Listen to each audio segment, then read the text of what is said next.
billions of people worldwide were thrown into a global highway survival game. While everyone else floored the gas to outrun the deadly black fog behind them, I sat at the starting line, not moving an inch. The system alarms blared. The black fog is imminent. Escape immediately.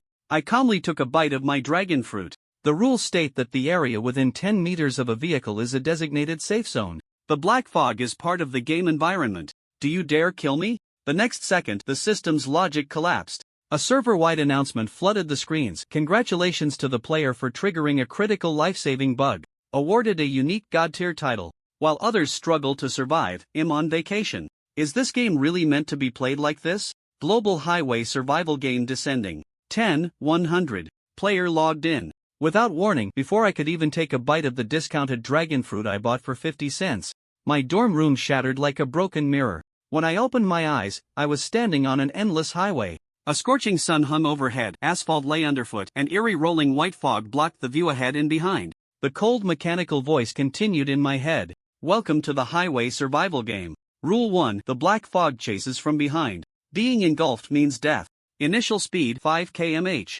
Rule 2. Game hours are 6 a.m. to 10 p.m. After 10 p.m., horrors descend. The 10-meter radius around your vehicle becomes a safe zone. Rule 3. Each player gets one chance to choose an initial vehicle. I swallowed the dragon fruit in my mouth and forced myself to calm down. As a college graduate who was unemployed upon graduation, my psychological resilience was far beyond the norm. My roommates used to say I was like an emotionless AI. Turns out, that personality is perfect for survival. 3 glowing white orbs appeared in front of meth starter vehicles. The first was a pink, lace-trimmed baby stroller. System note: symbolizes love and hope. I looked at my 1.8-meter-tall frame and passed immediately. If I chose that, I wouldn't need the black fog to kill me. I'd die of embarrassment first. The second was a domineering Dayun heavy truck. Note: weatherproof, powerful engine. I hesitated for a second but gave it up. That thing is a fuel guzzler.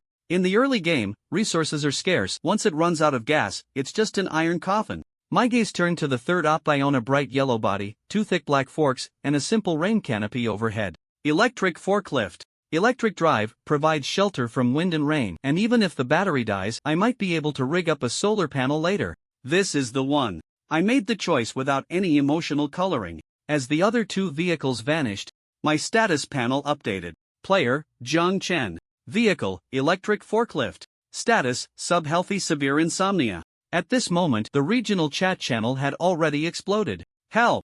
I picked a skateboard. How am I supposed to outrun the black fog? I picked the heavy truck. Ha, I'm the protagonist. Don't celebrate too early, guy above. My truck's tank is only 1/5 full. It won't go far. Everyone was panicking. Everyone was preparing to flee. I sat in the driver's seat of the forklift, staring at the countdown in the top right corner, yet I didn't step on the accelerator. Not only did I not move, but I also took a bottle of water from my backpack, took a sip, and frantically calculated a logic loop in my head that would make a normal person wet themselves. The rules said, the black fog starts eroding from the 0 kilometers mark. The rules also said, the 10-meter radius around the vehicle is an absolute safe zone. So, erase the problem. If I don't move, and the black fog arrives right in front of me, do I die, or do I live? It's a paradox, and a massive gamble. If I win, I turn a bicycle into a motorcycle. If I lose, the whole village comes to my funeral. I checked the time. There were 12 hours until the black fog descended at 10 p.m. Are liberal arts students just destined to suffer? I mocked myself, then made a shocking decision. Rest right here. Throughout the day, the number of people in the chat channel dropped continuously. Some were swallowed by horrors because they stopped to look at the scenery, others despaired as their vehicles ran out of fuel. Only I spent the entire day doing burpees and stretching exercises around my forklift. 9:59 p.m. The black fog pressed against the tip of my nose like a wall connecting heaven and earth, carrying a suffocating pressure. It felt like countless eyes were staring at me from within, and the cold wind stung my face. Warning! Black fog is about to engulf the player. Detecting player is within the vehicle's 10-meter safe zone. Calculating. Player death. Calculating. Player safe. The system voice in my head fought itself like a schizophrenic, the sharp static noise nearly blowing the top of my skull off. The black fog stalled just 1 centimeter in front of my eyelashes, like a stuck loading bar. My nose bled profusely, and my head was splitting, but I knew I had won the bet. To fight the noise in my brain, I opened my mouth and roared ferociously. I've been reborn. Reborn right before the system crashed. You say I'm not worthy? I sure as hell don't agree. Come on, let's hurt each other. Finally, after a minute of deadlock, the system's haughty voice returned, tinged with obvious frustration. Congratulations, player Jiang Chen, unlocked hidden achievement, critical life-saving bug. Evaluation, you could call him bold, yet he didn't take a single step. You could call him cowardly, yet he dared to go head-to-head with a rule of certain death. Obtained unique title, bold but cautious stubborn mule, all attributes 3, fatigue value locked. Reward, silver treasure chest 1. I wiped the blood from my nose and grinned. Thanks for letting me win. I reached out to catch the chest falling from the air. Because I was holding the steel fork awarded to me, I fumbled, and the fork accidentally popped the chest lid open. Screech! A basin-sized brown creature sprang out, its back shell glistening with oil, its antennae waving. It was a giant southern cockroach. Holy SHT! Reflexively, I swung the steel fork and smacked it precisely into the black fog nearby. Server announcement: congratulations to Dragon Country Zone 189 player Jiang Chen for completing the server first monster kill. Reward distributed. The chat channel went dead silent, then erupted. First kill? We're still running for our lives, and this boss is already killing monsters? Is that something a human can actually do? Does the boss need a leg ornament? The kind that shouts 666 really well. Ignoring the noise in the channel, I looked at the remaining items in the chest. Aside from food and water, the most conspicuous item was a work ID card. Class: Level 1 Quality Inspector. Description: you have the authority to perform quality inspections on most non-player goods in the game. Note: don't be too greedy, or suffer the consequences. At the same time, the sound of mechanical transformation came from behind my little forklift. A 3-meter-long metal carriage appeared out of thin air, and inside it was actually a camp bed? Although it was called a quality inspection table, as long as you can lie on it, it's a bed. In this damn survival game, having a bed is emperor-level treatment. Early the next morning, I set off in high spirits. With yesterday's supplies and the title bonus, I leisurely drove the forklift down the road. After driving for about half a day, a fork in the road appeared. Approaching stop: Honey Sanatorium. Manager: Brown Bear. Danger level: medium. A service area? I hesitated for a moment, then turned the steering wheel and drove in. As soon as I entered the yard, I saw a brown bear, fully 3 meters tall, wearing an apron and cleaning the windows. The moment it saw me, its bare eyes went wide, and it let out a deafening roar. Roar! It even raised a massive paw. My heart tightened, and I gripped the steel fork, ready for a fight to the death. But a second later, I saw the expression on its goofy face. It wasn't ferocity, it was terror. Don't hit me. I have medical insurance. The brown bear crouched down with its head in its hands. This bear doesn't seem to have a very high IQ. My brain spun quickly. Remembering the class I just obtained, I reached into my pocket, pinned the level 1 quality inspector ID to my chest, and stepped out of the vehicle. I cleared my throat, kept a straight face, walked up to it, and looked it up and down with the critical gaze unique to a bureaucrat. I am Quality Inspector Jiang Chen, sent by superiors. We received a report that the hygiene of the honey in your shop is substandard. I am here for a routine spot check. In that moment, I heard the sound of the brown bear's heart breaking. It opened its eyes cautiously, saw the ID on my chest, and its fur stood on end. The wildness from earlier vanished, replaced by the nervousness of an elementary school student facing their head teacher. Inspector, sir? I am a law-abiding citizen. I brewed the honey myself, I didn't water it down. The brown bear trembled as it opened the door for me, its fat shaking with every move. Inside the shop, walls full of golden honey jars made me drool. If I put this on the trading channel, it would be hard currency. But I had to keep my cool. Hands behind my back. Brow furrowed, I swiped my finger across the counter, pretending to check for dust. Hygiene is just so-so, I said indifferently. Yes. I'll improve it right away. The brown bear nodded like it was pounding garlic. Alright, cut the crap. Take these few rows and those essential oils with attributes upstairs and move them to my inspection vehicle. I need to take them back for in-depth analysis. I pointed to the batch with the best quality on the shelves. Honestly, I was nervous. Was this robbery? Would the system flag a violation? Would this bear suddenly realize what was happening and slap me? The brown bear froze, looking at the dozen jars of honey and the 3 bottles of precious attribute essential oils I pointed at. Its eyes suddenly turned red. Crap, did I take too much? I was just about to make an excuse to take less. Unexpectedly, the silly bear suddenly hugged my thigh, crying snot and tears. Boo-hoo! Lord Jiang, you really are a great person. The inspectors who came before used to take half. You only took this little bit. You are my rebirth parent. Me. System notification, Brown Bear Manager favorability 50 reverence. I stiffly pulled my leg out of its embrace and coughed dryly to hide my awkwardness. Ahem, we inspectors value integrity and honesty. Load it up. You got it. The brown bear happily became a porter, neatly stacking the items I wanted in the back bucket of my forklift. It even thoughtfully included a bottle of its bathwater. Oh no, specially made honey water. Half an hour later, I sat in the driver's seat holding a jar of top-tier royal jelly I just inspected and happily took a spoonful. Sweet. Truly sweet. A system notification popped up. Level 1 Quality Inspector Jiang Chen, this inspection is valid. Product evaluation, excellent. Obtained performance salary 5 vehicle coins. Only $5? Are you dismissing a beggar? But looking at the valuable supplies in the carriage behind me, I felt relieved. The salary is just pocket money. Side hustles are the road to riches. I watched the brown bear waving goodbye in the rearview mirror in a great mood and stepped on the accelerator. Let's go, next stop. This damn survival game is starting to get interesting. Brother Jiang, I don't even know how to thank you. The little eyes of the brown bear shop manager sparkled as he looked at Jiang Chen. With the review, my honey can be sold in more places.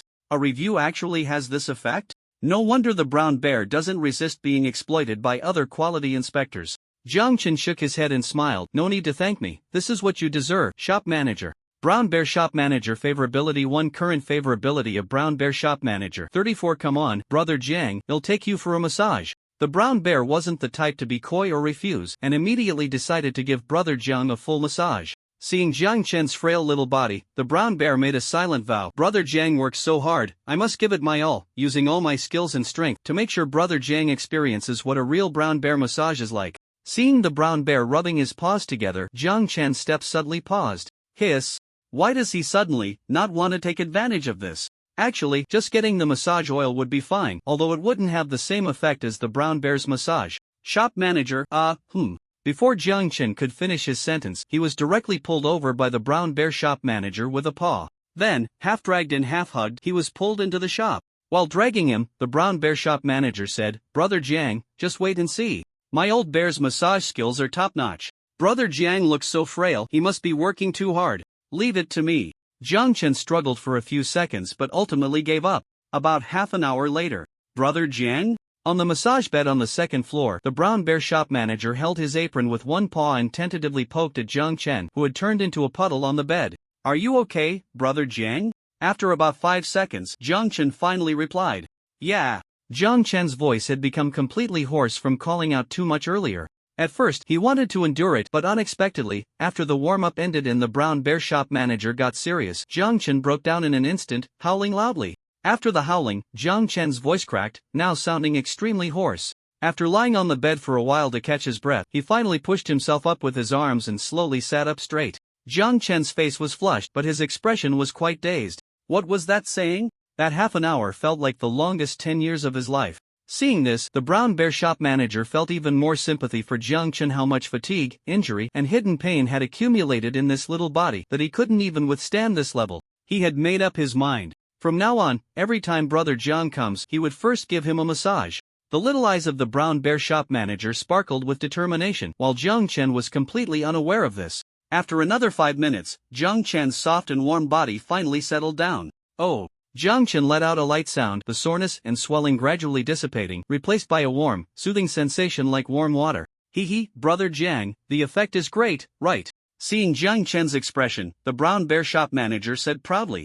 Jiang Chen smiled and said, yeah, very comfortable. The combination of the oil and the bear's paw warmth had fully manifested its effects. Jiang Chen had never felt his body so warm and cozy before. Jiang Chen glanced at his status panel. Player, Jiang Chen ID 43990805. Nickname, Melancholic Little French Fry. Title, Bold and Detail-Oriented Stubborn Donkey. Vehicle, Forklift. Fatigue value, 6010. Oh my, is this the power of the brown bear massage? Now you feel refreshed and terrifyingly strong. Health value, 70. Subhealth status, with serious insomnia issues. Strength, 133. Nothing special, nothing special. Stamina, 243. Strange, stamina is almost double that of other attributes. Are you particularly resilient? Agility, 181. Not bad, quite flexible. Overall combatability, 20. Completely lacking in combat awareness and means just an ordinary person with decent physical fitness. Supplies, electric cooker 1, bottled water 500 milliliters 13, honey from the brown bear shopkeeper 10, special honey essential oil 3, handmade noodles 2, alkaline bread taro flavor 2, change of clothes 1, screws 3, waterproof canvas 1, batteries 3, water condensation device manual 1, refined threaded steel fork 1, car coins 5.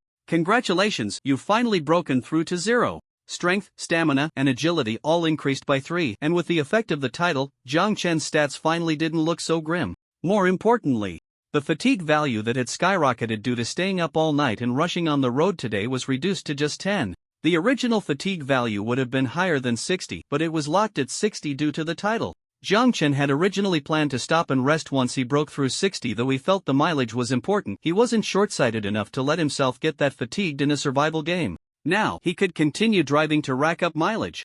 Jiang Chen's lips curled slightly as he sensed the massage bed, exclusive honey essential oil massage from the Brown Bear shopkeeper.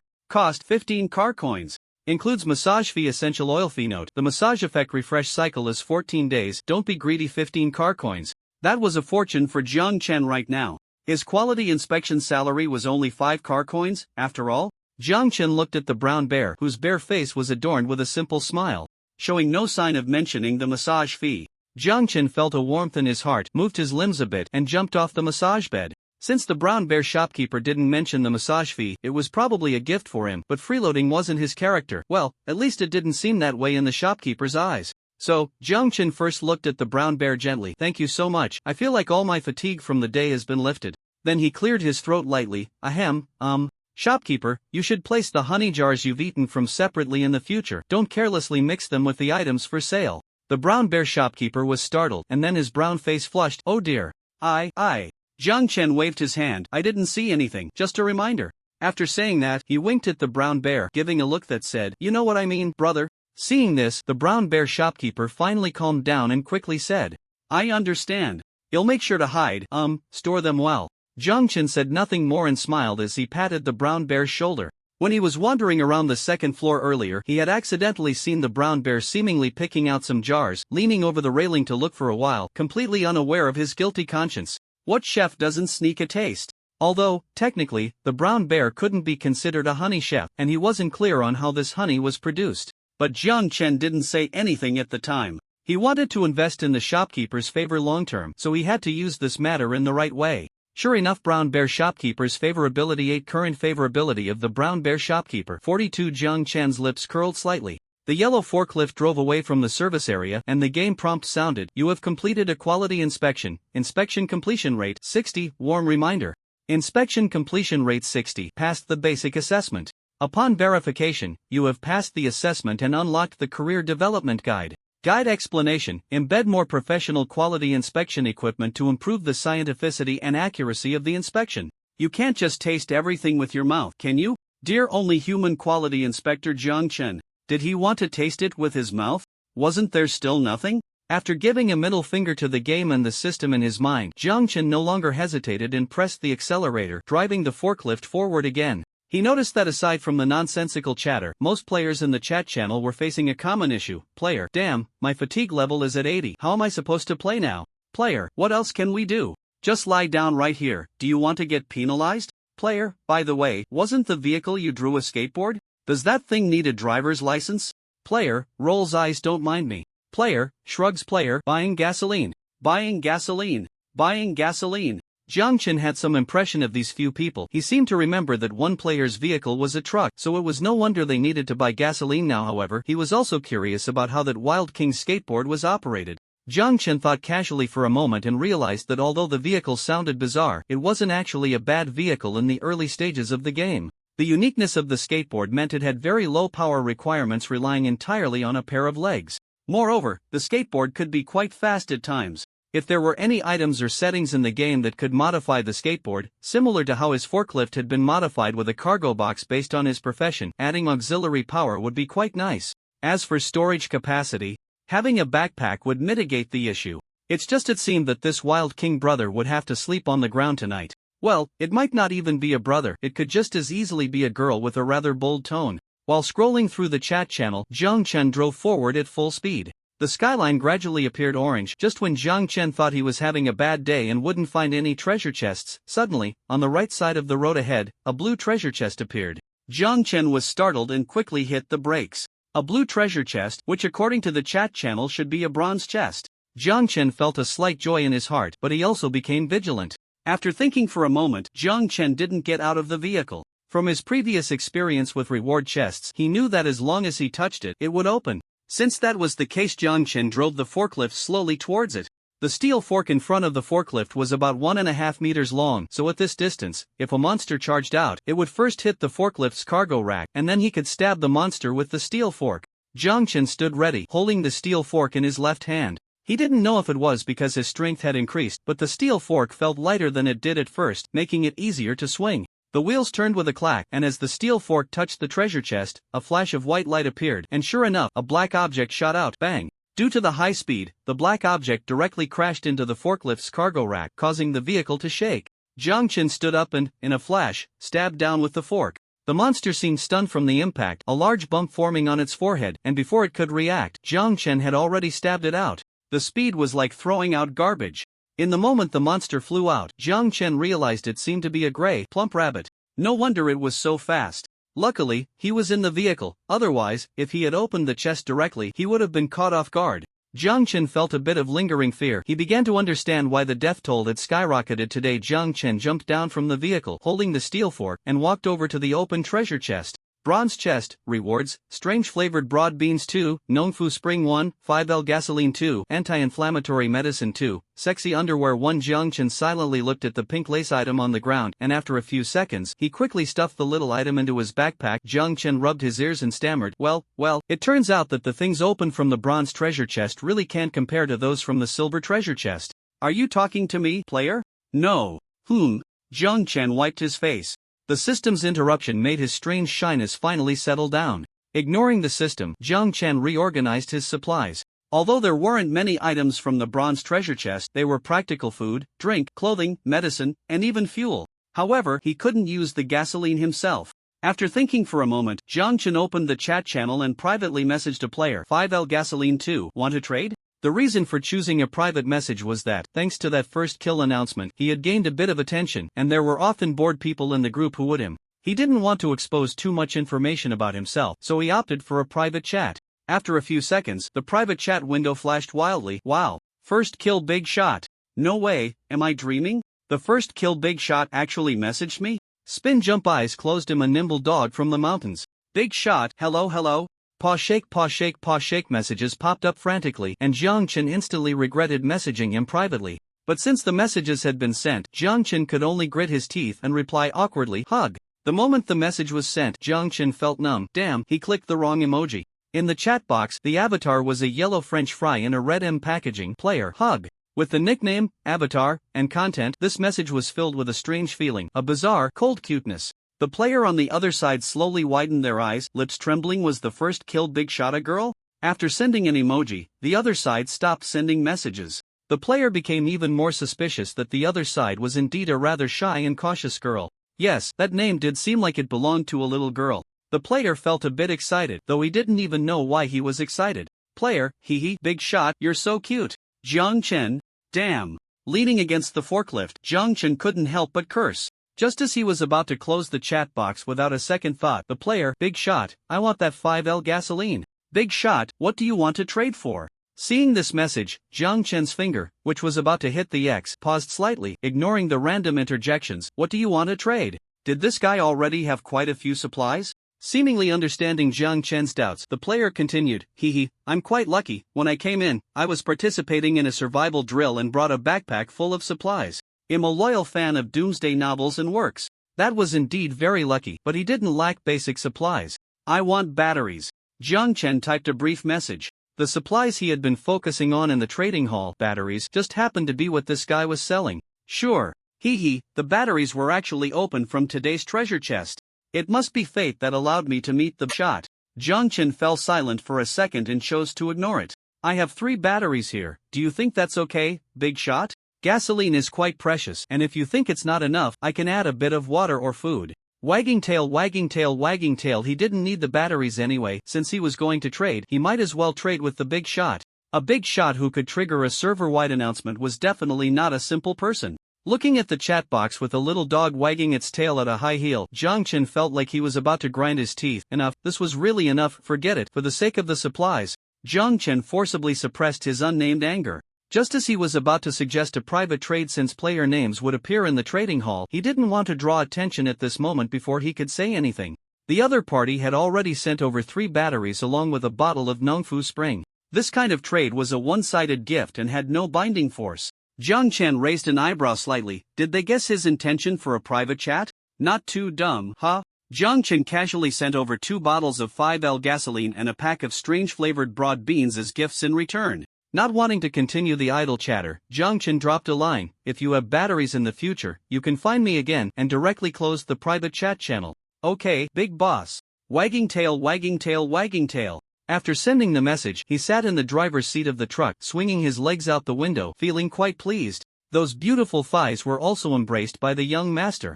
After exchanging supplies, Jiang Chen first piled everything on the roof of the truck and continued to rack up mileage. Although the speed of the electric forklift was much faster than that of bicycles, strollers, or wheelchairs, it couldn't compare to players driving sedans, trucks, or other vehicles. While the latter might also be limited by fuel and fatigue levels, making them hesitant to drive too fast, Jiang Chen didn't want to fall behind in this regard. Since he felt that the mileage displayed in the upper right corner had a unique game significance, he had to seize it. Jiang Chen drove at maximum speed until the orange glow was swallowed by darkness, and under the black light, only a faint glimmer of white mist remained. Although the timeline was 10 o'clock at night, very few players would actually run in the dark until then. Besides the issue of supplies, there was also the problem of lighting. By 8 o'clock in the evening, the sky was basically pitch black, and the road itself had no lighting. Only the faint glow of white mist on both sides, which merely illuminated the areas beside the road. At this time, if one accidentally turned the steering wheel, it would be easy to plunge directly into the white mist, and that would truly be game over. Vehicles needed lighting. This was the conclusion Jiang Chen reached. He let out a sigh of relief and finally stopped the vehicle. Jiang Chen glanced at the upper right corner of the trip display. Current fog erosion distance 300 kilometers. Today's driving distance 300 kilometers. He had driven another 150 kilometers. Adding yesterday's 30 kilometers, he had a total of 330 kilometers. This figure looked good, but Jiang Chen knew it could be the work of some vehicles in 3 to 4 hours. However, there was no point in being anxious. Jiang Chen felt a slight conflict in his heart but jumped off the forklift. Forget it, he was hungry.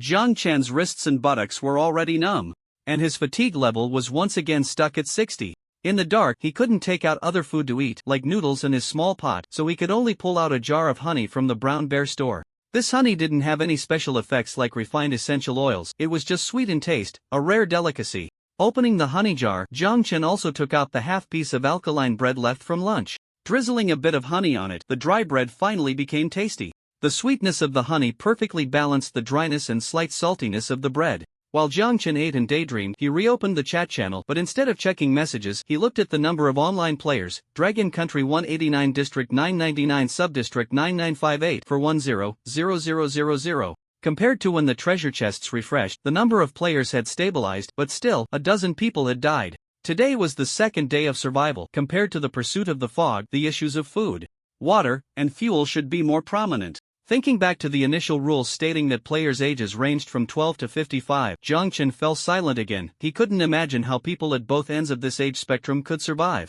Or rather, how few of them were left now. Jiang Chen suddenly crumpled the plastic packaging in his hand into a ball and threw it into the white mist on the right side of the road. The white mist seemed like a sprawling desert beast. As soon as the packaging touched one of its corners, it was instantly swallowed, leaving no sound behind. After sorting out dinner, Jiang Chen took stock of the supplies: electric cooker 1, bottled water 500 milliliters 14, honey from the Brown Bear shopkeeper 9.8, special honey essential oil 3, handmade noodles 2, alkaline bread taro flavor 1, strange flavored broad beans 1, change of clothes 1, screws 3, waterproof canvas 1, battery 6, anti-inflammatory medicine 2, water condenser manufacturing manual 1, refined rebar fork 1, sexy underwear 1. Ignoring the last item, he first packed the larger and heavier items like bottled water, honey, and batteries. After placing the water condenser manufacturing manual inside, Jiang Chen hesitated for 2 seconds, stuffing that ball of pinkish-white material into the change of clothes, intending to put it in the backpack as well, but the backpack surprisingly indicated that the 2 items had different functions and could not be placed in the same compartment. Jiang Chen, he cursed quite a bit, struggling with the decision, but ultimately decided to store that thing away. Jiang Chen wasn't a pervert, at least he thought he wasn't, but the nature of Chinese people makes it hard to throw away something that isn't broken or dirty without any psychological burden. Who knows when it might come in handy? The vehicle couldn't be driven anymore, so Jiang Chen simply began a simple workout within the 10m safety range of the vehicle. It was still burpees, push-ups, sit-ups, and basic stretching. Was afraid that if he tried anything else, he might accidentally run out into the dark. However, perhaps due to an increase in strength and other attributes, Jiang Chen felt that exercising was becoming easier. After doing some burpees and push-ups, an idea struck him. He jumped lightly, grabbed the ceiling above the forklift, and started doing pull-ups. Pull-ups were a nightmare for many boys during college physical tests. It's not just about having strength, but also about how many you can do and how fast. The passing standard was 10, and to get a perfect score, you had to do 20. Damn it, the passing line for the beautiful Marine Corps was only 4. If it weren't for everyone knowing the assessment was lenient, most people wouldn't even reach the passing line. Although Jiang Chen couldn't be considered a fragile college student, he was just on the edge of passing. Now, with his core engaged in movements light, he pulled himself up while counting. And in just a few seconds, he had already done 12. He knew he couldn't compare to special forces types, but 12 was already quite impressive. Moreover, he wasn't even exhausted. After doing 5 more, Jiang Chen finally jumped down, his face slightly flushed. 17. And they were 17 solid ones. Such physical fitness was something the old Jiang Chen wouldn't have dared to imagine. A smile appeared on Jiang Chen's face as he began to enjoy his workout. In the night, on the stopped vehicle, most people were in groups, partly to gather information and exchange supplies, and partly to pass the time and alleviate the fear and loneliness that arose in the dark. Although many longed for a hermit life under the fear of the unknown, the sense of security in group living was irreplaceable by anything else. However, for Jiang Chen now, this wasn't much of a concern. When he was doing social media, he had already gotten used to talking to the camera alone, thinking about scripts and shots. And even if no one responded, it didn't matter. After finishing his last set of stretches, he felt refreshed. However, the smell of sweat on him was indeed a bit unbearable. Sigh. Jiang Chen let out a breath. Although he wasn't exactly a top-notch cleanliness enthusiast, he still maintained basic tidiness. Moreover, in survival situations, personal hygiene is often a crucial step in warding off diseases and infections. After some thought, Jiang Chen took out a bottle of mineral water and used up half of it to wash himself off. It would be fine once he found the condensation device, Jiang Chen mused. He took off his shirt and hung it out to dry on the front driver's seat, then walked into the assembly quality inspection compartment behind the forklift. He shifted his legs, leaned back on his arms, and pulled out a clean shirt to cover his stomach. The weather on the road was in a state between early summer, and it wasn't cold at night. As soon as he closed his eyes, Jiang Chen felt drowsiness wash over him, and before long he fell asleep. This was one of the rare occasions in many years that he fell asleep so quickly and without burden. He slept dreamlessly. As the first light of dawn appeared, at 5 in the morning, 2 messages suddenly refreshed in the chat group. Player, is anyone there? Player, help me. Bang. With a roll, Jiang Chen fell directly off the metal inspection table. He propped himself up, his eyes still unable to open, looking completely dazed from the fall. After a few seconds, he slowly got up, one hand on his knee, leaning against the inspection table to regain his senses. During this time, he nearly fell asleep again. He couldn't even remember the last time he had slept like this. Was it during military training when he first entered college? Just as he was about to doze off again, Jiang Chen slapped himself. The system jolted in surprise, twitching in Jiang Chen's consciousness. What was wrong with this player?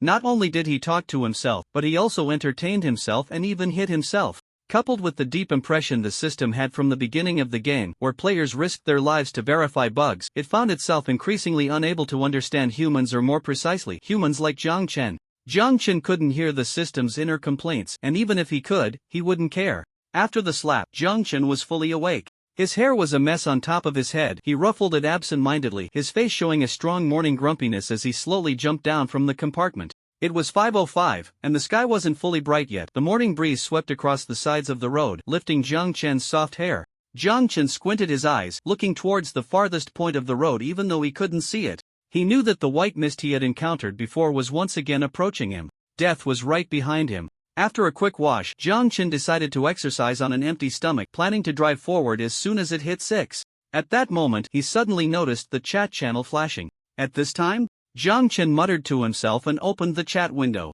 Player, is anyone there? Player, help me. The messages showed they were sent 5 minutes ago, and aside from these 2 messages, there were no new messages. This meant either someone had been saved, or they had already lost consciousness and died. Perhaps after experiencing and witnessing quite a bit of life and death in the past 2 days, Jiang Chen felt little more than a slight sadness at first. He seemed to remember this player. They had mentioned something about light fasting. Anyway, just an unlucky guy. Shaking his head, he was about to close the chat window when suddenly, a new message popped up. Player. I'm going to die, my supplies are in the trading hall, take them. Jiang Chen was taken aback for a moment and instinctively clicked on the trading hall. Inside the trading hall, new supplies had indeed been added, 3 screws and half a date cake, all set at a trading price of 0. This meant anyone could obtain these supplies for free. Almost instantly, the 3 screws were snapped up by 3 different players, while another player took the date cake. All displayed, but until just now, no one had responded to the player.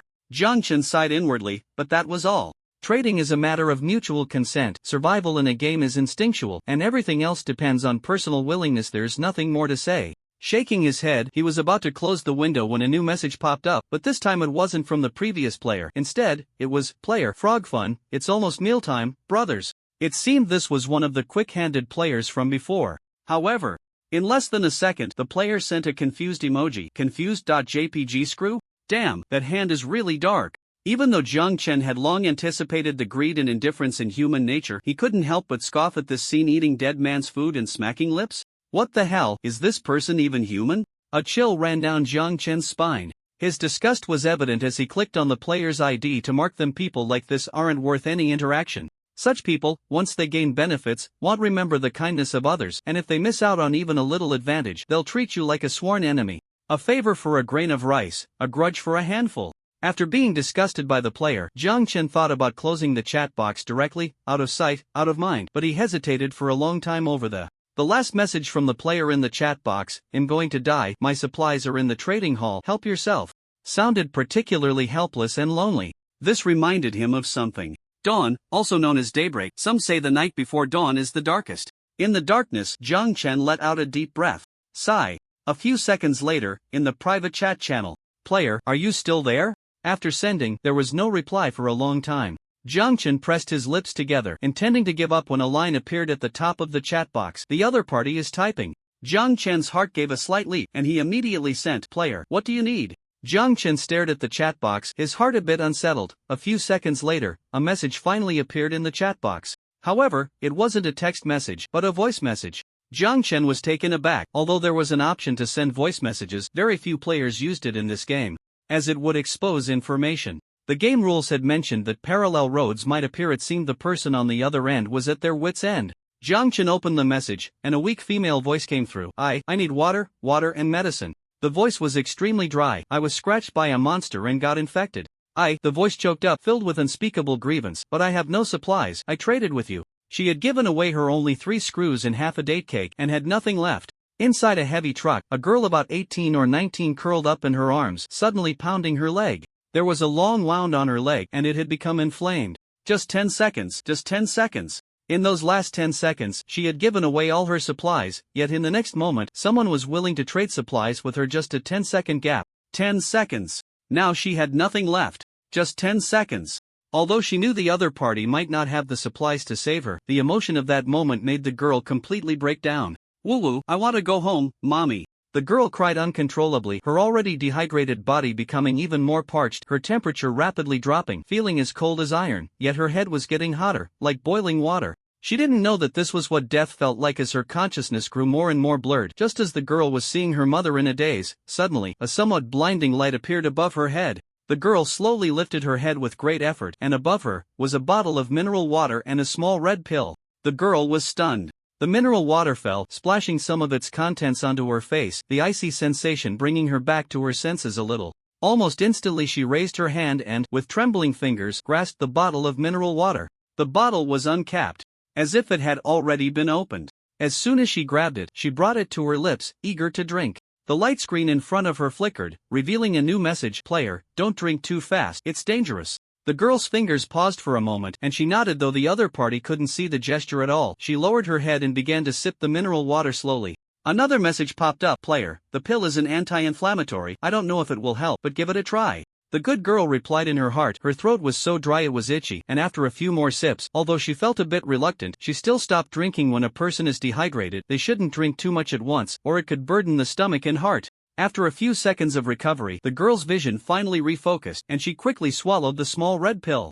"You are taking the effect of the medicine is activating. It really is an anti-inflammatory." This stranger actually gave her an anti-inflammatory pill. Unknowingly, her eyes became moist again. Woo-woo. Jiang Chen on the other side tried to discern what the player was saying but couldn't understand at all. Jiang Chen smacked his lips, thinking that the little girl on the other side should be saved now. Indeed, his anti-inflammatory medicine was not wasted. Jiang Chen wasn't a saint either. He had acted irrationally just now, but since he had already done it, he usually went with the flow and didn't want to dwell on it. While waiting for the player to send a message, he began to do push-ups on the ground. It was now 5:15, and there was still a long time until 6 o'clock. By 5:30, the player finally sent another message. I am feeling much better. Thank you, big boss. This time, she sent a text version. Seeing the last two words big boss, Jiang Chen knew that the other side had completely regained consciousness. That anti-inflammatory medicine worked well, huh?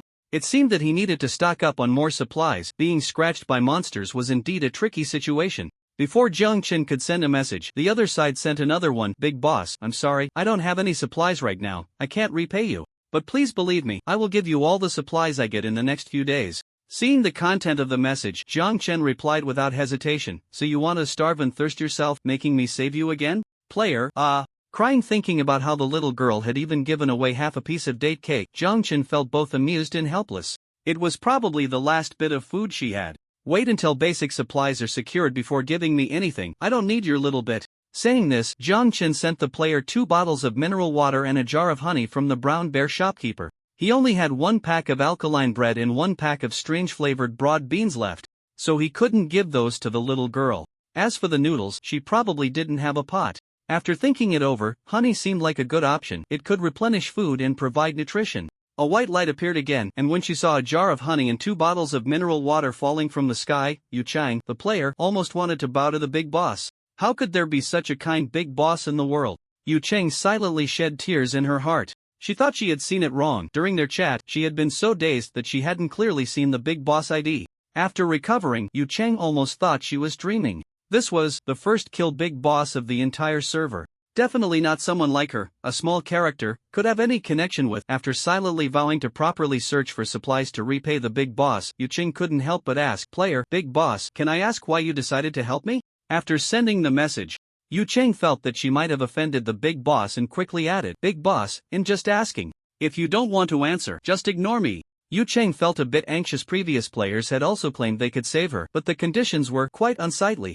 Instinctively, she felt that the person on the other side wouldn't do that. First, there was no need for it, and second, just the small detail of unscrewing the bottle cap yesterday proved that the big boss was a warm and thoughtful person, quite different from the rest. But it was better to clarify such matters, otherwise, she wouldn't know how to repay the big boss. After completing 2 sets of push-ups, Jiang Chen began to stretch. Upon seeing the message, Jiang Chen casually replied, your words yesterday reminded me of an acquaintance. Yesterday's words? Yu Chang thought for a moment. And all that remained in her mind was her muddled voice calling for her mother. She must have sent that through voice message in a daze. Could it be that the big boss also has a daughter? No wonder the big boss was so attentive. The way he spoke felt very much like her mother, though sometimes she would say she was careless. She always had a sharp tongue but a soft heart, essentially warm and delicate. Jiang Chen moved his wrist and continued typing. In survival games, don't be so kind. The kindness you think you have may become a laughingstock for others. After a pause, Jiang Chen continued, also, avoiding problems won't solve them. Only by becoming stronger can you find your family. After some hesitation, Jiang Chen patiently sent a smile and a hug emoji. This time it wasn't a slip of the hand. Got it? After carefully reading these messages 3 times, Yu Chang tearfully replied, okay. Emoji of a little bear in its mother's embrace. Looking at the emoji in the chat box, Jiang Chen thought that indeed girls liked to use these cute emojis, but he didn't think much beyond that. A round red sun emerged from the east. The massive, writhing red illuminated the winding road against the backdrop of white mist, and within the outlines of the city in the mist, there seemed to be indescribable creatures watching the only tiny survivor on the road. Dawn was about to end, and the 3rd day of survival was about to begin. Just after 6 o'clock. Dear players, good morning. A familiar voice rang out. Jiang Chen leaned against the forklift, silently thinking, after playing this game for a while, no one would ever want to sleep in again. This damned system always announced news at exactly 6 o'clock and 5 minutes. Although later messages would be pinned on the screen, if one wanted to receive the news immediately, they still had to get up early. Oh dear, is someone complaining that I get up too early? Hearing this, Jiang Chen instinctively pulled back his foot. It wasn't him, he certainly didn't. I'm just trying to get you all on the vehicle, right? Wink. Alright, after the morning greetings, let's start our 3rd day of survival. I believe that within these 2 days, everyone has established a strong and close connection with their vehicles, and everyone should have deeply realized the importance of supplies. Therefore, the generous me will not set a limit on treasure chests starting today. You can freely open treasure chests and gather the supplies you want. Additionally, good news, the speed of the fog today will be a bit faster. It will rise to 10 km/h. You know, the little guy misses you all. Good luck. It was still the familiar sarcastic tone. The speed of the fog's encroachment has become 10 kilometers. Jiang Chen murmured, this is gradually moving away from the beginner adaptation period, increasing the difficulty. If the speed keeps rising, and if this game isn't trying to kill them outright, shouldn't the speed of the vehicles also be able to increase? Otherwise, there will come a day when the fog's speed surpasses that of the vehicles. After analyzing this in his mind, Jiang Chen looked at the upper right corner. Current fog erosion distance, 260 kilometers. Distance traveled today, 0 kilometers. Last night, the fog advanced another 40 kilometers, and tonight, this number will become 80 kilometers. The number has doubled. This game is gradually eliminating those slow players. Jiang Chen's expression turned serious, and he took a deep breath before starting the forklift. After about 2 hours of driving, Jiang Chen felt a bit of acidity in his stomach and decided to stop. He was getting hungry faster than before. Jiang Chen thought to himself that on one hand, this was a good thing, indicating that his physical condition had improved significantly in just 2 days, but on the other hand, the consumption of food was also increasing dramatically. Hopefully, he could find more supplies today. Jiang Chen took out his electric cooker from his backpack, which still contained 2 portions of handmade noodles. He took one portion out, thought for a moment, and then divided it in half. He poured in some mineral water and started cooking the noodles. To be honest, this stuff really doesn't taste good. Without any seasoning, it's bland and tasteless, but compared to most things, this is already quite a luxurious breakfast. After all, it used ingredients and water. Eating noodles with a spatula was a bit awkward when he was transported into the game. Damn it, there was just a silicone nonstick spatula in the pot. Now it was purely a workout for his arms. He was really hungry. The light screen in front of him trembled, and Jiang Chen saw a private message. Good morning, big shot flying kiss. I found a battery. Do you need it? Jiang Chen paused with the spatula in his hand and typed, yes, what do you need? He automatically ignored the flying kiss emoji, thinking to himself that it was quite lucky to find a battery so quickly. After a few seconds, the other side replied, big shot, do you have any snacks? Jiang Chen was taken aback. Snacks? Pitiful, the survival pack I brought only has compressed biscuits and some tasteless jerky. My mouth is almost dry. As soon as Jiang Chen saw the first few words, they were retracted. The person on the truck seat suddenly sat up straight, wiping the virtual sweat from their golden hair. How could he say such things to a goddess? After retracting, he quickly sent, these things are too hard to eat, I really can't stomach them. Changing to a more normal phrasing, he lay back down. Jiang Chen didn't feel anything unusual. Alright, I'll trade you honey. Honey? As expected of a big shot, you even have such good stuff. 1 jar of honey for 3 batteries and the jerky you just mentioned, 1 piece. The other side gasped internally. A bit expensive. 3 batteries, 1 piece of jerky is considered quite a generous supply. But the big shot probably doesn't need to take advantage of this little bit, right? From yesterday's transaction, the big shot wasn't that kind of person. Thinking this, he sent, okay. The supplies were still sent over in the form of a gift, and I must say, this guy really knows how to handle people. After receiving the supplies, Jiang Chen sent over the honey. Upon seeing the jar of honey in the white light, he was dumbfounded. Such a big jar? Jiang Chen didn't have a habit of taking advantage. The conditions for the brown bear shopkeeper's honey jar are that its claws must be able to reach inside. This also determines the astonishing weight of the honey jar. The entrance fee is 3 vehicle coins, and the cost of buying a jar separately is also 3 vehicle coins. While most people probably haven't obtained vehicle coins yet, plus purchasing this requires a certain probability. Needing to refresh the brown bear shopkeeper's wellness center first, so the value of honey is self-evident. Over here, with a curious expression, he opened the honey jar and scooped a spoonful. Just as it entered his mouth, his eyes widened. Goodness, this was the best honey he had ever tasted in all these years. He took a few more spoonfuls, and after those, the honey in the jar didn't even count as a minor injury. Goodness, no wonder it's the supplies of a big shot, he murmured to himself. After resting for a while, Jiang Chen continued driving. Soon, the battery indicator showed that the power was depleted.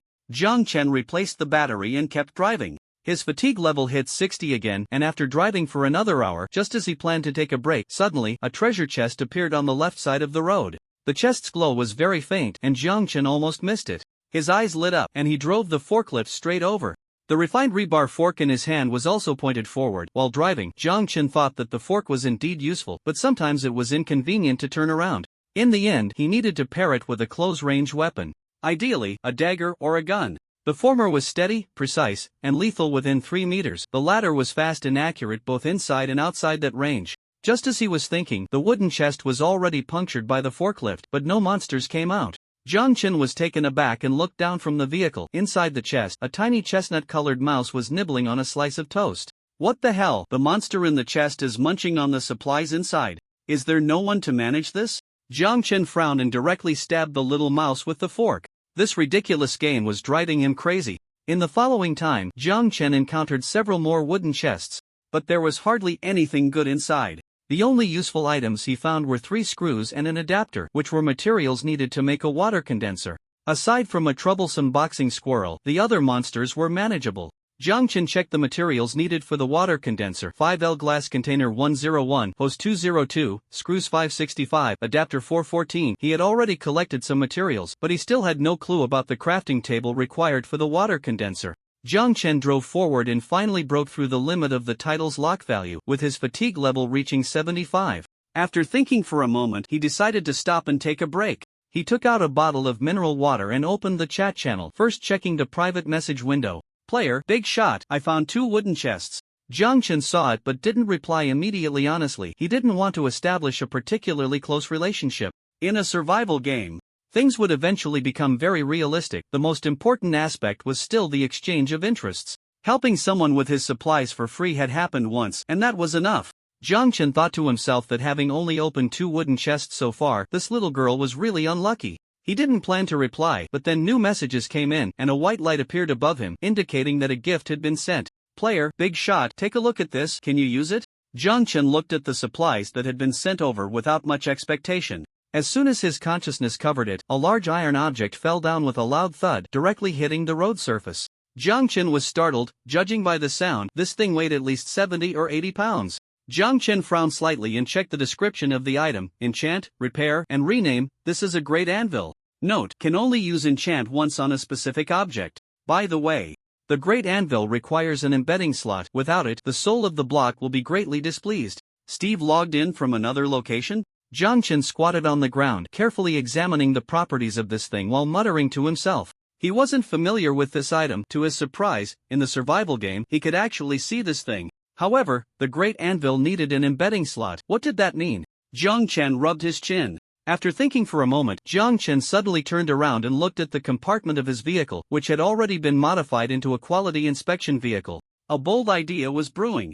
Jiang Chen first organized his backpack, cleared out a slot, and then placed the anvil inside. He then climbed into the compartment and released the anvil. As soon as the anvil was released, Jiang Chen saw his quality inspection platform light up, and then, in the lower right corner, an embedded square appeared. A description and a choice popped up, and Jiang Chen's eyes lit up, though he hesitated a bit. He didn't know if the embedding slot could be removed once it was embedded. If it was a one-time use, he would have to be cautious. After all, the system's description of the anvil was a bit vague, and up until now, Jiang Chen still couldn't accurately determine the anvil's purpose. He felt a bit conflicted. At that moment, the system's voice rang out. Friendly reminder: players can sell the obtained materials or items to the system, and the system will definitely offer a reasonable price. This anvil is a bit old, and the surface has some peeling. How about this? The system can recycle this old anvil for 300 vehicle coins. What do you think, player? Jiang Chen remained silent, arms crossed, seemingly deep in thought, as if he was genuinely considering selling the anvil. The system felt a slight joy and pressed on. In 10 seconds, we will provide you with quality selling services. 10, 9, 8. Jiang Chen still showed no reaction, seemingly having tacitly agreed to the transaction. If it weren't for the fear that Jiang Chen would notice something unusual, the system would have almost laughed out loud. It worked. If he could bring this thing back, his points would definitely increase significantly. At that time, he would surely gain an advantage in the comparisons with other major regions. 7, 6, 5. In the virtual space, the system rubbed its little hands in anticipation. 2. Jiang Chen made his choice. The system's 2 hands clutched its forehead, nearly going crazy. Just 1 second away. The system hurriedly spoke, and due to the rush, its words stumbled a bit. Player, did you choose wrong? It's okay, we can modify it all for you. The system tried to appear exceptionally patient and considerate. Unfortunately, Jiang Chen was not buying it at all. I didn't choose wrong. Jiang Chen mimicked the system's tone, speaking very amiably. Then you just still looked like he was thinking and hesitating? The system instinctively spoke. Jiang Chen squinted and smiled. I was just zoning out. The system was dumbfounded, completely frozen in place. Jiang Chen's lips curled up, not hiding his good mood at all. This time, he had profited. Initially, he was uncertain about the anvil's value, but based on the system's reaction, he realized that this thing was definitely remarkable. A flash of white light appeared as the huge anvil began to merge with the quality inspection platform. Amidst the system's despair and disbelief, four large characters appeared on the light screen. A new prompt emerged. Request for dialogue. Would you like to connect to the dialogue? This thing can talk? Jiang Chen raised an eyebrow and clicked. Inside the compartment of the quality inspection vehicle, Jiang Chen stared unblinkingly at the anvil on the quality inspection platform, which had just requested to communicate with him through the light screen. A new message popped up on the screen from the great anvil's confusion. Brother, is this how you maintain your device? This is truly, oh my god, this is the most boring and hollow device I've ever seen. Jiang Chen stared at the light screen for 2 seconds, then uncertainly pointed at himself with a finger. Ah, me? Is the brother talking about himself? And the maintained device, is he referring to the vehicle? Jiang Chen glanced at the forklift, which looked travel-worn after nearly 3 days on the road. Dust and sand had blown in through the open windows, and due to his haphazard storage of items, the cabin resembled a junk shop. To call it a junk shop was already a compliment. From a distance, it looked no different from a garbage heap. Jiang Chen scratched his head, uncertain. Sorry, he found it somewhat absurd, not understanding why he should apologize to a block of iron. No worries, bro. Let me help you out. I can't wait to make this dull place interesting. As he spoke, a meme of bulging biceps popped up on the screen. It was hard to imagine a block of iron having arms. Hey, bro, let's not waste time fixing or renaming such boring things. Let's just try enchant directly. I promise, you'll love the feeling. With that, an option popped up, along with a note stating that the effect could not be undone. In other words, the nature of the vehicle would change completely. Please make your choice carefully. Looking at the prompt on the screen, Jiang Chen fell into hesitation once again. From what he had gathered, he was almost certain that this tool, the anvil, was definitely a divine artifact. The system's reaction indicated one thing, and the anvil's rich self-awareness indicated another. It was no wonder the system offered 300 vehicle coins for its recovery. Jiang Chen even suspected that within that 300 vehicle coins, there was definitely a profit to be made. Otherwise, the system wouldn't be so proactive. However, when it came time to use it, Jiang Chen hesitated again. There was too little information. He didn't even know what enchantment specifically referred to in this game. Moreover, according to the description, there was only one chance to use enchant, and once it was used, it was gone. At this moment, the system also snapped out of its earlier frustration and anger, quietly refocusing on Jiang Chen, curious about his next decision. The system couldn't help but think, poor human, hesitating again at this moment? The unknown is the greatest source of fear for humanity. And making a decision in a completely unknown state is something most people cannot do. If Jiang Chen were to ask it what enchantment was at this moment, it would count down 10 seconds, then, like Jiang Chen, tell him at the last second. It wanted this human to experience the taste of hope falling through. It had a beautiful thought, but unfortunately, Jiang Chen was the least afraid of making decisions in an unknown state. A gambler, perhaps rational before making a decision, but in the end, would generally choose to go all in. So, after a few seconds of struggle, the system watched as Jiang Chen calmly made his choice. System, calm, my foot. What do you know? Just choose. Buzz. A harsh electric sound rang in Jiang Chen's mind, and he touched his ear, casually asking, System, did you blow up? System, damn. If it had to guess this human's thoughts again, it would be a dog. After Jiang Chen made his choice, the anvil became completely excited.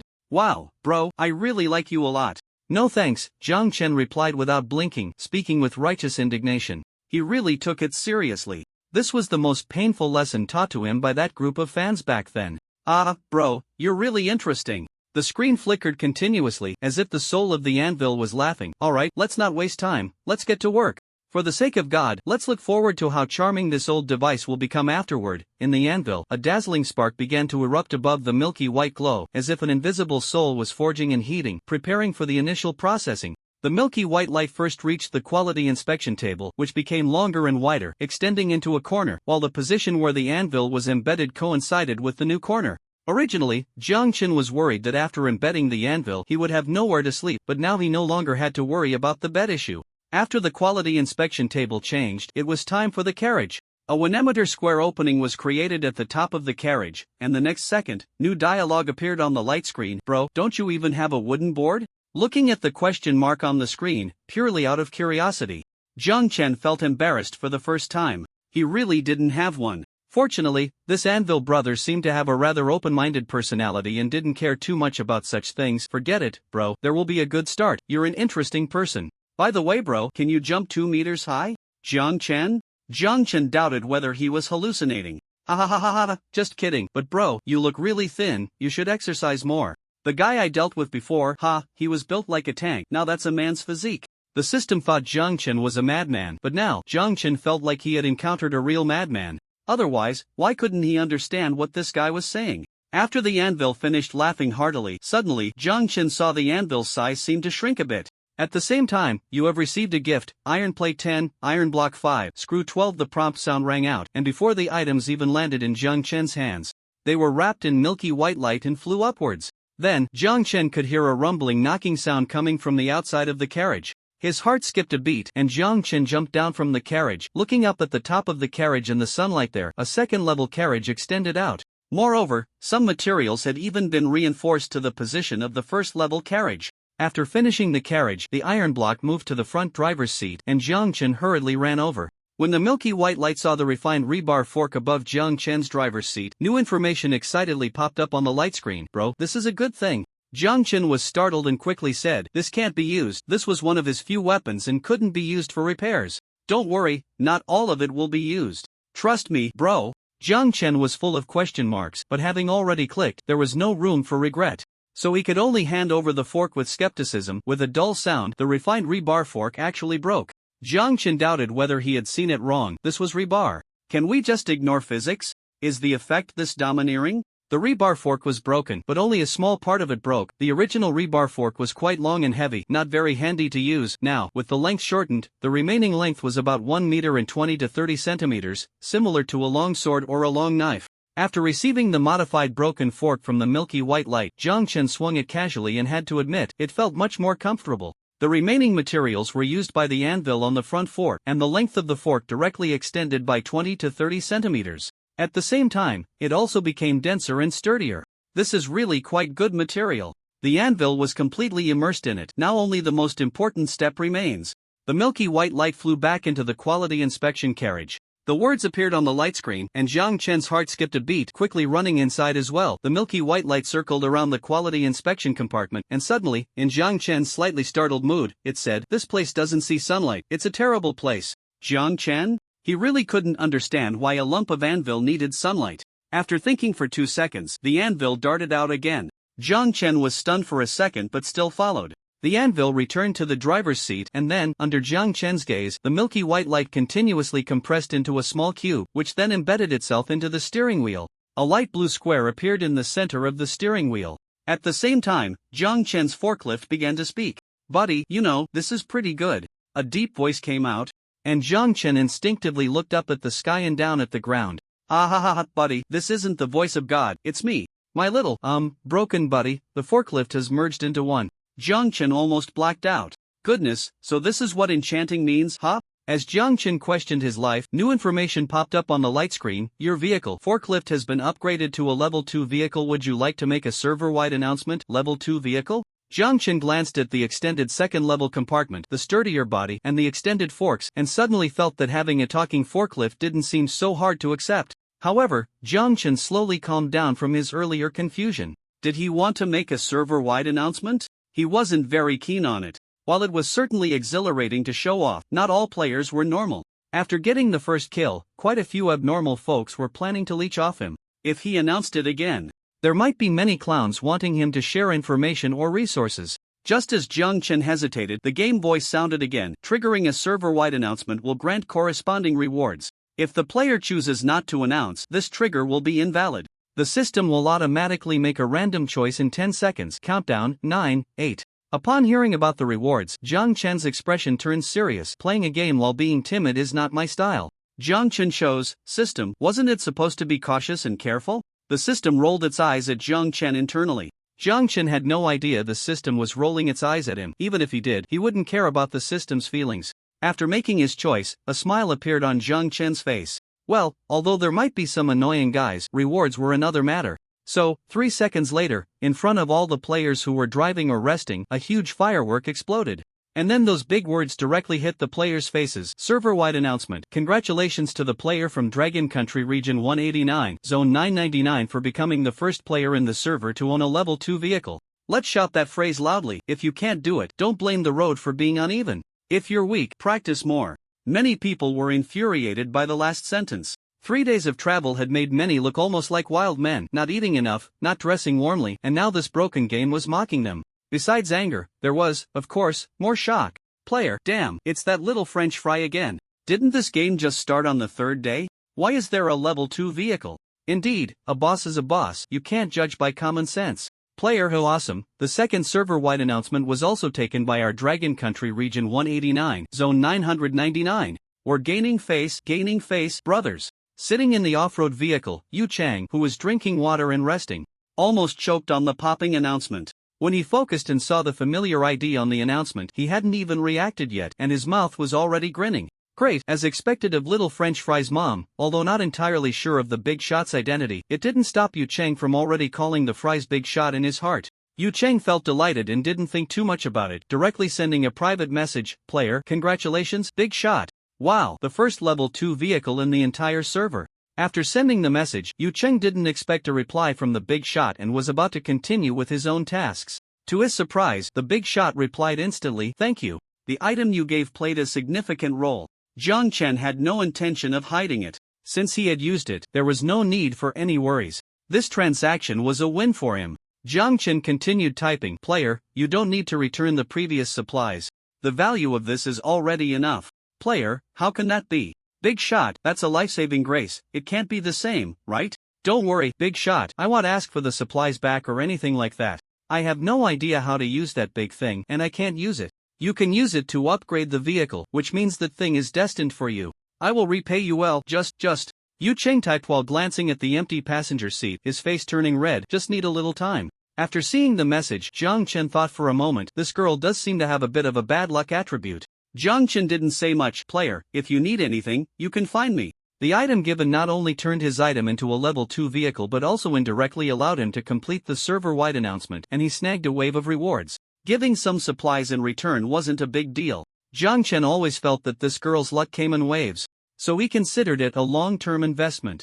After sending the message, Jiang Chen took a quick glance at the announcement channel where there were envious and astonished comments, and of course, plenty of foolish remarks. Player, another server-wide announcement. Brosies, you must have gotten some item or hint, right? We're all in the same faction, in the same area, no need to keep it all to yourself, right? So selfish, huh? Player, weakly raises hand. Yes, the Big Shot is impressive, but really, it seems like they haven't said much in the group.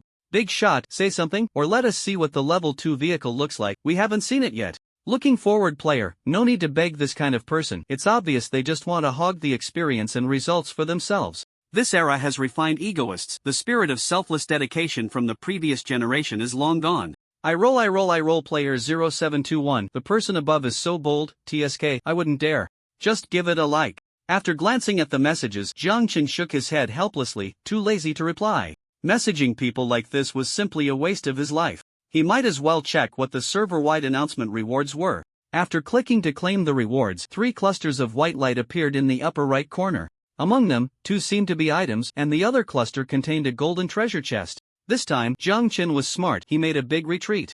After the golden treasure chest appeared, it fell directly to the ground. If Jiang Chen had still been standing there, he would have likely triggered the chest just by touching it. The monsters from the golden treasure chest were definitely stronger than those from regular chests. Although this was a system reward, based on previous experience, the strength of the monsters should be weakened, but Jiang Chen didn't dare to gamble on that probability. After the chest fell, Jiang Chen didn't look at it first, instead, he focused on the other 2 items. The system prompt sounded, you have obtained, golden treasure chest 1 you have obtained, vehicle upgrade fragment 5. Note, vehicle upgrade fragments are one of the important items for vehicle upgrades. Upgrading your vehicle is the only way to survive in this survival game. You have obtained, Pioneer Card 1 description. Only players who are ahead of all others have a certain chance to unlock the Pioneer item. The Pioneer card, as the name suggests, allows you to experience a natural disaster, dungeon, or other survival activities ahead of all players. During the event, player deaths do not count as real deaths, meaning you have a second life to fully explore the event content. Those who can obtain this item should already understand the benefits of being ahead of other players, right? So, walk in front of everyone, continue to gain benefits that others cannot obtain, and enjoy the envy, praise, agreement, and jealousy of all. Vehicle upgrade fragments and the Pioneer card? Jiang Chen looked at the black fragment in his hand and a card shimmering with deep blue light. The description of the former unfolded. To upgrade a level 2 vehicle to a level 3 vehicle, you need vehicle upgrade fragments 5100, wooden planks 020, steel plates 030, screws 650, glass 010, and refined wheels 06. The required materials were basically lacking, so it seemed he wouldn't be thinking about upgrading from level 2 to level 3 for a while. As for the latter, the so-called pioneer card, Jiang Chen's expression was not one of wild excitement. He was aware of the system's frustrating attributes. If the pioneer card is used well, it's an advantage; if not, it's a death sentence. Even if there is a virtual second life, so what? Experiencing natural disasters and dungeons in advance, although you don't have to worry about dying, the resources consumed during that time are real. Just imagine. If you experience extreme cold and heat before others, how many more resources would you consume?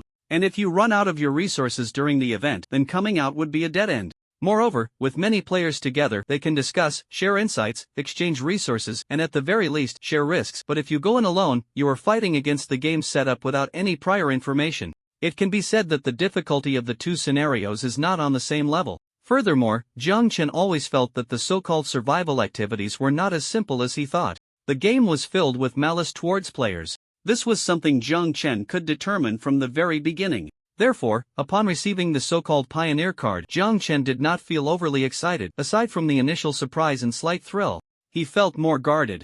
Jiang Chen's gaze was calm as he put the pioneer card into his pocket. The pioneer card is indeed an opportunity, but it's better to consider it when he is stronger and has more abundant resources. Seeing Jiang Chen's actions, the system was somewhat surprised. The pioneer card item was not a first-time occurrence. Few could refuse such an opportunity to gain an extra life for dungeons and disasters, and most would rush directly into the dungeons and games. Jiang Chen's behavior seemed increasingly different from the reckless demeanor he initially displayed. In the remaining time, Jiang Chen directly restarted the forklift and drove forward. After opening a few wooden and bronze treasure chests on the way, night fell. At 9 o'clock in the evening, Jiang Chen was bare-chested, drenched in sweat, with beads of sweat rolling off his nose. He flipped his hand over and casually lay back on the ground. Jiang Chen looked up at the night sky, which was full of stars. A gentle summer breeze brushed by, and Jiang Chen comfortably squinted his eyes. After obtaining the golden treasure chest, vehicle upgrade fragments, and the pioneer card, Jiang Chen had been driving, pushing his fatigue level to the maximum of 60.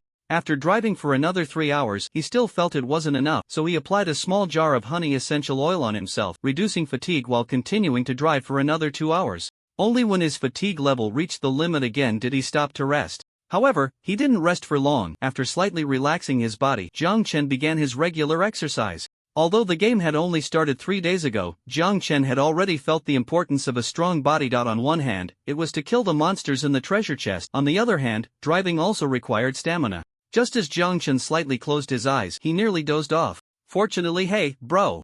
You don't want to sleep on the ground like this, do you? That's pretty cool. But I think it's a bit dangerous. You know, there was a guy named Steve who did that before. He was a bit like you, but more square. He fell asleep on the grass, and when he woke up, guess what? He was surrounded by zombies. The green kind. Perhaps because it blended with the forklift, the sound of the anvil was almost like the engine, extremely coarse. It jolted Jiang Chen awake. Jiang Chen suddenly opened his eyes, and after a few seconds, he parted his lips. Damn, I almost fell asleep. Jiang Chen rubbed his eyes, sat up, and looked at the driver's seat. The square embedded in the steering wheel in front of the driver's seat flickered, as if it winked at Jiang Chen. Jiang Chen blinked back, and after a few seconds, he moved his lips. Thank you. The anvil was reminding him. Falling asleep in the dark was very dangerous. Hearing Jiang Chen's words, the anvil said nothing, just became even brighter.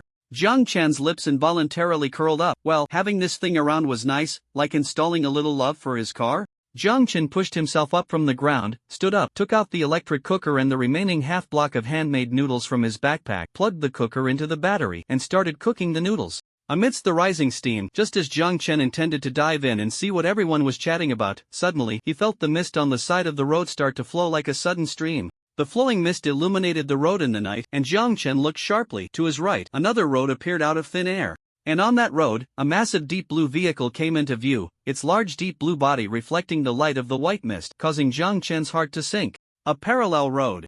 Other players. And the blue heavy truck known as one of the 4 horsemen of the apocalypse. Bad luck, bad luck, bad luck. On the other road, the player driving the blue heavy truck was clearly startled by the sudden appearance of the other road, causing him to accidentally trigger the steering wheel in a panic. The wheels turned, narrowly plunging into the white mist, finally scraping sparks on the road surface before stabilizing. Ahead, the roads were converging, and the 2 vehicles were getting closer. Jiang Chen kept telling himself to calm down, but his palms couldn't stop sweating. No one on the main road would be unafraid of this guy. Compared to the forklift, the blue heavy truck was no different from a baby stroller. Although he knew he shouldn't think of anything else right now, Jiang Chen still silently cursed his bad luck. Damn it, triggering a parallel road during the novice period, and it was such a big guy. When it came to human nature, Jiang Chen didn't dare to gamble at all. It seemed like he really had to gamble with his life now. A layer of cold sweat broke out on Jiang Chen's forehead, his gaze stern, his left foot pressed on the accelerator, making the stopped forklift start moving again. It was only a little past 9, he had to wait until 10 for the night to fall, and the vehicles would be immobilized due to the rules. Jiang Chen didn't speed up too much, he didn't know how fast the person behind him was going, so he deliberately slowed down. If that person had no ulterior motives, that would be best, and they could coexist peacefully. Jiang Chen let that vehicle move ahead. But if they had any thoughts, then the situation would be greatly unfavorable for him. Under Jiang Chen's watch, that vehicle finally leveled with the forklift. From a level perspective, the blue heavy truck was almost 2.5 forklifts high, and when it loomed over, it almost felt suffocating. Jiang Chen's heart raced. In his hand, the 1.3 m steel fork tightened continuously as Jiang Chen mentally prepared for action. When the distance between the two vehicles was about 5 meters, Jiang Chen noticed that the blue heavy truck showed no signs of stopping, and the front of the truck had already slightly surpassed the forklift, as if it was about to leave. Jiang Chen did not let his guard down, his gaze followed, and he eased off the accelerator a bit, slowing down. In a way, this could be seen as a gesture of goodwill. However, honk honk, 2 loud honks sounded. At the same time, the driver's side window rolled down. Jiang Chen's heart skipped a beat. As the window of the heavy truck lowered, a middle-aged man in his 40s, wearing a dark green work uniform and with a gaunt face, appeared in Jiang Chen's line of sight. The man's face was weathered, his brows furrowed tightly. He looked down and saw a college student-like young boy sitting on the forklift. The boy looked very youthful, but his gaze was relatively calm. College student? Jiang Chen heard the middle-aged man ask from the high seat of the truck. Jiang Chen replied with a sound of acknowledgement.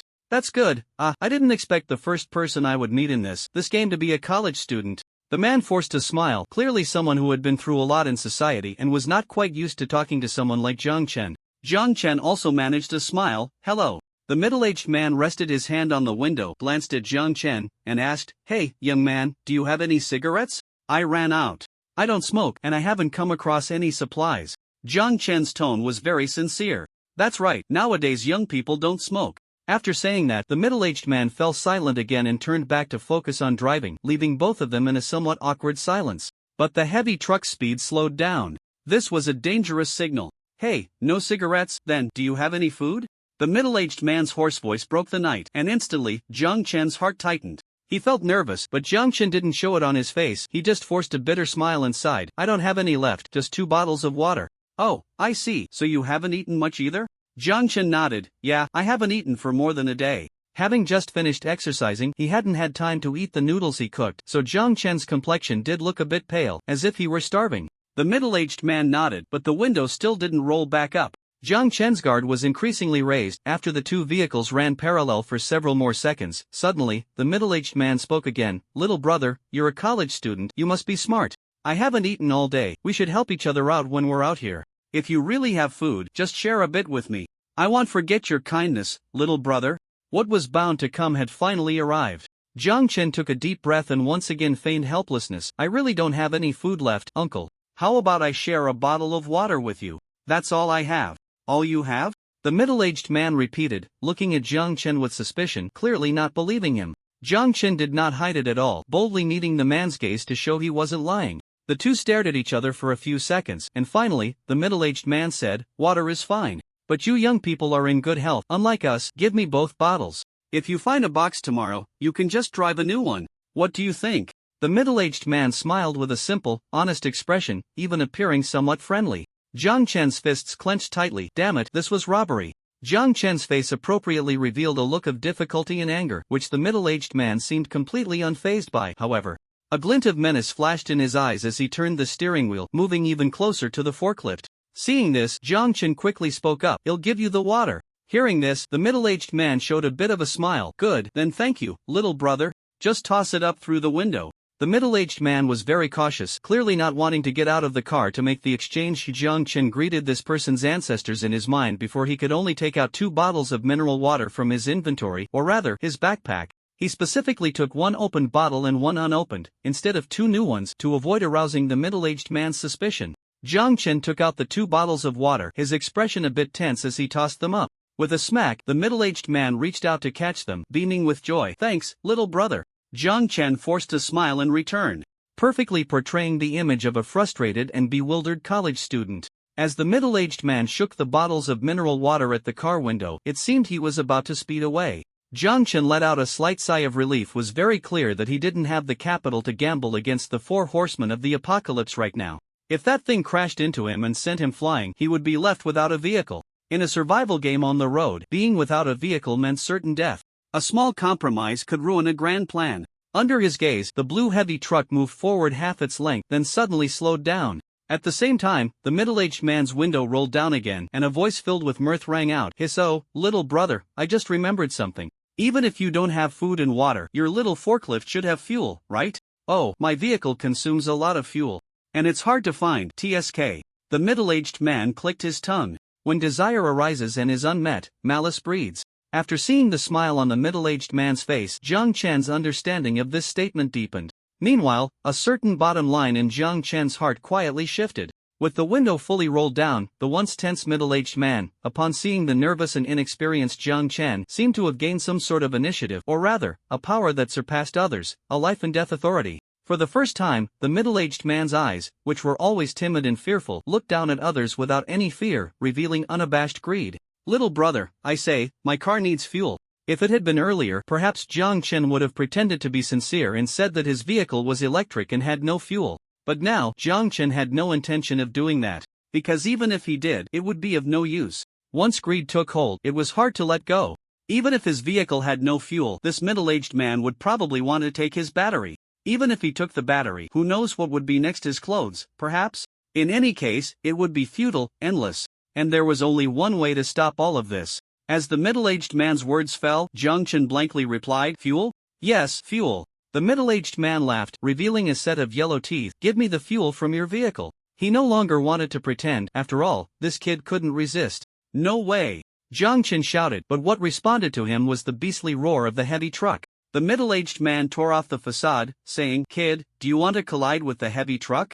You!" Jiang Chen's face seemed to flush red with anger, but only he knew the true reason for his embarrassment. All he knew was that his heart was racing and his adrenaline was surging like never before. "Stop talking nonsense." The middle-aged man's expression grew even more relaxed, and he dug into his ear with his hand, mimicking the posture of those wealthy drivers he had seen before, one hand resting on the window edge, the other turning the steering wheel. The hand resting on the window waved at Jiang Chen, as if teasing a little dog. "Hand over the fuel." Jiang Chen's eyes turned a bit red, and after a few seconds, he clenched his back teeth and said, "I don't have a fuel can." "You don't even have that? Truly, a useless college student." Indeed, survival relies on real skills. What's the use of just studying? As he spoke, the middle-aged man shook his head, appearing even more relaxed. "Pull over." The middle-aged man shouted, demanding Jiang Chen to stop while he pulled out a fuel can from the passenger seat and swung it down towards Jiang Chen's head. Jiang Chen allowed the object to hit his head, appearing completely unable to dodge. Seeing this, the middle-aged man's expression became even more disdainful. "Pour the oil, then lift the oil barrel up. Don't try any tricks, I doubt you dare." Jiang Chen nodded in fear. Holding the oil barrel, he turned around and pretended to pour oil from the fuel tank under the driver's seat, which was actually the battery compartment. After silently counting to 60 in his mind, Jiang Chen said, "Done." The middle-aged man grunted through his nose, turned his head, and reached out. In that instant, as the man's gaze shifted, he saw a dark flash rushing towards his eyes. That little bit of darkness gathered and dispersed in his vision, until he felt something pierce through his brain, sluggish and cold. Then, the middle-aged man opened his mouth but couldn't make a sound. The thing that had entered his brain twisted, and his vision spun violently. At the center, a light screen flickered. "You have been killed by a player. The road to survival ends here. Please rest in peace." The middle-aged man's pupils suddenly contracted. The first kill player. The only player in the entire server to upgrade a vehicle to level 2 within 3 days. How could it be him? How could it possibly be him? However, he no longer had the chance to think. With a whoosh, Jiang Chen pulled the steel fork out from the man's limp body, or rather, from the pierced and stirred-up skull. Blood, brain matter, and an unclear mix of red and brown liquid splattered out, splashing onto the heavy truck's frame, the ground, and onto Jiang Chen's face and body below. Jiang Chen's rapidly beating heart seemed to stop for a second, then his stomach churned to it. Jiang Chen's body slumped down from the driver's seat, kneeling by the roadside, and began to vomit. Even so, he did not let go of the steel fork. Subconsciously, he could only grip this. It was the only thing that could give him a bit of support.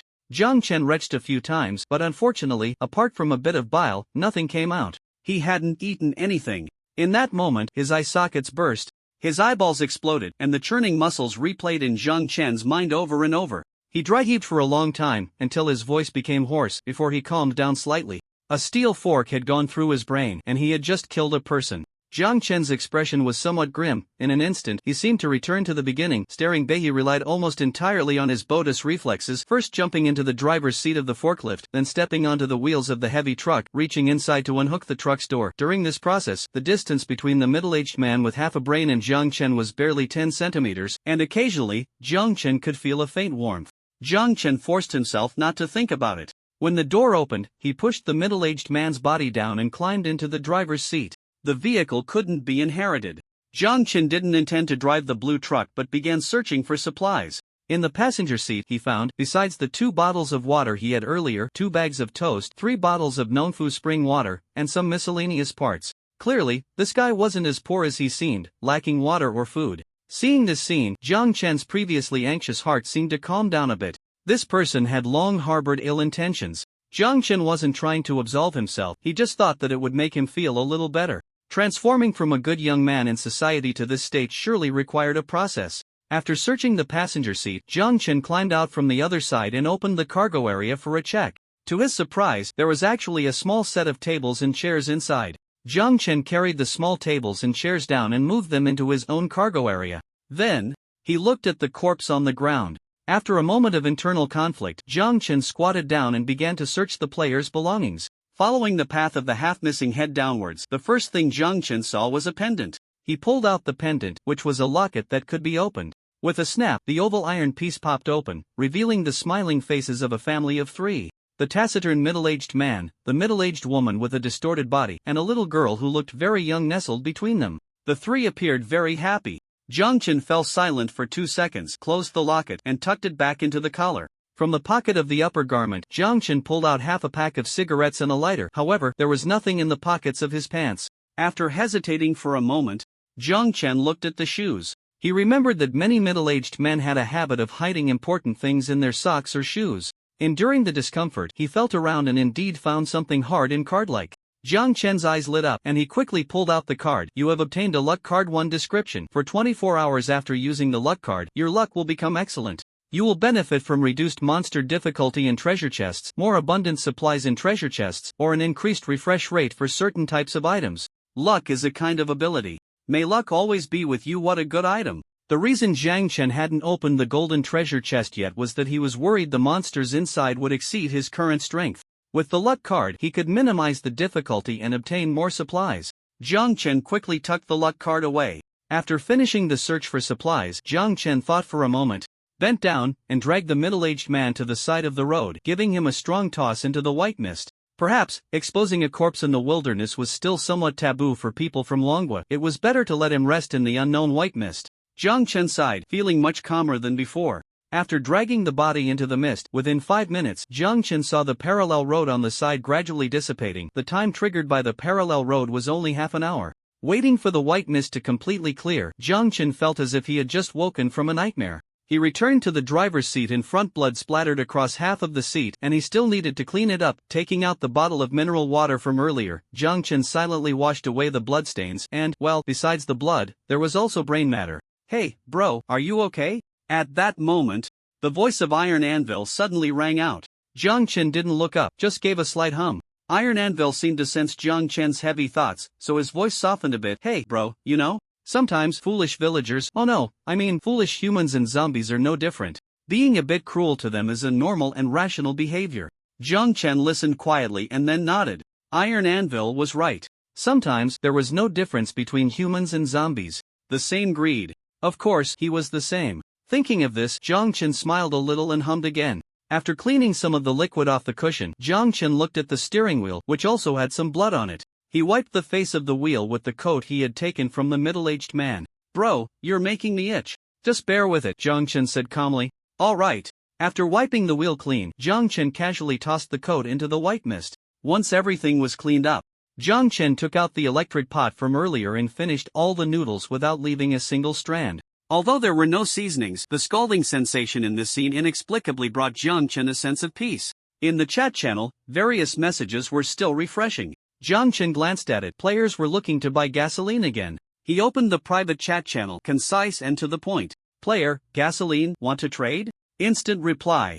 Big shot. Let's trade. Hee hee, I thought the big shot didn't want to talk to me anymore. Hee hee hee. Congratulations to the big shot for being the first in the whole server to upgrade to a level 2 vehicle, truly deserving of the title. What does the big shot want to trade for?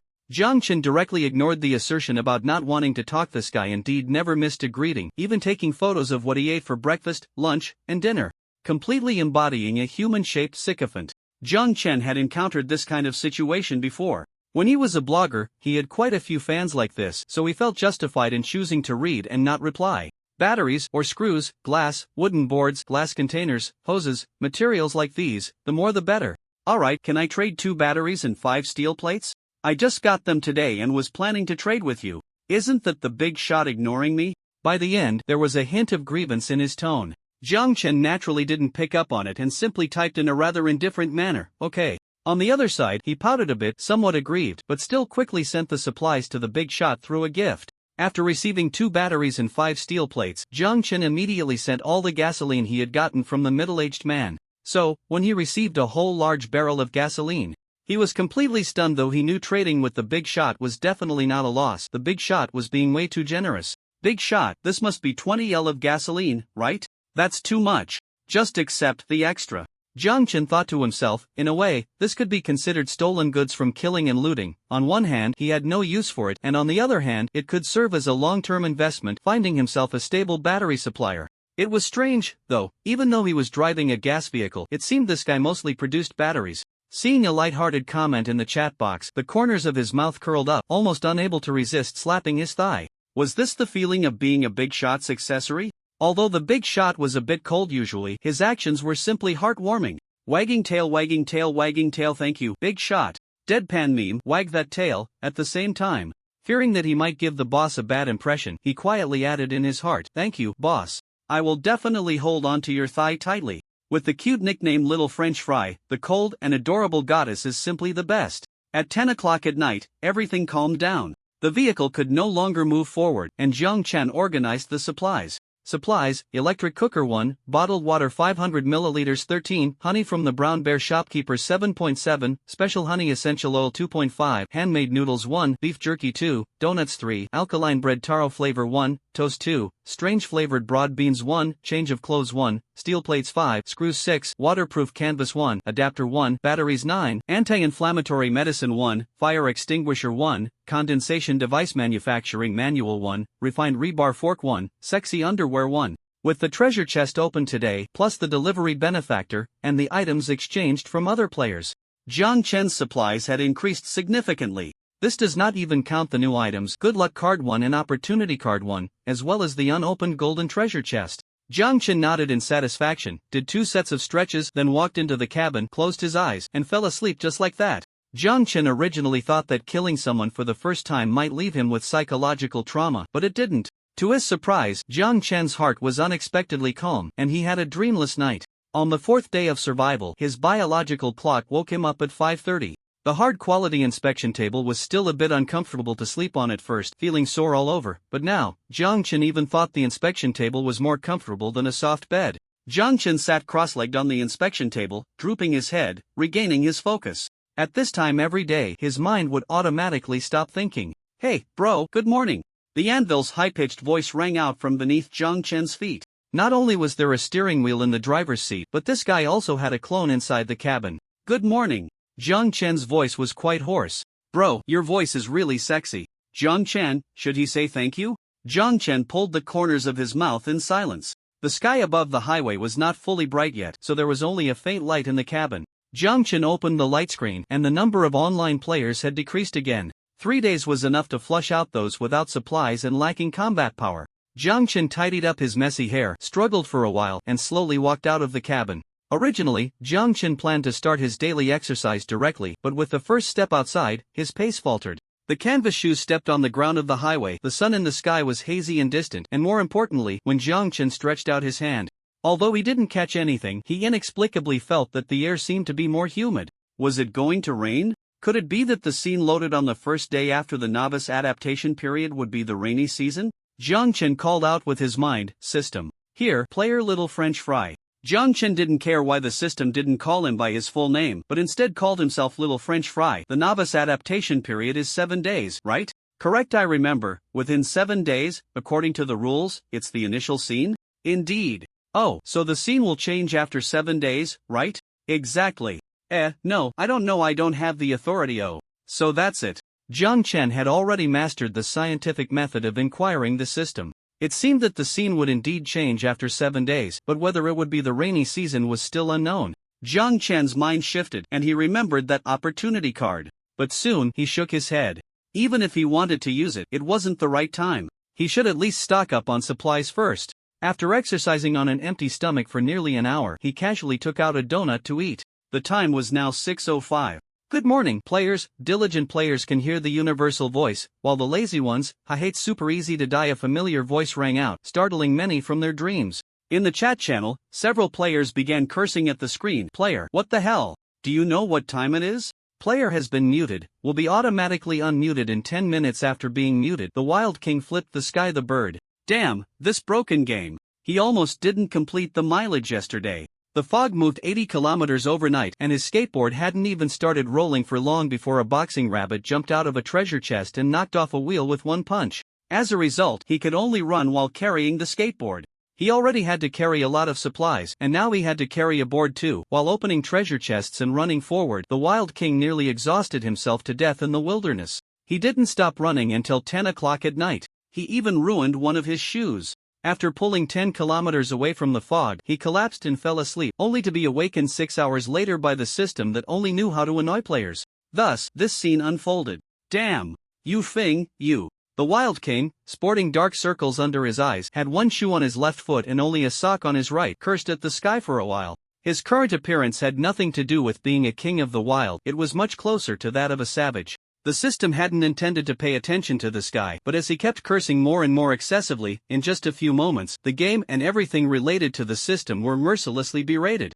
The cruelty of his words even made the system, which prided itself on not stooping to the level of foolish players, start to buzz with anger. Player, in the game space, please use civilized language. If you continue like this, I will mute you for 3 days. I'll mute your mother. Isn't it just about not using foul language? Don't underestimate me, you Fing bastard born with electronic parents but raised without them. You. The Wild King was just getting started, ready to unleash his fury when suddenly, a prompt sound rang out. Your words have attracted the attention of the passing recluse, Mr. Sloth. Mr. Sloth is currently trading with the most hot-tempered leopard and needs someone like you. Mr. Sloth offers you a service point location card. Do you accept? The Wild King exclaimed, putting down the skateboard he was carrying on his shoulder, and scoffed, I refuse. System, huh? The system couldn't help but exclaim. The Wild King looked disdainful. Do you think just because the game offers some benefits, I should be grateful and stop cursing you? Dream on, I want work for the capitalists. Get lost. Saying this, he raised his middle finger again, causing the system to tremble slightly. The Wild King was about to retort again, but the next second, Mr. Sloth is even more satisfied with you. He is indeed eager for talent. He will visit your vehicle at 10 o'clock this morning. Also, please accept this service area location card, a gift from Mr. Sloth for your meeting. After saying this, a flash of white light appeared, and the black service area location card dropped down, regardless of whether the Wild King accepted it or not. Damn, he couldn't afford to offend either side. One might complain, while the other could insult him, causing him to lose his electronic parents. The prompt sound finished and hurriedly left.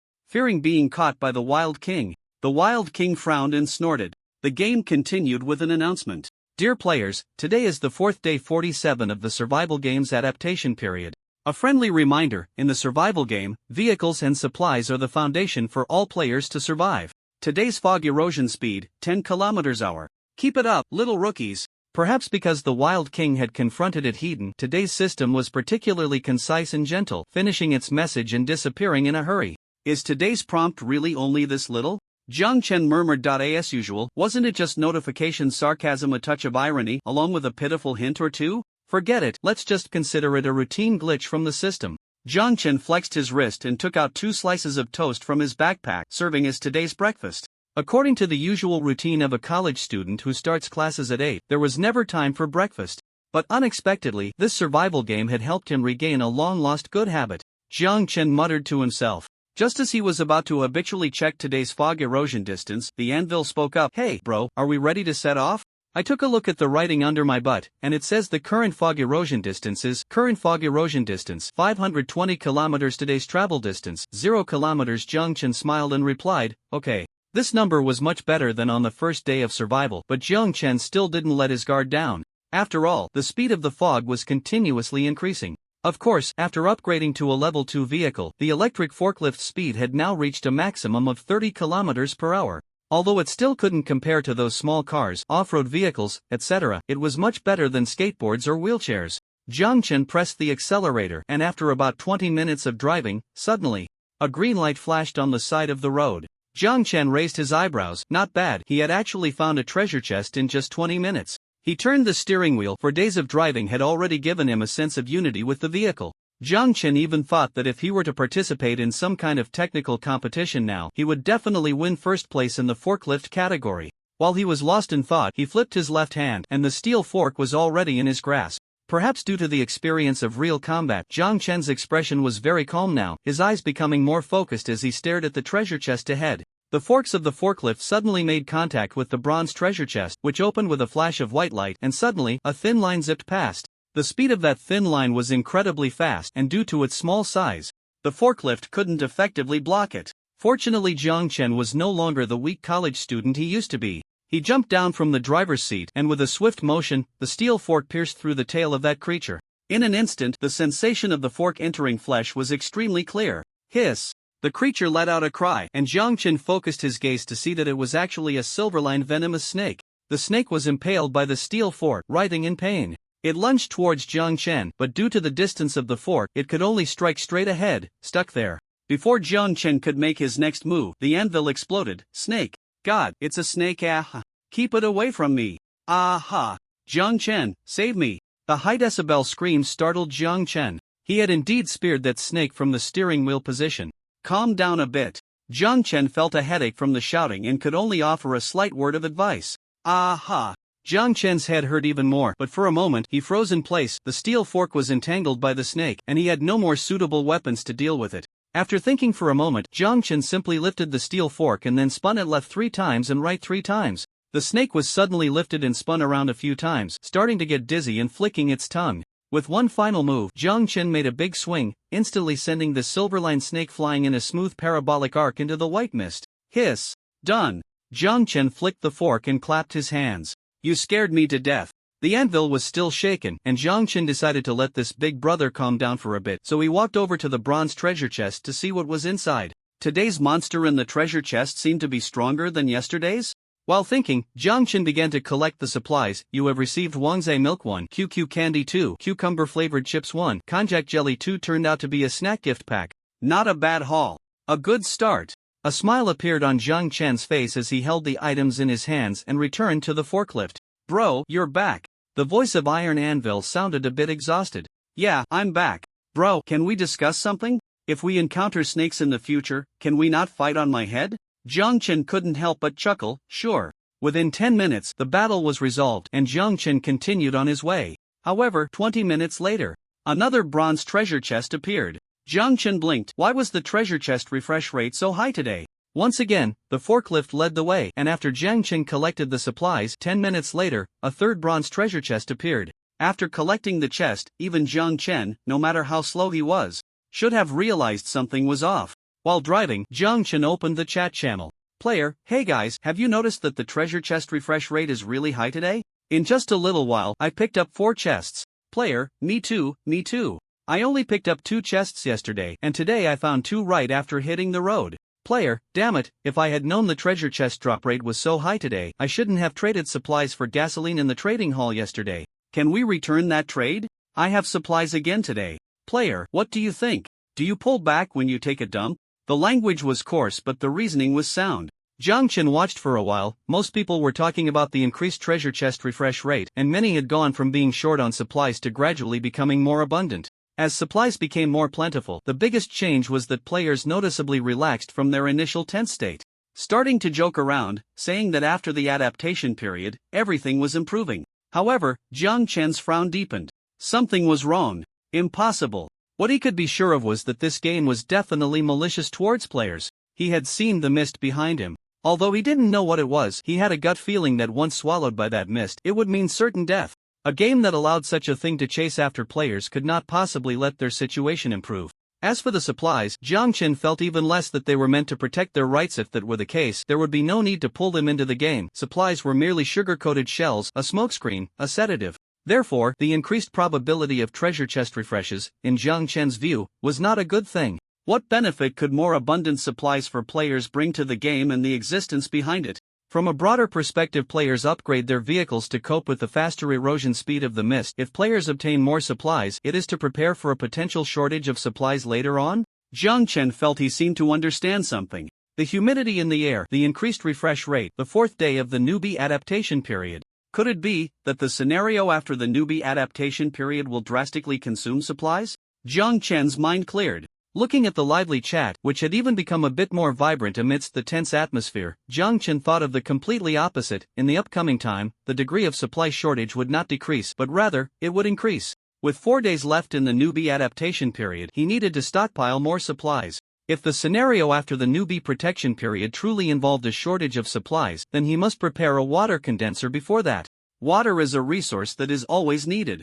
After sorting out his thoughts, Jiang Chen slightly slowed down. Treasure chests were not large and were distributed on both sides of the road. Going too fast and not being able to backtrack would easily cause him to miss the chests to die in the next 4 hours. Jiang Chen surprisingly collected 5 wooden treasure chests, 3 bronze chests, and even a silver chest. Inside the last silver chest, Jiang Chen opened a 5L glass container and 3 adapters. The basic materials for the water condenser were all gathered. Water condenser manufacturing manual 1, 5L glass container 111, hose 232, screws 585, adapters 444. However, there was still no news about the crucial manufacturing station. It made sense, such an item as the water condenser shouldn't appear during the novice adaptation period. If it weren't for discovering a bug in the rules, it would be unlikely to have this thing drop on the 4th day of the game. Jiang Chen frowned and sat down to rest for a while. At that moment, a private message popped up in the chat box. Good morning, Big Shot. Today I'm super lucky. I opened 3 chests. Finally, I have extra food to give to you. Please don't refuse, Big Shot. Pitiful Yu Cheng's lips curled up slightly, looking very happy. Finally, on the 4th day of the game, her luck was turning around as well. After a few seconds, the other party typed a new message. Yu Cheng felt a surge of joy and quickly checked what the Big Shot had sent her. Would the Big Shot praise her? Hee. Did you not check the chat channel? Yu Cheng scratched her head, wondering why the Big Shot's words seemed so disjointed. What happened in the chat channel? Yu Cheng was a bit confused. She really hadn't looked. She was completely immersed in the joy of having found 3 treasure chests in one morning. Humming a little tune, Yu Cheng opened the regional chat channel, and after seeing the flood of treasure chest messages, her smile finally faded. Player, is this treasure chest mechanism really okay? I've encountered 11 of them in one morning. Treasure chests are redundant, guys. I'm selling gasoline in the trading hall. Who's coming? Player, I'm coming. Just found 4 more chests. Player, damn, I opened a KFC family bucket. Who's coming? I need steel plates, wooden boards, those things. The messages kept refreshing. What? 11 chests, 4 chests, 7 chests. The surplus materials left Yu Cheng dumbfounded. She finally understood what the Big Shot meant. While Jiang Chen was organizing his materials, he saw, woo, Big Shot, I understand now. So it turned out she wasn't lucky at all, but rather her luck was terrible. Others were opening dozens of chests in a morning, and she had only opened 3, all wooden chests. No wonder the Big Shot wanted her to check the group chat. Woo. Jiang Chen couldn't help but chuckle, but then felt a bit embarrassed to mock the other unfortunate little classmates. He cleared his throat and typed, you can keep the materials. Woo, but that won't do, Big Shot. I know I'm not good, but even a mosquito is meat. Please accept it. Yu Cheng's heart was bleeding and her head drooped, but she insisted. Jiang Chen hesitated for a moment and typed, keep the materials, they'll be useful later. He wasn't entirely sure about his guess, having done his best to hint. If the other party wasn't clever enough to get his meaning, then so be it. After experiencing the last parallel road, Jiang Chen had become much calmer and more rational in his thinking. In the chat box, a quick reply came. Materials are useful? Okay, Big Shot, they'll listen to you. They'll start saving materials from now on.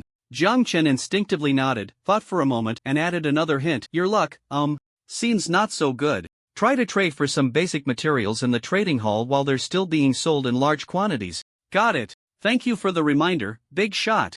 Although Yu Cheng didn't know what had happened or what was about to happen, she knew that listening to advice leads to a full stomach. The big boss must know more than this unlucky person. Then he'll listen to you, big boss. He'll stock up on supplies first, and if you need them later, he'll be the only one with them. Just call me anytime. Zhang Chen replied with an mm. Then, as usual, after trading batteries and jerky with the players, Zhang Chen gave a slight reminder. Not disappointing Zhang Chen, the players were not fools. They directly withdrew some key basic supplies from the trading hall. Zhang Chen did not intend to get too close to the players. After all, human hearts are hard to gauge. But he also did not plan to completely take the lone wolf route. In a survival game where information can be exchanged and supplies traded, becoming a lone wolf is not a wise choice. Of course, if one is a natural lucky star or exceptionally strong, then he might as well not say anything. Zhang Chen prided himself on being neither, so he still needed to appropriately show some goodwill. After exchanging some food, water, and basic supplies in the trading hall, Zhang Chen continued on his way. This time, he drove while picking up treasure chests until darkness enveloped the land, at which point he stopped the vehicle. On the fourth day, Zhang Chen's mileage was not very high, even less than the third day before his vehicle was upgraded, but he still drove 250 kilometers, about 10 hours of driving. The remaining time was spent entirely on opening treasure chests. The system's built-in backpack was completely insufficient, and all the supplies were crammed into the back of the vehicle. It's worth mentioning that now in his vehicle there was a quality inspection table serving as a bed, and a small table and chairs he obtained from a player yesterday. As for the second floor, well, he indeed didn't have the ability to jump 3 meters high, but fortunately, he exchanged for a hammer in the trading hall and, using his wooden boards and nails, made a simple ladder. This way, the space on the second floor could also be utilized for storing supplies. As the fourth day wrapped up, many people in the group joyfully shared the supplies they had obtained, and some even posted photos, accidentally revealing the luxurious RV they had drawn at the start, along with a pile of supplies, which drew envy and jealousy from many. Player: damn, bro, you're a reincarnated lucky star. This big RV. Everything is complete, right? Player: I'm envious. I wonder if my brother needs a warm bed. I can do both front and back. Player: let's talk more upstairs. What do you mean by both? Player: shy player, ahem, pure girl university, who's watching? Just need 2 bottles of water. The chat was a chaotic mess, filled with jokes and some risque comments, which, to be honest, were quite common. Zhang Chen had no particular opinion on it. Behind the chat box, whether the person was male or female, human or ghost, he had no idea, so there was no need to believe everything. However, Zhang Chen glanced at the player flaunting the RV and felt something was off. It's possible that this guy genuinely liked to show off, but exposing one's assets at the start of a survival game is a rather dangerous and sensitive behavior. Is someone really that foolish? Or is there a purpose behind this? Keeping an eye on it, he marked the player's name, and after exercising for 2 hours, Zhang Chen fell into a deep sleep. On the following 5th and 6th days, treasure chests continued to appear in abundance. Many players were saying that they encountered treasure chests while driving, while walking, and even at some unnecessary times. For example, while squatting by the roadside to relieve themselves, a treasure chest suddenly refreshed right next to their feet. In short, although there were monsters in the treasure chests, due to the supplies obtained and everyone becoming increasingly skilled, the survival pressure seemed to have eased significantly in just a few days. In the chat box: player: today I opened instant rice. Players who want to eat, aim for the trading hall 9-headed bird and trade gasoline for it. Player: raise your hand. Even though we don't lack food anymore, I still crave a bite of rice. Player: I've got medical supplies, willing to trade for weapons. Any weapon will do. Player: I can trade. The number of players trading in the trading hall is increasing. Most of them exchanging food or water for power and weapons. Players seem very confident that they can go further and further on the road. Looking at the gasoline displayed in the trading hall, I felt a bit itchy inside. My hand hovered over the trade button several times, but I didn't press it. A few seconds later, the window that wouldn't close rested my chin and looked down at the road outside the truck, sighing. I really want to trade for gasoline, even though I've stockpiled some. The consumption is just too high, TSK, but the boss said it's best to keep some basic supplies. Sigh. The window that wouldn't close shook his leg absent-mindedly. His fatigue level had reached its limit. He needed to rest. Watching the heated trading in the chat box, he felt a bit itchy to trade, but thinking of the boss warning, he decided against it. Did the boss receive some news? Or guess something? I wonder if it's accurate, the window that wouldn't close muttered. 6 days had passed in the game, and during these 6 days, aside from the initial first kill, Little French Fry hadn't said a word in the chat box, and there had been no other movements. Although he believed the boss was definitely stronger than them, the distance made it hard to truly trust from the bottom of his heart. After thinking for a few seconds, the window that wouldn't close suddenly shifted. Forget it, sleep. I'm tired. Before sleeping, the conversation with Little French Fry still displayed on the screen in front of him. Boss, good morning. Boss, today's treasure chest haul is pretty good. Lucky. Boss, sneak peek, sneak peek, sneak peek, are you there? Boss, I saw someone selling gasoline in the trading hall. However, the boss little French fry didn't reply to any of them. Of course, Jiang Chen had no time to reply. He was completely immersed in the life of driving and opening treasure chests. The higher the drop rate of treasure chests, the more he felt that after the 7-day adaptation period, this game was probably going to throw something big at them. The more anxious he became, the more he couldn't produce the crafting station he wanted, which was the key item to create the condensation device. Even though the drop rate of treasure chests was already quite high, they were mostly wooden and bronze chests, while silver chests were very rare, and Jiang Chen suspected that the key crafting station might only be obtainable from silver or even higher chests. Up until now, Jiang Chen had opened a bunch of items but hadn't seen a trace of the crafting station. While thinking, Jiang Chen used the dagger in his hand to take down the boxing rabbit in front of him. The boxing rabbit could damage vehicles, so it had to be dealt with quickly. The dagger was an item Jiang Chen had obtained from a bronze chest, which temporarily made up for the lack of melee weapons. However, there was still no news of the key crafting station. A flash of white light appeared as Jiang Chen picked up the supplies, which included an apple, a small bag of flour, and a silver coin.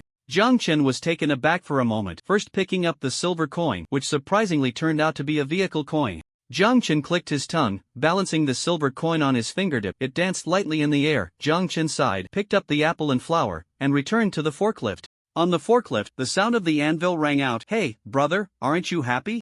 I think your haul is already quite good. The voice of the anvil was very deep, and it could startle one when it suddenly rang out, but after these few days, Jiang Chen had gotten used to it. Jiang Chen casually played with the silver coin while saying, the haul is pretty good. But I haven't found what I want. What you want? Are you referring to the diamond sword? Oh, then we have to go down the mine. Jiang Chen. If that thing really existed, it would be fine, but unfortunately, the road has its peculiarities and its essence cannot change. Jiang Chen let the nonsensical ramblings of the anvil enter his left ear and exit from his right. Suddenly, he looked towards the direction of the carriage. Jiang Chen stopped the car. The anvil was a bit confused, not knowing what Jiang Chen was going to do. Jiang Chen took a deep breath, got out of the driver's seat, and took a few steps towards the back of the carriage. A milky white iron block flickered, consciousness transmitted into the carriage, and the anvil on the quality inspection platform said in a deep voice, "What is this brother going to do?" The anvil turned with Jiang Chen and saw the treasure chest shimmering with golden light in Jiang Chen's line of sight. As if realizing something, the anvil exclaimed, "Brother, are you going to open that poop-colored box?" Jiang Chen hesitated for a moment, then finally nodded. He had indeed been wanting to take a gamble since he couldn't get the crafting table he wanted. If the upcoming period was one of material scarcity, he had to obtain the crafting table. He wasn't particularly interested in being first, but he was very interested in staying alive. Jiang Chen made up his mind. That was a decision that even 10 oxen couldn't pull back. Moreover, he wasn't completely unprepared. A flash of white light appeared in Jiang Chen's palm, and 2 cards appeared in his hand. One was given by the kind-hearted Lao Dang, and the other was a prop card Jiang Chen had obtained in the past few days. The former increased his luck in opening treasure chests. The latter's greatest function was to impose a 5S binding on the people, objects, and monsters in front of him. With these 2 props, plus his steel fork and dagger, the odds were at least 4 to 6 in his favor. Jiang Chen calculated the route for movement, stored the golden treasure chest in his backpack, and then got out of the car. He couldn't open it in the car. That would be disastrous if he damaged the carriage. Releasing the treasure chest around the vehicle, Jiang Chen prepared himself, his heartbeat gradually calming. Consciousness enveloped it, and Jiang Chen chose to use it. A strange pink light emanated from above. The light condensed, and surprisingly, it formed a small pink pig with a bow in the air.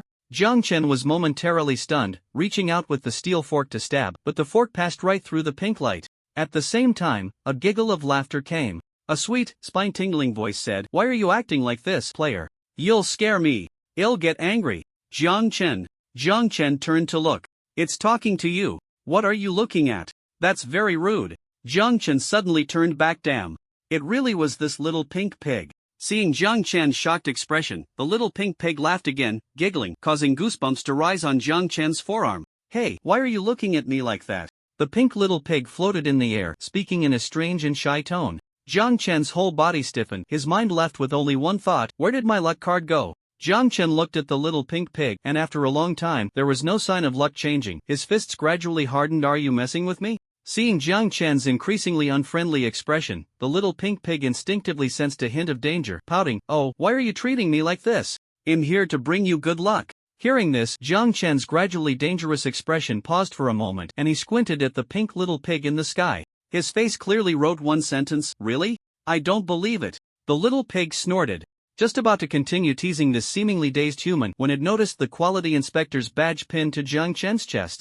After a second of being stunned, the little pig almost crawled out of the pink halo. Light and agile, the little pig immediately stuck close to Jiang Chen. "Oh, so you're a quality inspector.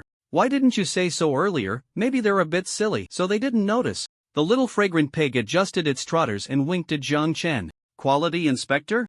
Jiang Chen instinctively touched his chest. Wait, he wasn't wearing anything there. Could it be that once the assessment was passed, everything on the road could be seen?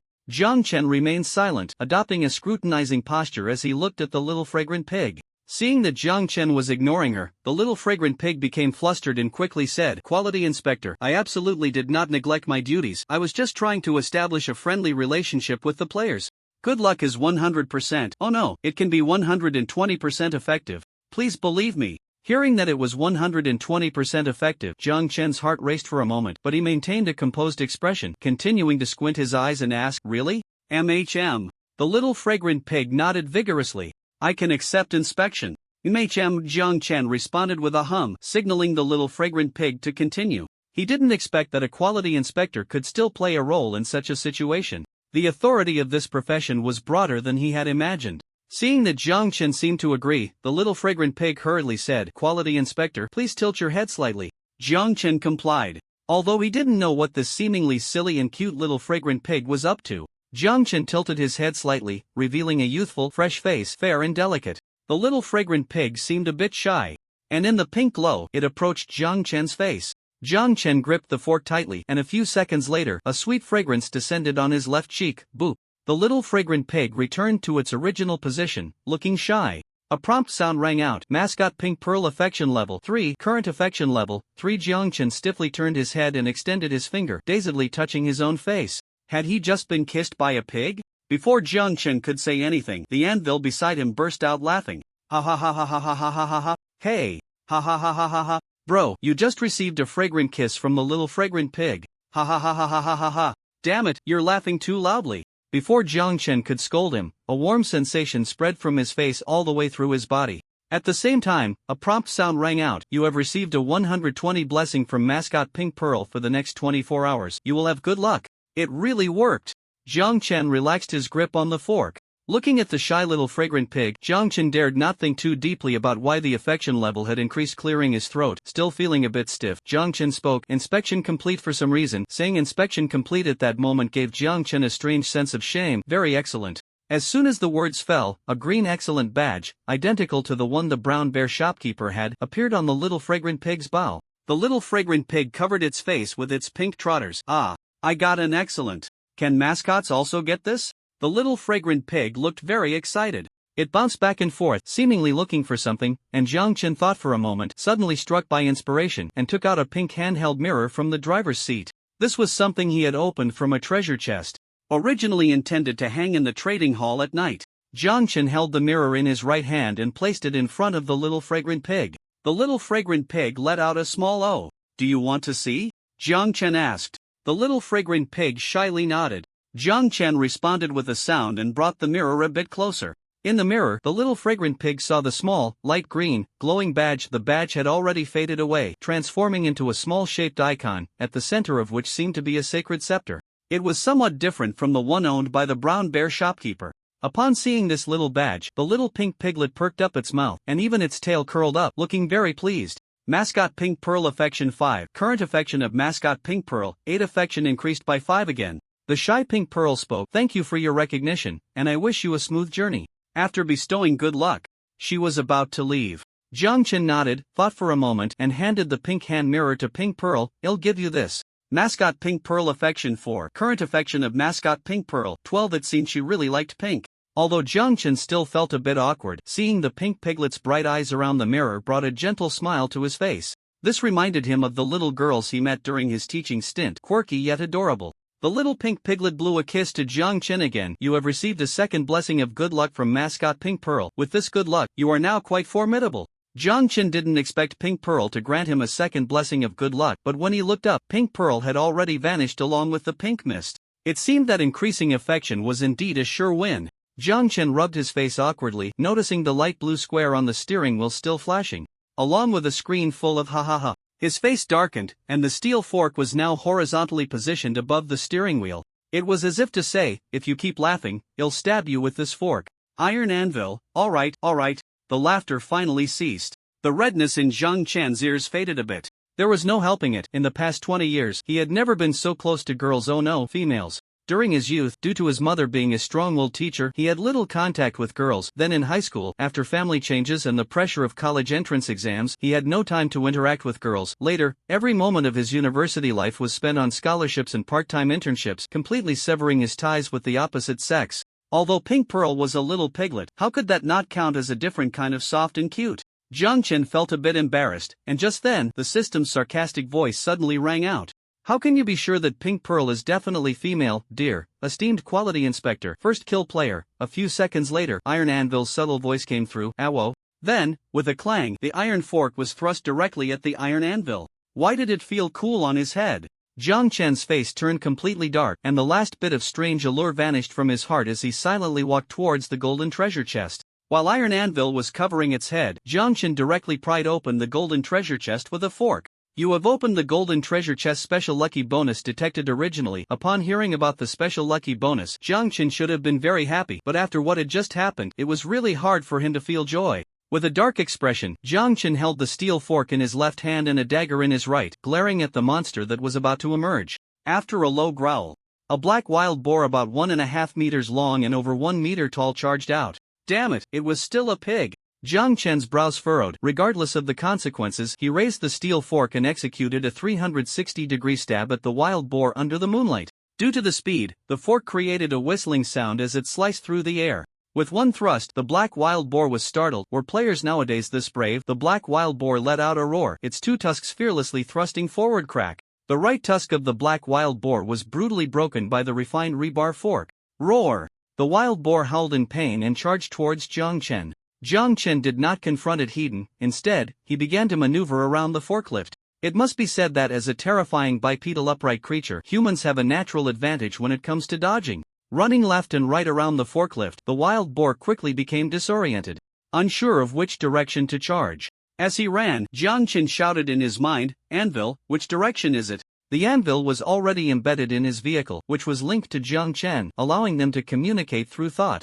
To the right side of the cabin. The anvil quickly replied. Good. Jiang Chen's tone was calm. Fortunately, he had been exercising every day for the past few days, or else a normal college student would have been dizzy after just a quarter of an hour running around a pillar. Jiang Chen lowered his body and, in a direction the wild boar couldn't see, slipped into the cabin. He carefully listened to the wild boar's grunts and confirmed that it was right below the window. The next second, the window was quietly open, and Jiang Chen's head peeked out from a height of 1.5 meters above the ground. Then, half of his body emerged, and finally, a steel fork glinting with cold light. A card in his hand flashed, a white light flickered, and suddenly, a white light band wrapped around the wild boar below, which struggled but found the white light band unyielding, firmly binding its body and rendering it immobile. At that moment, Jiang Chen pounced down like a tiger descending a mountain, aiming the steel fork at the wild boar's soft belly and thrusting it in. In an instant, blood splattered, covering Jiang Chen's face. 1 second. The stench of blood swirled around his nostrils, but Jiang Chen's expression remained unchanged as he twisted the steel fork again. 3 seconds. Roar! The wild boar struggled wildly, the fork lodged in its muscles, and the tremendous impact nearly knocked Jiang Chen off his feet. The effect lasted only 5 seconds. Jiang Chen gritted his teeth, turned the direction of his right-hand dagger, crouched down, and plunged it directly into the position of the wild boar's right eye. After stabbing once, he aimed for the left eye, but the wild boar struggled again, its hooves pushing against Jiang Chen's sinking shoulder. Jiang Chen felt a sharp pain in his shoulder as he was slammed against the cabin wall with a thud. The cabin was dented from the impact. As the 5 seconds passed, the light band disappeared, and the half-blind wild boar struggled frantically on the ground, unable to see where Jiang Chen was, and began to charge wildly. However, Jiang Chen had already dragged himself to the back of the cabin, his face cold, enduring the severe pain in his shoulder, watching as the wild boar's strength gradually waned, its form becoming increasingly unstable, until finally, with a shudder, it collapsed to the ground with a thud. Black blood flowed out from beneath the fallen wild boar, gradually soaking a small patch of the road surface. Huffed. Jiang Chen exhaled deeply, relieved. He tentatively lifted his shoulder and arm, feeling a sharp pain above his shoulder. It must have been fractured from the impact. Jiang Chen sighed. A luck card. A binding card, plus his own steel fork, dagger, and the anvil's hints, had finally dealt with this monster truly worthy of a golden treasure chest. His multiple preparations had paid off. Otherwise, even if he had opened the treasure chest, it would have been useless, would have been the first to die in front of it. Jiang Chen dragged his arm and approached the wild boar's body, not rushing to check the situation, but cautiously used the steel fork to stab the wild boar 3 more times. More black blood flowed out, and Jiang Chen confirmed that this guy was really dead. Bro, are you okay? The anvil's voice sounded, a hint of concern in it. Jiang Chen shook his head. Having experienced multiple battles with monsters, he had matured a lot now. Although the injuries this time were the most severe, he had inadvertently gained quite a few combat skills. Jiang Chen took out the bandages he had previously brought from the compartment and performed a simple dressing, then walked towards the location of the already opened golden treasure chest. Now, it all depended on the rewards from this wave. Surely, he couldn't give himself another big surprise, could he? As the white light faded, a prompt sounded. You have obtained car coins 10, vehicle upgrade fragments 10, backpack expansion card 1. Each card grants 10 storage slots upon use. Refined short blade 1, iced red tea 500 milliliters 5, hot handmade hot dogs 5, steel plates 10, screws 10, glass 5, refined wheels 3, item slot freeze requires nested backpack item slot for use 5, service area refresh card 1. No crafting table. Jiang Chen's heart sank. A pile of items emerged from the white light, and Jiang Chen scanned through them, confirming that there was no crafting table. How unlucky, how unlucky, how unlucky. Jiang Chen silently shouted in his heart. Even the messy hair he couldn't be bothered to fix drooped a bit. The anvil in the driver's seat sensed Jiang Chen's mood and was about to offer some comfort when it saw Jiang Chen walk towards the wild boar again, holding the short blade he had just obtained from the golden treasure chest. The anvil's eyelids twitched. If a lump of iron could have eyelids.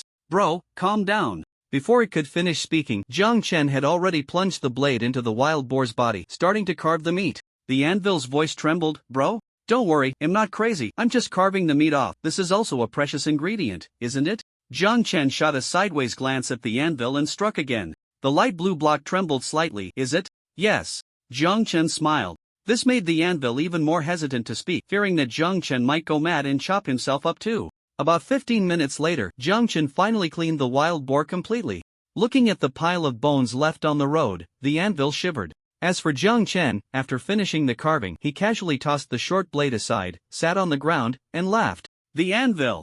Jiang Chen naturally had no idea that the anvil was silently crying for help at that moment. He was laughing because it was laughing out of anger. He didn't deny that carving the meat had a hint of venting, but he was overestimating himself. A white-faced scholar who just a few days ago was unable to tie a chicken found it very difficult to learn how to butcher a pig with a razor. Not to mention accurately discerning how to handle each piece, certain strong muscles locked the blade, making it hard to insert at all. Thus, after disassembling the poor pig, Jiang Chen's fatigue level actually increased by 20 points, getting stuck at the fatigue limit after equipping the title. Jiang Chen was simply laughing out of anger. After a few seconds, shaking his head, Jiang Chen felt a bit helpless and slowly stood up to pick up the knife. However, when he turned to look at the anvil, he clearly saw the light blue block where the anvil was standing tremble slightly. Jiang Chen, what are you shaking for? The anvil? Me? Seeing Jiang Chen's usual expression and the short knife stained with black pig's blood in his hand, the anvil forced a smile. Well, just now I drew a cross on my chest, asking God to grant you good luck. Heaven have mercy. He had actually started to babble. Fortunately, Jiang Chen didn't mind much. After a soft "oh," Jiang Chen calmly began to gather the supplies. To be honest, although there was no crafting table that Jiang Chen wanted, the haul was still quite decent. As expected of a golden treasure chest, the variety and practicality of the items obtained far surpassed those from wooden and bronze chests. Moreover, through this treasure chest opening, Jiang Chen confirmed that he did not possess the legendary luck of a European emperor. Good luck had piled up to this extent, yet he still couldn't draw what he wanted. His luck could only be described as not bad, but there was still a significant gap compared to the legendary European emperor.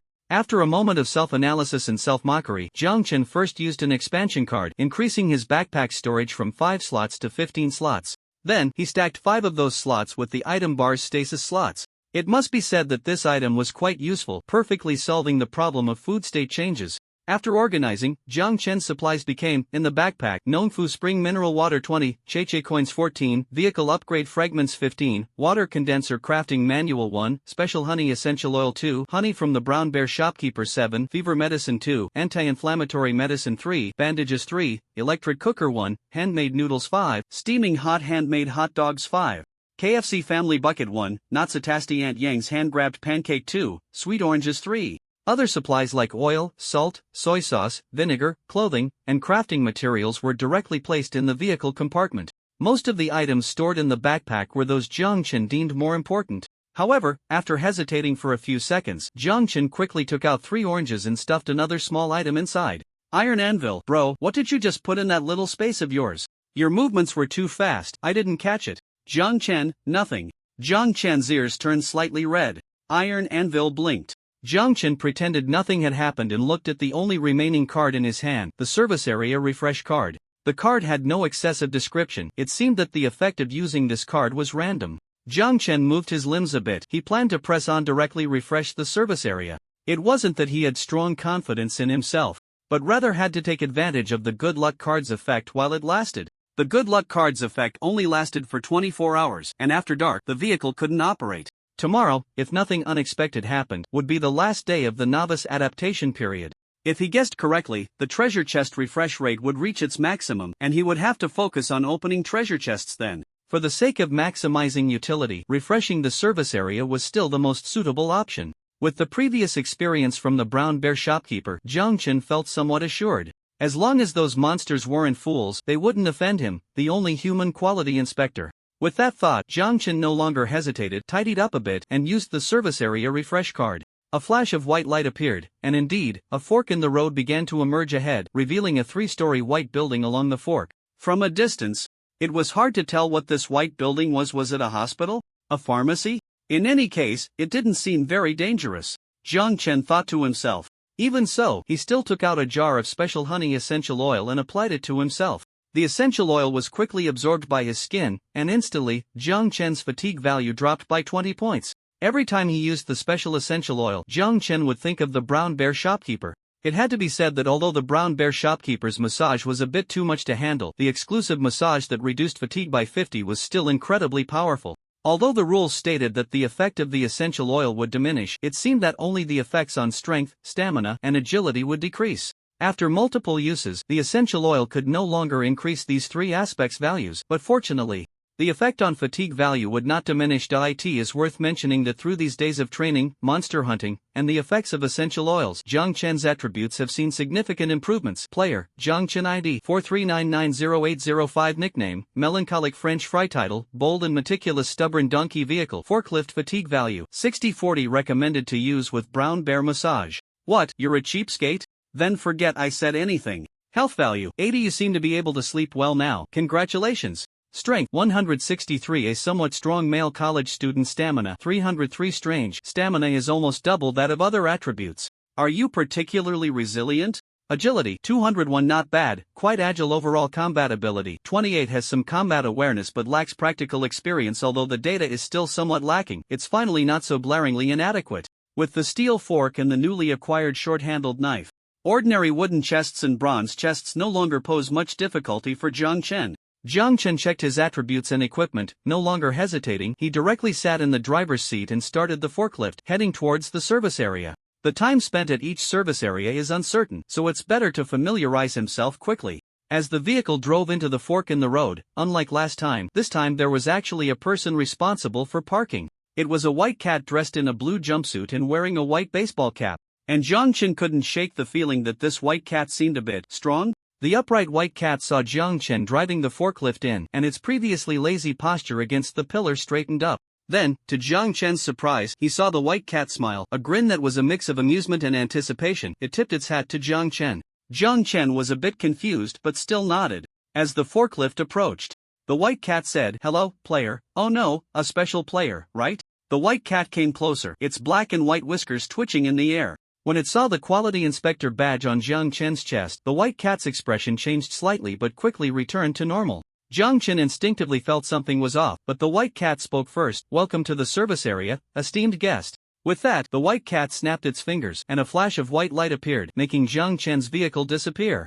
As the vehicle vanished, Jiang Chen almost wanted to bolt for the door. Unfortunately, there was no door here. Jiang Chen still wore a smile on his face, but internally he was roaring, "Anvil, can you hear me?" After a second, a deep voice responded, "I can hear you, bro. Don't worry, I'm still here. I'm in a White House." Jiang Chen instinctively looked towards the white building ahead. where indeed there was a huge parking sign. This service area seems to be of a much higher status than the massage parlor. Jiang Chen thought to himself, feeling a bit more at ease since his vehicle hadn't disappeared, but the white cat's trick still left him feeling uncertain. For now, he could only take it one step at a time. Damn it, could it be that the luck card was too powerful? Jiang Chen deliberately put on a calm expression to greatly please the white cat, but when Jiang Chen looked over, the expression on the white cat's face returned to normal. Dear guest, this establishment does not require vehicle currency. Please follow me. The white cat smiled at Jiang Chen, slightly bowing in a gesture of invitation. Jiang Chen felt a bit nervous. Without a vehicle, he couldn't run away, so he could only follow behind the white cat as they gradually entered this mysterious white building. The white building loomed larger before Jiang Chen. And unlike the somewhat dilapidated Honey Therapy Center, this white building was telling visitors from the very first second of its appearance, I am expensive. I am expensive. I am expensive. At the edges of the entirely white building, layers of intricate decorative patterns are outlined in beige and bluish-gray plaster, intertwining with each other. Every 40 to 50 centimeters, a golden decoration resembling a round coin is embedded. From Jiang Chen's perspective as a local dog, this must be something made of gold. Or at least, something similar to the car currency. Besides the luxurious and exquisite decorations on top, the exterior steps of the building extend outwards, and the railings on both sides are inlaid with various gems that sparkle with dazzling colors. In Jiang Chen's previous world, the existence of these gems would be enough to outshine the top stocks in major auction houses. Yet here, these gems are merely haphazardly set into the railings. Upon entering, he discovers that this building is absurdly tall. The height is at least 8 or 9 meters, equivalent to several small 3-story buildings stacked together in the real world. Standing beneath this white structure, the sun seems even more dazzling. In the air, there seems to be a sweet fragrance, and Jiang Chen sneezes. This must be the scent of roses? Unfortunately, he is somewhat allergic to this stuff. Achoo! Jiang Chen sneezes several times in succession. The white cat beside him turns its head, a look of concern on its face. Dear guest, are you allergic to pollen? Jiang Chen nods. I am very sorry. Please follow me inside. I will have someone remove the roses. Jiang Chen remains silent, feeling that the more respectful the other party behaves, the tighter the string in his heart pulls. No entrance fee, helping you park, even taking care of your health and feelings. Where in the world is such a good place? Is it going to take his kidney in the next second? Jiang Chen glances at the white cat suspiciously, but the white cat maintains a proper and polite smile. Please come in. The white cat steps aside to open the door for Jiang Chen, and it must be said that this blue-eyed white cat is even taller than Jiang Chen. This is not biology. A brown bear is one thing, but why is the white cat like this? Feeling nervous, Jiang Chen's thoughts begin to wander. The door swings open, and soothing music flows like a stream. It must be said, it is quite pleasant. If Jiang Chen weren't so tense right now, he would be willing to indulge in the influence of the music. Warm yellow light appears in Jiang Chen's perception along with the music, revealing a massive ancient Roman-style square hall. In the center of the hall, there is a beam of light that seems to shoot down directly from the sky. The beam has no special rendering but inexplicably draws one's gaze. It seems to be the focal point of everyone's attention. Jiang Chen, as if under some kind of enchantment, takes a step forward, and instantly, the vast hall seems to be activated by something. As Jiang Chen shifts his gaze from the beam, he discovers that the outer side of the hall is a circle upon circle of seats extending upwards, continuously rising until they are swallowed by white light so far that even the sight cannot capture it. Enormous rhinoceroses, white tigers, a green snake in a black suit, a white fox dressed in a white gown yet adorned with strange bloodstains, and a goat on a high platform holding a pair of finely crafted binoculars all are watching the place. Illuminated by that beam of white light, it feels like a coliseum.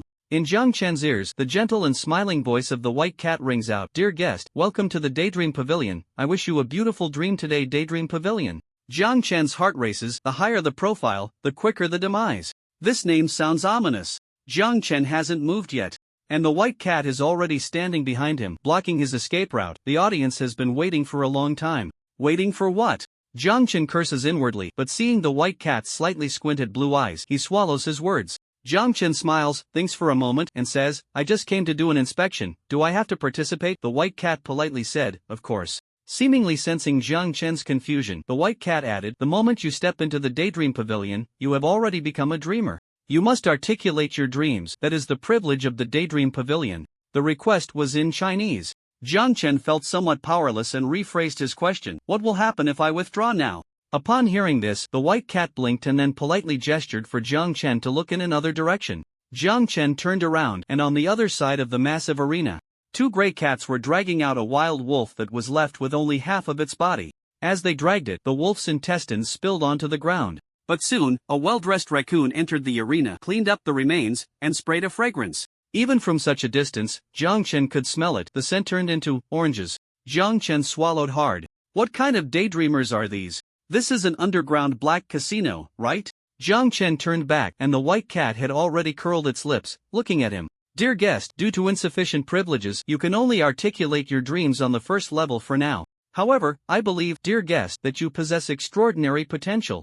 As it spoke, the white cat cast a meaningful glance at the badge on Jiang Chen's chest. This should be the only human quality inspector in the history of the game. How interesting. Unfortunately, this poor little human quality inspector did not know that most quality inspectors were unwilling to go to the Daydream Pavilion. Even as a quality inspector, one must demonstrate their strength to have the right to speak within the Daydream Pavilion. Jiang Chen almost wanted to curse the 18 generations of this game's ancestors in his heart, but now, he had no way out. How do I articulate my dreams? Jiang Chen spoke in a low tone. On the first level, what you need to do is choose your wager and select your opponent. Once both parties confirm their wagers, you will compete in the arena. If you win, you can reclaim your wager and your opponent's wager, along with a reward of 5 vehicle coins. If you lose, the white cat paused, its light blue eyes flickering under the lights. The wager goes to the opponent, and you will need to pay a fee of 15 vehicle coins. If your assets are insufficient, the venue will take certain measures for deductions, triple the stakes. More ruthless than 9 out of 13 returns. Watching Jiang Chen force a calm expression, the white cat playfully added, by the way, let me add that entering the first level requires at least 3 competitions each time. Jiang Chen felt a chill in his heart. Jiang Chen finally understood why this building was so luxurious. Entering the pavilion meant 3 competitions. Winning would earn 5 vehicle coins, losing would cost 15 vehicle coins, which means a net gain of 10 vehicle coins per match, and for 3 matches, that's 30 vehicle coins. If there are enough dreamers participating in bets every day, the Daydream Pavilion might earn thousands of coins daily. And this is just the first level of the pavilion. No wonder the Brown Bear manager said it was a small business. Compared to the Wellness Center, the Daydream Pavilion is simply a gold mine. Seeing Jiang Chen finally lose his calm demeanor, the interest in the white cat's light blue eyes grew even more. Just like that. Just like that, watching everyone's different reactions, seeing them suddenly realize the helpless yet resigned anger, and watching their manic expressions when they ultimately triumph or fail. The white cat's whiskers twitched slightly, a reaction that only occurs in felines when they are extremely pleased. In the preparation room, Jiang Chen sat alone, his expression not particularly pleasant. The sound of the anvil echoed. What should we do next? Jiang Chen fell silent for a moment and shook his head. The rules of the Daydream Pavilion took precedence over the quality inspectors, and there was nothing to be done about it. Given the circumstances, he should think about how to deal with the upcoming competitions. Perhaps the opponents wouldn't be too strong. In front of Jiang Chen, on the long table, there was a transparent display screen with the names of today's participants in the betting game scrolling above. Jiang Chen saw his name: Dreamer, Jiang Chen, Human, LV1 bet. 5 jars of honey from the Honey Therapy Center. This was the first bet he confirmed. It must be said that most of Jiang Chen's supplies did not qualify to be used as bets. The more common betting item was the car coin, but unfortunately he only had 15 car coins. If he submitted them as a bet, he wouldn't be able to cope with the possibility of defeat. Fortunately, the honey from the therapy center met the minimum standard for betting. After silently thanking the Brown Bear shopkeeper once more, Jiang Chen had not yet continued to look at the other participants when a battle invitation popped up. You have received an invitation from Dreamer, John, White Mutant Wild Boar, LV1, match type, battle, do you accept? Jiang Chen looked at the invitation. It was a large upright white wild boar, its waist and abdomen taut with muscle, wrapped in a layer of bandages. The right tusk of the wild boar was broken, and combined with its murky, slanted eyes, it appeared even more ferocious. It seemed that these animals refreshed from the service station all had a certain humanoid quality, fundamentally different from the monsters that emerged from treasure chests. John's bet was Steel Tooth, a durable wolf tooth club, once stained with blood. Using Steel Tooth grants a 5 boost to strength, speed, and agility, making it a quite practical weapon. A weapon that could enhance attribute values. Jiang Chen was slightly taken aback. After marveling at the high status of the Daydreaming Pavilion, Jiang Chen decisively clicked. What a joke! Whether in size or betting item, it was clear that this brother John was definitely not to be trifled with. After clicking X, several more invitations popped up, ranging from white tigers to elephants to lions. Clearly, they all regarded the newly joined human player Jiang Chen as a hot commodity. Jiang Chen frowned, ignoring the barrage of invitations, and continued to browse the screen. Soon, 10 minutes passed, and Jiang Chen still hadn't found a suitable opponent. Outside the preparation room, someone knocked on the door. Without raising his head, Jiang Chen said in a deep voice, "Come in." A raccoon, also dressed in a jumpsuit, looked at Jiang Chen and reminded him, the duel will start in 10 minutes. If you haven't selected your opponent by then, you will be automatically matched with the first inviter.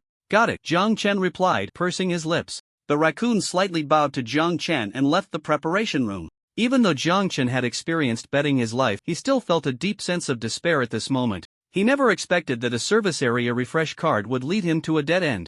The competitors in this event, the so-called dreamers, were far stronger than him. This might be a site that would only refresh in the later stages of the game, and after using the luck card, he had inadvertently ended up here. So unlucky, so unlucky, so unlucky. Damn it, damn it, damn it. A cold sweat rolled down the tip of Jiang Chen's nose, and due to the cold sweat, the touchscreen became somewhat unresponsive, causing the page to start scrolling uncontrollably. The further back the page went, the higher the levels of the participating dreamers appeared, and their strength seemed to grow stronger, with the betting items becoming increasingly bizarre. At one moment, suddenly, Jiang Chen's pupils constricted. A suitable opponent. He quickly clicked invite. However, the next second, Dreamer Oko has declined your invitation. Jiang Chen's heart jolted. Disregarding everything else, he shouted outside, can I still change my bet? 1 second, 2 seconds, dear dreamer, of course you can. The raccoon knocked on the door and re-entered. Upon seeing Jiang Chen's shining black eyes, the raccoon paused for a moment but quickly replied politely. After speaking, the raccoon raised its head, discreetly sizing up Jiang Chen. Wondering why the latter had suddenly become so invigorated. Jiang Chen nodded the eye in the slightly curious gaze of the raccoon cat. Jiang Chen took a badge out of his pocket. This, as the new wager. When the raccoon cat saw what Jiang Chen was holding, its pupils suddenly constricted. I'm sorry, I need to further confirm whether this item can be used as a wager. The raccoon cat looked at Jiang Chen in shock, and after a few seconds, it gave its answer. As soon as possible. Stepping out of the readiness room, the raccoon cat still wore a shocked and confused expression. It walked forward, unsure whether to go to the captain or directly find what are you doing here. A gentle and magnetic voice rang out, causing the raccoon cat to shudder slightly. Upon seeing the white cat, the raccoon cat let out a sigh of relief, looking as if it had found its anchor. Night team. The white cat, referred to as night team, responded with a hum, signaling the raccoon cat to continue. The raccoon cat stepped closer and whispered something in the white cat's ear. After hearing about the wager Jiang Chen wanted to change, the white cat couldn't help but glance at the raccoon cat, who nodded slightly. The white cat hissed softly, seemingly surprised by this change. He wants to change to this? Why? The raccoon cat frowned, looking troubled, and shook its head. I don't know. That human was in the readiness room, looking for an opponent for 10 minutes, and suddenly, he seemed to have become invigorated? The white cat clicked its tongue, unable to make sense of the change either. But interesting. Then let him change the wager? The white cat's tone rose slightly. Although it was an upward inflection, it ultimately made a decisive statement. But there has never been such a wager before. It's fine, now there is, isn't there? The white cat squinted its eyes and smiled. I told you, humans are quite interesting creatures. Yes. Since the captain said so, the raccoon cat naturally wouldn't object. The raccoon cat took out a piece of paper with golden floral patterns from the item bar. The name of the paper was very concise. Contract paper description, valid after contract is established and verified. With the existence of the contract paper, the hassle of confirming the wager could be avoided. After the raccoon cat replaced Jiang Chen's wager with that item on the contract paper shone brightly, generating a new signature area. The raccoon cat looked at the white cat. Night team. The white cat nodded and pressed its paw onto it. The new contract took effect. The raccoon cat was just about to go back and tell Jiang Chen that the new wager had been successfully replaced, but at that moment, the white cat stopped him.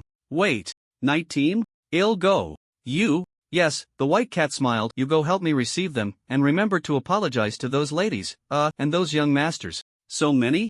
The raccoon cat instinctively asked, and after seeing its captain's smiling face, it silently replied, Okay, Captain, I'll call Xiao Wu over. Xiao Wu, hiss, might not be to their taste, you know, Xiao Wu not good looking. The raccoon cat, I got it, I'll go with Xiao Qi.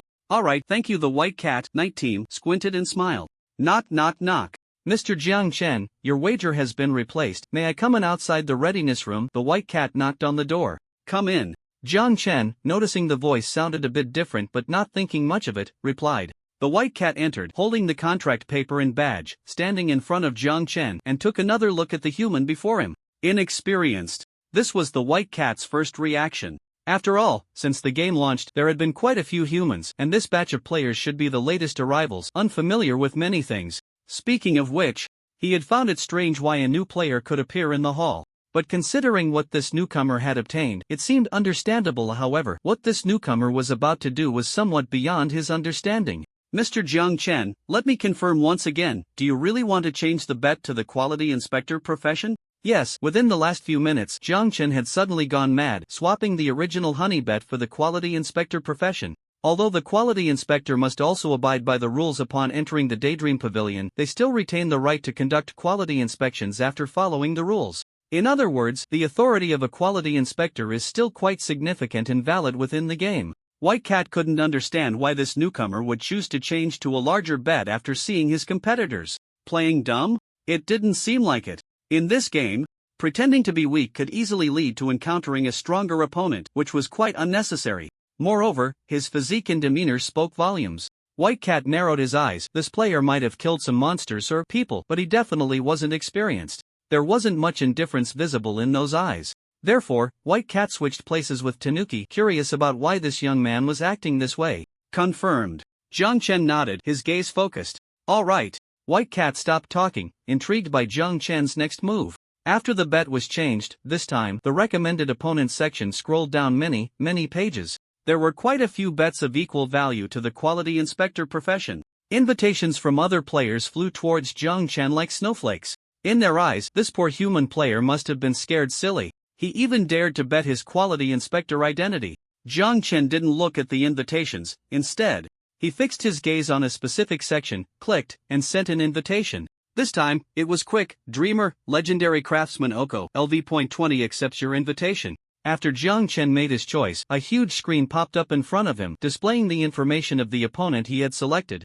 Upon seeing the name legendary craftsman Oko LV.20 on the screen, even White Cat almost lost his composure. White Cat had been standing relaxed, but when that name appeared in his vision, his whiskers stood on end, and he suddenly turned his head, wide-eyed, to look at Jiang Chen, who was sitting on the sofa in a white t-shirt, black pants, and a pair of utterly ordinary canvas shoes. That expression seemed to say, "Are you crazy?" Jiang Chen ignored White Cat's reaction, and when he saw Oko choose to accept, he relaxed completely. People often experience a brief moment of weakness after extreme emotional swings, and this was no exception. Jiang Chen slumped into the soft sofa.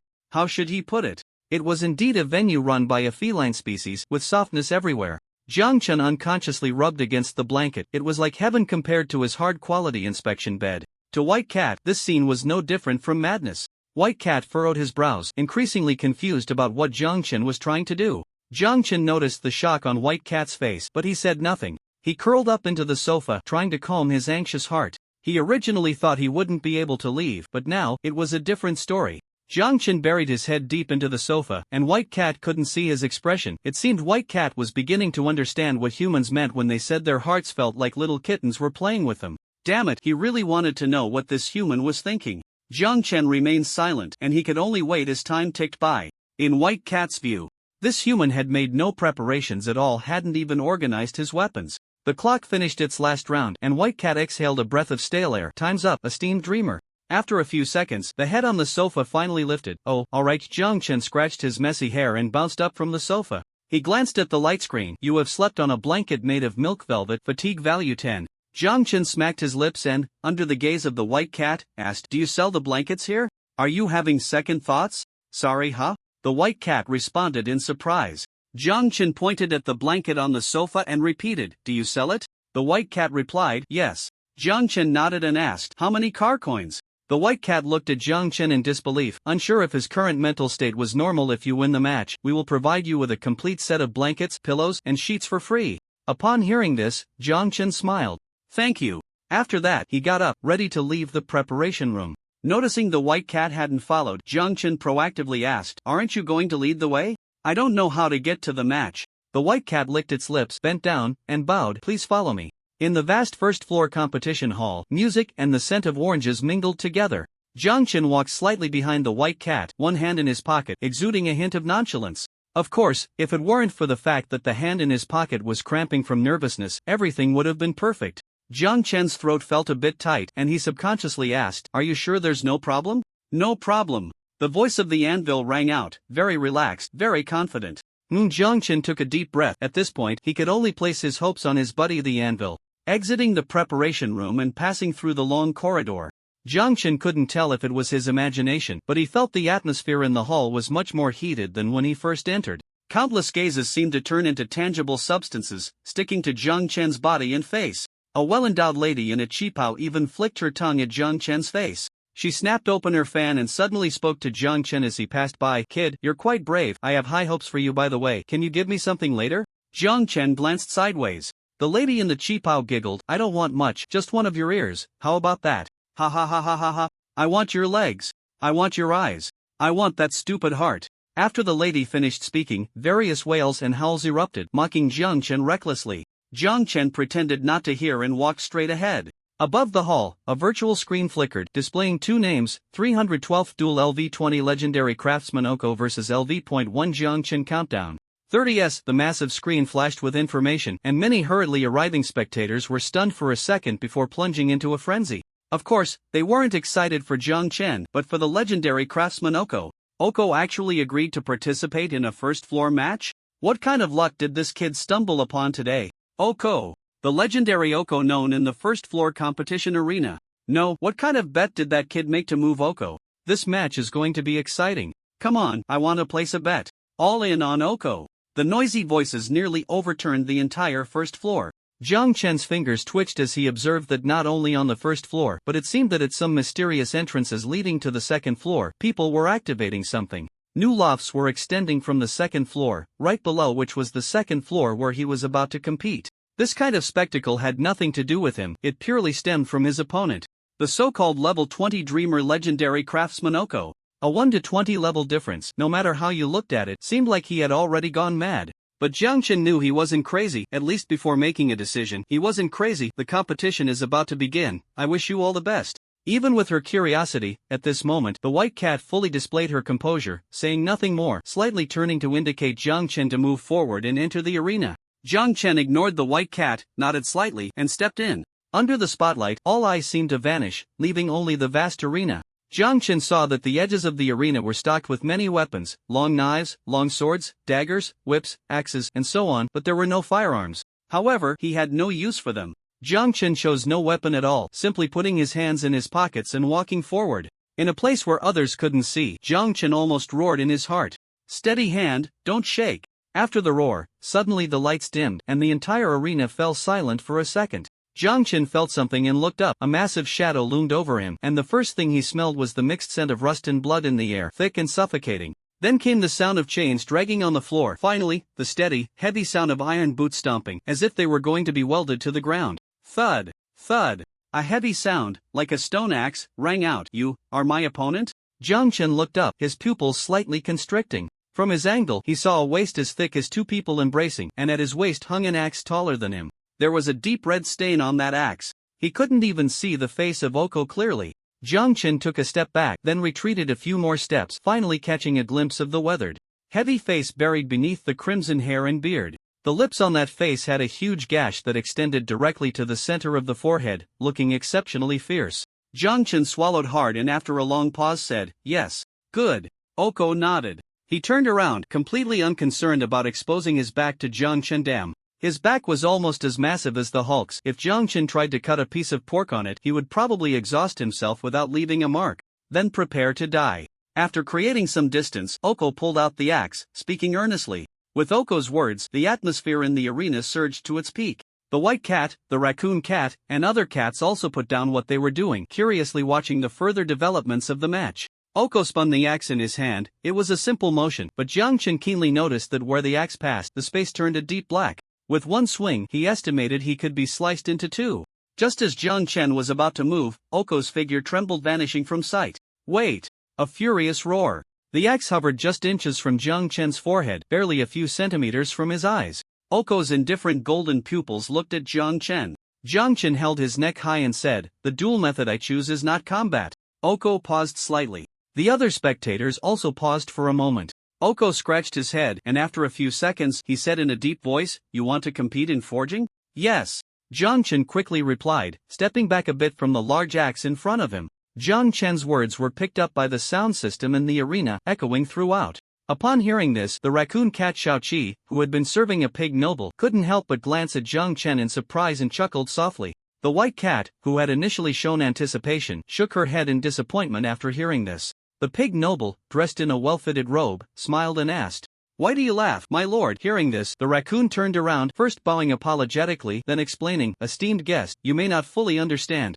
Most duels in the arena are combat forms, but indeed, a small number of dreamers choose other forms of dueling. For example, Oko, who accepts two types of challenges, combat and forging." The plump pig grunted, signaling Xiao-Qi to continue. "Clearly, someone wants to take advantage," Xiao-Qi said, glancing at Jiang Chen, who looked tiny next to Oko's massive frame. Having seen the rare alternative duel form, they chose Oko. Young Master Pig nodded. But unfortunately, Xiao-Qi looked at Jiang Chen with sympathy. Oko's forging skills are far beyond his dueling techniques. This poor human clearly has no understanding of Oko's forging methods. And what he might not know is that Oko has a strong aversion to those who are not skilled in forging and waste materials. If he intends to conserve his strength and take a gamble, then he is truly unfortunate. So that's how it is. Young Master Pig realized, squinting as he looked back at the large and small competitors in the arena, shaking his head at the latter. A speculator ultimately perishes in the gamble. In the arena, seeing Jiang Chen's determined expression and his response, Oko furrowed his brow.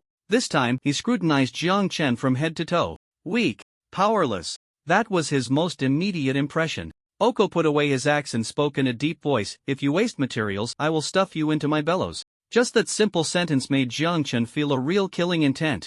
Jiang Chen swallowed hard, asking in his heart again, "Brother, can you do it?" "I need a definite answer." "Yes." The anvil replied powerfully. "Good." Jiang Chen raised his head, staring intently at Oko. Perhaps when a person is fearful and nervous, their mind goes blank, or perhaps it's true that a dead pig is not afraid of boiling water. In any case, at this moment, Jiang Chen's mind became surprisingly light, and he even blurted out, "You can give it a try." The entire arena fell silent for a second, and then everyone looked at Jiang Chen as if he were insane. Has this human gone mad? Is this kid scared silly? He's actively provoking Oko? Before the audience could react further, Jiang Chen boldly made a big move, knowing his voice would be amplified, and he gritted his teeth. "Wait, I want to place a bet." "Do you even have money to place a bet?" The raccoon, who had just collected 5 jars of honey from Jiang Chen, looked at him in disbelief, then suddenly realized, "Place a bet? What bet?" Jiang Chen turned to the direction of the white cat and said, "You must have a betting house here, right?" He didn't believe that such a shady venue, gathering so many spectators, only charged an entrance fee. There must be a betting pool. Under Jiang Chen's gaze, the white cat felt a bit overwhelmed, instinctively standing up from the railing. Not even knowing why he was so compelled to respond respectfully, "Yes, do you want to place a bet?"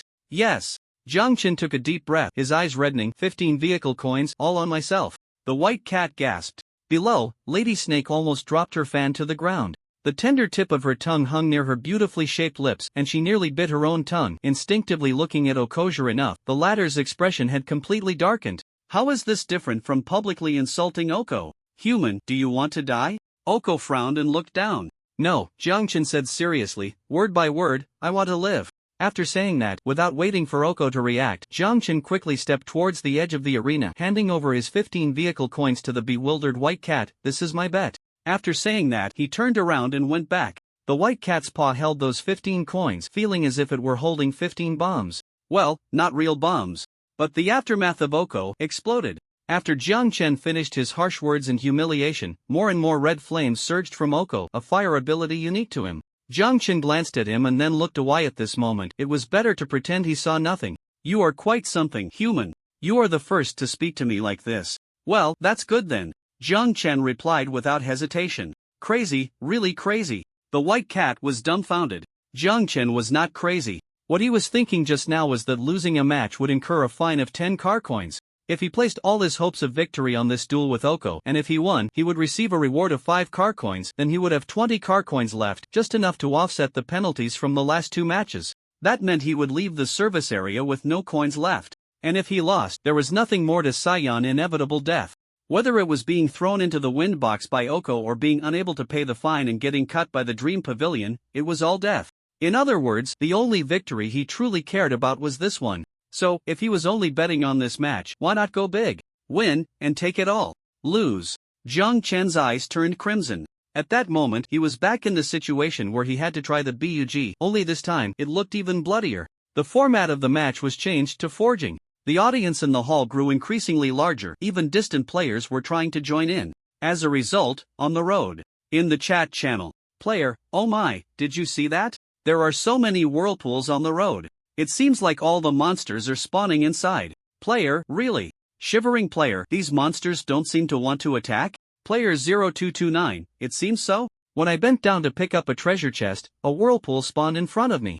But the guy inside just glanced at me and walked away? Player. Players were discussing fervently. Oranges in the unclosable window sent private messages to little French fries, trying to see if the big shot knew what was going on, but the big shot did not reply for a long time. On the arena, Oko was covered in blazing flames, looking down at Zhang Chen from above, and slammed a hammer onto the ground with a clang. Clang! A light screen popped up, rough iron hammer to be refined. It comes from the Iron Bull Heine, accompanying the latter through his final days in the casino. Zhang Chen took a look at the hammer. It seemed this was what needed to be forged. Zhang Chen muttered softly, "Is it possible?" "No, Zhang Chen. If it's not possible, then feed me to the zombies. It will definitely work." Alright. Although he wanted to stab this joking anvil at that moment, Zhang Chen ultimately held back. After Oko finished with this hammer, he pulled out another one. The Iron Bull had 2 hammers in total, and this was the last prize he obtained from participating in a duel on the first level. With the forging project decided, the match was about to begin. This kid really wants to compete in forging with Oko. Haha, I really don't know whether to say this kid is bold or just a naive rookie not afraid of tigers. I guess it's the latter. Didn't you see that kid's left hand shaking the whole time? A massive refining furnace rose from below the arena. One by one, red crystals were fed into the furnace, and instantly, the temperature in the arena skyrocketed. The refining furnace was provided by the Dream Pavilion on this front. The Dream Pavilion didn't mind being generous. After all, the battle between Oko and Zhang Chen had attracted enough attention for them. And enough profit. The odds of the bet had already reached 1 to 20. Only a pitiful few crazy speculators chose to bet on Zhang Chen. Even so, they only placed the minimum bet. 5 car coins. The stakes were getting higher, and the raccoon, Chelsea, walked over with a display screen, raising an eyebrow at the captain, as if asking if he wanted to join in. The white cat squinted, then shook his head. The raccoon was a bit surprised. He didn't explain anything, just told the raccoon to continue registering the bets. The outcome of this competition was too lopsided, it wasn't interesting, the white cat thought.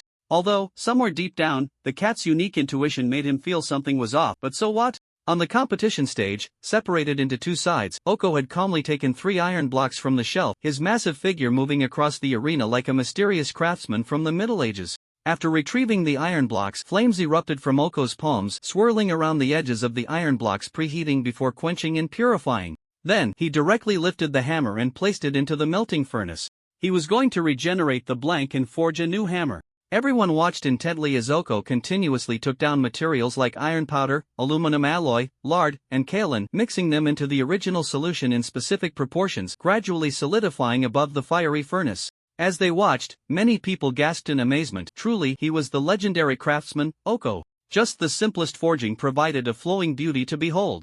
In that moment, Oko didn't seem so fierce anymore, only pure focus remained. People couldn't help but glance to the side. This human was so arrogant. Perhaps he had some skills after all? Shifting their gaze, the first thing that came into view was half a head and a messy tuft of hair on top. Young Master Pig instinctively stood up, reaching to see who was behind the forging furnace. The cameras quickly picked up on the audience's thoughts. Several flying shots surrounded Zhang Chen. Soon, a face blackened by smoke appeared in front of everyone. Zhang Chen spoke. "He's stuck on a problem? So soon? How do I open this mouth?"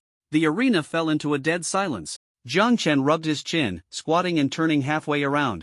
The anvil couldn't bear to watch any longer and said, "Bro, you're on the wrong side." "Ha? That's the back of the forging furnace." Oh. Upon hearing this, Zhang Chen quickly moved to the other side, and this time, he indeed saw 2 closed secret doors. The 2 sides of the arena were actually mirrored. No wonder he couldn't find the door. Zhang Chen's eyes lit up. The white cat felt a darkness before his eyes. He couldn't help but grip the nearby marble pillar tightly. His claws scratched a mark on the surface. He closed his eyes. He had been in charge of the Daydream Pavilion for so many years, yet this was the first time he encountered someone who could stir his emotions like this. Over here, after Zhang Chen found the door to the forging furnace, he pulled it, finally managing to open it. "Bro, what do I do next?" Zhang Chen rubbed his nose, asking in his heart. At this moment, he completely gave up on any so-called initiative. Joking, he wasn't some protagonist who could explode with power at a critical moment. He chose to trust the professionals. "Bro, first summon me out." "Okay." Relying entirely on instinct, Zhang Chen visualized the anvil in his mind. A white mist, visible only to Zhang Chen, spread out, and soon, the anvil's solid form appeared above the forging furnace. First, put the hammer up. The anvil began to direct. Alright. Jiang Chen didn't have many great qualities, just decent intelligence and explosive action. Upon hearing this, he walked towards the hammer on the ground, looked for the angle to exert force, and with a heave lifted the hammer slightly. Bro, I tried my best. Jiang Chen said with a blank face. There was no other way. This hammer must weigh around 100 or 80 pounds. And it's not easy to exert force with it. If it weren't for the fact that I've been training these past few days, improving all my attributes, I probably wouldn't even be able to lift a corner of it. In going down, the anvil said. The mist transported down, arriving beneath the hammer. On the sidelines. What is he doing? A spectator asked, watching Jiang Chen's actions in confusion. Weighing it? A lizard curled its tongue uncertainly. The white cat beside it wore a look of bewilderment that didn't fade. Its instinct told it that this human probably couldn't lift the hammer. How is it? Jiang Chen's face was flushed as he asked. The condition is acceptable, the anvil pondered. Let's switch to a ground furnace. Okay. Jiang Chen didn't waste words, slamming the hammerhead down with a clang, then turned to shout in the direction of the white cat, Hey, switch the furnace, we need a ground furnace. The white cat was stunned for a few seconds, realizing Jiang Chen was talking to it, pointed to itself.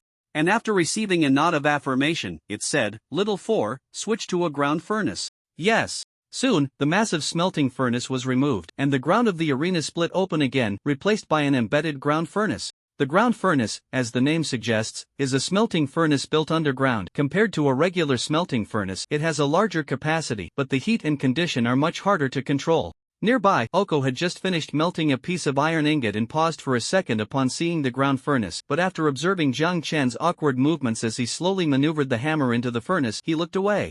Showboating. Damn waste of materials. Oko's aura grew stronger. Under the intense heat, the original hammer transformed into a pool of molten iron. Oko turned and poured it into a prepared mold, continuously adding new materials. At the same time, with a wave of his hand, a hammer inlaid with gold appeared in his right hand. Clang! The sound of metal resonated. Oko began to blend it with a new, denser iron ingot and hammer it. One strike after another, the shadows of the hammer overlapped, and even the sound waves echoed each other, continuous and unending, like a magnificent symphony. Truly a legendary craftsman, simply a violent aesthetic. Young Master Pig squinted his eyes, snapping open a fan with a satisfied expression. He took a sip of wine, and the next second, Little 7, the raccoon, expressionless, wiped the purple liquid off its face. Cough, cough. Young Master Pig coughed repeatedly, while Little 7 gritted its teeth and quickly patted Young Master Pig's broad back, which was as wide as a mountain. Young Master Pig, are you okay? Little 7 asked with concern. Cough, cough, cough. Young Master Pig kept coughing, but his gaze was firmly locked on the other side of the arena, his chubby finger pointing towards the furnace, as if to say, Look over there.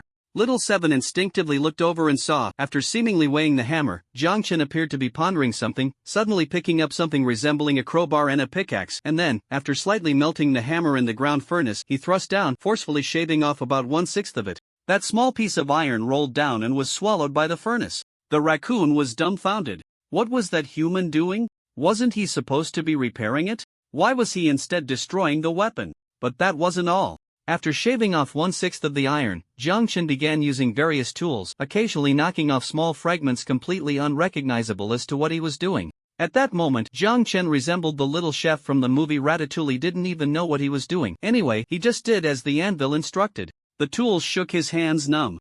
But he dared not stop. After processing all the materials according to the anvil's orders, the anvil spoke again. Alright, brother, after polishing, the stability is more balanced now, so throw it into the ground furnace, add iron powder, aluminum alloy, kaolin, steel. The materials in front were similar to what Jiang Chen had just sneakily glanced at from Oko's materials, but the latter ones almost made Jiang Chen smash his own hand with a hammer. And a bit of rubber. The anvil pondered for 2 seconds, and a cow's tail. Jiang Chen? Goodness. Is enchantment coming? The anvil couldn't manually craft items like the crafting table in this world. There were blueprints and rules that limited this. Jiang Chen had already experimented, but for hammers, swords, knives, and such, if there were materials, it shouldn't be a big problem. But he didn't expect the materials the anvil used to be so peculiar. Just as Jiang Chen was about to call for the white cat, the anvil said, I can sense a hint of hatred, and I still need a strand of Oko's hair. Jiang Chen? A few seconds later, Jiang Chen was sweating profusely. Are you serious? Bro, yes. The anvil affirmed confidently. Jiang Chen, after a few seconds of silence, Jiang Chen said nothing, stood up, put one hand in his pocket, and walked towards Oko's position. The gazes of the crowd shifted with Jiang Chen's movements, exchanging glances, unsure of what he was about to do. Oko looked up from the forge, staring at Jiang Chen as if he were a corpse. Under Oko's pale golden gaze, Jiang Chen swallowed hard, stopping a meter away from Oko. Crouching down, Jiang Chen bent over, Oko's axe embedded directly into the ground. Jiang Chen's body trembled. Want to die? Oko's voice came from above. Jiang Chen picked up a few strands of orange-red hair that had fallen to the ground and turned to leave. The white cat slapped its own head, deeply regretting why it had brought this guy into the daydream pavilion. After the competition, Oko wouldn't angrily tear down their place. Jiang Chen's face was wooden as he took his hand out of his pocket, holding his breath. I got it, Oko's hair. Good. The anvil wanted to laugh a bit, but seeing Jiang Chen's expression, felt a bit uneasy, fearing that Jiang Chen would end up stabbing himself in the head with a fork. The anvil thought for a moment and swallowed back the mocking words. Jiang Chen tried to ignore the deathly stare from behind him, wrapping Oko's hair around the cow's tail as instructed by the anvil. The latter was brought over by Jiang Chen under the white cat's incredulous expression. Once wrapped, Jiang Chen tossed it into the ground furnace. Flames shot up from the center of the furnace, brushing against Jiang Chen's face. He even caught a whiff of a strange fragrance on his face and body. Could it be? Is it cooked? Jiang Chen shook his head, dismissing that terrifying thought. After adding these two unique ingredients, the anvil's subsequent work was quite standard: polishing, finding balance, quenching, forging. The anvil originally planned to have Jiang Chen hammer a few more times, but Jiang Chen really didn't have much strength. He couldn't keep asking Oko to help with this, so the anvil had to settle for less, raising the quenching temperature and adding more auxiliary materials. After seeing this, someone in the crowd shook their head, saying, "Sigh, there's something there, but isn't it a bit too ambitious?" Young Master Pig turned around, watching with great interest. What do you mean? The mole in a suit took a handful of sunflower seeds from the table, sharing some with young Master Pig and also giving a handful to the raccoon. I saw that kid seems to be refining. But he added so many kinds of materials using the ground furnace, it's hard to accurately grasp the state of each material during forging. Isn't he just messing around? Raccoon Xiaoqi exclaimed in surprise. The mole said, "Why do you think he's messing around? Does he look like an idiot?" The mole had only arrived from another competition later and didn't know what had happened. Xiaoqi fell silent for a moment. He really wanted to say, yes. Xiaoqi couldn't help but look at Jiang Chen on the stage, who was still stuffing things into the furnace with his big butt sticking out, forming a stark contrast with Oko, who was skillfully controlling the flames beside him. Is this kid really forging? The audience, including Xiaoqi, was filled with questions, but Jiang Chen had no time to care about that. His mind was filled with the enchanting voice of the anvil. Brother, that ingot is about to melt, pull it out. Okay. Brother, add some water, it's not cooling enough. Okay. Brother, add some rubber. Okay. Brother, it's about to crack over there. The furnace temperature is unstable. Heat it up. Okay. Brother, add more water. Okay. Brother, get some of Oko's hair. Okay. No, that's not good. Jiang Chen raised his dark face and instinctively spoke. The mole below showed a knowing expression, cracking open a sunflower seed. Sure enough, the timing was off. Jiang Chen gritted his teeth and confirmed in his heart once again. Yes, brother. Jiang Chen took a deep breath, turned around, and walked away, as if he had made a certain decision. Thus, in Oko's line of sight, the dwarf-like Jiang Chen once again wriggled into view. In the latter's gaze, Jiang Chen snatched a strand of fiery red hair that had fallen to the ground. It was worth mentioning that this hair was more brownish, likely a beard. Under Oko's death glare, Jiang Chen had to speak this time. He straightened his upper body and chuckled twice. Let's say hello again. Oko said nothing, just pulled the bellows, and the scorching air inside blew Jiang Chen's hair back. Jiang Chen hurriedly closed his eyes and instinctively said, "Don't be so fiery." After saying that, Jiang Chen dashed back as if he were being chased by a dog. Oko opened and closed his eyes again, then opened them once more, and after deciding that once the competition was over he would stuff Jiang Chen into his bellows, the rising anger in his heart dissipated a bit. Humph. The flames on Oko's body retracted, and the shape of the hammer began to emerge above the forge. After waiting for a while, the air and temperature reached the most suitable state, and Oko cooled the reforged hammer. With a whoosh, steam rose, and the finished iron hammer took shape, glimmering with a dark sheen under the light. On the hammer, there were refined, interwoven patterns. These patterns intertwined and overlapped. This was the result of the secondary refining of fine iron. This level of precision had nearly reached the peak of forging. Oko lifted the hammer, finally attaching the protective handle, and two flames circled around the hammer. Oko casually swung it a couple of times, producing an exaggerated sonic boom in the air, along with a strange muffled sound, as if a black cow was mooing. Oko raised the hammer, and on the light screen, the system judgment appeared. The repaired hammer from the Iron Bull Jaime. Weapon level assessment. Silver grade weapon effects and skills. Using this weapon grants 10 strength, 10 stamina, and 5 agility. Active skill upon use, enter a berserk state, gaining 50 strength, 30 agility, and immunity to negative status effects for 10 seconds. The duration depends on the user's condition, with a cooldown of 24 hours. Please note, the skill has a chance to trigger an active intelligence reduction effect, with an effect range of current attribute points 20 to 10. Goodness, it's actually a silver grade weapon? And it has skills? No wonder it's the legendary craftsman, Oko. The audience below looked at the content on the light screen, unable to help but click their tongues. The audience who came to the Daydream Pavilion were not simple folks. They knew very well how impressive it was to forge a silver grade weapon with skills using ordinary materials. Moreover, the weapon's enhancements were very direct and effective, making it the perfect weapon for certain stat monsters. Oko glanced at the screen, his face expressionless, calmly setting down the hammer as if he were casually placing a book. He was not surprised by the outcome. Such a competition was not worth wasting his precious materials and energy on. Therefore, he simply picked a weapon from the defeated, something he deemed unworthy. Once Oko finished forging, everyone's gaze involuntarily shifted to the other side. Noticing the crowd's attention, Jiangchen slightly raised his head and, upon seeing the gleaming silver level weapon, smacked his lips. Damn it, so weapons have levels? So, my steel fork has no level at all, on the competition stage. Time passed slowly. Since most of Jiangchen's forging process took place in the ground furnace, the large screen repeatedly displayed only Jiangchen's raised backside. Back and forth. The audience's expressions gradually became strange.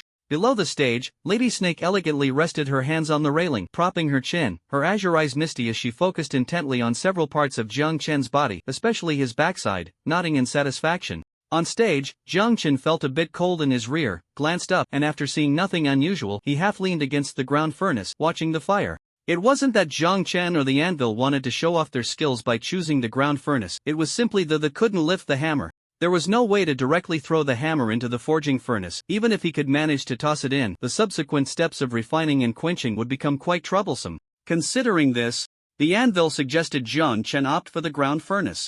As for the temperature of the ground furnace, the anvil said nothing, as it wasn't a big issue anyway. A quarter of an hour passed. Bro, it's done. Take it out.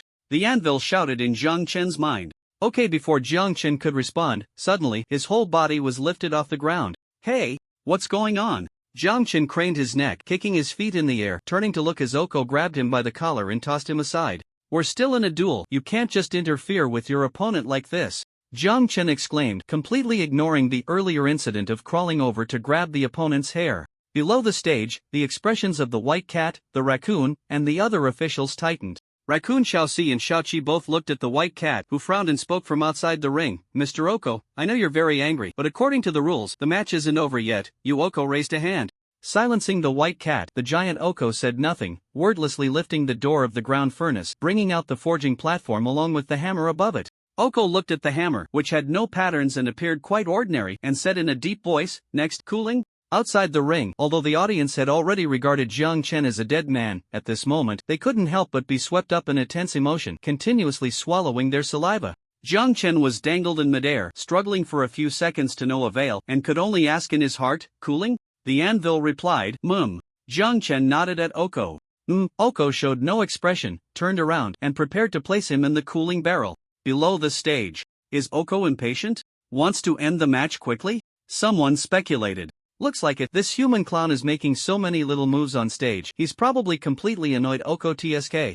I wonder if this little thing will be stuffed into the bellows first or dragged out by the raccoons from the Dream Pavilion for settlement, someone said with schadenfreude. Only the mole and young Master Pig were different. Crackle crackle, the mole spat out all the sunflower seed shells from its mouth, rubbed its fluffy chin, pondered for a few seconds, and then spoke. What it said almost made young Master Pig spray all the wine in his mouth, but this time, little Seven had the foresight to stand behind young Master Pig. Hiss. Oko's reaction, this kid can't really have forged something extraordinary, can he? Cough cough. Young Master Pig suddenly sat up from the lounge chair. Really? The wine was knocked over, and little Seven calmly called for a new glass of wine while tidying up the remnants, then turned around in confusion. Huh? What? Without caring about any etiquette, little Seven asked. The mole was intently watching the two people on stage, its eyes bright and focused. Didn't you see? Oko is observing that weapon. Observing. Not disdainful or indifferent. Little Seven suddenly looked up at the stage, and upon seeing Oko's eyes, which were indeed revealing a calm and contemplative expression behind his thick hair and beard, was shocked. How is this possible? What hasn't the legendary craftsman Oko seen? Would he care about something ordinary forged by a human? Little Seven hurriedly adjusted several cameras, capturing the freshly forged weapon from various angles. The overall lead gray, seemingly unremarkable miniature hammer appeared on the big screen, and no matter how you looked at it, it was just pitiful. Some people in the audience even started booing, making a few hissing sounds. The Dream Hall of Daydreams was not lacking in miracles and surprising performances. Jiang Chen made such a big fuss. Human Dreamer, a level 1 rookie challenging the legendary craftsman Oko at level 20. Participating in his own betting game and betting everything on himself. Many speculators couldn't help but think that perhaps this human really had some skills. But after seeing the finished product, they were utterly disappointed.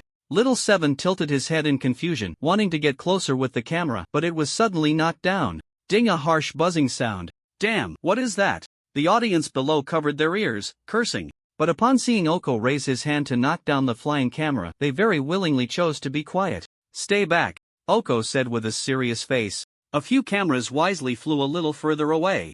Jiang Chen was completely stunned. It wasn't that he couldn't handle the pressure. Damn it, he thought that slap was coming for him. If that slap landed, his head would definitely be separated from his body. Jiang Chen opened his mouth, and after a few seconds, he finally closed it, burping. Anvil. Oko lowered his head and asked the little chick in his hand, Jiang Chen, how do you want to cool it down? Jiang Chen pointed at himself. Me? Oko replied succinctly. Jiang Chen, realizing too late, asked, you want to help me? Oko continued to be succinct. Jiang Chen couldn't figure out what Oko was thinking, but he couldn't care less at the moment, asking, how do I cool it down? The anvil pondered for a few seconds. 700-degree sand pit cool.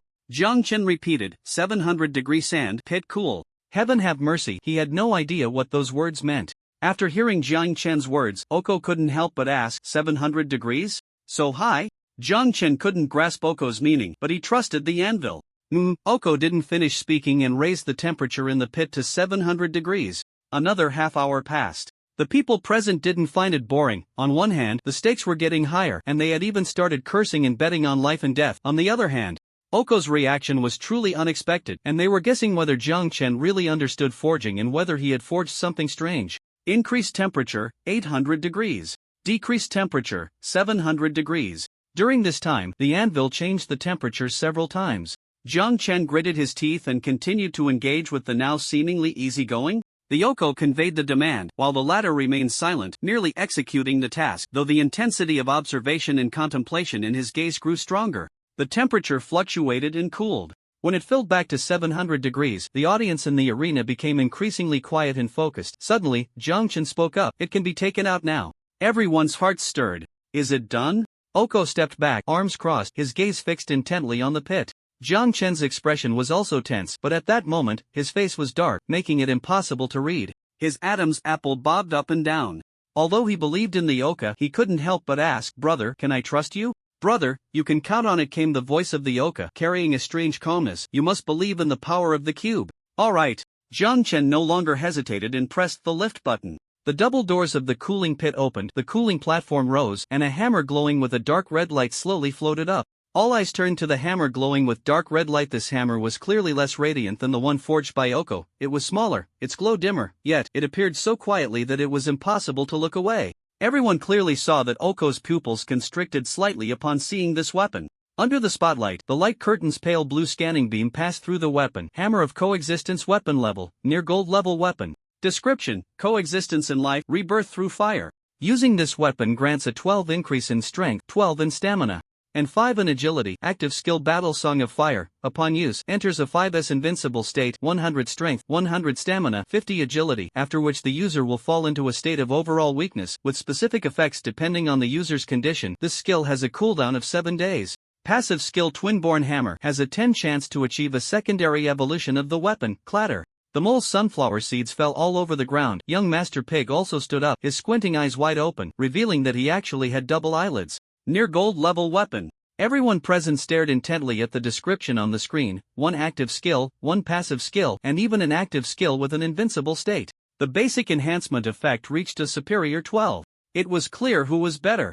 Oko stepped forward, and the white cat, snapping back from shock, quickly flipped in front of Jiang Chen, extending a palm to block the way. Mr. Oko, please calm down. But before he could finish, Oko's hand had already swung over. The white cat gritted its teeth, and an orange-eared light burst from its palm. The two collided for a second, with Oko stepping back half a step, while the white cat instantly retreated to stand in front of Jiang Chen. The white cat's voice came through. Jiang Chen, follow the raccoon for now. Ha! Jiang Chen exclaimed, then realized, oh. The The raccoon came down from the stage, leading Jiang Chen away from the arena, close to the edge of the arena, where Jiang Chen finally noticed the commotion he had caused. The noisy voices almost crashed into his ears. I can't be seeing this wrong. That kid actually forged a gold level weapon? Near gold level. Is there a difference? No, there isn't. Damn. Handcrafted near gold level weapon? Is that reasonable? Is this kid playing dumb to eat the tiger? Young Master Pig, overhearing, disagreed. Hey, we've never done that. Looking for death. The white tiger beside him directly punched that kangaroo. The whole scene descended into chaos. Some people leaned over from the spectator stands and directly shouted, Jiang Chen, are you selling that weapon? I'll offer 300, oh no, 500 car coins. Get lost, 500? How dare you even say that? Jiang Chen, look at me, Mr. Jiang Chen. Have you considered staying at the embassy? Various sounds of chickens, ducks, fish, and insects mixed together. Jiang Chen touched his ear, and the raccoon, Xiaoxi, quickly said, please follow me this way. Jiang Chen nodded and obediently followed. The hammer sank into the ground and was sealed away. Jiang Chen rubbed his nose and thought to himself, brother, it seems you've made a big move. The anvil chuckled twice, well said, well said. As they walked out of the arena with the raccoon, the noisy sounds faded away and the surroundings quieted down. Jiang Chen realized that this was not the previous preparation room but a new place. Moreover, from the feel of the path, it seemed to lead underground. Jiang Chen walked behind, feeling much more relaxed now. Having won one match, he could forfeit the next two and just pay the fines. He had won this round. Thinking of this, a slight smile appeared at the corner of Jiang Chen's mouth. We're here. The raccoon, Xiaoxi, suddenly spoke, bowing slightly towards Jiang Chen. Jiang Chen said nothing and looked ahead. VIP room 019. The vice captain is waiting for you inside, the raccoon said. Not knowing who the vice captain was, Jiang Chen nodded indifferently. Just as he was about to enter, a gentle yet magnetic female voice rang out, please come in. Jiang Chen lifted his leg and stepped inside. In the VIP room, a large screen was playing scenes from the earlier forging, and Jiang Chen saw himself half leaning against the furnace, almost tripping over his own feet in embarrassment. Pretending not to see anything. Jiang Chen cleared his throat and looked at the person sitting at the table. To his surprise, it was a rather muscular white leopard. She stood up, her smoothly flowing muscle lines extending, and her long calves and Achilles tendons reminded Jiang Chen of pole vaulters he had seen in the real world. Jiang Chen, LV1 Dreamer, Human Quality Inspector? The white leopard said, her attitude seeming quite good. But unfortunately, Jiang Chen was not fond of this kind of approach. It wasn't for any other reason. The teachers and counselors from the administrative side during his university days had this style, and he had little patience for such people. Therefore, Jiang Chen didn't respond. His indifference made the white leopard frown slightly, but she still smiled and said, congratulations, you have won the first duel in the Daydream Pavilion. Thank you, Jiang Chen nodded. What do you plan to do next? For the next two matches, I choose to forfeit directly. Deducting the fines from the chips earned in the previous betting. Forfeit directly? Is there a problem? No, the white leopard's expression stiffened a bit. How was this different from what the white cat had said? Xiaoxi, what was the betting amount just now? Reporting to the vice captain, the odds were 1 to 30, including the principal, a total of 450 car coins. After deducting the 10 betting fee, it amounts to 405 car coins. 405 car coins. Even after deducting the 20 car coins for the failure fees in the next two matches, that still leaves 385. And there were also the betting items from Oko. Jiang Chen remembered it was a promise for a custom forging. Jiang Chen's eyes lit up. As a legendary craftsman, Oko definitely had many blueprints, and making a crafting table should be a piece of cake. A wave of fortune, a real wave of fortune. The luck of the mascot, the pink pearl, wouldn't all be piled up here, would it? All right. The white leopard nodded slightly. She directly pulled out a white card and smiled as she handed it to Jiang Chen. Mr. Jiang Chen, this is a level 3 storage card for the Daydream Pavilion with a storage limit of 10,000 car coins. The card is universally applicable. I have transferred 385 car coins into your account. Please check. A level 3 storage card. This card didn't seem like something one could get for free. Was this a favor being sold? If that's the case, since she had given him a benefit, he should be a bit more amiable in his attitude. Alright, Jiang Chen smiled as he took over. The subsequent matches have been forfeited. As for the forging hammer, let the system handle it and proceed with a 3-party settlement. If there are no other procedures, I'll take my leave. Jiang Chen didn't want to stay in the Daydream Pavilion any longer. This place had too high a level in authority, clearly not a place for beginners. Jiang Chen was a bit reckless. But his intelligence was still intact. This time, if it weren't for Brother Anvil being here, he would have really been in trouble. As for the hammer, Jiang Chen had no thoughts about it. This thing wasn't suitable for him, and besides, the main material was from Okona, while the auxiliary materials and the forging furnace were provided by the Daydream Pavilion. Jiang Chen figured it would be quite troublesome to handle later, so it was better to leave it to the system. Upon hearing this, White Leopard and the raccoon Little Four across from him exchanged glances, and the former immediately spoke up. "We can handle it your way, there are no other procedures to follow." Good. Jiang Chen didn't waste any words and turned to leave. White Leopard instinctively called out, "Mr. Jiang Chen, please wait a moment." Jiang Chen looked puzzled. White Leopard pressed his lips together, surprised that someone could show no interest in the Daydream Pavilion at all. "Mr. Jiang Chen, on behalf of the Daydream Pavilion, I formally invite you to be our resident forger. Upon accepting the invitation, you will receive the title of Lifetime Honorary Member of the Daydream Pavilion, enjoying a 10% discount on all activities within the pavilion, and as long as you complete a certain workload each month, you will receive a reward of 5,000 car coins. What do you think?" "I refuse." Jiang Chen directly spat out 3 words. Little Four's eyes slowly widened, seemingly in disbelief. "Why?" White Leopard couldn't help but frown. "Do you have any concerns regarding this?" 5,000 car coins was an absolute fortune for a new player. Jiang Chen squinted his eyes and hinted, "The price you give to Okona, is it the same for me?" White Leopard was momentarily speechless. It really wasn't the same price. Jiang Chen was not surprised by this matter at all. From the current interactions, it was clear that the Daydream Pavilion had little to do with the so-called place of realizing dreams. It was simply a place aimed at maximizing profits, naturally trying every means to exploit its value. But White Leopard instinctively wanted to say, after all, in terms of the forging process and the qualifications obtained, Okona had advantages in blueprints and other regulatory aspects, so it was unlikely that Jiang Chen could negotiate the same price as the latter. For the Daydream Pavilion, forging weapons was not the most important business. Related products were even more crucial, but this couldn't be explained to Jiang Chen. Moreover, it might offend him. A newcomer obtaining the qualification to enter the Daydream Pavilion meant that he couldn't underestimate Jiang Chen's potential. After a few seconds of contemplation, White Leopard decisively said, "I'm sorry." This attitude surprised Jiang Chen a bit. It was somewhat different from what he had expected, which was to take advantage of the situation to drive down the price. "Currently, you do not possess the relevant qualifications." White Leopard spread his hands, his gaze somewhat helpless. 5,000 car coins is already a relatively high base salary. After all, the material consumption, forging equipment, and orders are all provided by the Daydream Pavilion. Upon hearing this, Jiang Chen pondered for a few seconds, and the room fell silent. Little Four instinctively held his breath, waiting for Jiang Chen's response. "I'm sorry." Little Four couldn't help but take a light breath. Was it still not possible? White Leopard's lips trembled slightly, his brows furrowing, but Jiang Chen continued, "Being a resident isn't feasible, but we can collaborate." White Leopard looked at Jiang Chen. "I prefer to be an independent forger, and later we can collaborate with the Daydream Pavilion by taking orders. As for the specific profits, after all, I am the one leading the forging." "I'll take 7, you take 3. White Leopard instinctively said, "No. It's 6-4. "All right." Jiang Chen replied instantly. "Deputy team." Little Four couldn't help but shout. The White Leopard stood up, only then realizing what he had just said.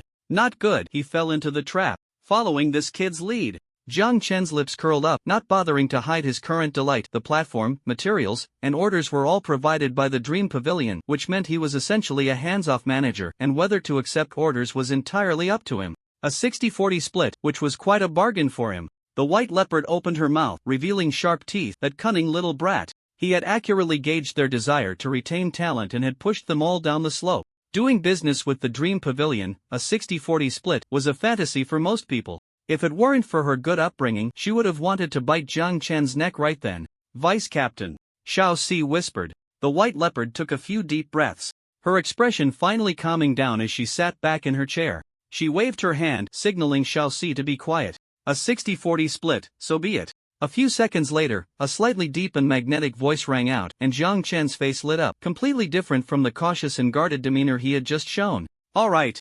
Jiang Chen revealed a set of small white teeth. In the air, the contract paper reappeared, and at the same time, the system's voice echoed, "You have signed a cooperation contract." The contract details are as follows. As an independent refiner, you will undertake orders from the Daydream Pavilion, complete the corresponding order work, with orders, consumables, and refining provided by the Daydream Pavilion, and be responsible for their quality. The profits obtained will be confirmed by you, the Daydream Pavilion, and the system, and will be distributed at a ratio of 6 player Jiang Chen for Daydream Pavilion. Once the Daydream Pavilion confirms the order and sends it to the system, you can decide whether to accept the order. The service area positioning card will be provided by the Dream Pavilion as confirmed by the system. Both parties are in an independent cooperative relationship, and either party wishing to terminate the relationship must be confirmed by the system. Jiang Chen quickly reviewed the content in his mind, especially the first item, and suddenly thought of something. Responsible for quality. His identity as a quality inspector could also be leveraged for some gain? It's quite reasonable to take a cut for quality inspection, right? Thinking of this, Jiang Chen almost couldn't suppress the corners of his mouth from rising. After confirming the content and supplementing some details, Jiang Chen and the White Leopard signed their names. After signing, the White Leopard put down her pen with a long sigh, simultaneously casting a lingering glance at Jiang Chen. Jiang Chen looked at his attribute panel, which now included the title Lifetime Honorary Member of the Daydream Pavilion, and with a flick of his hand, a white badge with silver wings appeared on his chest. This reminded Jiang Chen of the green badge that the Brown Bear manager and the mascot Pink Pearl had received, which seemed to be in shaped icon with a scepter in the middle. He wondered what these designs represented. After checking, Jiang Chen casually glanced at the products of the Daydream Pavilion that refreshed on the room's light screen, and upon seeing that even ordinary refined steel was priced at 80 car coins, he decisively abandoned the idea of purchasing anything from the Daydream Pavilion. The first floor only had the gladiatorial arena. He couldn't inspect anything, couldn't just drag their platform back, could he? There was no benefit to be gained. Now, having taken enough advantage, it was time to pack up and leave. Exiting the underground VIP room, the raccoon Xiaoxi led Jiang Chen back to where he had parked. Stepping out of that white building, Jiang Chen completely relaxed, feeling refreshed under the sunlight. The white cat was still waiting outside. It seemed to be holding something. "Congratulations, Mr. Jiang Chen, your performance has greatly impressed us." The white cat smiled. Jiang Chen politely nodded. "This is the blanket and other items you mentioned. We have also prepared an afternoon tea for you." Oh, Jiang Chen took the item handed over by the white cat, and sure enough, it was a blanket from the armory that could reduce fatigue, along with a 3-piece set. In another gift bag, there seemed to be small pieces of cake and red tea, the cake exuding a faint sweet orange fragrance that made one's mouth water. Quite thoughtful, he thought. "Thank you." Jiang Chen chuckled lightly. The white cat nodded and smoothly said, "The parking fee is 10 vehicle coins. Will you be paying with a crystal card?" Jiang Chen, damn it, I spoke too soon. Heartless capitalist. Not charging an entrance fee, but charging for parking, huh? 10 vehicle coins, why not just rob someone? The bear manager charges only 15 vehicle coins for a massage. I'll pay by card. Jiang Chen said with a dark face, pulling out his crystal card. The white cat pretended not to see anything, swiped the crystal card, and handed it back to Jiang Chen with both hands. A white light appeared, and the familiar 2-layer forklift came into Jiang Chen's view, making him feel as if he were seeing a relative. "Mr. Jiang Chen, here is Mr. Oko's business card," the white cat said, handing Jiang Chen a card. On Jiang Chen's screen, a special section appeared in the chat channel. "You have received a friend invitation from legendary craftsman Oko, do you accept?" Jiang Chen clicked accept and closed the chat channel. He hung all the items on the cargo rack in front of him, waved goodbye to the 2 cats, and drove away from the service area. The white buildings disappeared behind him, and the fork in the road vanished. On the endlessly stretching highway, Jiang Chen pressed the accelerator, driving about 30 kilometers until he squeezed the last bit of charge from the battery before stopping. Leaning back in the driver's seat to rest, Jiang Chen took out the orange cake and red tea as his dinner. He mentally calculated the gains from this mission. First, the partnership with the Daydream Pavilion and the lifetime membership benefits. Second, the net profit of 375 vehicle coins and a crafting opportunity from Oko. Finally, the blanket and other items, which seemed unremarkable, but the blanket could be placed on the driver's seat to continuously reduce fatigue, making the benefits quite considerable. For a novice player to have such gains, in a way, the Daydream Pavilion truly lived up to its name. The faint cream burst with the fragrance of sweet orange on his tongue, and even Jiang Chen, a big guy, found it delicious. After a few bites of the cake, Jiang Chen felt inexplicably refreshed. A notification popped up. Orange cake, exclusive to Daydream Pavilion members, priced at 30 vehicle coins. Consuming it grants 2 strength, 2 stamina, 1 agility. 30 vehicle coins. Jiang Chen nearly choked on the red tea. Realizing that the red tea was likely a similar item, he forced down the tea that had already stuck to his teeth. Wittard red tea, exclusive to Daydream Pavilion members, priced at 20 vehicle coins. Drinking it grants 1 strength, reduces fatigue by 80. Just as he thought. Jiang Chen quickly took another sip. He glanced at his attribute panel. Player, Jiang Chen ID 43990805. Nickname, Melancholic French Fry. Title, Bold and Meticulous Stubborn Donkey. Vehicle, Forklift. Fatigue, 6012. Produced by Daydream Pavilion. Expensive, not its fault. Health, 80 normal health level. Strength, 16-19 3 stamina, 30-32 3 agility, 20-21 1 overall combat ability, 35 after spending 50 vehicle coins. His overall combat ability actually broke through 30 points, reaching 35 points. Jiang Chen patted the block on the steering wheel and said, "Bro, I think I can still run another 120 kilometers. Go for it, bro." Jiang Chen didn't stop running for 3.5 hours until 9:30 p.m. when visibility became too limited and he finally stopped. Current fog erosion distance 760 kilometers. Today's driving distance 240 kilometers. Although the service area took a bit of time, the fatigue level decreased, so the mileage wasn't too low. The speed of the fog erosion behind is now 10 kilometers per hour, and the 760 kilometers is enough for Jiang Chen not to worry too much about the subsequent increase in the fog's speed. After a quick meal of instant noodles, Jiang Chen opened the chat channel. At this moment, he noticed that the private chat channel below had been flashing continuously. Many vortices have appeared beside the highway. Are there monsters inside? The monsters are in a hurry. I wonder what they are up to. This he didn't know either anyway. It shouldn't have anything to do with him, right? Jiang Chen replied with a don't know to the user unclosable window in orange and also asked if they had any lights they wanted to sell. He had wanted to install lights for a while but hadn't come across any. Orange said he hadn't found any, while unclosable window, the nameless European emperor in Jiang Chen's mind, immediately replied, "Boss, I have. It's just a bit unique." Jiang Chen thought to himself, how unique can lights be? He didn't take it seriously and replied, "As long as it can illuminate, that's fine. If it's just for illumination, absolutely. This set of lights is even brighter than what I'm using now." Unclosable window actually had 2 sets of lights. What kind of outrageous luck is this? Jiang Chen couldn't help but complain inwardly. "Alright, what do you want to trade for?" "Oil." As expected. In the end, Jiang Chen exchanged 2 barrels of 5L oil for the lights. A white light emerged, revealing something resembling a glass ball. Inside the glass ball, it was colorful and appeared exceptionally brilliant, filled with a fairy tale-like hue. "Looks pretty good, this thing?" Jiang Chen murmured. He examined it closely and saw a button in the middle of the light ball, which seemed to be able to be opened. He pressed it with his finger, and the light ball unfolded. Lights turned on, a heavy metal mechanical sound echoed, and suddenly, an ominous premonition surged in Jiang Chen's heart. A wave of powerful music hit him. The transparent light ball unfolded above, and the originally dreamy dazzling light instantly transformed into colorful spotlights evenly scattered in front of the driver's seat, the rear compartment, and along the edges on both sides. In Jiang Chen's slowly widening eyes, even the previously understated and heavy forklift tires had 2 blue-green light strips added. With a drip sound, small oval light balls began to spin along the tires, looking extremely cool.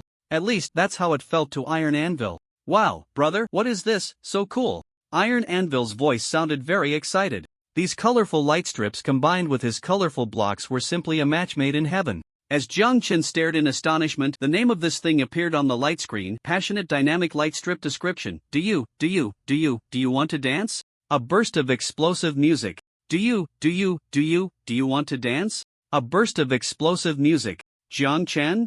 I don't want to dance, I want to kill. The colorful light shone on Jiang Chen's relatively fair face, making his expression appear particularly twisted at that moment. Late at night, on a terrifying highway.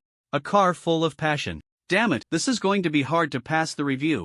Jiang Chen's face twisted as he opened the chat channel. It seemed that Unclosable Window had already predicted what was about to happen. Before Jiang Chen could send his warm greeting, the latter had already sent a new gift, which was a hose. "Boss, I remember you mentioned wanting this before, right? I found it in the trading hall, exchanged it for 2 bottles of mineral water, and this is a gift for you. Embarrassedly scratching head. JPG puppy sending flowers. Emoji Jiang Chen." Jiang Chen took the hose, thought for a moment, and deleted the asterisk in the chat box. "Forget it," Jiang Chen sighed. It wasn't that it couldn't be used. He couldn't help but glance at his car again. After the first round of colorful beams had finished, the second round turned out to be the same colorful columnar beams. The beams projected onto the ground, and damn it, they were in the shape of hearts. Jiang Chen's fingers suddenly pressed down, and after taking several deep breaths, he forced himself to open his eyes. In that moment, Taizhan inexplicably felt that his brother seemed to have aged a lot. Jiang Chen typed in the input box, "Thank you." After thinking for a moment, as a reward, he added, "Information. If you come across a service area with large white buildings, don't go in unless you think your combat power is strong enough. The 3 duels at the Daydream Pavilion are a death sentence for most players." The window that couldn't be closed saw the message, although it didn't know what the white building was. Since the big boss said not to go in, it would just be more careful not to enter. However, indeed, the big boss was cold on the outside but warm on the inside. Happily replied, "Okay." Closing the conversation with the window that couldn't be closed, Jiang Chen sent some cookies and milk to the player Orange. At that moment, while adding a waterproof cover to her off-road vehicle, seeing the cookies and milk appear in the air, she instantly thought of the big boss and quickly sent an exclamation mark. Jiang Chen explained a bit. The block you drove to helped me a lot, take it. No, big boss, that's to repay your life-saving grace. You've already helped me so much, there's no need to send me anything else. Instead, just take it. Aren't you short on resources? Jiang Chen didn't hide his words much. This girl really was. Luck and the window that couldn't be closed were two extremes. If his guess about the end of the newbie adaptation period leading to a phase of resource scarcity was correct, this girl was at risk of starving herself to death due to a lack of resources. The melancholic little fry spoke plainly but with concern, making Orange's nose tingle. She rubbed her sore arms from laying the waterproof cover and sat down in the shed. There were some scars on her arms and thighs. She had opened quite a few treasure chests today, but unfortunately, most were empty, and there were monsters inside, and now she was starting to feel the pain. Orange rubbed her eyes and typed, "Thank you, big boss." Cute smile. Emoji. Jiang Chen spent some time in the regional chat group, seeing that most people were sharing the resources they had obtained from their treasure chests with food and materials, and everyone was gradually transitioning from initial fear and discomfort to relaxation, starting to chat casually. After chatting for a while, Jiang Chen focused on a few resources he wanted to trade, and his eyelids began to droop. Today had been too exhausting. He felt like he didn't even have the strength to move his fingers. Jiang Chen originally wanted to rest, but then an explosive music burst forth. Jiang Chen suddenly opened his eyes wide. Do you want to dance? Do you want to dance? Do you want to dance? Do you want to dance? The slightly hoarse AI shout combined with the erratic flashing lights directly startled Jiang Chen. The third phase of the passionate dynamic light strip, accompanied by sound. Damn!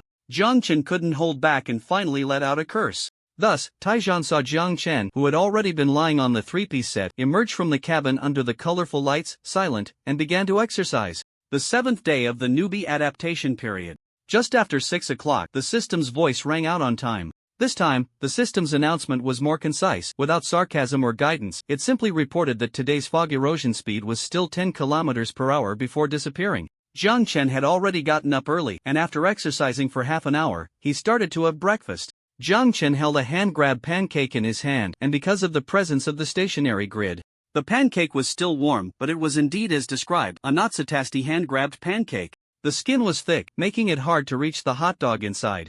Jiang Chen ate while washing it down with half a bottle of mineral water. He looked up at the sky. Today it was even gloomier, and he could feel the wind blowing, seemingly filled with moisture. Would the next scene be a rainy day? Jiang Chen calculated his supplies in his mind. He didn't need to worry about the compartment, as the driver's seat in front was reinforced with steel plates, and if he laid a waterproof cloth over it, it should be fine. However, Jiang Chen always felt it wasn't that simple. If it was just rainwater, there wouldn't be a need to stockpile so many supplies at the last moment. Whatever, he decided to focus on stocking up his own supplies first. After finishing his breakfast, Jiang Chen opened the chat box and found the name of the legendary craftsman, Oko. Hey, Oko sent a message?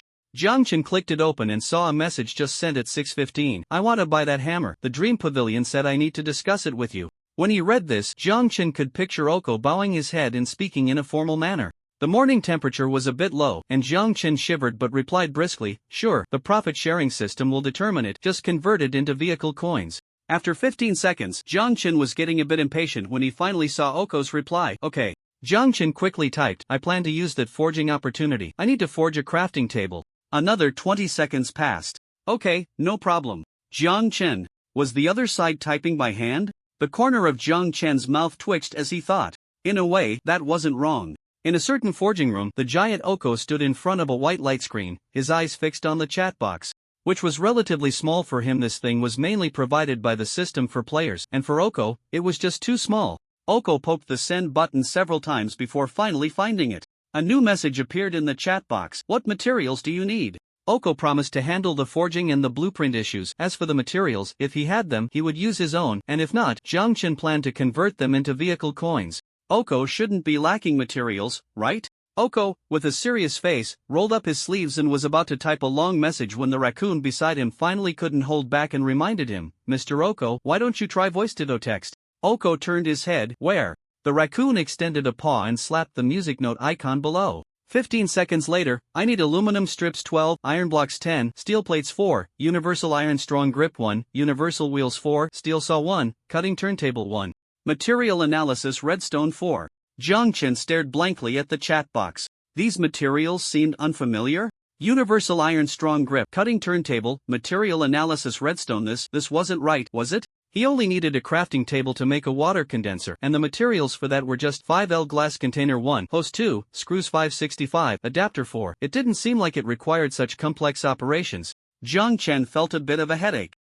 He couldn't let the bushy-browed Oko take advantage of his materials, could he? After thinking for a moment, Jiang Chen typed, I have aluminum strips, iron blocks, and steel plates, but I don't have the other materials. Can I buy them from you or the Dream Pavilion using vehicle coins? On the other side, the raccoon Zioki's eyes lit up when he saw the message and was about to say something when Oko replied, okay, you can buy from me, the Dream Pavilion is expensive.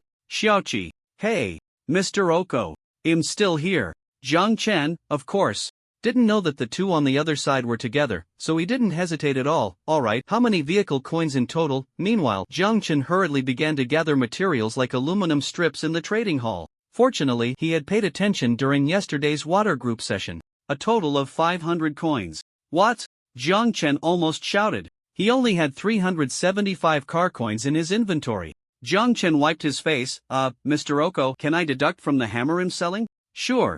The system quickly settled the transaction. A hammer of near golden quality typically sells for between 200,050,000 car coins. Since the main materials, secondary materials, and forging equipment were provided by Oko and the Dream Pavilion respectively, in the end, Jiang Chen received 500 car coins, just enough to cover Oko's material costs.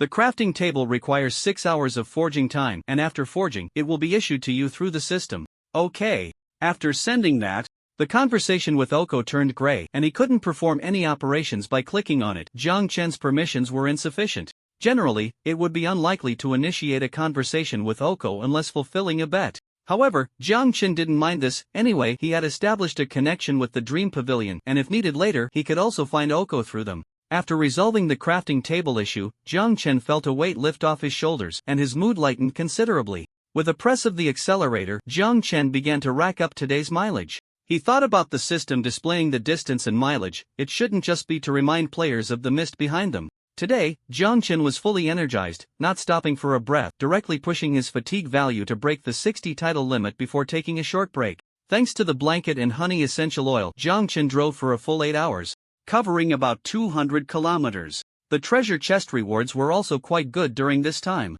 After parking, Jiang Chen opened a pack of forgotten QQ candy, the orange-flavored gummies replenishing his lost sugar. He then took out a sandwich, which tasted a bit sour. Upon opening it, he discovered the sour pickles he disliked. Grimacing as he picked out the sour pickles and swallowed them, a flash of white light appeared before him. Jiang Chen jumped. The crafting table had arrived. The white light grew larger and larger until it exceeded Jiang Chen's imagination. A rectangular table measuring 1.5 meters long, 1.3 meters wide, and 1.2 meters high appeared inside Jiang Chen's vehicle, and the system automatically found a suitable placement, setting it next to the quality inspection table. In an instant, the originally spacious vehicle cabin became cramped. Information about the crafting table appeared on the light screen. Advanced crafting table description. A product from the legendary craftsman Oko, capable of forging and processing most items when combined with blueprints and materials. The crafting table ensures that it won't break even if you run out of materials. Effect: using this crafting table can reduce material consumption by 20, increase the success rate of crafting to 85, and has a certain probability of triggering item mutation and upgrade characteristics. An advanced crafting table, reducing material consumption and increasing crafting success rates. Jiang Chen's eyes lit up as he took out the blueprint and materials for the water condenser and placed them directly on the crafting table. Streams of white light enveloped the materials, and a pleasant clinking sound rang out, with a 30-second countdown appearing above. After 30 seconds, a transparent two-colored glass container and hose for the water condenser appeared in Jiang Chen's view. You have triggered the item mutation upgrade characteristic mutation. Multi-flavor water condenser description. Using the white glass container, it can produce 500 milliliters of pure water per hour. Using the orange glass container, it can produce 250 milliliters of orange juice sodacoke sparkling water per hour. The water condenser does not require power to fill, with a usage limit of 719 days 720 days. Daily working limit of 8H. Did it trigger the mutation attribute? Jiang Chen curiously examined the glass container on the production table. The glass container didn't look complicated. The main part was a glass jar divided into two sides, with a hose connection inside, and an outlet similar to those commonly found on cocktail bars on the outside. Condensed water? Using water vapor or something else? Zhang Chen wasn't clear on the specific working principle. However, the fact that it didn't require raw materials or power made Zhang Chen very satisfied. After thinking for a moment, Zhang Chen pressed the button on one side of the white glass. Condensation device activated. 500 milliliters of pure water is being produced. Estimated wait time is 1 hour, 0 hours 59 minutes 59 seconds, 0 hours 59 minutes 58 seconds. A small green countdown appeared above, indicating that he still needed to wait for 1 hour. Below, at the position of the hose-connected faucet, there was a plop, and a drop of water fell.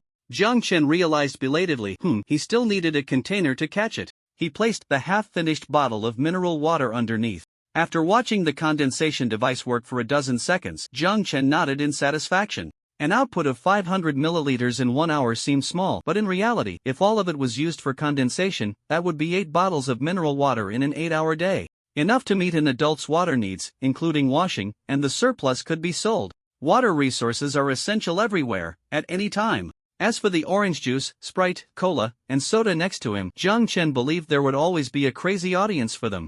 Who knows, he might even sell them at a better price. Thinking of this, Zhang Chen affectionately patted the condensation device, smiling in a way that seemed quite unremarkable. He. The anvil connected to the quality inspection table looked at Zhang Chen's expression with some embarrassment and chose to ignore it. After getting out of the cabin, Zhang Chen started driving again, and the time reached 2 p.m. The humidity in the air became increasingly noticeable, and large patches of dark clouds appeared in the sky, as if a heavy rain could fall at any moment. While driving, Zhang Chen kept an eye on the chat box. In the regional chat channel, player, by the way, have you guys seen the clouds in the sky? It looks like it's going to rain. Player, no kidding, with such a big mass, it's hard not to see it. But if it rains, doesn't your car have a roof? Player, roof? You're dreaming. It doesn't even have a top. Player? The human brick moving emperor looked at his medical rescue bed with a weary gaze. Yes, a medical rescue bed. Damn it, he suspected that this damn road game called everything with wheels a car. The medical rescue bed, let alone not having a roof, didn't even have a steering wheel. For these past few days, he had either been chased around in front of the rescue bed or desperately chasing downhill from behind. Just thinking about it brought a tear of bitterness. The human brick moving emperor wiped his face and looked at the dark clouds in the sky. His mood was indeed not beautiful. Player, does anyone have a waterproof cloth for sale? If it really started to rain, his rescue bed would definitely not hold up. Once it got wet, it would become very heavy, making it even more inconvenient for him to rack up mileage. Seeing the message, Zhang Chen quickly typed, Player, I have. Player, damn, little French fry boss. Player, I have waterproof cloth and a simple carport frame. What will you trade for? Zhang Chen pretended not to see the title of boss and directly asked. The waterproof cloth and carport frame were both obtained from treasure chests. The former had better effects than steel plates, and the latter he had a cabin and didn't need. After sending the message, Zhang Chen saw the private chat channel flashing continuously. Opening the private chat channel, he routinely ignored those who were greeting him, lamenting, begging, and even those who inexplicably came to scold him to vent their anger, and indeed saw the friend request from the human brick moving emperor. He accepted the request. Boss, do you need food, water, or materials? The human brick moving emperor asked cautiously. His supplies were not abundant, and he only hoped to have something that the big boss needed. He needed waterproof cloth and a simple carport frame. The former was being sold by some people, but the latter he had seen several players selling in the past couple of days. And the prices were surprisingly high. Other players were not fools. Upon seeing that it might rain, they naturally understood the principle of rising prices for carports, so they were all thinking of making a profit if they didn't need it. The big boss should be different from these people, right? Of course, the human brick moving emperor was not so naive as to think that the big boss would do charity. He just felt that someone who could get the first kill and the first upgrade to a level 2 vehicle shouldn't be lacking in anything and wouldn't need to rip him off. Vehicle upgrade fragments or other item cards? Anything interesting will do. If the value of what you offer exceeds that of the waterproof cloth and carport, I will supplement you with other food, water, and materials. Zhang Chen thought for a moment. He wasn't lacking in food, water, and materials. As for batteries, he had a relatively stable supply source for the window that couldn't be closed for now. It would be better to exchange for some vehicle upgrade fragments or items. Upgrading a level 2 vehicle to a level 3 vehicle required 100 fragments, and Zhang Chen currently had 15 fragments, which was still far from enough, so he could prepare in advance. Upon seeing the message, the human brick moving emperor couldn't help but sigh. The big boss was indeed a big boss. While others were still worrying about basic supplies and power, the big boss had already started collecting fragments. Good. I have 5 vehicle upgrade fragments. After thinking for a moment, the value of this thing seemed not to be equivalent to the waterproof cloth and carport frame. The human brick-moving emperor frowned and gritted his teeth, pulling out a special service area positioning card from his pocket. And a special service area positioning card. A special service area positioning card? Jiang Chen was taken aback for a moment, suddenly thinking of something. And his heart contracted violently. Could it be? Effect. After sending the message, Jiang Chen didn't hesitate and directly transmitted a still warm butter hot dog over. A flash of white light appeared, and when he saw the hot dog glowing with a golden hue and the aroma of butter in the air, the human brick-moving emperor was almost drooling. He couldn't help but swallow. Frog fun. The big boss was indeed a big boss. Just a disagreement and he sent a hot dog. As the white light dissipated, the hot dog fell, and the human brick-moving emperor pounced on it like a tiger seizing its prey. Hiss, hot, hot. After tossing it back and forth for a few seconds, the human brick-moving emperor took a big bite out of half the hot dog. As for the danger of poisoning, in a survival game, would someone use a warm hot dog to poison someone? Jiang Chen was still waiting for the human brick-moving emperor to reply. He wasn't worried that the latter would run away after eating. After all, the waterproof cloth and carport he wanted the most were still with him. About 10 seconds later, a new message came in the chat box. Big boss, I swear by my lewd heart crossed out loyal heart that heaven and earth can witness. Bow bow bow Jiang Chen? Don't do this. Jiang Chen's brows furrowed. The fear of being entangled by the big brothers while fencing lingered faintly in his heart, and his finger hovered over the block option. Fortunately, the human brick-moving emperor didn't take too long to respond abnormally. With tears in his eyes, he finished an entire hot dog and licked his fingers in aftertaste before quickly sending a message. This special service area positioning card seems to be able to locate a designated service area? I took a rough look, and it seems there are some health resorts, gyms, recycling stations, and so on. Upon seeing the health resort, gym, and especially the last recycling station, Jiang Chen didn't hesitate at all and sent a message directly. Trade. Waterproof cloth, simple carport frame, 2 compressed biscuits, 3 bottles of mineral water, and a small bottle of 250 milliliters orange juice. Jiang Chen didn't mention the hot dog from earlier, and the latter was treated as payment for information. Alright, let's trade. The brick-moving emperor of the human race readily agreed. Compressed biscuits, mineral water, and orange juice were all very practical. After 7 days without fruit, he felt his face had become quite dry. Upon hearing about the orange juice, the mouth that had just finished a high-calorie hot dog couldn't help but start salivating again. This time, the brick-moving emperor of the human race cleverly sent his initial supplies over first. With 5 vehicle fragments and a special service area positioning card in hand, Jiang Chen also sent over waterproof tarps and other items. For the orange juice, you'll need to prepare a container. A mineral water bottle or a cup will do. He'll send it to you in an hour. Jiang Chen wasn't worried that this would expose his water condenser. He planned to sell a large quantity of mineral water and drinks later on, and anyone with a discerning eye would be able to tell. The brick-moving emperor of the human race said nothing, just happily sent over an empty bottle. After completing the transaction with the brick-moving emperor, Jiang Chen set up a link in the trading hall. Besides allowing trades between players, the trading hall also had a shop-like trading method. Please name your shop. A system prompt popped up. Jiang Chen directly pressed to auto-generate a name. Shop name, Yongwang Department Store, confirm? Jiang Chen clicked confirm. After confirming, the first item he listed was purified water with 3 exchange tiers, 1,500 milliliters for basic materials, such as 10 screws or 5 wooden planks, 3,500 milliliters for 6 steel plates or glass, etc. The quantities and types were converted at a certain ratio. The third tier was for links to orange juice, cola, and Sprite, only accepting special materials or items for exchange, which needed to be confirmed through communication with Jiang Chen. After setting up the link, Jiang Chen felt it was a bit troublesome. Suddenly, he thought of something and spoke up. Brother Iron Anvil. I'm here, bro. Iron Anvil's voice came through. Can you see the contents of the trading hall? It seems I can. Iron Anvil tried it out and saw the items Jiang Chen had uploaded in the trading hall. What about other players' information? It seems I can see that too. Iron Anvil replied. Okay, then he'll leave the trading to you? No problem. Just get me some iron scraps.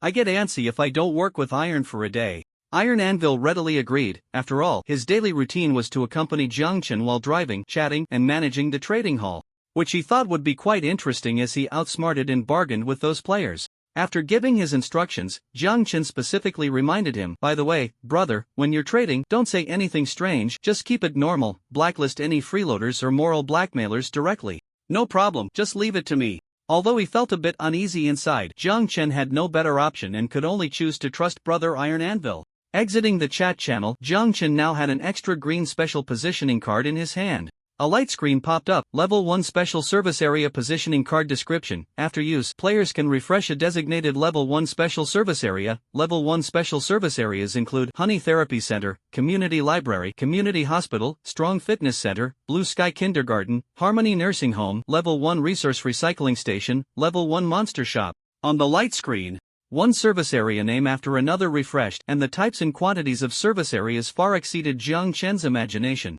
However, Jiang Chen could confirm that the Daydreaming Pavilion was not among them. The level of the Daydreaming Pavilion should far exceed that of a Level 1 service area. Jiang Chen had been to the Honey Therapy Center. Although he was quite familiar with the brown bear manager there and the items were reasonably priced, it wasn't what Jiang Chen needed at the moment. With the beginner's adaptation period about to end, Jiang Chen still needed to stock up on more supplies. Thinking of this, Jiang Chen naturally ruled out places like the community library, hospital, gym, and kindergarten. These places sounded too specific, and it was hard to guess what exactly could be obtained there, so it was better to skip them.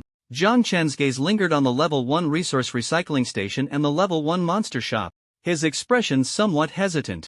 The recycling station and the shop both sounded like good options, but he could only go to one. Jiang Chen felt a bit troubled. From the information he got from the brown bear manager last time, quality inspectors usually took 15 of the goods for quality inspection, which is commonly known as a cut. Of course, considering the persona he established at the rehabilitation center and his unique position as the only human quality inspector, Jiang Chen did not plan to take a 20 cut. What a joke. What if other inspectors had organizations backing them up? He was alone. Taking that much could lower the favorability of these bosses or lead to problems during the quality inspection, and that would be counterproductive. Even so, both the recycling station and the shop could definitely allow him to make a big profit. As for the advantages of the former, Jiang Chen guessed that perhaps the variety of resources was more diverse, while the latter offered higher quality. And who knows, there might be items he could use later on. Jiang Chen pursed his lips and thought for a moment, then finally decided, alright, I'll go here. After handling the last wooden treasure chest, Jiang Chen chose to use the Special Service Area Positioning card, selecting the service area as the Level 1 Resource Recycling Station. The supplies from the shop could be imagined, but the resources from the recycling station might hold unexpected surprises. The sky grew increasingly overcast, but Jiang Chen's mood was quite bright. He started the forklift, and after the positioning card took effect, a new fork in the road appeared on the left side of the path.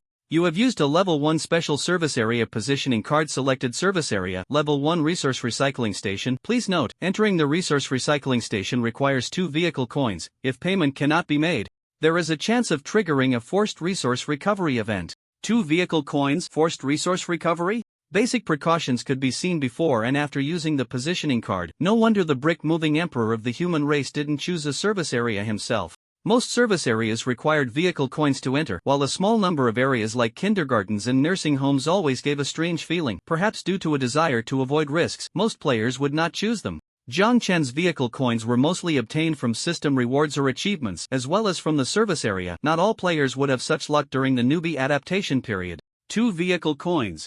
Jiang Chen murmured, feeling a bit pained, his 2 outstretched fingers resembling the frail hands of a bedridden scholar. In just 2 days, Jiang Chen's assets had fluctuated greatly. The hefty sum of 375 vehicle coins did not make him feel wealthy, but rather made him more stingy.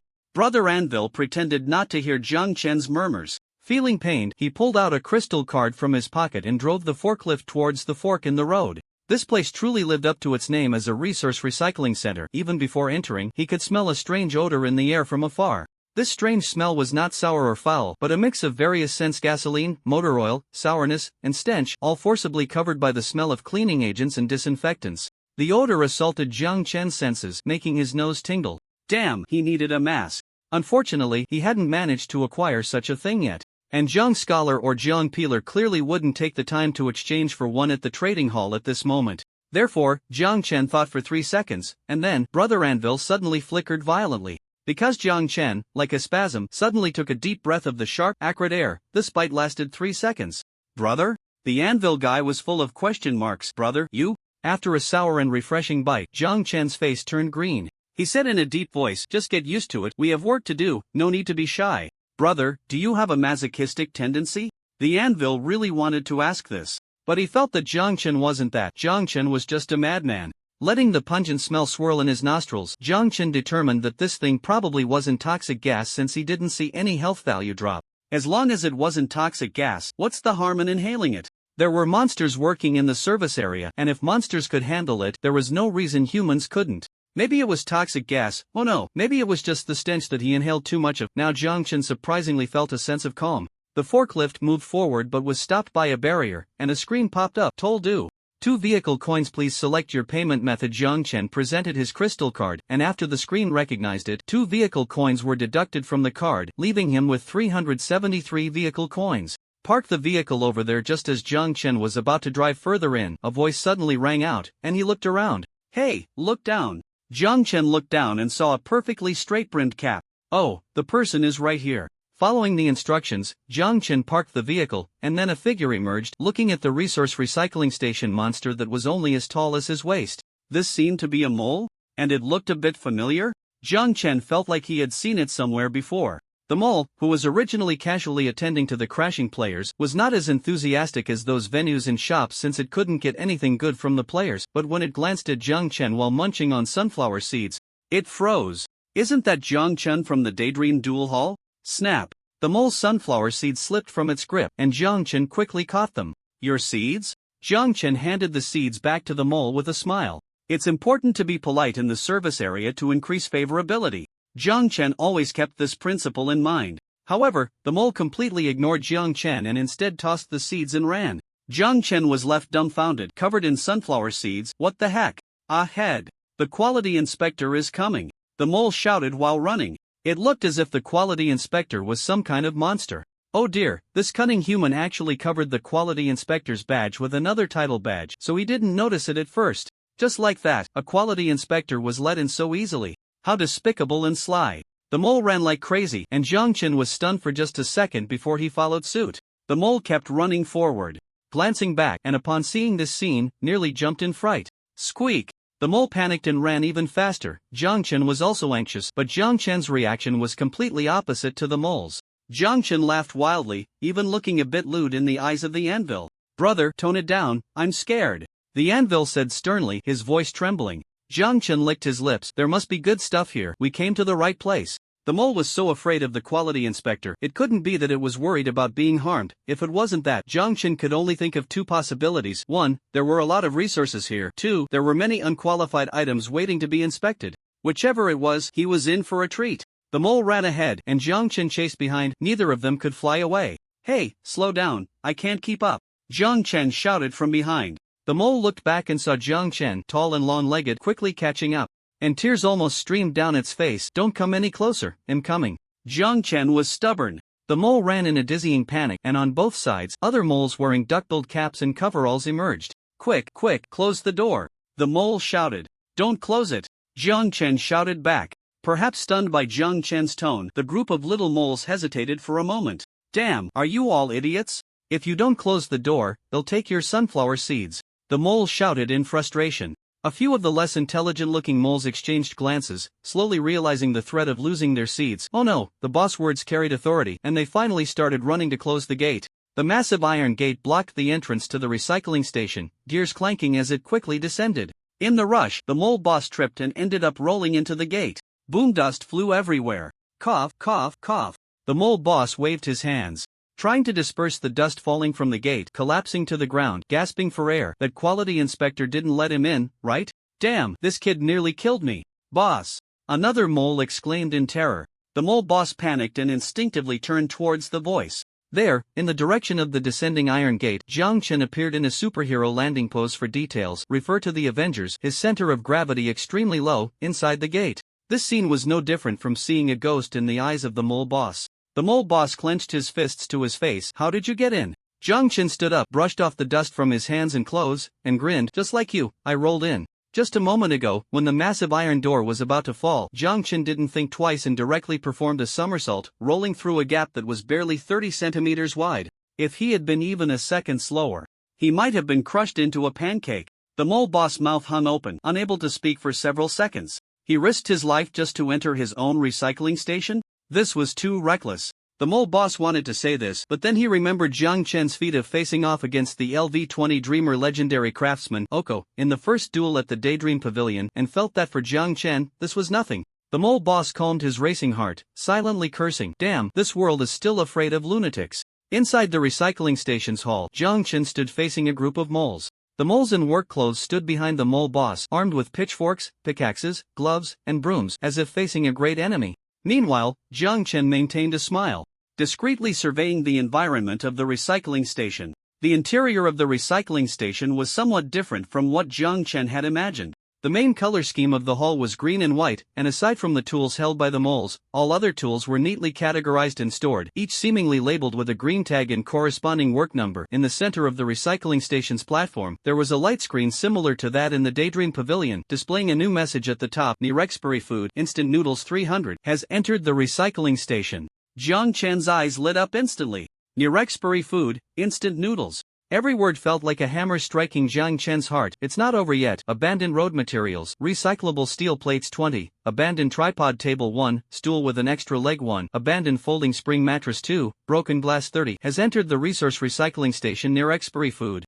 Meat floss bread with 3 days until expiration 100, slightly spoiled sweet oranges from the Daydream Pavilion 100, soda crackers with half a month until expiration 50, has entered the resource recycling station. One message after another was broadcasted, and the eyes of the mole boss brightened as he spotted the humans across from him, even more dazzling than the scanning spotlight of the recycling station. This is bad. The mole boss felt like a poor farmer being eyed by a thief, gritting his teeth, holding a shovel, standing futilely in front of his meager possessions. "Boss, how do we buy these things?" "Damn quality inspector, no matter what you say this time, I can't give you everything." "Buy?" Both sides froze simultaneously. Jiang Chen Sanyi paused his hand movements. "Give us everything? Which us? Just you quality inspectors?" The mole boss instinctively replied. Jiang Chen realized the mole boss might have misunderstood, waved his hand, and said, "I and the other quality inspectors are not, from the same company and are unrelated to them." The mole boss was confused. "Not from the same company?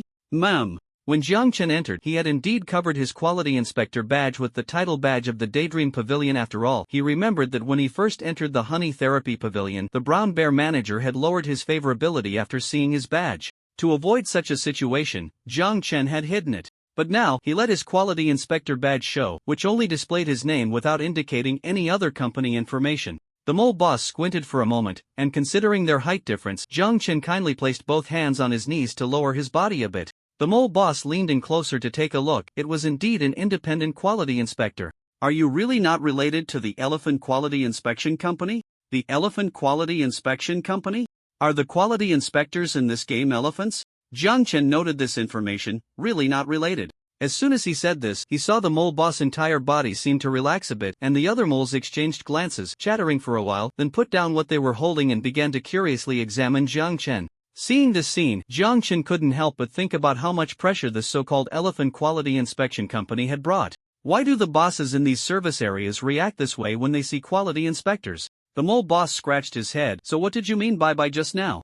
Jiang Chen replied honestly, "If I conduct a random inspection, I will leave 10 of the goods. For the other items, near expiry food, abandoned materials, etc., I want to buy from you, boss." 10 was the ratio Jiang Chen had thought of on the way. 20 was indeed too much. On one hand, it wouldn't help him increase favorability, and on the other hand, he was an independent quality inspector without a company backing him, so charging that much would be risky. Today, the mole's resistant attitude further confirmed this point. With 10, he could get the items and also boost his favorability.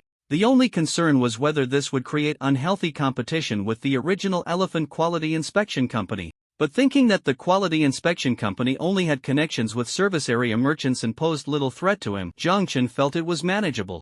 In this world, it's hard to have everything go perfectly. To gain something, one must be prepared to take risks. 10. The mole boss' eyes slowly widened in disbelief. "Yes." Jiang Chen nodded. Mole boss favorability 10, mole boss current favorability 5. After saying yes, Jiang Chen immediately saw the mole boss favorability rise by 10, although the previous round of pursuit and interception had reduced my favorability by 5 points.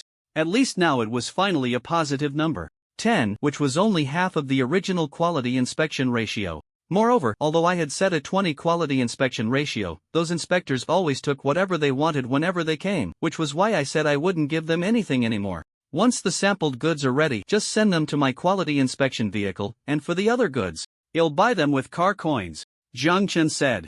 In the following time, Jiang Chen didn't waste any more time and directly had the Mole King organize the moles to bring over the goods for inspection.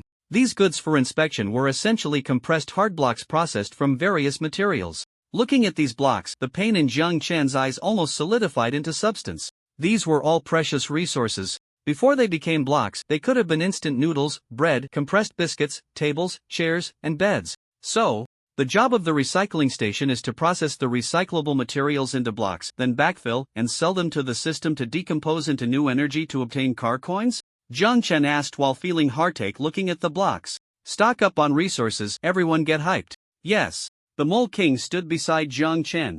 This game profits from both ends, Jiang Chen thought to himself. Players earn car coins by playing the game, while monster NPCs also need to work to earn car coins, and the system, as long as it pays car coins, can harvest the time, energy, and even lives of players and NPCs. Indeed, this set of rules applies everywhere. How many car coins can one block be sold for? Jiang Chen asked again. 3 car coins. Only 3?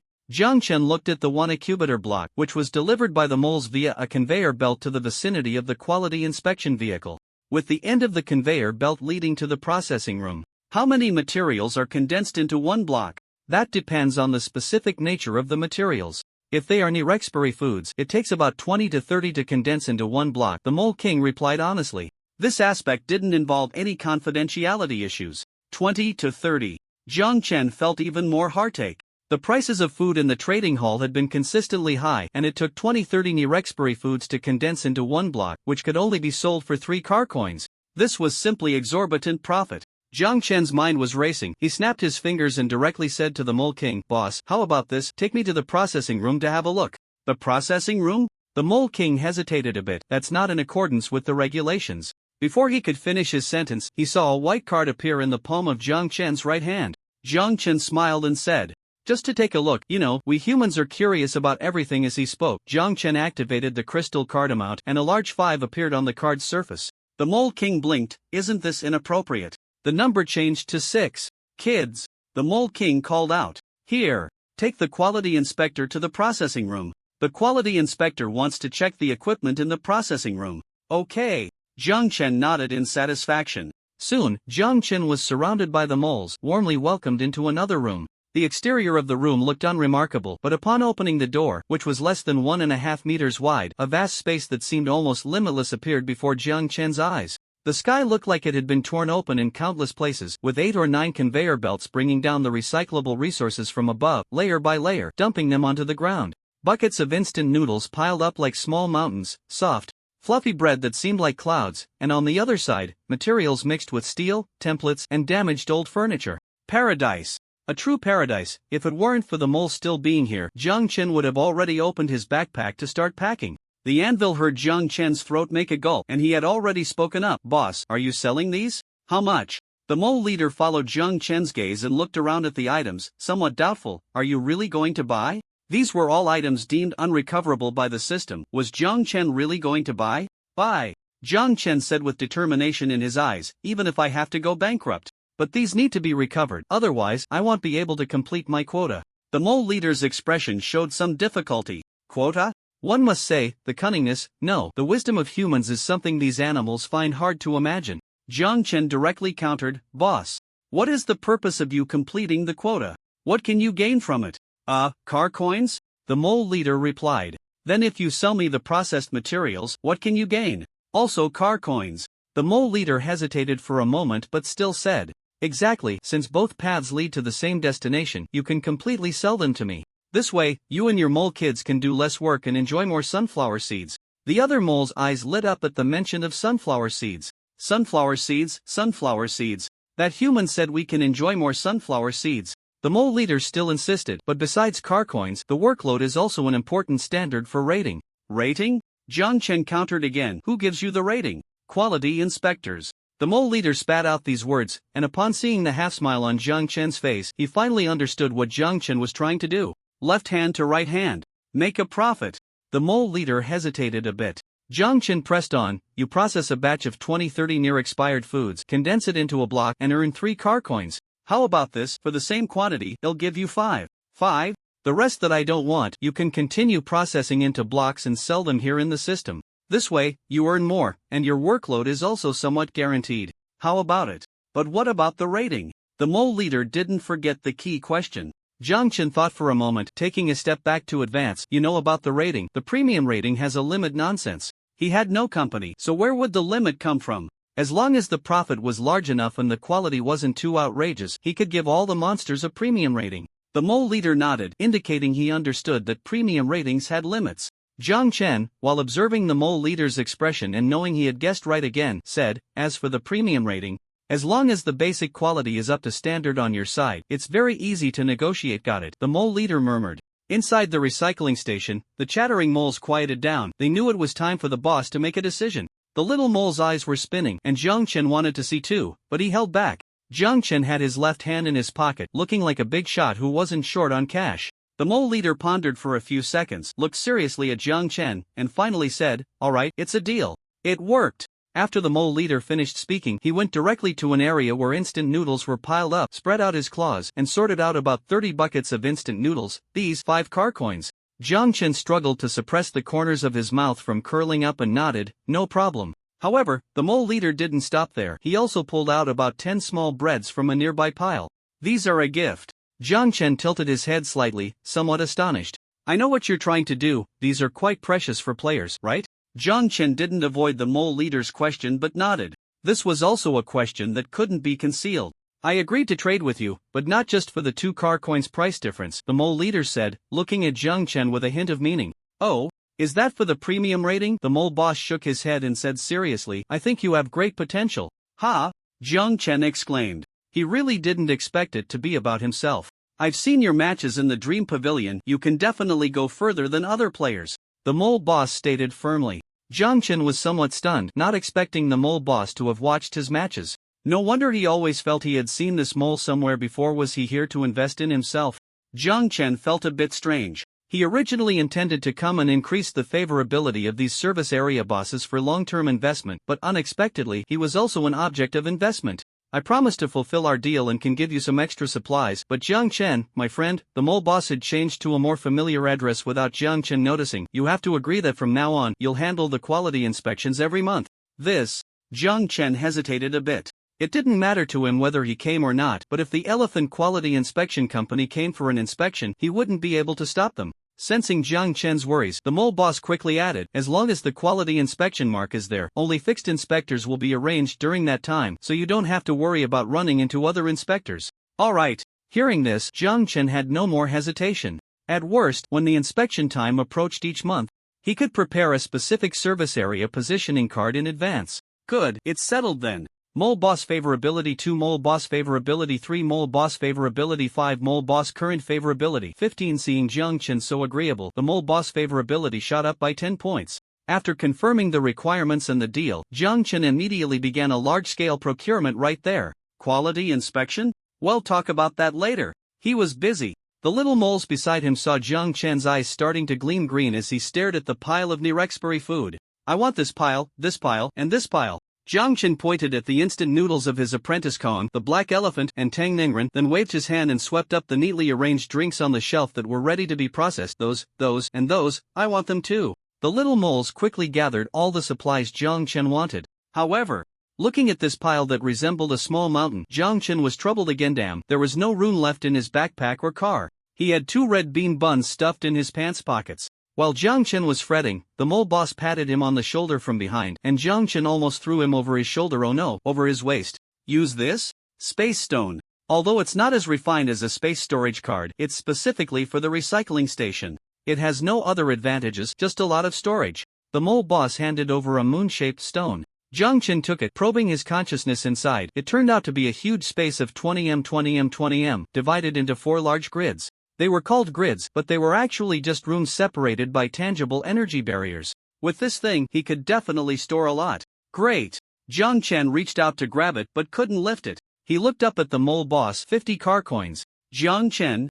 Alright. He thought it was a gift for him. 50 car coins sounded like a lot, but Jiang Chen wasn't foolish enough to doubt that the mole boss, who wanted a long-term partnership, would choose to use this to trick him. Moreover, the storage space inside this space stone was indeed very large. Once he had the space stone, Jiang Chen directly manipulated his consciousness to stuff the supplies inside. He swept up 13 of the near-expiry food. If it weren't for the lack of car coins, he would have wanted to pack it all back. You have received expiring instant noodles 540 remaining shelf life 1 month, expiring meat floss bread 100 remaining shelf life 3 days, expiring compressed biscuits 60 remaining shelf life 1 month, expiring milk 60 remaining shelf life 3 days, expiring duck neck bones remaining shelf life 15 days. Among the expiring food, Jiang Chen collected the most instant noodles and compressed biscuits. The former is high in calories and rich in oil. And even if the shelf life has passed, it only means the taste period has expired, making it perfectly edible. The latter can maintain basic nutrition. Both are very satisfying for stockpiling or selling needs. As for the meat floss bread, milk, and many other items, most are just extras. Even more surprisingly, Jiang Chen also spotted a batch of slightly wilted vegetables and overripe fruits on the verge of rotting, which he promptly collected all of. You have received overripe oranges about to rot 20, half-wilted spinach 30, bad watermelons full of seeds 15. After adjusting the static slots in his backpack, Jiang Chen selectively placed some items inside. After the 7-day beginner adaptation period, most people had only obtained fast food. Modern people's physical condition is poor, and with such a diet, their stomachs would have long been in trouble. Vegetables and fruits have always been priced high in the trading hall. After sweeping through the expiring food, Jiang Chen turned his attention to the discarded materials waiting to be processed. Brother Anvil, can you remelt the discarded materials? Jiang Chen asked in his mind. If remelting is possible, this would be a windfall. Yes, but I need a crafting table and a furnace. The crafting table is available, but what about the furnace? Is there a furnace here? Jiang Chen asked directly. A furnace? Boss Mole looked at the little moles. The little moles drooped their hands and glanced at each other. Only one small mole in the corner with a bow on its head piped up in a childish voice. I know where there's a furnace. Everyone turned to look. Jiang Chen stepped over eagerly. Where? The little mole opened its hands, and Jiang Chen paused for a moment, glancing at Boss Mole, who showed no signs of stopping him. Jiang Chen reached out, tentatively making a gesture to pick it up. Sure enough, the little mole snuggled right into Jiang Chen's arms. Jiang Chen lifted it up. The little mole turned around. Over there, brother. Okay. Jiang Chen carried the little mole in a certain direction. The little mole felt soft in his arms, not much different from holding a child. Upon reaching a corner of the processing room, Jiang Chen indeed saw a toppled furnace, abandoned redstone energy furnace description. It was a very good furnace in its prime, but unfortunately, it encountered a foolish smelting master and it exploded. May there be no fools in heaven. Note, using a high-level crafting table has a certain chance to repair it. Jiang Chen blinked, seeing for the first time that the description in the light screen contained such insulting words. The resentment of this energy furnace seems quite deep. However, he just happened to have a high-level crafting table. He could give it a try. Placing the little mole on the ground, Jiang Chen thought for a moment and took out 2 pieces of dried tangerine peel candy from his pocket, handing them to the little mole. The little mole received them with both hands, its big eyes staring at Jiang Chen without blinking, and it sweetly smiled. Thank you, brother. Boss Mole's favorability 3. Boss Mole's current favorability 18. Favorability actually increased by 3. It seems that Boss Mole values this group of children, or rather, family, very much. Jiang Chen leaned on his knees, softening his tone. Thank you for helping your brother find the way. You're really smart. He. The little mole, receiving Jiang Chen's praise, blushed and turned to hide behind the other moles, peeking out with its little head to observe Jiang Chen. Jiang Chen rubbed his nose, straightened up, and began to work. Once again, Jiang Chen was grateful that he hadn't given up on exercising in the past 7 days. Coupled with honey, titles, and various other odds and ends, he had gained quite a bit of strength and physical attributes. Otherwise, he might not have been able to lift this abandoned redstone energy furnace by himself. Jiang Chen shouted and hoisted the furnace up, placing it onto the conveyor belt. This furnace was originally among the waste, and the mole boss didn't charge extra, allowing Jiang Chen to send it to the quality inspection vehicle via the conveyor belt. Inside the quality inspection vehicle, there were already quite a few blocks piled up for inspection. The space inside the vehicle was too small, so Jiang Chen could only walk by hopping on his feet. With a clang, the vehicle door closed. Jiang Chen walked over to the inspection station and looked at the anvil in the corner. Bro, I'm leaving it to you? No problem. The anvil brother replied readily.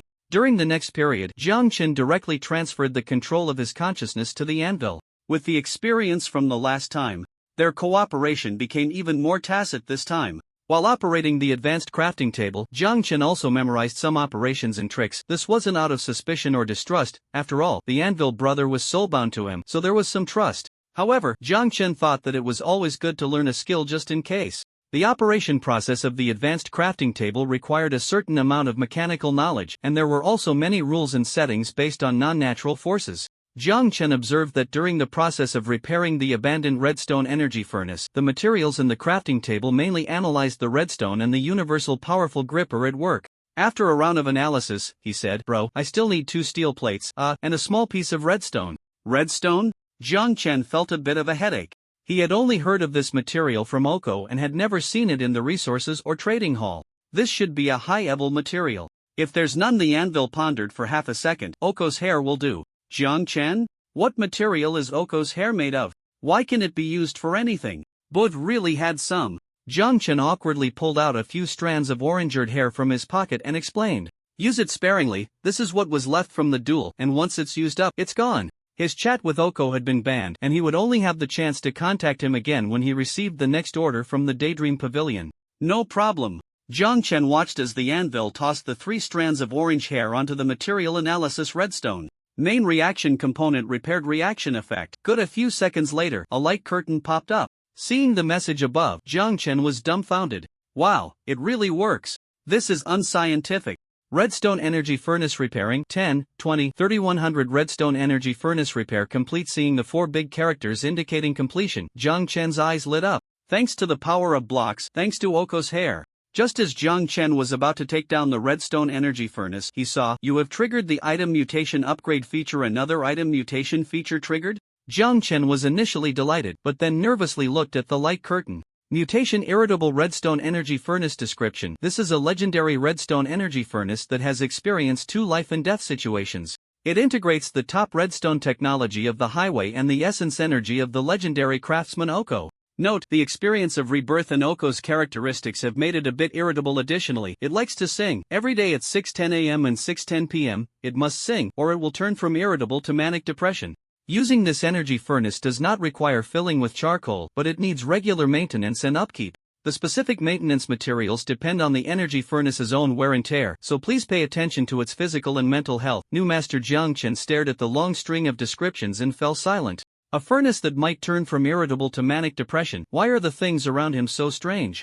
Jiang Chen sighed. Never mind, as long as it works. He placed the irritable redstone energy furnace down from the crafting table and began to inspect the blocks. With the advanced crafting table analyzing the material composition, Jiang Chen, the quality inspector, was finally no longer a fraud who could only look with his eyes and taste with his mouth.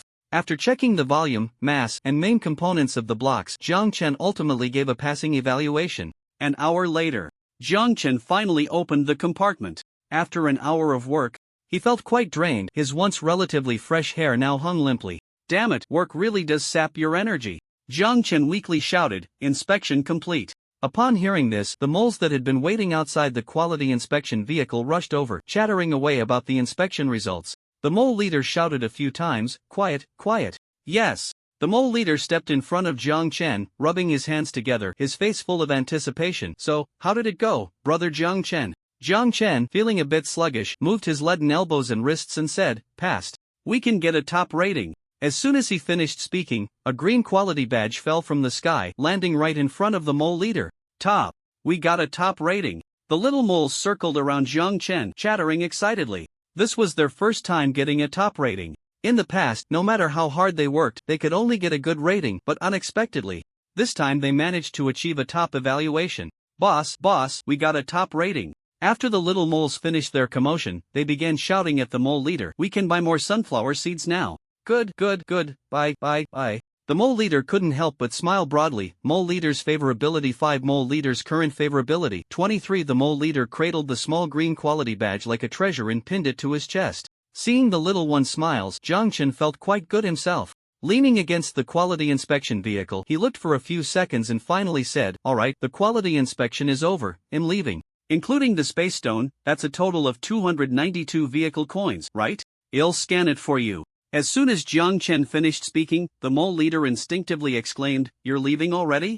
Jiang Chen smiled and replied with a soft The mole leader glanced at him, feeling a bit reluctant at that moment. But Jiang Chen certainly couldn't linger in the service area, he had to leave eventually. The little moles felt a bit reluctant to see Jiang Chen go as well. After all, he was one of the few who interacted and spoke with them. Other monsters found them too noisy and rarely communicated with them. "Let's have dinner together before you go. We can snack on sunflower seeds." The little moles tugged at Jiang Chen's sleeve, and he chuckled, "Humans can't fill up on that." Hearing this, the little mole asked curiously, "Then what do you eat, brother?" Jiang Chen hesitated. "We should eat everything, including you." Looking at the little mole's adorable expression, Jiang Chen decided it was better not to say something so terrifying. At 5:45 p.m., Jiang Chen left the first-level resource recycling station. The little moles who had come to see him off at the fork in the road disappeared from view as Jiang Chen restarted the forklift. Loaded with goods. The clouds in the sky had thickened, the sun had long since vanished, and it was gradually transitioning into night. Jiang Chen glanced at the sky, pressed the accelerator, and hit the road. Newbie adaptation period ending, scene change incoming. At 9:50 p.m. On the highway, most vehicles had stopped moving, with only a small number of weary players still struggling to advance due to insufficient mileage. Under the colorful lights, Jiang Chen had finished half an hour of exercise and entered the stretching phase. He had now adapted to the vibrant, dynamic light strip style, not to mention, it was really bright. It is worth mentioning that before turning on the lights at night, he first listened to a song from his own irritable energy furnace. Let's put it this way, in peacetime, hearing such a tune could also risk a death sentence. It was just so damn awful. Can you believe it? That furnace, when it opened its mouth, sounded like a freaking oko. However, Jiang Chen was used to it. After all, so far, he hadn't encountered anything particularly normal. Just endure it. Jiang Chen thought numbly while switching hands to stretch his arm. Habitually, Jiang Chen Ponderetta would put the stock supplies on the shelves tomorrow. On one hand, he really had no strength or mood today. On the other hand, it still depended on what the situation would be like after the newbie adaptation period. Only then could he decide on the prices of the supplies. After finishing his workout, the time was just right at 10 o'clock at night. The entire server's light screen popped up. "Oh heyo, rookie players. It's been a while since you've heard the voice of this system, do you miss it? Player, miss your mom. Player has been muted for 2 hours." Jiang Chen chuckled. Extreme trash talk, extreme enjoyment. Good. After waiting for 2 seconds, confirming that your Wild King's infinite arrogance had been muted, the system's voice rang out again. Ahem, back to the point. The game's newbie adaptation period 7 days has now ended, and I believe all players have become familiar with the road survival game mode. Moreover, a small number of players have even gotten ahead of you all, having interacted with the service areas and monster merchants we carefully prepared. I believe you must have had quite a pleasant experience, but the system paused, switching to its familiar sarcastic tone. But everything you've experienced so far is still too easy, isn't it? There's no difficulty at all, as easy as pie, as easy as pie. So, are you ready, rookies? Tomorrow during the day, a new scene Acid Rain Border City is about to go live. This scene will last for a month. During this month, all players will experience a completely different, absolutely sour, and absolutely thrilling road survival life in Acid Rain Border City. Please look forward to it. Just as the system's voice faded a bit, Jiang Chen saw the messages in the chat channel flying up. All exclamation marks and asterisks. Countless what the hell. Player, acid rain? Damn, isn't it just ordinary rain? How do you deal with this? Player, a month-long duration? The 7-day newbie adaptation period almost wore me out. 30 days, how are we supposed to survive? Player, damn it, this game doesn't want people to live. What service area was just mentioned? Why haven't I encountered it? Player, what is a service area? Can someone share? What's inside? The news about the service area was just briefly mentioned before being pushed up by others. It was amusing. How could information discovered through life and death be so easily shared in the chat channel? Jiang Chen just glanced at it and didn't pay much attention. Most of the chat channel was filled with complaints, while a few were speculating about the specific form and rules of Acid Rain Border City, but aside from the literal meaning of acid rain, they couldn't figure out much. Jiang Chen was also thinking. Acid rain would most directly affect vehicles. Acid rain is corrosive, which means most players would need to reinforce their vehicles, otherwise, once the vehicles were damaged, it would almost signal the end of the road game. And if they needed to reinforce their vehicles, the trading prices of basic materials like steel plates should rise. And Jiang Chen just happened to have stocked up quite a bit. It seemed he would have to get Brother Anvil to work overtime to remelt that batch of scrap materials. Aside from the vehicles, Jiang Chen also speculated that acid rain might affect the supply of water and food, but this aspect was somewhat uncertain. After all, most of the food and water on the road refreshed from treasure chests. Unless the acid rain affected the refresh rate and content of the chests, the impact wouldn't be significant. This point was hard to predict, and it would depend on the situation tomorrow. Setting aside the literal acid rain, Jiang Chen paid special attention to it. It was quite a strange concept. After all, if one was just driving on the road, the concept of city or non-city held little meaning for players unless there was a new map. Vaguely, Jiang Chen recalled the outlines of cities within the white mist on both sides of the road. Could that be the border city?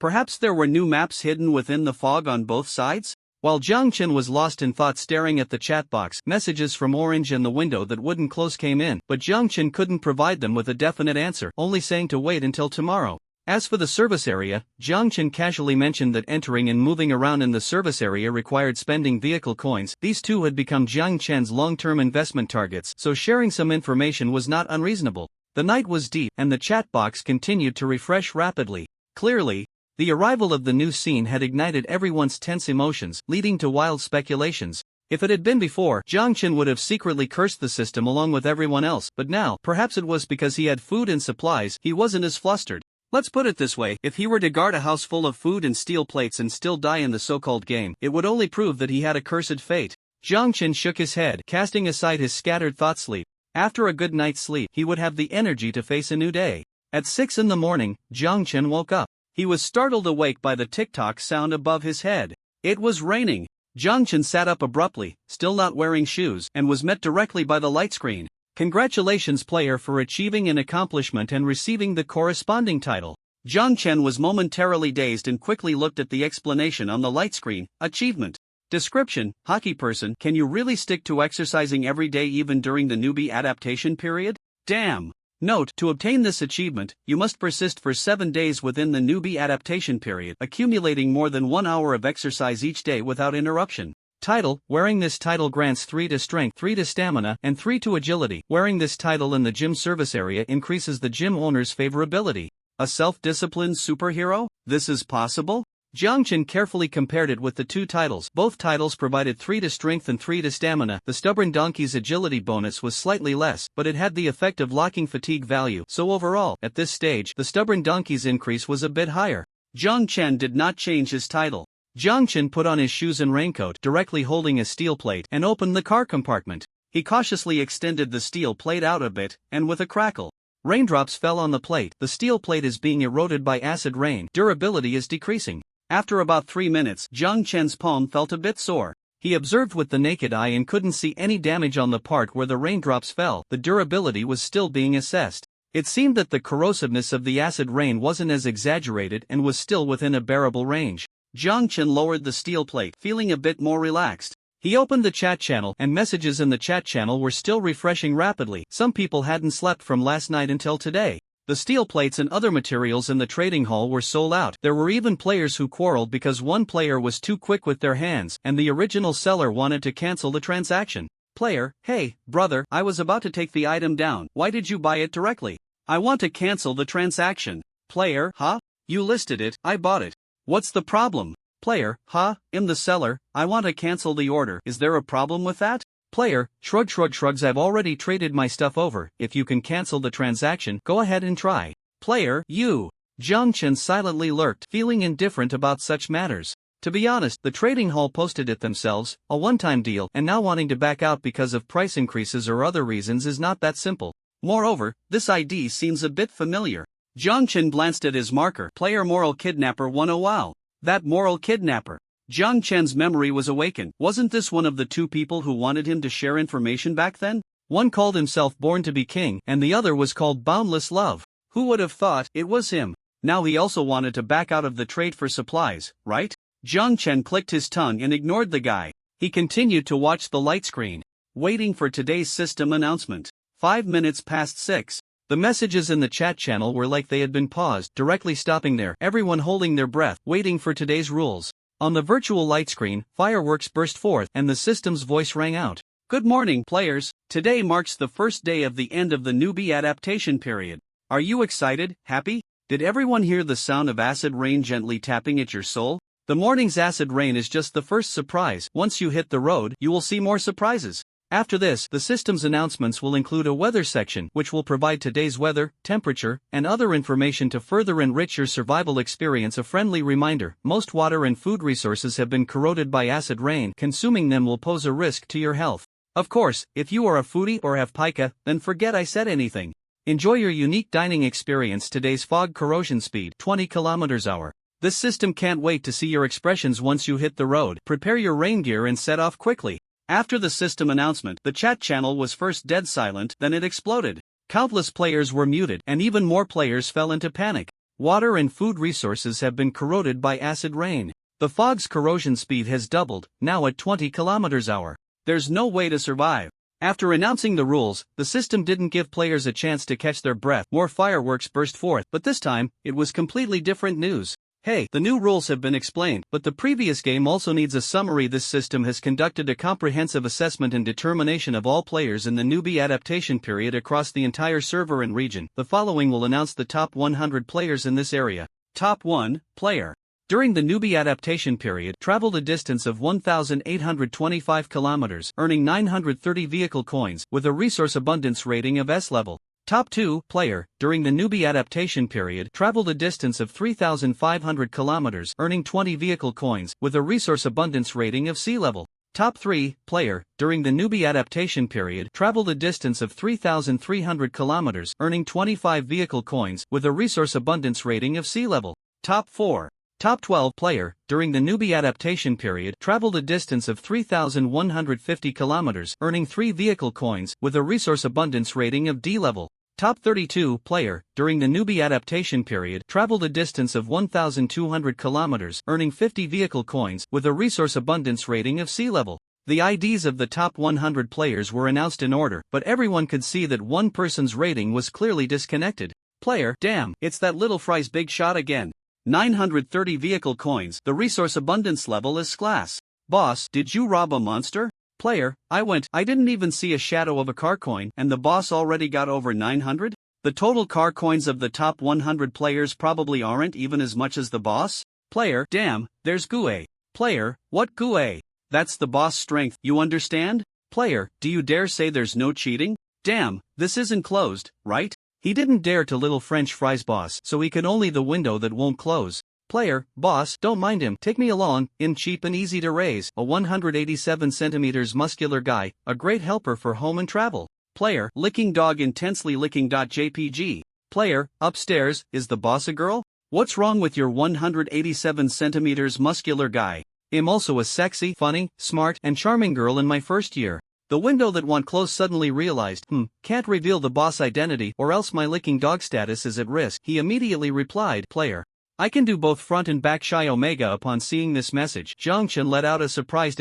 getting goosebumps all over. Seeing his name in the top 100, Jiang Chen wasn't particularly surprised. However, was pleasantly surprised to find that the evaluation was actually calculated based on the car coins obtained. After all, Jiang Chen had considered that car coins might also be an important asset, and if there was such a settlement after the newbie adaptation period, should he save some, but most of his previous expenditures were necessary, so he couldn't save there. Calculating based on the car coins obtained actually gave him an advantage. Just as Jiang Chen guessed, during the newbie adaptation period, mileage is an important evaluation criterion, with the top 10 or even top 30 having over 3,000 kilometers, which wasn't very friendly for Jiang Chen, who directly slacked off on the first day and had a weak electric forklift speed, but fortunately, the car coins and resources made up for this. What surprised Jiang Chen a bit was the other people on the leaderboard that Anze Jiang Chen seemed to have seen a few times. This guy was always looking for his sister. Being ranked second must have its own opportunities. Thunder Z, this ID also seemed familiar.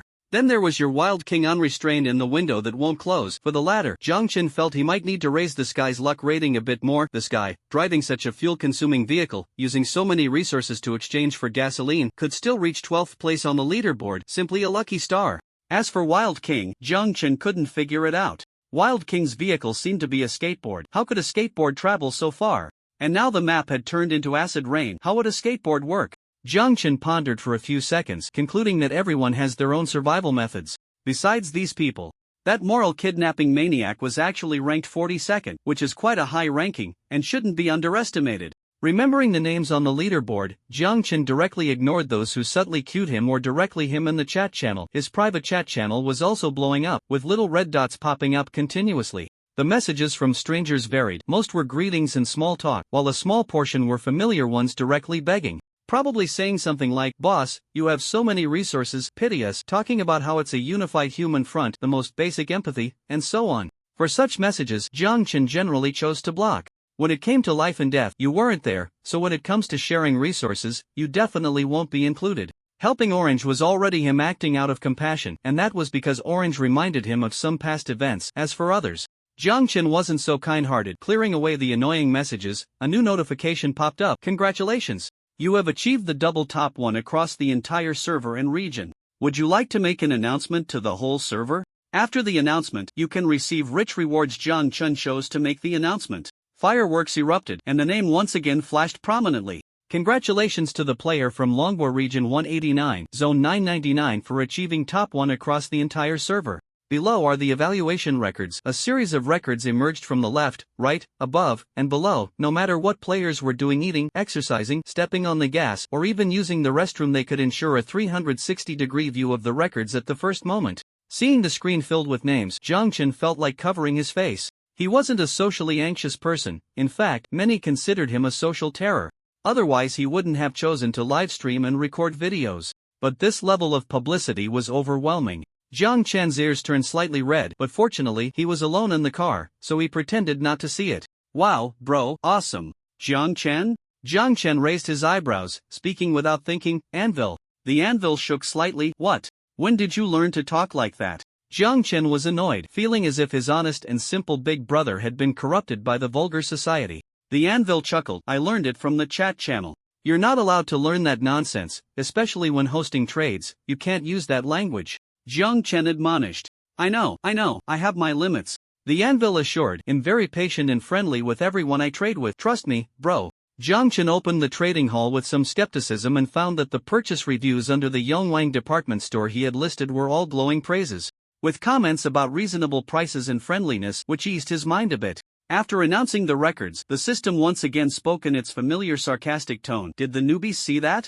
Sometimes the gap between people is even greater than the gap between people and pigs. Ding. You have received a complaint from Pig Young Master 1. This message popped up for just a moment before disappearing. If Jiang Chen hadn't been staring at the screen, he might have thought it was an illusion. The system paused for a moment, pretending nothing had happened. In any case, thank the top 1 boss from Longwa Region 189, Zone 999, for your contributions. Due to the even performance of everyone, the glory of the boss has brought rewards to the entire region. Players from Longwa Region 189, Zone 999 can receive 500 milliliters of purified water 2, compressed biscuits 1. Rewards have been distributed. Everyone, keep up the good work. Don't let the gap get too big. The system's announcement disappeared, replaced by a full screen of exclamation marks. Top 1 across the entire server. The value of the melancholic little French fries boss was still rising.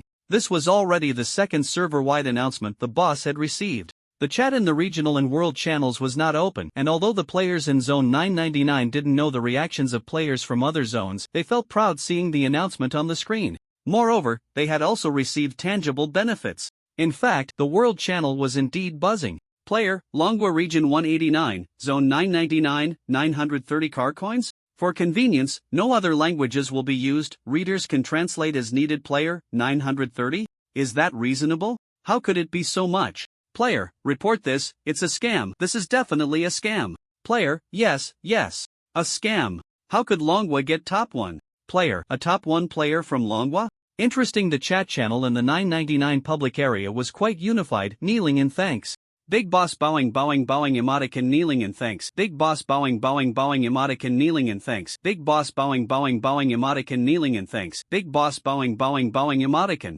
Rubbing his eyes, Jiang Chen returned from the constantly scrolling chat channel to the main system screen. Sure enough, the announcement reward was displayed. Jiang Chen clicked to claim it. You have received the server-wide announcement reward, golden chest 2 golden chests? Jiang Chen felt a surge of joy, but unfortunately, the luck card had already been used. Such things are rare and hard to come by. He had never seen them in the trading hall. Otherwise, with 2 golden chests plus a luck card, he would definitely get something good. Jiang Chen directly placed the 2 golden chests into the space stone. It must be said that the space stone dedicated to the resource recovery station is really useful. It can even be bound to Jiang Chen's own exclusive ID, so he doesn't have to worry about other players getting it. Jiang Chen hung the moon-shaped space stone around his neck. He didn't plan to open the golden chests right now. There might be monsters inside, and without the luck card's boost, with the outside map already refreshed, Jiang Chen decided to be cautious. Now, what he needed to do was link up for the next wave. Jiang Chen returned to the chat channel, where the kneeling and thanking continued to form a line, but some new messages had also appeared. Player, it should be about time, right? Player, big boss, fist bump, could you share how to obtain car coins? This thing is quite important for survival games, and if you could share, everyone would have a chance to get it. Jiang Chen rolled his eyes. Damn it. Here we go again. Why don't you share a bit? Didn't you also get 3 car coins? Player, 11, big boss. Please carry us. Others had the same thought. But no one was stepping up. Now that the topic was brought up by Born to be King, everyone chimed in. The big boss is indeed strong and can carry the division, but after all, the big boss things are still the big boss, and the big boss is rich while they are poor. Player 1, Little Fry's brother sister, teach us. If we could also get car coins and resources, we would definitely repay the big boss. Player to the few above, don't go too far. Just got the resources won by the big boss and turned around to morally blackmail us? Your Wild King's unrestrained arrogance had no concealment, directly tearing through the window paper and bluntly exposing these people's thoughts. The window that couldn't be closed saw this and laughed, deleting all the words he had prepared in the chat box, slapping his thigh and exclaiming, "Good. Player, you are being too much, aren't you? What you mean is that you assume Little Fries won't help us and we are morally blackmailing?" On the road. Standing on one leg on a skateboard, with a light blue energy shield above his head, your Wild King's unrestrained arrogance looked at the messages in the chat channel from Born to be King and frowned. Player, I didn't say that. Player, twisting your father's meaning like this, is your Wernicke's area underdeveloped, or is your Broca's area missing half? Player, what do you mean? Player, nothing much, just read more books, you fool. Jiang Chen's lips curled up. This your Wild King's unrestrained arrogance was quite to his taste. The Wernicke's area is responsible for language comprehension, while the Broca's area is responsible for language expression. Is the Wild King a medical student? He didn't want to engage with this Born to be King, directly ignoring the latter's comments. Jiang Chen typed in the public channel. Player, I will be putting a new batch of food, water, and basic materials in the trading hall. If anyone needs them, feel free to come and purchase. After sending that, Jiang Chen directly linked up what he had prepared last night because the system had mentioned that in this scenario food and water resources would be quite scarce. Jiang Chen didn't bring too much with him, leaving quite a bit for himself. Most of what he brought were items with a short shelf life that needed to be consumed quickly. He only brought 50 of each type of instant noodles and compressed biscuits. He had no intention of making a one-time deal. To last for 30 days, it was obvious that the prices would only go up from here. For now, Jiang Chen planned to warm up the store. After sending the message, no one replied because almost everyone had rushed into the trading hall, starting to stake out. They were almost instantaneously searching for IDs, and when they saw the store name pop up, many were momentarily stunned. Aeon Department Store was the name of the Big Shot store. This damn, unremarkable name. Player, I have to say.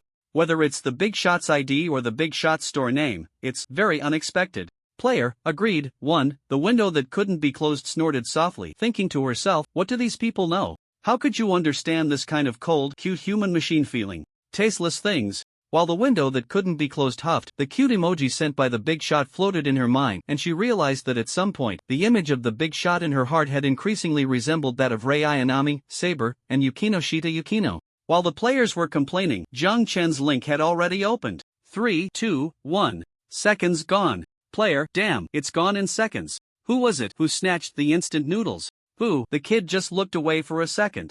It's gone. It's gone. Player, damn player, just practice more. Wild King's lips curled slightly. He had been quick on the draw, directly snatching 5 buckets of instant noodles, 3 pieces of compressed biscuits, and 4 steel plates. He exchanged them for 3 vehicle upgrade fragments and 2 screws. 3 vehicle upgrade fragments seemed like a lot, but Wild King knew that food prices would only get more expensive from here on out, and the current price of the instant noodles was completely reasonable. Moreover, judging from the items listed, the Big Shot should still have stock. It was still very necessary to build a good relationship with the Big Shot in advance. However, was the Big Shot collecting vehicle upgrade fragments? Wild King pondered. After Jiang Chen finished replying to messages and operated for half a minute, he directly chose to slack off. He handed everything over to the anvil. Sure enough, replying to private messages was still as laborious as ever. On the contrary, the anvil, Jiang Chen watched as it continuously helped him reply to messages, responding with the kind of fervor that could destroy tree stumps in a storm, like Optimus Prime encountering Transformers, filled with passion and joy. Lingering back and forth, unaware of the old tastes of the Chuhan era.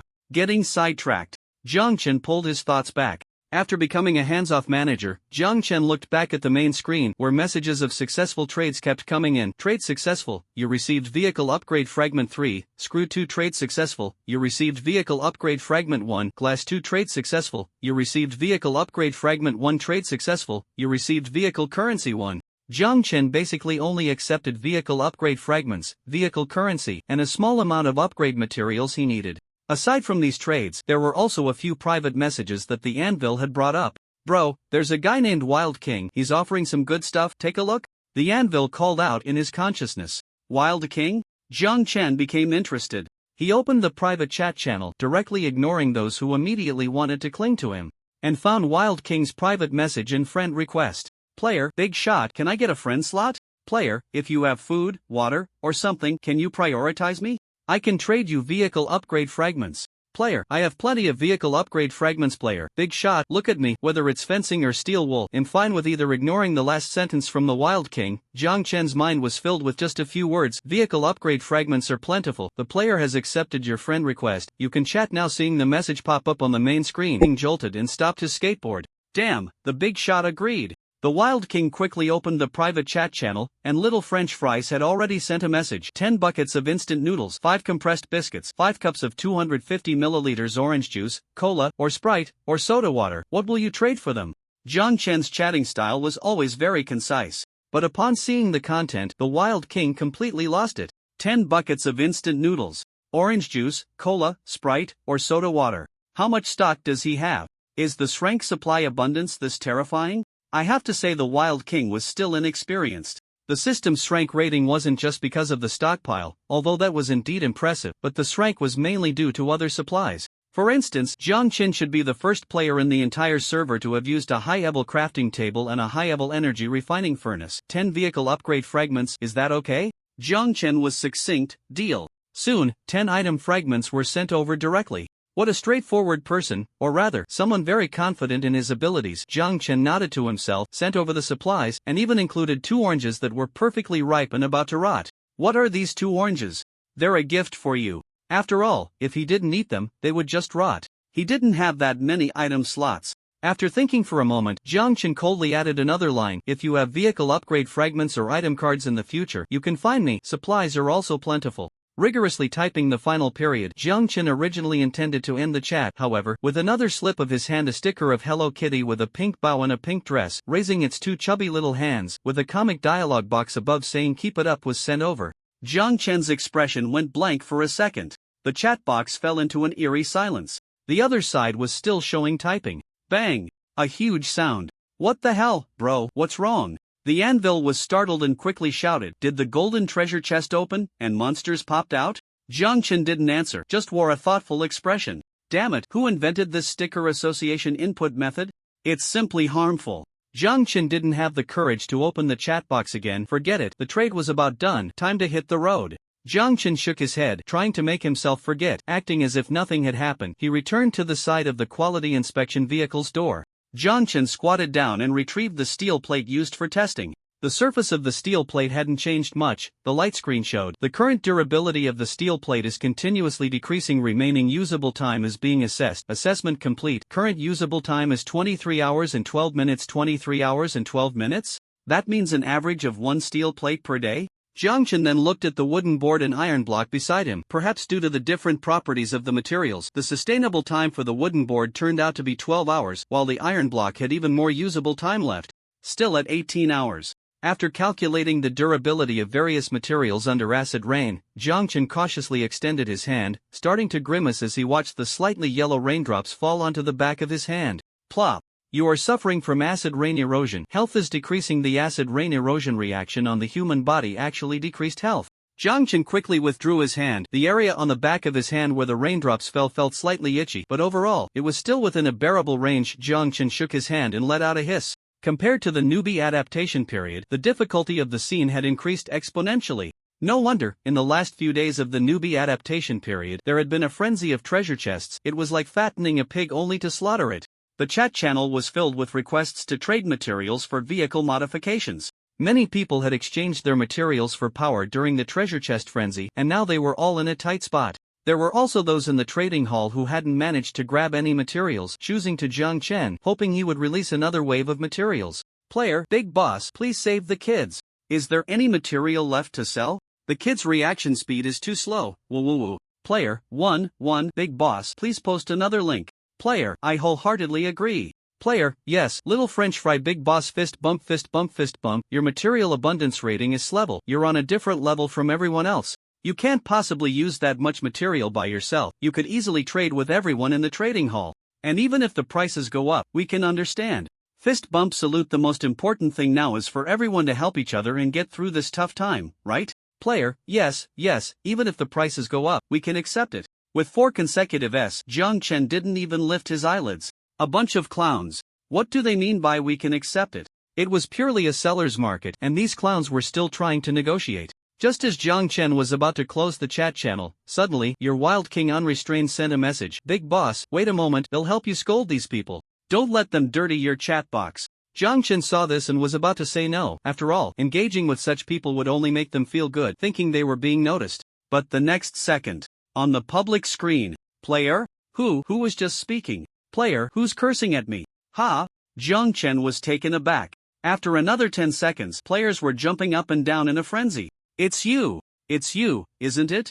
Were you just cursing at me from afar? Don't you dare deny it. Is it you? The player replied instantly, what's it to you? I'm your father, so what? Want to pay your respects to me in front of everyone so soon? Player, are you sick? He had been staring at the chat box, waiting for little French Fry to reply, when suddenly, amidst the sky and earth, around the vehicle, and even in the hazy mist on both sides, a male voice suddenly rang out, startling Born to be King so much that he nearly had a heart attack. You bastard, what the hell are you spewing in the chat channel? Do you really think others don't know your thoughts? Uncultured, worthless thing. 3 consecutive sentences echoed. Born to be King almost thought it was a divine revelation. Until he heard the content of the words and felt a sense of familiarity, Born to be King finally realized that some player had used some kind of item on him. This style, combined with the players he had recently clashed with, led Born to be King to immediately target your Wild King Unrestrained. However, in response to Born to be King's fury, Wild King simply replied, player, slightly ill. Player, unlike you, gene mutation, brain paralysis.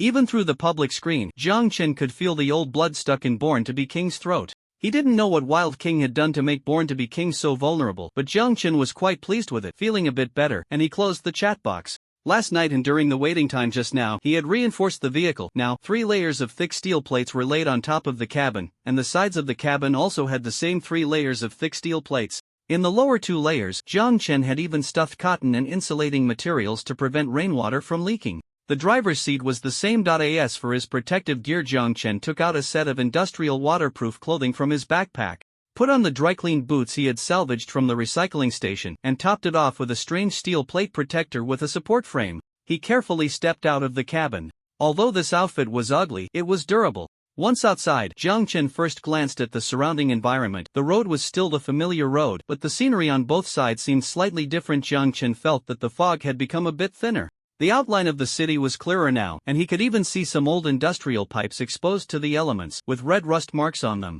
It seemed that not only the weather was changing, perhaps the road itself would change too. Jiang Chen kept this in mind, gripping the steel fork in his left hand as he moved to the driver's seat. In front of the driver's seat, Jiang Chen had installed high defense glass, and fortunately, this thing seemed to have no design restrictions. Under the guidance of the anvil, Jiang Chen had successfully forged it. He pressed down on the accelerator. It was only when he did so that he realized something was wrong. The tires were also being corroded by the acid rain, significantly reducing speed. Jiang Chen frowned, increasingly feeling the necessity to enhance the forklift's speed. He wondered if this thing could be upgraded after the vehicle was enhanced, or if there were corresponding materials or items. In the upper right corner, current fog corrosion distance, 600 km. Today's driving distance, 0 km. The current fog corrosion speed was 20 km per hour, which meant that in 8 hours, it would be 160 km. This would basically eliminate players with insufficient power. As the forklift drove out, Jiang Chen paid attention to the changes on both sides of the road while driving.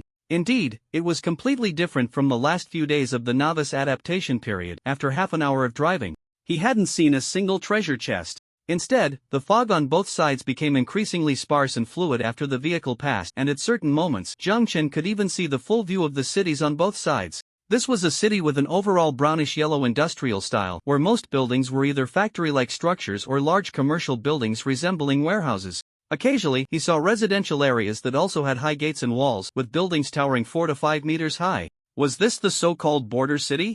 Jiang Chen looked at the barbed wire on the high walls of the sparsely fogged residential area and the protruding glass, subconsciously thinking that this style seemed to be guarding against something. Was there something inside the border city? For a moment, all sorts of bizarre associations flooded Jiang Chen's mind. Just then, he noticed something shimmering in the reflection of the rainwater on the side. A treasure chest. Jiang Chen slowed down. It was a silver treasure chest. Jiang Chen still had some confidence in silver treasure chests, but fighting under acid rain required a quick resolution. He reminded himself in his mind. Driving the forklift towards the side of the road, the steel fork at the front of the forklift directly pierced into the silver treasure chest, causing the lid to pop open. A gray rat, about 40 to 50 centimeters long, quickly ran towards Jiang Chen along the shelf in front of the forklift. The gray rat had a pair of elongated, sharp fangs, and its eyes were a sickly yellow, as if it had suffered some kind of contamination. This thing couldn't bite him. It might infect him. Jiang Chen lowered his center of gravity, thrusting the steel fork directly at the rat. The rat dodged to the side, but Jiang Chen remained calm, bringing down his short knife with his right hand. The short knife struck the back half of the rat's body as the blade sank in halfway. The rat squealed in pain, struggling wildly, its head crashing against the tempered glass with a loud bang. A spray of blood erupted from the rat's mouth, and where the blood fell, Jiang Chen saw white bubbles rising from the ground, poisonous. Jiang Chen's eyes narrowed, and with a swift motion, he brought the knife down. He severed the back half of the rat's body. Even without half of its body, this thing could still move. The mouse's dim yellow eyes squinted, and Jiang Chen saw that its upper body quickly swelled into a large bulge. He reacted in just a second, abandoning the short knife and leaping down from the driver's seat. Bang! 3 seconds later, the mouse's upper body exploded. Yellow liquid mixed with blood sprayed out in a swelling burst, splattering against the high defense glass with a faint corrosive sound. Although there was no significant damage, it still left some shallow white marks. On the ground, toxic white bubbles also appeared. Jiang Chen ran fast and managed to avoid the splatter, but poor brother Anvil, embedded in the steering wheel, got a close-up view of the 360-degree mouse self-detonation scene. Brother Anvil gagged. Jiang Chen glanced nervously at the remains of the dead mouse after the explosion. This thing could hardly be called a corpse, just remnants. Compared to the previous silver treasure chest, the difficulty of dealing with the monsters inside the silver treasure chest had nearly doubled. Jiang Chen looked at the mess in his driver's seat, gritted his teeth, and flipped off the main screen. Damn game. Damn system. In the public chat channel of the main screen, Jiang Chen saw that many people's avatars had turned gray, while just before, they had been chatting in the group. The number of players had sharply decreased. Player, everyone be careful, the monsters in the treasure chests can self-destruct. And some monsters are corrosive or toxic. If your overall combat ability is below 30, I don't recommend opening silver treasure chests. Thunder Z, Jiang Chen recognized this name. He was one of the top 3 big shots. From the messages in the group, he seemed to be a pretty kind-hearted big shot, and Jiang Chen even suspected he was a bit like Uncle Hat. Thunder Z directly shared information about the monsters in the treasure chests, and the group erupted in wails. Player, damn, I already know, almost got blown up by that mud ball. If the wooden treasure chests are like this, then forget about the silver treasure chests. Player, I got scared. I need my big brothers to comfort me. Player, big brothers are already scared to death. How can we comfort you? Looking at the mud ball from the wooden treasure chest in the group, Thunder Z paused for a second, then looked at the same wooden treasure chest at his feet. The wooden treasure chest had already been opened. But next to it lay a corpsey hyena with a grotesque face, half of its head chopped off. Mud ball, are there still such monsters? Why have I only encountered hyenas, wild wolves, leopards, and even unidentified species? Jiang Chen watched for a while as everyone shared information about various monsters, committing it to memory. Some had encountered the same mouse monster he had and had the misfortune of being bitten, urgently needing fever and anti-inflammatory medicine. Jiang Chen made a trade with him, exchanging 5 vehicle upgrade fragments and 1 car coin, then closed the chat channel. Jiang Chen washed the mouse's corpse away with water, squatted in front of the silver treasure chest, and began to open it. Jiang Chen rubbed his hands together, feeling a bit of anticipation. Would the treasure chest be different this time? With a whoosh, white light appeared, and first were 2 rotting cabbages. Jiang Chen tilted his head slightly, his mouth twitching. What the hell is this? You have obtained rotting cabbage 2. Note: consuming cabbages eroded by acid rain has an 85% chance of infection. Treatment with corresponding medicine is required. Please consume with caution? What kind of acquisition is this? Isn't this just sending garbage to someone else? Moreover, eating garbage is at most disgusting. This thing has a high probability of causing infection. Jiang Chen's face darkened as he continued to open the supplies. You have obtained steel plates with 50 durability 2. You have obtained contaminated mineral water 550 milliliters 2. Note: drinking contaminated mineral water has a 100% chance of damaging health points and a 70% chance of infection. Treatment with corresponding medicine is required. Please drink with caution. You have obtained vehicle upgrade fragments 1. You have obtained car coin 1. That's it. Jiang Chen flipped the entire silver treasure chest over. It can't be gone just like that, can it? Damn it, prices are going up, and my shop has to raise prices too. The resource refresh rate is just ridiculous. Just as Jiang Chen gritted his teeth in frustration, suddenly, with a snap, a card fell out. A light screen instantly popped up. You have obtained a 5-person dungeon participation card. 1. Description: using the dungeon participation card allows entry into the corresponding dungeons on both sides of the highway. The highway game and dungeon game operate independently in terms of time. Dungeon participation cards are divided into single-player dungeon participation cards, multiplayer dungeon participation cards, all-region dungeon participation cards, and other dungeon participation cards. The conditions, content, and rules for each dungeon will be notified separately. During the use of the dungeon participation card, players can choose whether to hide their personal ID. After some large multiplayer dungeons conclude, system evaluations and rankings will be based on real IDs. Rewards obtained within the dungeon are real rewards. And life and death within the dungeon are real life and death. Players should make careful decisions based on the descriptions of each dungeon regarding whether to participate. A 5-person dungeon participation card? Zhang Chen's pupils constricted slightly. This should be the first time he clearly saw an item that could interact with other players, aside from the parallel highway, right? Moreover, the single-player, multiplayer, and all-region dungeons within the participation card. Does this mean there will be new game rules in the future? Zhang Chen silently opened the chat channel and found that no one was discussing related topics. Either they hadn't obtained it, or everyone tacitly chose to keep it a secret. Zhang Chen tossed the rotten cabbage and contaminated mineral water into the mist and held the 5-person dungeon participation card in his hand.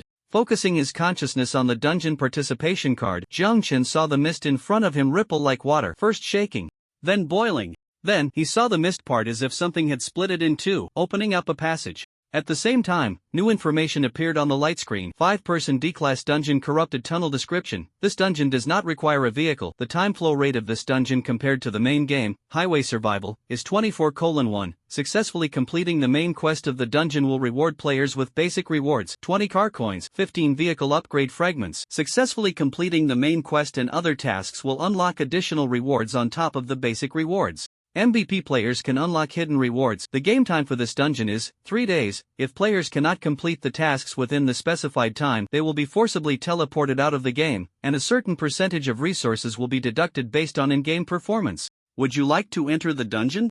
This dungeon invitation card will expire in 3 hours. The dungeon is actually opened in the mist? This means that having a dungeon participation card gives a chance to explore the situation on both sides of the highway? Is this the surprise the system mentioned, aside from the acid rain and treasure chest refresh rate?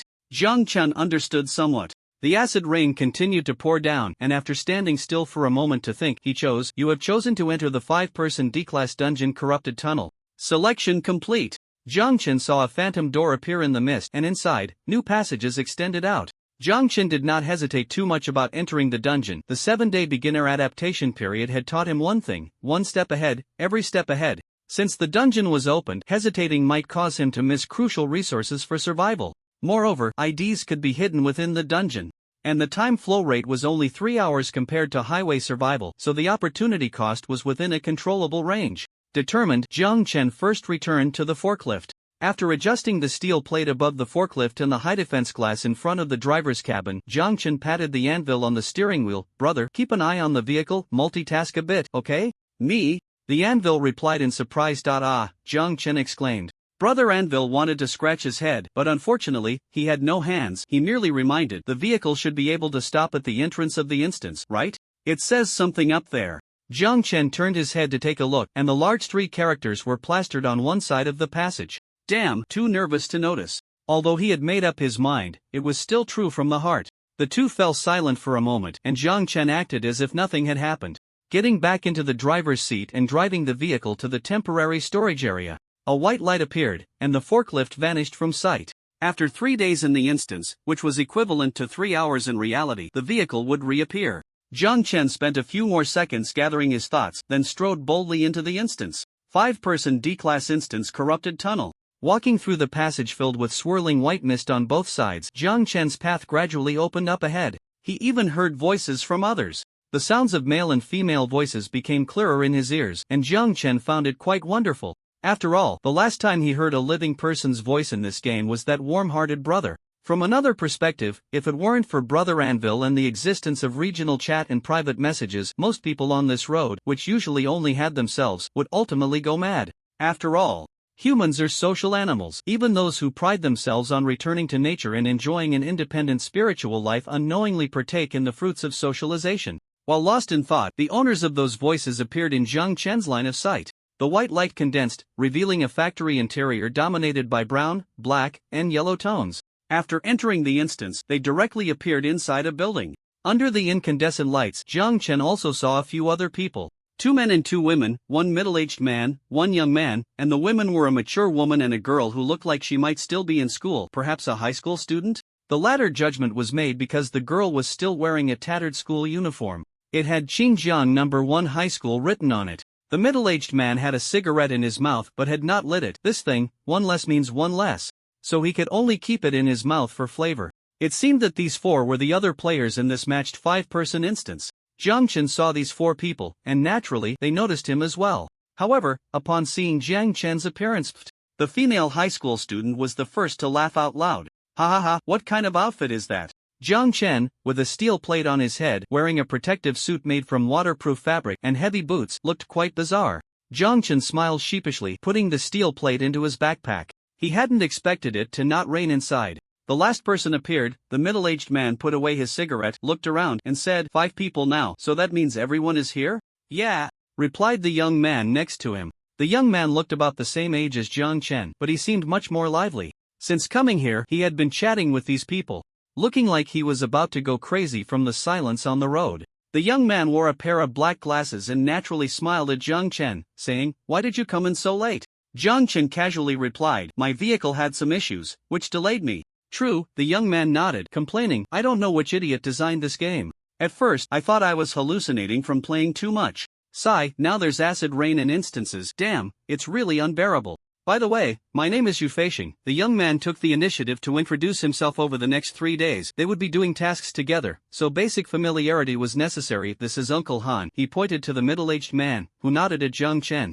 Jiang Chen smiled back, appearing somewhat introverted. This was completely different from his persona among the monsters. From a certain perspective, perhaps he trusted monsters more than humans, especially after experiencing the events on the parallel highway. "This is Sister Xiaowei." The young man then looked at the woman in the group who appeared to be around 27 or 28. Sister Xiaowei looked like a very carefree and capable woman, with long, curly hair, dressed in professional attire, but wearing a pair of sneakers. Xiaowei glanced at Jiang Chen and said with a light laugh, "Hello." "Hello," Jiang Chen replied in kind. Lastly, there was the high school girl who seemed to have a lively personality and took the initiative to say, "You can call me Xiaoqi." "What's your name, big brother?" Xiaoqi had big eyes, curiously looking at Jiang Chen. It had to be said that Jiang Chen, having changed out of those strange clothes, appeared quite attractive to the young girl, embodying the image of a handsome, shy neighbor or senior. "Jiang Tai," Jiang Chen said sincerely. In his mind, the anvil? Jiang Tai? Xiaoqi repeated, nodding her head. After a brief introduction, a light screen popped up. 5-person D-level instance corrupted tunnel task loaded. Main task 1. Initial exploration of the tunnel. Description: successfully find the tunnel entrance and mark. Eat a flash of white light, and 5 flags appeared in front of the 5 of them. It seemed this was what they referred to as marking. However, the corrupted tunnel sounded quite dangerous. "It's time to start the task." Yu Feishing's smile on his face slightly faded. Uncle Han glanced at everyone, pondered for 2 seconds, then took out a long knife from his backpack and said, "The corrupted tunnel sounds dangerous. If anyone has weapons, it's best to take them out." Uncle Han paused. "I believe everyone can survive the novice adaptation period, and since you all have this instance participation card, you should each have your own skills. During the task, everyone should contribute, otherwise, we won't be able to complete the task and resources will be deducted, making it hard for everyone." After his words, Uncle Han particularly glanced at Xiaoqi and Jiang Chen's position. It had to be said that Xiaoqi's identity as a high school girl wouldn't earn her any special sympathy here. It only made them think that Xiaoqi must also have resources or other means, otherwise, she wouldn't be here with them.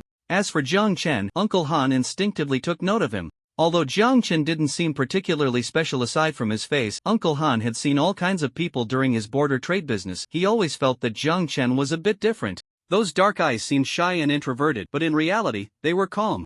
Being in an unknown instance and still maintaining such calmness, he was definitely not an ordinary person. After being glanced at by Uncle Han, Xiaoqi pouted but said nothing. After all, Uncle Han's words were perfectly reasonable. After that, Xiaowei and Yu Feishing responded first. The former took out a dagger, while the latter produced a steel rod. Jiang Chen then pulled out a short knife. The short knife gleamed coldly in the dim workshop, exuding a sense of intimidation. Yu Feishing's eyes lit up, and he involuntarily said, "Nice knife." The 4 of them had drawn their weapons, leaving only Xiaoqi. Xiaoqi hesitated for a moment, and finally click. A light sound. Everyone's eyes turned to her, and Xiaoqi, looking relatively calm, said, "This is my weapon." Everyone looked at Xiaoqi's hand, where a silvery weapon appeared. It was a gun. Carbon-based biological stabilizer. No wonder Xiaoqi not only passed the novice adaptation period but also obtained the 5-person instance participation card. Although Xiaoqi might have other means, the gun she currently possesses is enough to establish her basic authority within the team. The expressions of everyone present changed slightly. Jiang Chen's gaze lingered on Xiaoqi for a moment. In the game, players can kill each other. Yu Feixing swallowed hard and jokingly looked at Xiaoqi. "Wow, little sister, you actually have such a good thing." Xiaoqi let out a light snort and said nothing. Uncle Han was also taken aback upon seeing the gun. It must be said that in the game, every player has their own opportunities. Even though Jiang Chen believed he had inadvertently walked ahead of everyone, he had yet to see a weapon like a gun. Xiao Wei curiously looked at Xiaoqi and asked, "Did you get that gun from a treasure chest?" Xiaoqi nodded. "Ah, such good luck!" Xiao Wei exclaimed enviously. The others also nodded. Having a gun in the early stages of the game could lead to rampant killing. "Why don't I have such luck?" Yu Feixing sighed. "Ah, it seems everyone is a big shot except for me." "Xiaoqi, you found a gun. I can't even imagine how terrifying the top-ranked big shot must be." "What do you mean I've found a gun? Am I weak?" Xiaoqi retorted. No. Yu Feixing quickly laughed and added, "I just meant you have good luck." Xiaoqi snorted and slightly adjusted her grip on the gun. Jiang Chen could clearly feel that after leaving the gun's muzzle, everyone's posture relaxed a bit. The carbon-based lifeform stabilizer lived up to its name. As for the names they mentioned, I can't even imagine what kind of monster the big shot is. 900 vehicle coins, class resource abundance doesn't feel very human. Xiaoqi said seriously. She added, "Maybe such a person doesn't even exist and is just a player fabricated by the system, actually a boss or a high-level NPC or something? You know, some games have such settings." Xiaoqi made a face. "Jiang Chen? Why am I not human? Didn't the big shot speak in the chat channel? It must be the system acting. Then the system seems to have intelligence. Jiang Chen? Don't associate him with that disgusting system." Alright, let's not worry about the big shot for now. Anyway, the big shot definitely won't be here. Let's focus on the task. Xiao Wei interrupted Yu Feixing and Xiaoqi's playful banter like elementary school students. Although Xiao Wei didn't know, the big shot they were talking about was indeed right here. In fact, he was even wearing strange waterproof fabric and odd boots. "This looks like a food processing factory?" In the factory workshop, Xiao Wei held a dagger and pried open a rotting pile of something on the conveyor belt, frowning. The moment she pried it open, strange red worms and creatures resembling maggots immediately scattered from beneath it. A foul odor rushed towards everyone's noses. Xiaoqi waved her hand. "So stinky." Xiao Wei, who was closest, contorted her expression. Before she could speak, a clear and magnetic voice rang out, "Put on a mask." Xiao Wei turned her head to see Jiang Tai, who was holding a medical protective mask. Jiang Tai Jiang Chen himself wasn't wearing a mask. His homemade protective suit came with a high-protection face shield. This was originally designed by him to protect against acid rain. "Thank you," Xiao Wei said without being coy, preparing to accept it. Seeing Jiang Chen's introverted and shy demeanor, she instinctively teased, "Is it free?" Jiang Chen replied seriously, "It costs." Xiao Wei? Just as Xiao Wei was about to say never mind, as she actually had one herself, she saw the boy in front of her earnestly say, "This dungeon doesn't charge." Xiao Wei paused for a second, understanding Jiang Chen's meaning. This was a way of sending goodwill in another form, right? The 5-person dungeon is inherently different from a solo dungeon. It requires cooperation among each other.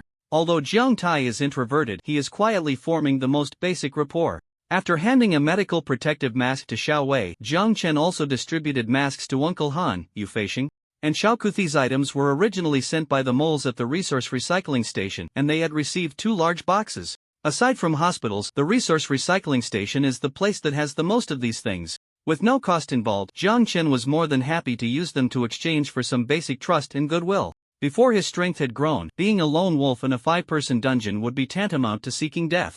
The others accepted the supplies and thanked him, their gazes towards Jiang Chen unconsciously becoming much friendlier. Like Xiao Wei, they all wandered around the workshop, where the conveyor belt was mostly filled with decayed food. This area should not have reached the finished product zone yet, so the food was directly exposed, severely rotting. Jiang Chen had collected a lot of garbage at the resource recycling station before, so he was somewhat familiar with the sense of various items. He could barely identify that this seemed to be seafood or fish paste. This place, is it near a river, port, or ocean? Based on the degree of food decay, this should be a raw material processing factory, which generally needs to be close to the source. Jiang Chen pondered for a few seconds and proactively said, "What's on here should be seafood or fish paste, right?" Ha! Yu Feixing exclaimed. Uncle Han, who had walked over from the edge of the workshop near a danger sign, pointed to a green label and nodded. Indeed, it seems to say, Weilong Seafood Processing Factory in Haicheng District. Yu Feixing instinctively remarked, damn, you can even smell that? Your nose is sharper than a dog's, bro. Jiang Chen, standing behind Xiao Wei, hadn't worn a mask at first and hadn't come into contact with these things, so he could only smell it. To be able to distinguish the scent of seafood from such a foul odor impressive. Jiang Chen, whose nose was sharper than a dog's. Is the sewer of the seafood processing factory? Does that mean the drainage? Ignoring the excited Yu Feixing, Xiao Wei stroked her chin and speculated. It's possible. Uncle Han didn't deny this answer. If it's the sewer, then let's continue forward along the workshop. There definitely won't be any sewer openings inside. Following her previous line of thought, Xiao Wei continued to analyze. All right. The others had no objections, only Jiang Chen felt that something seemed off, but he couldn't pinpoint what it was. Anyway, they couldn't just stay in the initial place. They decided to move forward. Resolute, the group gathered and headed deeper into the workshop. Along the way, everyone felt as if they were stepping on some kind of gelatinous substance, sticky, wet, heavy, and nauseating. This should be the material left on the floor after the raw materials inside rotted. As they exited the workshop, they suddenly saw a corridor extending forward when, out of nowhere, a series of popping sounds reached their ears. At the same time, you have triggered the side quest, Corpse of Corrupted Fish description. Please eliminate at least 5 fish corpses. Completing the task will grant you basic rewards. Car coins 5. Additional rewards will be directly related to the number of fish corpses eliminated. Note, encountering fish corpse attacks carries a chance of suffering from corpse poison infection, requiring certain medical treatment. After the announcement, a scene of rapidly dropping sand appeared before their eyes at the end of the corridor. There were rows, piles, or other quantifiers, a bunch of fish covered in green pus and yellow liquid, some even sprouting their own eyes or other fish corpses, stared blankly at the 5 of them. What the hell? Yu Feixing shouted. Uncle Han turned and ran. Don't just stand there, quickly scatter. Ha! Oh! Yu Feixing had already readied his steel rod, and upon hearing this, he realized it too. The 5 of them gathered here, isn't that just a human-shaped target? It's better to spread out. The 5 dispersed, with Yu Feixing running to the side where Jiang Chen was, while Uncle Han retreated in front of Xiao Chu. Uncle Han turned back and asked seriously, how's your close combat ability? How many bullets do you have? Xiao Chu's face turned a bit pale. Although she had killed many monsters from treasure chests, this disgusting fish corpse was her first encounter. Not great. I have 25 bullets. Despite her fear, Xiao Chu answered with a trembling voice. 25 bullets? That should be enough. Uncle Han's gaze was serious. Just stick with me and don't shoot on your own. There might be other monsters later. Just look for an opportunity to assist. Okay. Xiao Chu nodded repeatedly. In a brief span of a few seconds, the fish corpses had already charged into the group, but most of them were closing in on Xiao Wei. Just now, it was Xiao Wei who had lifted the materials on the conveyor belt, so the scent on her was the strongest. Slap, slap. The sound of fish tails hitting the floor echoed as the fish corpses slid across the ground in an unbelievable manner, their yellow-green eyes bursting from the friction with the floor. This scene made Jiang Chen's skin crawl. So damn disgusting. Here they come. Yu Feixing shouted, gripping the steel rod tightly, swung it at the first fish corpse that was sliding towards him. The rod struck the fish corpse, oddly sliding off it. The remaining force hit the center of the fish's belly, but puff. The fish exploded. Yu Feixing froze in place, watching the yellow-green liquid about to splatter on him, and Jiang Chen kicked over. Bang! Ouch! Yu Feixing couldn't finish his sentence, as he was directly kicked back a distance, then knelt down, holding his waist with a pale face. At Yu Feixing's position, the yellow-green liquid splattered onto the ground, and the floor began to froth white. You have killed a corrupted fish corpse when you have gained 1 car coin, the light screen announced, but Yu Feixing couldn't utter a word. Jiang Chen's kick, let's not say it harmed the enemy 1,000 while self-harming 800, but self-harming 600 was definitely the case. After kicking Yu Feixing aside, 2 fish corpses immediately surrounded Jiang Chen, charging at him from the left and right. Jiang Chen lowered his center of gravity, his palms starting to sweat. Although he had been consciously enhancing his physical fitness and training during this time, his overall strength was still far from that of a true martial artist or combat expert. Jiang Chen changed his title to Self-Disciplined Superman. Wearing the Self-Disciplined Superman title grants 3 to strength, 3 to stamina, and 3 to agility. With agility increased by 2 points, whether it was his psychological effect or not. Jiang Chen truly felt that he could see the movements of the fish corpses more clearly. The 2 fish corpses moved in a zigzag pattern, encircling Jiang Chen from the left and right. With previous close combat experience against monsters from treasure chests, Jiang Chen had a sudden insight. Just as the left fish corpse was about to collide with him, he sidestepped. At the same time, a glinting short knife plunged down from the right rear. Whoosh! The short knife was extremely sharp, directly piercing into the fish's body. Your refined short knife's durability is decreasing. The fish corpse is corrosive and will damage the knife's durability. But there was no time to worry about that. Jiang Chen's expression darkened as the fish corpse on the other side had already closed in. Jiang Chen drew out the short knife and slashed again. This slash burst the eyeball on the side of the other fish corpse, yellow-green liquid exploding out. Jiang Chen, quick-witted, immediately took out the steel plate from his backpack and held it in front of him. Liquid splattered onto the steel plate and Jiang Chen pressed down with his entire body weight. He could feel the fish corpse struggling violently, and just then, a voice called out from behind, "Bro, move over." It was Yu Feishing's voice. Jiang Chen turned to the side and Yu Feishing lunged forward, both of them pushing the steel plate hard against the wall. Ha! At the same time, Jiang Chen drew his knife and stabbed at the head of the fish corpse. Until the thing behind the steel plate deflated significantly, there was no movement. Jiang Chen heard the system announce, "You have killed a corrupted fish corpse when you have gained 1 car coin. Successful kill." Jiang Chen exhaled a breath of foul air, while Yu Feishing was still pushing forward with his eyes closed after all. Right above his head were the unblinking eyes of the fish, plus the tentacles. "It's dead, you can let go now." Seeing this scene, Jiang Chen couldn't help but laugh and cry at the same time. "What?" I said, "It got pushed to death." Jiang Chen repeated. This time, Yu Feishing finally realized what was happening. Yu Feishing gasped heavily, just about to say something when he saw that Jiang Chen had already disappeared. "Jiang Tai?" Yu Feishing called out, a bit flustered as he looked around, only to see Jiang Chen had rushed to Xiao Wei's side. Perhaps because Xiao Wei was the first to encounter the materials on the conveyor belt, she attracted the most fish corpses.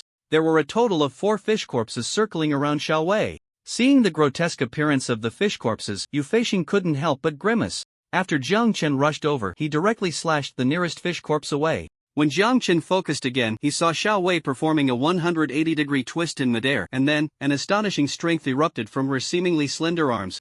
Xiao Wei brought her elbows together, twisting 180 degrees, and directly slammed into the abdomen of the fish corpse. Bang! The fish corpse exploded. Just as a yellow-green liquid sprayed out, Xiao Wei had already bounced to the other side, her right-hand dagger deeply embedded in the fish corpse's head. "You have killed a corrupted fish corpse when you have killed a corrupted fish corpse when you have gained 1 car coin. You have gained 1 car coin, a double kill in 1 second. This is a fierce person." That was Jiang Chen's first reaction. After Xiao Wei achieved the double kill, Jiang Chen, gaining experience, also slashed back with a knife, following up to decapitate the fish corpse that had just been sent flying. "You have killed a corrupted fish corpse when you have gained 1 car coin." The severed head, fortunately, fell right in front of Yu Feishing, who had just opened his eyes and met the gaze of the fish eye directly. 1 second later, Yu Feishing finally couldn't hold back. "You!" he exclaimed.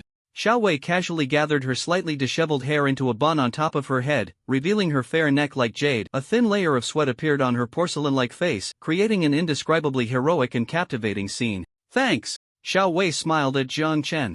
Jiang Chen also nodded slightly, appearing quite shy. After dealing with the 3 fish corpses, Xiao Wei and Jiang Chen effortlessly took care of the 4th one. This time, as they made their move, Jiang Chen slowed down, instead focusing his gaze on Xiao Wei, observing her actions and her judgment of the battle situation. He was currently lacking in experience and knowledge in this area. The last kill, as expected, was taken by Xiao Wei. After clearing the fish corpses here, all that was left was Uncle Han's side. Although there weren't many fish corpses there, one of them was particularly large. It should be the leader among this pile of fish corpses. Clap, clap, clap. The fish corpses kept wriggling on the ground, and Uncle Han, along with Xiao Chu, also moved around, occasionally jumping to the 2nd floor of the side passage or throwing steel plates down from above. When Jiang Chen and Xiao Wei approached, Uncle Han shouted, "Be careful, this fish corpse can spit toxic bubbles." As soon as he finished speaking, the fish corpse straightened its body, several fish eyes began to fill with blood, and then its abdomen swelled up. Bang! A large mass of yellow-green toxic liquid bubbles was shot out, crashing towards Jiang Chen and Xiao Wei. Jiang Chen and Xiao Wei separated, and the bubbles smashed against the wall, spilling their contents out. After separating, Jiang Chen and Xiao Wei exchanged a glance, one pulling out a dagger while the other wielded a short sword, circling from the left and right to strike the fish corpse on its sides. Large chunks of flesh were sliced off. The fish corpse let out a pain howl, a strange buzzing sound echoing through the air. Jiang Chen and Xiao Wei both froze for a moment as the fish corpse suddenly charged towards Uncle Han and Xiao Chu. Uncle Han stood in front, a glint of cold light flashing in his slightly sunken eyes, and then, with a downward swing, his long knife came crashing down. The fish corpse's head split in two. But there was no kill notification. "Be careful." Jiang Chen shouted as he regained his senses, but above Uncle Han, in the cleaved center of the fish corpse, several fish eyes began to coalesce, black thread-like energy spreading out, and in the middle, a massive yellow eyeball began to writhe into view. Just as that eye was about to look at Uncle Han, bang! Another loud sound erupted. A huge hole appeared above Uncle Han. It was Xiao Chu. Xiao Chu held a gun in both hands, her face pale. The silver gun trembled slightly. You have killed a level 2 corrupted fish corpse 1. 1 minute later. Thud. Xiao Chu's legs went weak, and she collapsed to the ground. It's over. Xiao Chu's voice carried a hint of a sob. Although her reaction to such things had improved a lot since she first arrived in the road survival scenario, this was still the first time she encountered such a monster. In the dim corridor, everywhere was filled with rotting liquid and fish eyes that were unrecognizable, the stench spreading and making one feel nauseous. With the level 2 fish corpse eliminated, Jiang Chen exhaled a breath of foul air. Finally the 5 of them exchanged glances. Although they had only spent less than 2 hours together, the life and death battle had brought them much closer. Just now, I thought I was going to die, Yu Feixing said, looking at everyone with lingering fear. Fortunately, Brother Tai was there. That kick really saved my life. Brother Tai? Jiang Chen took a second to process who that was. Wait, it's me. It's good that you're fine, Jiang Chen said. Sigh.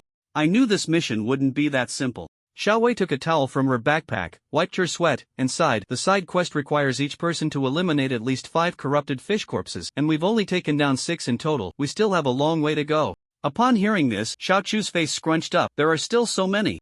Uncle Han sighed. Everyone, try to eliminate as many as you can. After all, this is also a side quest. If we can't complete it, it's no big deal. The most important thing is to finish the main quest quickly. Yu Feixing, Xiao Wei, and the others nodded in agreement. After a round of battle, they had become much more familiar with each other, and as they moved forward, they adjusted their formation. Xiao Chu was placed in the middle. On one hand, she wasn't good at close combat, and on the other, the carbon-based lifeform cooler was suitable for her to replenish firepower at any time.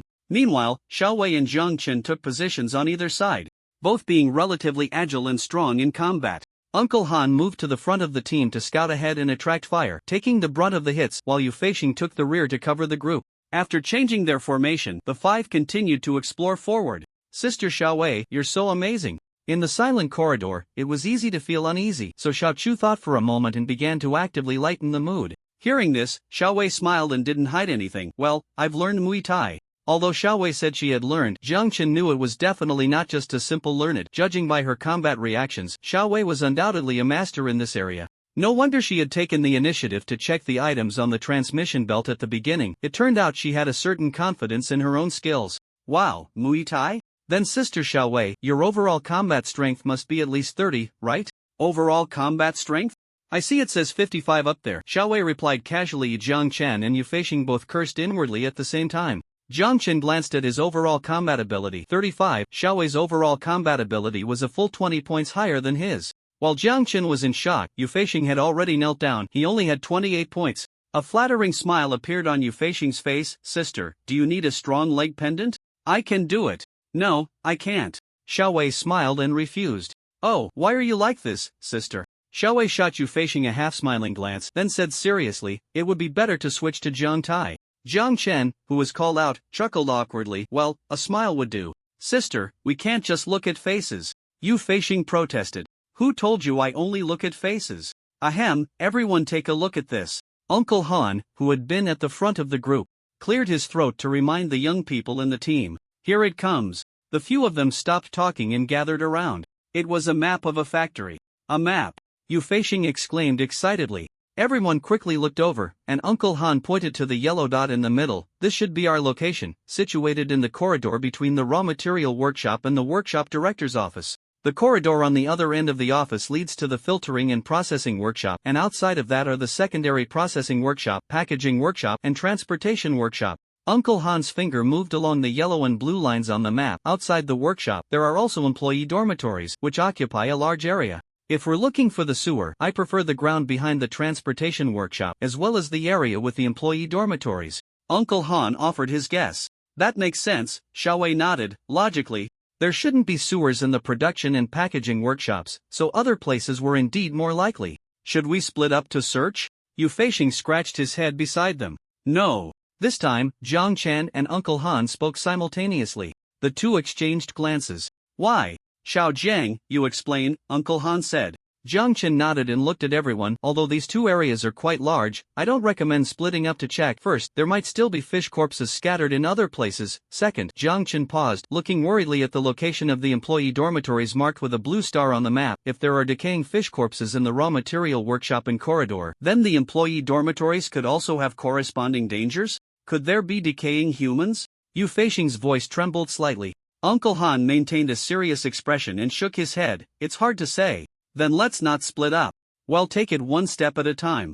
Xiaowei sighed, her expression tightening a bit. Even the so-called level instance was more difficult than she initially expected. This was different from the monster difficulty described by the monster merchant. Xiaowei recalled the red fox she had encountered. The difficulty of game instances is divided into several levels. S, 8, B, C, D, E. The difficulty decreases in order. The content of the instances varies greatly, and the things encountered inside are also different. But basically, if you do well, the chances of surviving in D and E level instances are still quite high. And now she felt she had to question the point of high survivability.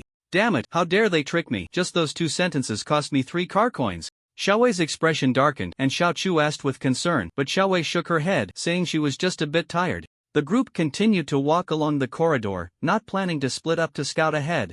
They decided to follow the route through the corridor, processing workshop, and transportation workshop. As for the somewhat unsettling employee dormitories, after some thought, they decided to explore those after finishing the first route. Before the processing workshop, there seemed to be the workshop director's office. This is an office that isn't particularly large, and it even has a single bed inside. Upon seeing the bed, Xiaowei's eyes clearly lit up. The others reacted similarly. For most players, a bed is a rare item. Not everyone can unlock a quality inspection vehicle like Jiang Chen and directly obtain a built-in bed, or like the Emperor of Brick Moving, have a rescue bed included. Not just the bed, but the bed frame, nightstand, table, and chair are all good items. Even the old, worn-out blanket on top is something they don't want to miss. But how do they divide this? That's the downside of searching for items together. Jiang Chen thought to himself. The group exchanged glances. Their expressions subtly shifting. The first to break the silence was still Yu Feixing, who raised his hand. I don't like to beat around the bush, so we'll say it directly. I want that bed. I can trade it for basic materials. Me too, Xiaowei smiled. With the first two speaking up, the others felt a bit relieved. Uncle Han didn't look at the bed but at the heavy iron box beside it. I want this. I can trade it for basic materials or vehicle upgrade fragments. What about you, Taigu? Yu Feixing nodded and then looked at Jiang Chen. Just now, Jiang Chen had saved his life, so he had already started using the name Taigu. Jiang Chen silently thought, I'm not lacking anything. What I need now are vehicle upgrade fragments, car coins, and things that can enhance my strength. After thinking for a moment, Jiang Chen spoke. I don't need it for now. I have to solve the food problem. Sigh, food. Hearing the word food, the expressions of the others dimmed significantly. They were lacking too. This acid rain border city is supposed to last for 30 days, and given the current drop rate of this treasure chest, food prices are definitely going to skyrocket. At this moment, they envied the big shots even more. The big shots have so much food that it could overflow an entire store. It's maddening. However, it could be a good thing for them. At least, when the final moment comes, the big shot store will be their last lifeline. They are not like those two fools, born to be king in boundless love, who have reportedly been blacklisted by the big shot and restricted from purchasing any items from him. Those two guys are still shamelessly contacting other players for proxy purchases. Little French Fry definitely doesn't care about these two clowns, but what if the big shot restricts purchases because of this in the future? They would definitely beat those two to death. No matter when, I still envy Little French Fry. Boo-hoo, I wonder who the big shot really is. Boo-hoo. Doesn't the big shot consider posting an experience guide? I will definitely study hard. Little Chu sniffled. Jiang Chen silently thought, don't even think about it. Even if I post it, you wouldn't dare to learn. You just need to gamble your life at the start, then gamble your life again in the Daydream Pavilion, and encounter 2 or 3 service areas in between. I don't have any immediate needs either. Basic materials or food are fine, Little Chu continued. Jiang Chen thought for a moment and chose to go along with the group. Basic materials, vehicle upgrade fragments, and food are all fine. Although he mentioned food, Jiang Chen estimated that no one would trade food. All right. After some discussion, they finally decided. Xiaowei took the bed and the blanket on it, trading it for 8 steel plates, 4 wooden boards, and 8 vehicle upgrade fragments. Uncle Han took the heavy iron box, trading it for 4 vehicle upgrade fragments and 8 screws. Yu Feixing didn't take the bed but got a folding lounge chair and a pillow, trading 4 steel plates and 8 vehicle upgrade fragments. Jiang Chen received 3 steel plates, 1 wooden board, 2 screws, and 5 vehicle upgrade fragments. Adding to that, the 3 car coins dropped from the slain corrupted fish. His current haul was quite decent. The 5 of them rummaged through the workshop director's office for a moment, when suddenly, Jiang Chen seemed to think of something. After a brief pause, he said, "If this is going to be a processing workshop in the future, I wonder if there will be finished canned goods." Jiang Chen's words ignited the group of players, whose eyes had already turned green from searching. Canned goods. This is a great find. Canned food can be stored for a long time, and the shelf life doesn't really matter. Moreover, if it's food sealed inside, there's a high probability it won't be contaminated. The few exchanged glances and quickened their pace. Damn, it's getting exciting. Yu Feishing let out a strange cry, startling Xiao Chu, who almost drew her gun to shoot. Yu Feishing waved his hands repeatedly, signaling it was him. Xiao Chu rolled her eyes. Uncle Han also smiled upon hearing this. If there are edible canned goods, that would be fantastic. We can just split it evenly then. Mum. Xiao Chu replied with a smile, and Yu Feishing took a second longer but immediately said, "Okay." The atmosphere among them was still relatively harmonious. For the remaining small items, they tacitly chose to split up, keeping whatever they found for themselves. Jiang Chen didn't head to the lockers or the washroom but walked over to the side of the desk. On the desk lay an open book, something like a notebook. There was also a pen on it. Jiang Chen curiously walked around to the back of the desk, and just as he poked the pen with his short knife, a light screen popped up that only he could see, the pen of the Mad Workshop Director description. After the acid rain came, the city went mad, people went mad. A nondescript workshop director of a port food factory was the first to witness all of this. He wrote down everything he saw and thought with this pen. Mark or write the names of players other than yourself with this pen, and that player will suffer a certain degree of misfortune. The limit for marking or writing other players' names is 10. Mark or write your own name with this pen to unlock a new attribute, Spirit. Note, the Spirit attribute is related to multiple dimensions such as intelligence, endurance, and telekinesis. Writing your own name will grant a spirit boost for the next 12 hours, with no writing limit, but please be cautious, beware of unknown voices. Selling this pen to wandering monster merchants will earn you a hefty amount of car coins, along with unexpected surprises. Super, a great find. Taijian hadn't even fully read the words on the light screen when, in the next second, the pen on the desk had already vanished. Taijian? Looking again, Jiang Chen had already started to look elsewhere without changing his expression. That pen had been placed into his spatial stone. What quick hands! Jiang Chen's heart raced, but he didn't show a hint of it on his face. He walked along the desk, pretending to look at things while reflecting on the information he had just seen. The pen of the Mad Workshop Director may not sound impressive, but its effects seemed ridiculously powerful. Writing down someone's name could bring them misfortune. It's a combination of sealed object 008 and the dice of fate. Although there's a usage limit, having 10 names is still quite impressive. And the second function is even more astonishing. It can actually unlock a new attribute. Although the warning about beware of unknown voices sounds a bit creepy, it still seems like a very powerful function. As for the last part, even if he couldn't use it himself, he could sell it to wandering monster merchants. Even the system, that unreliable thing, said hefty car coins, so it would definitely sell for a high price. He's made a fortune. Tai Ge, have you found anything over there? Out of the corner of his eye, Yu Feishing had somehow appeared behind him. Jiang Chen maintained his composure and casually replied, "It seems there's a notebook on the desk." A notebook? Yu Feishing asked. Puzzled, Jiang Chen hummed in acknowledgement. He indeed saw a notebook, although before that, he first noticed the pen. What does it say?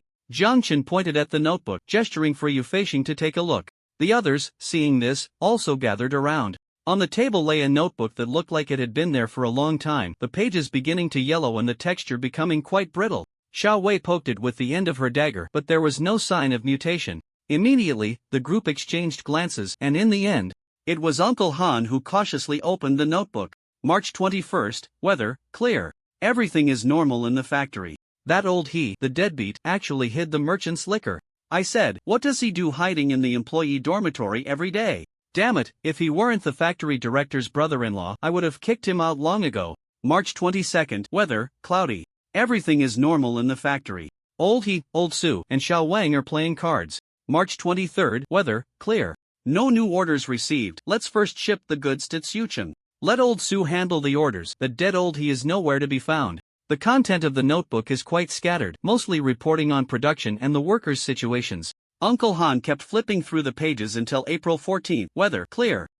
Today we received a big order, and the stock in the factory is insufficient. Damn it, that's how business is. When it gets busy, you wish you could wring out your underwear. When it's not busy, you can't even open for 3 or 4 months. Forget it, let's go out to sea again. Out at sea, the group keenly sensed something was different.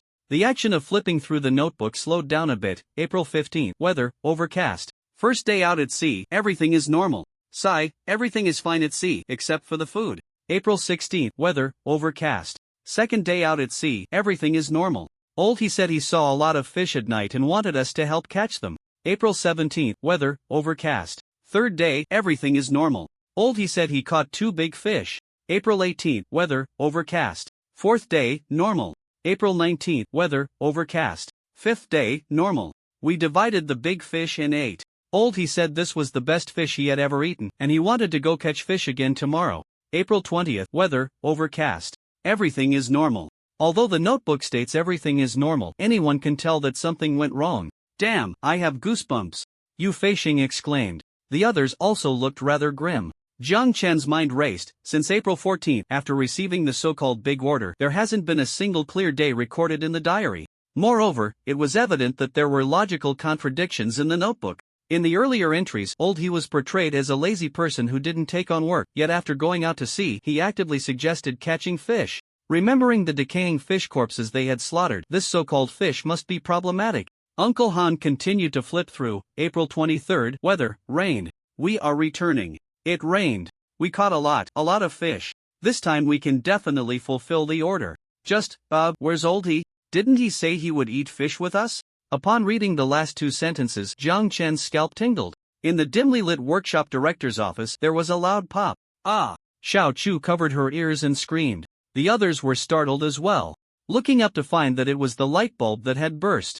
In an instant, the dim yellow light left faint imprints on everyone's faces, and Xiao Chu seemed to be frightened by something. Trembling in place, Uncle Han felt a bit of a headache and had to speak up. It's just the light bulb that burst. Don't move around, Xiao Chu. Xiao Chu, I said not to move around. It's very dangerous to eye in the gradually darkening environment. The heartbeat of the crowd overlapped, and soon, Xiao Chu's trembling voice broke the silence. Han, Uncle Han, I didn't move. I'm with Sister Xiao Wei. What did you see? Uncle Han's pupils suddenly constricted. In his line of sight, there was clearly a shadow crouching by the desk, seemingly trembling in fear. Wasn't that Xiao Chu? Something strange had mixed in among them. Jiang Chen's expression turned grim. They had been looking at the notes for at least 10 minutes.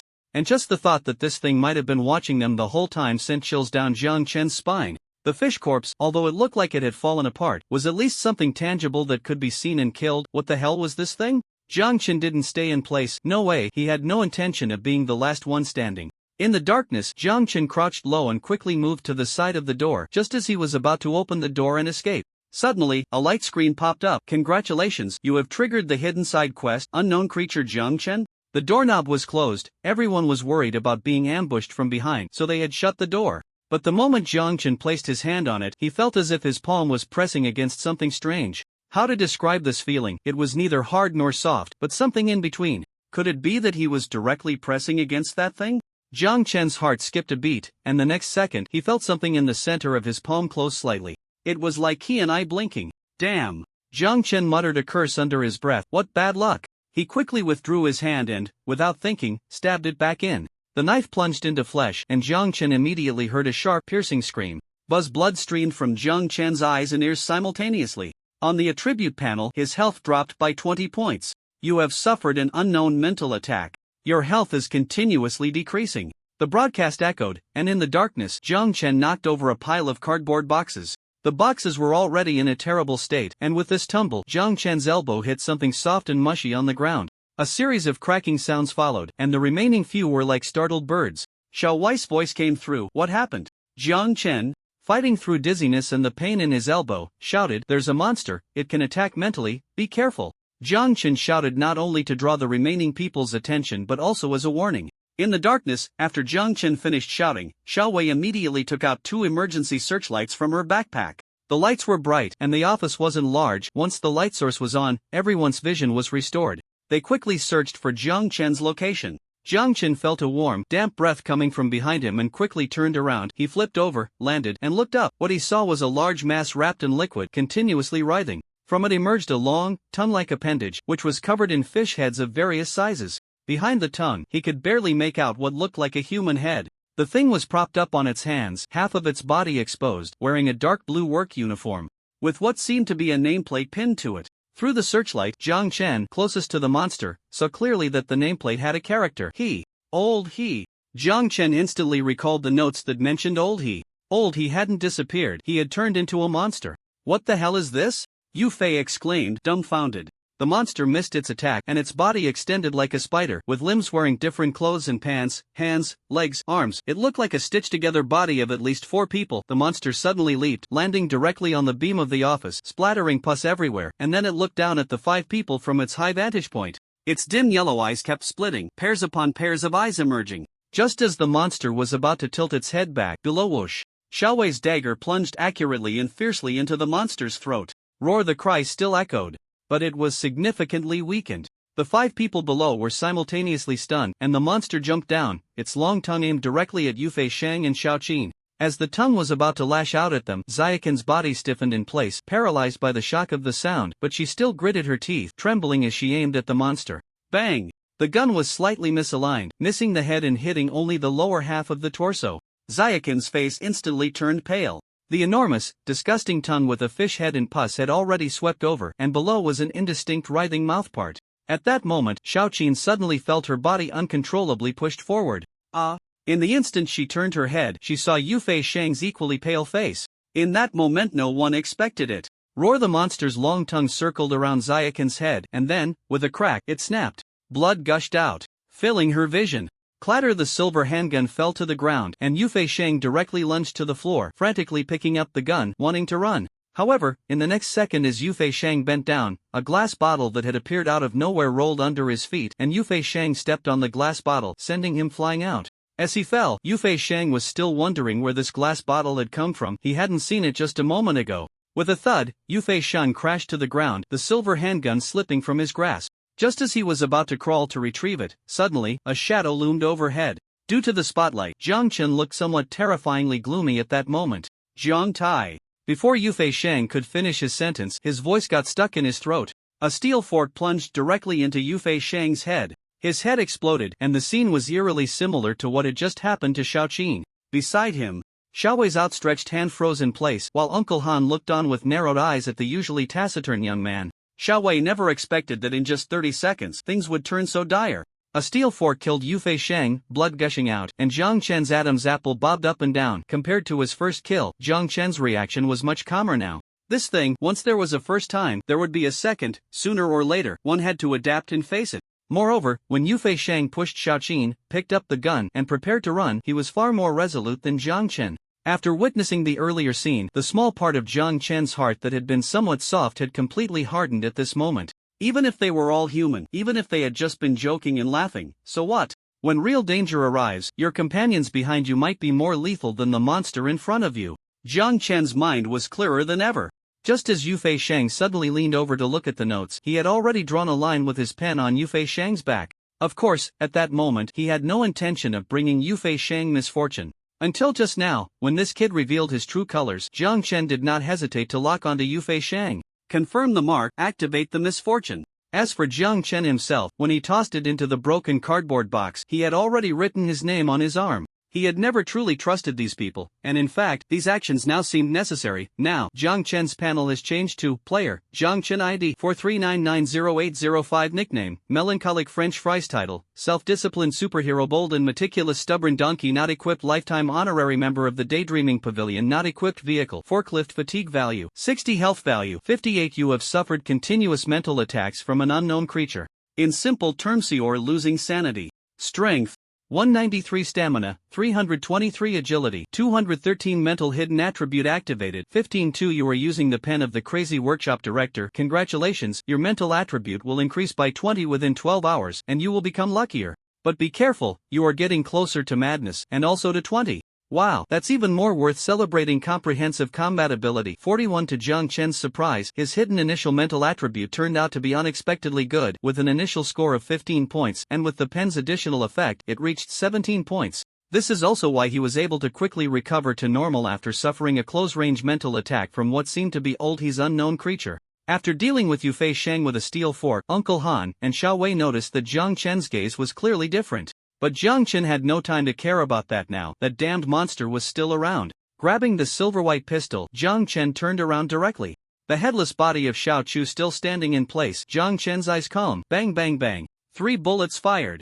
Jiang Chen aimed for the monster's head, then all hit the wall behind. Jiang Chen, Xiao Wei's initially shocked expression became complicated. This accuracy, I say, brother, the voice of the anvil sounded. Shut up. Jiang Chen interrupted the spellcasting, shouting at Xiao Wei and Uncle Han, run to the door. Okay. In a flash, perhaps due to the initial goodwill Jiang Chen released, or perhaps because people instinctively obey in critical situations, Xiao Wei and Uncle Han quickly ran towards the door. The monster raised its head and opened its mouth towards Jiang Chen. Like the corpse of a level 2 corrupted fish, this thing could also shoot toxic bubbles. Stinking fish bubbles surged from all directions. Jiang Chen fired a shot, breaking the nearest bubble, took out 2 cans from his backpack, and white smoke sprayed out, gradually filling the room. What is this?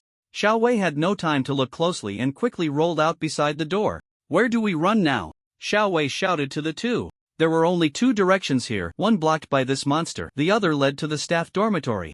And the staff dormitory was initially considered a highly dangerous place by them. Trapped. The monster charged from behind the door. Uncle Han fought for a second and then forcefully swung the door open, propping it up with the iron box he had just obtained.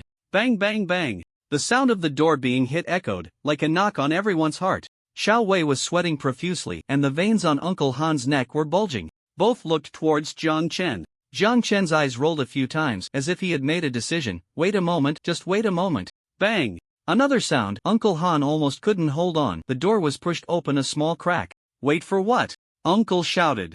Jiang Chen strained his neck, his gaze fixed on the door. On the inside of the door, he was still desperately banging against it. Through the gap, Jiang Chen's dark eyes even met those dim yellow eyes directly. He licked his tongue, and foul liquid dripped from the fish head above. Half a minute passed, and Xiao Wei and Uncle Han were both bracing against the door. How much longer do we have to wait? Xiao Wei gritted her teeth. Now is the time, Jiang Chen said directly. As he spoke, he took out a cigarette from his pocket, along with a metal lighter engraved with "Don't touch my lighter, young master," that could burn continuously. Xiao Wei, Uncle Han. What? Seriously, dude, are you smoking at a time like this? Under the shocked gazes of the two, Jiang Chen flicked the lighter and lit the cigarette, then tossed both the cigarette and the metal lighter into the air. In the dim light, Jiang Chen's young, fair face was filled with determination. His lips moved slightly as he uttered a word, "Run again." Run again?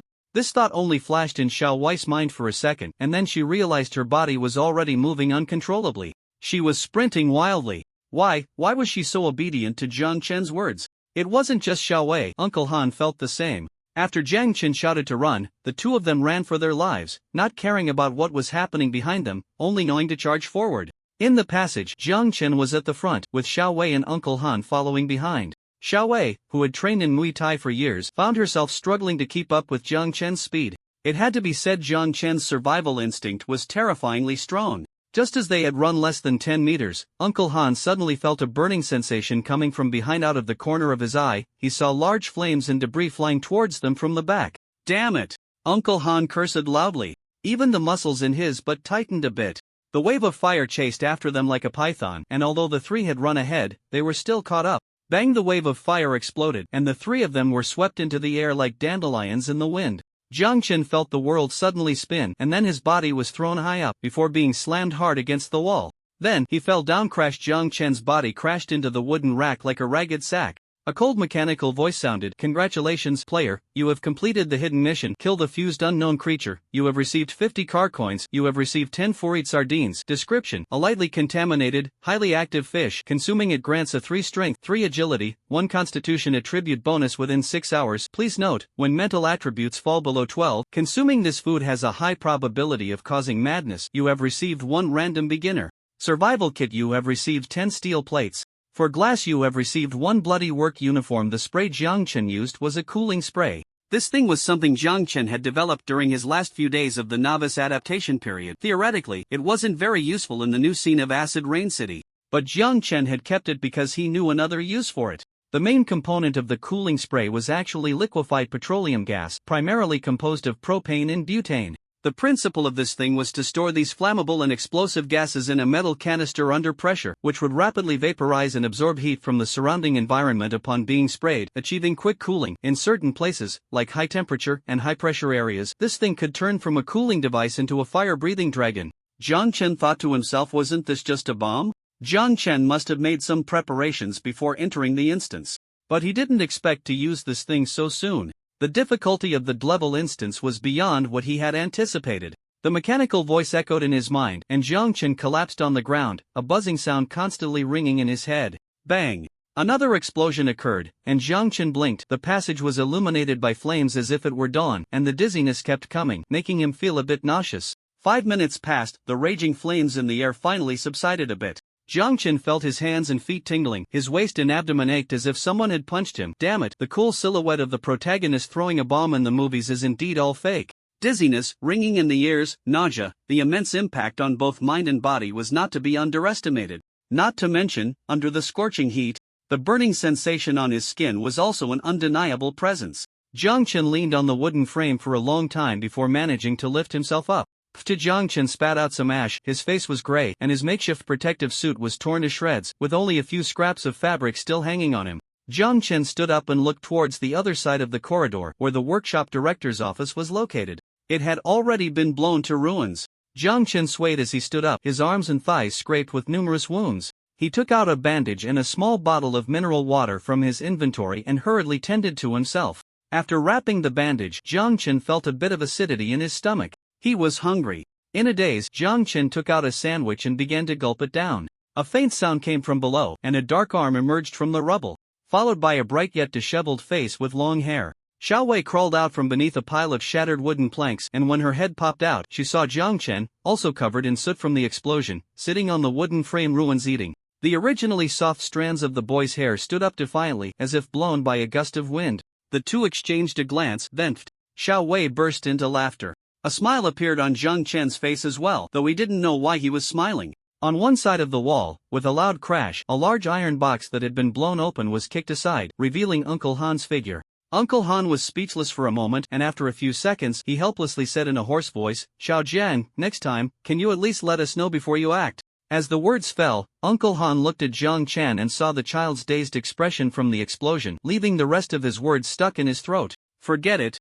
As long as you're okay." Nighttime. This was Jiang Chen's first night in the instance. In the 5-person instance, only 3 remained. At this moment, the 3 were gathered together, with a small pot in the middle. Xiao Wei looked at Jiang Chen with surprise and said, "Xiao Jiang, you can cook?" This pot wasn't Jiang Chen's, it was Xiao Wei's. After she got this small pot, the most she did was heat water in it. She had tried to make some simple food, but unfortunately, she found that it only wasted food without bringing her any benefits. Jiang Chen hummed in response, skillfully adding oyster sauce, soy sauce, and a pinch of chile. "Not bad," Jiang Chen casually replied. The food cooking in the pot was naturally not Jiang Chen's. Unless Jiang the Skinner needed something from someone or occasionally showed a bit of kindness, it was unthinkable to get anything from him at other times. The food, the flour belonged to Xiao Wei, the oyster sauce, soy sauce, and chili belonged to Uncle Han. Xiao Wei said that with the flour in her hands, she could only make a paste, so it was better to share it with everyone. As for Uncle Han, his cooking skills could only be described as not deadly, but they were far from delicious.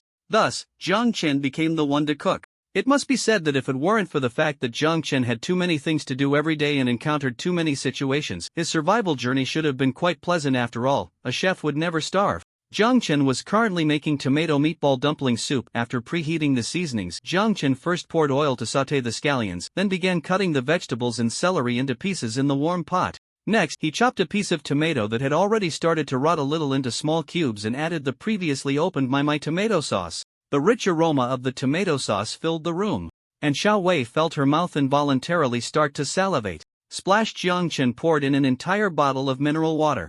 Of course, the mineral water also came from Uncle Han. After finishing with the pot, Jiang Chen began to drip water from the mineral water bottle cap, stirring the dough balls with chopsticks. Making these dough balls was different from kneading flour. It was mainly about achieving a balance between water and flour so that the resulting balls had a chewy texture instead of a powdery feel. Jiang Chen rolled up his sleeves, revealing his forearm wrapped in bandages. Under the light, the boy's figure inexplicably gave off a sense of stability and reliability. Xiao Wei found herself staring. "Oh my, no wonder they say a man who works hard is handsome." Even this little brother had a calm and dependable aura in this scene. Xiao Wei propped her chin up, her eyes sparkling. "Xiao Jiang, you know so many things," and Xiao Wei thought for a moment. She originally intended to mention the decisive action he took against Yufei, but it felt inappropriate to bring up such internal strife at that moment, so she changed her words.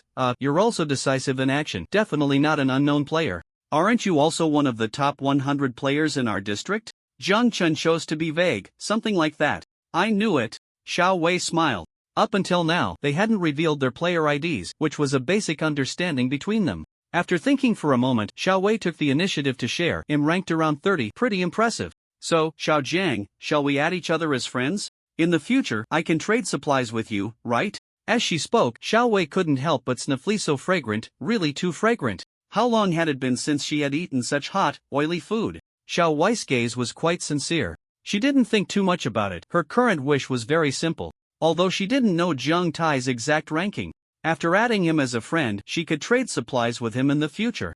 Most importantly, she could shamelessly sincerely ask him to cook for her. Even if she had to pay a little more, Xiao Wei was willing. Now, Xiao Wei felt very regretful that she hadn't learned to cook in the real world.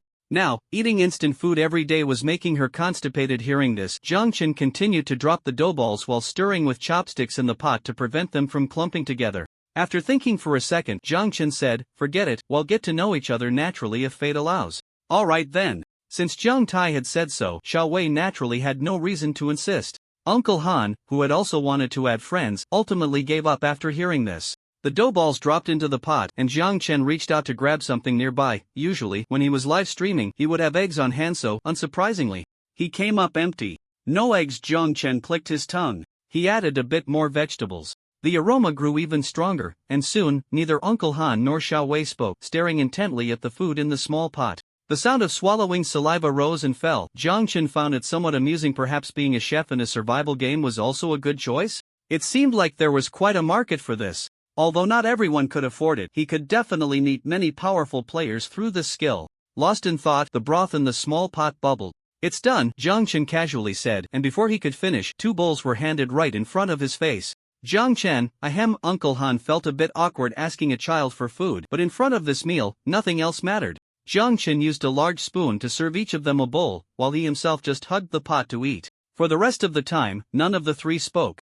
Xiao Wei was on the verge of tears from eating. It was so fragrant. Silently, she finished her meal the fastest among the 3, glancing at Jiang Chen with a conflicted expression. Jiang Chen paused slightly. She wouldn't be asking him for some, would she? He himself didn't have enough to eat. Unexpectedly, Xiao Wei looked at Jiang Chen again, seemingly having made a decision, and with a hum, she took something out of her backpack. A black lump. It seemed to be some kind of monster meat. Jiang Chen and Uncle Han looked at Xiao Wei in confusion, and Xiao Wei licked her lips and said, "Xiao Jiang, are you tired?" "Ha? Not really?" "Not really, huh?" Xiao Wei chuckled. "I have some ingredients here. How about we cook them together?" "Ha?" Jiang Chen looked at what Xiao Wei was holding, doubting. "This is an ingredient? If you hadn't said anything, I would have thought it was 2 pieces of charcoal." "Oh, don't judge it by its appearance. I got this from a monster merchant." "Monster merchant?" Jiang Chen's heart stirred. He remembered that in the Crazy Workshop director's pen, it mentioned that selling pens to traveling monster merchants would yield rich rewards. Although Jiang Chen definitely didn't want to sell this pen now, he was still very interested in the monster merchant. Yes, a red fox." Xiao Wei nodded, gesturing, "About 2 heads taller than her. I made some trades with him, and he gave me this meat. This is black-ringed snake meat. Eating it can increase your attribute values." "What a good thing!" Uncle Han exclaimed from the side. Jiang Chen's eyes lit up. Indeed, everyone on the road had their own opportunities. He had unlocked many service areas, but other players had done the same. At least he had encountered the so-called monster merchant, though he didn't know what the unlocking point was. Jiang Chen thought for a moment and said, "They'll help you process the ingredients, and you share how you encountered the monster merchant, okay?" "Not okay." Jiang Chen didn't expect Xiao Wei to refuse him so quickly.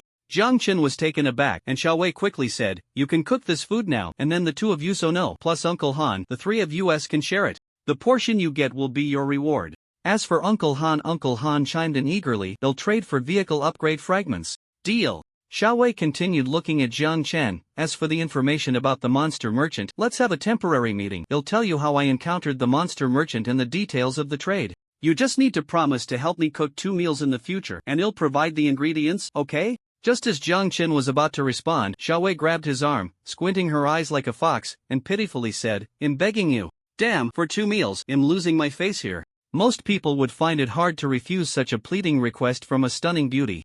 Unfortunately, Jiang Chen was not most people. He was Jiang Poppy. Each meal will cost an additional 2 vehicle upgrade fragments. Cooking takes time, and time is cost. You have such a ruthless heart, little brother. Where did that harmless, shy little angel who just smiled and gave me a mask go? Xiao Wei pretended to be angry. "I'm not, I didn't." "Don't say that. Jiang Chen denied it 3 times, keeping his eyes on his nose and his nose on his heart. Wow! Xiao Wei exclaimed. But after a moment of thought, she reluctantly agreed. Fate ultimately took a turn for this greedy pig. 2 vehicle upgrade fragments, fine. Xiao Wei gritted her teeth. Jiang Chen smiled and nodded. The tomato dumpling soup was quickly finished, and Xiao Wei directly took out a cold steamed bun to dip in the remaining soup and finished it off. Jiang Chen squatted on the ground, starting to slice the meat. He planned to make smoked meat. On one hand, it was convenient for preservation. On the other hand, they would need to start a fire at night anyway, so making smoked meat would be easier to handle. It was now 10 o'clock at night, and it was hard to sleep in the instance, at least not right now. Therefore, the 3 of them planned to take turns keeping watch for 3 hours each until 6 o'clock the next morning. Jiang Chen was going to handle the ingredients and planned to sleep last. In the collapsed passage, everyone took out their sleeping gear. Xiao Wei had the bed she had just packed away, along with her sleeping bag, while Uncle Han and Jiang Chen had simple wooden boards and cotton batting. Of course, Xiao Wei was indeed a very generous sister. She offered to let the 2 of them sleep on her bed after she got up. Now, Xiao Wei had already buried her head in the sleeping bag and fallen asleep, her breathing steady. She was exhausted. Uncle Han leaned against the side of Xiao Wei's bed and dozed off. Listening to the 2 of them breathe, it was surprisingly peaceful. Jiang Chen shook his head and continued slicing the meat. 5 minutes later, looking at the motionless meat in front of him, he began to doubt life. Bro, if I remember correctly, I was using my so-called refined short knife to cut this piece of meat for 10 minutes, right? Jiang Chen suddenly spoke in his mind. Yes, bro. Iron Anvil replied. Then why is this thing not moving at all? Jiang Chen sliced into it again, but still, he only cut through a thin outer layer, as if there was an invisible membrane inside that he couldn't penetrate. Could it be because my health points dropped? No way, would that affect my strength? Jiang Chen questioned again. His health points had dropped by 20 due to Lao He, but were now slowly recovering. Logically, health points shouldn't affect strength. What was going on? Jiang Chen skeptically switched to a steel fork, but it was still useless. Does this black ring snake have a bug? While Jiang Chen stared at this thing, doubting life, he was unaware that even Xiao Wei, whose strength had broken through 30 points, was having trouble with these 2 pieces of meat. But Xiao Wei didn't think it was due to her strength, she just felt that she might not be good at deboning. She really lacked knowledge in this area. She thought that someone who was generally skilled in cooking would have their own method of dissecting meat, just like a butcher carving a cow, or like Lao Ba. Jiang Chen stabbed a few more times, still motionless. He stabbed a few more times, still motionless. Hey, I don't believe in evil. He stabbed a few more times. With a splat. Bro, you're bleeding from your nose. Iron Anvil roared in Jiang Chen's mind. Jiang Chen was stunned, covering his nose with his hand, feeling warmth between his palms. You have suffered a mental attack from the deceased black ring snake Jiang Chen? Jiang Chen looked incredulously at the 2 chunks of meat beside the fire. Are you saying these 2 chunks of meat are attacking me? And it's a mental attack. What the hell is this black ring snake? The black ring snake is very dissatisfied with your post-mortem insult to its corpse, resulting in a strong mental shock. Jiang Chen? Before Jiang Chen could even question the system, he felt an invisible shock, like a plug, directly crashing into his head. In an instant, blood gushed from Jiang Chen's nose. At the same time, in Jiang Chen's consciousness, a massive black serpent, at least 10 meters tall, suddenly appeared, coiling its body. Jiang Chen hadn't even seen what the black ring snake looked like when this guy lunged at him, its enormous mouth aimed at Jiang Chen, wanting to bite his head off. Jiang Chen instinctively raised his hand to dodge, but then thought, damn it, this is my consciousness. A snake that was just a pile of meat was still showing off its might. Thinking this, the more Jiang Chen thought about it, the more he felt it was ridiculous. So he simply put his hand down with a dark face. The giant snake's mouth passed directly over Jiang Chen's head, and he could even smell the snake's foul odor. The air filled with an indescribable cold-blooded aura. The black-ringed snake brushed past Jiang Chen's body, noticing that he wasn't afraid, and circled around him, seemingly surprised. Jiang Chen wiped the saliva off his face and thought for a moment before saying, "Fork, come." As soon as he spoke, the fork appeared in Jiang Chen's consciousness. Holding the fork, Jiang Chen charged directly at the black-ringed snake without hesitation. In the snake's eyes, the human in front of it seemed insane, thrusting the fork directly into its own body. After stabbing a section, he pushed it deeper with force. This was exactly how Jiang Chen had stripped the flesh from the wild boar. The black-ringed snake was furious and swung its tail, knocking Jiang Chen away. However, just a few meters away, Jiang Chen stood up from the ground, mumbling, "Anyway, in my consciousness, I won't feel pain." After saying that, he charged forward again with the fork. Black-ringed snake? This went on in a cycle. You have received a mental shock from the black-ringed snake towards you. You have received a mental shock from the black-ringed snake towards you. You have received a curse strike from the black-ringed snake. You're still cursing? You have received. Jiang Chen didn't know how long he had been tossing around in his consciousness until amidst the fog, the massive remains of the black-ringed snake fell from the sky, with a large fork sticking straight out of its head. Jiang Chen sat cross-legged on the snake's head, breathing heavily. His consciousness body was also missing arms and legs, but his expression was filled with excitement. You have killed the remnants of the black-ringed snake. You have gained a new achievement and title: I only fight elites. Description: I only fight elites. Unlocking this achievement requires killing a specific type of specialized creature or the soul of a specialized creature in a specialized field. Avoiding weaknesses? Not possible. I just go straight for it. I fight elites. After equipping this title, you can perform a mental attribute judgment. If our mental attribute is higher than the opponent's, it will forcibly reduce the highest attribute of the opponent by 20. After equipping this title, there is a slight chance to replicate one of the opponent's, including players and monsters' talents, titles, attribute, skills, etc. Please note, after equipping this title, you will gain the disdain of the Black-Ringed Snake Clan from the depths of your soul. After the system announcement finished, Jiang Chen's consciousness suddenly awakened. He opened his eyes wide. An orange flame flickered in front of him, and he could hear Xiao Wei's soft snoring. She had already fallen into a deep sleep. Uncle Han was frowning, turning over by the bedside. Jiang Chen's back was already soaked with sweat, and his chest was covered in blood. If someone didn't know better, they would think a murder had just occurred here. Fortunately, the lingering smell of the tomato dumpling soup, combined with the remaining gunpowder and the stench in the corridor, masked the bloody scent. Jiang Chen wiped his nose, which had dried blood crusted on it. He summoned the main screen to take a look. The time displayed 11:35. 95 minutes had passed since 10 o'clock. Jiang Chen then looked at his attribute panel. Player, Jiang Chen ID 439900805. Nickname, Melancholic Little French Fry. Title, Self-Disciplined Superhuman Bold and Careful Stubborn Donkey. Not equipped. Lifetime Honorary Member of Daydreaming Pavilion. Not equipped. I only fight elites. Not equipped. Vehicle, Forklift. Fatigue, 60 health, 62. You feel fatigued and drowsy. Your body is slowly recovering. Kid, you need to rest. Strength, 193. Stamina, 323. Agility, 213. Spirit, 15122. Base attribute points. Growth attributes. Bonus attributes. My god, what did you just do? Do you know? You were just a little bit away from becoming a fool. Daring to become a fool, you silly warrior. After a fierce battle, you gain spirit too. By the way, just a reminder, you were so immersed in the battle with the black-ringed snake that you completely missed the summons from madness and the abyss. Be careful of that pen. Comprehensive combat ability, 4132. The mental attribute actually dropped directly to 1. If it weren't for the title of self-disciplined superhuman, I would probably have turned myself into a fool. Jiang Chen's back broke out in a cold sweat. He sat still for a moment, glanced back at the two, and after confirming that they showed no signs of waking up, he let out a sigh of relief. That was a close call. The two pieces of black meat beside Jiang Chen remained unchanged, as if everything that had just happened was merely his illusion. Jiang Chen quickly stood up, but due to the sudden movement almost fell back down again. Damn it, his mental value was too low, and he felt dizzy. At that moment, strange murmurs began to echo in Jiang Chen's ears. Rustling sounds, and Jiang Chen knew this was the side effect of that pen. After the mental value dropped, the murmurs became even more pronounced. Jiang Chen shook his head, suppressing the explosive headache, took out some honey from his backpack, and after dipping his fingers in it and tasting a bit, the sweet flavor brought him a brief moment of clarity. The honey in the jar didn't say anything about its effect on the mind, but Jiang Chen guessed that if this stuff was effective against fatigue, it should have some alleviating effect in this regard, right? He wasn't sure if it was just his psychological effect, but gradually, he seemed to find that the murmurs weren't so unbearable anymore. In fact, listening closely, was it less unpleasant than the songs sung by his volatile energy furnace?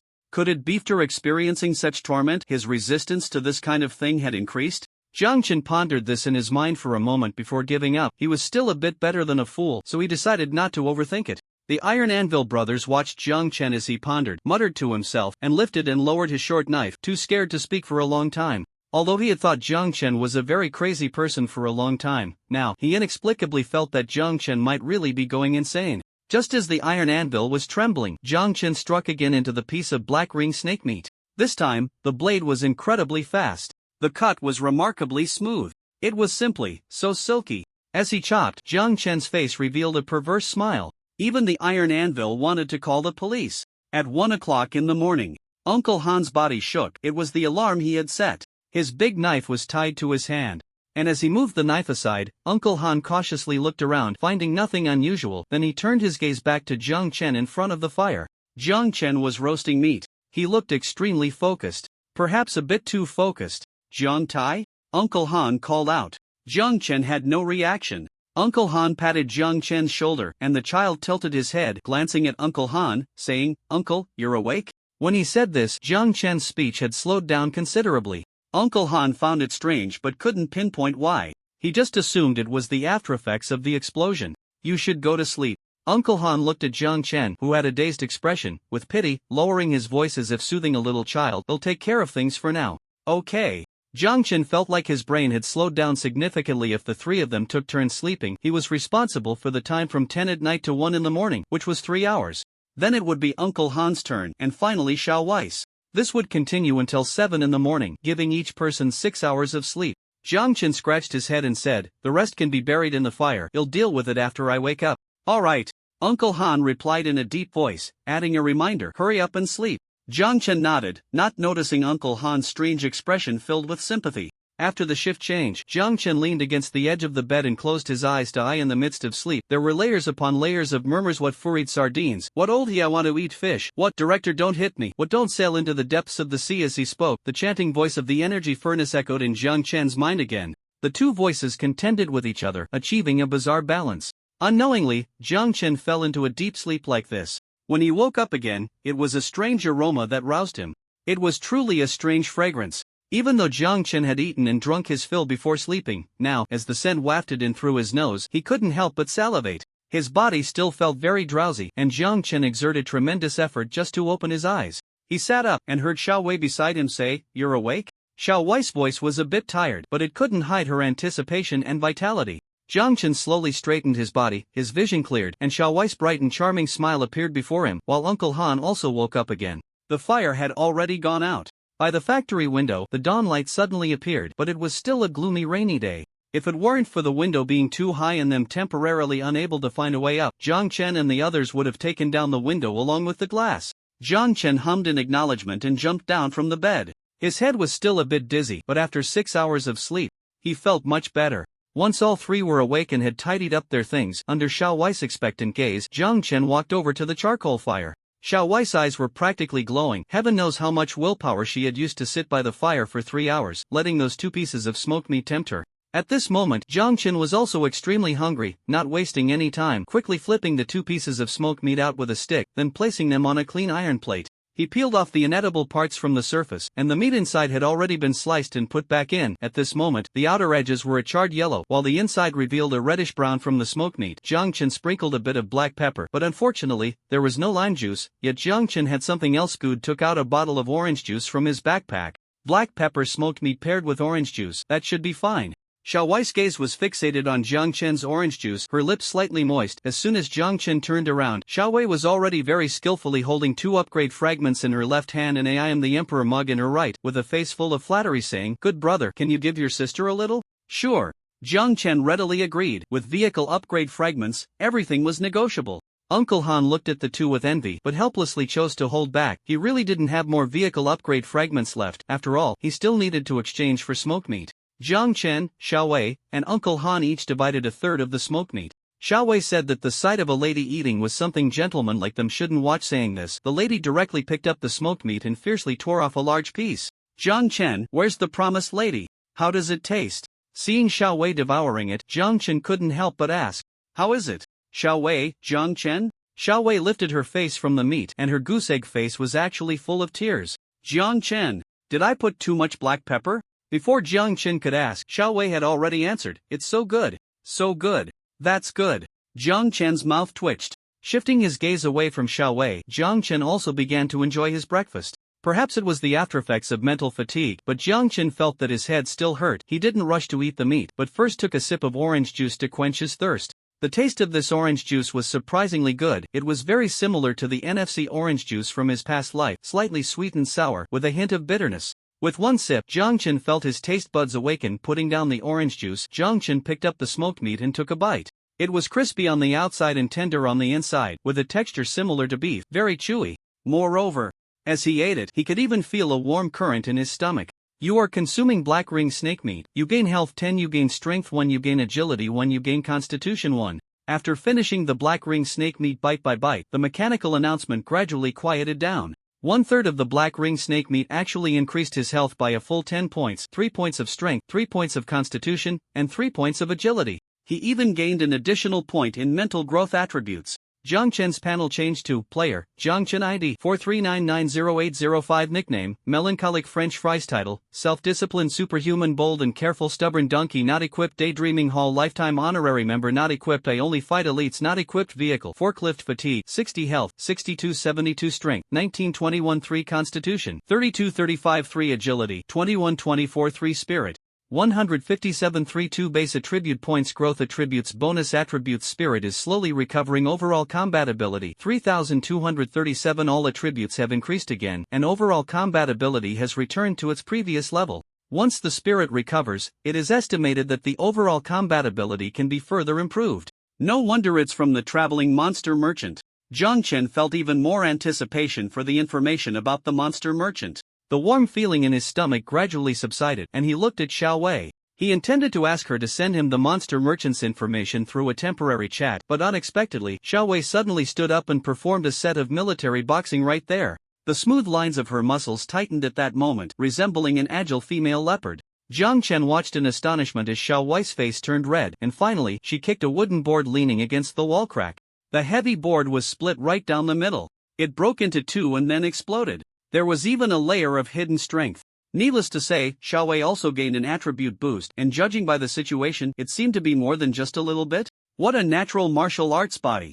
Uncle Han's reaction was similar to his, but he was nowhere near as exaggerated as Xiao Wei. After kicking the board apart, Xiao Wei felt her body become even lighter. A smile appeared on her face as she grinned at Jiang Chen, saying, "Sure enough, we need to find a chef. This black ring snake meat is really good." Jiang Chen wanted to say that it wasn't a matter of the chef, but rather related to the mental attributes, but after thinking about it, he decided against it. The mental attribute was a hidden attribute, and most players probably hadn't unlocked it yet. Better to let it go. However, had something else he wanted to try. Jiang Chen focused his thoughts. Change title.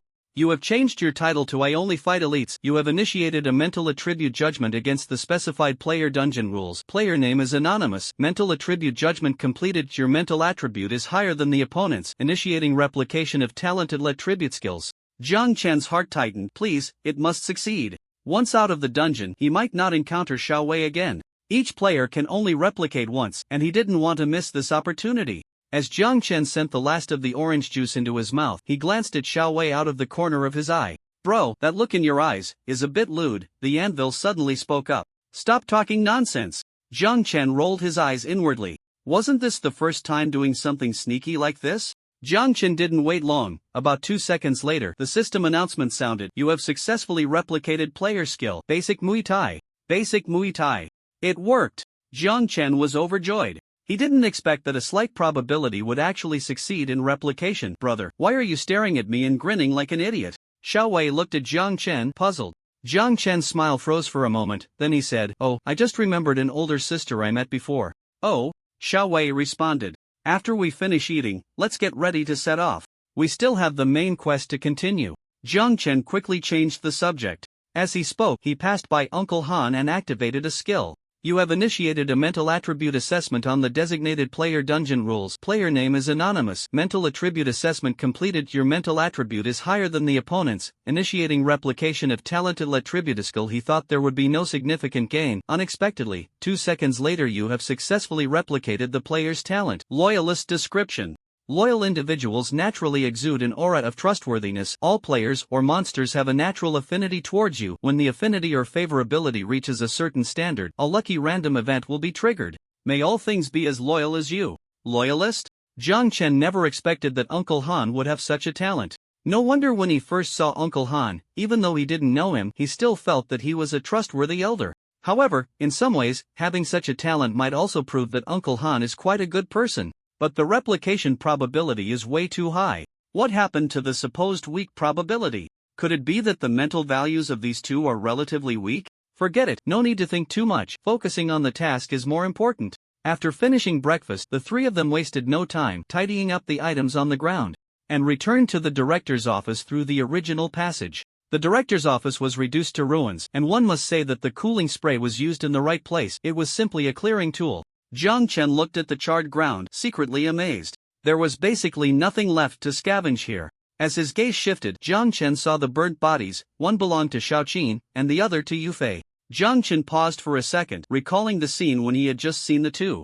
Xiaoqin's voice calling him brother still echoed in his ears, and at that time, Yufei was also calling him Iron Brother. Beside him, Xiaowei and Uncle Han exchanged a glance and sighed. Xiaowei walked over, suppressing her physiological discomfort. After all, anyone would feel scared facing a headless corpse, but Xiaowei thought for a moment and forced herself to look at the body on the ground. She wanted to remember this scene firmly. Until now, she had never experienced such death. But on the road, such things would ultimately happen. While thinking, as her gaze came over, Xiaowei couldn't help but gag slightly. Behind her, Jiang Chen asked, "Are you okay?" Xiaowei didn't turn around, propping herself on the ground. She murmured, "I should tidy up my sister's body, at least I can't let it rot together with these stinky fish corpses." Xiaoqin called her sister, and as the older sister, she should send her off for the last journey. After all, she was just a child. Okay. Xiaowei gathered Xiaoqin's charred body together, took out a piece of light pink cloth from her backpack, and wrapped it up. "May my sister leave this damn game after death," Xiaowei murmured. "She will," Jiang Chen said quietly.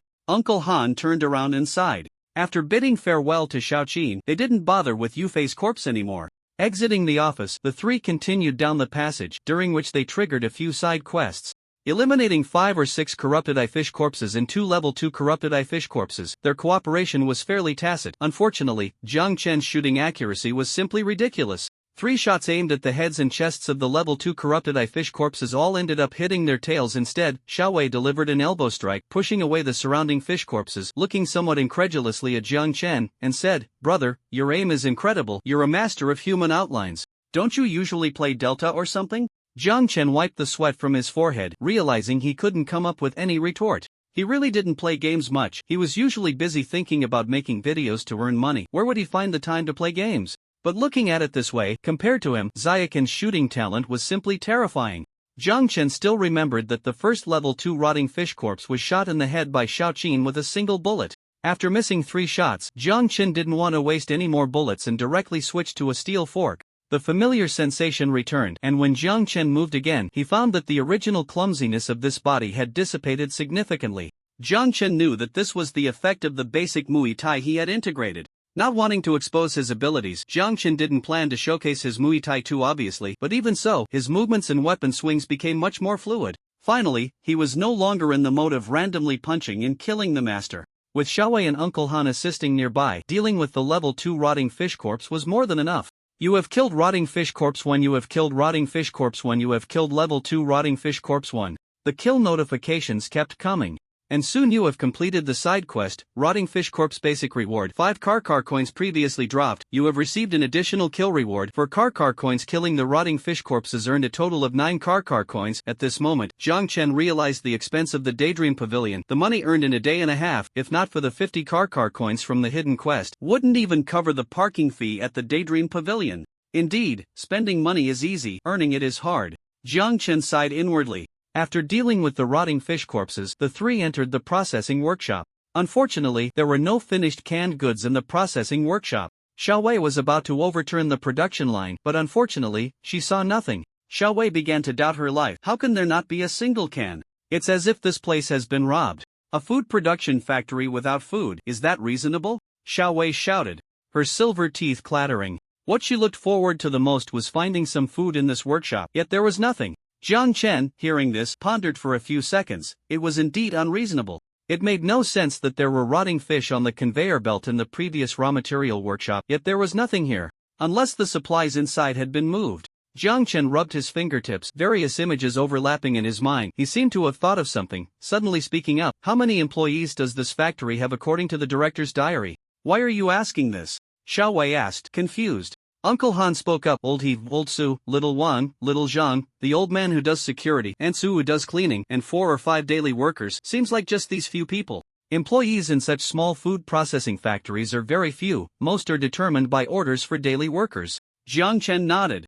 Setting aside the 4 or 5 daily workers, they probably didn't live in the factory. Old He, Old Su, Little Wang, Little Zhang, the old man doing security, and Su doing cleaning, plus the director himself, that made a total of 7 people. Jiang Chen recalled the stitched creature he had killed, which had only 6 pairs of eyes. This meant there was still 1 person missing. Jiang Chen's thoughts suddenly became clear. Looking at the 2, he pondered, there should be 1 more person. He took all the cans and other food. Xiaowei was startled. There's still 1 more person? Jiang Chen nodded and shared his speculation. Xiao Wei felt a bit of a chill, so there might still be one person hiding here, the local indigenous people, or rather, the same kind of monster as old he just now? Jiang Chen shook his head, indicating that he didn't know either. After a pause, a possibility struck him like lightning, and he suddenly spoke up. If it were you, and you discovered a monster in the factory, needing to hide with food, where would you hide? As soon as he finished speaking, Xiao Wei and Uncle Han almost spoke in unison. The tunnels? Good news, there were clues about the tunnels. Bad news, there might be a big explosion inside.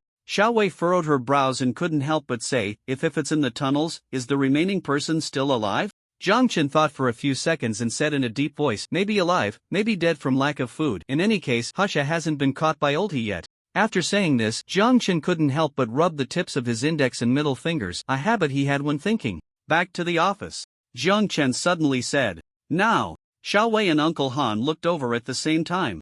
Jiang Chen nodded and turned to leave, saying as he walked, in the diary, who was the first to record old he's abnormalities? It was the director. From the fact that old he chased us out of the office just now, it's clear that old he can roam around the factory. Since he can roam and hasn't found that person, it means that person is indeed not hiding above ground, but is actually hidden in the tunnels. Old he doesn't know where the tunnels are, otherwise he would have already taken care of the remaining person. Finding the remaining person will lead us to the tunnels. Considering who is most likely to have first noticed old he's abnormalities, who is most likely to know about a secret tunnel that ordinary employees don't know about, that would be the director himself. Looking at it from another angle, why is old he wandering near the director's office? Besides sensing our presence, could it be that his subconscious is telling him that the remaining person should be found in the office? In any case, finding the director or any traces he left will lead us to clues about the tunnels.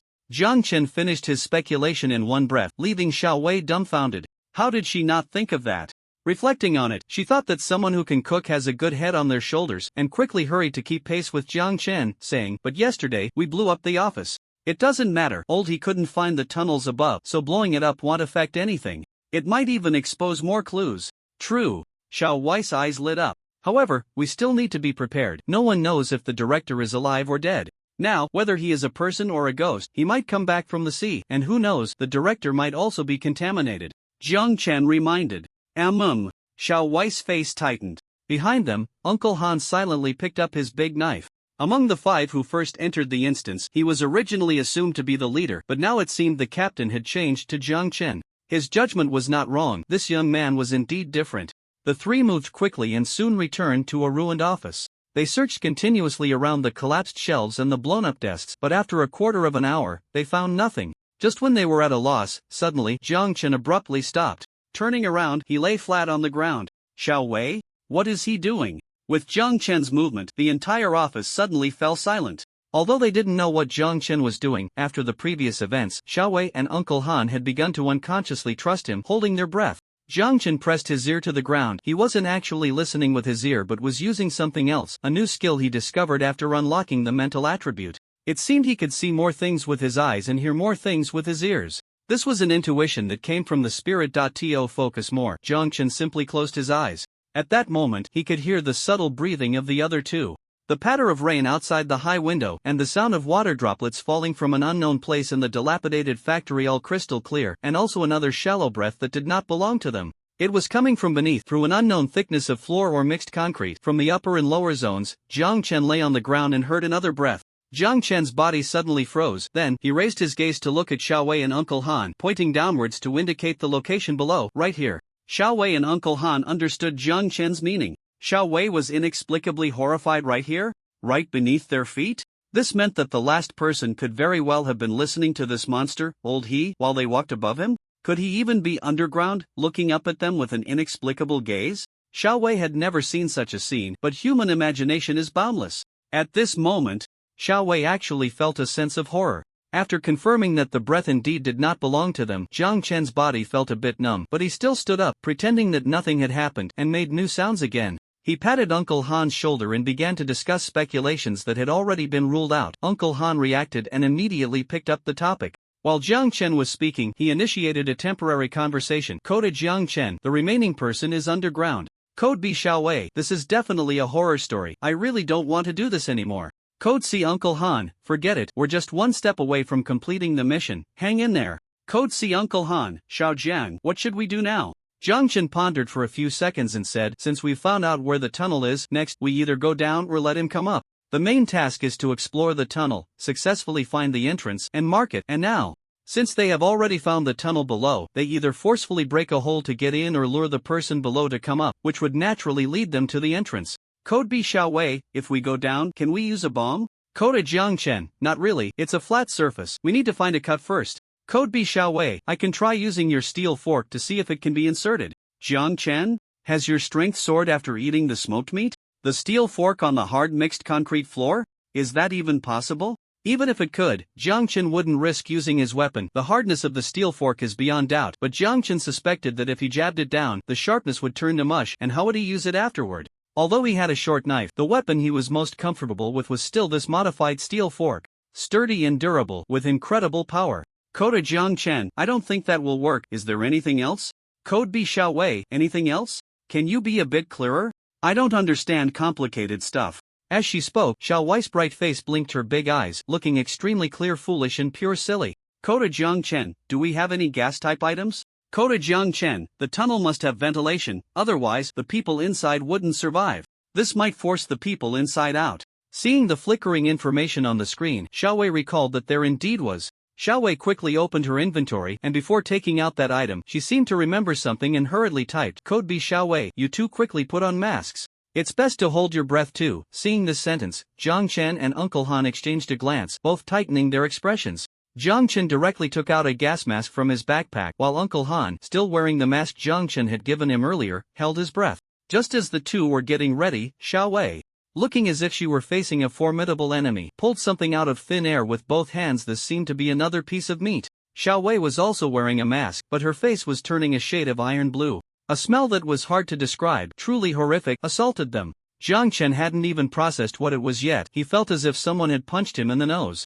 Not just his nose, but he felt his entire throat and stomach starting to churn. Before he could say anything, he was already retching violently. What the hell was this thing? It was even more terrifying than a biochemical weapon. This, of course, came from the monster merchant. It was said to be a type of shark meat. After Xiao Wei took the meat, for the next 2 days, she wished she could chop off her own hand. It stank so badly. Xiao Wei placed the meat on the ground where Jiang Chen had just been lying, and even just sitting there, the stench was spreading rapidly. After placing it down, Xiao Wei immediately ran away, while Jiang Chen and Uncle Han were both a bit dazed, instinctively running on autopilot. This thing was far more potent than any gas or smoke bomb. The effect was indeed undeniable. The three of them reached the office door, and even through the door, the smell was unbearable.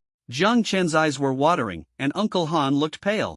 Jiang Chen couldn't help but ask, what on earth is this? Xiao Wei, with tears in her eyes, choked out, some kind of shark meat. Did you get it from the monster merchant too? Yeah, Xiao Wei replied, and the stench hit them again. She instinctively tried to cover her nose with her hand, only to catch a whiff of the smell on her hand, nearly rolling her eyes and fainting. Jiang Chen quietly moved a few steps away from Xiao Wei, while Uncle Han was nearly unconscious. This was truly a case of killing 100 enemies while harming oneself 1,000.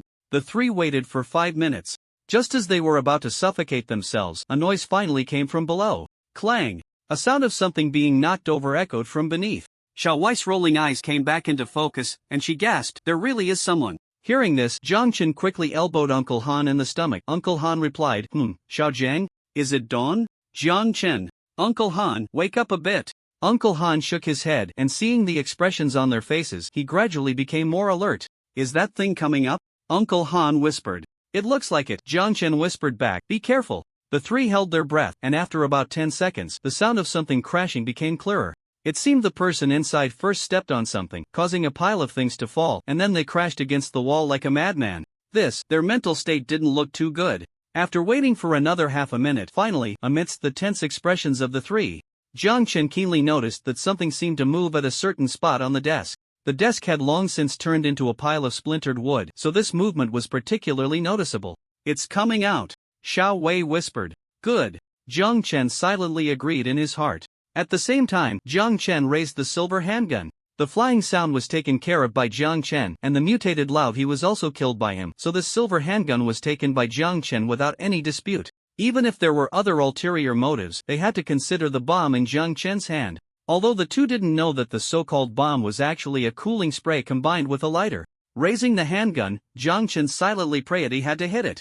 After the wooden board of the desk moved, a clicking sound arose, like the sound of gears turning, and then there was another crashing sound. The people below seemed to have been driven mad by the stench, appearing extremely agitated during the process of opening the door. The sound of gears came to a halt, and then a pile of wooden planks fell directly downwards. The hidden door was opened. A head-like object emerged from below. Then, a large part of the body followed. Jiang Chen's eyes narrowed, and he pulled the trigger. Bang! It hit the person's shoulder. The bullet embedded itself in the right shoulder, exploding into a spray of blood. Shit! Jiang Chen cursed inwardly. I had aimed for the head. He couldn't see what the person looked like, and just as he was about to fire again, Xiao Wei had already stood up, her long hair blowing in the wind, though it was the foul-smelling wind of the narrow passage. At that moment, Xiao Wei looked like a female warrior, and she suddenly threw her dagger, hitting the person's head squarely. Unlike in ordinary situations where a blood hole would be created, the head was sent flying as if struck by a cannonball. It must be said that at any time, a successful ambush is the most powerful and quickest means of attack.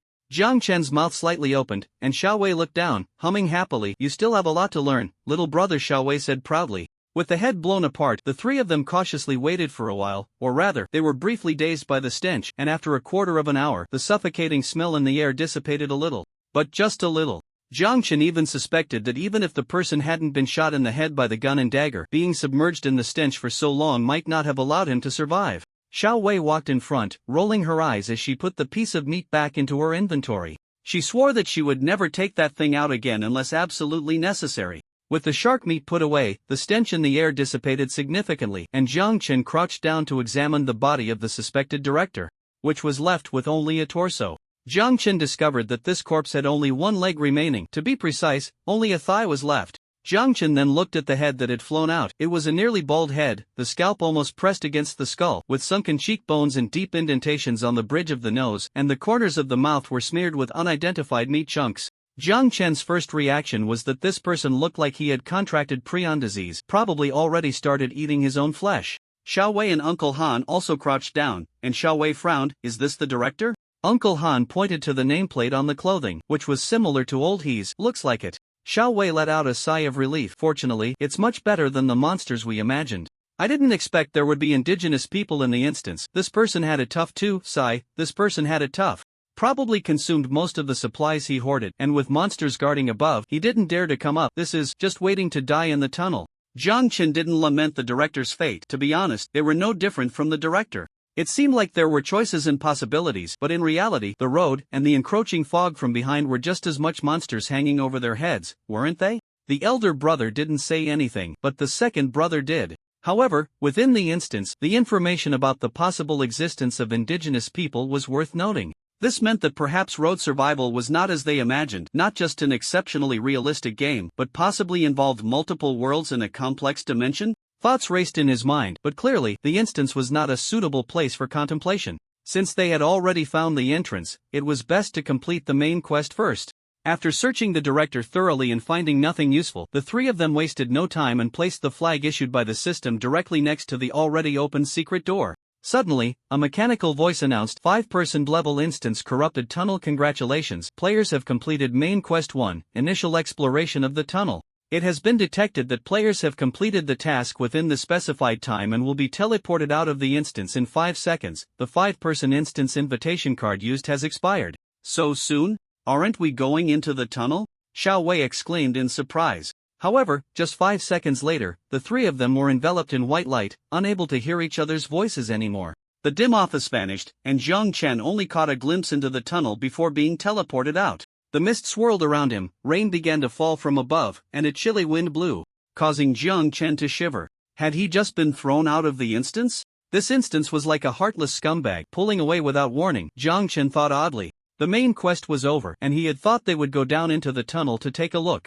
Could it be that this instance invitation card only allowed access to this point and the rest needed to be unlocked? Or would other players enter that instance? Would they be planting flags there for the system, essentially working for free? Jiang Chen pondered for a few seconds, feeling the rain above him, and without wasting any more time, he focused his mind and quickly summoned his forklift. The forklift appeared, and the vibrant light strips ahead lit up, seemingly greeting Jiang Chen. The red and green lights, which had previously been somewhat annoying, now felt strangely warm as the green glow shone down on him. After emerging from the dim tunnel, Jiang Chen hurriedly ran to the driver's seat of the forklift, taking 2 steps at a time. The iron anvil embedded in the driver's seat lit up briefly and cheerfully said, "Welcome home, brother." Home. Jiang Chen thought for a moment and slowly responded with a hum. This could indeed be considered his home. Once he was hidden inside the driver's seat, Jiang Chen felt the cold atmosphere dissipate somewhat. Soon, the system's voice announced, "Calculating instance task settlement 5% level instance corrupted tunnel task settlement assessment. You have completed main quest 1, initial exploration of the tunnel, rewards, vehicle coins 20, vehicle upgrade fragments 15. You additionally assisted in defeating the tunnel guardian, receiving extra rewards, vehicle coins 5, vehicle upgrade fragments 5. You have completed side quest, corpse of the corrupted fish, rewards have been distributed in the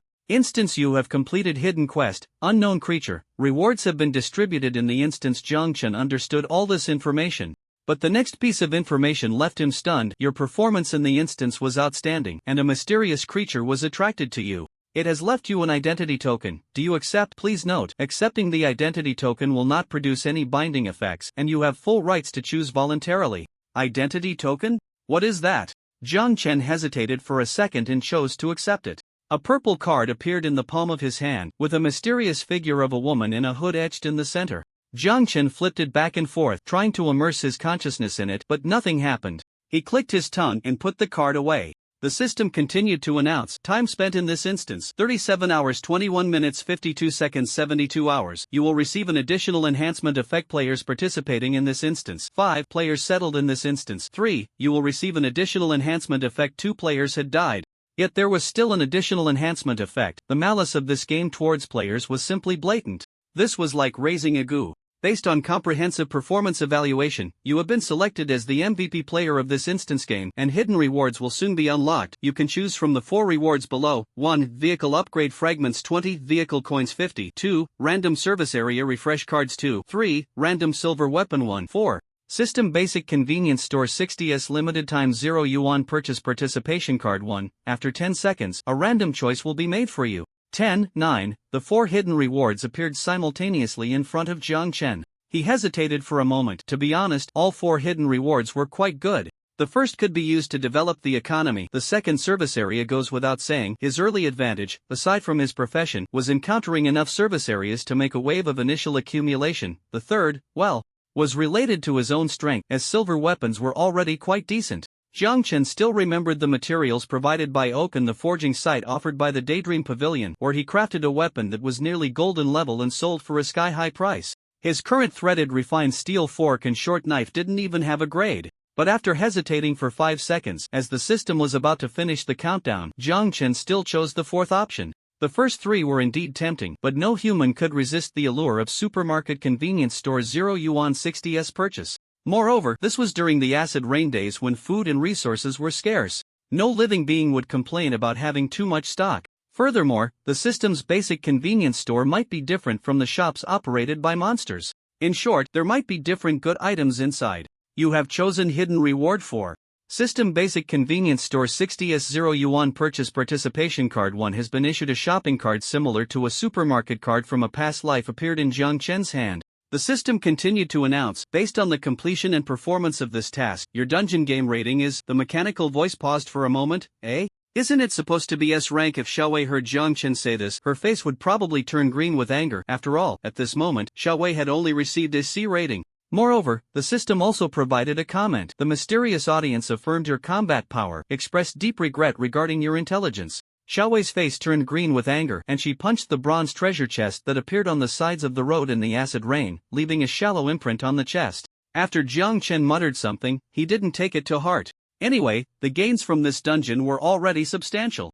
Not to mention the rewards of vehicle upgrade fragments, vehicle coins, and purchase participation cards. Just the skills and talents he had gleaned from Xiaowei and Uncle Han were already a big profit. Oh, and those 10 furried sardines, although they looked a bit like they would cause a SAN loss, they really did increase attributes. However, he couldn't eat them now. His mental state hadn't recovered yet, and eating these sardines now would likely lead to madness. After organizing the various materials he had gathered from the factory during this dungeon task, Jiang Chen planned to first check his road mileage. Then he would use the purchase card to stock up on supplies. Just as he pressed the gas pedal, suddenly, a vibrant dynamic light strip lit up, and in the rearview mirror, 2 roads began to converge, with a pickup truck charging directly towards Jiang Chen. Parallel road. Jiang Chen was startled and quickly realized something was wrong. This was definitely not a simple parallel road. The speed of the players behind was like they were charging straight at him. Charging at him. Had someone discovered his identity? Had someone used some kind of item on him?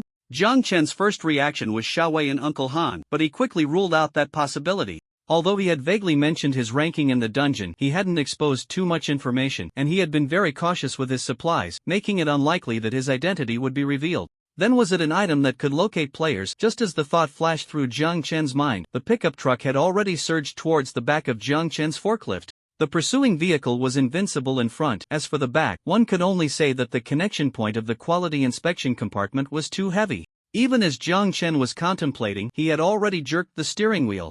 But the pickup still crashed violently into the compartment. The compartment was struck hard, causing Jiang Chen's center of gravity to lurch forward, and the impact on his back made him jolt, nearly slamming into the windshield in front. Jiang Chen gritted his teeth, forcing himself to cling to the seat. The steering wheel in his hands twisted 180 degrees, and the forklift traced an exaggerated arc on the road. Jiang Chen slammed the accelerator down, driving straight into the fog that had already closed in from the right rear of the pickup. The compartment was torn open by the pickup, but fortunately, Jiang Chen's forklift was an upgraded level 2 vehicle, with significantly enhanced sturdiness, so it didn't hinder the power in driving too much. The pickup behind clearly didn't expect Jiang Chen to be so ruthless, directly ramming his vehicle into the fog.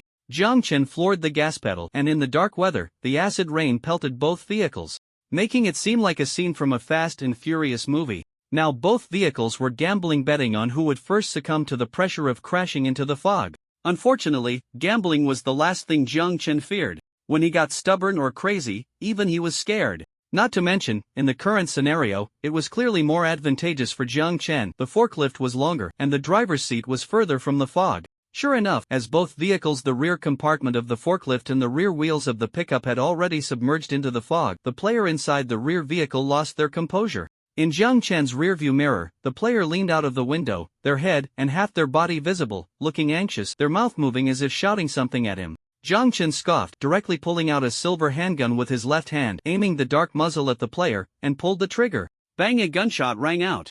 The bullet struck the glass window of that person's pickup. The bullet penetrated the glass, barely 5 centimeters from the person's face. This was literally a face-to-face intimidation. A warning that he had a gun. Of course, only Jiang Chen knew that this wasn't intimidation. He had missed the shot again. Bro, you should really practice your aim first. Iron Anvil couldn't help but comment. With that aim, he probably couldn't even hit a creeper in the blocky world. I will. Jiang Chen could only force out this sentence after a long pause. However, it seemed that this shot had some effect. The person behind seemed to have given up resisting, the tires stopped spinning, and the window rolled down. A dark, gaunt face appeared from the window, with deep-set eyes that looked like they hadn't slept well for many days and hadn't eaten much either. On Jiang Chen's main screen, a new temporary chat appeared. Player Anonymous, boss, I surrender. Player Anonymous, I was wrong. I really was wrong.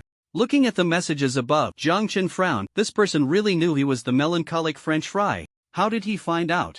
Jiang Chen didn't respond, his lips pressed tightly together, and he fired 3 more shots. These 3 shots shattered the glass of the pickup. Player Anonymous. Player Anonymous, spare my life. Boss, I really was wrong. Don't kill me. Another shot. Bang! The expression of the person behind twisted completely, and new content appeared in the chat box. Player Anonymous, melancholic French fry, don't go too far. If you shoot again, it'll expose your vehicle and your appearance in the chat group. Player Anonymous, you should know how many players are eyeing your supplies and equipment. Player Anonymous, let's all take a step back. Looking at the messages popping up continuously, Jiang Chen merely sneered. Take a step back? When you crashed into me, I didn't see you wanting to back off. However, why does this tone of voice feel so familiar to him? Never mind. This isn't the time to think about that. The person is huddled in the car, which isn't a solution. Jiang Chen used the damaged forklift to further push the pickup truck into the mist, while he directly opened the driver's seat, lowered his center of gravity, and swiftly charged towards the rear of the pickup from the side. With a silver handgun in his left hand and a short knife in his right, Jiang Chen, dressed in protective fabric and high boots, looked overly youthful with his fair face under the gloomy acid rain, but the sharp aura surrounding him and the undisguised killing intent in his eyes made the man behind him tremble involuntarily. The man shouted, "Don't come any closer." The response to the man was the last gunshot, shattering the entire front window of the car. The man covered his head with his hands, and Jiang Chen, without knowing when, had already appeared in front of the pickup. No longer needing to hide his strength, Jiang Chen executed a 180-degree turn in midair, landing with a thud on top of the pickup while simultaneously the short knife in his hand slashed towards the man's face. This move was identical to the one Xiaowei used to kill the corrupted fish corpse in 1 second. The man looked at the blade coming towards him and his eyes suddenly flickered. In an instant, Jiang Chen, on the hood of the truck, felt as if a black curtain was descending from the sky. It was about to completely envelop him. Was this a mental attack? Jiang Chen's movements paused slightly. The man in the driver's seat saw this and his expression brightened. However, the next second white knife-like a splash of blood filled the sky. The man's smile froze on his face, a long scar appeared between his shrinking pupils and his entire face was split in two. Mental shock? Sorry, right now, what I fear the least is mental shock. Acid rain fell from the sky and the player inside the pickup had already lost their breath. Jiang Chen lowered his head. A hint of indifference added to his youthful face. A mechanical voice announced, "You have killed player Great Love Without Boundaries. You have unlocked a new achievement. You cold-hearted person, he will never forgive you." Description: You, a cold-blooded killer with no moral stance, will never be forgiven by your kind. But we love it. Note: complete a triple kill within a month to unlock this achievement. You have received achievement rewards. Silver chest 2. You cold-hearted person, he will never forgive you. This is actually an achievement too. Ignoring the system's dark humor, Jiang Chen looked at the announcement and softly murmured, "Player?" After searching his memory for a moment, Jiang Chen suddenly remembered, "Isn't this the moral blackmailing maniac number 2? Number 1 is that one, number 2 is this one." These two love to cue themselves in the chat channel and make others share information about the road. It's actually this guy? Jiang Chen clicked his tongue. Retrieving the short knife, Jiang Chen single-handedly lifted the man. After equipping the self-disciplined Superman, Jiang Chen's strength had reached 24 points, so lifting a person's body with one hand was still manageable. The body of Great Love Without Boundaries slumped limply in the driver's seat, and Jiang Chen furrowed his brows, searching for supplies. When a player dies, their inventory also dissipates. But aside from players with space storage items, the inventory space is insufficient for most players. Just like cards, different types of item cards cannot overlap in the inventory and are usually stored on the body. The left pocket was completely empty, but the right pocket felt 2 metal cards. Jiang Chan's eyes brightened slightly as he took out the cards. You have obtained player location card 1. You have obtained the Gaze of the Ominous Deep Sea 1A player location card. This should be the item that Great Love Without Boundaries found for himself. As for the latter, the Gaze of the Ominous Deep Sea, Jiang Chen focused his gaze. Description: the sea mist rises, the fish eyes dim and yellow. On the day when the breath of the ocean surged, acid rain gradually enveloped the city. This card can be used to launch the gaze from the deep sea at a designated player or monster. The specified method is consciousness locking. The gaze carries mental shock and pollution, and upon a successful judgment, it will comprehensively reduce the opponent's attributes, with a maximum reduction of 80. Note: when you gaze into the abyss also gazes back at you. Beware of the voices from the darkness.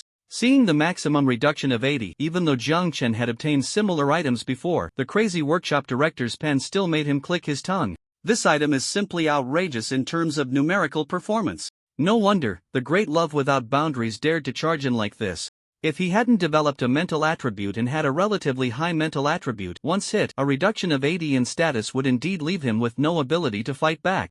Jiang Chen couldn't help but be more vigilant in his heart. Never underestimate any player in the game. Under the premise of added opportunities and luck, even the most unremarkable player could unleash powerful destructive power. After putting away the 2 cards and placing them in the space pendant, Jiang Chen continued to scavenge the remaining pickup truck. There were quite a few supplies like steel plates, wooden boards, glass, screws, etc., but aside from a piece of hard bread, there was basically nothing to eat. It should be noted that being able to obtain 2 item cards from the inventory of Great Love Without Boundaries was already quite good, and Jiang Chen jumped down from the vehicle, then looked at the old pickup truck again. Rubbing his chin, suddenly, Jiang Chen opened the chat box. Found it. Do you have a jack? The window that wouldn't close replied instantly, but the question mark only appeared in the chat box for a second before being retracted. The chat box showed that someone was typing, and the person on the other side seemed surprised why the big shot wanted a jack. Booth really had one. When he entered the game, he actually had a jack in his survival gear. Yes, big shot, I have one. What will you trade for it? Jiang Chen replied succinctly. The window that wouldn't close scratched his head, unsure how much to ask for the jack. After hesitating for a few seconds, the window that wouldn't close tentatively said, "Can I trade it for 12 bottles of mineral water?" It hadn't even been a day since entering the acid rain border city, and the prices of food and water were skyrocketing. At this moment, people realized just how generous and big-hearted the little French fries Big Shot was. Originally, When the big shots Aeon department store priced food in exchange for vehicle upgrade fragments or car coins, many people quietly complained that this was profiting from a national disaster. But now, looking at the soaring prices in the trading hall, players found that compared to little French fries, other players were even greedier. After all, the little French fries big shot had plenty of stock and looked down on these small calamities, but the water and food that other players could sell were as precious as their lifelines, and they wouldn't trade unless they were forced to bleed. Jiang Chen wasn't looking at the chat box for the zones right now, otherwise he would have found that most players were crying out to him. Player, when will Aeon restock? My child is about to starve. Can I trade 2 vehicle upgrade fragments for it? 3 would work too. Player, a blood letter from everyone for Aeon to restock. Player, a blood letter from 2 people for Aeon to restock. Player, woo-woo. I'm very hungry and come seeking food. And water. In the chat box, many were looking for little French fries, but unfortunately, even if Jiang Chen looked, he wouldn't reply. He had no intention of restocking in the short term. He wasn't here to do charity. Hoarding goods, while unethical, but satisfying. Jiang peeled back the chat box, carefully reading the request for half a bottle of mineral water, and his peeling attribute relaxed for a rare moment. With the water condenser, water was basically a no-cost item for him, so this was an area he could invest in. Moreover, the jack is quite useful. No problem. With that, Jiang Chen directly teleported a bottle of Nongfu Spring. The mineral water dropped, and the window that couldn't close seemed to stretch to his temples. The little fries boss still had that cold demeanor but warm heart. So cute. The window that couldn't close was frantically hugging the mineral water, sporting a specially made little umbrella. Spinning around in the acid rain a few times. Then he quickly pulled out the jack from the corner of the truck bed, which was covered with a rainproof cloth and steel plates, and sent it over to the boss. The red jack, resembling a fire hydrant, was sent over, and Jiang Chen took it out from the white light. He then placed the jack under the pickup truck. The sound of the anvil echoed. Bro, what are you doing? Jiang Chen didn't answer immediately but squatted down leaning forward. He said seriously, dismantling the vehicle. The anvil?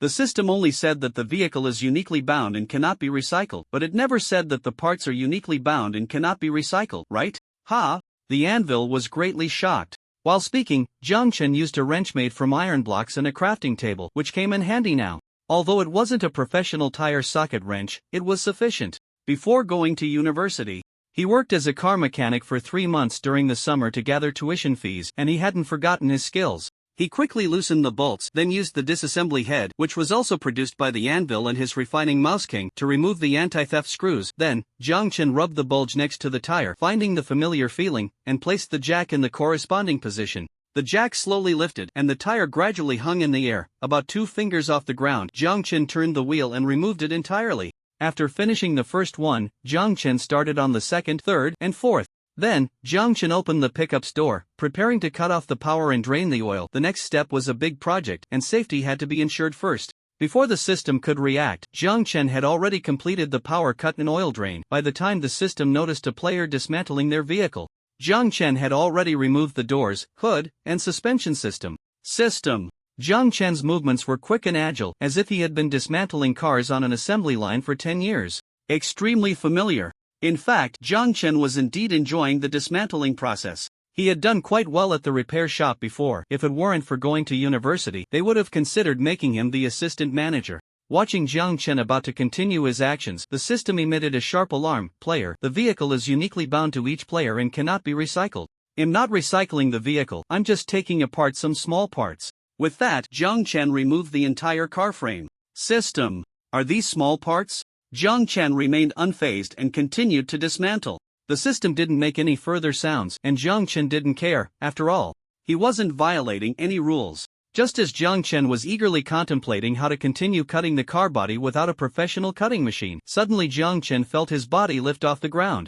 Jiang Chen! Jiang Chen was startled and shouted, "Don't play around." A massive hand formed from white light grasped Jiang Chen entirely. At that moment, he felt like some kind of BJD doll, caught in the palm of a mysterious giant hand. His legs were pinched by the white hand's grip, and due to the sudden lift, Jiang Chen's heart raced, blood surged. Just as he was about to say something, in front of Jiang Chen a huge face without features, gender indistinguishable, materialized from the white light. That face appeared directly in front of Jiang Chen, just a few centimeters away. Huge, cold, mechanical, mysterious, that was Jiang Chen's first impression of the face. I have to say, most humans have an innate fear of these gigantic, humanoid things. Jiang Chen's shouts were forcefully stifled in his throat, but he still managed to maintain a calm and rational expression. The system's voice echoed again. Player, do you accept this profession? There was a strange pause in the voice, and Jiang Chen vaguely sensed danger. His body was fixed in midair, and the enormous palm made him feel somewhat uneasy. He had only wanted to give it a try, but now it seemed he had stumbled upon something extraordinary. Was there something hidden within the vehicle? It seemed the system didn't want the players to retrieve this thing. A contemplative look appeared in Jiang Chen's dark eyes as he faced the mechanical visage staring silently back at him. After about 10 seconds of resistance, Jiang Chen opened his mouth. I accept. Forget it, staying alive is the priority. As soon as Jiang Chen's words fell, a pale golden white scroll appeared in the center of the giant palm. Jiang Chen instinctively looked over, only to see a dense array of symbols and a bunch of incomprehensible text above the scroll. These symbols and texts intertwined, seemingly recording mysterious information, while a blank space appeared at the bottom of the scroll. The enormous palm moved slightly, Jiang Chen's body rolled down a bit, and he quickly grabbed onto the tips of his fingers. Standing upright, he was sent in front of the scroll. This scene he had seen in the dream hall during the day. This is the contract paper? Was the system indicating that he should sign the contract paper to establish a contract? Remembering the earlier explanation about the profession being classified, Jiang Chen hesitated for a few seconds but still placed his palm on the blank area. Contract established. A white light emerged. Jiang Chen's original quality inspector badge appeared on his chest, and beneath the inspector identity, a new line of content appeared that only Jiang Chen could see: System Recycled Worker. Jiang Chen. The two work badges overlapped. If Jiang Chen's second profession hadn't been so special, perhaps he would have triggered the fourth server-wide announcement. The two badges overlapped on Jiang Chen's chest, possibly because he finally agreed to accept the profession, and the bug could be fixed. The cold killing intent emanating from the mechanical head slowly dissipated, and although the pure white face had no features or expressions, Jiang Chen seemed to see a barely noticeable nod. Seeing this action, for some reason, Jiang Chen suddenly thought, wait, this system and that quirky system can't be the same, right? This system seemed to fit everyone's imagination of such cold mechanical things perfectly. As for the other one, Jiang Chen's imagination of it stopped at the unscrupulous version of Team Genie. A jumble of thoughts raced through his mind as the giant hand set Jiang Chen down. Upon landing, Jiang Chen took a step forward and found his legs a bit weak. He couldn't embarrass himself in front of this damn system. Jiang Chen tightened his face, seemingly casually putting his hands back into his pockets, gripping his pant legs tightly to avoid collapsing. He had seen this scene many times before with the anvil. The giant head slowly dissipated, and only then did Jiang Chen straighten his turned face, pulling his hands out from gripping his pant legs, allowing his body to relax. Phew. The anvil's voice echoed leisurely. Bro, did you almost mess up just now? Jiang Chen chuckled lightly, his expression indifferent. Just a little dirt on my clothes. Trying to act tough, huh? The anvil silently mocked in his heart but dared not say it out loud, lest Jiang Chen jab him with a fork again. Jiang Chen moved his numb legs in place, watching the traces of the system disappear, pursing his lips. A look of contemplation lingered in his dark eyes. Still too weak to the point of not even qualifying to touch the secrets.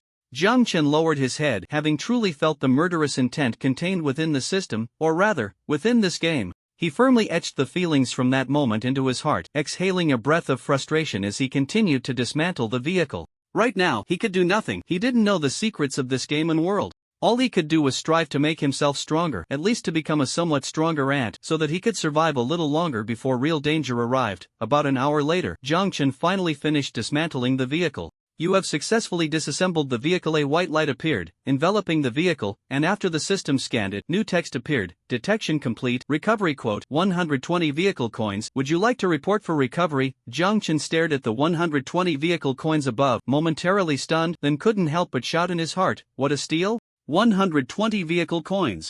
What's wrong? Iron Anvil asked. Jiang Chen's expression twisted. The life-threatening threat from the system was completely forgotten, leaving only the regret of not having taken advantage of the situation at the beginning. Gritting his teeth, Jiang Chen said, if I had known I should have dismantled that truck the first time I hit the parallel road. The first time Jiang Chen encountered the parallel road, which was also the first time he killed another player, that player's vehicle was a heavy truck. A dilapidated pickup could sell for 120 vehicle coins. What about that heavy truck? Jiang Chen was lost in thought about the past and didn't immediately respond to the system. The main screen of the system flickered a few times, and after a dozen seconds, suddenly redetection complete. Secondary recovery quote, 130 vehicle coins. Would you like to report for recovery? If the player does not make a decision within 10 seconds, the system will proceed with the initial recovery quote, 10, 9. 8. Jiang Chen swallowed the words 120 vehicle coins report for recovery that he had been about to say. There are still experts? The system couldn't possibly think he found the first quote too low and was unwilling to transact. No. He couldn't think too highly of the system. This must mean that the profit margin for the vehicle was greater than he had imagined. Even if the price was raised again, there was still room for profit. Good, this damned system is truly unpredictable. Jiang Chen squinted his eyes and spat out a number, 140 vehicle coins, or forget it. After saying that, his heart began to race. The scene of being taken advantage of by the system was still fresh in his mind. Indeed, once a gambler bets the first time, they always want to bet a second time. However, mechanical sounds came. Deal, Jiang Chen, what a loss. Jiang Chen's face instantly darkened. Damn it, not a moment of hesitation at all. What does this mean? It means that even at the quote of 140 vehicle coins, there was still profit to be made. This damned system actually only quoted 120 the first time. After the system confirmed the deal, white hands extended from the mist on both sides, directly dragging Jiang Chen's already dismantled pickup into the fog. A strange, hair-raising chewing sound emerged and the vehicle disappeared. The 140 vehicle coins were credited, and at Jiang Chen's conscious choice, they entered the storage card provided by the Daydream Pavilion. Seeing the continuously rising balance, Jiang Chen's expression finally brightened considerably. Now, Jiang Chen's vehicle coin balance had surpassed the 300 mark, reaching 375. For most players at this stage, this number was already quite impressive. Firmly remembering the amount of his savings, Jiang Chen clapped his hands, brushing off the water stains that had fallen on him, and contentedly returned to the driver's seat, pressing the accelerator and charging forward. He drove for 2 hours straight. It wasn't until Jiang Chen's stomach began to protest that he finally stopped. Jiang Chen took out a KFC family bucket from the static grid in his inventory, pulled out 3 pieces of original recipe chicken, a spicy chicken wing, and a corn on the cob. After filling a cup with cola from the orange container of the dehumidifier in the back of the truck, he returned to the driver's seat. He was too tired and hungry now, and his body temperature was rapidly dropping. He needed to eat these high-calorie foods to quickly regain some energy and vitality. It was just past lunchtime, and the players in the chat box were still quite active, although most were finding joy in their suffering. Player, good afternoon, everyone. By the way, some enthusiastic netizens have been asking what the streamer had for lunch today. The streamer is here to share with everyone. The streamer had air-fried chicken, air-fried fries, and drank a lot of Northwest Wind. The taste is very rich, highly recommended. If you want the same meal as the streamer, just click the link in the lower right corner. Let's check the status of your backpack. Player, is the person above in good spirits? Player, the streamer is doing great. After a second. Player, the streamer is really doing very well. Player, this mental state is truly beautiful. Player, bro, if it really gets to you, just cry it out. Holding it in like this isn't good. Player, whoa. During my newbie adaptation period, I traded a KFC family bucket for 2 batteries. Whoa. Looking at the screen filled with whoa, Jiang Chen glanced at the family bucket in his hand. He clicked his tongue. No wonder this kid went crazy. According to the current food prices, the family bucket could probably be exchanged for at least 10 vehicle upgrade fragments, plus a small pile of basic supplies. Maybe he could even trade for some vehicle coins. And this poor kid only got 2 batteries for it. In the chat box, player, this really can't be defended. What a godlike investment insight. Even during the newbie adaptation period, this price was quite outrageous. The two-dimensional world was crying without tears. He was so desperate for power at the time that he hastily sold the family bucket for a pittance. He never expected that in the acid rain border city, food prices would rise so high. The players in the chat box, enjoying the spectacle, chimed in. Player, the host's investment insight, even Buffett would approve. Player, even Musk would feel ashamed. Like player, don't say that about the host. He's already having a tough time. Saying this will only make him sadder. Oh right, do you want to sell anything else? Can you tell me privately? I'll stock up a bit in advance. Player, you didn't spare him either. The barrage kept refreshing, all expressing sympathy for this two-dimensional brother. Just then, suddenly a system announcement appeared. Welcome players. We have detected your interest in dining experiences in special scenes. To enhance your gaming experience, a food sharing event is about to begin. Participating in the event is very simple. Share the food you are currently enjoying, and the top 100 players with the most attention and likes will receive rewards. Please participate actively. As the system's voice faded, the two-dimensional world was directly outraged. Player? Chasing me to kill? Player, that's too much.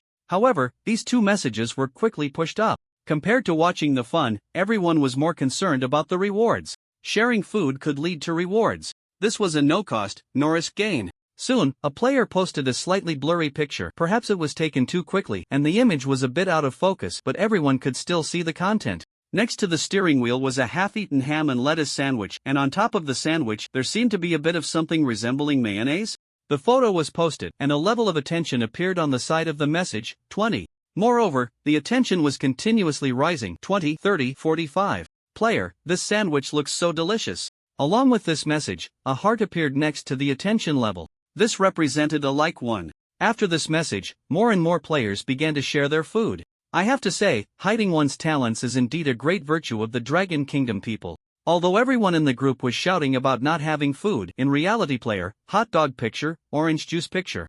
Jiang Chen glanced over how familiar it looked. Wasn't this the hot dog and orange juice that the Wild King exchanged for vehicle upgrade fragments? So it was used? While Jiang Chen was thinking, the Wild King had already sent a private message. Big shot, can you use your food to compete? Jiang Chen couldn't help but laugh and cry at the same time. What do you mean my food? This thing was bought by you.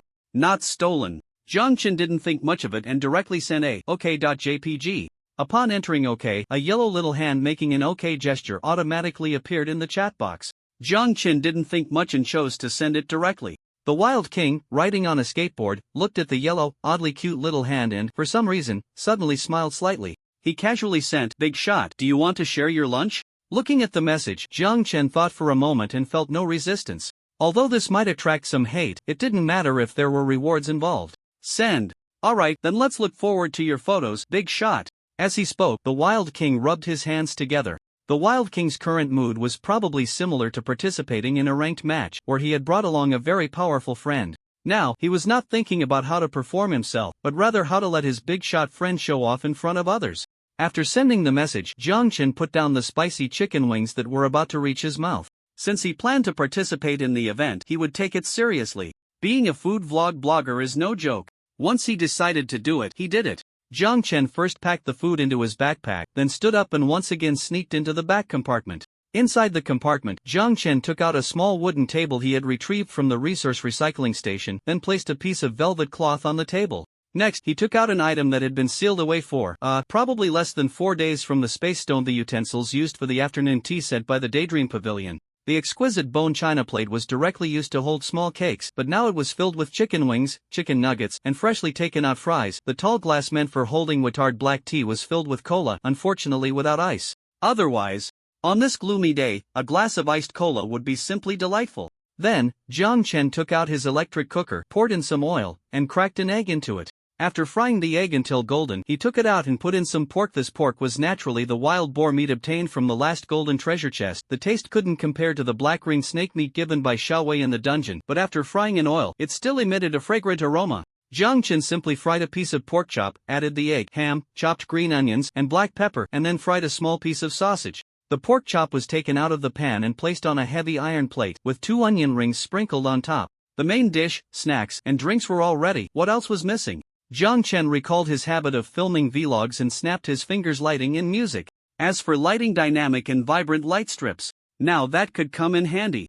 As for music, Jiang Chen hesitated a bit at the earthy DJ, and just then, suddenly, a magnetic and magnificent tenor voice rang out, startling Jiang Chen. Jiang Chen? Jiang Chen's gaze turned towards the source of the sound, which was the redstone energy furnace. The lid of the fiery furnace was slightly lifted, seemingly proudly signaling to Jiang Chen and Jiang Chen, "Alright, music, solved." Players were going to great lengths to earn rewards. After all, compared to the possibility of encountering monsters, which would likely yield spoiled food or water, the system's rewards sounded much more reliable. Moreover, who said you had to have lunch to post? In the chat box. Player, hello everyone, this is my lunch. Player, a smooth wooden board. You received a like from a player. Player, we're the same. Player, we're all the same. On the side, the attention on this wooden board surprisingly reached 12 points. The likes also hit 5. Seeing this, more and more players stopped their vehicles and began to participate in the competition.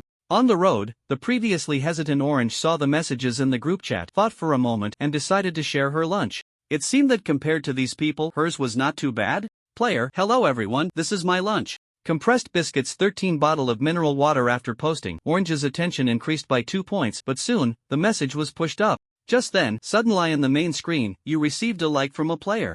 Orange was momentarily stunned, then exclaimed, "It's Mom, no, it's the big shot." The corners of Orange's mouth lifted slightly. She didn't expect the big shot to notice her message. After thinking for a moment, Orange sent a private message to Little French Fries, "Thank you, big shot." Jiang Chen, who was setting up the scene, casually checked the messages and, upon seeing the familiar ID, gave a like. After noticing the private message flashing, he casually replied, After considering what he needed to do later, Jiang Chen paused, then thought to give the girl a favor for the sake of the anvil. The messages are scrolling too fast now. You won't get much attention like this. Wait until I notify you, then send the photo again. Without thinking, Orange replied, a bear hugging its mother emoji. GIF okay. Seeing the familiar emoji, Zhang Bapai didn't think there was anything wrong. He just felt that she was indeed a girl who really liked these cute emojis and succinctly replied, okay. After sending the message, Jiang Chen continued to set up the scene. Just then, he suddenly saw another familiar ID, one that had previously reminded everyone in the group, suspected to be Uncle Hat. However, upon seeing the content of the image, even Jiang Chen couldn't help but raise an eyebrow. In the picture was half a pig. Player, hello everyone, this is my lunch fist bump strong arm smile. The big shot's speaking style was still very simple. Even a bit robotic, but the strength, no doubt about it. In the frame, the camera was pulled in very close, with no composition, focusing on a shocking direct hit to the face. It was a pig that originally had a size of 3 to 4 meters, extremely robust. The pork and bones were cleaned very well, with small bones picked out and placed on the side of the wooden board, which also had a layer of water stains, seemingly cleaned a bit from the blood that had stained the board. Beneath the board, there were dark blood stains. Player, oh my god, they just slaughtered a wild boar. I can't imagine if a monster like this spawns in a treasure chest, I'd be dead in an instant. Player, Brother Thunder really has the real deal. Player, little brother worships you. Player, thumbs up. Player, blurry quality, clear strength. Player, is this what a big shot is like? So strong. TQL. Player, tears of envy slid down from the corners of my mouth. Soon, Thunder's picture was pushed to the top of the ranking list. Attention and likes continued to soar. In the meantime, many players asked for methods to deal with such monsters. Thunder even directly shared his experience. Player, the weakness of this type of monster is in their abdomen. First, you need to find their blind spot, then hit their abdomen with a hard object repeatedly. A few hits will basically render them unable to fight. Once they lose their combat ability, just stab them in the neck, and that's it. Player, this pork is fresh. After sending the message, the chat box, which was constantly refreshing, surprisingly froze for a brief 2 seconds before going into a frenzy of updates. Player, find the monster's blind spot. Player, hit the abdomen repeatedly, lose combat ability in a few hits. Player, stab in the neck. Player, this pork is fresh. Player, is there something wrong with my explanation? Player, is anyone saying anything? The phrase is anyone saying anything? Kept refreshing, clearly showing the anger of the weak players. At this point, Jiang Chen was even more certain that this Thunder, whether or not he was Uncle Hat, was definitely a trained guy with incredible combat power. Goodness, in just a few words, a wild boar that was 3 to 4 meters long met its end. Even in Thunder's mouth, this was just, even fresher pork? Such strength was terrifying. After the screen was filled with "Is anyone saying anything?" a player suddenly. Player, Big Brother is so amazing. Unlike others, who can't do anything. Big Brother, can you share some of that pork with me? Pitiful, my food is almost gone, and then I'll be hungry. Woo. However, Thunder did not respond to him. It was the Wild King who replied. Player, pure begging? Looking at the 3 simple words in the chat box, Jiang Chen couldn't hold back and burst out laughing. Ha. The anvil, who was slacking off, and the energy furnace, which was singing loudly, were startled by Jiang Chen's sudden laughter, causing the energy furnace to even hiccup. Sorry, Jiang Chen said while laughing and slapping his thigh. After laughing enough, he wiped away the tears of laughter. I have a low laugh threshold. Ha, this Wild King is too interesting. Ha, his words are really sharp. In the chat box. Player, ha, Wild King, don't be so direct. Player, let's get to fighting. Eating melon. Player, alpaca peeking. Even Jiang Chen, who was lurking, showed an expression of eating melon, and your sweet didn't disappoint either. Player, voice message. Tennis. Seeing the voice message, Jiang Chen exclaimed. The last voice message he saw was sent by Orange, but at that time, Orange probably had no strength left and could only send a voice message. He didn't expect the sweet to send a voice message too. Clicking on the voice message, a sweet voice that made one's skin crawl rang out. Player, Brother Thunder, the Wild King is bullying me. Woo. Can you take care of him? The delicate female voice echoed in the cabin, successfully rendering the irritable energy furnace speechless. The door of the energy furnace opened from the inside, revealing the redstone energy block inside, seemingly staring at Jiang Chen with its gaze, as if to say, this is a voice produced by a human? Jiang Chen's ears tingled a bit, and he touched the goosebumps on his forearm, clicking his tongue.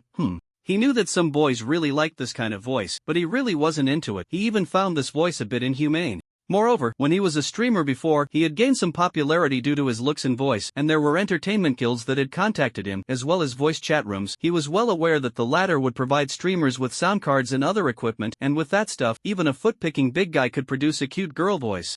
Jiang Chen clicked his tongue and muttered, if the other side was a foot-picking big guy, that would be something. After your sweet sent the message, many people opened the voice message, and your wild king sent a message directly after listening. Player, take care of me, who do you think you are? Picking nose. The wild king's attack power was still astonishing, and your sweet didn't want to confront him. Instead, she once again thundered Z, looking as if she wanted to climb up the ladder. After a few playful messages filled the chat box, Thunder finally responded to your sweet's persistent request disturbance. Player, fist bump, I'm the only child at home. Ha ha. Jiang Chen burst into an even louder laugh than the first time. He laughed so hard he slapped his thigh and almost fell off his little stool. What the hell, an only child? Ha ha. The chat box was filled with ha, and the onlookers expressed their satisfaction, but some were confused by your sweet's voice and pretended to comfort her a bit. Player, sweet, don't take it to heart. If you're too sad, it'll hurt your health. Pat heart rose. Jiang Chen estimated the speaking style and guessed this guy must be over 40. His speech was all slick. But your sweet seemed not to mind at all. Player, thank you, big brother Inshin, for comforting me. Woo. It's okay, the big guy just speaks bluntly. Player, heart playful wink. After finishing one wave of gossip, players began sending photos of food. Most of the food was unremarkable, either compressed biscuits or instant food, mainly instant noodles, bread, and snacks. Some standout items included sandwiches, boxed fried rice, hand-grabbed pancakes, hot dogs, pizzas, and fried chicken. Among these foods, Jiang Chen even saw many that should be from his own Aeon Supermarket's products. The most outstanding was the food of a player who was pushed below the Thunder Big Guy, which was actually a pot of handmade noodles resting on firewood, with an egg cracked into the noodles and some greens added, the edges of the iron pot still shimmering with oil. This seemingly simple food evoked countless players' memories before entering the game. The steaming pot aroma, with noodles, vegetables, and eggs, was already a precious food on the survival road. Player, I want to eat noodles. Player, one, it looks so ordinary, but I don't know why, the moment I saw the noodles, I almost wanted to cry. Jiang Chen looked at the player's messages and couldn't help but sigh, giving a thumbs up to the noodles. Ordinary things touch the heart. Jiang Chen glanced at the player ID of the person who posted the picture and then exclaimed, huh? Isn't this the second place looking for his sister? Sure enough. As the picture's popularity rose to second place, even gradually surpassing Thunder, a message was sent in the group. Player, thank you everyone for the likes and attention. Player, taking up some public resources, am looking for my sister, Ning, are you there? If you can see this message, please private message your brother. Player, if other players have any relevant information, please private message me. Goodness, a purebred sister complex. Climbing the leaderboard just so his sister can see him. This brother, you really hope to find your sister, don't you? Then a jumble of thoughts flashed through Jiang Chen's mind, and he quickly shook his head, forcibly cutting off the chaotic associations. The popularity of Thunder and the uneasy image kept rising. After all, these two were the top 3 and top 2 of the Dragon Country 189 District 999 Subdistrict, and other players naturally thought of the top one. Until now, there hadn't been any messages sent. Could it be that the big guy looks down on the rewards given by the system? Or is the big guy not adapted to the new scene? Or has something unexpected happened? For a moment, players had various thoughts. On the first day of acid rain, although the prices of food and water were skyrocketing, the number of deaths had not risen to a terrifying level after all. On one hand, the intensity of the acid rain was not too strong yet. On the other hand, with the existence of a new player adaptation period in trading halls, the players' conditions were not too bad. Many were still slacking off at noon. Player, pointing at the opponent, quietly waiting for a picture of the Little Fries boss participating. Player, Little Fries boss. Has he already posted a photo? Where, I wanna go watch. Player, pointing at the opponent, not yet, I said I'm waiting for one. Player, oh, I thought my idol had posted. Player, 1. Seeing the Little Fries boss name, I thought he had posted, so I quickly clicked into the chat box. Player, 2. One could only say that it was no surprise he was the top in the entire region. Even without sending a message, being casually mentioned like this attracted a lot of attention. More and more players were waiting, and Jiang Chen was not in a hurry. The current heat and number of likes were very high. If he was going to participate in the competition, he aimed for first place, otherwise, the rewards wouldn't even cover the cost of his meal. Jiang Chen was calm, but someone else was anxious for him. Player, Little Fries boss, aren't you participating in the competition? Sweet has super confidence in you, brother Fries. Looking forward. Player, forget it, a boss like him probably wouldn't care about such rewards. Player, how could that be? This is a system reward and no-cost event, there's no reason for the boss not to participate. Player, could it be something unexpected happened? Upon seeing Sweet's last sentence, Jiang Chen keenly sensed something was off. Player, oh my god. Player, you all go check the group chat list. The boss avatar seems to have turned gray. Players could not view the status of the corresponding district chat personnel list and player profiles without clicking in. Jiang Chen knew he had a high level of attention, but for some reason, he felt Sweet Sweet's words were a bit abrupt, as if guiding something. After Sweet Sweet finished speaking, sure enough many players discovered that the melancholic Little Fry's boss avatar had indeed turned gray. Player, damn, it seems to be true. Player, a gray avatar means impossible. Inside the off-road vehicle, Orange furrowed his brows, and due to the sudden movement, he bumped his head against the roof. Little Fry's mama, no, Little Fry's boss just spoke to me. How could there be an accident? The news about the Little Fry's boss avatar turning gray was flooding the chat group, while over here, in Jiang Chen's private chat channel, the unclosable window, the brick-moving emperor and the wild king had sent him private messages. Boss, are you okay? Are you doing some special task? The unclosable window seemed to have similar experiences. Besides asking about Jiang Chen's status, it directly gave its guess that he was completing a special task. In fact, that was indeed the case. The avatar turning gray was merely the effect of the dungeon participation card's hidden status, which would last for 3 days. Meishi, boss. There's a monkey jumping in the group. Should I respond? Boss, are you unable to reply to messages? Should I go curse? Looking at the last simple 3 words, Jiang Chen felt like laughing again, but considering the protests from the Energy Furnace brother, he silently chose to send a message. Safe. Seeing the simple word in the chat box, the unclosable window, which had stopped shaking its legs, continued again. On the truck, little curly hair tugged at his curls, let out a sigh, and murmured to himself, I knew it, how could my goddess possibly have an accident so easily? While saying this by the window that wouldn't close, he had initially planned to vent in the group chat, but thinking that the big boss must have his own plans, he managed to hold back. Over here, Jiang Chen finished the final arrangements and pondered as he watched the messages in the group chat refresh continuously. He indeed had his own plans. Moreover, he felt as if he had grasped something elusive. Jiang Chen's dark eyes fixated on the constantly refreshing IDs and messages in the group chat, memorizing each ID in his mind. It seemed he had discovered that the players jumping out later were all from that previous group who would echo Born to be King and Boundless Love. Your sweetie was naturally among them. These people were continuously discussing the news of Jiang Chen seemingly disappearing, then frantically Jiang Chen. It was as if they knew Jiang Chen might have encountered an accident. Jiang Chen rubbed his fingertips. Today he had indeed encountered a parallel road, and the players on the road happened to be from Boundless Love. Was this a coincidence? Jiang Chen continued to wait for 5 more minutes, and the messages in the group chat had reached a boiling point. Aside from your sweetie and her group, others also began to wonder why the moody little French fry hadn't come out to reply yet. Could something really have happened? Only a small number of players who had participated in the dungeon and other activities chose to remain silent and enjoy the show. On another road, on a covered electric bike, Xiao Wei's long legs dangled on either side of the bike, and her avatar on the main screen was also gray. Xiao Wei looked disdainfully at the jumping crowd in the group chat and scoffed, these fools. They don't understand anything and dare to jump out to confront the big boss. I don't know if their brains haven't developed properly or if they're still dreaming. Xiao Wei also found little French fry's profile in the group chat list. The avatar was indeed gray, and the profile was very simple, with nothing on it. I guess the big boss can't be bothered to deal with them, Xiao Wei murmured. Sigh, do they not understand what it means to have an level abundance of resources? This is the potential biggest merchant in the trading hall. Offending them is just asking for trouble. Can't these people figure out such a simple logic? Xiao Wei muttered to herself, scratching her head, and suddenly her not-so-bright mind seemed to click. Or do they have some backing? Forget it, can't figure it out.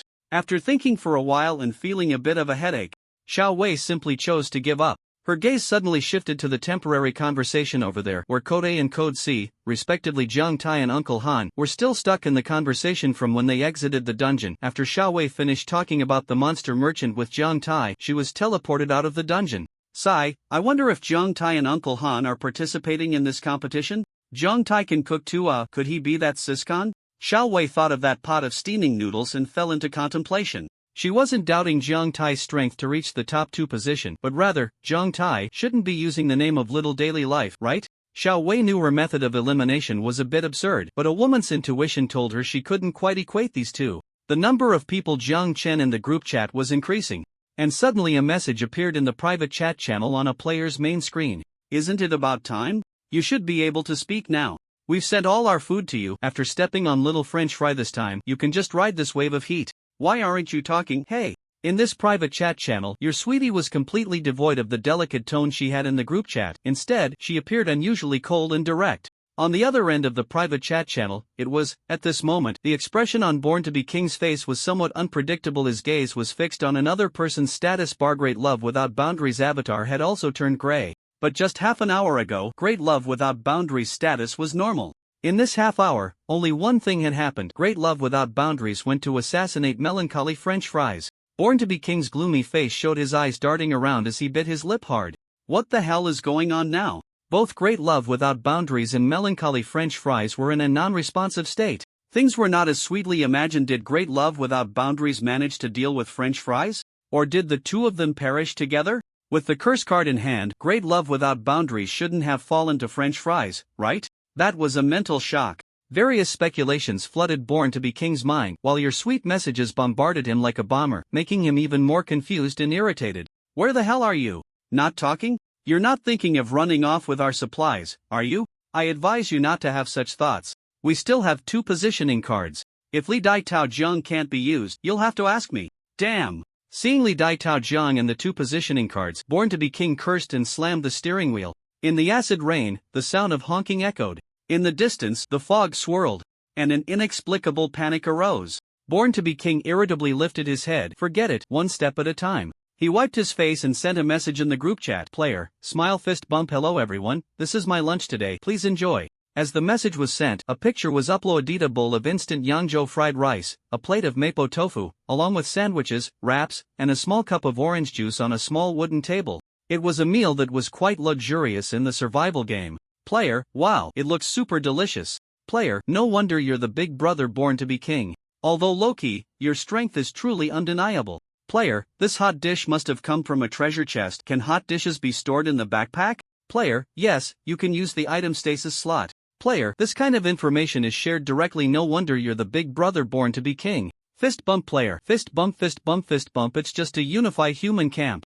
This is what should be done. In the chat box, Born to be King's sumptuous lunch attracted quite a bit of attention, and with the news of sharing the item stasis slot, he quickly gained recognition from many players. Born to be King's picture shot up to the top 3 in popularity. Being by many players, Born to be King temporarily ignored the situation on Great Love Without Boundaries side and began to reply to various messages in the group. Player, hot food usually can only be opened from silver treasure chests. After the acid rain, the probability should have decreased a lot. Player, the item stasis slot is a special type of item, similar to the usage method of the backpack item slot. Player, ha, what's wrong with saying this? I'm not like some people who want to eat alone. Player, I mean no offense, I just feel that in this new scenario, our lives have become tougher, and at this time, some people still hide and don't want to share information, which seems too ungenerous. Player, of course. I respect everyone's choice, not everyone has the same level of awareness. Player, sigh, I'm still not strong enough, otherwise, when I truly become strong, I will definitely lead all my brothers and sisters to find the real way out of this game. Player, the entire chat box had practically turned into a showcase for Born to be King. The messages kept vibrating, and the window that wouldn't close looked at the words Born to be King with a sense of irony, making his mouth twist in anger. Damneth hated these moralists more than anything. As soon as they opened their mouths, they stood on their moral high ground, lamenting the well-being of others, spouting useless evaluations and comments, stirring the emotions of the ignorant masses to gain fame for themselves. Up until now, Born to be King had done nothing but share news about a static item that everyone would eventually learn about. It was even worse than Thunder Z, at least they had genuinely shared a wild boar's blind spot and weaknesses. Moreover, Born to be King's words were clearly laced with barbs. Although they didn't name names, they pointed directly at the top 1 player, the perpetually silent and melancholic Little French Fry. Although Little French Fry had previously opened a department store, these players wouldn't think it was out of kindness, they would only think that the big shot was also looking to profit. In the chat box, Born to be King had obviously entered his comfort zone under the hype of bots and clueless onlookers. Player, it seems everyone has some common questions about the highway. How about this, if anyone needs anything, add me as a friend, I can act as a messenger. Player, don't feel like you'll be bothering me, it's all for survival, it's not easy for any one player, mutual help is just the simplest idea. Sigh, I actually want to contact Little French Fry the most fist bump, but unfortunately, the big shot looks down on me. Player, I originally wanted to ask if the big shot had any special methods for obtaining supplies to share with everyone, but until now, the big shot hasn't agreed to my request. Player, I don't know where I offended the big shot, or maybe the big shot doesn't want to share these with everyone? Born to be King was getting more and more into the conversation. Every time he sent a message, at least a dozen replies would pop up below. At that moment, he felt like he was being echoed by 100 voices. This feeling was simply intoxicating. Just as Born to be King was about to continue sending messages, further stimulating the imaginations of other players, suddenly, an image message appeared in the chat box. No greetings, no introductions, just a simple image. But after the image appeared, the chat box seemed to have been pressed with a pause button, completely frozen. All because the player ID sending the message was melancholic little French fry.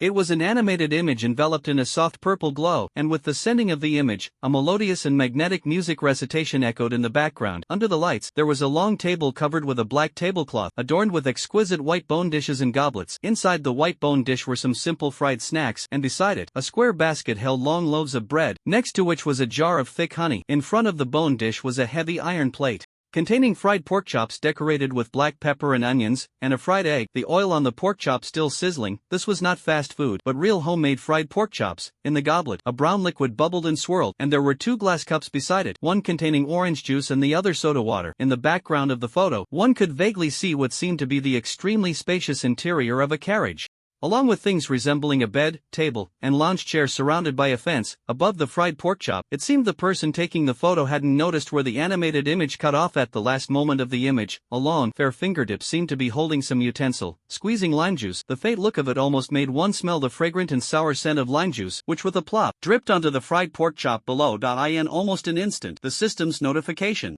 sound exploded in Jiang Chen's ears. You received a like from a player. You received a like from a player. You received a like from a player. You received a like from a player. You received a like from a player. You received a like from a player. You received a like from a player. You received a like from a player. You received a like from a player. You received a like from a player. The sound of likes was overwhelming, so dense that Jiang Chen had to cover his ears to manually mute it. This reaction was even more exaggerated than he had imagined. In the chat box, no one spoke. Everyone was silent, simply clicking like. Aside from the number of likes, Jiang Chen glanced at the side panel showing the attention level, which had surged to 20,000 in less than 20 seconds.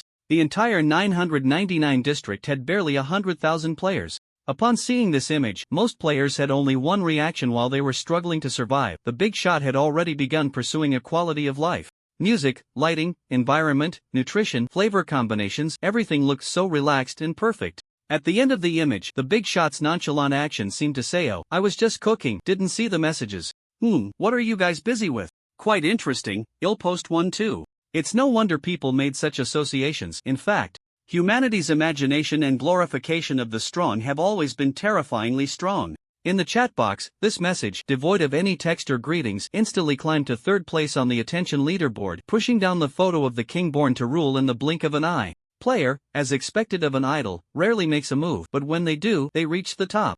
Player, the gap between us and the big shot is like, how should I put it? Analyzing from the situation, this matter, well, let's just say, I'm not saying. Player, you upstairs, you just wasted 10 seconds of my time admiring the little fry's big shot's photo. Player, so salty. Player?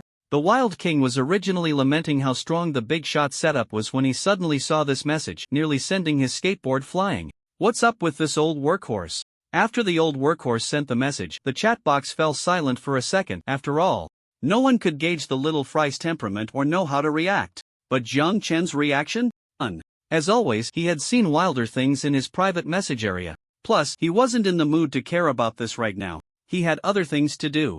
In the private chat channel, "Are you there? Help me collect a positioning card." Here. The moment the message was sent, the window that wouldn't close immediately replied. The speed was so fast that Jiang Chen suspected this guy had been waiting for his message. After sending the message, the window that wouldn't close felt he had been too excited. There was no helping it. Seeing the goddess' true form, it was hard not to be excited, even if it was just a half-exposed hand. But from the lighting, atmosphere, hazy figure, and slender fingertips, the goddess' authority left no room for doubt. The window that wouldn't close chuckled foolishly, realizing this was a bit lewd, and quickly restrained his smile.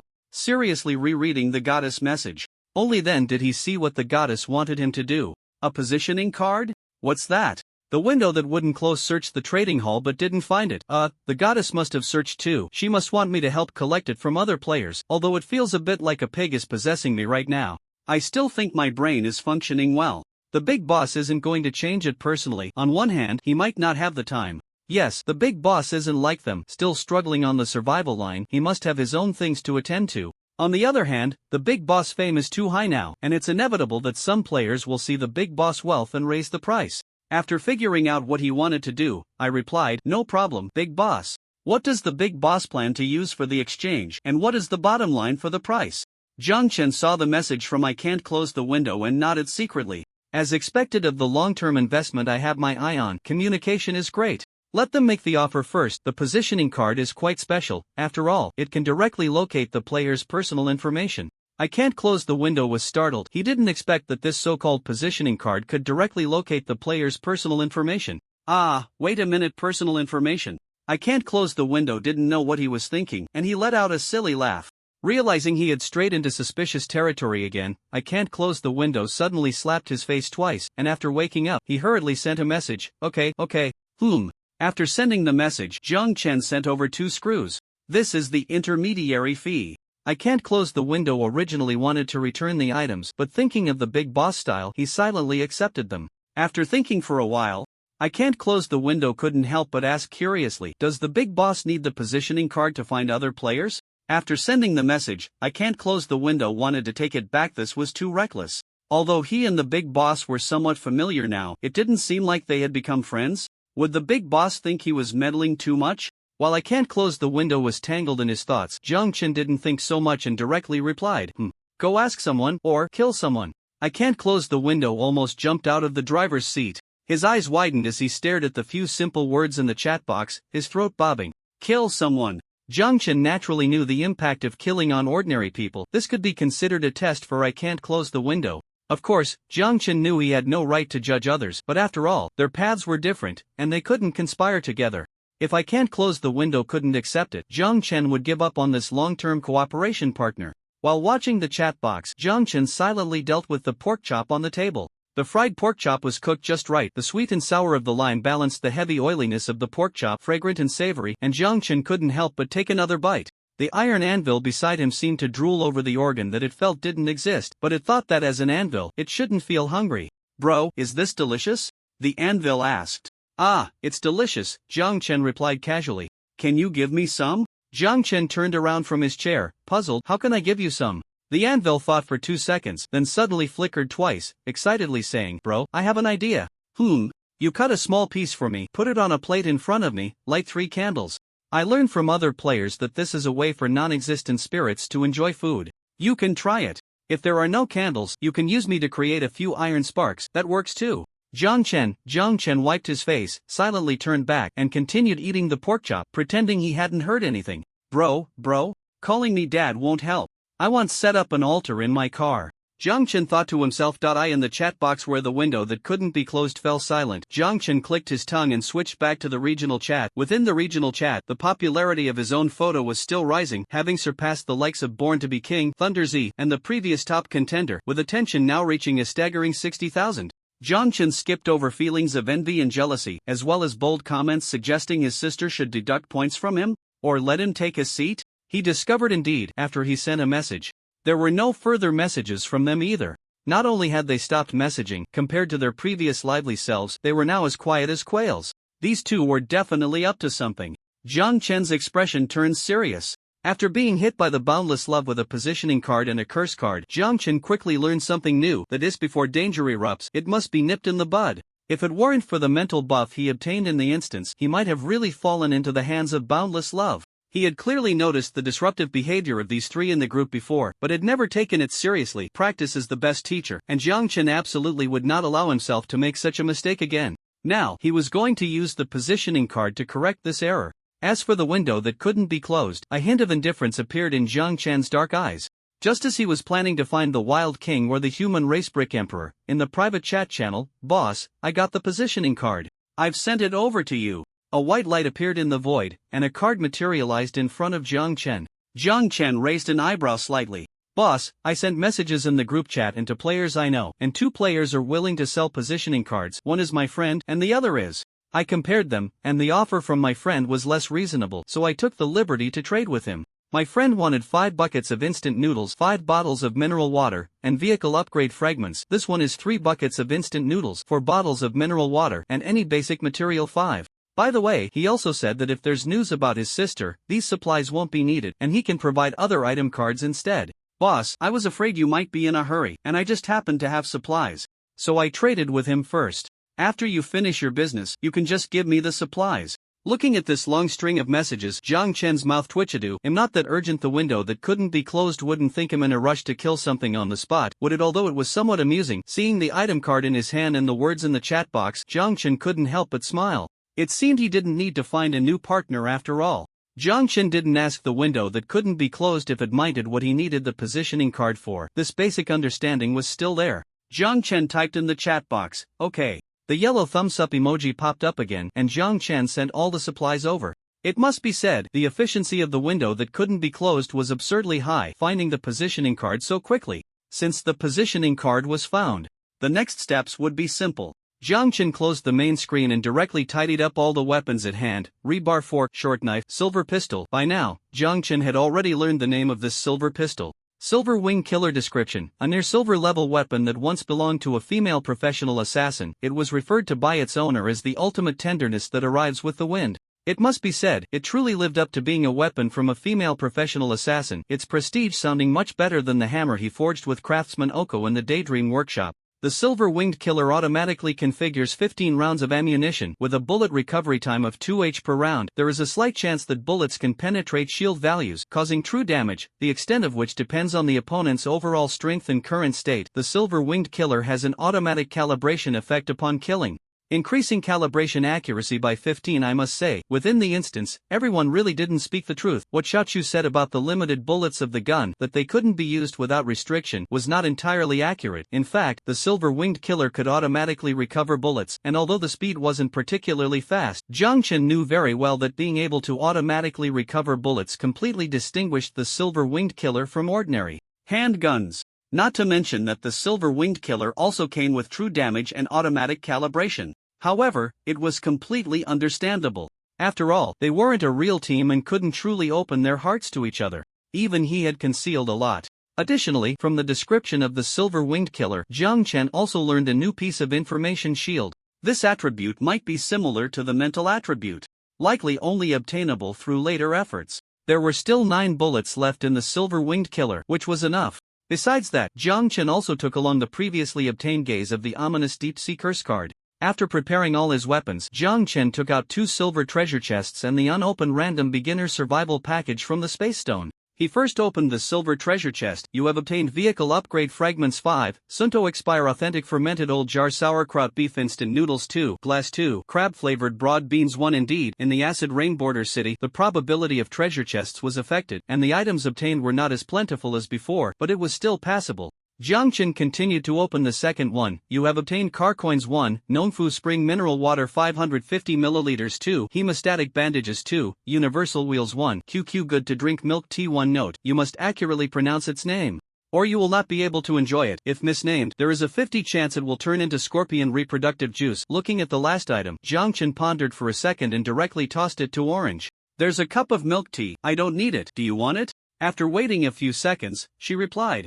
"How can I accept this? Milk tea can quench thirst, and it is high in calories and sugar, making it something of value but scarce in the current situation. It's fine." Saying this, Jiang Chen directly sent the item over and casually asked, "Can you read it?" Orange watched as a cup of brownish-yellow milk tea descended in a transparent cup. While glancing at the message from the little French fry boss, she instinctively read its name. Can she read it? What a strange question from the boss. Although the question was odd, a relaxed and joyful smile involuntarily appeared on Orange's face, reminding her of her mother, who sometimes asked herself similar questions when encountering unfamiliar and novel things at home. Thinking of this, Orange cleared her throat and earnestly sent a voice message. "I can read it. QQ good to drink milk tea." The girl's serious and youthful voice echoed in the cabin, causing the Anvil and Energy Furnace brothers to look over, and then they fell silent along with Jiang Chen. Jiang Chen parted his lips, instinctively letting out a Q sound, then stopped. "It's a gift for you. It doesn't suit me, you drink it." Seeing the news, Orange let out a small sigh, feeling an extra layer of gratitude towards the big boss. She really treated her well. Just now, after the big boss sent the photo, he even reminded her to post her lunch photo again. Following behind, sure enough, many players increased their attention while checking the big boss messages and received quite a few likes in return. Although she didn't make it to the very top, she barely squeezed into the top 50. And now, the big boss sent her milk tea again. The only way she could repay the big boss' kindness was to live well and become stronger. Only then would she have the chance to help the big boss when he needed it. Instead of being like now, with her palm up, just accepting the big boss gifts. "Yu Chang, oh Yu Chang, hold on a little longer, work a little harder." You can definitely do it. Jiang Chen was unaware of Orange's inner journey. In fact, he simply didn't want to risk drinking scorpion juice because he couldn't pronounce that name, and he felt that this item wouldn't fetch a good price in the trading hall, not wanting to waste resources, so it was better to let Orange give it a try. In any case, the outcome was good. After receiving the milk tea, Orange silently sent Jiang Chen 3 vehicle upgrade fragments. It wasn't that she was reluctant to part with resources, rather her luck was indeed too terrible. During the newbie adaptation period, the items she found were already much fewer than others, and now that she had switched to a new scene, the probability of treasure chests refreshing and items appearing had become even lower. However, with the encouragement from Little French Fry's mom, Yu Chung found that she seemed to be less pessimistic. If she couldn't find resources, then she would kill more monsters. If she couldn't get good items, then she would run more. There would still be opportunities. After finishing the QQ milk tea, Jiang Chen continued to open the random beginner survival package. You have received Black Combat Suit 1, Mountain Combat Boots 1, Special Helmet 1, Combat Goggles 1, Bulletproof Vest Inner Layer 1, Military Dagger 1. It turned out to be a full set of combat gear plus a military dagger. No wonder it was a survival package. The items were all very practical. Jiang Chen's eyes lit up as he took off his patchwork protective suit, revealing his lean waist. With enhanced attributes like strength and physique, Jiang Chen's figure became even more slender and powerful, no longer the pale and weak appearance he had before. His skin bore various wounds, adding a touch of sharpness. Jiang Chen put on the full set of combat gear, donned the goggles, and with the high collar and narrow waist of the suit, which seemed to be made of some special material, he stepped out of the vehicle. Under the acid rain, the durability of the combat suit decreased very slowly, completely within the acceptable range. Not bad. Jiang Chen raised his arm, examining the clothing, and said with satisfaction. Brother Anvil gave a nod of approval, looking sharp. Stop picking up internet slang, Jiang Chen replied. After saying that, Jiang Chen's expression became serious, and he directly covered the positioning card with his consciousness, layers of white light enveloping him as he locked onto a player. On another road. Inside a small cargo truck, a man around 27 or 28 years old leaned against the driver's seat, his face dark and brooding as he stared at the constantly refreshing chat box on the main screen, to be precise, at the names being mentioned repeatedly in the chat box. After the melancholic little French fry posted that photo, all the words he had carefully prepared got stuck in his throat. How was he still alive? How could he possibly still be alive? Hadn't his avatar already turned gray? Gray along with great love without boundaries. He had originally thought these two were done for. He had tested the waters and the group so many times. If little French fry was still alive, how could he possibly hold back? Could it be was he watching himself make a fool of himself? Was it intentional? Born to be a king, he thought while unconsciously biting his nails. His nails were very short, almost to the flesh beneath, and with constant biting, the once congealed flesh was torn open again, blood gushing out. On purpose? Why? It can't be. Why does everyone have to treat me like this? Isn't it better to follow the plan? Let me become everyone's true king. Let all information be shared. Let me lead everyone to survive together. Isn't that good? These selfish people. Born to be king tore a piece of flesh from his hand. The intense pain jolted him awake, and he cursed loudly. Damn it! As Born to be king cursed, his movements suddenly halted. In the moment he lowered his head, the fog on the left side of the road behind him cleared, revealing a winding new road. Born to be king's nerves tensed up parallel road. His pupils slightly constricted, and amidst the gloomy weather, the previously mild acid rain suddenly intensified, pattering against the roof of the car. In his line of sight, a yellow vehicle, presumably a forklift, appeared on the parallel road. Under the reflection of the rain, that bright yellow almost stung Born to be king's eyes. Behind the forklift, he could vaguely see a cargo compartment, which was quite tall, at least much taller than his small truck. Was there a cargo compartment behind the forklift? That didn't seem right. Born to be king felt a surge of tension. The slowly approaching forklift put immense pressure on him. Was it malicious? Was it not? Or, Born to be king pressed down on the accelerator, ready to flee at any moment. At the same time, he pressed his lips tightly together and took out a short knife from his backpack. Above the short knife, there was a dark green mark. This was a weapon of quality, though only of bronze level. It was sharper than other short knives. This was lent to him. It was said that after using it, it could quickly make Born to be king stronger. The forklift gradually closed in from behind. It didn't seem urgent. After a whole morning of travel, Born to be king's fatigue was still recovering. And without confirming the situation, there was no need to flee immediately. Moreover, a glint of sharpness and deep greed flashed in Born to be king's eyes. There was a cargo compartment, there was power. Perhaps he could try to make a move. He had a strange intuition that the guy behind seemed to have a lot of resources. Why not? Born to be king's thoughts kept changing, seemingly forgetting what he had said earlier about wanting to survive together with everyone. The two vehicles gradually aligned. After aligning, Born to be King suddenly realized that something seemed off. This vehicle looked even more advanced than he had imagined. The tires used by the forklift were almost twice as high as his, which should only be equipped on certain heavy trucks. The driver's seat, the edges of the cargo compartment, and the inside of the wheels seemed to have light strips set up, which should be lighting equipment. Lighting equipment had only appeared occasionally in the chat box in Trading Hall, with astonishingly high prices. Apart from the one he had bought, none of these people had owned one. In front of the forklift was high-resistant glass. Just looking at the texture of the glass and its one-way visibility, he knew this glass was much better than what he used. This was almost a vehicle that completely crushed his own. Born to be King felt a bit suffocated, like an animal suddenly locked onto by some kind of pressure. This feeling came abruptly, but a few seconds later, it seemed to return to normal. His sluggish brain struggled to think for a moment. A vehicle that completely crushed his own. Could it be a level 2 vehicle? Secondary vehicles? I don't know how many players have secondary vehicles now, but who was it that initially had a secondary vehicle? Born to be King slowly blinked his eyes. He felt as if the surrounding environment had darkened significantly, and the sound of acid rain hitting the roof of the car made him feel a bit drowsy. What is going on? On the other side, in Jiang Chen's hand, a deep blue card shimmered with light. This was the curse card, Gaze of the Ominous Deep Sea. Using this curse card on a designated player or monster could unleash the gaze from the deep sea, which came with mental shock and pollution. If the judgment was successful, it would comprehensively weaken the opponent's attributes, with a maximum reduction of 80. In the mental judgment, your mental attribute is higher than the opponent's. Curse card is in effect. Although it pained him, Jiang Chen didn't hesitate to use it. Not to mention that even a lion uses all its strength to catch a rabbit. He couldn't claim that he was now crushing other players in every aspect, acting as that lion, just from the perspective of playing cards. Many people are reluctant to part with the few bombs in their hands, holding on to them until the end, which not only allows the opponent to escape but also leaves them with endless regrets. Jiang Chen tried to avoid making foolish decisions. Once he took action, he would go all out.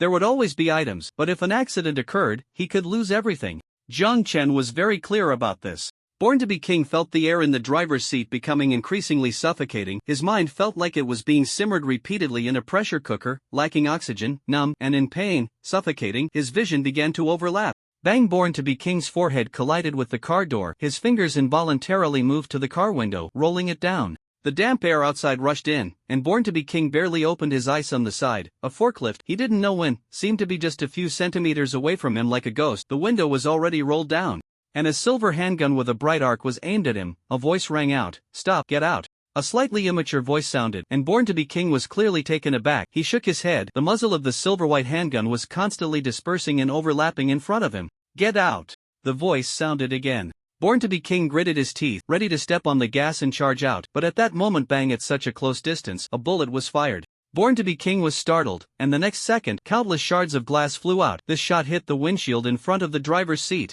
Instantly, rainwater poured in. Through the black goggles and mask, Born to be King couldn't see the other person's face at all. He only felt a pair of exceptionally indifferent eyes staring at him. Moreover, Born to be King seemed to sense that this person had shown no sign of panic since appearing, completely unlike a player randomly spawned on the parallel road. Coming for him?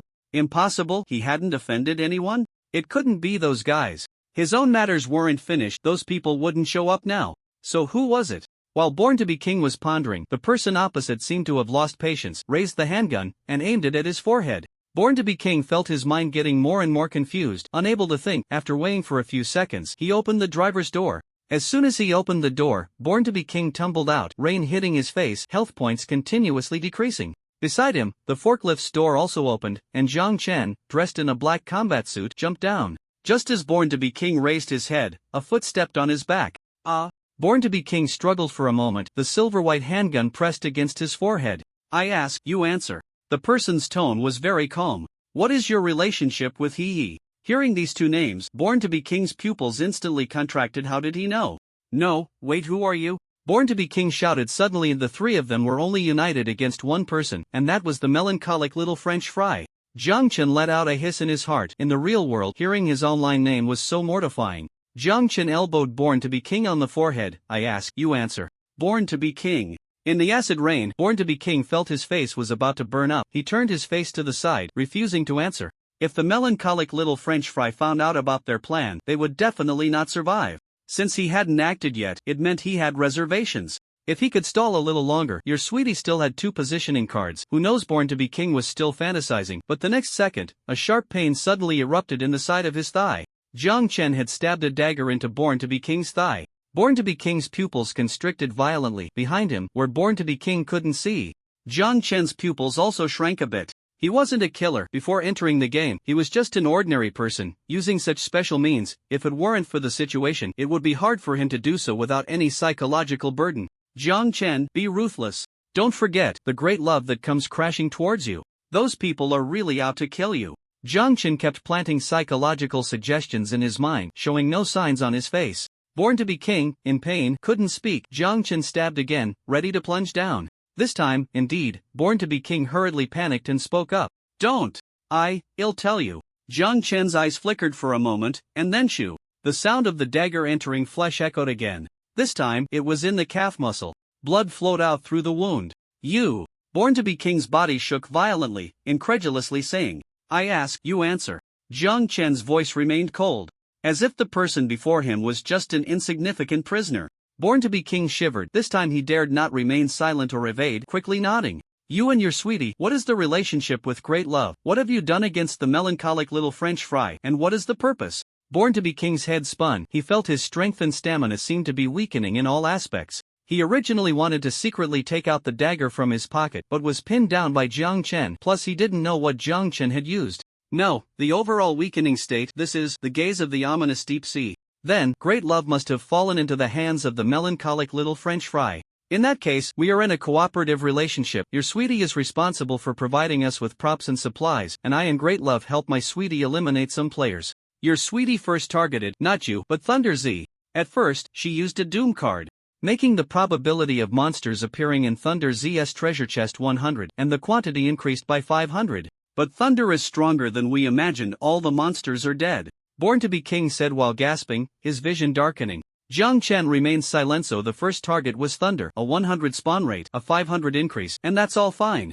I have to say, Thunder Z is even stronger than I imagined. And your sweetie is not simple either. Although Jiang Chen didn't fully believe Born-to-be King's current explanation, if it fell into his hands, the other two wouldn't know. Perhaps Born-to-be King would choose to mix truth and lies to lessen his own involvement, but in the overall picture, Jiang Chen bet that the current Born-to-be King was too brainless and cowardly to deceive him. After dealing a fatal blow to Thunder, your sweetie could still chat with Thunder like nothing was wrong in the group. Perhaps he was deliberately using this method to further divert attention, making it impossible for others to connect him. That layer of dead, flirtatious green tea skin is fake. Jiang Chen increasingly doubted the true form beneath your sweet exterior. Continue. If it doesn't work out on the Thunder side, oh no, your sweet one has shifted the target onto you. Your sweet one has a card, Li Dai Tao Jiang.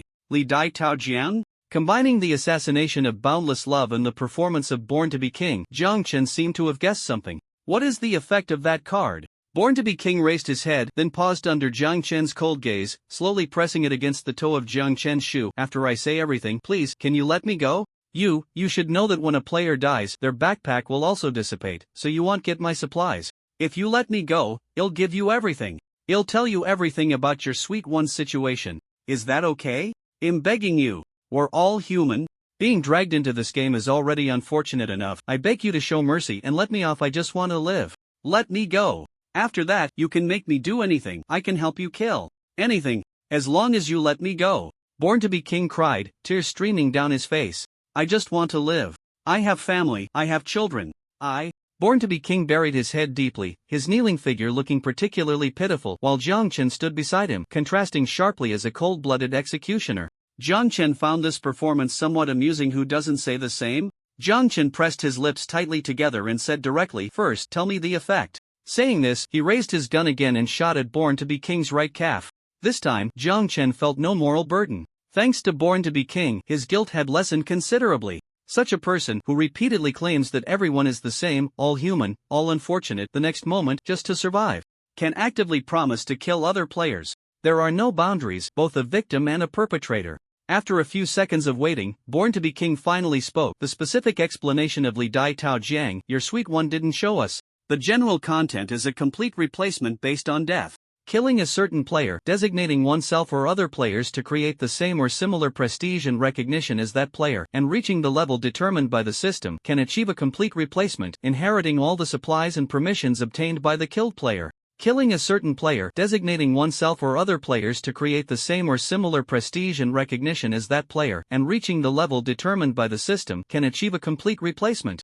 Inheriting all the supplies and permissions obtained by the killed player. Zhang Chen pondered this sentence in his mind. He always felt something was strange. From the description, it indeed matched the namely Dai Tao Jiang, as well as what Boundless Love and Born to be King were doing, but Zhang Chen felt there were contradictions. For example, designating oneself or other players. If Li Dai Tao Jiang really matched this description, being able to inherit all the supplies and permissions of the killed, why didn't your sweet one designate themselves? Supplies can be distributed, but permissions cannot. Anyway, it didn't say that the killer and the designator must be the same person, so why didn't your sweet one designate themselves? Moreover, this description of complete replacement is also very strange. Zhang Chen always felt that this Li Dai Tao Jiang card was not that simple. And, doesn't your sweet one have too many item cards? Positioning card, Abyss Curse card, and Li Dai Tao Jiang card, all provided by your sweet one. This probability is quite abnormal. Could it be that your sweet one has some special opportunity or profession that allows them to unlock many item cards? There were still mistakes in his judgment. When using the positioning card, he was solely focused on the one who stood out in the group, thinking that was the mastermind, but now it seemed that your sweet was more like the puppet master behind the scenes. He should have been tracking your sweet instead of. But then again, your sweet has so many item cards, it might not be easy to deal with. However, Zhang Chen's thoughts raced. Dude, if he let it go, who knows, that guy might accumulate even more tricks. It would be better to take action now while he had already exhausted a wave of item cards. The more Zhang Chen thought, the clearer it became. It seemed that might not yield any more useful information from the information gathered so far.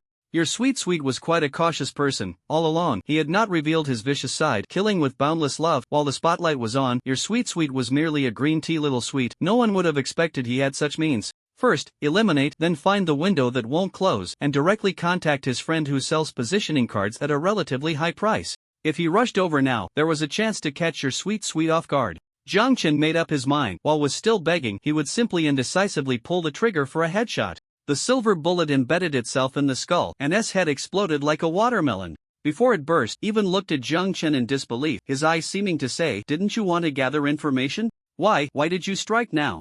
After eliminating, suddenly, the system broadcast sounded, "You have unlocked a new achievement, kill to prove the way." Description.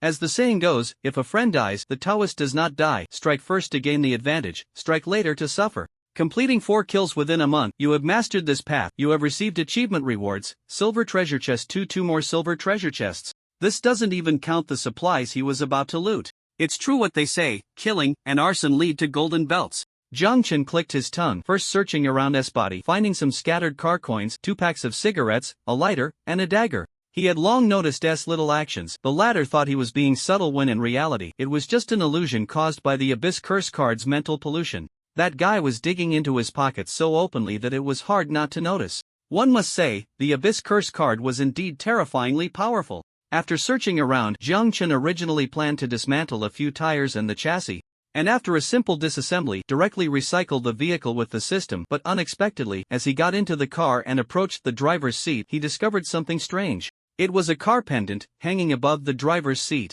At first, Zhang Chen didn't pay much attention, but when he bent down, his spirit seemed to tremble slightly. The feeling was quite peculiar. To describe it specifically, it was like suddenly waking up from a nap at school, feeling as if he had fallen from a height, jolted awake, and stepped into thin air. Zhang Chen instinctively grabbed the seatbelt. What was going on? He was sure he had given 2 more stabs. The system's achievement reward confirmed this. Could there be some item with a delayed effect? Zhang Chen became alert. Above was just a peachwood pendant, swaying back and forth with the movement of the driver's seat. The peachwood pendant. Zhang Chen instantly connected the dots. Right, based on his experience with item cards. This kind of designation either forcibly locks the will or requires a certain medium. For example, that pen needed to make a mark to be used. Could this pendant be the mark of? Boldly hypothesize, cautiously verify, since I have a reaction to this thing. Zhang Chen took off the pendant and walked over to the headless corpse of the born to be king. Sure enough, as soon as the pendant got close, Zhang Chen felt an inexplicable attraction ahead. One end of the pendant was indeed connected to the born to be king. But what about himself? When was he entangled? Was it when the great love without boundaries came to assassinate him? During the assassination, did he complete the initial lock and mark? These bizarre prop cards are simply impossible to guard against. Zhang Chen felt a chill in his heart. He first placed the pendant into the space stone for a layer of physical isolation, then quickly began to dismantle the vehicle of the born-to-be king. At the same time, he sent a message in the chat box with unclosable window, "Send me another positioning card." Retracted although it was only for a second, Jiang Chen still saw the question mark and exclamation point in the chat box. On the other side, unclosable window had his mouth agape, his mind left with only 2 questions? Still going to kill? Big shot, have you gone mad? Send me another positioning card. Jiang Chen would never know how much shock this sentence brought to unclosable window. You have to know, when he first learned that little French fries wanted to kill someone, he spent a long time mentally preparing himself before convincing himself that maybe little French fries had his own reasons, maybe it was just unavoidable. Although, in the end, he sent a request to buy a positioning card in the chat channel and to friends within 3 minutes. But he was still a person with principles and bottom lines. In the private chat channel. Okay. Big shot. Okay, yellow hand emoji. Unclosable window. It was still too difficult to refuse little French fries. The acid rain was still pouring down, and unclosable window stuffed 2 steel plates above his driver's seat while cautiously retracting his head. Although he didn't know the probability of thunder during acid rain, he felt a bit guilty and thought it was better to be careful. After sending the message, unclosable window also sent messages to his sister complex and his friend. Unexpectedly, it was Unrest who replied first. Need another positioning card? Unclosable window was silent, thinking to himself, I want to ask that too. Who exactly is the big shot going to kill? How many? Unclosable window scratched his head, thinking about what kind of excuse he should come up with. I need the positioning card to visit my grandmother? Girlfriend, In short, it absolutely, definitely, 100% cannot be for killing or anything like that. After concocting countless excuses in his mind, unclosable window was thinking about how to subtly shift the topic, but fortunately, it seemed that he wasn't much of a gossip, and after asking one question, he directly gave his conditions. Alright. My conditions are still the same: food, water, and basic materials. If there's news about my sister Ning Ning, the positioning card is free for you, plus other rewards. Is the food still instant noodles? Anything is fine, ingredients are better. If the value exceeds instant noodles, it can be deducted from the basic materials and water. Okay. After sending the message, unclosable window exhaled a breath of relief, thankfully not asking what it was for. Although he also figured it out based on his interactions with the big shot, there was no need for the big shot to kill without reason, but after all, this was a living player, a living person.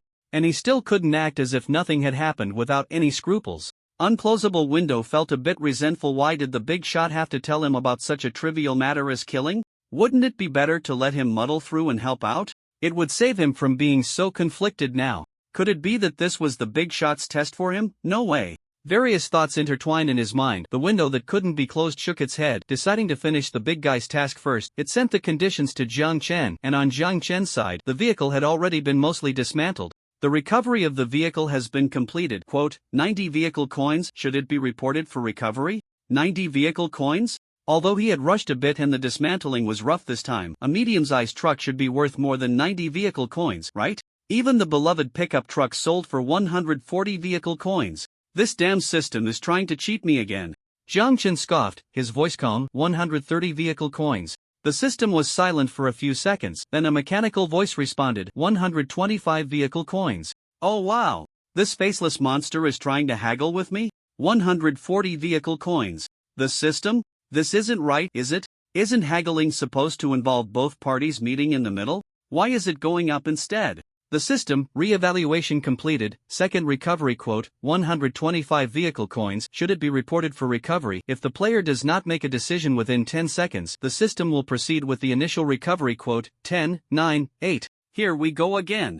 But the price of 125 vehicle coins is already better than I expected. Jiang Chen nodded and chose to complete the transaction. Mist swirled, and a pair of large white hands reached out from the fog, directly dragging the disassembled truck into it.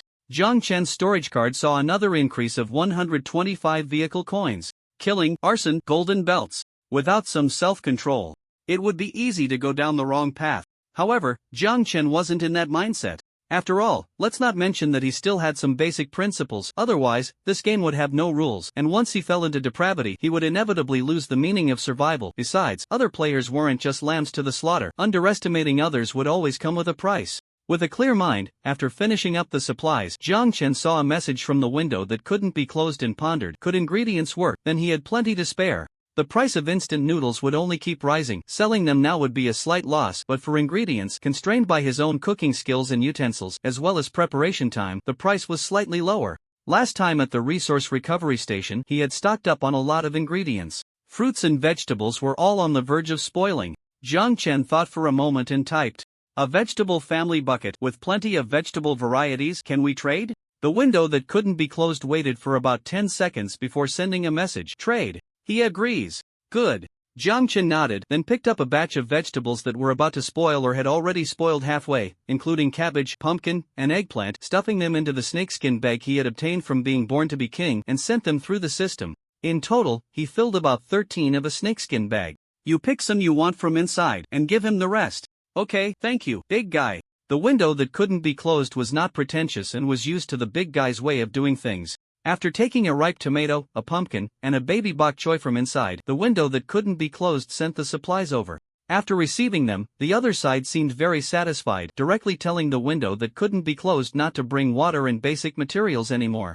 And even sent a friend request, saying that they could trade long-term if needed in the future. The window that couldn't be closed suddenly realized, right, that photo. Just like the big guy, he can cook too. The image of the big guy's slender figure and long, fair fingers under the purple light began to float in the window that couldn't be closed's mind, and his face started to blush uncontrollably. The big guy is just too well-rounded.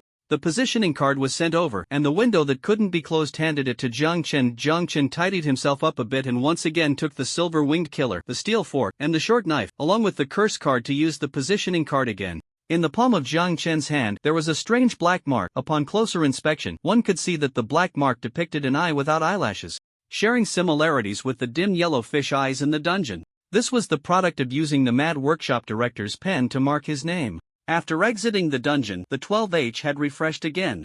Jiang Chen first used the pen to amplify his spirit, then, he found a cardboard box and wrote his name on the top of it. "Within the next 12H, your sweetheart will suffer a certain degree of misfortune." At the same time, the limit of names that this pen can write has been reduced to 8. Since he planned to take action, he had to go all out. After using the Mad Workshop director's pen, Jiang Chen took out from his backpack a forage sardine. This was a fish that had already been smoked, presenting a black-brown color overall, with a long body and an open mouth revealing a set of fine teeth. The 4 fish eyes seemed to be able to meet his gaze from any angle, looking quite disturbing. Jiang Chen's Adam's apple rolled up and down, and the sound of an anvil echoed. "Bro, are you really going to eat this?" Jiang Chen pressed his lips tightly together, his gaze involuntarily drifting away from the fish eyes, wanting to ignore it, but suddenly, "You are being watched by the forage sardine. This is a fish that was highly sensitive in life, and it inherently requires mental attention. Otherwise, sadness factors and corresponding toxins will develop within its body. Please do not ignore it, please eat it completely."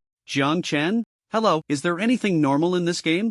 A black vehicle with its back door open, and the side reading "Safe Travels," had a middle-aged man in a black vest and old Beijing cloth shoes, around 30 to 40 years old, who snapped open a lighter and lit a cigarette. The smoke was exhaled from his stubbled mouth as the man frowned, looking at a certain player's avatar in the private chat channel that suddenly turned gray, and with a snap, he closed the metal lid of the lighter. "TSK? Looks like that waste is gone. That guy had something, huh?" the man muttered to himself. On the main screen, that man's ID was prominently displayed. "That's right. Your sweetheart is not just some sweet little green tea, but even the gender is completely mismatched." A new message popped up in the private chat channel. It was from a player named Shan Shui. "Sweetheart, I found the teleportation card. It's really in that dungeon you mentioned. I'm telling you, the danger level of this dungeon is simply unimaginable. If I hadn't run fast at the end, I would have probably perished in the tunnels with those people. Who would have thought that the tunnels beneath the entire acid rain border city were all connected? Those fools in front only focused on the garment factory above the tunnels and didn't see the internal fire escape passage ahead, where the monsters." "Sigh, sweetheart, you must compensate me well this time. Do you understand?" "Okay, sweetheart. If you call me Big Mountain Brother again, they'll send the teleportation card over to you." "Idiot," the middle-aged man rolled his eyes and cursed. But soon, he restrained the impulse to kill the other party, took a metal plaque, and began to speak in the chat channel. Voice message: "Big Mountain Brother, so impressive. You really cleared that dungeon. Oh, don't tease me anymore, hurry up and send the teleportation card. Big Mountain Brother, you've worked hard. I've already sent food and water, along with vehicle upgrade fragments." Inside the black vehicle, the voice of the middle-aged man in his 30s or 40s was surprisingly sweet, yet at that moment, his face was filled with disdain and deep disgust. "These brainless fools. If it weren't for his own plan, he really wouldn't want to continue trading with them. But there was no choice, other players wouldn't fall for his tricks. Especially that Thunder Z. He had tried to reach out to Thunder Z both openly and covertly multiple times. But each time, either the latter pretended not to see him, or simply replied with a message, "Player, salute, let's stick to business, we can't contact the masses privately." You're sweet. What a great excuse for not being able to contact the masses. It was exactly the kind of people he hated the most. With powerful players out of reach, he could only collude with these gullible players. Fortunately, although the latter were quite weak, they were easy to control. After sending the message, it wasn't long before a card was transmitted from the mountains and rivers, glowing white. Your sweet reached out to grab it, but as he did, he wasn't sure if it was a system lag or if he just didn't react in time, and the card slipped from his grasp, falling into the gap of the rear compartment with a thud. Damn! Your sweet cursed. When he bent down to pick it up, the card slid down again, landing in the rainwater with a thud. Damn it! Your sweet snapped. Was he stepping in dog poop or what? While cursing in his heart, he put on a raincoat and was just about to get out of the car when he suddenly sensed something was off. The road on the right seemed to be merging. This was a parallel road. Your sweet's heart tightened. It had come so quickly? After seeing the avatars of Great Love Without Boundaries and Born to be King turn gray one after another, he had already anticipated that it must be that person making a move. But he didn't expect that he would find him so soon. A fierce look appeared on your sweet's face as he picked up the transmission card. In the next second, he felt as if his mind had been struck by a massive stone hammer, and instantly, 2 streams of bright red blood flowed from his nostrils. Damn, what a bold move. Your sweet spat, standing up calmly from the rear compartment, locking eyes with the forklift approaching from behind. In the gloomy acid rain, Jiang Chen also spotted someone on the other road. The two exchanged glances through the acid rain and the intersecting roads, and in an instant, both sensed an indescribable danger. Jiang Chen's eyelids twitched. Your sweet was indeed not a woman, but a grown man in his 30s or 40s. Moreover, his vehicle was actually a hearse. And upon seeing that forklift, your sweet instinctively became alert. A level 2 vehicle, a forklift, and that crushing orate had to be the melancholic little French fries. After staring at each other for a few seconds, almost simultaneously bang bang bang, a blast sounded inward and another outward. The outward explosion was from the detonators your sweet had buried on the road in advance. The direction of the detonators was precisely where the parallel road converged. After seeing the avatar of Great Love Without Boundaries turn gray, he guessed that Great Love Without Boundaries must have died at Jiang Chen's hands. The conversation with Born to be King was merely to stabilize him, to buy some time, and to let him play the role of Li Dai Tao Jiang in the end. He suspected Jiang Chen was a ruthless character who might also use a positioning card to kill him, so he had set up the detonators in advance, waiting to detonate them as the vehicle approached. If this strike succeeded, the subsequent matters would be much simpler. However, what your sweet didn't expect was Jiang Chen actually had explosive means as well. Logically, at this stage, apart from himself, no one should have access to explosive-type items in advance. Could he also have a special profession? Jiang Chen indeed has a special profession, but demolition has nothing to do with this. Jiang Chen merely replicated the massive explosion within the 5-person dungeon using cooling spray and a pre-processed ring heater. At the intersection of the two roads, 2 enormous waves of fire erupted, intertwining and devouring each other, while the acid rain above was scorched by the high temperature of the flames, causing the dark clouds to dissipate somewhat. Below, Jiang Chen's forklift was struck heated by the waves of fire on both sides. The light strips burned away by more than half, and the protective steel plates nailed on were blown off in chunks after the first impact. Before the second explosion, Jiang Chen stepped on the gas and executed a 180-degree turn. It was a completely instinctive action. After consuming the highly energetic, attention-demanding four-eyed sardine, Jiang Chen gained a boost of 3 in strength, 3 in agility, and 1 in constitution within 6 hours. Coupled with the mental enhancement from the deep-sea gaze, Jiang Chen's overall combat power had approached 50, and at that moment he was reacting purely on instinct. Meanwhile, on the other side, your sweet hit at close range by the cooling spray and the ring heater, was in a dire state. The gas from the cooling spray shot out, quickly igniting large waves of fire in the air. And your sweet began to experience intense pain on the surface of her body, as if it were about to peel away. Quickly fleeing from the back of the vehicle, your sweet pulled out a piece of black peach wood from her backpack. The red talisman on the peach wood lit up, and an invisible barrier appeared, blocking the first wave of flames rushing towards her. Soon, the black peach wood in your sweet's hand turned to powder and vanished. This was a one-time protective item. Damn! Your sweet dove into the driver's seat of the hearse, and in the rearview mirror, amidst layers of smoke, the bright yellow forklift drifted out and charged straight at her. Forget it, let's get out of here. The guy behind is a madman. Anyway, the Li Dai Tao Jiang can already take effect. The two fools, Boundless Love and Born to be King, have always thought that Li Dai Tao Jiang's target was Thunder Z and Melancholic French Fries, but in reality Li Dai Tao Jiang's true target is them.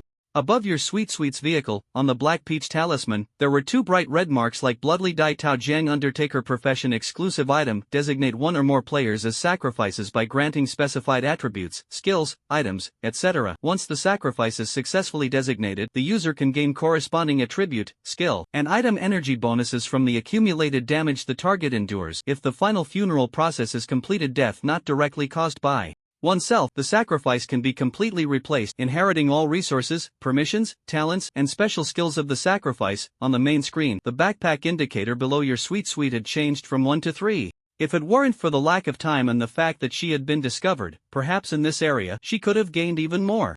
But not now. Behind the hearse, the bright yellow forklift was hot on her heels, and the steel fork ahead was almost about to catch up with the hearse's cabin. A fierce smile appeared on your Sweet Sweet's face as she slightly poked her head out from the driver's seat, only to be met with a gunshot from behind. Bang! The bullet hit the hearse's rearview mirror. Your Sweet Sweet shrank her head back, biting her back molars. She had developed too slowly in the early stages, and now dealing with Melancholic French Fries was a bit challenging. The 36 stratagems suggest retreating as the best strategy. There would be opportunities for revenge later.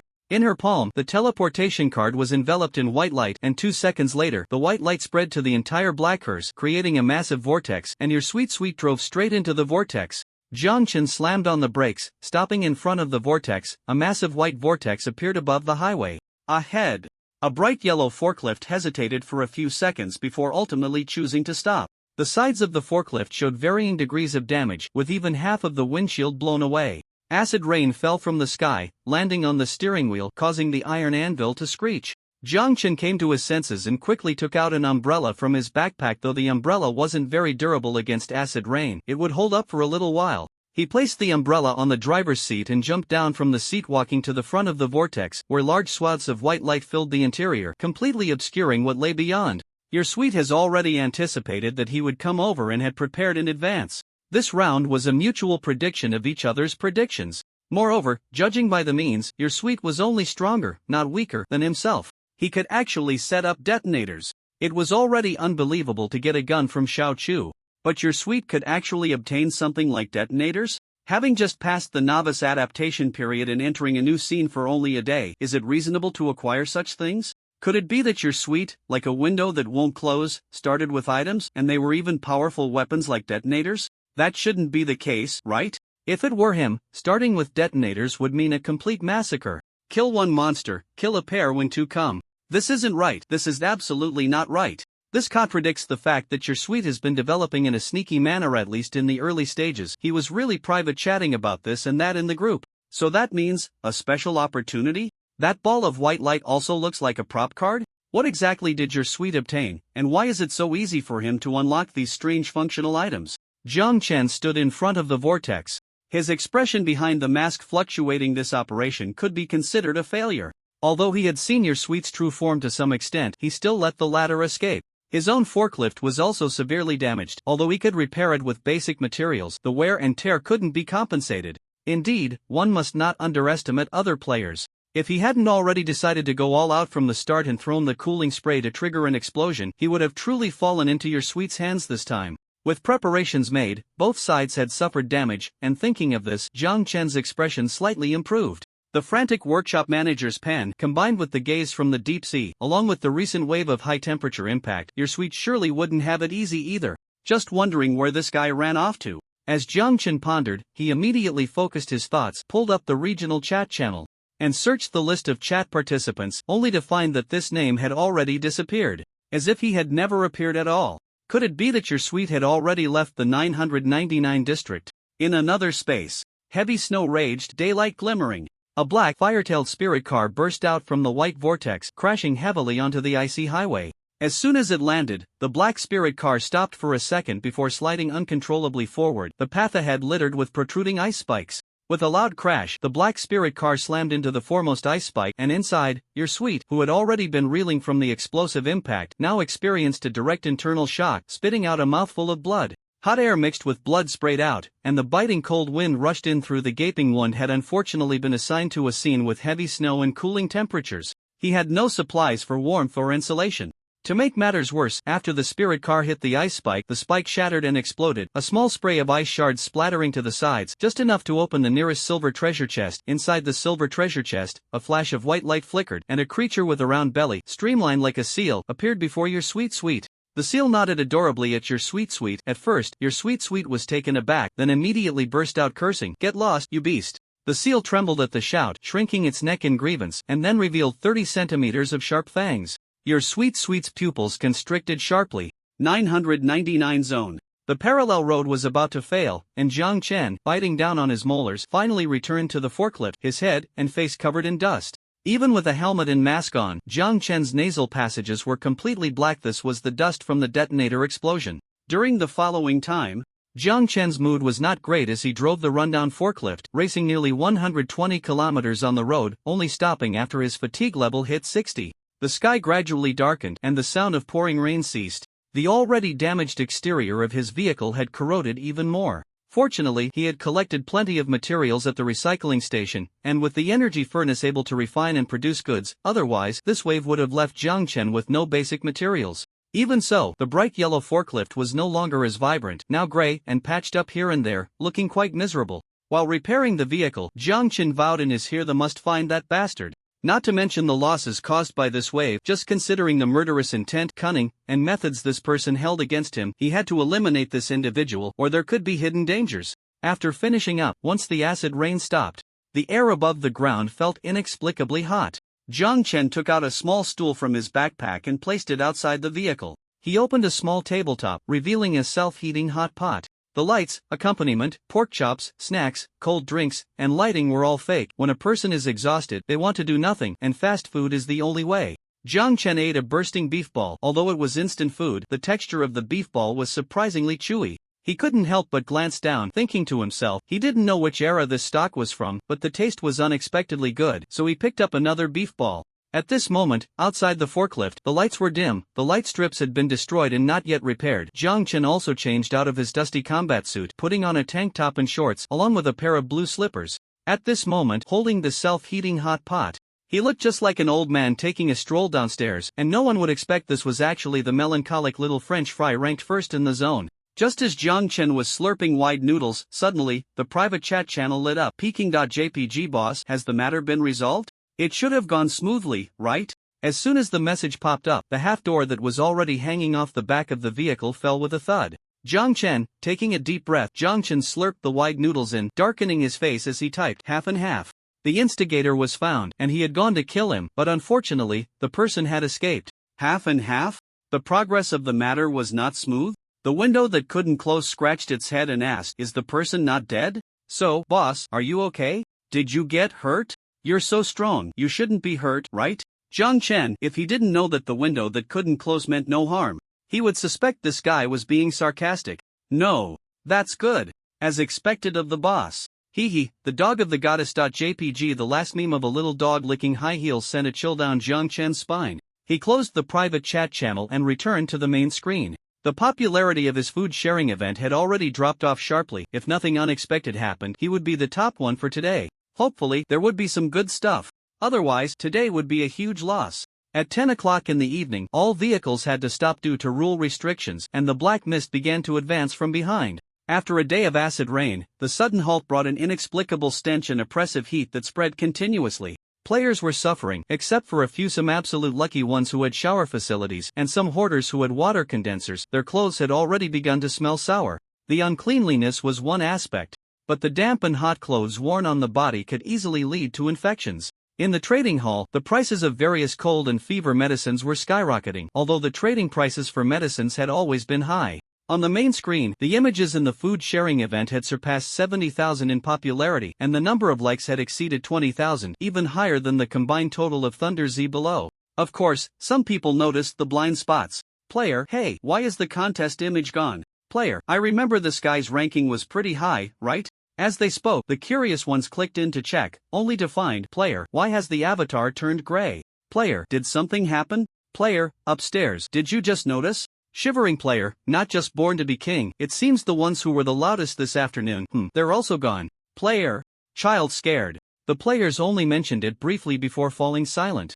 They weren't fools. The way those few people in the group had been singing each other's praises that afternoon made it clear who was stepping on whom. Now those people had vanished. It was obvious that the targeted person had taken action. In just one afternoon, 2 had disappeared. Who could that person be? It seemed self-evident. Many players felt a chill in their hearts, and beyond the coldness, their attitude towards that individual had quietly changed, giving rise to reverence. A top 1 alone was not enough to instill fear in others. After all, rankings meant nothing as long as one wasn't at the top, and people only cared about their own interests. However, if this top 1 possessed the power to threaten other players, then often players would be wary during discussions and trades. Although, to some extent, this would bring a certain fear and distance. For Jiang Chen, it was not a bad thing. The more terrifying and powerful people thought he was, the safer he actually was. Regarding the discussions in the chat channel, Jiang Chen neither confirmed nor denied. Instead, he said, "New goods have arrived at the Yongwang store. Everyone can come and take a look."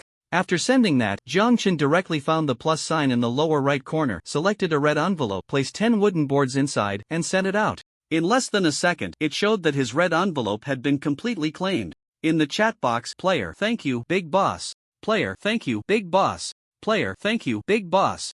Player, "Thank you, big boss." Many times, the way to eliminate misunderstandings was that simple. "He gave me something, he must be a good person." "What? You say he might have killed someone just now?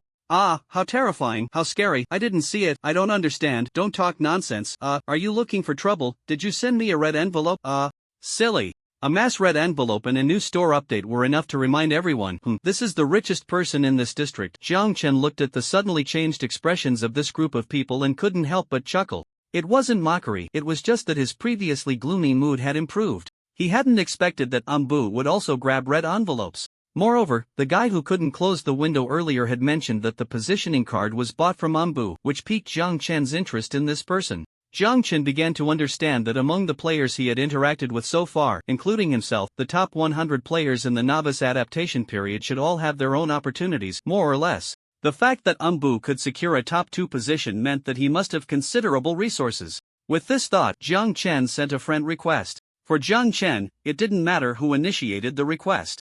It wasn't about face. After sending the request, he didn't pay much attention to the fact that it hadn't been accepted yet and returned to the main screen, where the system had already begun its calculations. "Good evening, all you newbies. How is your first day in the acid rain border city? Do you feel quite sour and refreshing? Or is the level of sourness not enough? Don't worry, our scenarios will gradually deepen, and we will definitely bring you a perfect experience." The dog system was as sarcastic as ever, and Jiang Chen couldn't connect this voice with the faceless monster he had seen. Compared to the former, the latter was simply full of style. Before we look forward to tomorrow, let's summarize today. Today, the number of players who died has reached a new high, an astonishing 7,893 people. As I emphasized at the beginning, newbies, becoming strong in the game is your only way to survive. Keep it up, upgrade your vehicles, enhance your attributes, and gather your resources.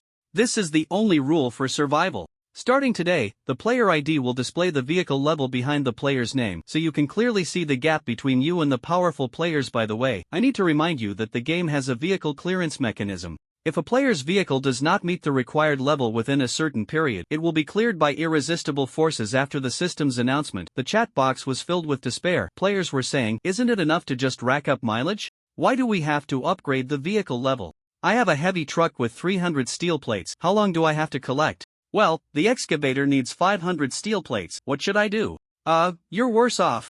I want to cry. Jiang Chen wasn't surprised by the requirement to upgrade vehicle levels. In fact, the game had mentioned the importance of vehicles from the very beginning. The subsequent game scenarios would be even more variable, and upgrading vehicle levels and enhancing their durability were necessary tasks. However, Jiang Chen didn't expect this dog system to be so tricky. The conditions for upgrading different vehicles turned out to be different. Although this was quite reasonable, it couldn't overshadow the system's nature of being a pain. Anyone would naturally lean towards the latter two options among a bunch of baby carriages, bicycles, and heavy trucks. While thinking this, Jiang Chen opened the group chat list to check everyone's vehicle levels. As expected, most people's vehicle levels were at level 1, with only a few players reaching level 2, and not a single one at level 3. If someone had reached level 3 vehicles by now, there would have been a district-wide or server-wide announcement long ago. Jiang Chen paid special attention to the players with level 2 vehicles, Umbu, Thunder, Little Saint, and, also, the human race Brick Moving Emperor and your Wild King Unrestrained. There were quite a few familiar faces. However, Jiang Chen knew that your Wild King was a skateboard, so the upgrade conditions for the skateboard probably wouldn't be too high, which could be considered a blessing in disguise. Sure enough, this game has its own balanced mechanism, with a certain balance between luck and other factors. Just then, in the private chat channel, Orange sent a message, "Boss, I think I should just give you all the supplies first?" Crying him a heavy truck, and it seems to be the kind that can transport special supplies. My vehicle needs 50 vehicle upgrade fragments, 600 steel plates, 10 special tires, and I feel like it's going to be really hard for me to reach level 2 before the settlement mechanism. Crying, "I'll just give the supplies to you, boss. I'd rather give all my supplies to you than let this broken game take them back." Woo woo woo. As she spoke, Orange, feeling disheartened, directly took out all her supplies. Then, she only packed a small bag. The white light teleported over, just like throwing away trash. Jiang Chen was silent for a few seconds, rubbing his forehead. Well, the so-called balance mechanism still needs to be discussed. Some people are just incredibly unlucky. Completely unreasonable. Looking at the pile of supplies on the ground, drooping its head, Jiang Chen felt both amused and helpless. To be honest, this girl still trusts him quite a bit, boldly sending over her supplies like this. Jiang Chen didn't know Orange's trust in him had transformed. It was now more like a child's dependence on their mother. Jiang Chen opened the supplies slightly to take a look. They were very mixed, containing food, clothes, a few screws, glass, and various other odds and ends. Jiang Chen even thought that if it weren't for Orange's heavy truck being sturdy enough to carry special supplies, it probably wouldn't withstand this round of acid rain. This barely counts as a balance mechanism, I guess. This kid really sent everything over. After taking a brief look, Jiang Chen sighed and repacked the bag to send it back. "Don't be silly, take your time." Jiang Chen's way of comforting people wasn't very sophisticated, but seeing his calm tone, Orange felt much better without realizing it, and her anxiety lessened. Orange started crying again, "But my luck is really bad. Woo woo woo woo woo." Jiang Chen, this was something he really found hard to refute. Jiang Chen scratched his head, shouting in his mind for the anvil. The anvil shrugged. Of course, if it had shoulders naturally, Jiang Chen, who was connected to the anvil's consciousness, understood its meaning. The anvil said it didn't know how to comfort either. Jiang Chen then looked at the irritable energy furnace in the truck. The furnace thought for a few seconds and said in a deep voice, "Let me sing a song for this young lady. How about the overture to William Tell? It symbolizes triumph after the storm. I believe this young lady must know need." Jiang Chen waved his hand, rejecting the irritable furnace's goodwill. He believed that if he sent such a voice message, Orange would only think the boss had been possessed by a ghost. After thinking for a moment, Jiang Chen decided to take a different approach. "Your luck isn't that bad. If it were really that bad, you wouldn't have met me, and I wouldn't have met you. Your life has already ended once before. It can't get worse than that, so why not have a little more confidence in yourself? No matter what, I believe in you." After saying this, Jiang Chen felt a bit awkward and quickly closed the chat box. He really was more suited to dealing with monsters. When interacting with players, he always had to consider certain things. Closing the chat box, Jiang Chen continued to watch the system's announcements. Next is a summary of today's dining sharing event. First, let's see who the top 3 players are. Can everyone guess? No prize for guessing right. At the bottom of the public screen, your Wild King was wildly sending player. So hard to guess. System player has been muted for 24h. Upon seeing this message, the Wild King, resting on his skateboard, furrowed his brows and cursed, "Hey, dog system, do you see clearly? Is there any prohibited word in what I just said? Why am I muted? What the hell? Who do you think you are to do this to me? You system player has been muted for 36h. In just a few seconds, another mute notification appeared, and on the other side, Jiang Chen was laughing uncontrollably, unable to imagine what the system had gone through in those few seconds.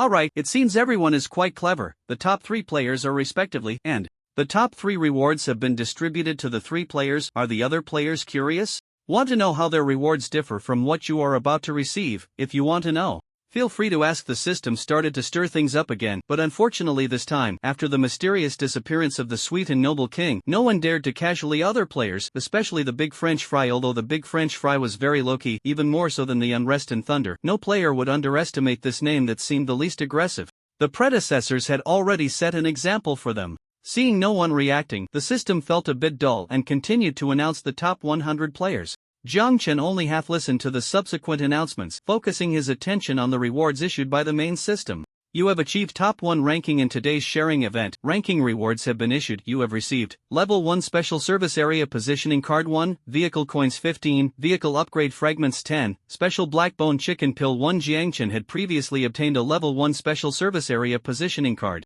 Knowing that this card could be used to go to a designated service area, which seemed to include a basic forest shop, the forest shop should be able to repair and maintain vehicles. Right, in any case, this item card was very practical, quite a good reward, and it was worth all the time he spent posing. He had also consumed quite a bit of food. The subsequent vehicle coins and vehicle upgrade fragments were standard, but it was worth mentioning that the transaction amount from the Aeon department store combined with the vehicle upgrade fragments he obtained from dungeons and exchanges totaled 72 pieces, getting closer to the requirements for upgrading to a level 3 vehicle. As for the basic materials, Jiang Chen had already collected them all, just waiting for the vehicle upgrade fragments. However, Jiang Chen hissed. He seemed to remember that when he upgraded his level 1 vehicle to a level 2 vehicle, the vehicle itself came with a renewal, so does that mean he might not need to go to the forest shop? After all, he was almost done collecting and could fix everything together later. As they say, save where you can and spend where you must. Wouldn't it be better to use this positioning service area refresh card to farm a wave of resource recycling stations or other new service areas?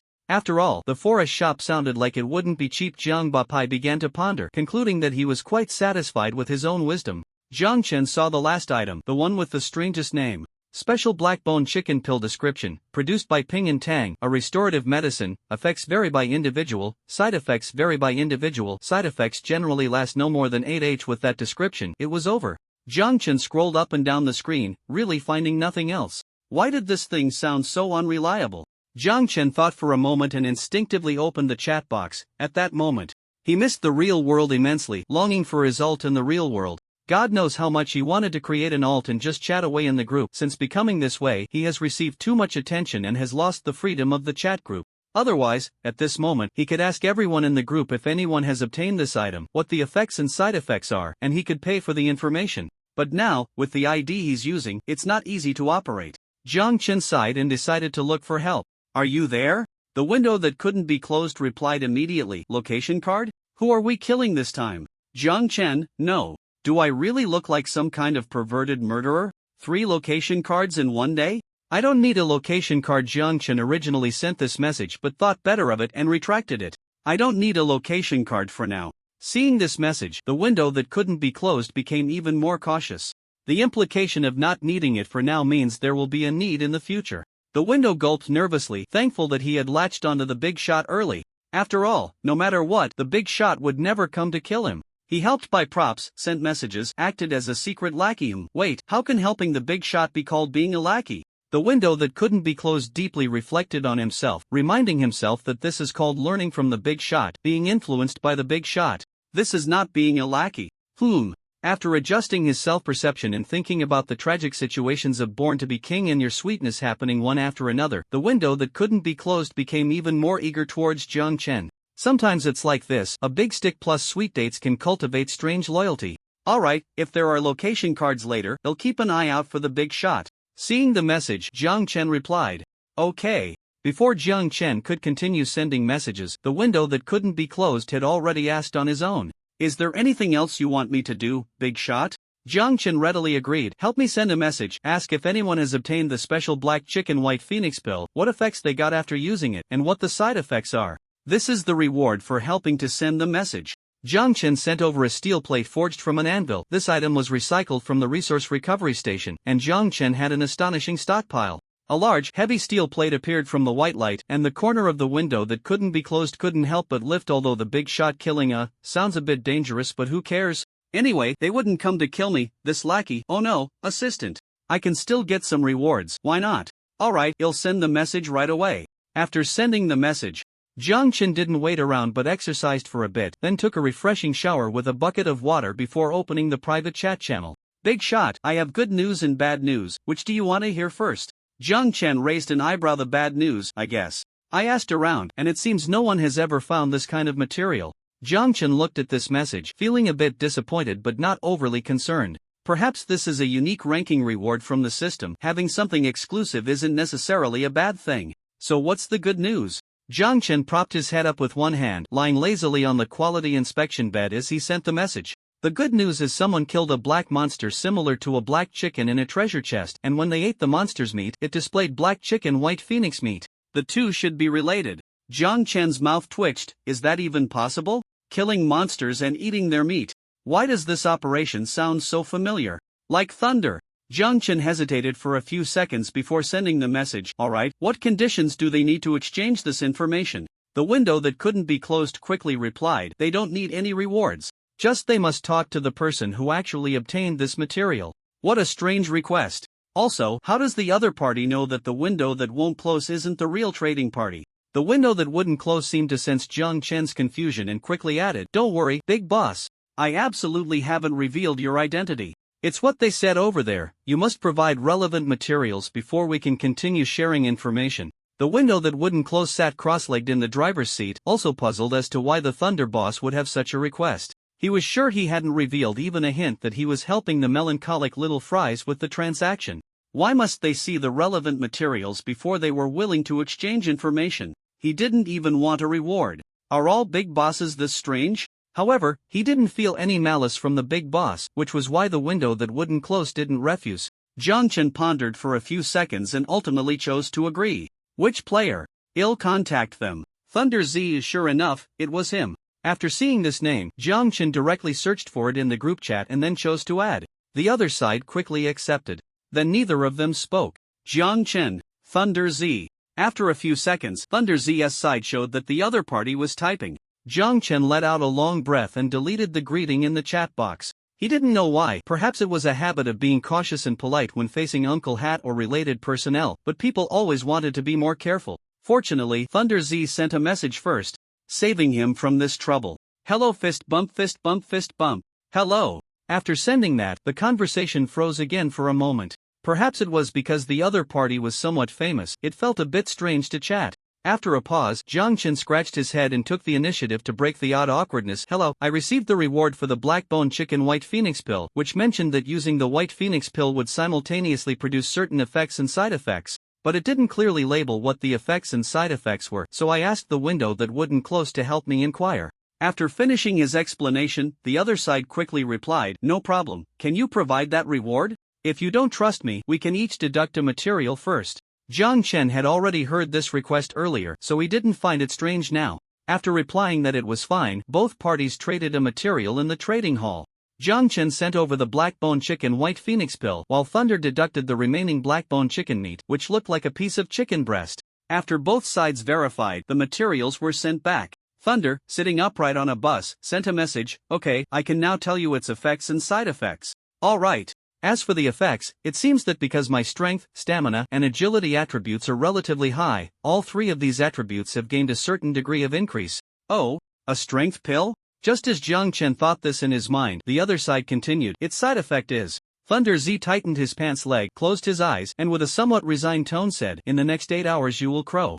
Jiang Chen, after sending that, Thunder's face was half black and half red. He would forever remember the moment he got on the bus with the roasted meat, and less than a minute later, the bus was filled with the sound of crowing. He couldn't even believe that his throat could produce such a loud sound.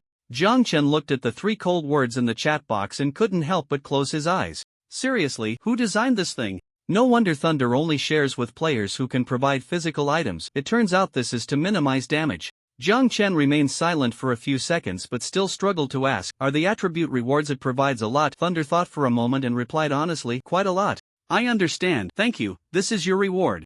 Jiang Chen directly passed a bottle of mineral water over. The mineral water was quickly sent back, and Thunder replied, "Sharing information is no big deal, no need for material exchange." Seeing this, Jiang Chen was somewhat surprised. He didn't expect Thunder to really refuse. After a few seconds, Thunder seemed to understand Jiang Chen's concerns and sent, "This is what we should do. We want take things from the public for free." Upon seeing this message, Jiang Chen fell silent for a moment. He didn't expect that in this game, Thunder could still hold on to this extent. Thinking back to when Thunder reminded everyone in the group about the monsters in the treasure chest, Jiang Chen let out a barely noticeable sigh and recalled the players he first encountered, as well as Born to be King, Boundless Love, and Sweet You. Jiang Chen pondered that Thunder seemed to still possess a general sympathy for people, which, to some extent, was indeed touching, but in reality, it was a very dangerous behavior. People's sympathy could sometimes lead to their own demise. However, Jiang Chen had no position to comment on this, so he took back the mineral water and, after thanking him again, exited the private chat channel. About 10 minutes later, under the moonlight, the bright yellow forklift suddenly echoed with loud crowing and the laughter of a certain anvil brother who couldn't hold it in, followed by the clanging sound of a steel fork piercing stone. The next morning, at 6 o'clock, the sounds inside the bright yellow forklift finally came to a stop. The owner of the voice stepped out of the forklift, looking exhausted, his face full of despair, with even some stubble appearing, and his voice was noticeably hoarse, as if he had just gone through a grueling battle. The side effects of the Wuji Biphone pill had not yet ended, but Jiang Chen's throat was nearly hoarse, and he couldn't call out at all. Jiang Chen stepped out of the forklift, confusedly ran his fingers through his hair, and looked at the table and bench that had not been tidied up from last night, suddenly exclaiming, "Where's the bench?" Jiang Chen's voice was completely hoarse, making it impossible to tell what he was saying. Fortunately, Anvil could understand perfectly. Inside the cabin, Anvil's voice sounded mournfully, "On my head." "Oh."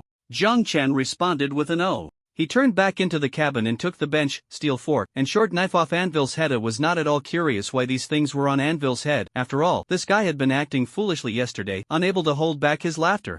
As for why he couldn't hold back his laughter, don't ask. Jiang Chen cleared his throat, finished washing up beside the cabin, and noticed that the weather was still gloomy. It hadn't rained yet, but it was likely to start once the day officially began. After washing up, Jiang Chen put on his black combat suit again and began his daily training. If one observed closely, today Jiang Chen's training was noticeably easier than in the past few days, even compared to yesterday. Every inch of muscle, every bone, stretched freely, and as his body twisted, one could even hear popping sounds like exploding beans.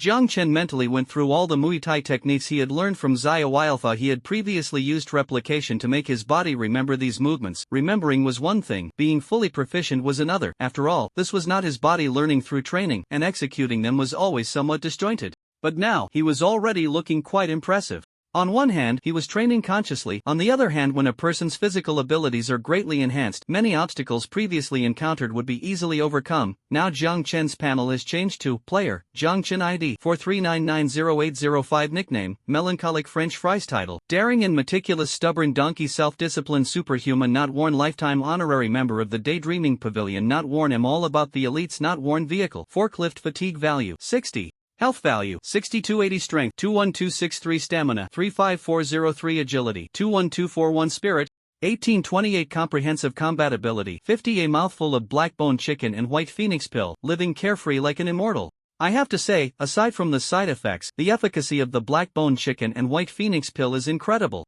Jiang Chen's health value was directly restored and increased to 80, and the aftereffects left by the previous dungeon were basically healed. Both strength and stamina increased by 5 attribute points. Jiang Chen didn't know if thunder had increased by that much, but he guessed it probably hadn't, because this thing seems to favor increasing attributes that one is already good at. Jiang Chen's increases in strength, stamina, and agility were quite good, but the increase in spirit was terrifying, a full 10 points. By this reasoning, perhaps the suspected Uncle Hat's Thunder's strength, constitution, and agility would increase even more. No wonder he said the increase was quite a lot. Although the side effects left both of them silent. The efficacy is truly delightful. If it weren't for the fact that only one blackbone chicken and white phoenix pill could be taken, and taking more wouldn't provide additional benefits, Jiang Chen would want to stock up on them long term. Just after 6:05, a rumble sounded overhead, and a drop of transparent, slightly yellow liquid fell, splashing down with a thud on the rear of the compartment. Jiang Chen retracted his palm. It was raining. The sound of rain began to rise, and Jiang Chen took out a specially made steel plate from the spatial stone, resealing the inside and outside of the compartment, then reinstalled a piece of high defense glass around the driver's cabin. The previous piece of high defense glass hadn't been corroded by the rain, but during the pursuit of Sweet, part of it had been blown apart by the impact of the detonator, so it was safer to replace it. In the rain, the durability of various items was decreasing. This decline didn't seem obvious. But in reality, it was quite terrifying. After all, in the acid rain border city, the refresh rate of supplies was extremely low, and without subsequent supply replenishments, the wear and tear on most people's vehicles and supplies was irreversible. When durability dropped to the lowest point, they would lose the vehicles they relied on for survival and their last refuge. Jiang Chen sighed slightly. This was only the second day in the acid rain border city. The system's voice rang out on time. "Good morning, players, we meet again. Today's weather is still rainy, with a temperature of 24 degrees, making it a perfect day for enjoying the rain outdoors." Jiang Chen thought that after the system's sarcastic remarks, he would see news of the Wild King confronting it, but no familiar ID appeared in the chat channel. After recalling, the Wild King had been muted. 36H. Losing a player who could mock him at any time, the system was in a great mood, feeling refreshed. Woohoo! I believe all players are eager to set off and see new scenery, but before that, please allow me to preview a new event. This is the first large-scale dungeon event. A large-scale dungeon event. Jiang Chen's mind stirred, recalling the system's explanation when he obtained the 5-person dungeon participation card. Dungeon participation cards are divided into single-player dungeon participation cards, multiplayer dungeon participation cards, all-region dungeon participation cards, and other dungeon participation cards. The participation conditions, content, and rules for each dungeon will be notified separately. Could this large-scale dungeon event refer to the all-region dungeon participation card? In the public chat channel. Player, there's actually a dungeon? This is truly an immersive RPG? Player, hey, wake up. In RPGs, we are players, but this system clearly treats us like characters in a game, right? Player, is it okay to die if we don't play well? Player, this Shanghai Evil Sword Immortal. I think what you said is right. Player, it's rare to see something strange. Player, wipe sweat rolls eyes, what does it have to do with you? The players scrolled through a few more posts, clearly interested in this so-called large dungeon. However, a very small portion of players who had participated in small dungeons showed no excitement upon seeing this news. They knew all too well the dangers within the dungeon. Are you looking forward to it? But hold your horses, the first large dungeon event isn't today, it's 3 days later. Tonight at 10 o'clock is the deadline for dungeon registration. We are quite humane, we definitely won't force everyone to register, so before night falls today, don't forget to register on the main system. If you don't register before the deadline, the system will assume that player chooses not to participate in the dungeon. Alright, that's all about the dungeon from this system. Today's fog movement speed is 20 km/h. Everyone keep it up. Player, is that it? They didn't even say what the dungeon is about or how to play it? Player, so boring. Player, since they didn't say anything, let's disperse and do what we need to do. Player, hey, does this kind of dungeon that everyone participates in mean we can meet up? Player, it should, right? Player, wings. Player, should yellow bean face emoji. Does that mean we might see the big shots like little French fries? Player, it's possible. Player, so does that mean we can cling to their legs when the time comes? Player, it's possible. Player, but why would the big shots want you to cling to their legs? Player, are you really that strong?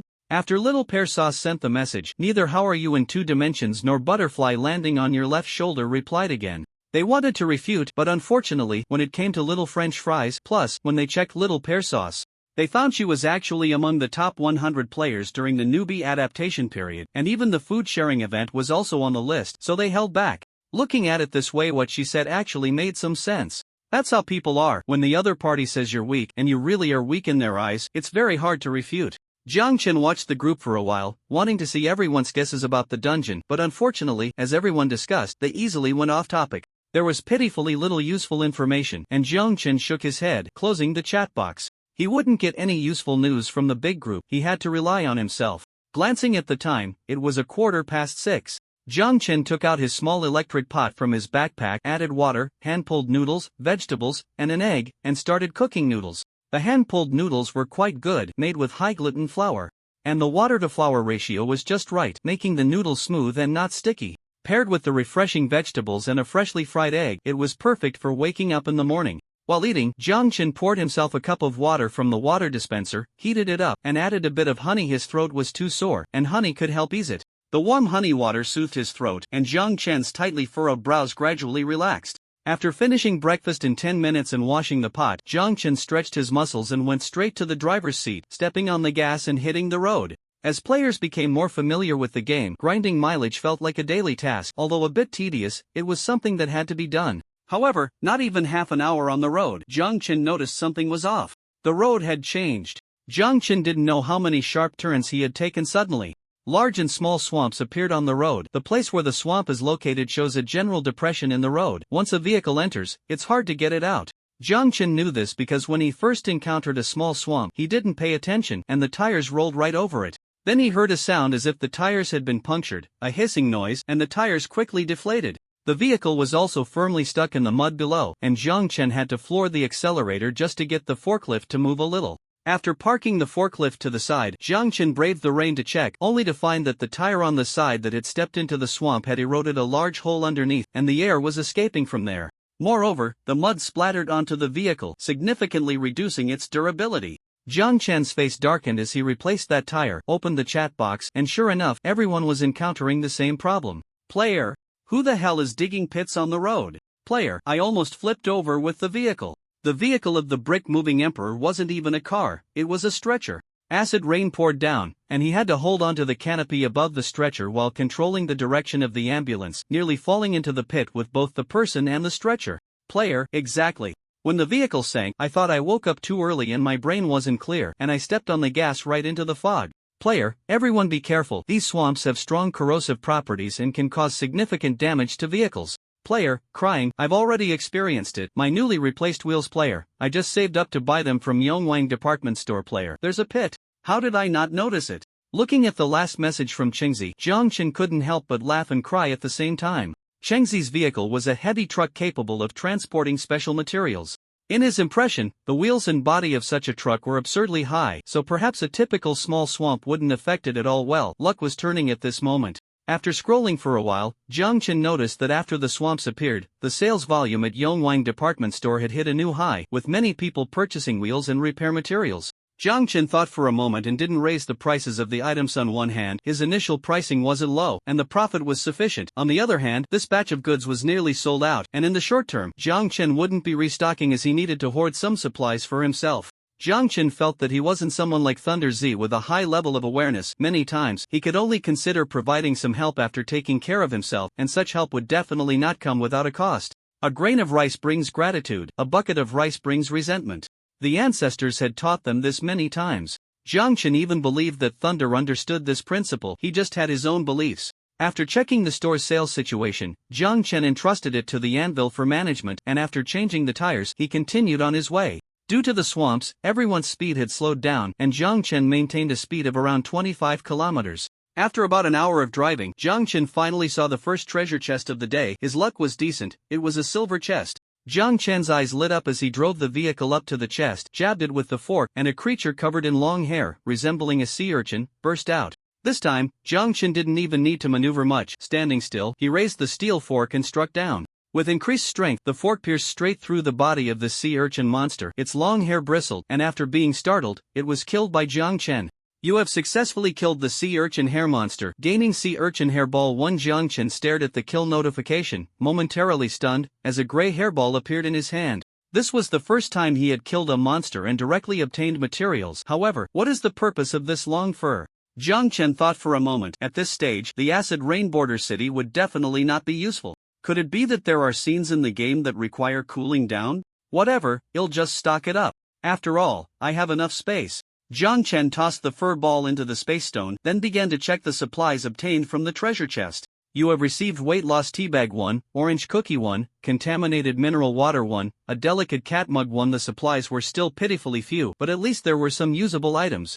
Jiang Chen stored the weight loss teabag and the mug in the space stone, while the orange cookie was placed in his pocket, intending to use it as a snack while driving later. Returning to the car, Jiang Chen continued to drive, and along the way he found 2 wooden treasure chests, obtaining some usable basic materials.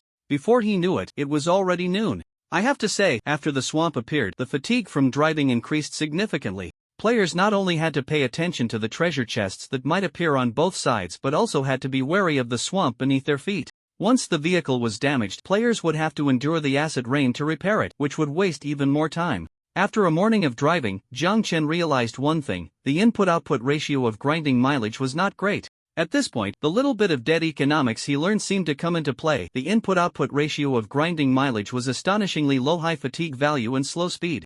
And the items obtained from the treasure chests were hardly worth mentioning. It wasn't worth it. If it were a large vehicle like the orange one, it would be fine, as it could basically ignore many obstacles, but Jiang Chen's forklift couldn't. He needed to consider other modes. Sitting in the car, Jiang Chen pondered, looking at the registration channel for the first large dungeon on the main screen. After thinking for a while, he finally chose "You have successfully registered for the dungeon. Dungeon participation card has been issued." A card appeared in a white light, landing in Jiang Chen's hand.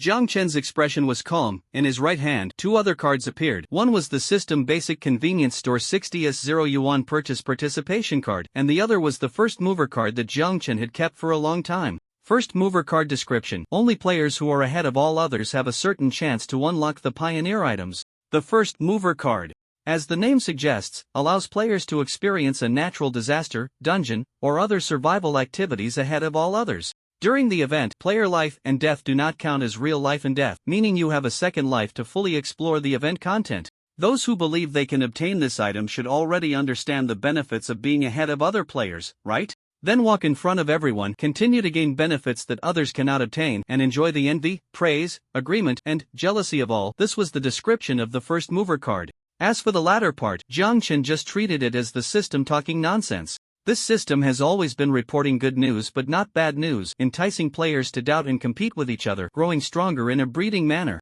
without mentioning the game's astonishing death rate at all. This is also why Jiang Chen did not use the First Mover card quickly when he obtained it.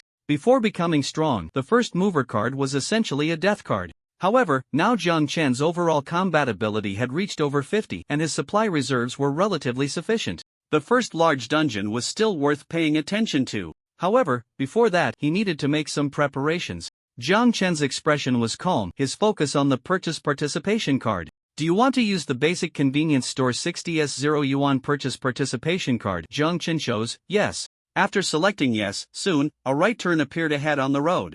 A blue flag was waving in front with an arrow pointing to the right above the blue flag, indicating that Jiang Chen should park the vehicle in the side parking space. Jiang Chen surveyed the small store that had appeared before him. It looked quite similar to the previous Zhongbai Lawson or 711, with a relatively small entrance. He wondered if the inside would be the same. There were no staff outside the convenience store to assist, so Jiang Chen got out of the driver's seat, glanced around, and confirmed that there were indeed no monsters before walking to the entrance. As soon as he reached the door, the automatic doors slid open, and at the same time, a mechanical voice announced, "Welcome player to the system's basic convenience store. Please note, items in the convenience store cannot be carried using spatial items. Players should bring their own carrying tools or use the shopping carts at the entrance. The 0 yuan grab time is 60 seconds. After 60 seconds, players will be forcibly teleported away. 60-second countdown. Start." Jiang Chen was taken aback. It had started already.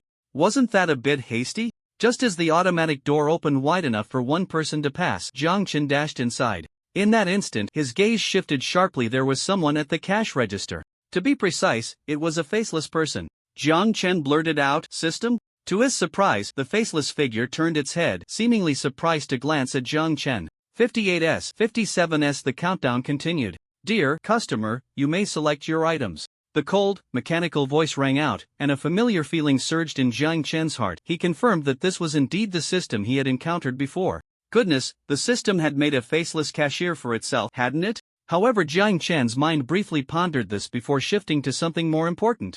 That was getting the items. Jiang Chen scanned the surroundings. The layout inside the basic convenience store was consistent with the outside, resembling a real-world convenience store. Inside, there were neatly arranged shelves, with freezers at the front holding ice cream, drinks, and ice cups. To the right of the entrance were semi-open shelves displaying rietitoed bread. On both sides were various snacks like seaweed rolls, crab sticks, meat floss rolls, and pork jerky. Further inside, he could vaguely see a large shelf of chips and other snacks.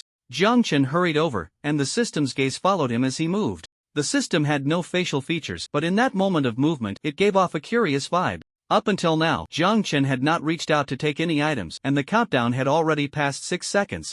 Jiang Chen didn't have time to care about the system's confusion. He circled around the shelves and then under the system's watch, Jiang Chen lifted his foot. Seeing this, the system was about to speak, "Do not damage public property," but before it could finish, its voice caught in its throat.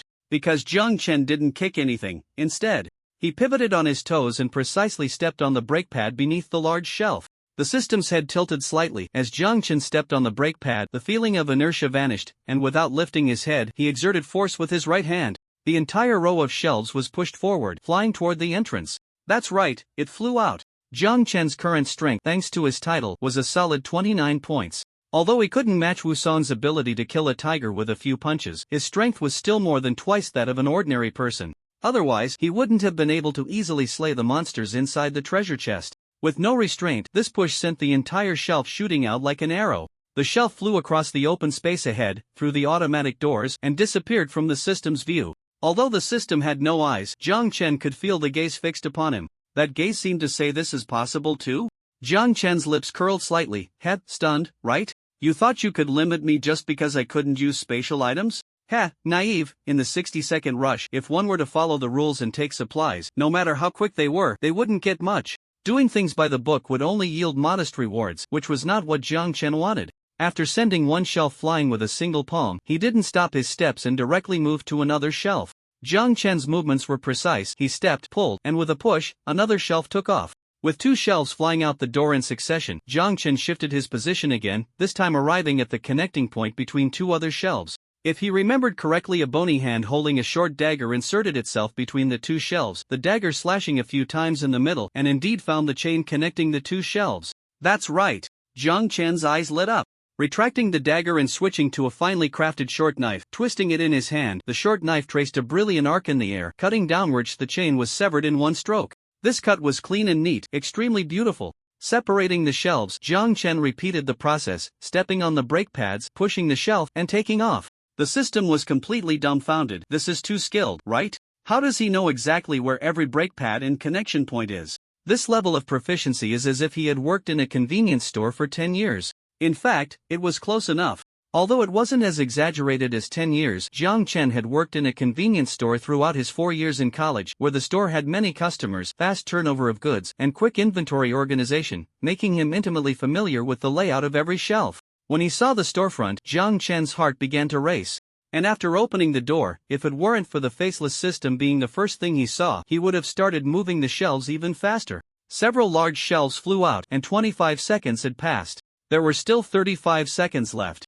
Jiang Chen kept moving. Next was a pair of horizontal shelves holding alcohol, which couldn't be moved easily and posed a bit of trouble. But Jiang Chen knew very well that alcohol had practical value and, for some, a deadly allure. It was definitely something worth taking. Jiang Chen calmed himself and allocated 15 seconds for this task. He swiftly opened 2 woven bags from his pocket, his expression serious, adopting the standard posture for loading, eyes wide open, and began packing. First, he stuffed a few bottles of clear alcohol inside, and while his hands were busy, he suddenly spotted an unusual label. The label read, Vodka Special Description. Drinking grants a random attribute 1, combined with extensive training.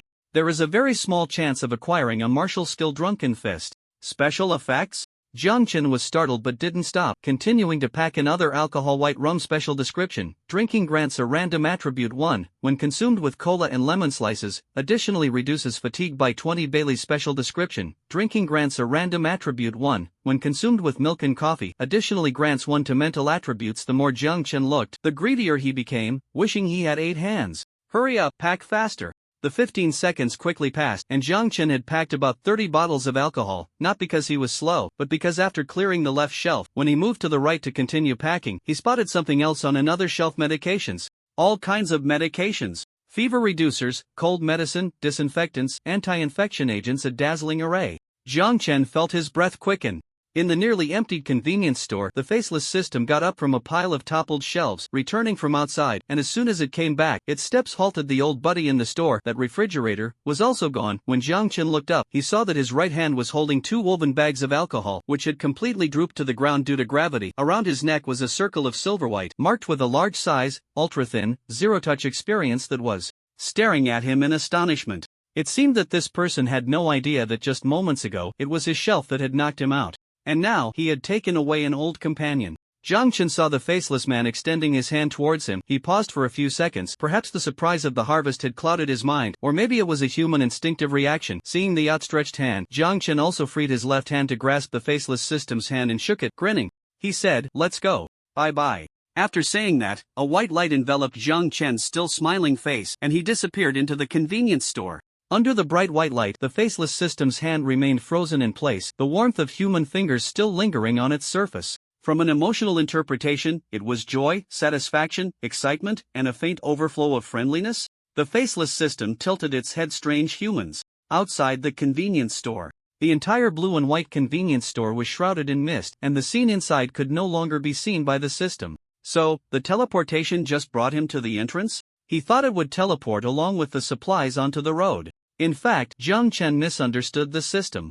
The system had originally prepared a direct teleportation passage to the highway. However, what the system did not anticipate was that there would be so many items to teleport. Jiang Chen clicked his tongue.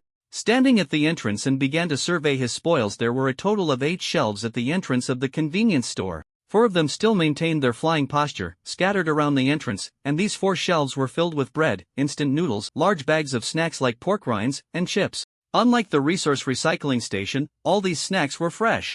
If these supplies were put up in the trading hall, they could probably fetch a sky-high price. Perhaps he could instantly gather enough vehicle upgrade fragments needed to upgrade from level 2 to level 3, or even from level 3 to level 4, or vehicle coins. But, after a brief thought, Jiang Chen quickly dismissed this idea. On one hand, he also needed to stockpile some supplies, as the acid rain border city had just begun, and he didn't know how things would develop later. Moreover, since he planned to use the initiative card, he needed to be well prepared. On the other hand, the prices of food and other items had not yet reached their peak.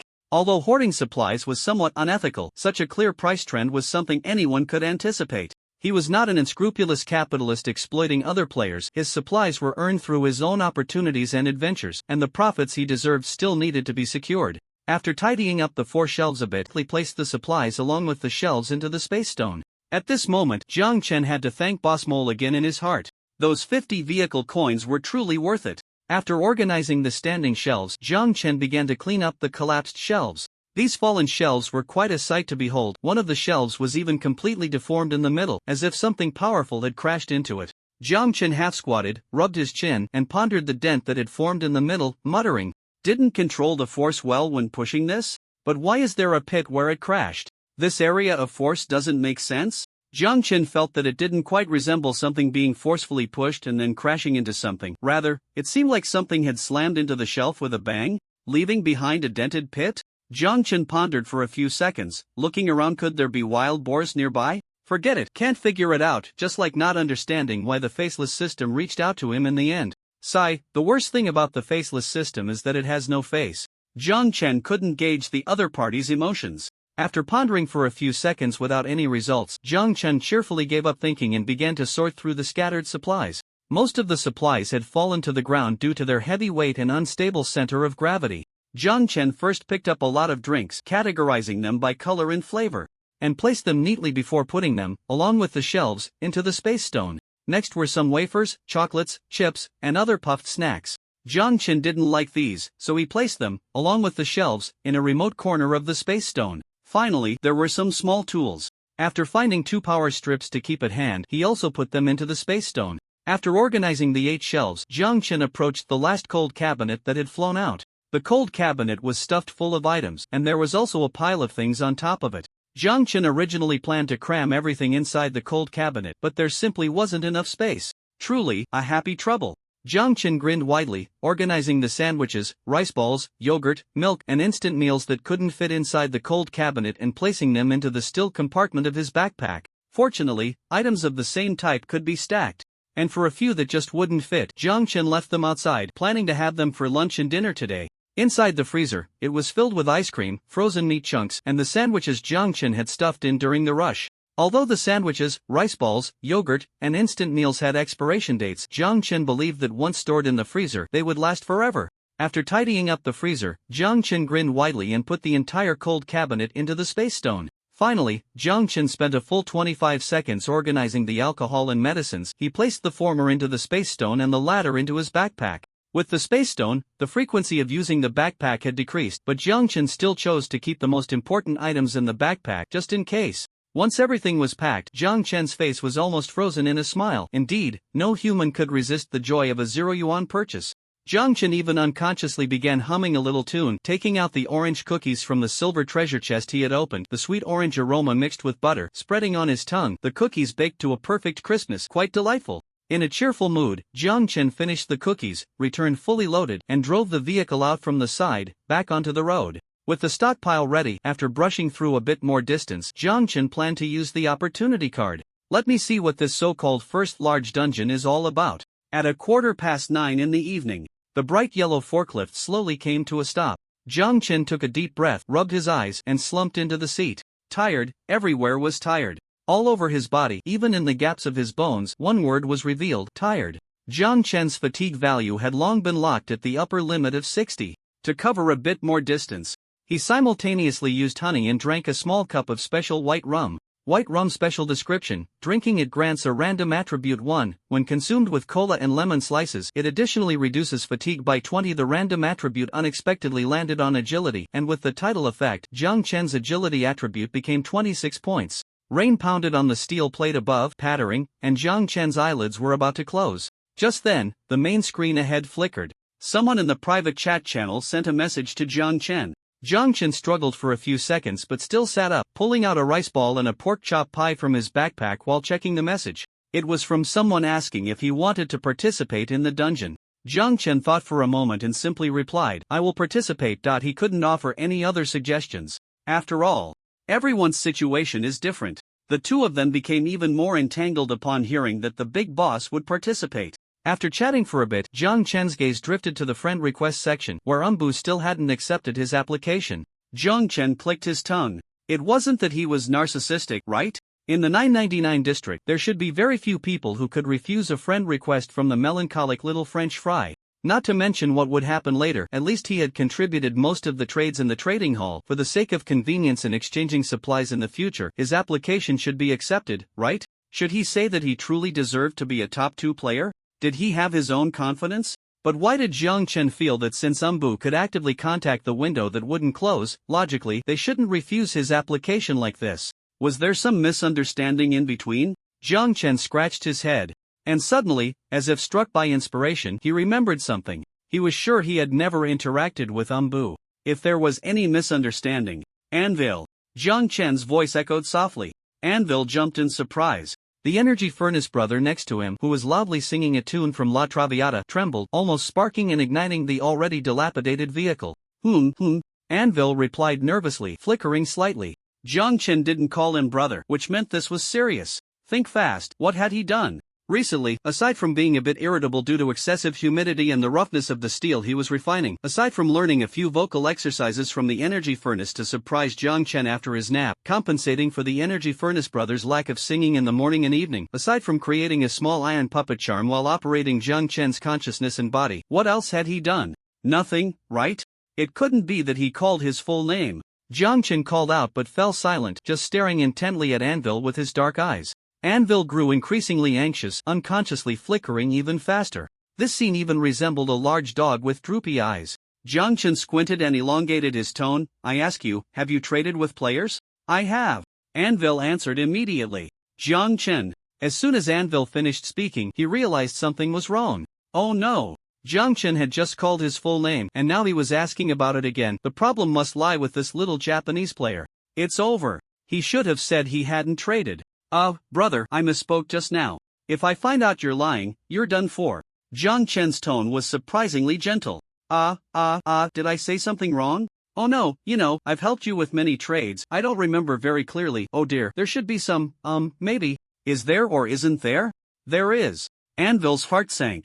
Pull up the records. Anvil hung his head, cautiously operating the permissions Jiang Chen had granted him for the Yongwang department store, and soon, a large pile of chat records appeared on the main screen. Indeed, as Anvil had said, had facilitated an unimaginable number of trades for Jiang Chen. The chat content was mostly normal, such as direct transactions or cancellations, with a small portion elaborating, like agreeing to exchange vehicle upgrade fragments for car coins, or stating that basic materials like steel plates were insufficient and agreeing to replace them with iron plates and glass. The content was still quite normal. But some. Jiang Chen's gaze froze. Player, little French fry boss, woo, how can I be as awesome as you? Player, find a good assistant. Preferably one that's cube-shaped. Smile. Player, a cube-shaped assistant. Is it a special item? I'll keep an eye out. Player, thank you for your guidance, boss. Jiang Chen lowered his head and shot Anvil a fierce glare. The Anvil chuckled dryly a couple of times, not daring to speak. Jiang Chen felt speechless inside. Good grief, could you be any more shameless? Why not just print your ID card on it? The block-shaped assistant, it's really something you'd say. Jiang Chen, fearing he might see more eye-watering conversations, quickly focused on the dialogue with the player. Player, hello, do you want to exchange special item cards? It turned out that had already approached him to exchange item cards. Jiang Chen, suppressing the urge to explode, continued to read. Player, hello, let's first check your face and voice, we'll talk about the trade later. Player?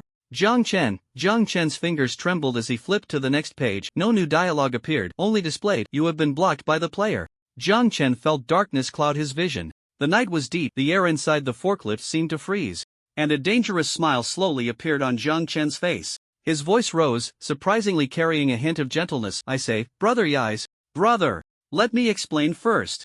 The Anvil felt a phantom pain starting at the top of his head. No, it wasn't his imagination. He saw the steel fork reappear behind Jiang Chen. You really need to explain. What the hell do you need to check someone's face and listen to their voice for? Why do you need to look at someone's face and hear their voice when making a trade? Who in their right mind would do such a thing during a trade? No wonder they didn't accept his friend request. It turns out they thought he was a pervert and had blocked him. Brother, you better give me a reasonable explanation.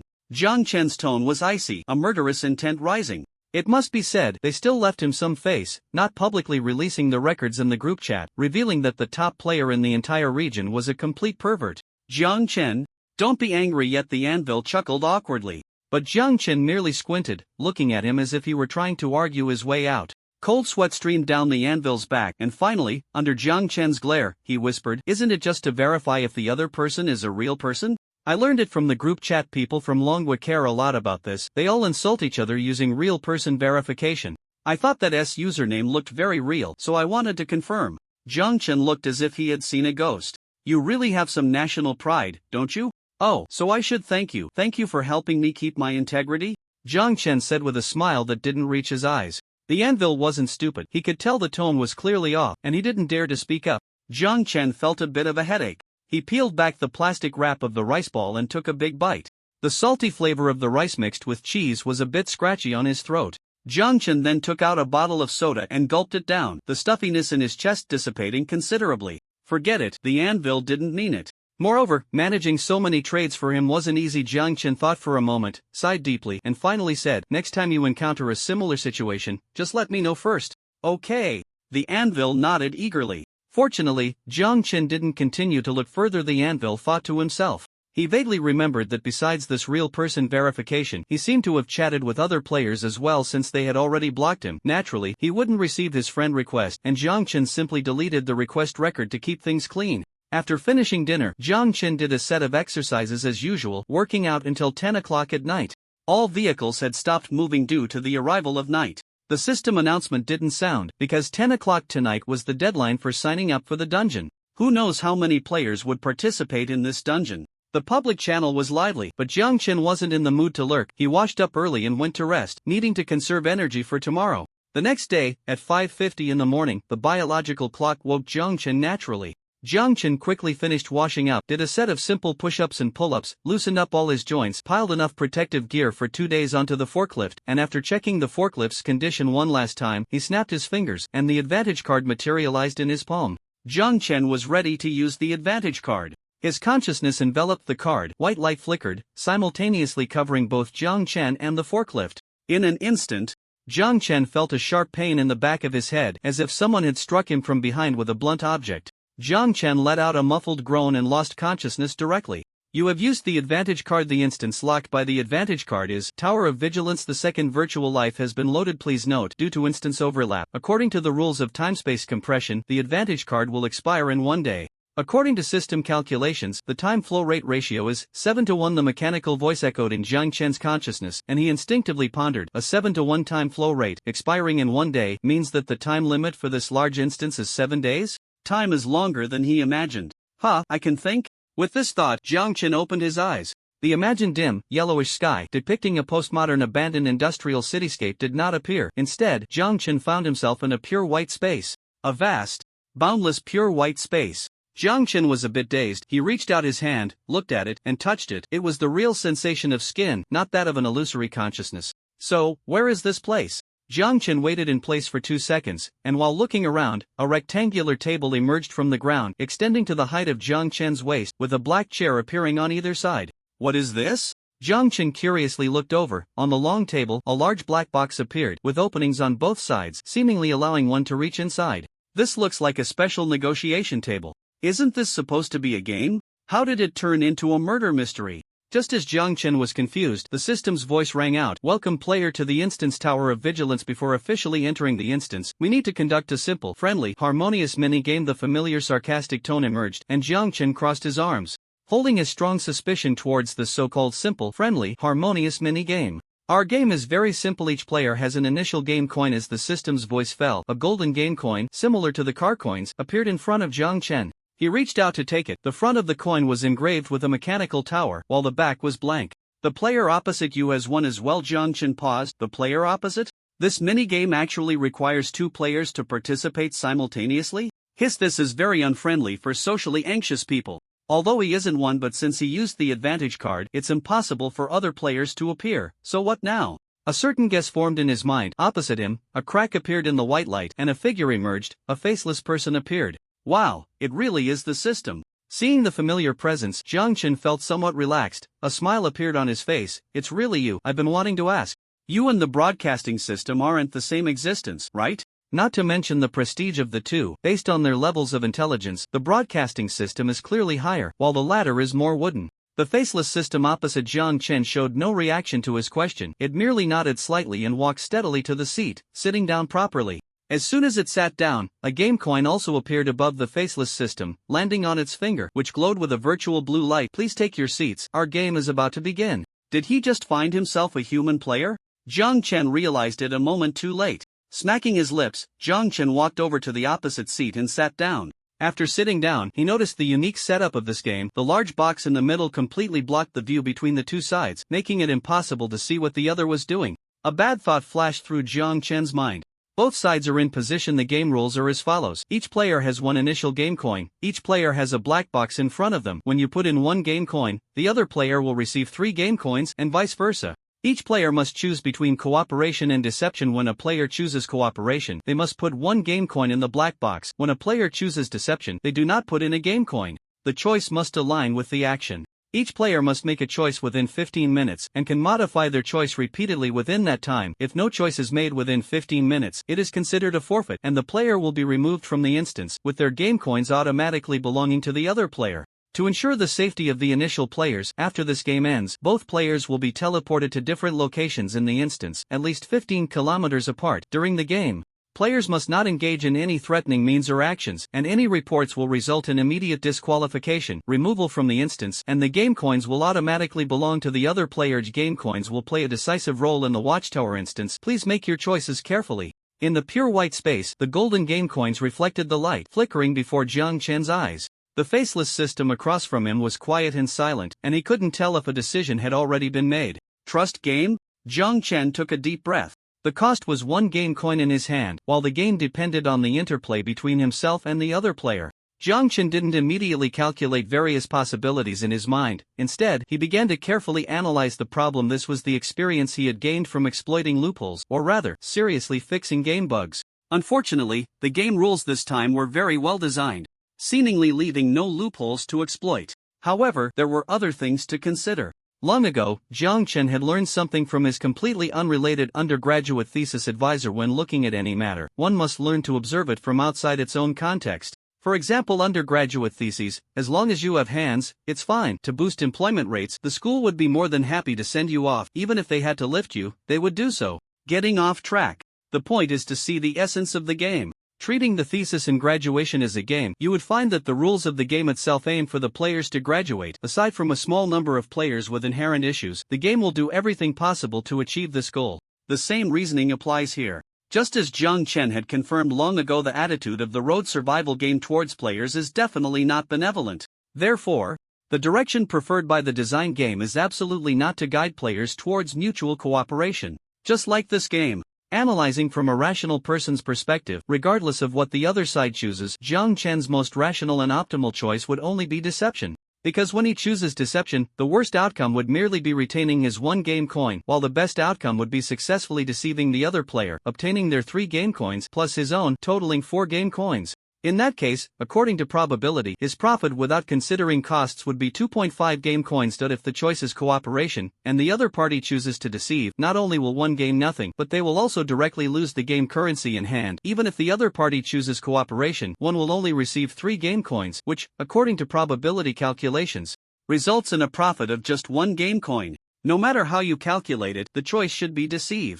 Moreover, human nature, this factor, has always been calculated in the most malicious way. Even if everyone initially agreed to cooperate for a win-win situation, when the large box blocks the view of both parties, what kind of choice will be made within 15 minutes?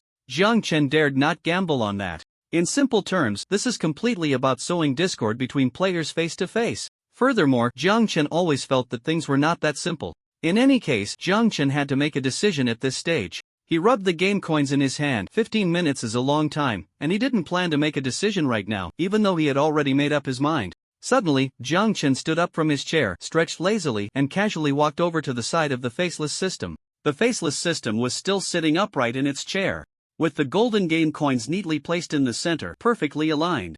Jiang Chen paused, thought the system had already made a choice and was planning to copy the answer. The version answer was right here. It made no sense not to copy. However, what Jiang Chen didn't expect was that perhaps the system had interacted with him a few times and knew how difficult he was to deal with, so it had no intention of making a decision at the beginning of the game, but chose to make its choice just before the 15 minutes were up. Jiang Chen said reluctantly, "Hey, why haven't you made a choice?" The faceless system turned its head. "You go first." Jiang Chen chuckled, avoiding the topic, and leaned on the table, saying, anyway, there's no rush, let's chat first. The faceless system turned its head back, staring straight ahead.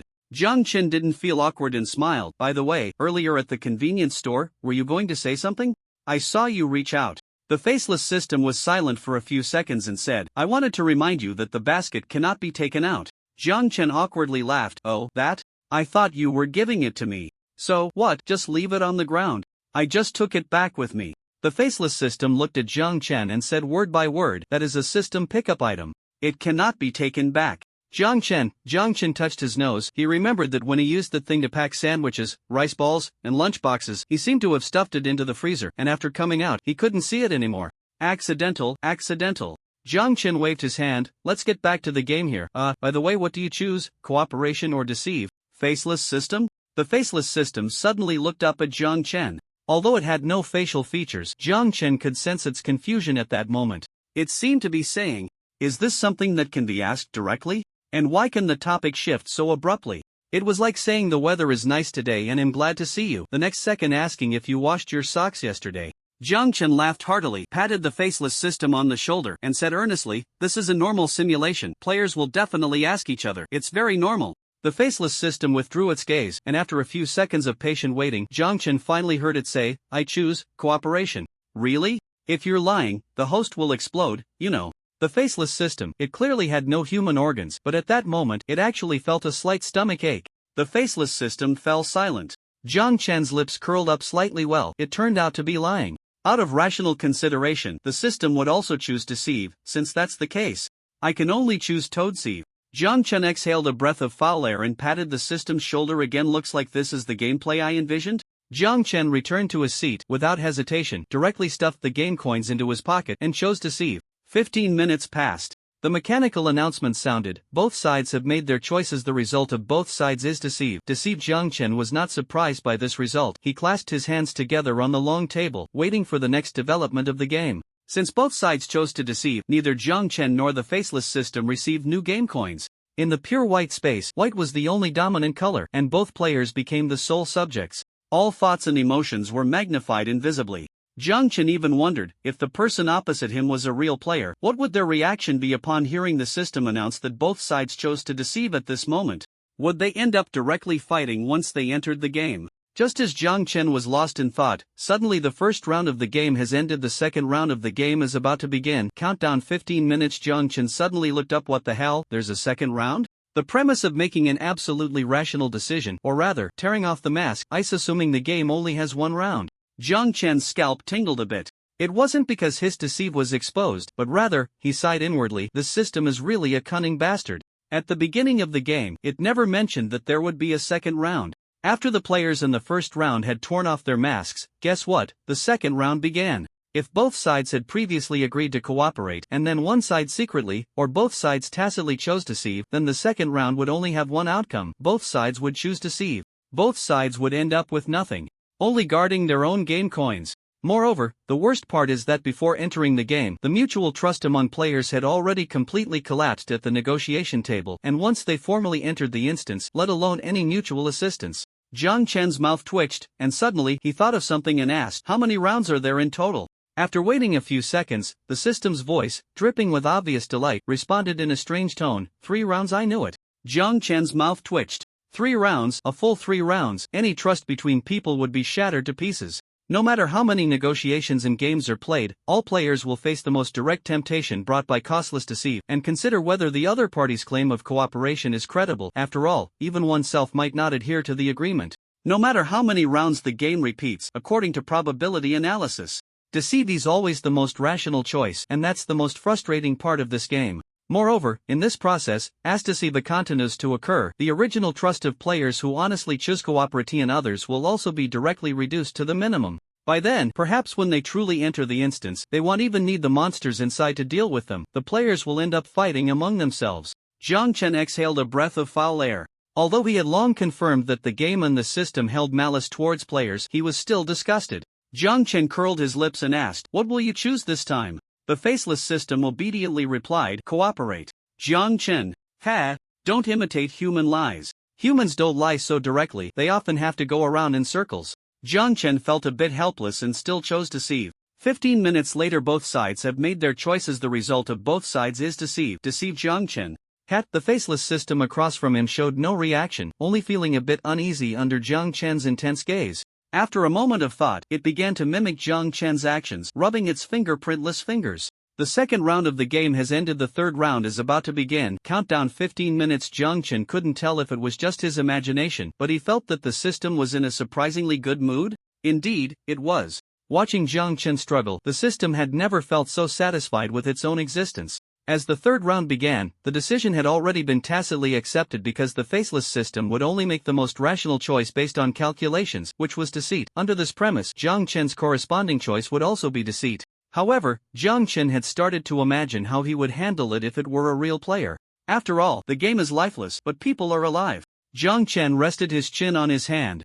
Casually tossing the game coins he held, various thoughts flashed through his mind. Since Jiang Chen was deep in thought, no one spoke for a while, and the pure white space was filled only with the sound of coins clinking. The faceless system pondered for a few seconds and also began to mimic Jiang Chen's actions, tossing coins. However, unlike Jiang Chen, who occasionally tossed the coins off target, the faceless system managed to catch each coin steadily, making hardly any noise. It must be said that whether it was shooting or catching coins, Jiang Chen's accuracy was shockingly low. Time passed second by second, and the 15 minutes quickly approached its end.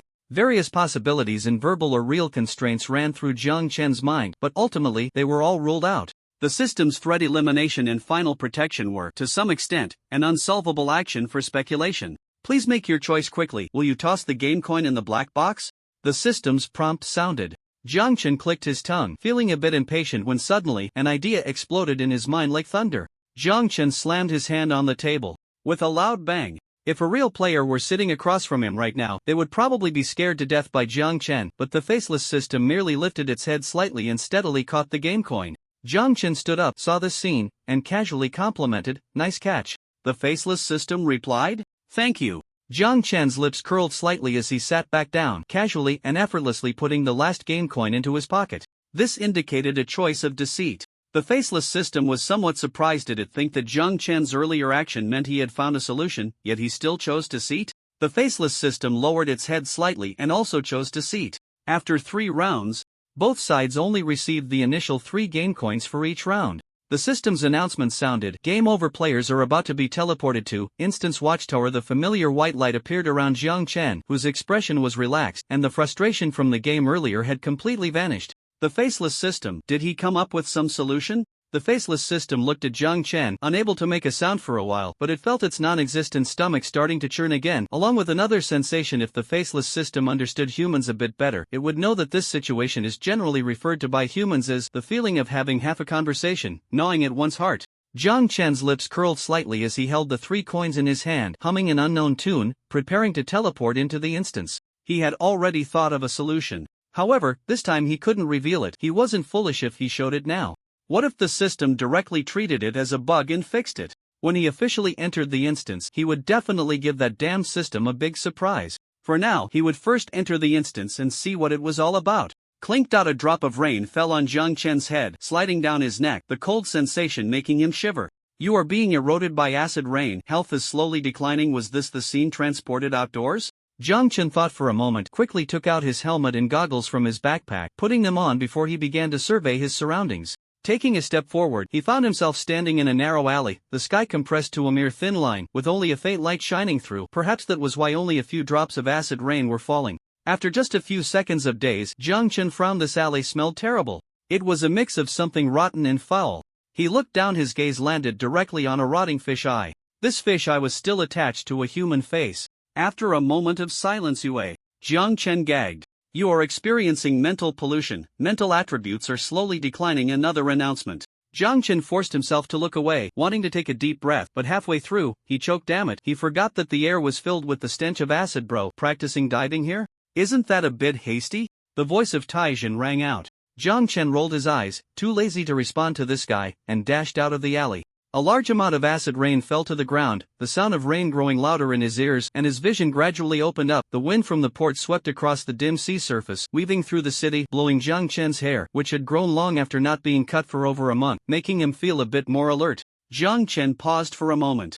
It wasn't the road stretching endlessly ahead that left him a bit dazed. Indeed, habit was a terrifying thing. However, anyone who ran inside during the rain was a fool. After a few seconds of hesitation, Jiang Chen's gaze fixed on a shop with its door wide open, and he rushed over. This should be a street that had already fallen into disrepair. The overall style of the street was quite modern, leaning more towards a port or dock city. As he dashed from the roadside into the shop, the sound of acid rain ceased, but it was still far from safe inside. The building materials had been largely eroded, becoming incredibly fragile. Large holes occasionally appeared overhead, with acid rain continuing to fall through them. Compared to the factory where Jiang Chen first reached the 5-person dungeon, this building's protective strength was clearly weaker. After entering, Jiang Chen had learned his lesson, first putting on his protective mask, and just as he did, suddenly, a mechanical voice announced, "You have marked a location." Makin hardware store marked a location? Jiang Chen's mind stirred, and he looked at the main screen. A new map appeared on the main screen, resembling the maps from modern gunfight games, showing the general layout of urban areas, wilderness, and water bodies. But unfortunately, most of the locations were obscured by dark clouds and acid rain, leaving the specifics unknown. Jiang Chen saw the yellow marker in the lower right corner of the map, which, if nothing else, was likely his current location.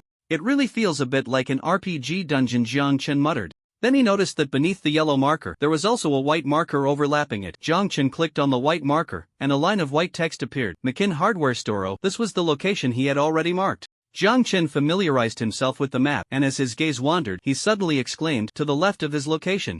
Specifically in the west direction, there was actually another white marker. If the white marker indicated a place he had already unlocked, then what was this new white marker?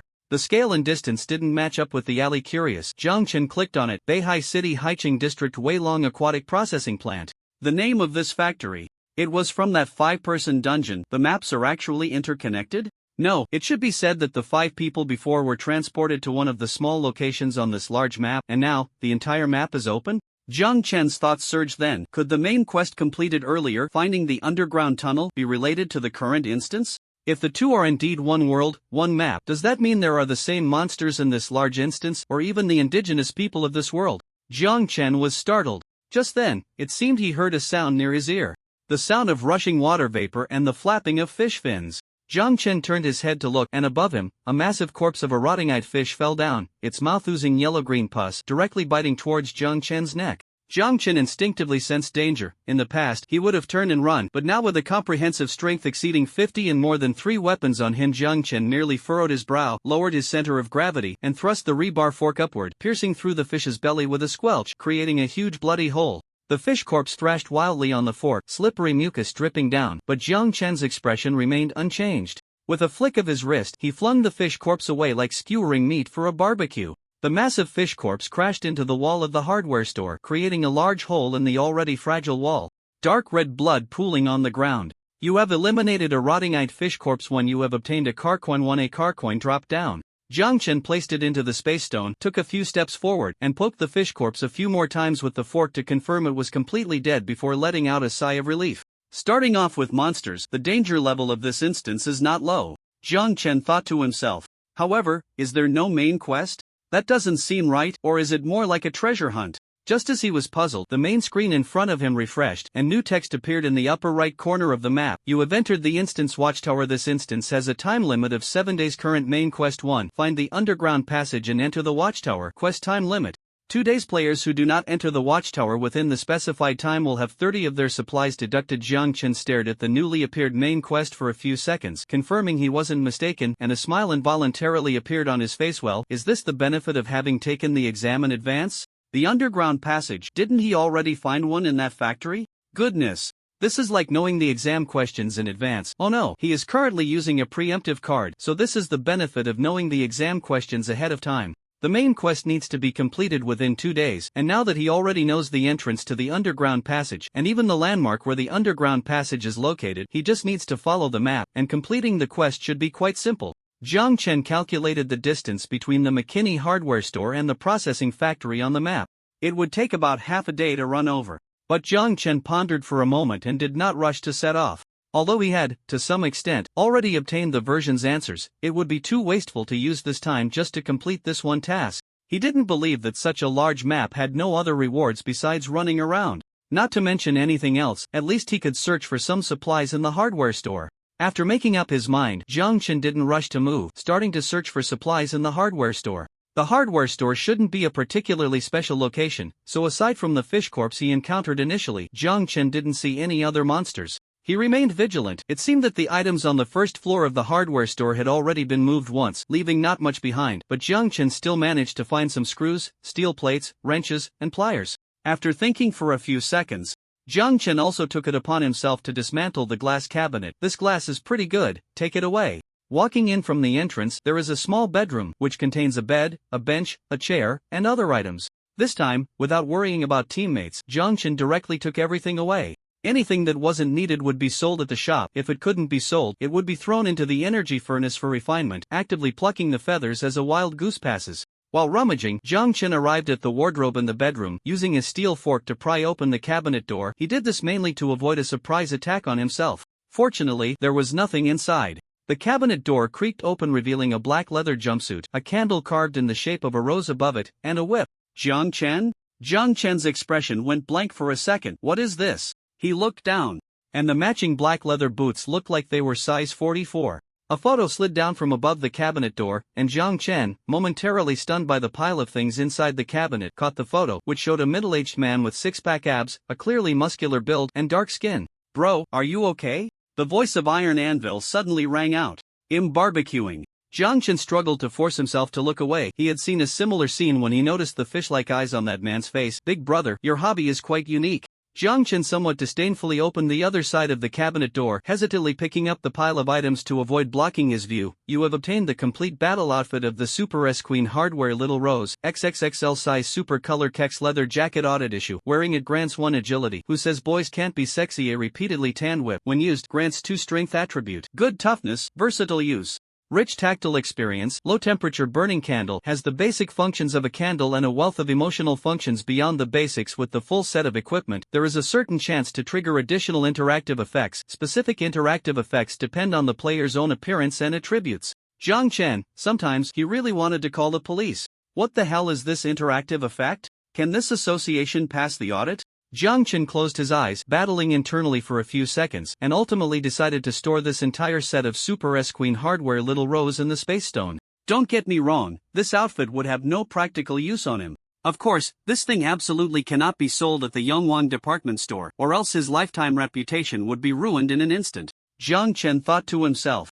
It's better to see if he can find someone to sell it. After going out, Jiang Chen continued to rummage through the wardrobe with a slight headache. Fortunately, aside from this leather outfit, Mr. McKinney had some decent clothes. Jiang Chen found 2 jackets, a shirt, and a trench coat in the wardrobe.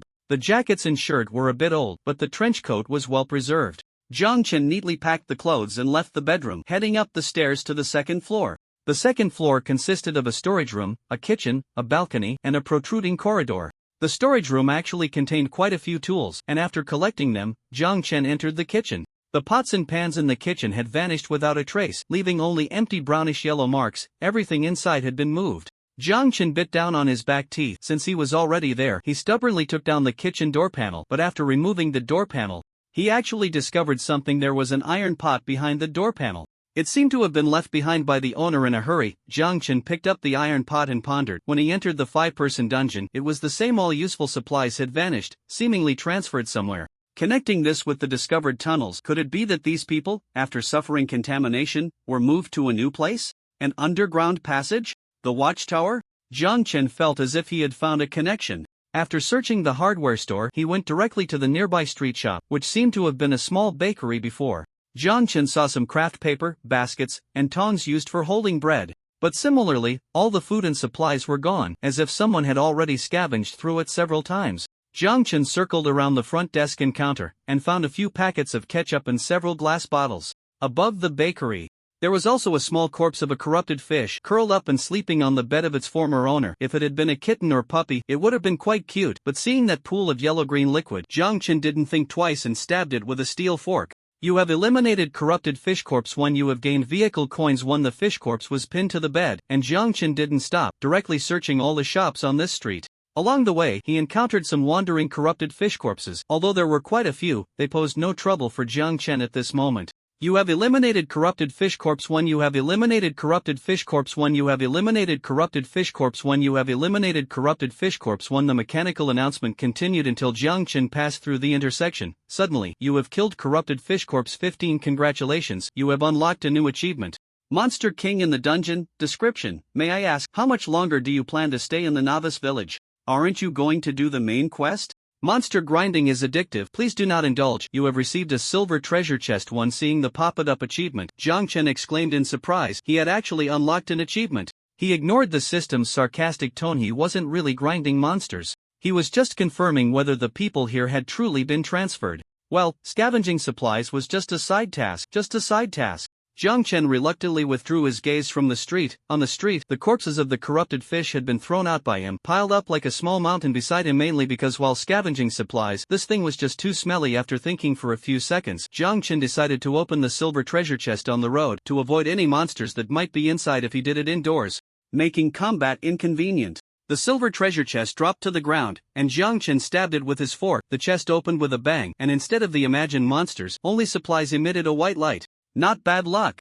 Jiang Chen retracted his fork and looked at the treasure chest. You have received a powerful searchlight 72H1, Dungeon Language Universal Package 1, Compass 1, Slightly Contaminated Mineral Water 550 milliliters 1 Dungeon Language Universal Package? Indeed, there are indigenous people in the dungeon. Combined with his own judgment, the indigenous people must have been transferred to the underground passage or the watchtower. However, Jiang Chen was slightly puzzled again. If they were transferred to the underground passage, shouldn't every household have an underground passage beneath them? Or are there only fixed places with underground passages? Jiang Chen thought for a while, but had no further inspiration for now. As the white light faded, Jiang Chen put the searchlight and compass into the space stone and chose to use the language universal package. The universal language package looked like a puzzle made up of characters. After Jiang Chen chose to use it, the characters in the puzzle flowed out directly, flying towards his head. Mental assessment in progress. In an instant, Jiang Chen felt as if his head was being pressed underwater. Mental attribute 5. The language packages merging. A dull pain throbbed through him, and it took about a minute for the feeling of drowning to ease slightly. The integration of the language package actually required a mental value assessment? Those with poor mental health or low intelligence, simply put, idiots, couldn't learn the language? Jiang Chen grimaced. Although the threshold of a mental value of 5 wasn't particularly high, he was still annoyed. Damn dog system, why didn't it mention the threshold beforehand? After the language package merged, the text around Jiang Chen became clearer. The language here was very mixed. Previously, Jiang Chen could only understand Chinese and English, while the rest was a guessing game. But now everything was clear. 10th Avenue in Haicheng District? Jiang Chen murmured as he looked at the route on the main screen. His gaze drifted upward, continuing west from 10th Avenue to the intersection of 9th Avenue and Iris Road, where he could see the Weilong Aquatic Processing Zone. Fine, since there were still 2 days until the main quest settlement, he might as well grind for now. Earning some car coins would be quite nice. The sky gradually darkened. In Jiang Chen's left hand, the short knife was completely soaked in liquid, slippery and impossible to hold, so he could only bind it to his hand with a bandage. Along the road behind Jiang Chen, there were corpses of rotten-eyed fish thrown along the way. To some extent, the system wasn't wrong. Grinding monsters was indeed addictive. Humans have no resistance to this immediate reward mechanism, which is why many games are so captivating. Often, no matter how hard one tries in the real world, immediate rewards are hard to come by. Only in the game world can one see that mesmerizing one. However, he had indeed been grinding for too long. Jiang Chen's stomach had started to feel sour. He was hungry. After removing the short knife from his left hand and taking off his gloves, he discovered that the area around his thumb had cracked, blood gushing out. Only then did he feel a sharp pain. Jiang Chen winced, took out anti-infection medication from his backpack, applied it, and then wrapped it with a clean bandage. On the main screen, a new achievement appeared, and Jiang Chen, engrossed in grinding, hadn't noticed. You have eliminated rotten-eyed fish corpses 28. You have earned car coins 28. You have obtained a new achievement, Monster Grinding King II. Description: still grinding after leaving the novice village? Huh? You have received silver treasure chests 2. You have received monster mirror cards 1. Looking at the system's speechless words, Jiang Chen's lips curled slightly, inexplicably feeling a sense of exhilaration. 2 more silver treasure chests, killing and looting. It's the same with monsters. But what is this monster mirror card? Jiang Chen first stored the 2 silver treasure chests. His fatigue value was maxed out, and he was mentally exhausted, so it wasn't the right time to open treasure chests. He planned to rest and then open them later, or tomorrow. After collecting the treasure chests, Jiang Chen focused his thoughts on the monster mirror card. Monster mirror card description. After using the card to record a monster's image, the card can be used again for monster projection. The success rate of replication depends on the comparison of one's strength with the monster. Projection time is the same, not exceeding 1 hour. Have you used a Pokeball? Go, Pikachu. Jiang Chen's eyes widened slightly. A divine artifact. A summoning card. Although the form was a bit different, the function was similar. If he encountered a powerful monster and could replicate it, wouldn't that mean he could have strong allies in battle in the future? Hey, wait a minute. Jiang Chen's movements paused again. If he encountered a powerful monster, if he did, he first needed to survive. Powerful monsters were dangerous, while weak ones seemed unnecessary to replicate. Bro, are you okay? The voice of the anvil rang out again. Barbecuing. The familiar words came from Jiang Chen's mouth.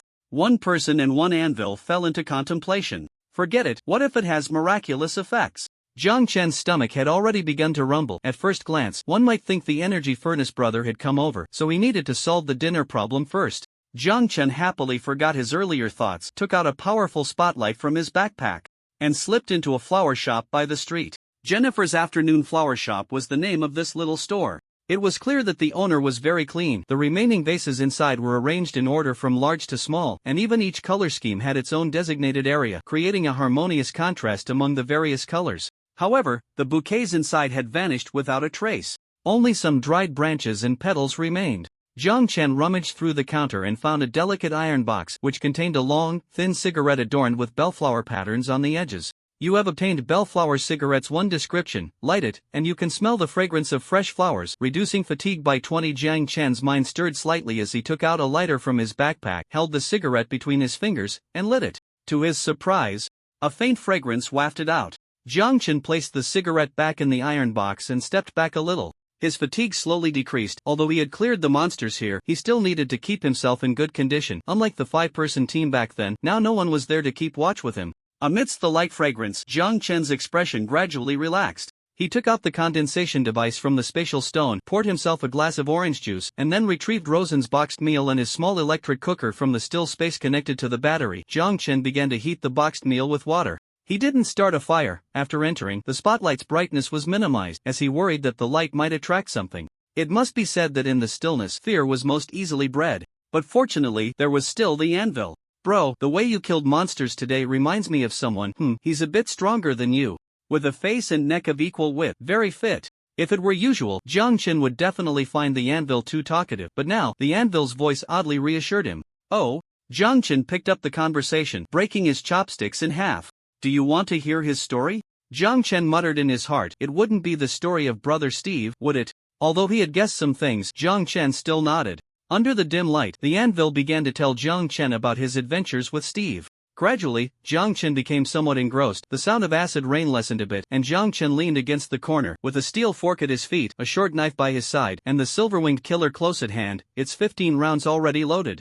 Jiang Chen wrapped himself in a thermal blanket and slowly closed his eyes. 30 kilometers away, on 9th Avenue in Haicheng, at an intersection of some underground passage with a creak, the door opened from the inside. Just to clarify, the vehicle for the orange is a special heavy truck, not an off-road vehicle, but after the previous chapters were published, there were some corrections I couldn't make. Thank you to the readers for the corrections. General electric cookers are usually plug-in types, but if the voltage and current of the battery are sufficient, they can also be used. If anyone is catching bugs, feel free to me. Sometimes comments get folded, and I can't see the messages. The next day, the sound of acid rain pattered from above, and with a crack, a large hole was eroded in the ceiling, letting in a not-so-bright beam of light. Jiang Chen squinted his eyes and woke up. After a day, Jiang Chen's face seemed to have aged 10 years. Wrapped in a thermal blanket, he looked like a traveler trekking into Tibet. Is it dawn? Jiang Chen felt a bit dazed, his voice slightly hoarse. I have to say, the sound of rain at night is truly natural white noise. Before long, after a day of dealing with monsters, Jiang Chen fell into a deep sleep and had a good rest. If it weren't for the anvil, Jiang Chen would never have dared to do this. It's bright, brother.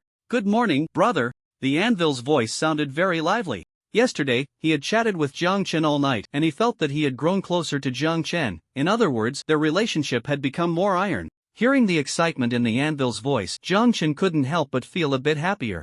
The corners of his mouth lifted slightly as he packed away the thermal blanket and other items. After curling up in the corner all night, he felt like his bones were about to fall apart.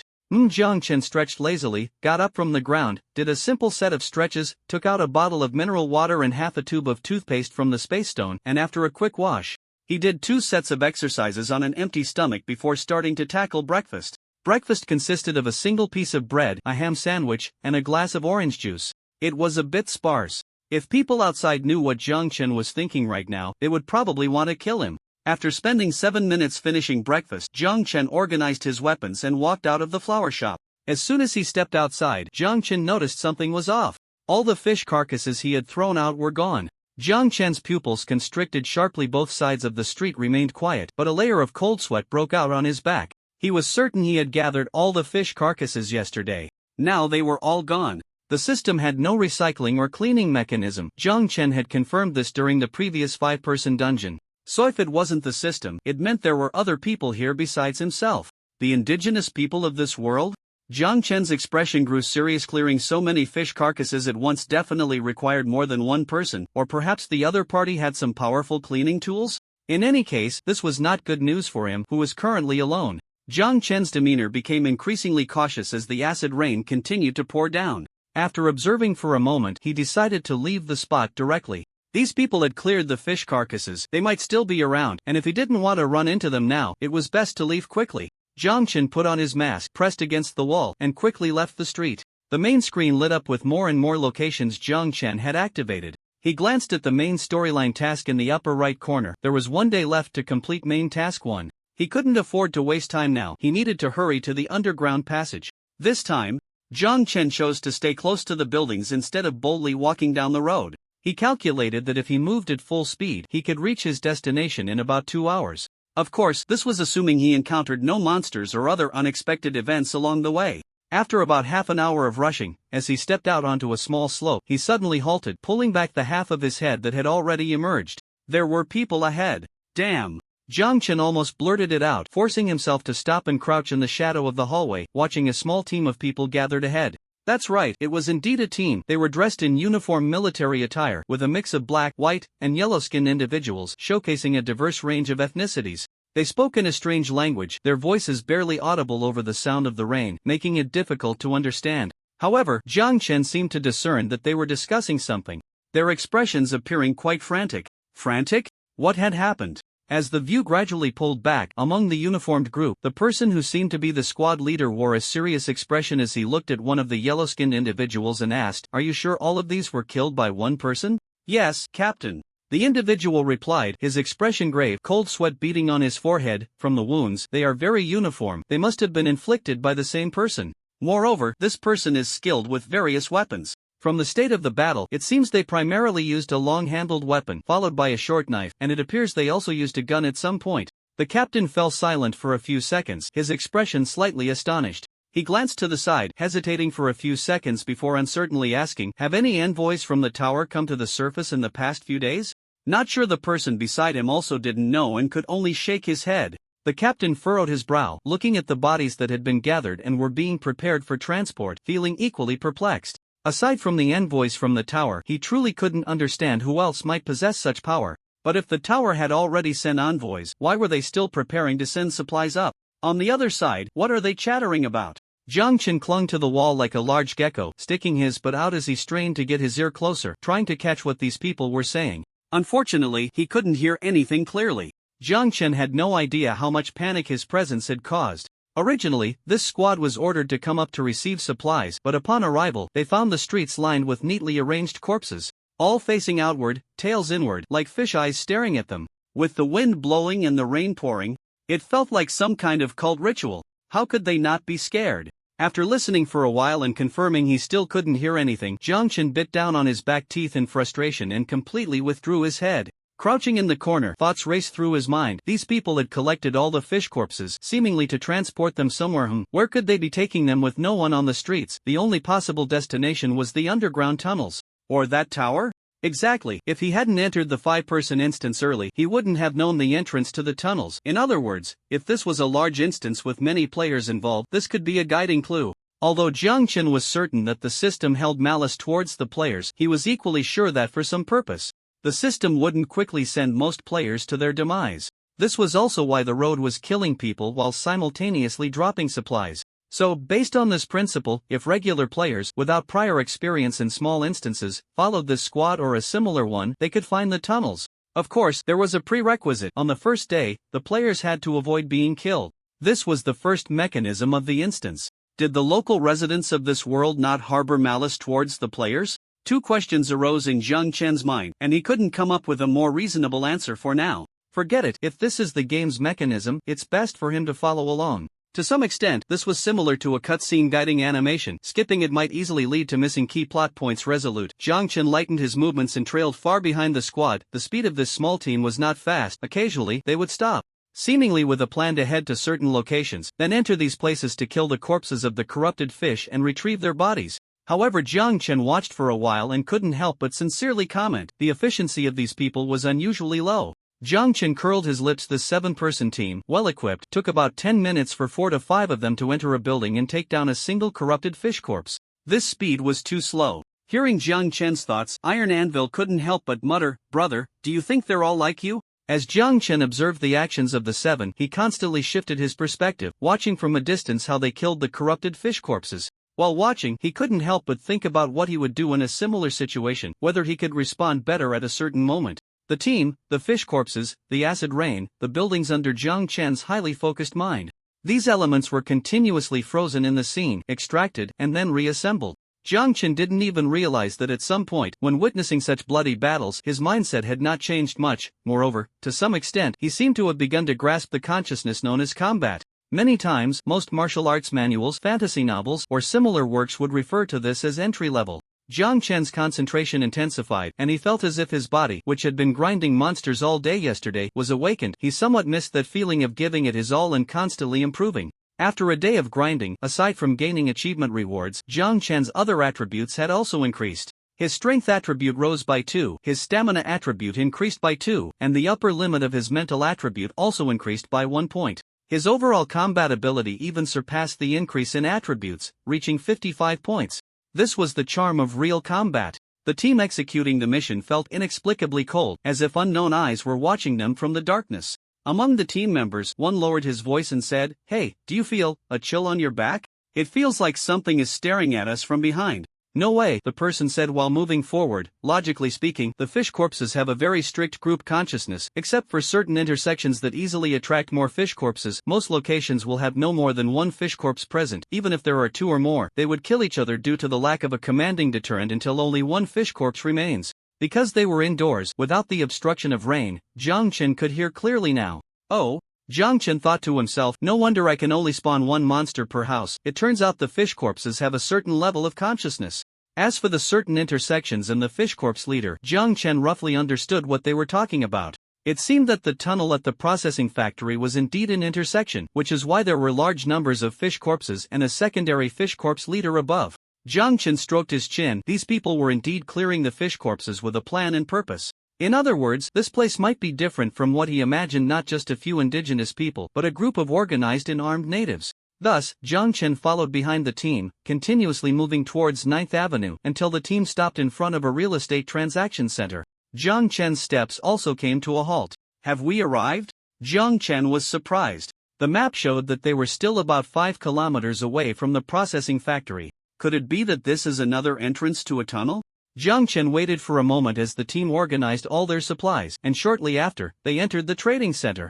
Zhang Chen hesitated for a few seconds before following them in. This trading center was completely different from the processing factory. It was kept very clean inside, with bright windows and a spacious, lofty structure above that had been opened up, giving it a high and deep appearance. The topmost part seemed to have been reinforced layer by layer, and the sound of acid rain was significantly reduced. Zhang Chen didn't get too close. After the team entered the trading center, Zhang Chen saw that they seemed to have pressed something at a place resembling a reception desk, and then the ground split open, revealing a downward passage. The team members placed their supplies on one side of the newly open elevator, while Zhang Chen went to the other side, entering the underground passage separately. Soon, the entire group vanished from sight.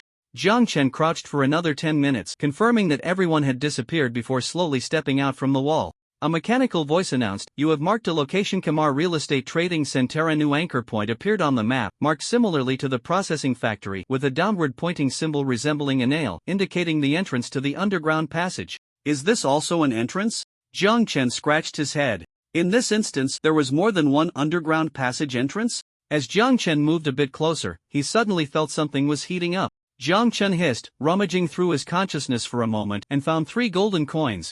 At that moment, the 3 coins began to spin, the tower-shaped pattern on the back shimmering, faintly resonating with the door of the underground passage. Jiang Chen instantly felt a connection. Game coins could open the door to the passage. Or rather, they could allow him to pass through some form of identity verification.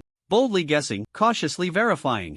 Jiang Chen placed one of the game coins on his fingertip and slowly and carefully walked to the location of the underground passage. A blue light rose from below the passage, and after scanning the game coin, it emitted a beep. Verification successful. Tower Gate 007 is about to open. The ground, which had originally closed, opened again, revealing a passage that extended downward into Jiang Chen's view. Tower Gate 007. The underground passage was indeed the door to the so-called tower. Jiang Chen was somewhat taken aback. This so-called tower was really underground.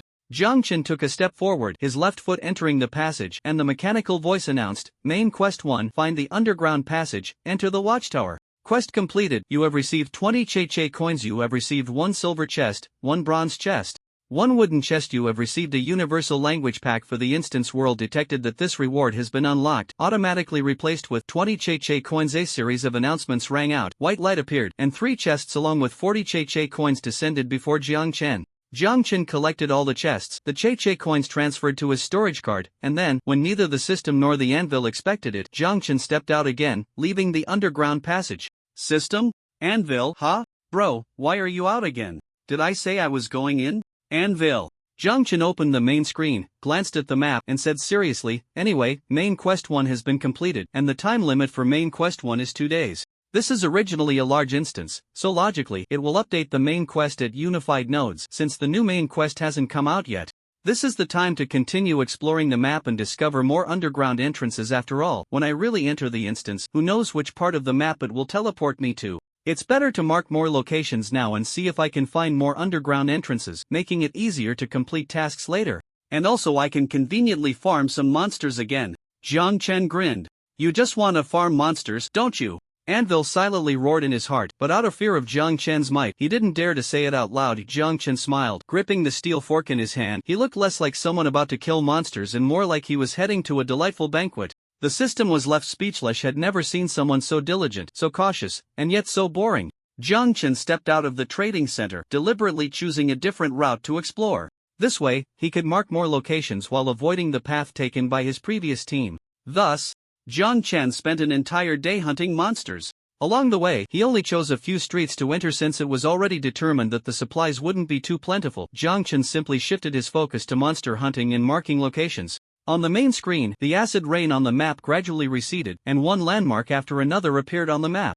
Jiang Chen left 9th Avenue and walked vertically towards 7th Avenue. Around noon, he arrived at a new street. This street seemed to be close to the commercial center of the previous streets, with a significantly higher density of shops, and Jiang Chen could also sense that the number of fish corpses seemed to be increasing. At this moment, 2 fish corpses had already appeared in front of and behind Jiang Chen. Beneath both fish corpses, a viscous liquid was pooling, and their tails were thrashing above, moving with increasing agility. The 2 fish corpses charged towards Jiang Chen simultaneously.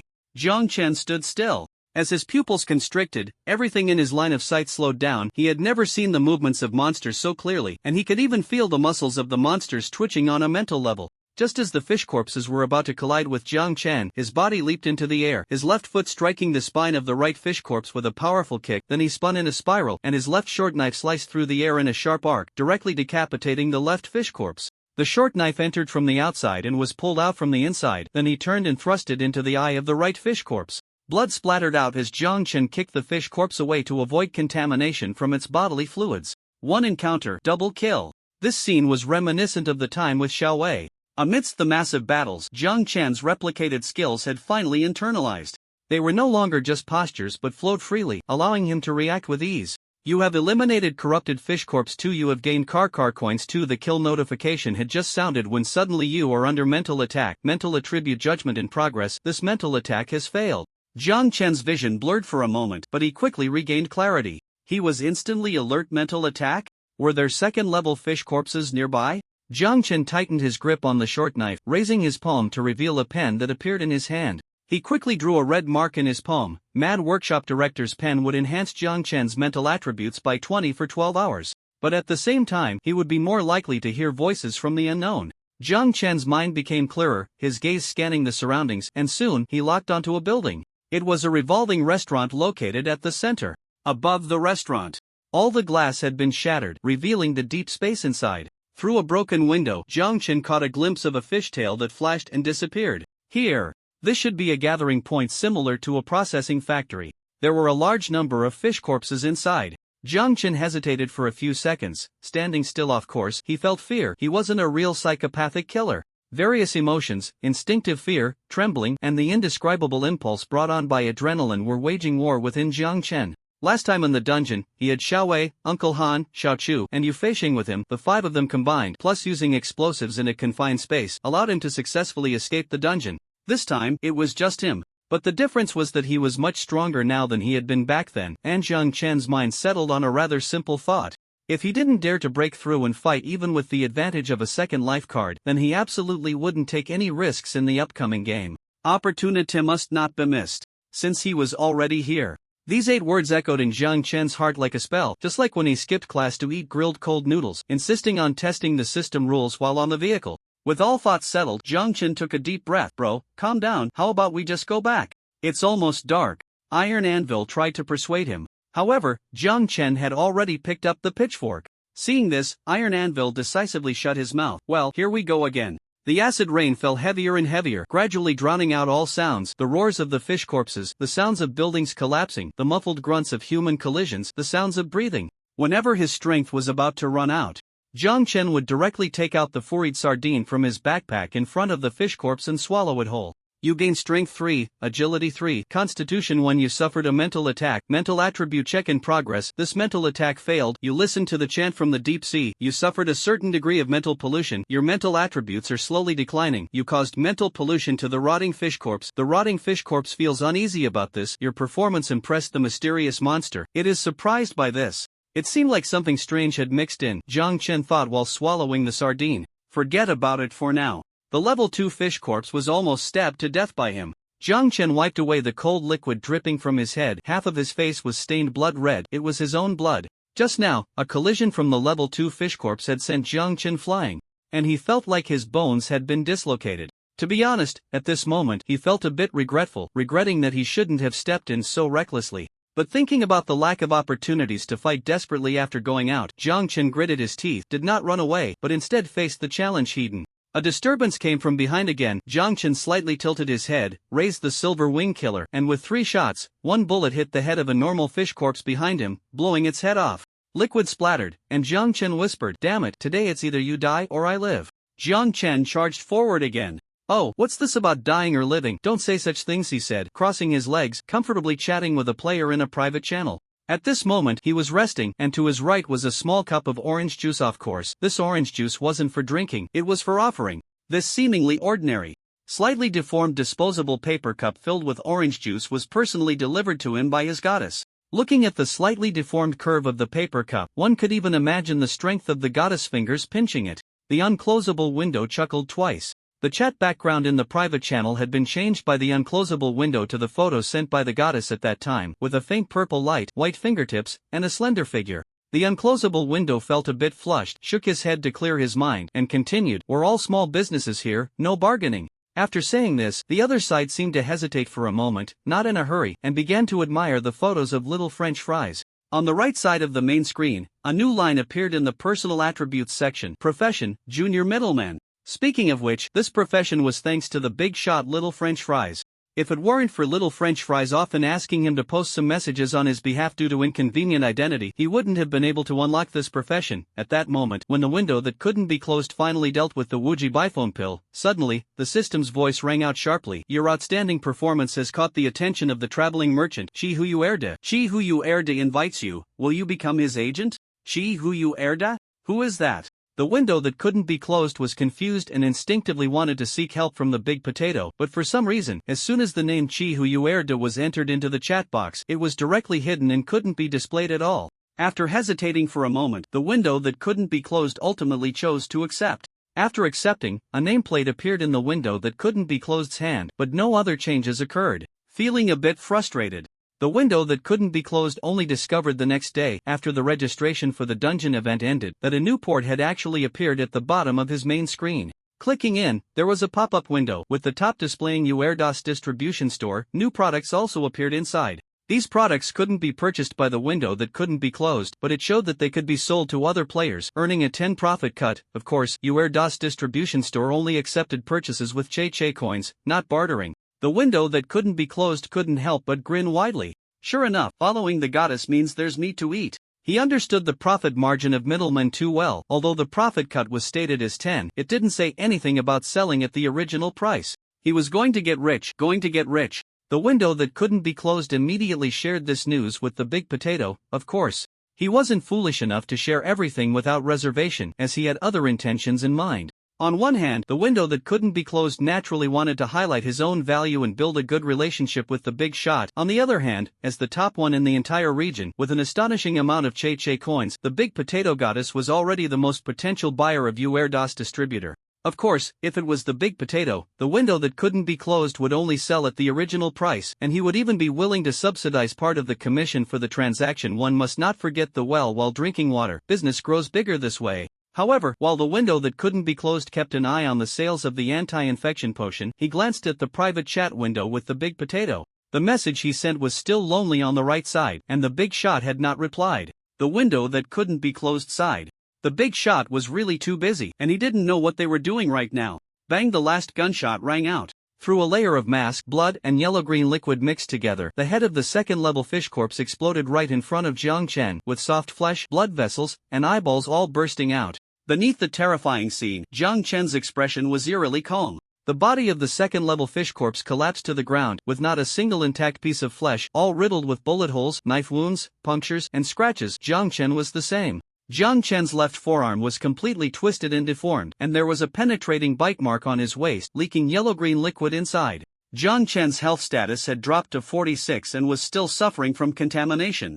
Jiang Chen's complexion was also not good, a sickly hue, as if he would rot at any moment. He shook his head, his ears filled with overlapping strange sounds. Some were the roars of large beasts, some were eerie shrieks, some were sorrowful prayers, and others were simply direct sound wave impacts. This was the unknown sound brought by the mad workshop director's pen. Jiang Chen's mental attribute had dropped to 11 points, leaving him unable to resist the effects of the sounds. The system's voice sounded: "You have killed the second-level corrupted fish corpse leader 1. You have gained Che coins 10. You have gained silver treasure chests 2. You have gained a ring made from the spine of the second-level corrupted fish corpse. Description: killing the corrupted fish corpse leader has a certain chance to obtain special items. Wearing this ring grants 3 strength, 3 agility, and 3 spirit. Please note, when your spirit value is below 10, there is a 50 chance of being contaminated while wearing this ring, so wear it with caution. You have gained a new achievement, Monster King in the Dungeon. 3. You have received a new title, Ultimate Monster King.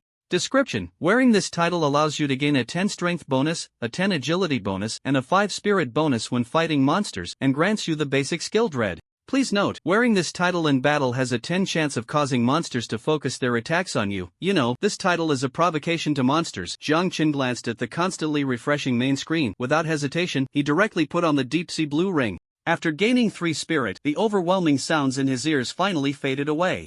Jiang Chen's dizzy consciousness gradually returned to some clarity. Jiang Chen leaned against the wall, slowly sliding down. It took several seconds before he murmured, "Damn, almost died." Jiang Chen knew this was his limit. The anvil hadn't spoken for a long time, and it had to be said that Jiang Chen had brought him great shock, making him momentarily see the image of a large block decaying. Both were equally insane. Waiting for his body to recover a bit, Jiang Chen's expression suddenly changed when he saw that his palm had started to turn green, and he hissed, "This damn thing isn't going to turn me into the Hulk, right?" As soon as he finished speaking, the anvil's voice echoed softly, "Brother, in your situation, it's more likely you'll turn into that old he from before." Thinking of the ghastly appearance of old he had seen in the 5-person dungeon, Jiang Chen shivered and quickly took out some medicine from his backpack. Fortunately, before entering the dungeon, he had obtained a batch of medicine from the convenience store. Jiang Chen found the anti-infection potion, opened the glass seal on top, and gulped it down. The bitter taste made Jiang Chen's face scrunch up, but he managed to swallow it, feeling as if he had swallowed a toad.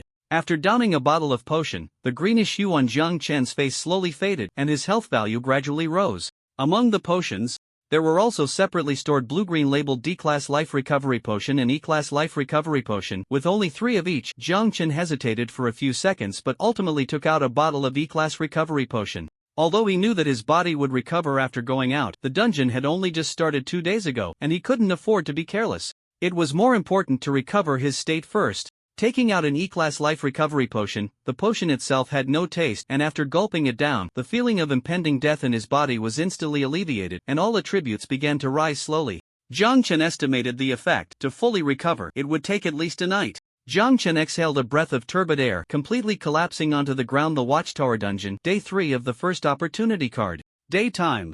Acid rain. On 8th Avenue in C City. The squad leader of the 9th team had an extremely grim expression. In front of him, the mysterious and evil ritual had reappeared. All the corpses of the corrupted fish were arranged neatly, staring straight at him. Behind, the team members rubbed their eyes in disbelief, murmuring, "I can't be seeing this wrong, right? Or am I dreaming again?" Dreaming of yesterday's scene. Before he could finish, a teammate next to him slapped him hard, the force so great that it knocked him slightly off balance, almost causing him to have a close encounter with the corpse of the corrupted fish on the ground. "Damn!" Before the slapped person could start cursing, the teammate who slapped him murmured, "This is really not a dream. You damn it. You should slap yourself. Why slap me?" The man muttered a few words, got up from the ground, and was about to retaliate when the captain reached out to stop him, his face looking grim. "First, tidy up. We'll talk about it when we get back." "Yes." The team members replied in unison. The streets were filled with the corpses of rotting fish, their eyes staring at them, and the team members couldn't help but shiver, feeling that tonight might bring another night of nightmares. On the other side, in the first level of the watchtower, a person wearing a tattered trench coat and with a messy head of hair stared blankly at the young man who had fallen from the sky, clearly dazed and wrapped in bandages, and said, "Who the hell are you? A curse?" Hearing the familiar voice, Jiang Chen's mind stirred, and he looked up to see a middle-aged man in a tattered trench coat frowning at him, his age indiscernible. Meanwhile, Jiang Chen was sprawled on the ground in a rather undignified manner, to put it bluntly, like a toad. Jiang Chen's mind processed for a moment. Yesterday, after he had eliminated that second-level rotting fish corpse leader, what had he done? First, he used a healing potion to restore part of his health. Then he simply ate a bit of sandwich, and finally, as a habit, he threw away all those fish corpses and arranged them neatly, then stepped on something, the game coin emitted a burning heat, and then he fell. The underground passage was a sloping path that extended downward, and Jiang Chen rolled all the way down, seemingly undergoing several scans along the way. Rolling and rolling, he was so exhausted that he seemed to have, perhaps, maybe, possibly, just fallen asleep. Was he a pig? How could he fall asleep like this? And end up right in front of a dungeon NPC? After a brief silence, Jiang Chen wiped his face and got up from the ground. The middle-aged man saw Jiang Chen's movement, and a look of panic flashed across his face, but it quickly returned to normal. He asked with a serious expression, "Are you here to grab territory too?" "Grab territory?" Jiang Chen noted the choice of words. He stood firm and looked around.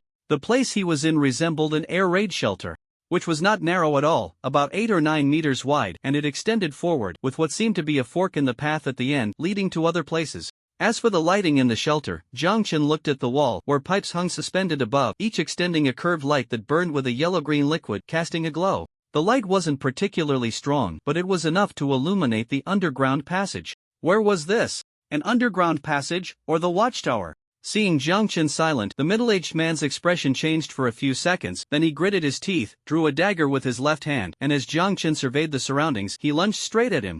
Although Jiang Chen appeared to be examining the environment, he had not relaxed his vigilance at all. The dagger's glint barely reached Jiang Chen's eyes when he executed a flying kick, sending the dagger flying out effortlessly. The middle-aged man was momentarily stunned by the kick, then he saw the ground rushing towards his face. Jiang Chen's left leg was locked over the middle-aged man's throat, and he smiled, "Big brother, don't be so aggressive. You." As soon as the middle-aged man moved, Jiang Chen's left leg exerted pressure, making it impossible for him to breathe. The middle-aged man struggled on the ground, and in his struggle, his left hand knocked over a nearby wooden board and then crashed makeshift wooden barriers all fell down. In an instant, Jiang Chen felt several gazes shooting towards him. The closest was a ragged old man, whose face was astonishingly gaunt, with only a pair of sunken eyes left, resembling a vulture. The old man looked at the suddenly appearing Jiang Chen, his gaze seeming to take on a physical form, moving over Jiang Chen's exposed fair neck and small arms. A glimmer appeared in his sunken eyes as he licked his lips, as if he had seen something delicious. Jiang Chen met the old man's gaze and involuntarily felt a chill run down his spine, was certain that there was something wrong with this old guy's eyes. This was not the look of someone observing a stranger, but rather the look of someone appraising food. On either side of him were a one-eyed man, around 27 or 28 years old, and a woman with disheveled hair, most of her body exposed, staring intently at the pipe. Jiang Chen furrowed his brows. With one arm, he exerted force and directly lifted the middle-aged man up, dragging him forward. Jiang Chen walked over to the tilted wooden plank, propped it up, and blocked those gazes. Only then did the uncomfortable feeling in his heart ease a little. Aside from the middle-aged man, it seemed there wasn't a single normal person here. Let go of me. The middle-aged man was still struggling. Before Jiang Chen could respond, a hoarse voice sounded from the side, "Little brother. If you kill him and don't eat him, you can give him to me, hee. I'll give you my allocated nutrient solution." In exchange, this hoarse voice was unpleasant and raspy, carrying a certain chilling darkness. "Sure enough, that old thing eats people." Upon hearing this, the middle-aged man's face turned pale, as if he had seen something terrifying. His Adam's apple kept rolling as he swallowed hard. He was very afraid. Jiang Chen discerned the middle-aged man's emotions. "What exactly is this underground passage? Why is it a bit different from what I imagined?" He had originally thought that the underground passage would be a place similar to a shelter. As Jiang Chen pondered, he looked at the main screen, where the main quest had been updated, and 2 tasks were updated at once. Main quest 2, join any faction of the Watchtower. Task deadline, 1-day task rewards, car coins 10, vehicle upgrade fragments 10, basic survival package 1. Please note, the faction you join will directly affect the subsequent main quest direction and corresponding rewards, penalties, etc., ultimately impacting your overall evaluation. Please make your decision carefully. If the task is not completed within the specified time, 30 of resources will be deducted. Main quest 3, reach a reputation value of 50. Current reputation value 3. Task deadline, before the end of the instance. Task rewards, basic rewards, car coins 10, vehicle upgrade fragments 10, advanced rewards. For every 50 reputation points increased, unlock corresponding advanced rewards. If the task is not completed within the specified time, there will be no penalties. For Lark's Heavy Reliance super long chapter, the name is too long. I can't type it all. Inside the tunnel surrounded by broken planks, the atmosphere was extremely tense. Of course, this tension was solely perceived by the middle-aged man. Jiang Chen had no intention of fighting for territory, or rather, up until now. He still didn't know what the so-called territory referred to. Was it this place surrounded by a few old wooden planks piled up like a garbage heap? Jiang Chen remained silent, and the middle-aged man's anxiety grew even more. He had been exiled from the 2nd floor and had finally found a place to settle in a somewhat central location, only to be driven out again. Now, living here on the left was a man-eating old guy, on the right was a neurotic woman, along with the one-eyed man beside her. Life was already difficult enough, and unexpectedly, a bewildering Jiang Chen had dropped from the sky. In an instant, the middle-aged man's face turned much grayer. Just as he was about to plead for mercy from Jiang Chen, suddenly, the young man in front of him let him go. Not only that, but a gentle expression also appeared on Jiang Chen's face. "Big brother, did I hurt you just now? Come, take a rest." The middle-aged man's body trembled even more violently. What do you want to do?" At this moment, the middle-aged man's expression had become somewhat fierce yet inwardly timid, as if he had seen some great flood or beast. Jiang Chen was confused. What had he done? "You don't think of anything crooked. I tell you, I Sujin also have my pride, and I will never bow to your tyranny." Just before he could finish his sentence, Jiang Chen accidentally stepped on a board, and with a crack, the wood made a crisp breaking sound. With a slap, Sujin directly knelt down. His kneeling posture was very standard. The action was extremely quick. "Jiang Chen, Sujin, where's that pride you spoke of? Moreover, what is this guy thinking? Does he really think that a fine young man from my great country would lay a hand on a middle-aged man who looks like he could be his father? Has his brain short-circuited? Has Red Grandpa possessed him?" Jiang Chen secretly rolled his eyes, not wanting to entangle with the middle-aged man any longer, lest the other party continue to misunderstand. He directly took out a piece of orange-flavored cookie from his backpack. The savory aroma of the cookie instantly stimulated the middle-aged man's taste buds, and his gaze was glued to the cookie above. Food was scarce here. This was Jiang Chen's first conclusion. Using food as a breakthrough was just perfect.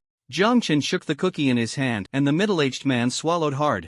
Jiang Chen smiled. "Big brother, how about we make a deal, trading the cookie?" Sujin struggled to control his voice. "What deal? I warn you, I have my pride. Too have a wife and kids." Jiang Chen curled his lips, ignoring his nonsensical ramblings, and threw the cookie over. Sujin hurriedly caught it, afraid it would fall to the ground. Once he caught the cookie, Sujin didn't care what Jiang Chen wanted to do. He directly swallowed the cookie in big bites. Due to the speed, he even started rolling his eyes. Jiang Chen exclaimed, kindly patting his back. Sujin coughed while desperately trying to swallow the cookie. Tears welled up in the corners of his eyes, but he quickly wiped them away. Here, tears were a precious thing. Jiang Chen watched in silence for a moment, then took out a nearly empty bottle of mineral water from his backpack and handed it to the middle-aged man. This time, the middle-aged man's expression completely changed. He snatched the mineral water from Jiang Chen's hand, and once he felt the bottle, he sized up Jiang Chen's expression. When he confirmed that the latter indeed intended to give him the mineral water, he let out a sigh of relief, cradling the bottle like a treasure. "What do you want me to do?" the middle-aged man asked hoarsely. Jiang Chen replied succinctly, "First, tell me your name."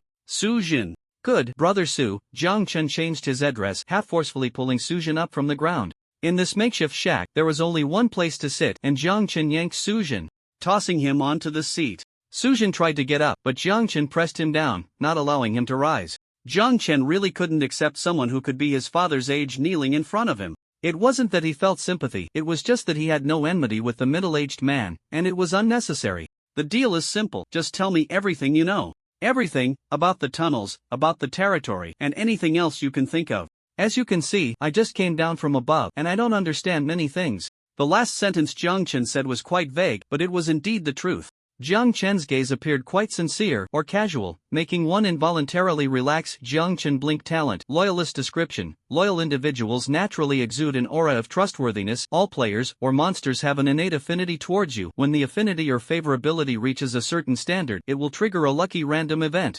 May all things be as loyal as you. This was the talent Jiang Chen had replicated from Uncle Han. Yesterday, when Jiang Chen encountered that small team, he changed his title to Fighting Elites, wanting to see if he could replicate any talents or skills, but unfortunately, the probability was just too low, and he didn't replicate anything. The same went for the level 2 corrupted fish head leader. Of course, there was also the possibility that the other party didn't have any talents attributestitla skills. Now, Jiang Chen replaced his title and tried it on Su Jin as well, but it also failed to replicate. Not gaining anything was normal, and Jiang Chen didn't mind too much. What was most important now was to figure out the situation below. After waiting for a moment, the middle-aged man spoke. "This is the first level of the watchtower."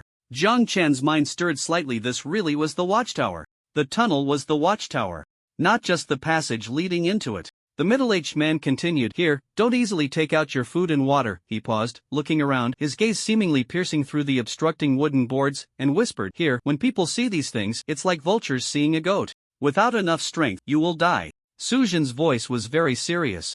Jiang Chen frowned and couldn't help but ask, "Isn't there any food and water here?" "There is, but very little." Su Jin shook his head, pointing to the pipes extending from the shanty behind him. "The pipes will dispense nutrient solution at 10 o'clock every day, and that's the food and water for the day." Jiang Chen's eyes widened slightly, looking curiously at the pipes behind him. "This is also why territory is very important. Land doesn't matter much, what's most important is to seize territory with pipes. That's the foundation for survival." Hearing this, Jiang Chen's eyes shifted, and he tentatively said, "Didn't the people above say that once you reach the watchtower, you're safe?" In fact, no one had said this to Jiang Chen. He was completely guessing, adding another layer of endorsement to his identity. Logically, if the people above were moving down, it should mean that the tunnels or the watchtower below were relatively safe. Upon hearing Jiang Chen's words, Su Jin snorted noncommittally. "Safe? It's just a bit better than being turned into something that's neither human nor ghost by those fish corpses." "How so?" Jiang Chen played the role of a qualified straight man. "The safety below that refers to the 4th, 5th, 6th levels of the tower, and even, I've heard there are even lower levels. And these first 3 levels, even the 2nd level I was in before, can't be considered absolutely safe. Let alone the 1st level we're in now. There were so many layers in this underground passage." Remembering the scene of the blue light scanning game coins, Jiang Chen vaguely had a guess. It couldn't be that the number of game coins directly related to the layers one could enter, right? Game coins were directly bound to player identity information and couldn't be plundered, which meant he could only enter the 1st to 3rd levels? Unless he was confident enough to confront the entire watchtower, or find another way to enter other levels. If that were the case, no wonder the system said the number of game coins would play a decisive role in the game. Specifically, what are the differences between these different levels? Jiang Chen asked again. In simple terms, on one hand, the higher the level, the farther from the ground, the less exposure to pollution, the safer it is. On the other hand, the farther from the ground, the more comprehensive the various systems, the closer it is. Su Jin thought for a moment and finally found a suitable word, the closer it is to a normal life. Before, as he spoke, Jiang Chen began to understand what kind of world lay beneath. To put it simply, the closer one got to the ground, the more abnormal things became, the farther away, the safer it was. Jiang Chen couldn't help but click his tongue. This was somewhat reminiscent of the underground survival modes depicted in certain movies. "So, what do you mean by seizing territory?" Upon hearing this, Sujin forced a bitter smile. I was originally on the second level, but because Sujin raised his arm, revealing an empty sleeve, it was then that Jiang Chen noticed that the arm he had been keeping close was actually empty. There was a problem with the factory's machinery. I lost a hand, couldn't continue working, couldn't pay the rent on the second level, and was chased down to the first level by the enforcers. I found a suitable place on the first level, but unexpectedly, it was the territory of the Wanderers, and I got beaten up again, ultimately ending up here. Sujin looked towards the pipes behind him and sighed. The pipes here are too remote. They've been problematic for a long time. Whether or not nutrient liquid comes out is entirely a matter of luck, but it's still better than having no pipes at all. Sujin glanced at Jiang Chen, hesitated for a moment, and then said, "So when you fell down, I thought you were trying to seize this place, which is why." Jiang Chen waved his hand, signaling the middle-aged man not to take it to heart. Enforcers, Wanderers, what are these? These two names sounded like the names of certain factions. Jiang Chen scanned the main quest on the main screen. The Enforcers are the law enforcement organization for residents of the second and third levels. They collect rent and pipe fees, maintain public order to some extent, and have the right to supervise factory production. As for the Wanderers, I haven't had much contact with them before. I only know that they are a very influential organization across the first, second, and third levels, with many members. And they seem to have their own armed forces that occasionally return to the surface to search for supplies. Armed forces. I wonder if the small team I encountered earlier up top was. Jiang Chen pondered for a few seconds. Main Quest 2 was to join a faction, and Main Quest 3 was to accumulate reputation points. Whether it was 2 or 3, it would inevitably involve contact with these factions. He only had 3 game coins, and he originally intended to use them to try and move to the second or third level, but now, it seemed unnecessary to complicate things. If the Wanderers mentioned by Sujin had influence across the first, second, and third levels, in a sense, they could be considered the influential decision-makers within these 3 levels. From this perspective, the Wanderers definitely had the most comprehensive information, so there was no need for him to explore slowly. With only 7 days, time was very limited, and to maximize the benefits from the instance. The more comprehensive the information, the better. So, why not start with this so-called Wanderers? With this in mind, Jiang Chen spoke earnestly. Brother Su, so according to you, should I also find a place with pipes to live? Upon hearing this, Sujin felt a tightness in his chest. Yes. You. Sujin's expression changed slightly, fearing Jiang Chen would say something like he could leave right now. What about the place you were robbed at before? Ha. Sujin was taken aback. What about the place you were robbed at before? Is it big? Is the feng shui good? Jiang Chen asked very seriously, his tone and expression as if he were earnestly inquiring about a property with a real estate agent. Sujin scratched his head. It's not bad? The lighting is quite bright. The wind, it's located at the intersection of 2 tunnels, and the wind is pretty strong? That does sound good. Jiang Chen nodded. Then let's set off. Go, where to? Sujin vaguely guessed something and felt a bit flustered. Jiang Chen turned around, revealing a smile, to seize territory. Bang! The makeshift wooden shed that Sujin had built was once again toppled over, the boards crashing to the ground with a thud. The old man beside them, both the man and woman, looked over. Jiang Chen ignored their gazes and said, "Then it'll trouble Brother Su to lead the way." Me? Sujin pointed at himself, his legs trembling slightly. Do I really have to go with you? Sujin's expression was subtly crumbling. He had just been beaten up, and if he hadn't run away quickly, he would have been killed there. Jiang Chen nodded. He didn't know the way either. Sujin wanted to refuse, but seeing Jiang Chen's narrowed eyes and recalling that he had already eaten the man's cookies and drank his water, he swallowed hard and nodded. Then let's go. This time, Sujin walked ahead, with Jiang Chen following closely behind. And the two began to walk along the tunnel. The old man beside them, seeing that Jiang Chen hadn't killed Sujin, looked somewhat disappointed. He approached with a sinister expression. Just as he was about to ask where the two were planning to go, Jiang Chen noticed the old man's sticky palm reaching out, and his expression momentarily froze, his smile fading. Those dark, heavy eyes stared at the old man, cold, devoid of warmth, as if looking at a corpse. The old man stood frozen in place. As the two brushed past him, Jiang Chen couldn't be bothered to say a word to this ghastly figure. The old man stood there, suddenly shivering, his hollow eyes filled with terror. The bloody stench from this young man was even stronger than his own. Jiang Chen and Sujin exited this side of the passage and continued forward along the pipe, passing by all sorts of people in various makeshift homes. The pipes twisted and turned, their gazes intersecting. Some had fierce looks, some were numb. Some were ragged, and some were completely naked, digging into the ground or drinking the water seeping from the tunnel walls. Occasionally, 2 to 3 people would fight fiercely over a can of food buried by the wall, which had long since expired, or a gecko, until one side completely collapsed, losing consciousness. The one who lost consciousness would be immediately swarmed by others, dragged to an unknown corner, regardless of gender, first venting their frustrations and then starting to share the spoils. This scene resembled a hell on earth. Jiang Chen was somewhat moved, but Sujin appeared accustomed to it, leading the way ahead, muttering, "We're almost there, just ahead is where those people are." "Okay," Jiang Chen replied. On the main screen, the map unfolded, divided into upper and lower layers, with white markers appearing on the lower layer of the map, marking the locations Jiang Chen had noted. The routes inside the tunnel were complex, and the existence of the map saved a lot of trouble.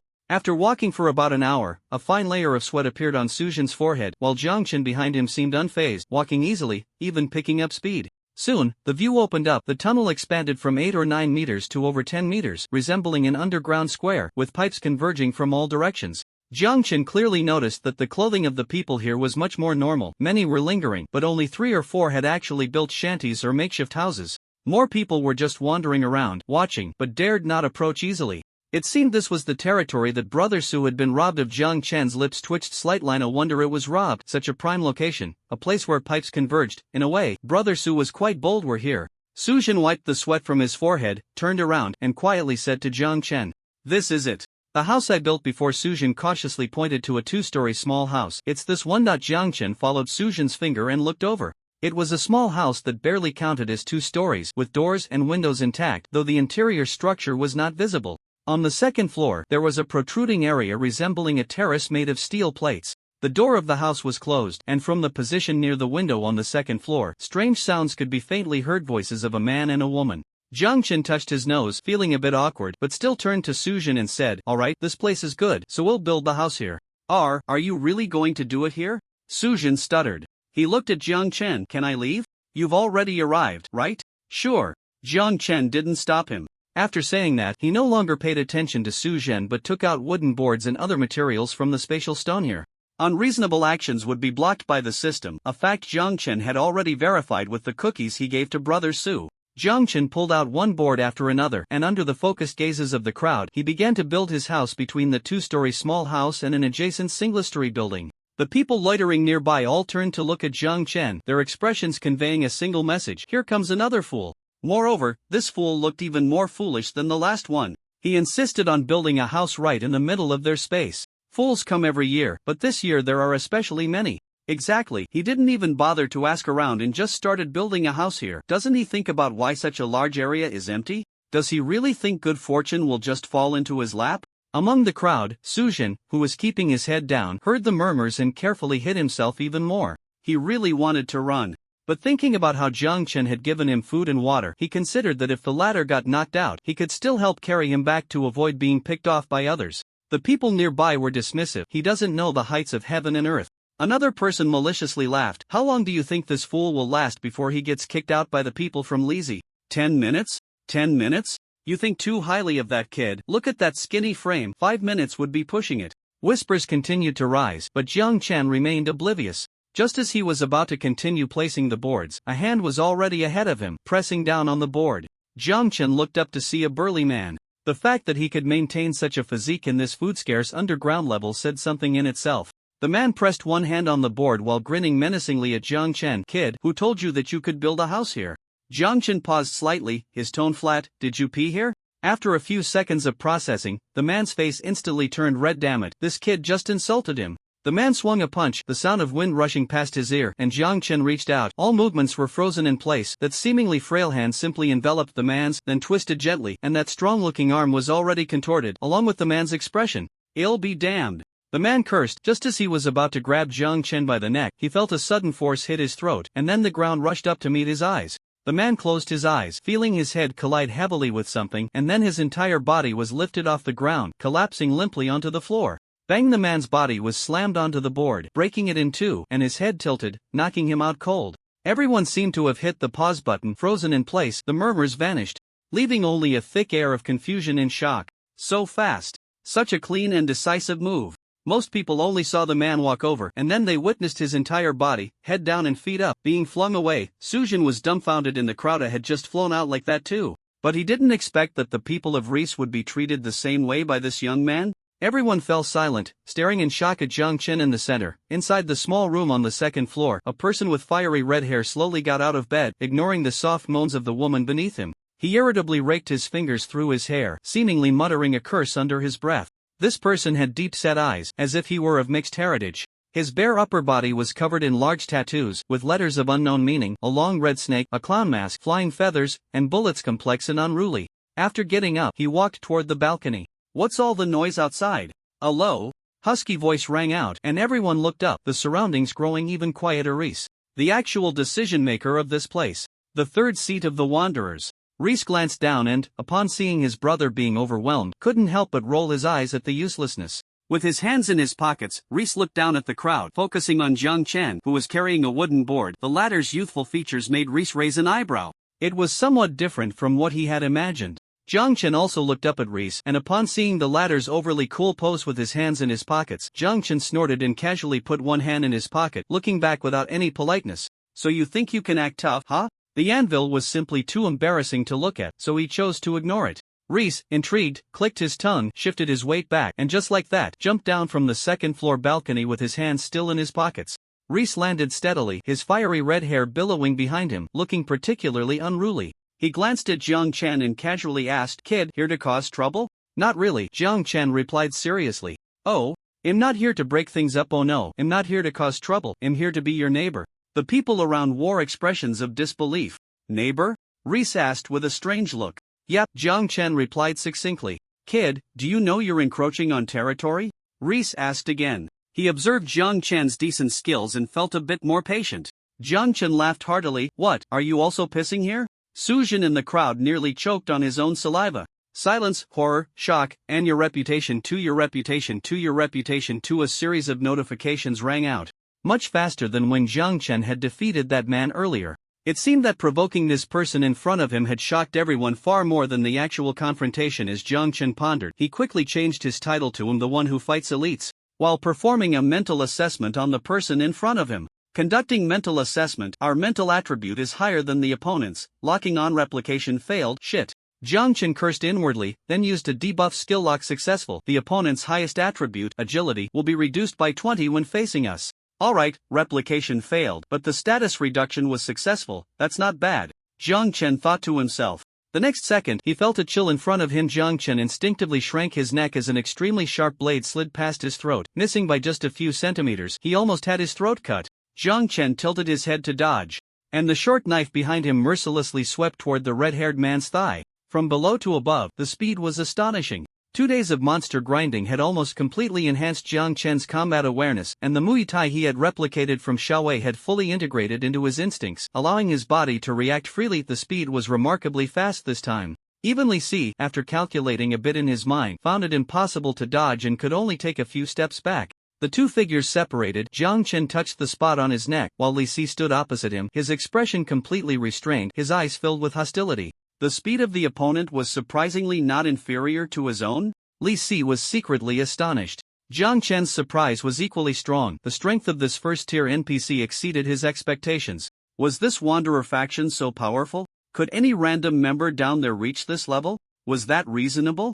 In fact, this was entirely a misunderstanding. Sujin had no idea that this member was not some insignificant character from the Wanderers, but a well-known and legitimate third seat of the Wanderers. That day, Sujin had never seen Li Si, and Li Si didn't bother to deal with a minor character. He simply had his subordinates throw him out. Listening to the discussions in the crowd, Sujin's cold sweat poured down, filled with dread. In the center of the passage, Li Si said expressionlessly, "Come again. Come if you dare."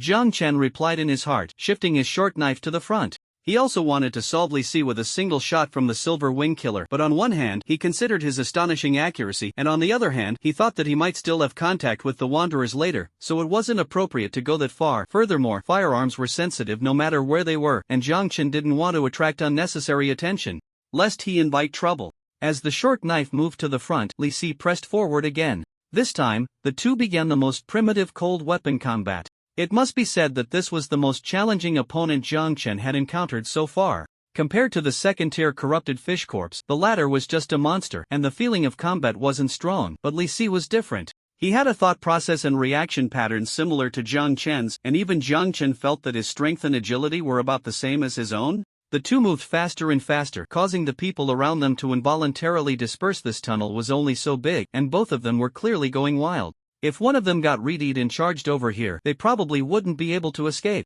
Jiang Chen slashed down from Li Si's shoulder. At the same time, the blade turned, and Jiang Chen had previously used this move to behead the second-tier corrupted fish corpse. Li Si's pupils constricted, his body lowered, and the thin blade brushed against Jiang Chen's short knife. The two made contact, producing a grating sound that made one's teeth ache.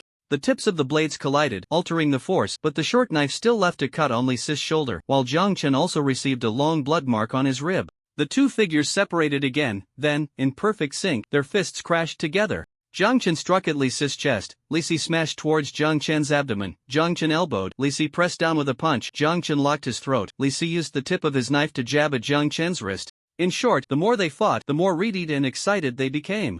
Jiang Chen's reputation points skyrocketed, quickly surpassing 50 points. You have completed main quest 3. Reputation points reached 50. Current reputation points 54. You have gained 10 vehicle coins. 10 vehicle upgrade fragments. Jiang Chen could no longer hear the system's announcements. His mind was filled with a single thought: to kill this NPC or be killed by this NPC. What day is it today? Take a look. Take a look. Take a look. It's my birthday. Hee hee. In this life, have you ever fought for someone? Anyway, Jiang Chen has. Previously, it was for an ugly fish corpse. Now, it was for a crazed Li Si. Of course, Jiang Chen didn't know Li Si's name at this moment. To him, Li Si was just an unremarkable red-haired member of the Wanderers. Jiang Chen's face was struck by a punch from Reese, now swollen high like a pig's head. Jiang Chen bit down on his back teeth, his mind filled with only one thought: isn't the difficulty of this dungeon a bit outrageous? How can an ordinary NPC be this strong? If I had known, I wouldn't have pretended to be this tough. I should have just made it clear from the start that I wanted to join the Wanderers. Even if the joining conditions were a bit high, at least there would be a direction to strive for, right? Now, Jiang Chen took a deep breath, realizing there was only one way forward: to defeat the person in front of him and prove he had the ability to join the Wanderers. Across from him, Reese wiped the blood from the corner of his mouth, his eye sockets sunken, having also been hit by Jiang Chen. Reese's gaze shifted, unconsciously guessing which group from above had come down. Were they planning to give the Wanderers a warning? Was it the Precision Works or Tree Heart technology? Reese's eyes turned fiercely the moment they locked eyes. The two charged at each other again. They fought for a full half hour. Don't underestimate this half hour. In fact, aside from Jackie Chan in the Furniture City, very few people's battles last that long. Not to mention, it was in a tunnel with only the two of them, where visibility was clear. Reese's subordinates wanted to help, but under their boss' fierce gaze, they didn't dare to join the fight easily. To be honest, their involvement would only serve to be cannon fodder. The two were completely caught up in their frenzy, and they figured if they rushed in recklessly, they'd be cut down like vegetables. While watching the fight, the guy who had been knocked out by Jiang Chen's shoulder throw finally woke up. He was initially a bit dazed, then looked at his companions watching the fight, a pair of brothers, and said, "Where's the boss? I need to tell the boss that someone is trying to take our territory. Damn it, that kid has some skills, let the boss deal with him. Where's the boss?" The man shouted, and one of the brothers touched his ear, then pointed, "Over there." "What do you mean over there?" The burly man suddenly turned his head and looked in the direction the other pointed. His boss was right there, already engaged in a fight with that kid. The burly man's pupils slightly constricted. This kid was actually fighting evenly with the boss, neither side gaining the upper hand. He even saw that one of the boss' eyes was sunken, clearly injured. How is this possible? He knew the boss' strength all too well. In the entire Wanderers, there was almost no one who could fight the boss without a gun. And now, this fool who popped up to take territory could actually fight the boss to a standstill. The burly man gasped in shock. What does this mean? It means that if that person had wanted to kill him just now, he would probably be lying there dead. Who on earth is this person? Not just the burly man, but almost everyone present was thinking the same question. Who is this person? Jiang Chen's reputation points kept rising, and finally, during the last clash, Reese's agility dropped faster than expected. No matter how he used his proud speed to attack, it seemed ineffective against Jiang Chen, whose dark eyes seemed to see through all his movements and react accordingly. With a clash, Jiang Chen took a deep breath, twisting his wrist, moving almost instinctively as he sliced upward. The sharp blade slithered up his wrist like a venomous snake, forcing Reese to abandon his knife to protect his hand. The blade fell to the ground with a crisp sound. The burly man and the two brothers, who had been watching, exchanged horrified glances before rushing in. "Boss! Boss!" the three of them called out, and Rice's expression darkened. His red hair fell, losing the earlier air of nonchalance and defiance. Reese raised his hand to stop his subordinates, ignoring the three. He looked at Jiang Chen, who had already pressed a short knife against his neck. The sharp blade pressed tightly against his skin, and Rice Adams' apple bobbed slightly. Jiang Chen's expression was calm. "I won." The corner of Rice's eye twitched. It had been 2 years since he had heard anyone say that to him. Reese clenched his fists and closed his eyes. What do you want? Territory, nutrient solution, or trade channels? Rice's voice was extremely hoarse, fully expecting Jiang Chen to soon state his demands on behalf of the forces behind him. However, a few seconds later, Jiang Chen's similarly hoarse voice rang out. I want to join the Wanderers. Around them, someone dug at their ear and then looked at the person next to them, asking, did I just imagine that? This person said he wants to join the Wanderers? The person next to him was Sujin, who was completely stunned. On one hand, he hadn't expected Jiang Chen to be so strong, actually defeating these people. On the other hand, he never thought Jiang Chen wanted to join the Wanderers. Sujin stammered, it seems like it. Then, why did he beat up Reese? Sujin wiped the cold sweat from his forehead. He seemed to, possibly guess the reason. It seemed, perhaps it was his fault hadn't clearly explained things to Jiang Chen. After all, he had just learned that the person who had chased him out was not an ordinary member but the third seat of the Wanderers. He had actually been forcibly building a house in their stronghold. What force would accept such behavior? It was no different from shitting on their heads in front of them. Sujin dared not speak, only burying himself deeper in the crowd. In the center of the tunnel, Reese felt as if he was being laughed at by anger. He tilted his head slightly, a smirk forming at the corner of his mouth, and said slowly, are you saying that you came here, fought us, with the purpose of joining us? Yes. Jiang Chen answered very affirmatively. Then, he heard Reese chuckle lightly, as if talking to himself or perhaps confirming with himself, no, who taught you to apply like this? Who goes to join another's organization by beating up their leader first? What is your purpose in doing this? To demonstrate my value. Jiang Chen answered instantly. Reese was speechless. Who taught this kid to demonstrate value like this? Did he not care about face as the leader? In the small room on the second floor. At the long table, Reese, with deep-set eyes, and Jiang Chen, whose head was swollen like a pig's, sat on opposite sides, while the burly man and the pair of brothers stood nearby. The atmosphere was strange and stagnant. Finally, Reese broke the silence. Name: Jiang Tuesday. Age: 23, you. No father or mother at home. Grew up in an orphanage. Education is a bachelor's degree. Address is Jiangcheng Hongshan. Sorry, I'm used to it. Jiang Chen said with an Reese felt his head starting to hurt again. Do you really want to join us, the Wanderers? Upon hearing this, Jiang Chen nodded very affirmatively. With such a strong small member, the Wanderers' force surely wouldn't be weak. Seeing Jiang Chen's sincere gaze, Reese paused slightly, thought for a few seconds, and said, the current positions are already fixed, so I can't give you a high position. If you join us now, you can at most be my deputy. Rice's voice was very calm. The subordinates next to him were not calm at all. The boss deputy. Even if he wasn't the chairman, his status would still be higher than most people in the organization. Only be your deputy, Jiang Chen thought to himself. Does having subordinates count as joining the organization? I hope I won't be judged for not completing my task later. Rice's expression became subtle. What's wrong?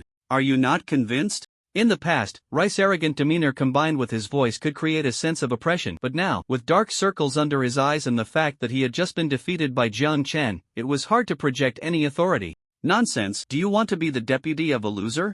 Jiang Chen rolled his eyes. Reese. That does seem to make sense. The subordinates nearby had their mouths slightly agape, and in Jiang Chen's mind, the system's voice kept ringing. Your reputation 10, your reputation 10, your reputation 10, a total of 30 reputation points added. Jiang Chen was taken aback, looking around. Besides them, there was no one else here. How could he suddenly gain so much reputation? Just as Jiang Chen's gaze met those of the three subordinates, they quickly averted their eyes, looking at the sky, the ground, or their hands, but not at Jiang Chen. Jiang Chen?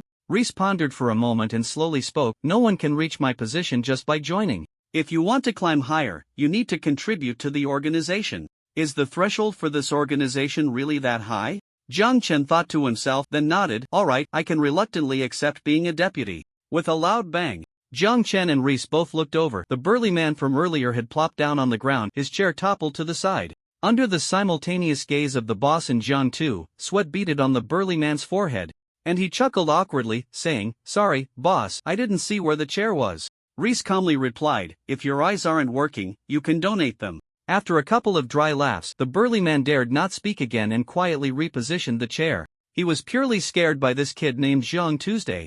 This kid had no idea what fear was. What does it mean to be a fearless rookie? What does it mean to be bold with great skill? This is it. As Jiang Chen's words fell, the system broadcast sounded, "You have completed main quest 2, join any faction of the Watchtower quest deadline. One day you have received car coins 10, vehicle upgrade fragments 10, basic survival package 1 you have unlocked branch main quest 4, obtain wandering heart quest deadline, until the end of the instance quest rewards, random silver level weapon 1, golden treasure chest 1, car coins 30, vehicle upgrade fragments 20, random service area refresh card 1, positioning card 1 quest penalty. If the quest is not completed within the specified time, deduct car coins 20 or deduct random food 5. Main quest 2 has been completed. A new branch main quest has also been unlocked. But what exactly is this wandering heart? Just joining the organization, Jiang Chen had no clue, but he didn't dwell on it. Having completed main quest 2, Jiang Chen felt pretty good. In the following time, Reese claimed he had a headache, tossed Jiang Chen to his subordinates, and went straight back to his room. With Rice figure disappearing, Jiang Chen didn't think much of it. The few people nearby exchanged glances, and after seeing the boss leave, they all plopped down at the long table. Before Jiang Chen could say anything, the burly man who had been taught by Jiang Chen earlier gave him a thumbs up and said, "Bro, you're awesome. Jiang Chen, it's been ages since anyone dared to talk to the boss like that. You're the first." As he spoke, the burly man patted Jiang Chen on the shoulder. "But seriously, you're really strong. How did you do that move?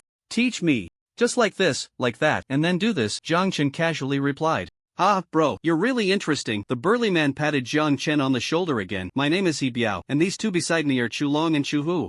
You're the boss right-hand man, so from now on, we're all in this together. Let's go, we'll help you finish building the house, and when missions come up, remember to have our backs, brother." "Sure." Jiang Chen readily agreed. In the time that followed, He Biao, Chu Long, and Chu Hu helped Jiang Chen finish building the house. Although it was a lower-tier dwelling, naturally a single-story structure, the only two-story building here was the one where Lise resided. While building, He Biao, Chu Long, and Chu Hu briefly introduced Jiang Chen to the situation of the Wanderers. Upon learning that Lise was not just some simple lackey but the third seat of the Wanderers, Jiang Chen nearly bit his back teeth in disbelief amidst the three men's expressions of admiration. "Damn, Sujin! Where's the ordinary member of the Wanderers you promised? I mean, how can an ordinary member be this strong?" Jiang Chen searched for Sujin among the curious crowd, but the latter had already slipped away, leaving no trace. Jiang Chen angrily withdrew his gaze, thinking to himself, "So you're building a house on someone else's turf, and you haven't been beaten to death? Guess Lise has a good temper." Jiang Chen rolled his eyes. The house was finished, and the guys didn't waste any time, immediately starting to take Jiang Chen along to do their daily tasks. This included but was not limited to exploring the tunnels, rummaging through supplies left by previous people, patrolling certain tunnels marked with the Wanderer's insignia to collect protection fees, and returning to the surface to kill fish corpses. Compared to Jiang Chen's monster grinding, the trio was completely in a small-time mode. Watching the three work together to take down a small fish corpse, Jiang Chen began to question his life choices. Where's the high threshold, strong power, and sufficient prestige of this faction? So, all of this was just a misunderstanding, right? Unable to bear it any longer, Jiang Chen pushed the three men aside like grasshoppers, twirled his short knife in a beautiful flourish, and said coldly, "Follow me." Oh, okay. In the time that followed, Jiang Chen demonstrated to the three what it meant to kill quickly, what it meant to clear, and what it meant to recover resources. In just one afternoon, the trio directly helped Jiang Chen earn 50 points of reputation, successfully unlocking the advanced rewards for reputation. Jiang Chen's expression finally improved a bit. Nighttime. On the abandoned ground building, Jiang Chen set up a pot, placing a can of beef he had found inside. He skillfully began to fillet the fish corpse. Of course, filleting the meat wouldn't eliminate the corpse's contamination, but after grinding monsters for 2 days, Jiang Chen had discovered something. The only part of the fish corpse that had any vitality, that hadn't been contaminated and was edible, was the flesh around the gills. Moreover, this part was originally the most delicious part of the fish, and it tasted quite good. Jiang Chen used a small knife to cut off all the gill flesh. Fortunately, the fish corpse was large enough that even the gill flesh was about the size of half a palm, otherwise, for adults wouldn't have enough to share. Jiang Chen processed 4 or 5 fish corpses in succession, then turned around. He Biao, Chu Long, and Chu Hu were already squatting in the corner, wide-eyed, sitting in a row, afraid to do anything wrong and disturb Jiang Chen while he cooked. Smelling the aroma of the canned beef, He Biao swallowed a large mouthful of saliva. They had no idea how long it had been since they had eaten such normal food. Seeing the three burly men acting this way, Jiang Chen found it somewhat amusing. After slicing the fish meat and boiling it for another 10 minutes, Jiang Chen smiled and said, "Time to eat." As soon as he finished speaking, the three pounced on the food like hungry tigers. Eating the fish meat and drinking the beef soup, tears streamed down their faces. Jiang Chen even heard their muffled voices, "Brother Jiang, my only brother. From now on, the three of us will stick with you. In the basement. Lise walked out from the terrace. The woman inside had already fallen asleep, and the two-story building was eerily quiet. Without the voices of those three big fools, the newcomer Jiang Tu saw nothing. Under the dim yellow light, Rise's figure was elongated, and a strange gurgling sound could be faintly heard. Rise touched his stomach, his expression grim. Where are the others? It was night. He Biao, Chu Long, and Chu Hu were curled up together, with He Biao's head resting on Chu Long and Chu Hua's rear ends, while Chu Long and Chu Hu lay on either side, their feet resting on He Biao's thighs, the three of them sleeping in a fetal position. Only Jiang Chen remained in the faint glow. Jiang Chen let out a deep breath, realizing that these three had eaten themselves into a stupor. To be precise, it wasn't really a stupor. After all, they had eaten fish and beef, and according to them, they usually only drank nutrient solutions, having not had proper food for a long time, so their stomachs probably couldn't react in time. After finishing their meal, they became drowsy and couldn't return to the tunnel at all. After a sigh, Jiang Chen quietly walked out of the room, the door creaking shut behind him. Under the moonlight, Jiang Chen's figure was elongated. Over the course of the day, he had learned much more about this underground world. In the stillness of the moonlight, Jiang Chen leaned against the wall, and at that moment, he seemed to understand why, in his past life, regardless of gender, some people liked to smoke. When thinking or being alone, it seemed that people wanted something to anchor their thoughts. Jiang Chen still didn't want to risk his health, so he lit a candle. Anvil, Jiang Chen called out. Bro, I'm here. What do you think? Since the system threw us into this game, what benefits are we supposed to gain from completing these tasks? Bro, are we really discussing this directly? System, hey, I'm still here. Jiang Chen shrugged nonchalantly. This world was more real than he had imagined. He had originally thought everything was a fictional game created by the system, but now, he seemed to think otherwise. Suzhen's lost arm, the numb expressions of the people in the tunnel, Rise's fiery red hair and slender blade.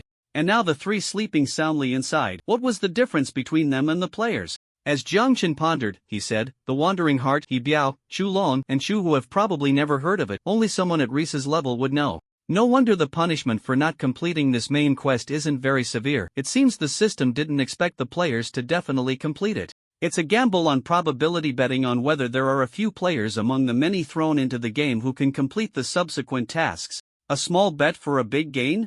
Jiang Chen thought while clarifying his subsequent plans. There were only 4 days left for the first opportunity, which wasn't long or short. He should quickly gain Rise's trust to find out the whereabouts of the Wandering Heart. At the same time, he needed to continue exploring the tunnel to prepare for officially entering the instance later. Next time he entered the game, he absolutely wouldn't settle for just 3 game coins. By then, he might even come into contact with the lower levels, and the more information he had, the more advantageous it would be for him. And what he needed to do now was open treasure chests. Due to monster farming and rewards, Jiang Chen had already hoarded a large number of treasure chests. It was time to open them, and he might even find some useful items.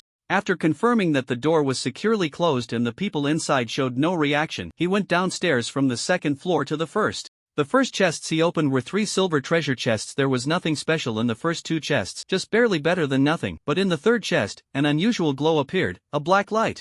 Jiang Chen let out a soft gasp, opening his palm, and as the black light faded, in his palm lay an egg. Jiang Chen brought his hand closer to examine it carefully. It was indeed an egg, no doubt about it.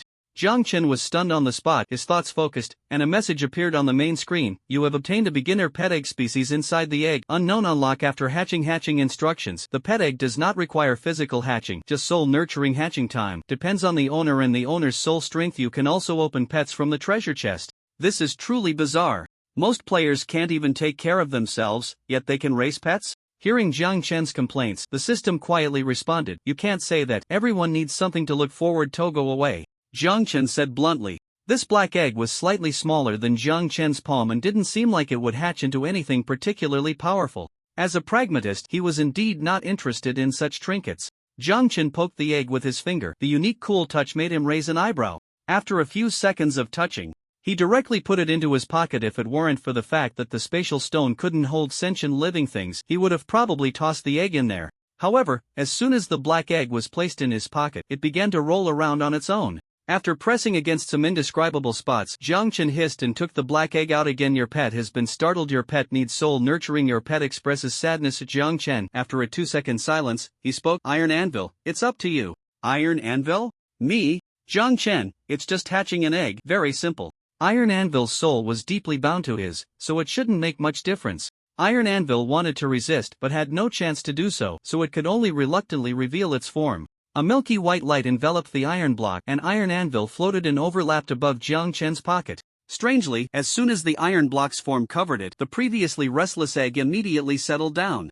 No longer moving or making a fuss, deep within his soul, Jiang Chen vaguely heard a soft sound, seemingly from the little guy inside the egg. This sound was quite cute. Jiang Chen rubbed his nose. It's just raising a pet, after all, he could afford it. Well, let's raise it. Jiang Chen resisted the urge to poke the black egg again and continued to open the treasure chest. After finishing the silver treasure chest, the next one was a gold treasure chest. Jiang Chen's expression became slightly serious. The gold treasure chest was no joke. Even though Jiang Chen's strength had increased significantly now, it didn't mean he had 100% confidence. After all, treasure chests were too unpredictable. Jiang Chen felt that his luck wasn't particularly bad, but it certainly wasn't exceptionally good either. Come on, let me see what's inside the gold treasure chest, Jiang Chen muttered. The steel fork in Jiang Chen's hand traced a dangerous arc as the gold treasure chest slowly opened. Golden light gradually illuminating the room, and a mirror appeared before Jiang Chen. Ha! In the darkness, the mirror flickered with a faint light, and then a familiar figure appeared in the mirror. Orange hair, orange beard, a fierce face, a giant-like figure, but with a much darker expression and somewhat stiff movements. This is the system's voice sounded. You are subjected to a mental judgment from the elite monster mirror shadow. Your mental attribute is lower than the opponent's mirror shadow generation. Successful mirror shadow? Jiang Chen's pupils suddenly constricted. This is the mirror image of Oko? Damn. So unlucky, so unlucky, so unlucky. Oko had once cast an unimaginable shadow over Jiang Chen, in every aspect. Because that was the first time Jiang Chen had completely entrusted his fate to someone else, the only thing he could do at that time was to trust Iron Anvil. Apart from that, he had no other options. The mirror image captured the thing he feared the most in his heart. The Oko, shrouded in black shadows, looked over at Jiang Chen, and in its palm appeared the familiar hammer that Jiang Chen knew. The giant-like Oko raised the iron hammer, and then a massive shadow loomed over Jiang Chen's head. Jiang Chen wanted to move, but for some reason, under the shadow's cover, his feet felt as if they were glued to the ground, unable to budge. Dead legs, move! Jiang Chen shouted in his mind. Unfortunately, his body was completely out of control. It was as if he were stunned by some invisible mental force. Just then, suddenly, something in an unspeakable place was pressed down hard. Hissed. Jiang Chen gasped again, jolting awake. It was that black egg. The hammer came crashing down, and Jiang Chen had no time to dodge. He could only drop to the ground and roll away like a gourd. Bang! On the second floor, He Biao's eyelids were jolted open for a moment, but unfortunately, it was only for a second. Soon, Zhu flipped over and slapped He Biao's face, putting him back to sleep. He Biao smacked his lips a few times and mumbled, "Brother Jiang, fill me another bowl." After saying that, he fell back into a deep sleep. Downstairs, having just dodged Oko's hammer, Jiang Chen rolled over on the ground and immediately stood up, gripping the steel fork tightly. Jiang Chen's eyes were already much clearer. "Wake up, Jiang Chen. This is not Oko. This is just a shadow. With this speed and size, if it were the real Oko, you would have been crushed to death by now." Oko turned around, awkwardly swinging the hammer again. His movements were clumsy, but his speed was still astonishing. The hammer swept through a shadow above, and in Jiang Chen's view, Oko's actions were artificially slowed down. Then, Jiang Chen looked down as the hammer struck the wall above him. Jiang Chen's body sprang up like a nimble black panther, and the steel fork shot straight towards Oko's head. However, at the moment of contact, Oko's palm clamped down on the fork like a vice, preventing it from advancing another inch. With the fork halted, Jiang Chen's experience from previous battles prompted him to let go of the fork. Sure enough, in the moment Jiang Chen released it, Oko lifted the fork and hurled it away with great force. If Jiang Chen had still been holding onto the fork, this blow could have dislocated his arm. Jiang Chen wasn't short, but compared to the giant Oko, he felt minuscule. However, being small had its advantages. Jiang Chen's left hand revealed a short knife, and in his mind, the figure of Lise from today's battle unconsciously appeared. Even though Li's speed was reduced by "I only fight elites," it was still astonishing. Besides the incredible speed, what stood out most was his form. It was completely different from Muay Thai. His strikes and withdrawals were quicker, and the transitions between movements were more abrupt rather than fluid. He resembled a killer rather than a fighter. While pondering, Jiang Chen mimicked Li's stance, positioning the short knife behind him, as if the originally straightforward blade had transformed into a venomous snake lurking in the shadows. Jiang Chen lowered his center of gravity, and then, he moved. Title change: The dungeon has summoned a monster king. Description: equipping this title grants you a 10 power boost, a 10 agility boost, a 5 mental boost when fighting monsters, and grants the basic skill intimidation. Please note, equipping this title has a 10 chance of causing monsters to focus fire on you during battle. You know, this title is a provocation to monsters. Previously, fearing that changing this title while opening treasure chests might attract other monsters, Jiang Chen had used "I only fight elites."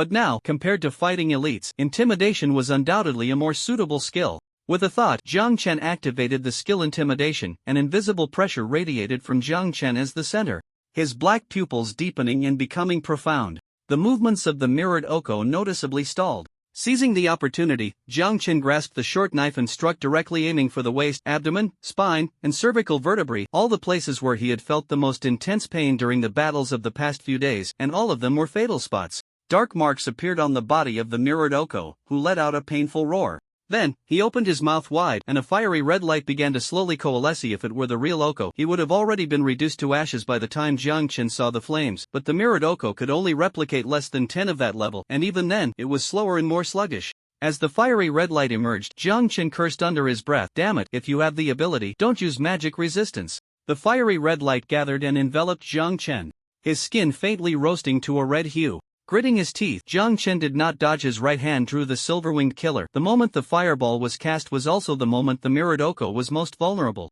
"Please, this shot must hit." Jiang Chen steadied his handgun, chambered a bullet, and pulled the trigger. The firing pin struck the back of the bullet, igniting the gunpowder, and the bullet left the casing, squeezing into the rifled barrel. Bang! A silver bullet spiraled and struck the mirrored Oko right between the eyes. The crisp sound of shattering glass echoed. "You have killed the elite monster mirror image," announced the voice, and the black mirrors shattered into pieces all over the ground. Under the moonlight, amidst the drizzling weak acid rain, Jiang Chen lifted his head, his face still swollen from the blow by Lise, and his skin still reddened from the fire, but a clear smile emerged on his face. He had won. The little guy in his pocket happily rolled around in the egg, and Jiang Chen gritted his teeth while shifting the little guy's position. In the golden treasure chest, other white lights surged forth. "You have obtained 10 vehicle coins, 20 vehicle upgrade fragments. You have obtained 1 peach card cake, 1 ham and cheese bun, 1 green grape sago. You have obtained 2 pink cloud smokes. Note: igniting pink cloud smoke will grant you the favor of the mascot Pink Pearl, greatly enhancing your luck for 2 hours. You have obtained 1 basic refrigerator blueprint. You have obtained 1 basic refrigerator material pack. You have obtained 1 pet warehouse. A dazzling array of supplies nearly blinded Jiang Chen's eyes. It was the first time he had opened such a bountiful treasure from a golden chest. Thinking about it, taking a beating from Oko wasn't so bad after all. By the way, suddenly remembering something, Jiang Chen's eyes brightened as he took out a card from his backpack. Monster mirror card. Note: after using the card to record the monster's image, you can use the card again for monster projection. The success rate of replication depends on the comparison of your strength to that of the monster. The projection time is the same, not exceeding 1 hour. Have you used a Pokeball? Go, Pikachu. Using the mirror card to replicate the mirror image sounded very reasonable. But before that, Jiang Chen took out the 2 pink cigarettes from the pile of supplies, pink cloud smoke, which, when ignited, could receive the favor of the mascot Pink Pearl. The success rate of the monster mirror card's replication depended on the comparison of his strength to that of the monster, and the success rate was not 100. Jiang Chen, who had a clear understanding of his luck, did not intend to take that risk. He took out a lighter from his backpack, the cheapest plastic kind, pressed it down, and ignited the pink cloud smoke, holding the slender cigarette with his fingers. He looked somewhat elegant. The pink smoke billowed out, and amidst the smoke, the little pig with a bow reappeared. As soon as the little pink pig appeared, it yawned, looking very sleepy, its voice tinged with a hint of complaint. "Why are you summoning me so late?" The little pink pig rubbed its eyes while looking down at the player. Upon seeing Jiang Chen's delicate face, the Pink Pearl froze for a moment, then smiled. "Quality inspector." Jiang Chen also smiled and nodded. Seeing the little pink pig in this solo instance felt oddly familiar. "Sorry to disturb your rest." Jiang Chen's voice was soft and gentle. The Pink Pearl's cheeks flushed, and it circled around Jiang Chen, cheerfully saying, "Not at all. I'm very happy to see you again, Quality Inspector." As the Pink Pearl spoke, it darted through the mist of pink clouds for a moment. "Sir, I have attached luck to the pink clouds. For the next 3 hours, your luck will be greatly enhanced." 3 hours? Jiang Chen was taken aback. "Isn't it 2 hours? Is it?" The Pink Pearl's big eyes rolled around. "Oh dear, I must have remembered wrong. Is it really like this?" Jiang Chen found it somewhat amusing. He reached out and gently patted the Pink Pearl's head, which sparkled with excitement in its eyes. "Oh dear, that was really careless of you." Jiang Chen mimicked the Pink Pearl's tone. The two exchanged a glance and shared a mischievous smile. Then, as if recalling something, Jiang Chen asked, "By the way, can you eat food? Do mascots need to eat?" Of course. The Pink Pearl blinked, its chubby hand drawing a circle in the air, and Jiang Chen's main screen lit up. "You have received a friend request from mascot Pink Pearl." Jiang Chen opened the private chat channel. Most of the chat was gray, as most main game functions were restricted in the instance, seemingly due to permission issues. In the previous 5-person instance, they could only communicate through temporary conversations. But the mascot Pink Pearl's invitation seemed unrestricted. Jiang Chen chose to accept. You have accepted the request. Pink little pig pops its head out. JPG Jiangchen smiled and sent the peach custard cake and green grape sago that he had just obtained from the golden treasure chest to the pink pearl. Mascot Pink Pearl's favorability 8. Current favorability 20. The favorability increased by 8, and Jiang Chen's smile grew even more pronounced. The anvil cursed under its breath, watching the little cake being sent out. Feeling somewhat indignant, I'm helping my brother watch the kid. The anvil's form, covered by the black egg, trembled slightly. Is my brother feeding me a steel fork? Jiang Chen couldn't hear the anvil's complaints. Even if he did, he would only at most feed the anvil 2 more pieces of iron, and after that, he would have to purify and retrieve it. The pink pearl's eyes lit up at the exquisite food that materialized in the white light. The pink peach cake and the fresh-looking green grape sago were simply a perfect match. A smile appeared on the pink pearl's face as it separated from the pink cloud's mist again. Seeing this familiar action, Jiang Chen already guessed what the pink pearl was about to do, and the system's ominous voice echoed in Jiang Chen's mind. How can you be sure that the pink pearl is definitely female, dear? Esteemed quality inspector, first kill player. Jiang Chen clenched his fist. A familiar sensation washed over him, and at the same time, the system announcement rang out. You have received a second blessing from mascot Pink Pearl. Luck effect has increased to 120. What a happy trouble. The sensation lasted for a second before the pink pearl blushed and turned away, blowing Jiang Chen a kiss before shyly disappearing into the air, leaving behind a line. Bye. Looking forward to our next meeting, quality inspector. After the pink pearl's voice faded, Jiang Chen's clenched fist slowly relaxed, as if he had lost all strength and means. Brother, you say it again and he'll kill you, Iron Anvil. Iron Anvil snorted and angrily began to hatch the egg. Jiang Chen let out a sigh of relief, awkwardly touched his ear, then squatted down, covering the broken black mirror fragments with the card.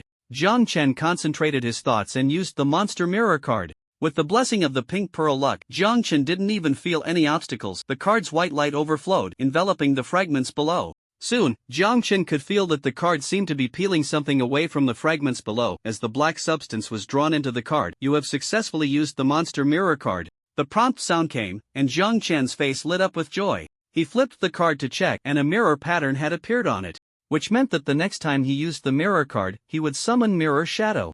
Jiang Chen put the card away, picked up the steel fork, and walked out. Brother, what are you doing? There's still 3 hours of good luck. Can't waste it, Jiang Chen said with righteous fervor. You just want to farm monsters, don't you? Iron Anvil thought silently. Watchtower Dungeon, Day 4 of the Advantage card. Haichang was still shrouded in acid rain, the pattering acid rain continuously eroding the buildings above. In his sleep, He Biao was holding Chu Long's hand and gnawing on it for a while. After successfully receiving a big slap from the latter, he slowly woke up. Is it morning? He Biao mumbled. He Biao sat up from the ground, covered by a tattered big quilt, which lay across the 3 of them, just covering their stomachs. He Biao was a bit dazed, thought for a few seconds, and figured it must have been Jiang Tu who covered them, chuckling to himself at still brother Jiang.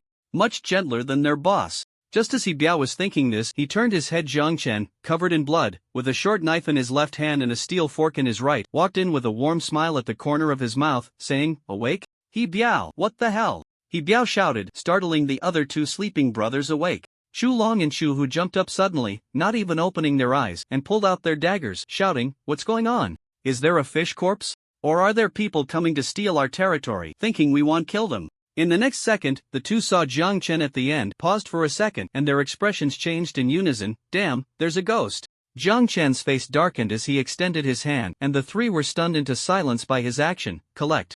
Jiang Chen made a gesture to collect. The 3 huddled together, resembling a giant mushroom spore. Don't kill us. The fish corpses were all killed by brother Jiang. If you want to find someone, go look for him. Jiang Chen. Jiang Chen rolled his eyes without hesitation and slapped He Biao hard. After being slapped, He Biao's eyes cleared up a bit. This feeling, this strength, it's brother Jiang. In the tunnel, he had just briefly fainted. After waking up, He Biao let out a sound, awkwardly scratched his head, and cautiously said, Brother Jiang? Jiang Chen half squatted down, glancing coldly at the 3, and said, What happened to taking turns on watch? Were you on watch in your dreams? Upon hearing this, He Biao, Chu Long, and Chu Hu forced a few awkward laughs, not daring to meet Jiang Chen's dark, bright eyes and bloodied face. The latter always gave them the feeling that if they agreed now, they might die. The 3 fell silent, and Jiang Chen smirked, standing up. Forget it, let's go. Go where? He Biao instinctively asked. In just 1 day's time, it seemed the 3 had unconsciously begun to listen to Jiang Chen, even starting to request opinions in a questioning tone. Many times, it's like this: when the other party is all around stronger than you and even more patient and meticulous, your instinctual awareness is reduced to being a thoughtless, dependent slipperworm. commonly known as lying flat. Hearing this, Jiang Chen looked at the three with a smile. Going back to the tunnel? Aren't you going to report to the boss? The boss Jiang Chen referred to was naturally Lise. Oh, I forgot. He Biao scratched his head, feeling a bit embarrassed. In the tunnel, early in the morning, Lise stood alone, hands in pockets, staring into the depths of the tunnel with dark circles under his eyes, as if he had turned into a silent statue. The three stood up from the ground and began to head downstairs to gather supplies in the direction Jiang Chen pointed. Seeing the blood on Jiang Chen's face, they had already guessed that he might have encountered an accident last night. But Jiang Chen had resolved it, and they were prepared to see those disgusting monsters as soon as they went downstairs. However, clearly, they were still underprepared. As soon as Biao opened the big door and took his first step forward, he stepped on the head of a fish corpse. The soft feeling made Biao curse out loud, and when he looked down, he met the fish's eye directly. As he stiffly looked ahead, a row of fish corpses was neatly laid out on the ground, like they were drying corn. Biao, the three suddenly turned their heads back, and Jiang Chen, sensing something, raised his head and smiled at them while still wiping his knife. Damn! The three shifted their gazes simultaneously, said nothing, and got to work. Inside the room, Jiang Chen had two dark circles under his eyes, and his pupils trembled involuntarily. A sign of discomfort after returning to normal from a state of extreme excitement. It must be said that the luck blessing from the pink pearl was ridiculously powerful. Just last night, after stepping out of the room where the others were resting and changing to the title of Monster King appears, Jiang Chen triggered a very low probability of the concentrated fire effect. Originally, the monsters here had been mostly cleared by Jiang Chen, but under the attraction of the concentrated fire, monsters from a great distance were drawn over, including a level 2 fish corpse. Jiang Chen initially thought that he had too little opportunity and time to learn Li's combat style during the battle with Oko, but unexpectedly, the chance for practical combat came just like that. Due to the distance, the monsters were attracted in waves. This meant that every time Jiang Chen finished off a wave of monsters and gained some understanding and experience of a new combat style, new monsters would be drawn from even further away, providing Jiang Chen with another opportunity for practical testing. Thus, it went on, constantly refreshing, learning, testing, and correcting. One could say that the most accustomed and applicable strategy for the people of Longwei is the Sea of Questions tactic. After sweeping through 5 or 6 waves continuously, Jiang Chen felt increasingly that he was understanding more and more as he killed. Just when he was on the verge of grasping Li's combat style, a level 2 fish corpse came right to his door. In short, after about 3.5 hours of monster grinding, when Jiang Chen finally plunged his short knife into the fish corpse's head, the system's announcement suddenly rang out. Congratulations! You have achieved a new achievement entitled Demon King Emerges. Description: I have never seen such a diligent, studious, scientifically trained, and persistent killer. This is very good. It seemed that Jiang Chen's enthusiasm for monster grinding had greatly shocked the system, leaving it stunned. Jiang Chen looked at the main screen. Title: Demon King Emerges. Wearing this title grants you a 20 power boost, a 20 agility boost, and a 10 mental boost during combat. Your basic skill Intimidation now has growth characteristics and will improve with usage, proficiency, and depth of understanding. Please note, wearing this title during combat has a 20 chance to cause monster concentrated fire. You know, this title is a provocation to monsters. Basically the same as the previous Monster King appears, the upgraded version. However, the latter part of the description made Jiang Chen's eyes light up. You have obtained the passive talent Learning Demon King. Although the name of this talent is a bit strange, its content is terrifyingly strong. Talent: Learning Demon King. Description: as a diligent and studious, constantly improving Demon King, your hard work should be praised and rewarded.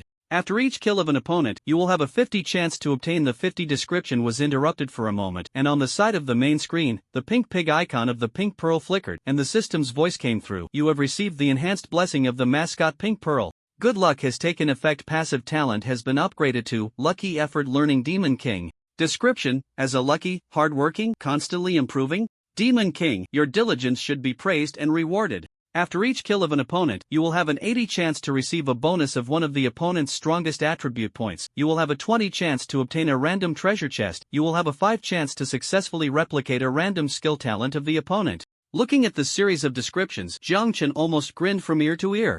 No wonder it's the mascot Pink Pearl. Good luck, indeed, is the strongest attribute to some extent.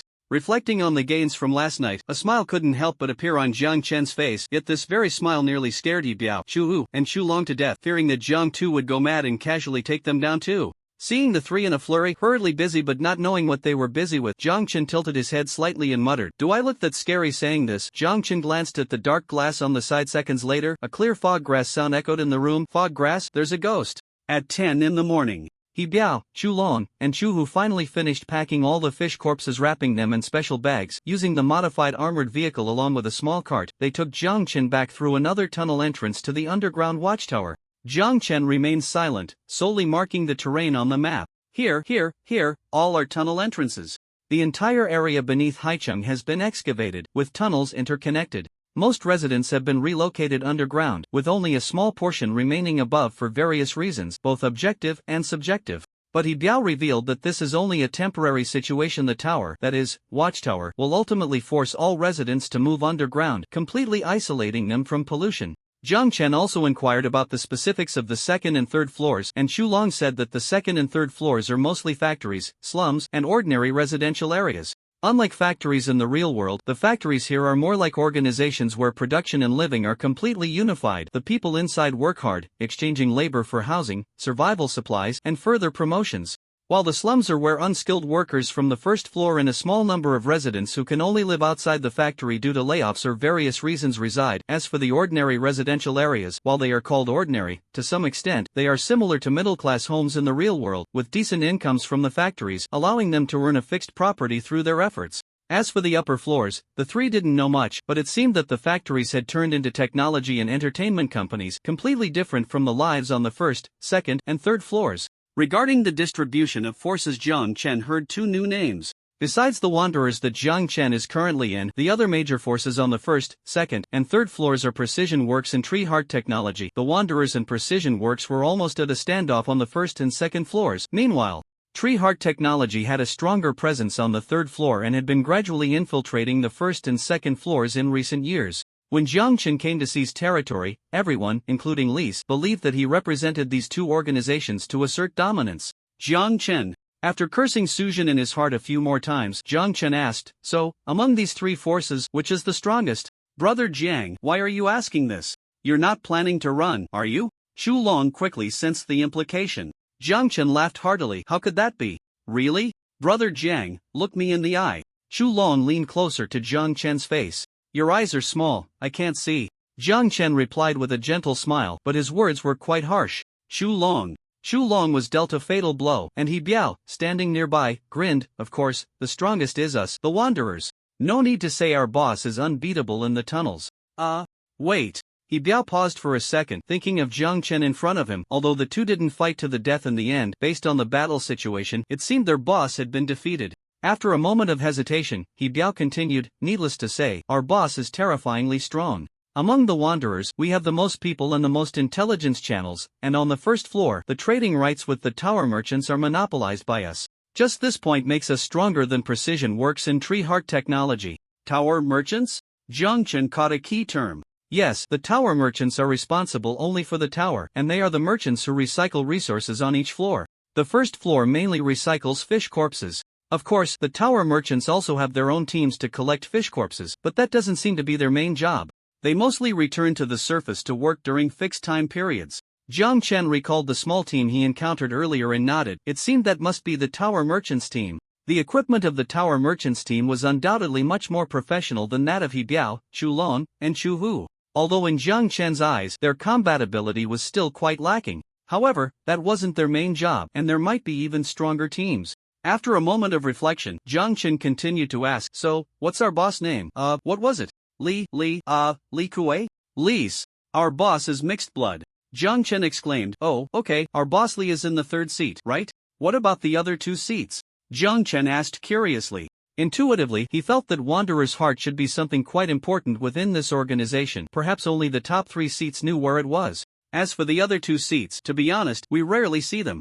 They appear more often on the second and third floors. Regarding Jiang Chen's question, He Biao just chuckled ambiguously. They weren't completely open with their words and still held a bit of caution towards Jiang Chen. Jiang Chen nodded. As they returned to the tunnels from a distance, Jiang Chen spotted Lise with his fiery red hair. This wasn't due to Jiang Chen's good eyesight. In the dim tunnel, that color stood out like a traffic light, making it hard not to notice. Just then, behind Lise, a slender woman stepped out. Her figure was long but not soft, and in the dim tunnel, her light amber eyes gave off a dangerous yet alluring vibe. The woman came out from the second floor, glanced at the group, and then disinterestedly walked back. As she turned to leave, Jiang Chen seemed to catch a glimpse of something shimmering on her long neck, but it was just a fleeting moment, and he didn't pay much attention. Boss, He Biao and the others shouted excitedly, but Reese showed no reaction.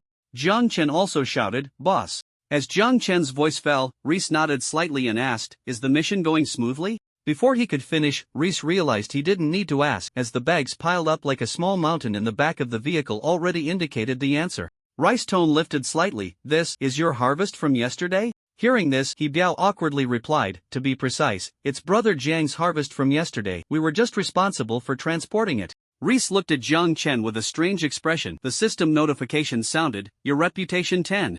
Jiang Chen jumped down from the cargo area, unconcerned, and said, the harvest is quite good. Reese nodded and smiled, not bad. Rice's voice was very magnetic, speaking slowly and casually, reminiscent of a big brother from an old Hong Kong film. In the following days, Jiang Chen continued to accompany the three on missions, during which he even joined Reese in seizing a territory from Precision. The people from Precision seemed not very skilled in combat, and the fight didn't last long before they all went down. Reese grew increasingly trusting of Jiang Chen compared to his three not-so-bright brothers. Jiang Chen, who could understand human speech, think for himself, and fight fiercely, was practically a gift from God.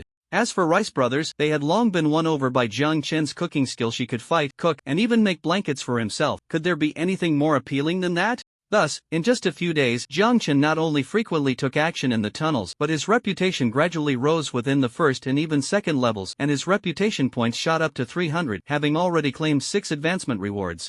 Unfortunately, there were still no clues about Wandering Heart. Jiang Chen wasn't in a hurry. After all, it was just a preliminary card.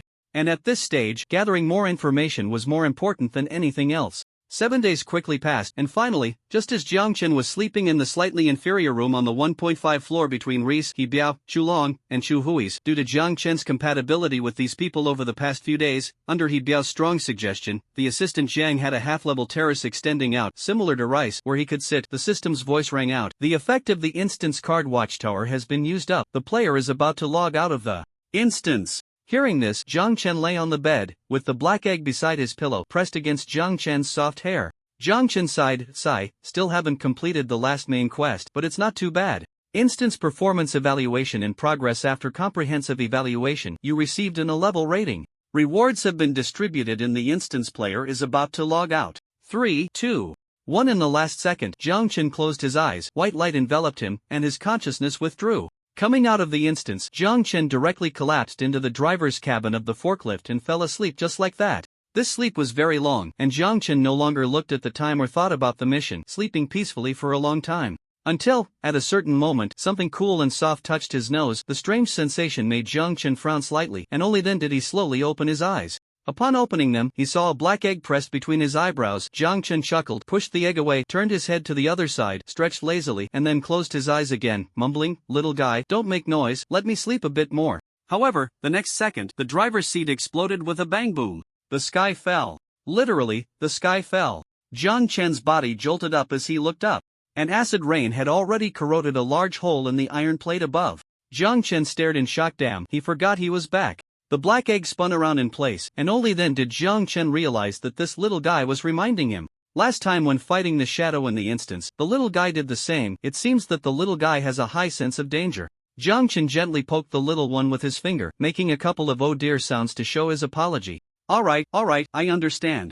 After saying this, Jiang Chen resignedly got up, put on his protective suit, and crawled out of the driver's cabin. The acid rain outside had turned into a torrential downpour, hitting his head and leaving him a bit dazed. Jiang Chen flipped over and climbed up from the driver's cabin, laying down layers of thick steel plates on top. He wasn't too worried about the back compartment, as it had a whole small second floor serving as a buffer zone. As long as the vehicle didn't flip, he basically didn't have to worry about the items inside getting damaged. After reinforcing the driver's seat, Jiang Chen went around to the back compartment and washed up a bit with water from the condensation collector. There was a simple mirror hanging on the side of the compartment.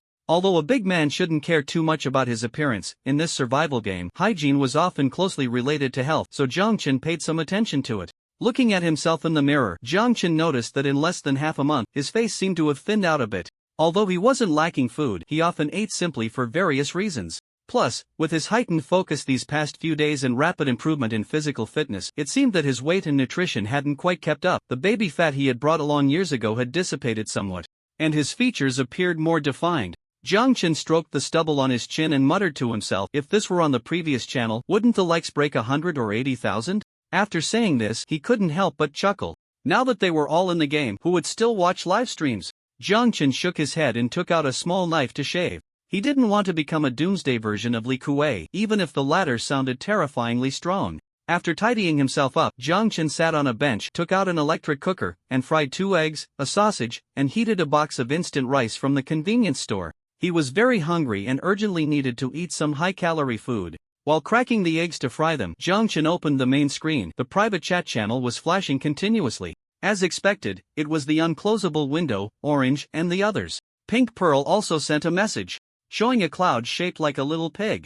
Jiang Chen first looked at Pink Pearl. There was no way around it. Being the only lucky mascot in the game, he, who wasn't a lucky one, decisively chose to offer the latter.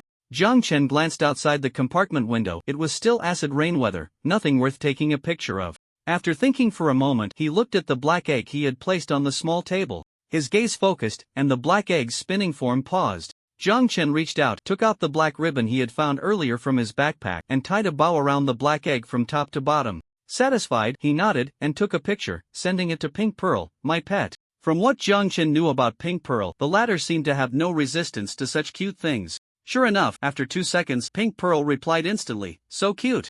This is simply the cutest egg in the world. Meanwhile, mascot Pink Pearl's favorability towards you too. Mascot Pink Pearl's current favorability, 22. Upon seeing this message, the black egg seemed to be struck by lightning. Although it had no facial expressions, Jiang Chen could sense a strong feeling of disbelief and shock emanating from it. Jiang Chen couldn't help but laugh at the black egg's appearance, chuckling a couple of times, and poked the egg that had lost its soul's highlight, thinking to himself, does this count as a different level of playing with fire and provoking the lords, just to make Pink Pearl smile? Never mind, I shouldn't say it out loud, lest the black egg ends up with me in a situation of chickens flying and eggs breaking, running out of ammunition and food again. The place that got hit still aches. With that thought, Jiang Chen decisively retracted his finger and continued to look at the others. The one who sent the most messages was Jiang Chen, who was completely stunned when he saw the latter say that they had unlocked a profession and could sell things. What the hell, this is possible too. Is the luck of the European emperor so unreasonable? He had to fight tooth and nail, gambling his life to awaken 2 professions, while the latter only helped convey the message and could also awaken a profession. Moreover, the commission in between is so high. 10. This has reached the threshold that Marx described in Capital, where capital is about to stir. Jiang Chen's back teeth were grinding, and although he knew that being able to do business through an unclosable window was also his skill, he still felt like a clown in front of a true European emperor. Jiang Chen took a deep breath, settled his emotions for a few seconds, and then replied, I have something going on these days. The implication was naturally that he hadn't replied because he was busy. I don't have anything I need for now, but if there are any special item cards, please keep an eye out for me. The other side replied instantly, okay. Boss, you finally replied. High heels little dog licking feet.jpg. By the way, boss, I have a special commission task here, do you want to take a look? The reward is guaranteed to be satisfactory. Jiang Chen said, oh? What commission? Whose commission? After a second, the other side replied, it's from Chi Huyuerde. It's the commission from the manager of the monster shop I represent. A commission from the monster shop manager Chi Huyuerde? Jiang Chen was surprised. Hiss, that name. Jiang Chen quietly searched in the private chat channel and found the previous temporary conversation with Xiao Wei. The temporary conversation had stopped at, I encountered a monster merchant at that time. It seemed because I opened a strange black leopard when I opened the treasure chest. That black leopard had a leopard's body and a snake's tail. Anyway, it looked very strange.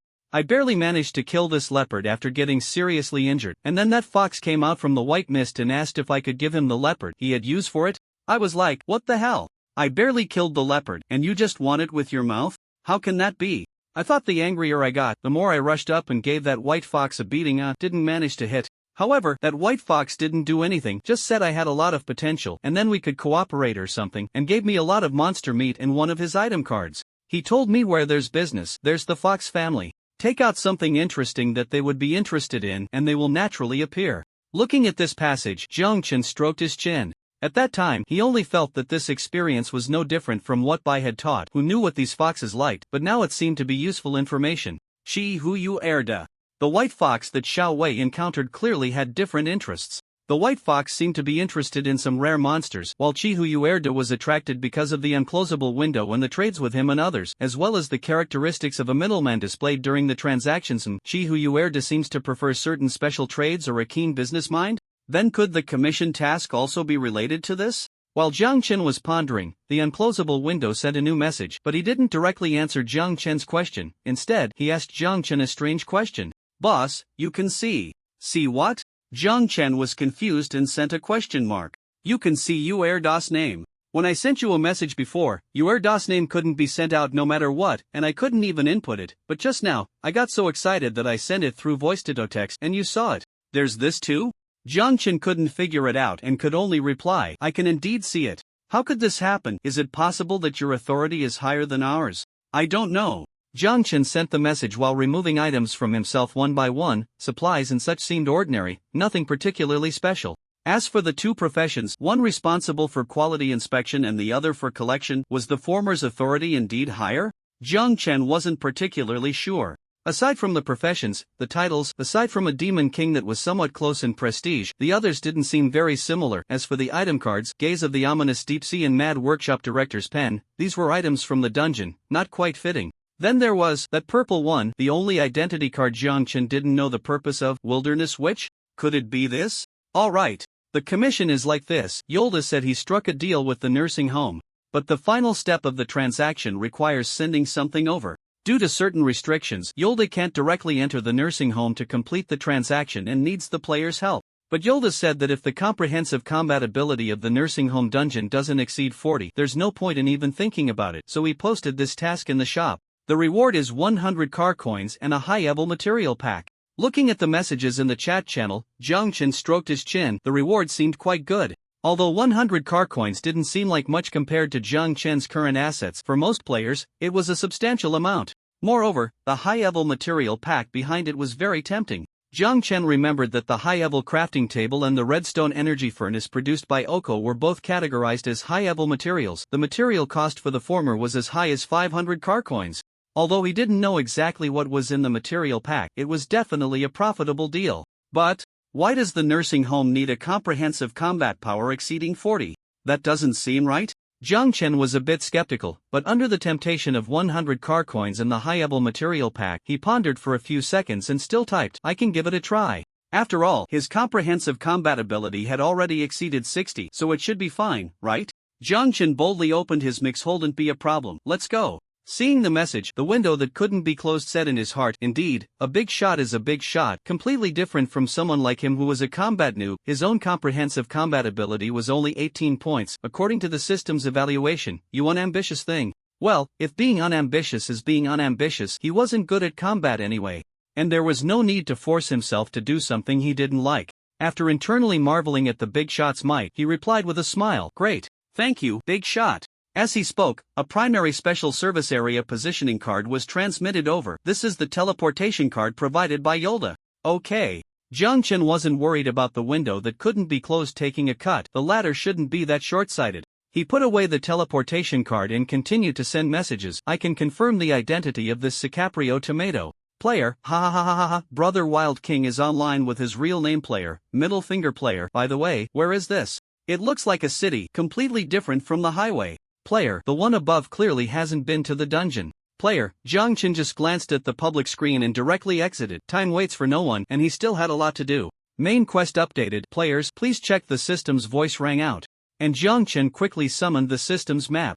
Unlike the map that was shrouded in mist when he first entered the dungeon, now about 15 of the ground portion of Jiang Chen's map was unlocked. Although 15 didn't seem like much, the actual area covered was quite extensive. Most of this 15 area was a chaotic playground for Jiang Chen, while a small part was occupied by He Biao, Chu Wu, and Chu Long. He had also unlocked some additional passages leading underground. As for the other parts, one reason was distance. Jiang Chen hadn't gone there. The second reason was that he learned from Lise that some urban areas belonged to the Forbidden Zone, where there were level 3 or even higher fish corpses. These fish corpses firmly held their territory and rarely changed, but once there was any movement detected by the tower, it would dispatch higher-level teams to eliminate them. When he heard this news, Jiang Chen was momentarily taken aback. The fact that the tower would send out higher-level teams meant that the natives of the instance were even stronger than he had imagined. They, the newbies, were far from being able to walk confidently within the tower. As Jiang Chen pondered this, he glanced at the upper right corner of the map, and sure enough, the main quest had been updated. Main quest 1, find the underground passage and enter the watchtower. Quest deadline, 2 days. Players who do not enter the watchtower within the specified time will have 30 of their supplies deducted, consistent with the previous tasks in the early access card. Jiang Chen took another look at the map and then at the relatively active public chat channel, thought for a moment, and sent a message. Player, there are fish corpses in the city. The overall combat power of ordinary fish corpses is estimated to be between 20-30, level 2 fish corpses are stronger. Everyone be careful. Jiang Chen wasn't a saint, but he could offer some reminders. He didn't intend to use his title to gain favors from the players. His current virtual ID was just right. Moreover, players who needed reminders were the ones whose lives were truly at stake, making such warnings meaningful. After Jiang Chen sent the message, the chat indeed stirred up. Player, what the hell? What are fish corpses? Player, overall combat power of 20-30? 1.5 of me? Player, running around, looking for a team. Player, player, what the hell? Why is there only this small part of the map? What kind of map is this? Player, fist salute. Hatsune Brothers friend, you should unlock some new areas quickly. The map unlocking progress is related to your exploration level. Player, thanks to Potato friend for the reminder. Seeing the familiar fist salute and the formal speaking style, Jiang Chen had a strange expression. Thunder Z? Jiang Chen shook his head. This guy was still so enthusiastic. After the reminder, it was time to start grinding. Jiang Chen revitalized himself and directly clicked on a location that had been unlocked on the map, the junction of 6th Avenue and Bluebell Road in Haicheng. This location was heavily marked by Jiang Chen. There were 2 level 2 fish corpses and a bunch of ordinary fish corpses inside, but more importantly, Jiang Chen knew that one of the fish corpses was holding something good in its mouth. This was something Jiang Chen discovered on the second to last day of the 7-day early access card, but unfortunately, at that time, he was with He Biao, Chulong, and Chuhu, making it inconvenient to act. Now that he had re-entered the game, the first thing Jiang Chen needed to do was to quickly clear this area to avoid the tower's cleaning team coming up and wiping out the monsters. After marking the location on the map, Jiang Chen first exited the judgment hall, and as soon as he came out, he bumped into a fish corpse, a female fish corpse at that. The physical quality of female fish corpses was slightly weaker than that of males, but their mental attacks were much stronger. After killing it, the flesh near its gills had a certain probability of increasing mental attributes when consumed. Jiang Chen's spirit lifted, and at the moment the fish corpse lunged at him, he seemed to spin like a top, his long legs cutting through the air with an exaggerated sonic boom, and then, with one kick, he shattered the fish corpse's skull. In that instant, Jiang Chen's title changed to Lucky Effort Learning Demon King. You have killed a corrupted fish corpse. 1. You have gained car coins. 1. The mechanical broadcast sounded, and Jiang Chen landed on the ground. The title of Demon King began to be assessed. The lucky, hard-working learning Demon King description. As a lucky, hard-working, and constantly improving, your diligence should be praised and rewarded. After each kill, you will have an 80 chance to gain one of the opponent's strongest attribute points as a bonus. You will have a 20 chance to receive a random treasure chest. You will have a 5 chance to successfully replicate one random skill talent from the opponent. You have gained 0.16 points of spiritual attribute from the corrupted fish corpse. You have received a random wooden treasure chest. 1. Besides the points reward, there was actually a wooden treasure chest. A nice start. Jiang Chen's lips curled up as he took out a dagger from his backpack and skillfully sliced off the flesh from the gills of the corrupted fish corpse. Having just finished a wave of foraging from young Master Pig, Jiang Chen naturally had no shortage of food, but who would complain about having too much stock? Moreover, the flesh from the gills had another important use. Jiang Chen directly stored the gill flesh in the still compartment of his backpack. This thing needed to be stacked in large quantities later, and the cold storage in the space stone took up too much space. After killing a fish corpse, Jiang Chen did not rush to open the treasure chest but suddenly paused in place, turned towards a direction, and said with a half-smile, "My friend, how much longer are you going to watch?" As soon as the words fell, the person hidden in the shadows trembled violently, his expression frozen on his face. He held his breath, uncertain if Jiang Chen was bluffing him. However, the next second, Jiang Chen let out a slight sigh. Alas. Gaze of the ominous deep-sea item card activated. The guy huddled in the shadows instantly felt his head being pressed into a furnace. A severe burning sensation surged through him. Ah, damn! A man in a black jacket rolled out from the corner, clutching his head and scrambling on the ground. One moment he felt like his head was being put into a furnace, and the next he felt as if he was tied up and thrown directly into the deep sea. This kind of pain was more intense than physical pain. Veins bulged on the man's forehead, strange murmurs echoed in his ears, and the veins on his forehead writhed like some disgusting insect. Jiang Chen watched the man's reaction, his gaze slightly cold. This guy had been lurking by the wall since he woke up, hiding for a long time. From his position, it was obvious he could see the fish corpse, yet he neither warned Jiang Chen nor moved. Jiang Chen didn't care about the former. After all, it involved personal safety, and he had no obligation to remind him. But the latter, discovering a monster and not running or taking action, was clearly an attempt to let the monster deal with him so he could loot the corpse afterward. Jiang Chen sneered inwardly, looting a corpse that ended up being his own head. This guy was indeed unlucky. Jiang Chen extended his dagger, intending to swiftly end this guy. Unexpectedly, please, don't kill me. In pain, the man knelt on the ground, shouting aimlessly at the air. Jiang Chen remained unmoved. The sharp dagger was aimed directly at the man's throat. Whoosh! Don't make a move. I can tell you a secret. About the secret of the tower. Hiss! The sound of the wind stopped. The dagger hovered less than a centimeter above the man's throat. Goosebumps rose on his neck, and the air was quiet for just a moment before the murmurs began again, the man's expression twitching once more. What secret? Jiang Chen glanced over. You first, the man tried to bargain, but Jiang Chen directly stabbed the dagger into the man's calf. The Achilles tendon was severed. Ugh. The man's eyes were filled with bloodshot veins. Jiang Chen couldn't be bothered to tell him he had no bargaining power. This man was not going to escape from his hands. If Jiang Chen let go of a guy who could still hide his murderous intent, he would be a fool. The man stared for a moment. And when he saw Jiang Chen's dagger about to turn again, he immediately spoke up. On the 4th level of the tower, there's a secret base where you can get the gene modification serum.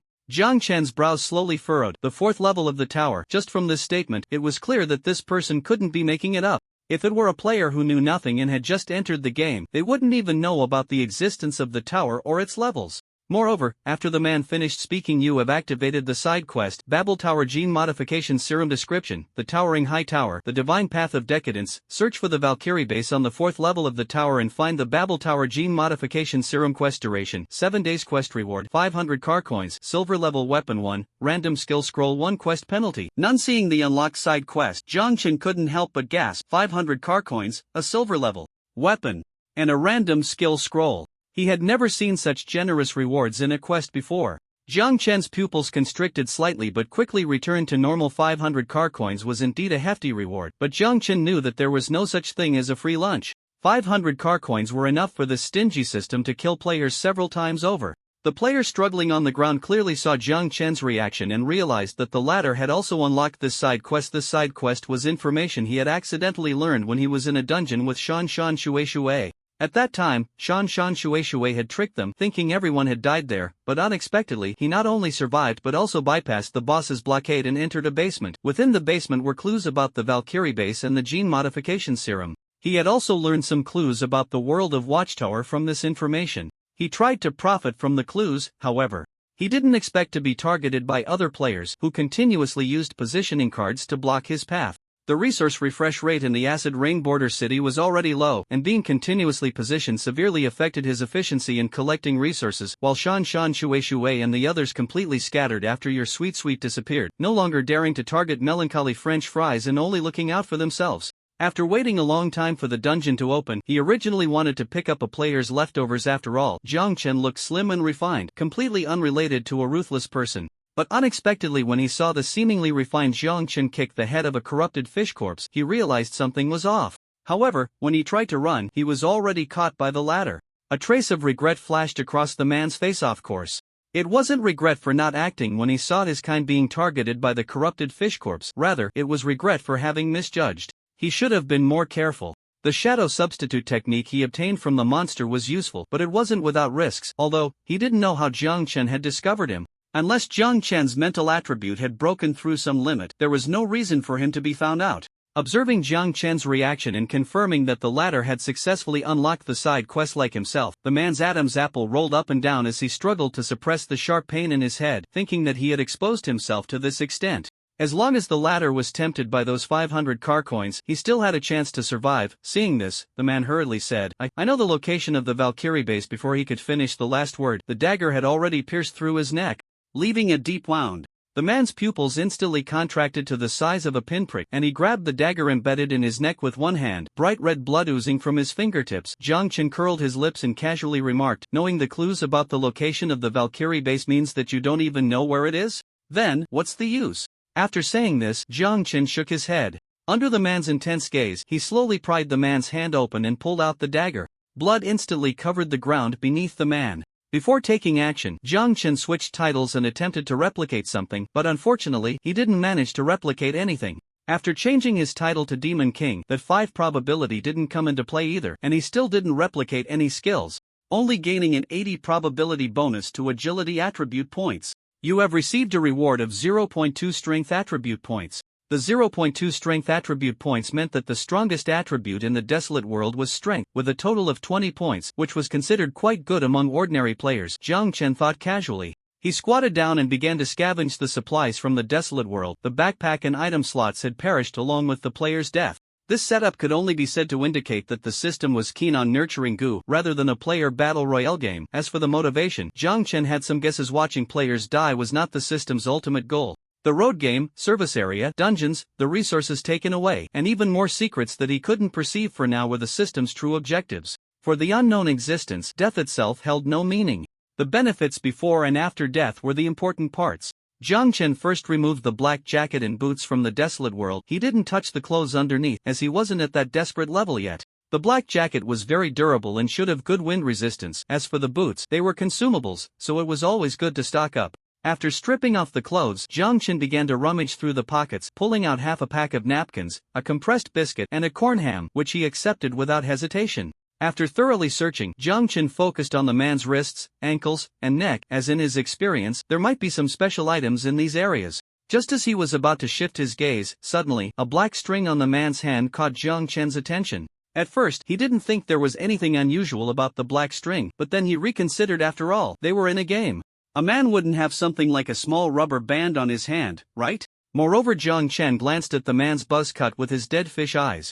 It shouldn't be. Jiang Chen redirected his gaze to the small black rubber band, thought for a few seconds, and cautiously poked it with the dagger. Once the shiny tip of the knife touched the rubber band, Jiang Chen noticed something unusual. There were black shadows moving at the tip of the knife. These shadows were almost only moving along the edge of the black string, not very noticeable, but under the reflection of the blade, they became strikingly apparent.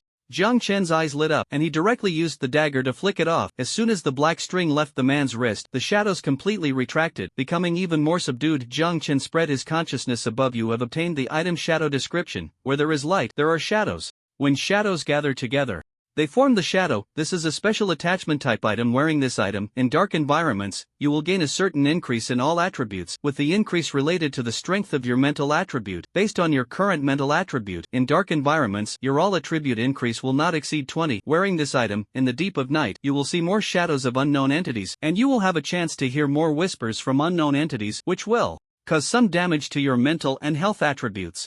Jiang Chen's mouth slightly opened. It was yet another seemingly powerful item. All attribute increase. Even if it doesn't exceed 20, that's still quite an impressive boost. As for the side effects, with the gaze of the ominous deep sea, Jiang Chen felt it was just a minor inconvenience. Although it mentioned seeing more shadows of unknown entities, but it shouldn't be a big problem, right?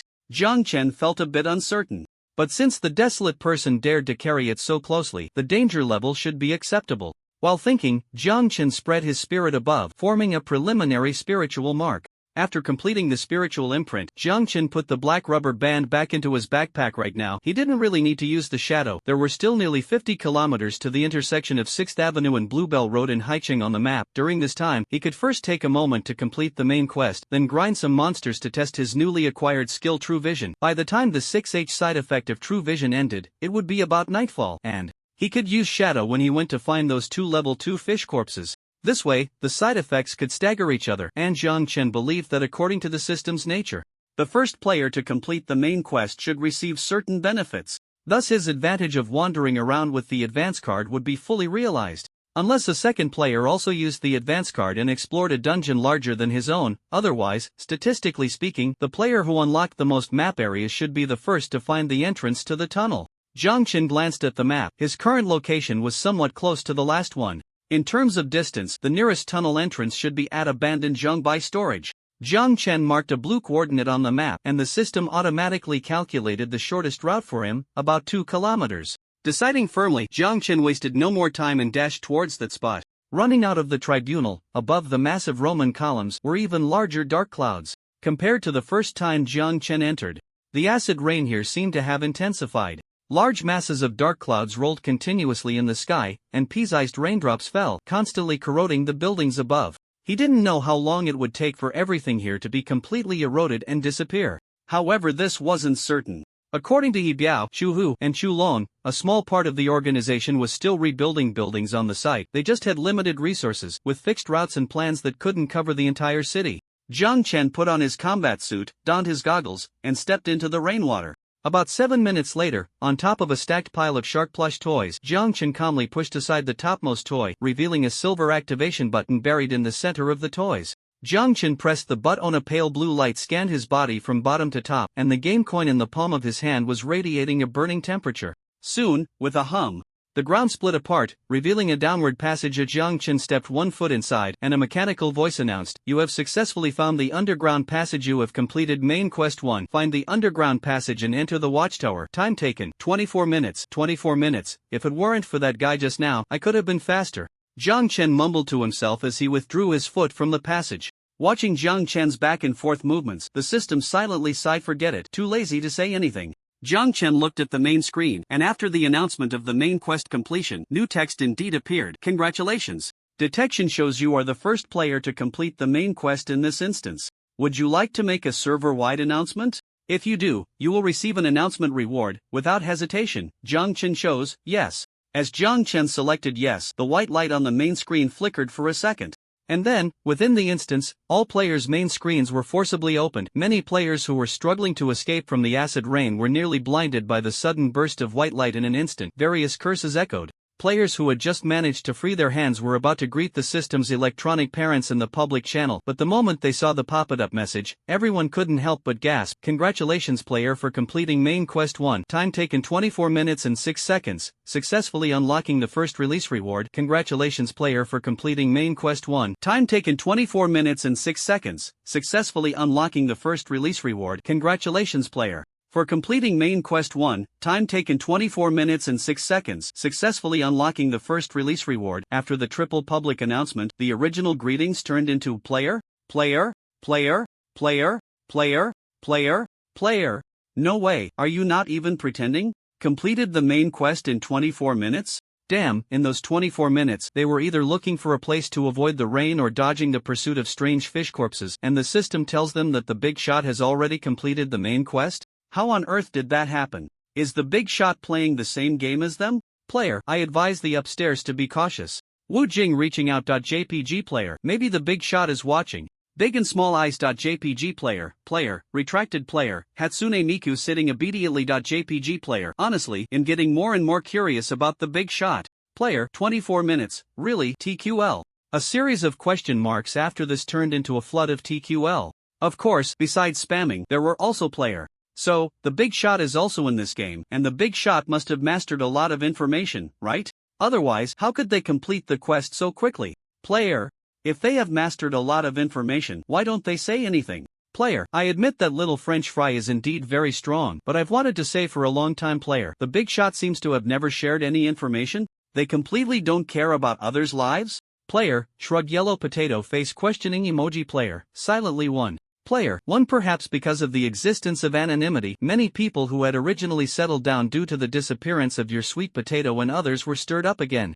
Jiang Chen saw the reminder he had sent earlier and was too lazy to retort. These people hadn't even confirmed whether little French fry had reminded them. Of course, for these people, good intentions didn't need to be confirmed repeatedly. Malice, however, could be blurted out and spoken frankly. Jiang Chen found it quite boring. Just as he was about to close the chat window, he saw a message from Zikapuliao Tomato, player. You should have grasped a lot of information. It seems you've never shared it. So, it seems, does that mean you confirmed nothing and just dumped the blame on the big boss, right? Player, what, did you crawl under the big boss bed, or are you lying in his quilt finding out that he knows a lot of information but hasn't told anyone? Player, if you know so much, why don't you share some information with us? Looking at these few sentences, Jiang Chen's expression became a bit strange. He knew that Wild King was speaking up for him, but why did it sound so unpleasant? What do you mean crawling under your own bed? Lying in your own quilt? Stop talking nonsense, okay? Does he still want his innocent male face? Jiang Chen silently complained while the corners of his mouth lifted. In the group, the banana from the deserted island, who had been scolded several times by Wild King, was equally unwilling to back down and retaliated in the group. Player, you're so busy licking the big boss. Does he even care about you? Lick dog.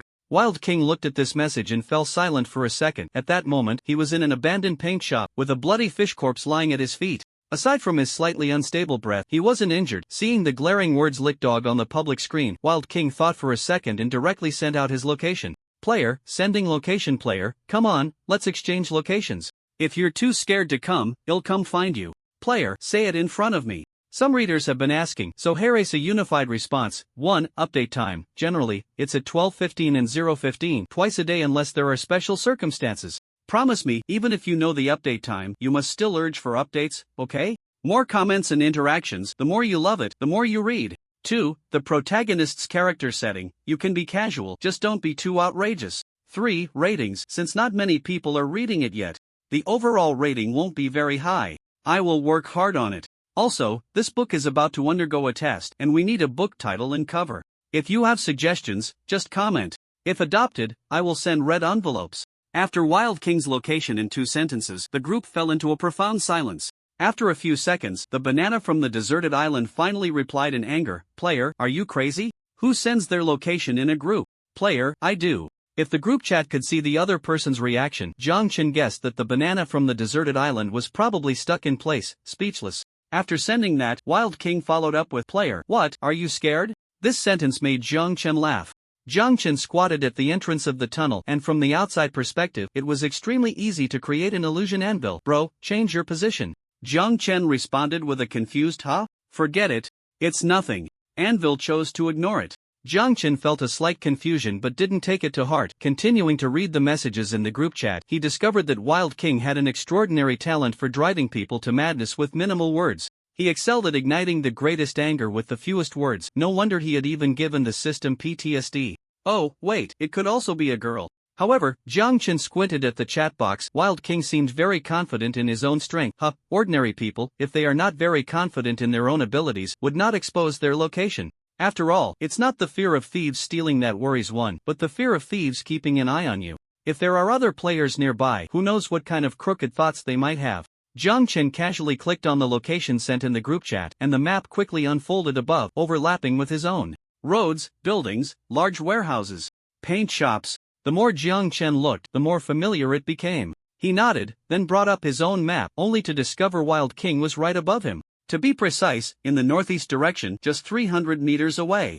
What a coincidence! Zhang Chen rubbed his chin, pondered for a few seconds, and ultimately decided to give Wild King a favor and, by the way, have an offline encounter with him. Zhang Chen opened the public channel, Wild King's default tomato avatar, and initiated a temporary conversation, in Little French Fry. "We're very close. Want to exchange information about the underground entrance?"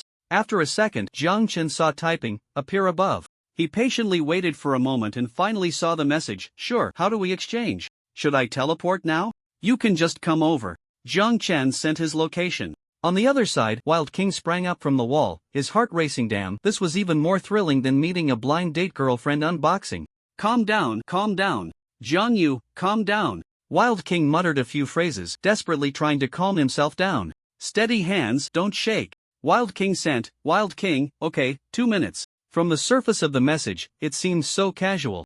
Zhang Chen praised him, as expected of Wild King, with extraordinary composure. It wasn't that Zhang Chen was thick-skinned. After all, human curiosity is boundless. Faced with an invitation from the top player in the entire region, very few could remain calm, right?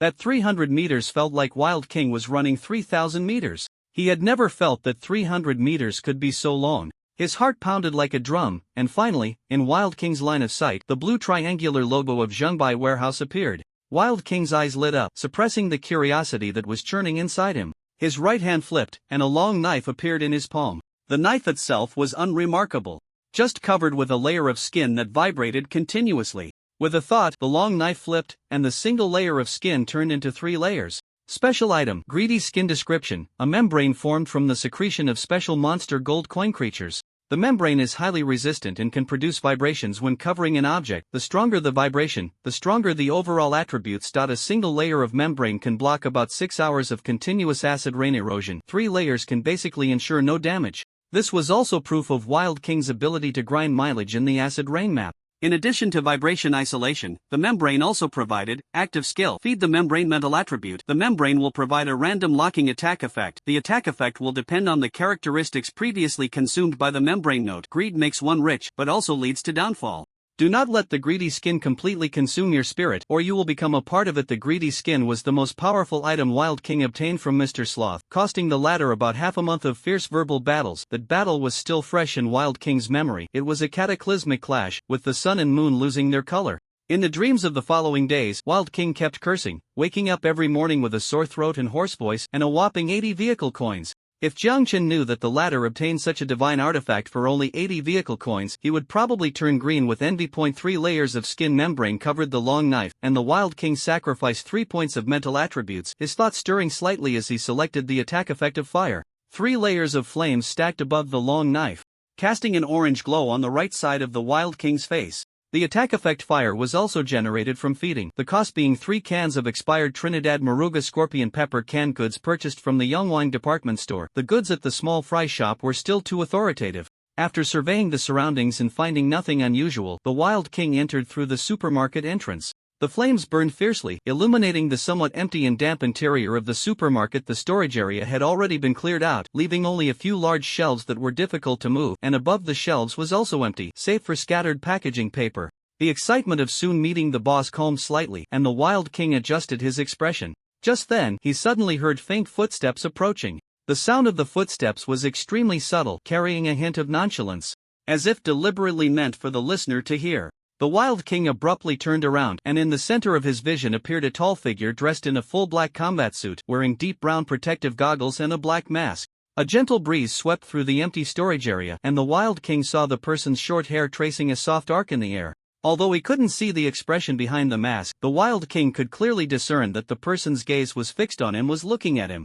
Just from the standing posture, the newcomer exuded a terrifying strength. The Wild King's expression was quite complex, had been considered a demon child by others since childhood, and it could be said that he was somewhat similar to Deng Chao in attributes. He had never really feared anything growing up, and even when caught up in this damn game, aside from a bit of initial panic, he had rarely felt fear or trepidation. But this was the first time the Wild King felt an indescribable pressure emanating from someone of his own kind. It was as if, should he dare to move recklessly, he would die here in the next second. No wonder it was, the Wild King felt both wary and, suddenly, a minuscule, fleeting emotion surged within him, one he was certain was a feeling called disappointment. The image of the high ponytail, mature woman suddenly collapsed with a loud bang in his mind. The Wild King bit his lip. If Jiang Chen knew what the Wild King was thinking at this moment, he would definitely roll his eyes and repeat that line. What are you disappointed about? Unfortunately, Jiang Chen wasn't thinking about any of this right now. In Jiang Chen's mind, the sound of the anvil carried a hint of exasperation. Bro, do you really have to act like this? Of course. Jiang Chen replied as if it were a matter of course. Beneath the black mask, Jiang Chen's mouth curved into a wide grin. Come on, which young person could refuse such an opportunity to shine in front of others? The pressure the Wild King felt was certainly not entirely due to Jiang Chen himself. It was because, at the moment Jiang Chen saw the Wild King, he directly unleashed a series of combo skills on him, including but not limited to him hitting the elite S replication, true vision, and intimidation. Unsurprisingly, the Wild King's mental attributes were not as strong as Jiang Chen's, but unfortunately he did not replicate any talent's attribute skills. The probability of that was still too low. However, true vision was indeed solid. In order to adapt to the battle at night, Jiang Chen activated the true vision. You have activated true vision, you have gained trajectory sight. In your field of vision, various elements will become more vivid, and supernatural elements will be additionally marked. You have gained focus in your vision. The degree of focus will change with your mental strength. You have gained sensory extension. You will have sharper vision and a stronger reaction speed based on sensory perception. Your eyesight has suffered some damage. Your health has decreased by 5 points. Your health has decreased by 10 points. With a decrease of 10 health points, Jiang Chen's vision became somewhat blurry. He clicked his tongue inwardly. After so many years of reading and playing on his phone, he had never developed nearsightedness, but now he was experiencing the feeling of it. Jiang Chen had never been nearsighted, so he couldn't judge the degree of it, but fortunately, at this distance, he could still see the Wild King's face clearly, as well as the supermodel artifacts on the Wild King's hands and feet. Jiang Chen gasped inwardly. In his line of sight, all the colors became more intense, reds redder, blues bluer, and certain supernatural parts were highlighted. The only faint glow on him was from the black string he had just obtained. However, the light on the Wild King's hands and feet was almost blinding. These were two very powerful weapons. Jiang Chen estimated they must be at least of silver grade. He stood firm in front of the Wild King, who couldn't help but speak first. Big boss. Being called Big Boss to his face made the corners of Jiang Chen's mouth almost curl into a venomous grin, but his voice remained cold and deep. Jiang Chen directly reported his ID, admitting he was the Big Boss was still a bit shameless. Receiving a positive response, the Wild King felt a stir in his heart. This voice was younger than he had imagined. It could even be said to sound a bit inexperienced. But the closer he got, the more that faint pressure seemed to solidify, and the Wild King even felt his breathing involuntarily slow down. After a half-second pause, the Wild King finally nodded. He didn't require the other party to prove anything, he was just used to being wild, not brainless, and naturally would be more cautious in front of true strong ones. Alright, big boss, I am. For some reason, Jiang Chen felt a bit awkward saying his ID, while the Wild King said his ID as naturally as eating or drinking, without a hint of embarrassment. Alright. Jiang Chen's toes dug into the ground a bit, but he still agreed. After exchanging a few pleasantries, the two fell into a few seconds of silence, and then, as expected, the Wild King couldn't hold back and spoke up. Big boss, you're much younger than I imagined. Really impressive. Thank you. After the initial caution, a smile appeared on the Wild King's face. That idiot in the group was still saying something about being a sycophant. Isn't this just being a sycophant to the end and getting everything? Big boss, please carry me. The Wild King's expression was very natural. And Jiang Chen couldn't help but smile as well. This guy was just like his college roommate, a bunch of shameless kids. After saying these few words, the Wild King directly opened the main screen and typed out a message in front of Jiang Chen. Sending it out, Jiang Chen was a bit curious and also opened the main screen to see what the Wild King had sent. In the public channel. Player. Sorry, not only did the big boss respond to me, he even took the initiative to find me and let me hug his thigh. Met in person, feeling good. As soon as the Wild King's message was sent out, the messages in the group instantly flooded the screen, and the fastest reply was not from the deserted island Banana, but from Player. What did you say? You met the little French fry big boss? Why? Player, damn. In a shabby, dirty laundry basket, a curly-haired window that wouldn't close was fixated on the words met in person emitted by the Sicapriano tomato, gritting its teeth in frustration. Why? This guy. Why can he make the boss seek him out? This guy must be pretending. How could the boss possibly take the initiative to find him? As the boss' first assistant, oh no, first helper, first cooperative friend, and first sycophant. In short, the best player in the game hasn't even met the boss in person. Mainly because the boss has never hinted at this, and it's awkward to bring it up, even though he has indirectly mentioned it at least 10 times. In any case, why him? Damn it, can't he just get Thunder Z to catch the Wild King? Damn it, there's a mistress here. Originally, the window that wouldn't close wanted to comfort itself, thinking maybe the Wild King was just trying to shut the mouth of the uninhabited island Banana and was lying about the big head, but the Wild King's consistent words and actions made it too stable. Someone who dared to directly share their location in the group was unlikely to lie about this. Just thinking about how this guy had already met the boss.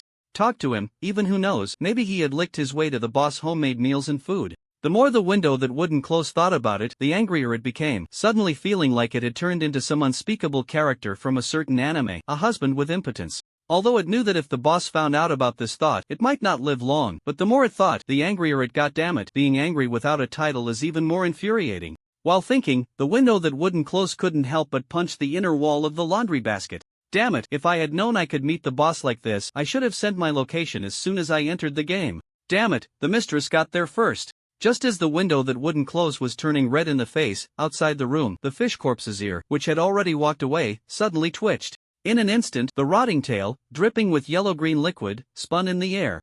And the dim fish eye directly looked at the position of the window that wouldn't close. Seeing this scene through the virtual main screen, the window that wouldn't close couldn't help but hold its breath, its body leaning back a bit, and as it pressed its palm back, suddenly, something was pressed down.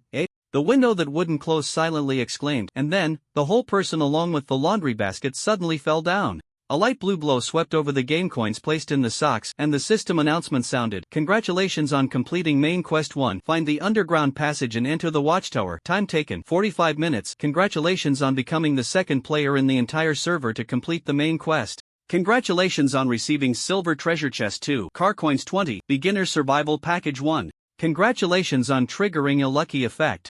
This silver treasure chest must be a monster-free chest. Your luck attribute has caught the attention of the god of luck. He is watching you, looking forward to your more exciting performance. The remaining words, the window that wouldn't close, could no longer hear, as it bumped its head against the handle of the laundry basket and fainted. After the window that wouldn't close sent just 2 messages, the other players in the public screen couldn't help but frantically. Wild King, however, after sending this message, Wild King very cheekily closed the chat box. Pretending, the essence is to remain silent and leave enough room for imagination. Pulling the constantly refreshing messages on the main screen to the bottom, Wild King left a rather satisfied message. Player, this is Player, linked to the end. Everything is available. After sending it, Wild King happily whistled, and when he looked up, he saw Jiang Chen's complex expression. Wild King. Ahem. The Wild King coughed lightly twice, rubbed his head, and a rare smile of embarrassment appeared on his youthful face.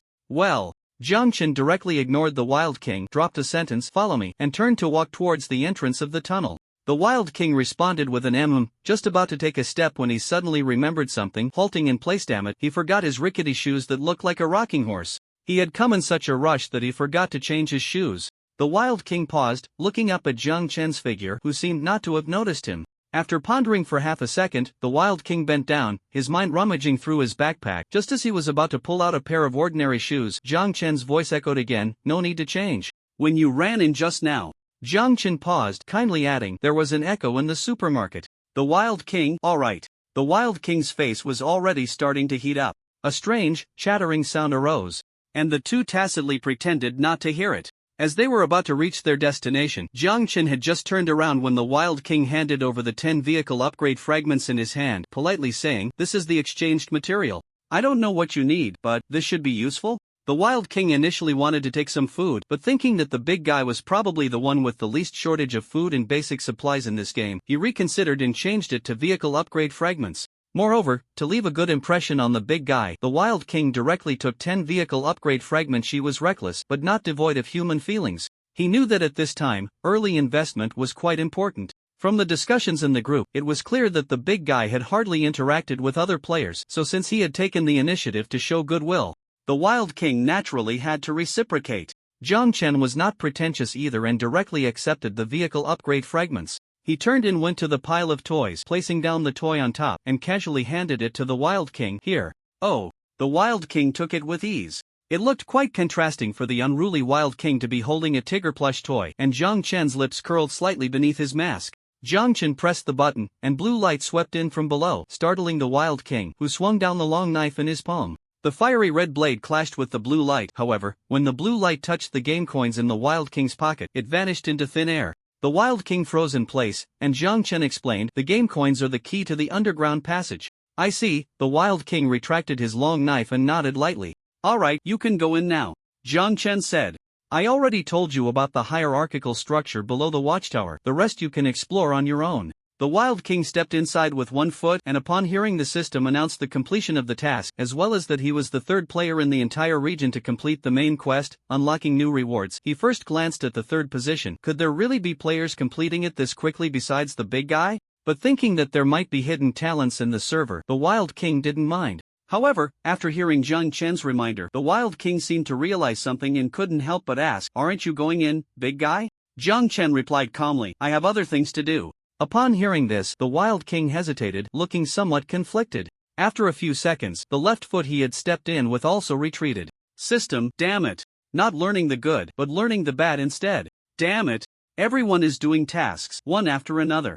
The Wild King stepped out with his left foot, conflicted for a few seconds, then awkwardly said, "Big guy, can you take me with you?"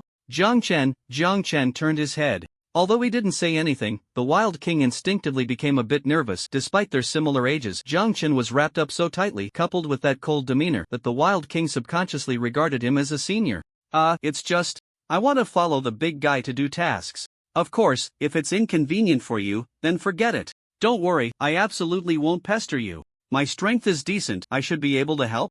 As for the rewards, you can divide them however you want, I'll just follow along to learn. It must be said Wild King was different from what Jiang Chen imagined. Aside from being confrontational, he was actually quite a decent and articulate person. According to Jiang Chen's mother, he was the kind of child who was generous and open.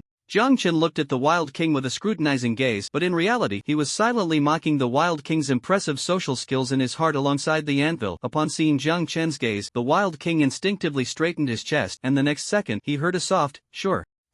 He agreed so easily? He had prepared a lot of speeches, including a 500-word self-introduction and some skill demonstrations that he had planned on the way here. The big guy seemed like a super impressive lone wolf type, generally not too willing to let others tag along. No, was he really going to walk together? Jiang Chen didn't think too much about it. His next task was quite simple, and having the Wild King join in wouldn't be a problem. It might even speed up his progress. Next, Jiang Chen's task was still monster grinding. A lot of monster grinding. And heading to the location of 2 level 2 fish corpses to obtain that special item. As for the grinding, it wasn't that Jiang Chen was addicted to it. No, it was definitely not because he was addicted to grinding. Rather, he was preparing for the side quest related to the dog of the tower merchant that would be unlocked later. Jiang Chen still remembered that the side quest was, side quest, Errolus description. The dog of the tower merchant, Yordos, named Errolus, is a wise dog with a spirit level of 25, while his owner, the foolish tower merchant Yordos, clearly hasn't noticed this. Soil debris, human buttocks, and a small portion of human vertebrae, these foods made Errolus quite dissatisfied. Errolus craved better tasting, more nutritious food, such as the flesh from the gills of the rotting fish corpses. Side quest. Errolus description: collect 300 pieces of gill flesh from rotting fish corpses. Quest rewards: basic reward 100 car coins, 1 golden treasure chest, 1 random item card. Advanced reward: the advanced reward will be linked to Errolus' satisfaction level. Please pay attention to Errolus' favorability. When Jiang Chen saw this side quest, he had only one reaction. The description of this quest couldn't have been written by that dog itself, right? The quantity of 300 pieces of gill flesh was still too enormous. At least at that time, Jiang Chen didn't have enough time to complete the task. But now, if he had an extra helper, perhaps the speed would be a bit faster. The rewards for this side quest were quite good, and Jiang Chen was also very curious about the so-called advanced rewards. After all, it was a dog with a spirit attribute higher than most players currently, and the tower merchant himself hadn't unlocked the side quest. The dog had unlocked it, and just for that reason, Jiang Chen was determined to complete this side quest. 300 pieces of gill flesh, which meant 300 fish corpses, was just a drop in the bucket for him and the Wild King, especially since the latter's fire-spitting knife looked very useful. Upon hearing Jiang Chen's agreement, the Wild King was momentarily taken aback, then his face lit up with joy. At this moment, the Wild King still didn't know what terrifying experiences awaited him in the next few hours. The anvil silently lit a candle for the Wild King in his heart. The young ones are still too young, completely inexperienced. Even that guy Steve knows to use ender mites to attract the little black ones. Poor brother Wild King is about to be treated like an ender mite. About 10 minutes later, Wild King, pushing a shopping cart, carrying a metal box, 5 or 6 relatively intact pieces of glass, a few angle steels, and 2 or 3 summer shirts, walked out of the storage with a smile, following Jiang Chen. As soon as they stepped outside, the sound of the acidic rain began to pour down, and Jiang Chen changed his title to Lucky Hardworking Demon King. After the change, Jiang Chen instantly felt the atmosphere around him grow colder. This was the activation of the title's aggro effect. I have to say, in a way, my luck is quite good. In an alternative sense, the chance of the title attracting monsters and gathering aggro is 20, and out of 10 uses, I basically attract monsters 8 times. How can that not be considered a different kind of good luck? Following Jiang Chen, Wild King, who had just stepped out of the storage, suddenly shivered and muttered, "Why does it feel like the temperature dropped?" Before he could finish, Wild King's expression changed suddenly. The long knife at his waist began to tremble. Of course, it wasn't the knife itself that was shaking, but the skin membrane above, greedy skin, was vibrating, sensing an abnormal presence. Wild King's eyes narrowed, just about to speak, "Boss, there's a feeling." Before he could finish, his vision blurred, and a black figure shot out like a streak, directly rushing out. A massive fish corpse actually left the house on its own, appearing in the acidic rain. As Jiang Chen rushed out, he immediately lowered his body, and the short knife in his hand glided out like a beautifully arched rainbow from the fish corpse's neck, blood splattering evenly, just missing Jiang Chen's slightly lowered head. Not a drop of blood stained him. At the same time, Jiang Chen raised his left leg and with a loud bang kicked the decapitated fish corpse's head, the immense force causing the entire body to crash down, its body hitting the ground while its head was under Jiang Chen's foot. Following that, Jiang Chen retracted the short knife, cleanly slicing off the flesh from the fish corpse's gills and placing it into his backpack. "You have killed a corrupted fish corpse. 1. You have gained car coins. 1 behind him." Wild King's mouth dropped open, his mind filled with just one thought: what the hell? In less than 3 seconds, the fish corpse he had encountered upon entering the game, which had entangled him for nearly 10 minutes, was resolved just like that. His instincts were indeed correct. If he had any ill intentions back then, he would have definitely died on the spot. No wonder the boss came out without any weapons, just standing there watching him, probably thinking he was just a dish easy to take down. Wild King's Adam's apple bobbed up and down, and Jiang Chen turned around, his voice still relatively gentle. "For the time being, let's cooperate to kill monsters. I have a need for the gill flesh. If you're not interested, they'll take it all. We can trade for supplies." Jiang Chen's words were very concise. But Wild King's heart was filled with only one thought: the boss is actually discussing this with him? What kind of benevolent person is this? After so long in the Dragon Kingdom, where exploitation is rampant, he still doesn't know how to exploit? Who's saying the boss is selfish? Step forward, he'll be the first to kill him. 3.5 hours later, Wild King knelt on the hard stone slab. At this moment, he and the boss were inside a church, the moonlight slowly shining through the hollow windows. Wild King's face had lost all expression, his eyes devoid of sparkle. Behind him, Jiang Chen, covered in blood, walked over and asked with concern, "Are you okay?" "You." Hearing Jiang Chen's voice, Wild King directly let out a "Yuyed I." In the past 3.5 hours, Wild King felt as if he had brushed past the Grim Reaperno. It wasn't just a brush, the Grim Reaper was driving a thunderous war chariot straight at him, even throwing him a big slap along the way. Wild King had never imagined that there would come a day when he would fight monsters until he vomited. Every time he closed his eyes, he saw the unblinking gazes of the fish corpses, along with their uniformly half-missing gill flesh, and when he opened his eyes, there was the black figure of the boss darting out, and that terrifyingly calm gaze as if he were chopping vegetables. Wild King's heart, which was not particularly weak, was still greatly shaken. He couldn't even tell which of the two was more like a monster. Seeing Wild King's expression, Jiang Chen clicked his tongue in his heart. Wild King turned pale, thinking about how the boss was still present, and in a moment of embarrassment, he covered his mouth with both hands, veins bulging on his forehead. Noticing this, Jiang Chen nodded and walked in another direction, signaling him not to mind himself. A second later, Wild King let go of his hands and vomited uncontrollably, until he even brought up green bile.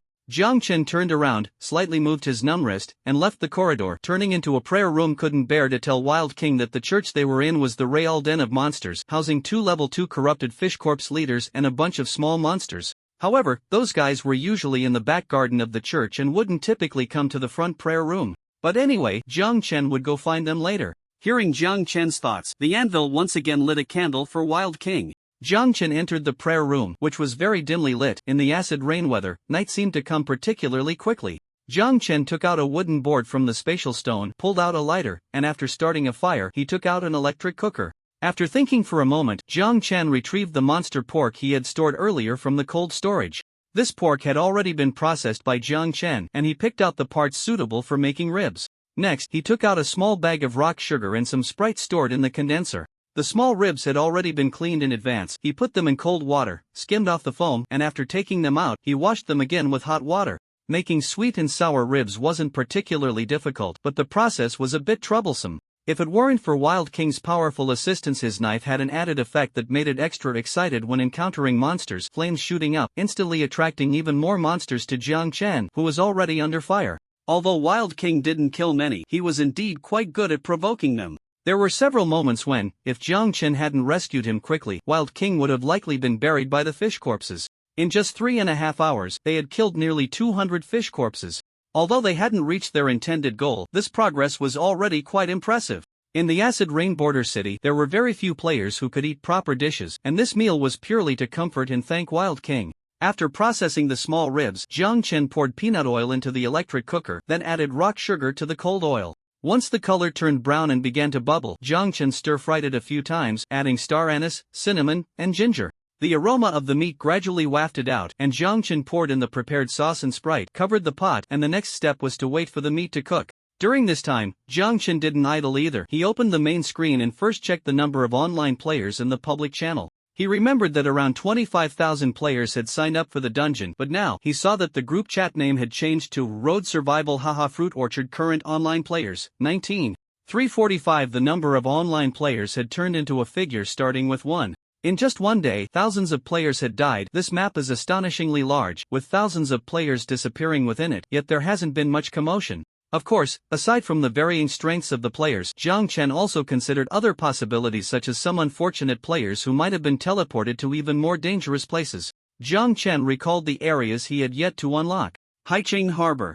A man with a buzz cut, wearing a tank top and camouflage pants, looked up at the moon gradually rising over the sea. Acid rain continued to fall, but the raindrops hitting the buzzcut man caused little harm. He pressed his lips tightly together and opened the main screen, revealing the attribute panel above. Player, Yen Hozheng ID, 953788823. Title, Thunder Z. Title, Berserker equipped, Butcher unequipped, Combat Specialist unequipped, Vehicle, Level 2 Bus Fatigue, 70 Health.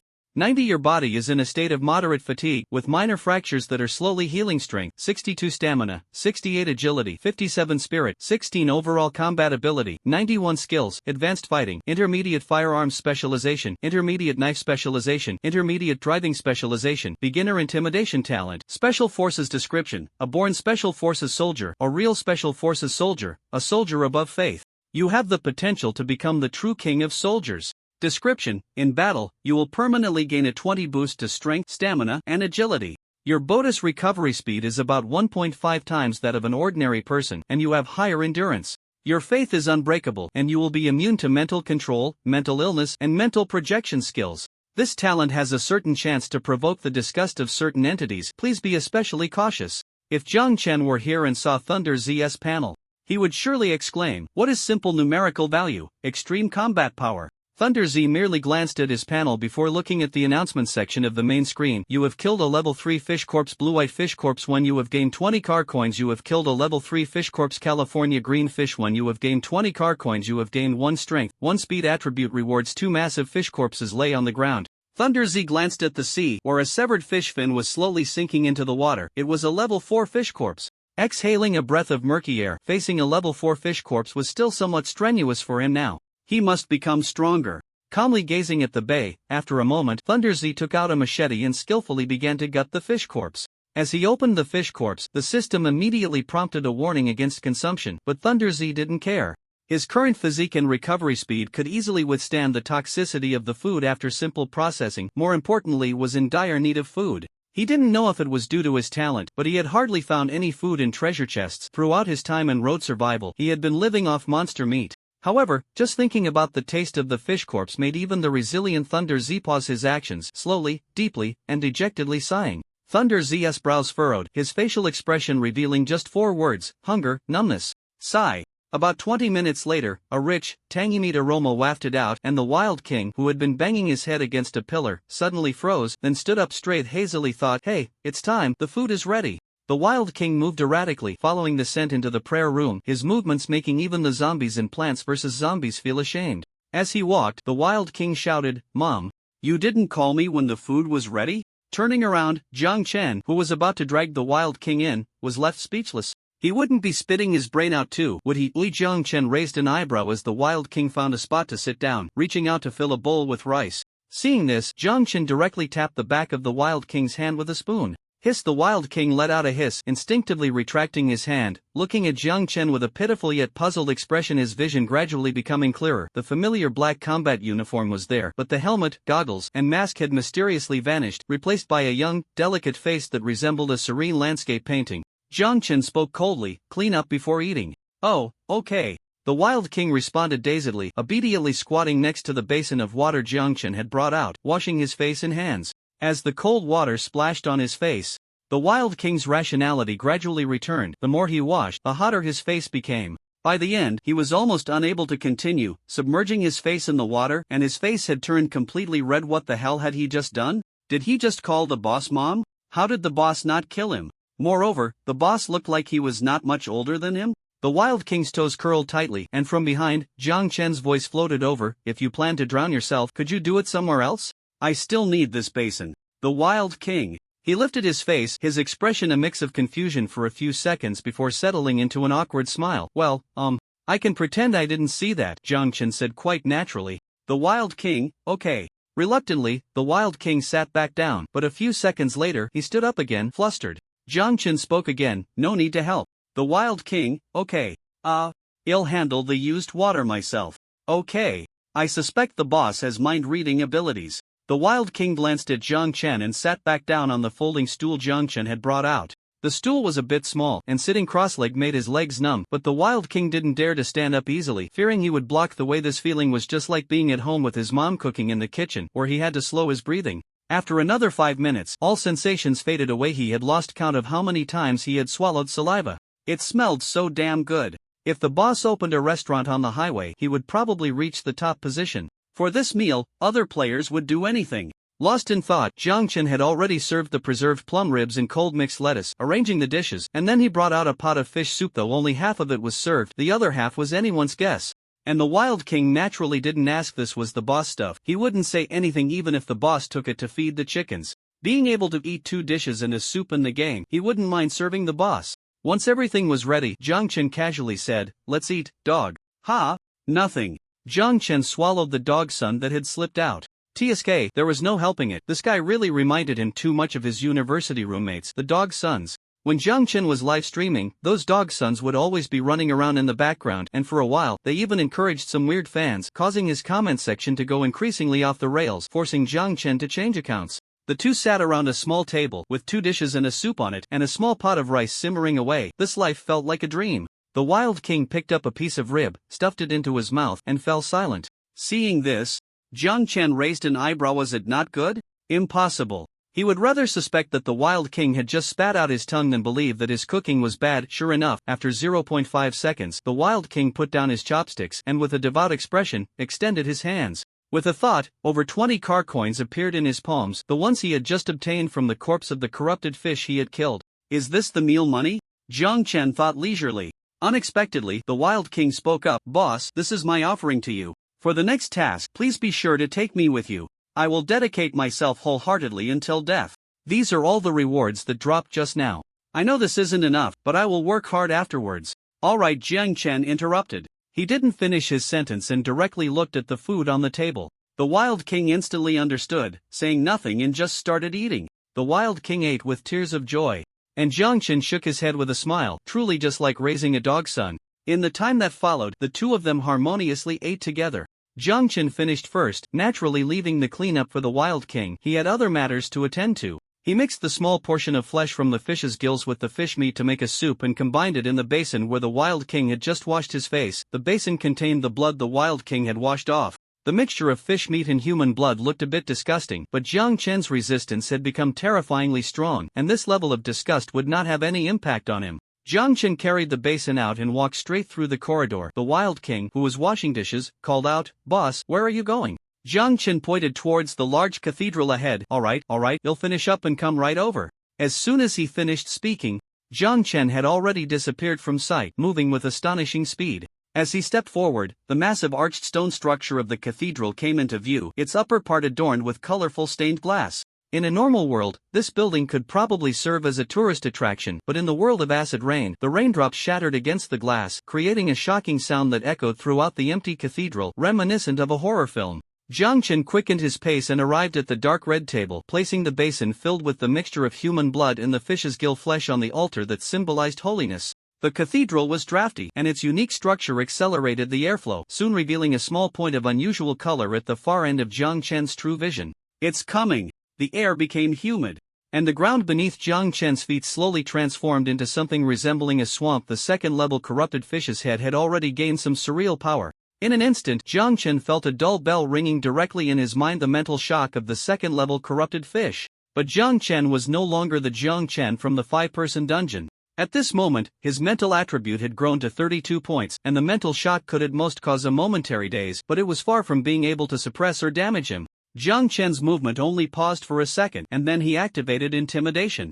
The two mental shocks collided midair, and just at that moment, the Wild King had just stepped out of the prayer room. As soon as he stepped out, the two mental shocks clamped down on him from left and right. Flames erupted from above the three-layered greedy skin, and the skin itself became even more agitated, instantly draining most of the Wild King's mental power. The Wild King began to roll his eyes and foam at the mouth. Fortunately, he had previous experience of being tricked by the membrane, and he forced himself to drag his weakening body, crawling and rolling towards Jiang Chen's direction. At this moment, getting close to the boss was the safest option. Hiding in the prayer room, he would probably die the next second.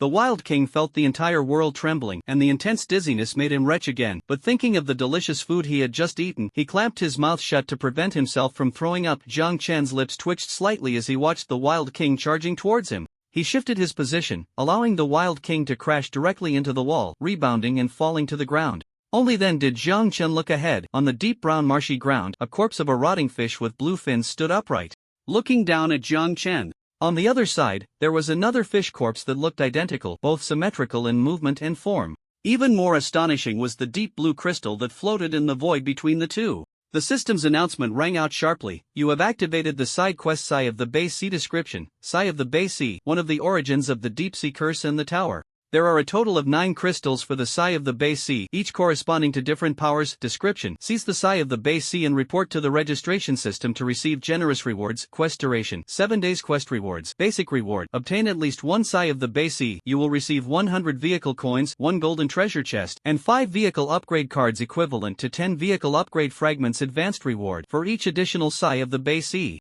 obtained, you will unlock extra advanced rewards. The more size of the Bay Sea you acquire, the richer the rewards. Quest penalty: none. The familiar mechanical announcement sounded, and Jiang Chen activated this side quest again. However, this time, Jiang Chen activated the quest on the first day of the game, which meant he had more than enough time to complete it. The last time he discovered the two fish corpses, he was almost killed by them and nearly forced to log out of the instance. This time, Jiang Chen was well prepared and determined to obtain the Sai of the Bay Sea. Although they were level 2 fish corpses, based on Jiang Chen's feelings, these two level 2 fish corpses were likely very close to level 3 both in strength and speed. These creatures were stronger than ordinary level 2 fish corpses. Even more troublesome was that these two seemed to exist like twins. Their perception of each other was terrifyingly strong. At that time, as long as Jiang Chen found an opening with one fish corpse, the other would sense the danger and react accordingly. More than once, when one was severely injured or on the brink of death, the other's overall strength would increase dramatically, almost tripling. As a result, a quick kill turned into a prolonged battle, even an endurance battle. A human's physique couldn't compare to that of a monster, at least not for Jiang Chen. Once he couldn't achieve a quick kill, it was easy for the monster to wear him down. This was one of the troubles. The second trouble. Of course, it was the so-called Sai of the Bay Sea. Jiang Chen's gaze sharpened. The two fish corpses had a distinctly human-like gaze that was completely different from other fish corpses, first glancing at the basin behind Jiang Chen, which was emitting an enticing aroma. But after just a glance, their attention completely shifted to Jiang Chen. He seemed far more delicious than the basin behind him. In the dim yellow of their fish eyes, Jiang Chen's entire body was enveloped in smoke. Which was, of course, his mental power. The human before them. His mental power was strong. If they devoured him, they could break through to even greater strength. The two rotting fish corpses exchanged a glance and immediately moved, one ascending along the church's arching pillar, its massive body swimming through, corroding and shattering several pieces of enamel glass, which fell to the ground with a crash. The other rotting fish corpse sank back into the ground, the marsh below churning, not knowing from which angle it would emerge. Jiang Chen turned his right hand, and an unremarkable pen appeared in his hand. He casually drew a line on his palm. You are using the Mad Workshop Director's pen for the next 12 hours. Your mental attributes will receive a significant boost. At the same time, please be cautious of unknown sounds. Jiang Chen glanced at his attribute panel, and the mental attribute at the top surged from 32 points to 44 points. An increase of about 30. In Jiang Chen's mind, a strange voice began to sound, but a louder voice came from the anvil. Brother, to the right. I see it. Jiang Chen shouted in his consciousness, directly changing his title to Hitting Elites, while activating his skill to conduct a mental attribute assessment. Conducting mental attribute assessment. Our mental attribute is slightly higher than the opponent's. Locking successful. The opponent's mental attribute has been reduced by 20. The swampy ground to the right suddenly heaved up, as if it had been struck by some kind of mental shock. At the same time, above Jiang Chen, a massive blue vortex came crashing down while activating Hitting Elites. Jiang Chen also used the item gaze of the ominous deep sea. An identical assessment sound rang out. Conducting mental attribute assessment. Our mental attribute is slightly higher than the opponent's. Locking successful. However, the opponent's mental attribute has been reduced by 40. Shit. Jiang Chen cursed in his mind. Just when he thought he was unlucky, he suddenly got lucky. It was actually assessed as a 40 reduction. The injury levels on both sides were inconsistent. With so many skills activated at once, Jiang Chen couldn't focus to deliver another heavy strike. However, just then out of the corner of Jiang Chen's eye, he saw the Wild King rolling his eyes, blood streaming from his ears and eyes, as the shoes on his feet were covered in a thick golden light. The Wild King's figure slightly jumped, directly bouncing up to a height of 5 or 6 meters, but that wasn't all. The Wild King's face twisted in rage, his palm pressed directly onto the long knife, blood splattering, and the 3 layers of skin membranes on the knife transformed into 4, 5, 6 layers. The 6 layers of skin membrane sensed the taste of blood mixed with this mental power and became excited. Its additional property changed from flame to blood-sucking. The Wild King aimed directly at the fish corpse with its back facing him and slashed down. This slash inflicted additional blood-sucking and mental shock. The system announcement rang out. You have dealt 15 true damage to the level 2 corrupted fish corpse. 15 true damage. Of course, Jiang Chen couldn't hear the Wild King's system announcement, but in Jiang Chen's eyes, the corrupted fish corpse, which had been rapidly growing in power due to his companion's severe injury, was interrupted by the Wild King's strike, causing its breath to quickly wither. It seemed that the damage caused by the Wild King was just about equal to the 40 mental damage that Jiang Chen had miraculously assessed. The most troublesome aspect of the twin corrupted fish corpses, aside from their own powerful strength, was controlling the extent of their injuries, in short, controlling damage and locking health. The Wild King's strike was timely. Well done, Jiang Chen instinctively said. After the Wild King completed this slash of true damage, the 6 layers of skin membranes absorbed about 1/3 of the Wild King's mental power, but upon hearing Jiang Chen's words, he instinctively straightened his chest, unable to resist stroking the skin membrane attached to the long knife, silently repeating in his heart, well done. In the time that followed, the two maintained this rhythm, with most of the control by Jiang Chen and a small part of the finishing by the Wild King, along with agile positioning. After about 15 minutes, both level 2 corrupted fish corpses were covered in blood, their breath withering to the extreme. Even so, Jiang Chen and the Wild King did not get too close. Those two guys controlling the Bay of Sighs were still too tricky. Even the blue vortex they emitted felt painful to the skin upon contact. To the right. In the true vision, Jiang Chen could finally see the trajectory of the vortex clearly, his mental focus becoming increasingly sharp. In the end, he seemed to intuitively sense the direction of the next strike. Good. The Wild King responded. However, when the Wild King was maneuvering, suddenly, that pair of squeaky canvas shoes let out a sound of air escaping. The Wild King's right foot twisted, his eyes bulging. No way, dude. Not now when you're out of breath. The Wild King's face darkened just a moment before. In the next second, a blue light shone on his face. The blue vortex of Sigh of the Bay was aimed at the Wild King. A massive, spiraling mysterious vortex spun above, and in the next moment, it broke through the limits of time and space, charging directly at the Wild King. This was close. He probably wouldn't even have his shorts left. The Wild King's eyes were about to burst, desperately trying to move his legs, but as soon as he lifted his foot, his whole body went limp. At the last moment, the membrane drained away a portion of his mental strength. Damn, the Wild King cursed under his breath. He could even feel the greedy skin was so excited it was about to spasm. Compared to the flesh and blood of monsters, compared to flames, frost, or other energies, greedy skin certainly preferred its master's soul the most. Greedy skin. Note: greed makes one wealthy but also leads to downfall. Do not let greedy skin completely consume your spirit, or you will become a part of it. Damn it, does it have to be now? The Wild King's teeth clicked together. Everything happened too fast. In the blink of an eye, he noticed that the boss was too far away, and the Wild King knew that even the boss was very wary of this blue dynamic light wave. He truly had no idea what this thing was. Anyway, from his instincts, if he got touched by this thing, he would probably die here today. The blue vortex illuminated the Wild King's face. In the last second, his eyes turned a bit red, too damn bright. The Wild King closed his eyes, waiting for the final moment to arrive. Just then a tremendous impact hit. The Wild King's body was shot out like a cannonball, and he instantly opened his eyes, feeling different degrees of fractures in his arms and ribs. The Wild King suddenly opened his eyes wide. In front of him, a figure suddenly appeared, towering 3 to 4 meters tall like a small giant, with orange curls that seemed forever tangled in a robe resembling that of a wizard from a western medieval forest. A deep voice came, "Everything melts." As the voice echoed, a massive fire dragon surged from the ground. The fiery red clashed with the deep blue above. The overly brilliant colors made the Wild King's pupils ache. Just before his pupils lost focus, the Wild King saw in the most inconspicuous corner a pale-faced Jiang Chen holding a strange mirror, in which Jiang Chen's face was not reflected, but instead, the face of that giant that had sprung out from who knows where. Player used Monster Mirror card. Elite Monster Mirror Shadow summoned successfully.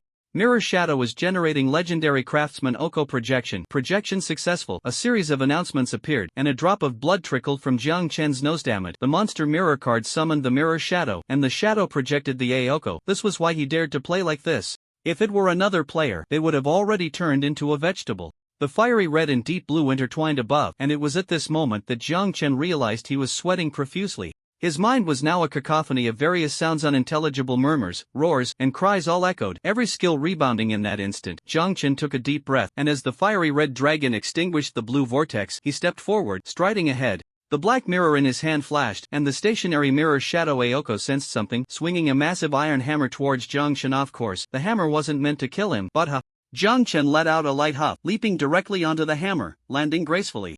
Aoko swung the hammer violently, and Jiang Chen's figure was sent soaring into the air. In his left hand, the long-lost twisted steel fork appeared, its sharp tip gleaming. Jiang Chen's pupils constricted to the extreme. In his true field of vision, the movements of the two level 2 corrupted eye fish corpses slowed down continuously, overlapping and concentrating in his sight, and at a certain moment this is it. Jiang Chen released the fork, which shot towards the heads of the two level 2 corrupted eye fish corpses like an arrow boom. The bodies of the two corrupted eye fish corpses were actually propelled sideways. This strike condensed almost all of Jiang Chen's strength. Crack, crack, crack, crack. The sound of glass shattering from the dome above erupted like popping beans, dust swirling up. When the dust settled, the Wild King, with arms hanging down, saw that the heads of the two level 2 corrupted eye fish corpses were impaled together, nailed to the wall. In the Wild King's consciousness, the announcement sounded, "You have assisted in killing 2 level 2 twin-born corrupted eye fish corpses. 2. You have gained 30 car coins. You have gained 2 silver treasure chests. You have gained 1 twin-born fin item card. Twin-born fin description: twin-born soul, live and die together. Designate a player or monster. Using this item card can achieve a shared attribute, a lens skill for yourself or the other party. The sharing time depends on the ratio of both parties. Mental attributes. Due to the missing key condition of Twinborn, the sharing time cannot exceed 1h. Designate a player or monster. Using this item card can transfer negative states between yourself or the other party. For example, if one party is severely injured, the other party can transfer the injury. Designate a player or monster. Using this item card can enhance a certain attribute lens skill for yourself or the other party. The enhancement degree depends on the weakening degree of the other party. That is, what you gain is what you give. Note, during the use of this item card, there is a probability of triggering the effect of heart-to-heart communication. Players prone to social death should use it with caution. Today's timing is a bit off. I ran out of drafts yesterday due to some matters. I will do my best. Players prone to social death should use it with caution. Looking at the last sentence, the Wild King's mouth twitched. No, before encountering the big shot, he wasn't the kind of person who easily faced social death. This was just an accident. No, just many accidents, the Wild King thought while unable to resist glancing at the rewards popping up on the main screen. You have gained 30 car coins, you have gained 2 silver treasure chests, you have gained 1 Twinborn Fin item card following the big shot. There really is meat to eat. Although he didn't come here solely for this, it was naturally better to have gains. The Wild King thought while attempting to stand up. Jiang Chen did not check the rewards immediately. He walked towards the wall, with Oko's mirror image following behind him. With a slight movement of his mind, Oko nodded at Jiang Chen and approached the wall, reaching up to take down the 2 heads and the pitchfork that were nailed above. Note, he directly took down the heads. The head and body were separated. Seeing this scene, the Wild King felt a phantom pain in his neck and couldn't help but shrink back. Oko pulled down the pitchfork with the 2 heads and handed it to Jiang Chen. Jiang Chen let out an "Was that what he meant?" Seeing the 2 grotesque heads placed before him, even without the system's announcement, Jiang Chen was convinced that these 2 fish corpses were definitely as dead as could be. Not looking at the eyes of the 2 fish corpses, Jiang Chen focused his mind on the deep blue crystal that was floating in the center of the 2 fish corpses. In front of the Wild King, Jiang Chen showed no intention of negotiation and directly stored the blue crystal into the space stone. You have obtained the Sigh of the Bay 19. You have received the side quest reward. Car coins 100, gold treasure chest 1, vehicle upgrade card equivalent to 10 vehicle upgrade fragments 5. A flurry of white light flashed, and the balance on Jiang Chen's card increased by 100, with a gold treasure chest appearing at his feet. Jiang Chen's mood lifted as he smiled. Task completed. Although there was some loss. Crack with a sound, the black mirror in Jiang Chen's palm shattered completely, and the mirrored Oko took one last look at Jiang Chen before its form broke apart. A hint of heartache flashed in Jiang Chen's eyes. The monster mirror card item had been used up and naturally dissipated. To be fair, this was a very useful item, quick to obtain, with minimal side effects and strong power. But it was also a necessary investment. On one hand, he couldn't just watch the Wild King die in front of him. On the other hand, he had to complete the task. He wondered if there would be another opportunity to obtain this item card again. Jiang Chen thought. Although there was some loss, the gains were quite good. Not to mention the car coins and the gold treasure chest. The Sigh of the Bay itself was an extremely powerful weapon. Sigh of the Bay description. The Sigh of the Bay, one of the origins of the deep sea curse and the tower. There are a total of 9 crystals for the Sigh of the Bay, each corresponding to different powers. The one in Jiang Chen's hand corresponded to Vortex. Jiang Chen tried to immerse his consciousness into it, but in just a moment he felt as if his already precarious mind had fallen into a sponge, being rapidly absorbed.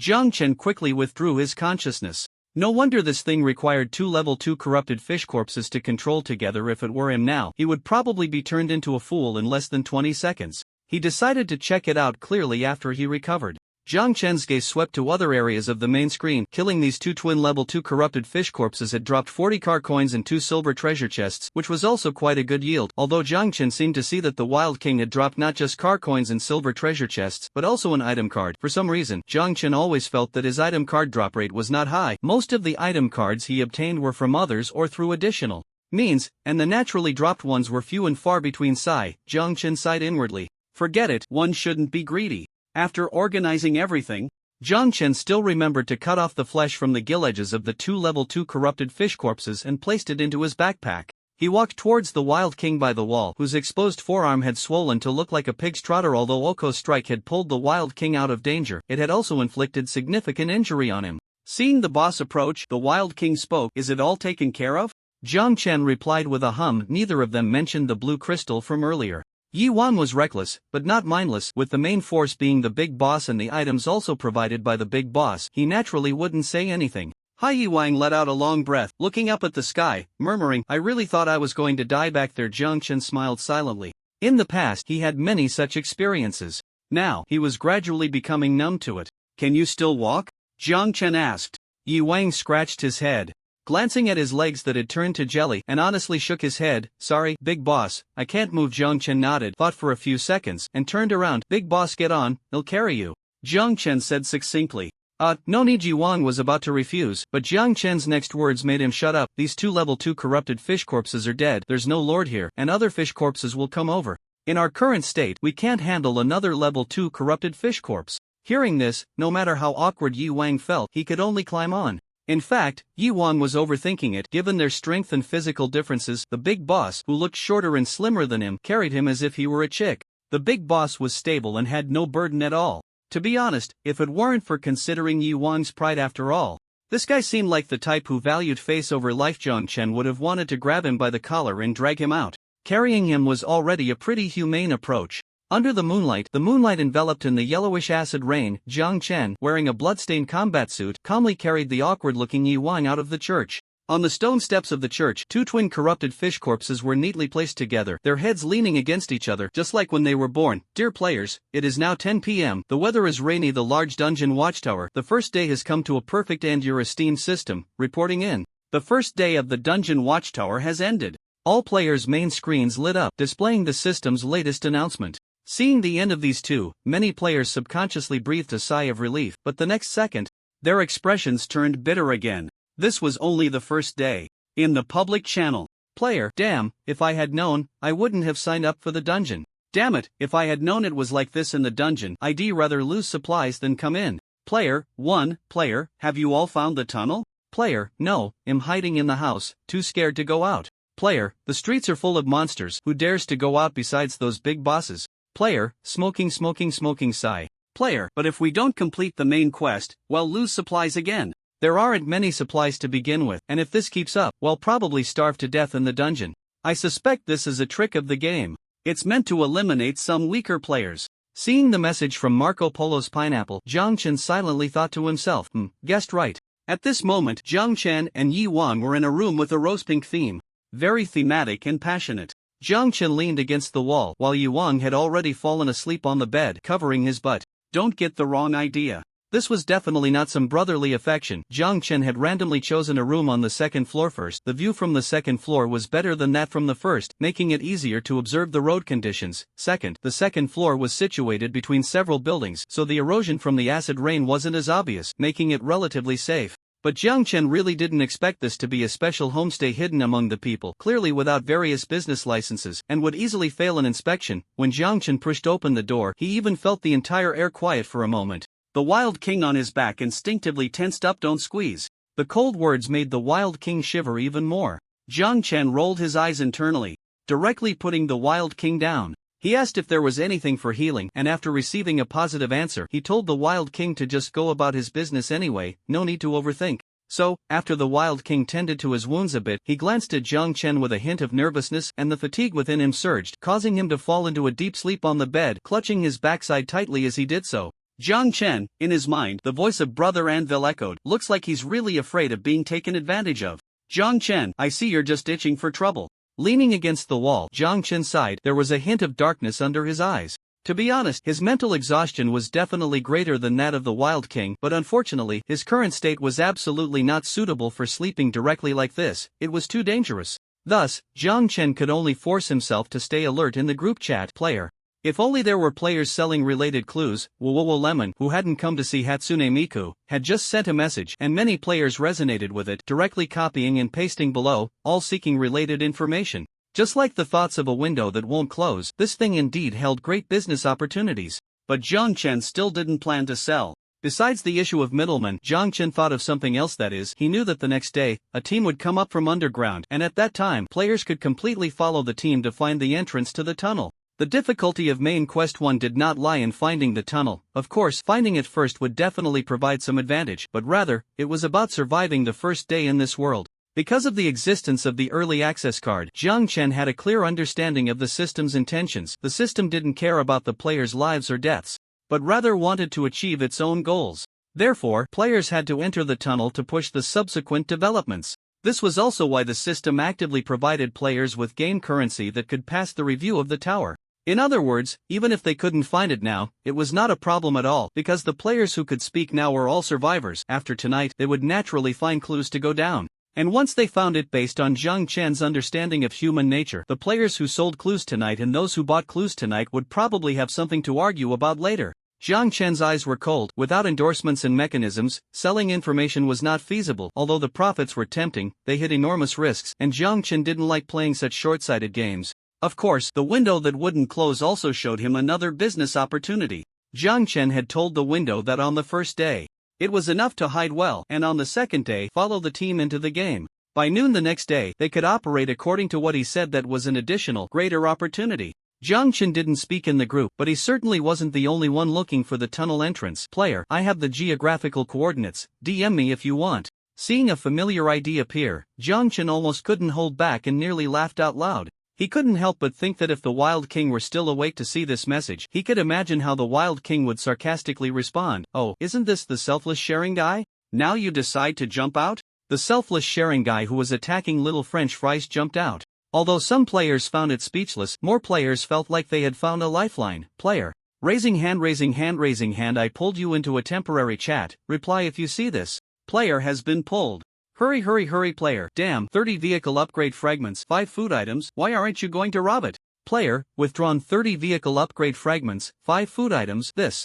Jiang Chen couldn't help but click his tongue. This deserted island banana really dares to ask for that much. Players in the public channel were also taken aback by the outrageous demand from the deserted island banana. Player, 30 vehicle upgrade fragments, 5 food items, is this reasonable? Player, isn't this robbery? Player, am I forcing you to buy it? Picking nose player, and if you can't afford this price, what do you have to say? You're not even my potential customer. Player, what are you getting defensive about? Picking nose player, you. The orange from the Snickers was stuck in her chest, unable to go up or down. Who said she couldn't afford it? Besides, is that the real issue? The problem is that you're the one asking for such an outrageous price, right? And you say that little French fries big shot is unwilling to share information, aren't you the same? If it were before, she wouldn't have spoken up, but today she took a look, and this guy was always mocking little French fries mom in the group, and little French fries mom didn't even bother to respond to him. This is in an anonymous group chat. In the game, this person probably wouldn't dare to let out a fart, afraid that little French fries mom would directly locate him and kill him. All that mockery falling back on himself is a completely different standard. She truly hated that she didn't have the extraordinary attack power of a Wild King, otherwise, she would definitely crush this guy. Yu Cheng was secretly gritting her teeth while moving her somewhat numb legs from squatting. At this moment, she was inside a 3-story building, where a level 2 fish corpse had already died on the first floor, naturally killed by Yu Cheng herself. She had also followed the big shot's teachings and smeared the fish corpse's blood on the floor, which could serve as a certain deterrent. Yu Cheng hadn't input any new information for a while, and the messages had already been pushed up. It must be said that there were still many players anxious to complete their tasks. Although most players felt that the price set by the deserted island banana was unreasonable, they could only hold their noses and accept it, as the main quest had to be completed, and besides, entering the tunnel earlier was definitely safer than staying in the outside world. Player, I've already messaged you privately. Player, private message sent. Player, can't it be a little cheaper? Player, or, are there any other players selling the coordinates for the tunnel entrance? Player, don't disrupt the market price, okay? Picking nose. Jiang Chen didn't continue reading the remaining messages. His plan would have to wait until the next day. Jiang Chen exited the public channel and began his regular program, opening the accumulated treasure chests. Jiang Chen's eyelids started to droop. To focus his mind better, he casually took out a snack from the space stone. Jiang Chen originally wanted to grab a lollipop that he could suck on, but unexpectedly, what he ended up with was a cheese stick. Jiang Chen, alright then. He put the cheese stick in his mouth. It had to be said that this thing was really sweet, and Jiang Chen's mind became a bit clearer as he directly opened 2 silver treasure chests. Before the monsters inside the chests could show their faces, Jiang Chen swiftly killed them with a short knife. You have received 5 car coins, 1 pair of combat boots, both left-footed, 1 genuine leather belt, 1 pair of well-functioning sunglasses, 1 razor.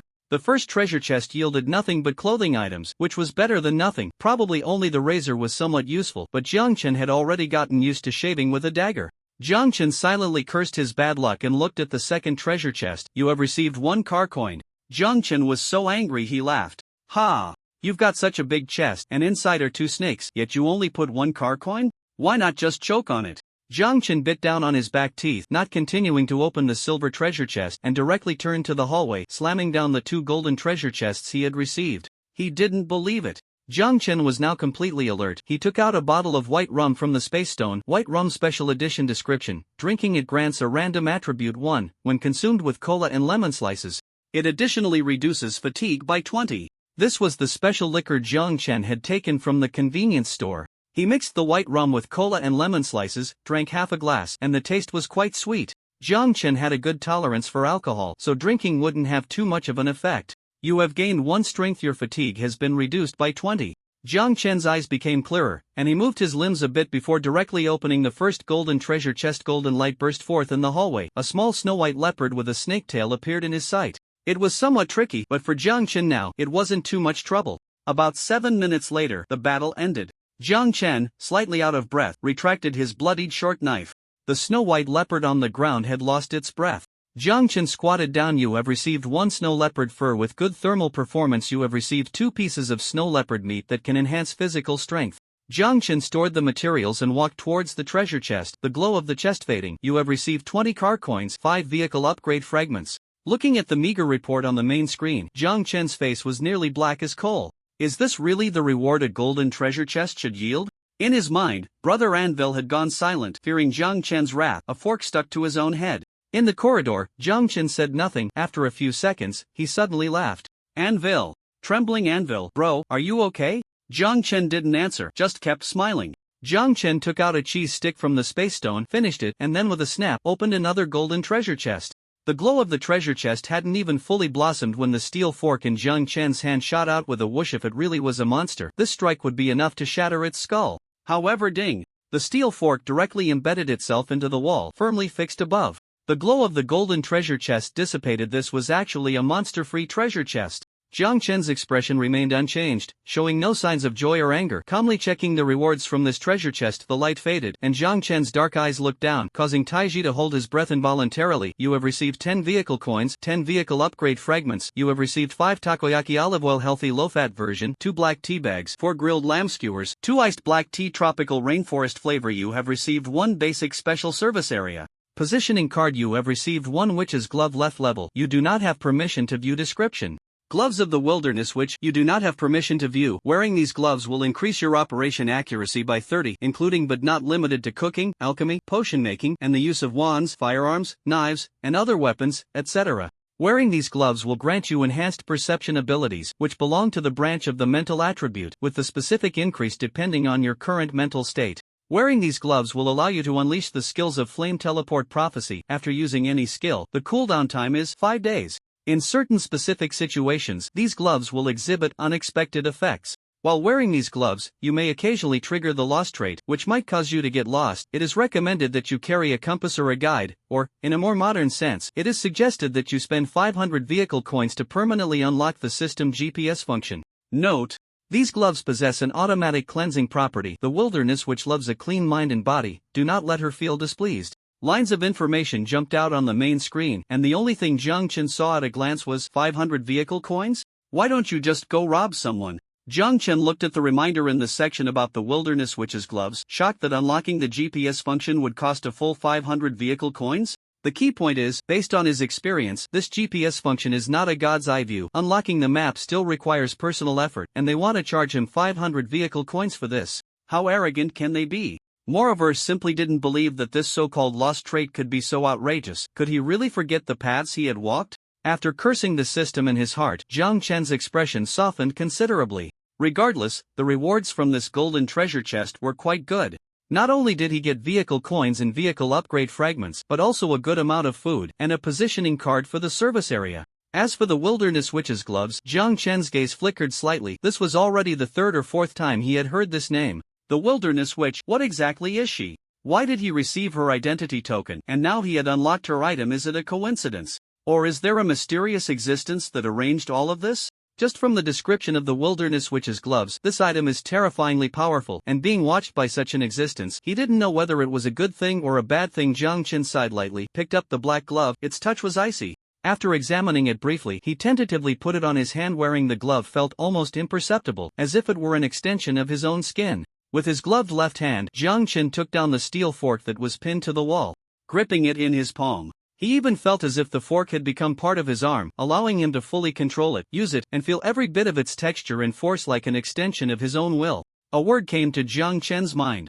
It seemed that the glove's properties had already taken effect. This sense of comfort and fittingness was hard to describe in words. As for the glove's other properties, flame teleport prophecy, Jiang Chen naturally did not attempt them. A 5-day cooldown was quite long, and he didn't want to waste such an opportunity. The glove's built-in cleaning function is quite impressive. At least I don't have to worry about maintenance anymore.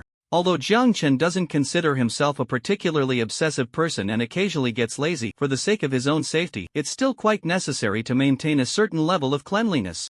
After all, it would be a shame to survive a monster attack only to succumb to a bacterial infection. Overall, the witch's gloves should be the strongest item Jiang Chen has obtained so far. Aside from the slight concern he has about the witch's existence, he is quite satisfied. It was worth all the trouble he went through tonight.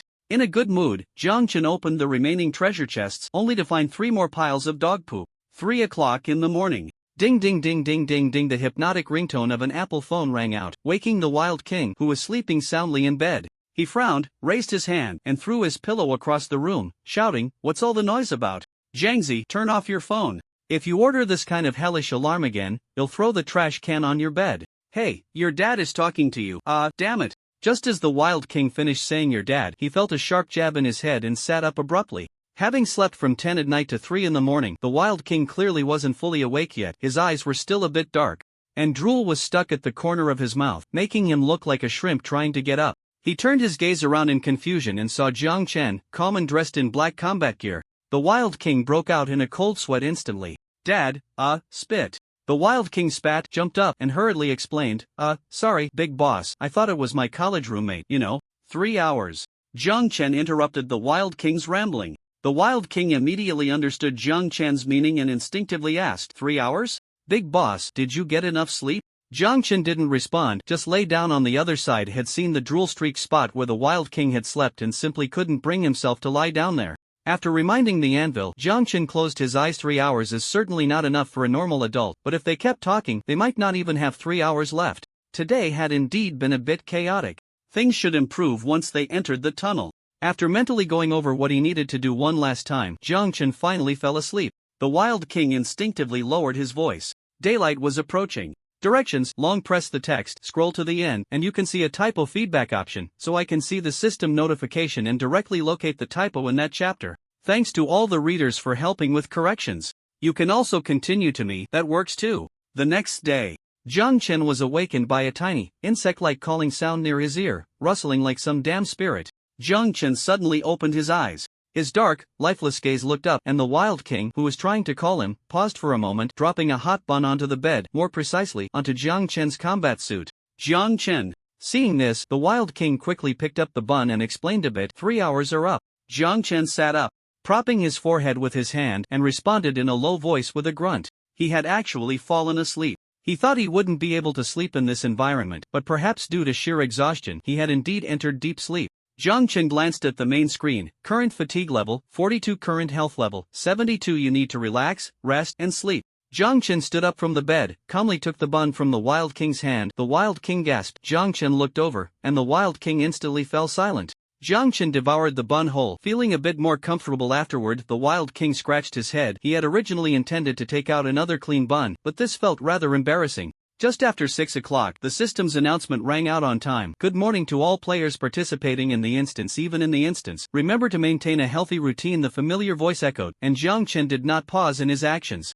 Today is the second day of the instance, and we will now proceed with the ranking settlement for the first day, based on the degree of map exploration, resource abundance, task unlocking and completion, monster unlocking and hunting. The player rankings are as follows. Note: player rankings will be displayed with Real IDs. Top 1 player, map exploration level B, resource abundance level S, task unlocking and completion level A, monster unlocking and hunting level A, overall rating A. Top 2 player, map exploration level D, resource abundance level D, task unlocking and completion level B, monster unlocking and hunting level S, overall rating B. Top 3 player, map exploration level B, resource abundance level A, task unlocking and completion level A, monster unlocking and hunting level C, overall rating B. Top 9 player, map exploration level C, resource abundance level B, task unlocking and completion level B, monster unlocking and hunting level B, overall rating B. Top 19 player, Map Exploration Level C, Resource Abundance Level A, Task Unlocking and Completion Level B, Monster Unlocking and Hunting Level D. Overall rating: C. Top 56 player, Map Exploration Level C, Resource Abundance Level D, Task Unlocking and Completion Level C, Monster Unlocking and Hunting Level B. Overall rating C. The rankings displayed a total of 100 players, and unsurprisingly, the top 3 were still the moody little French fries, Unease, and Thunder.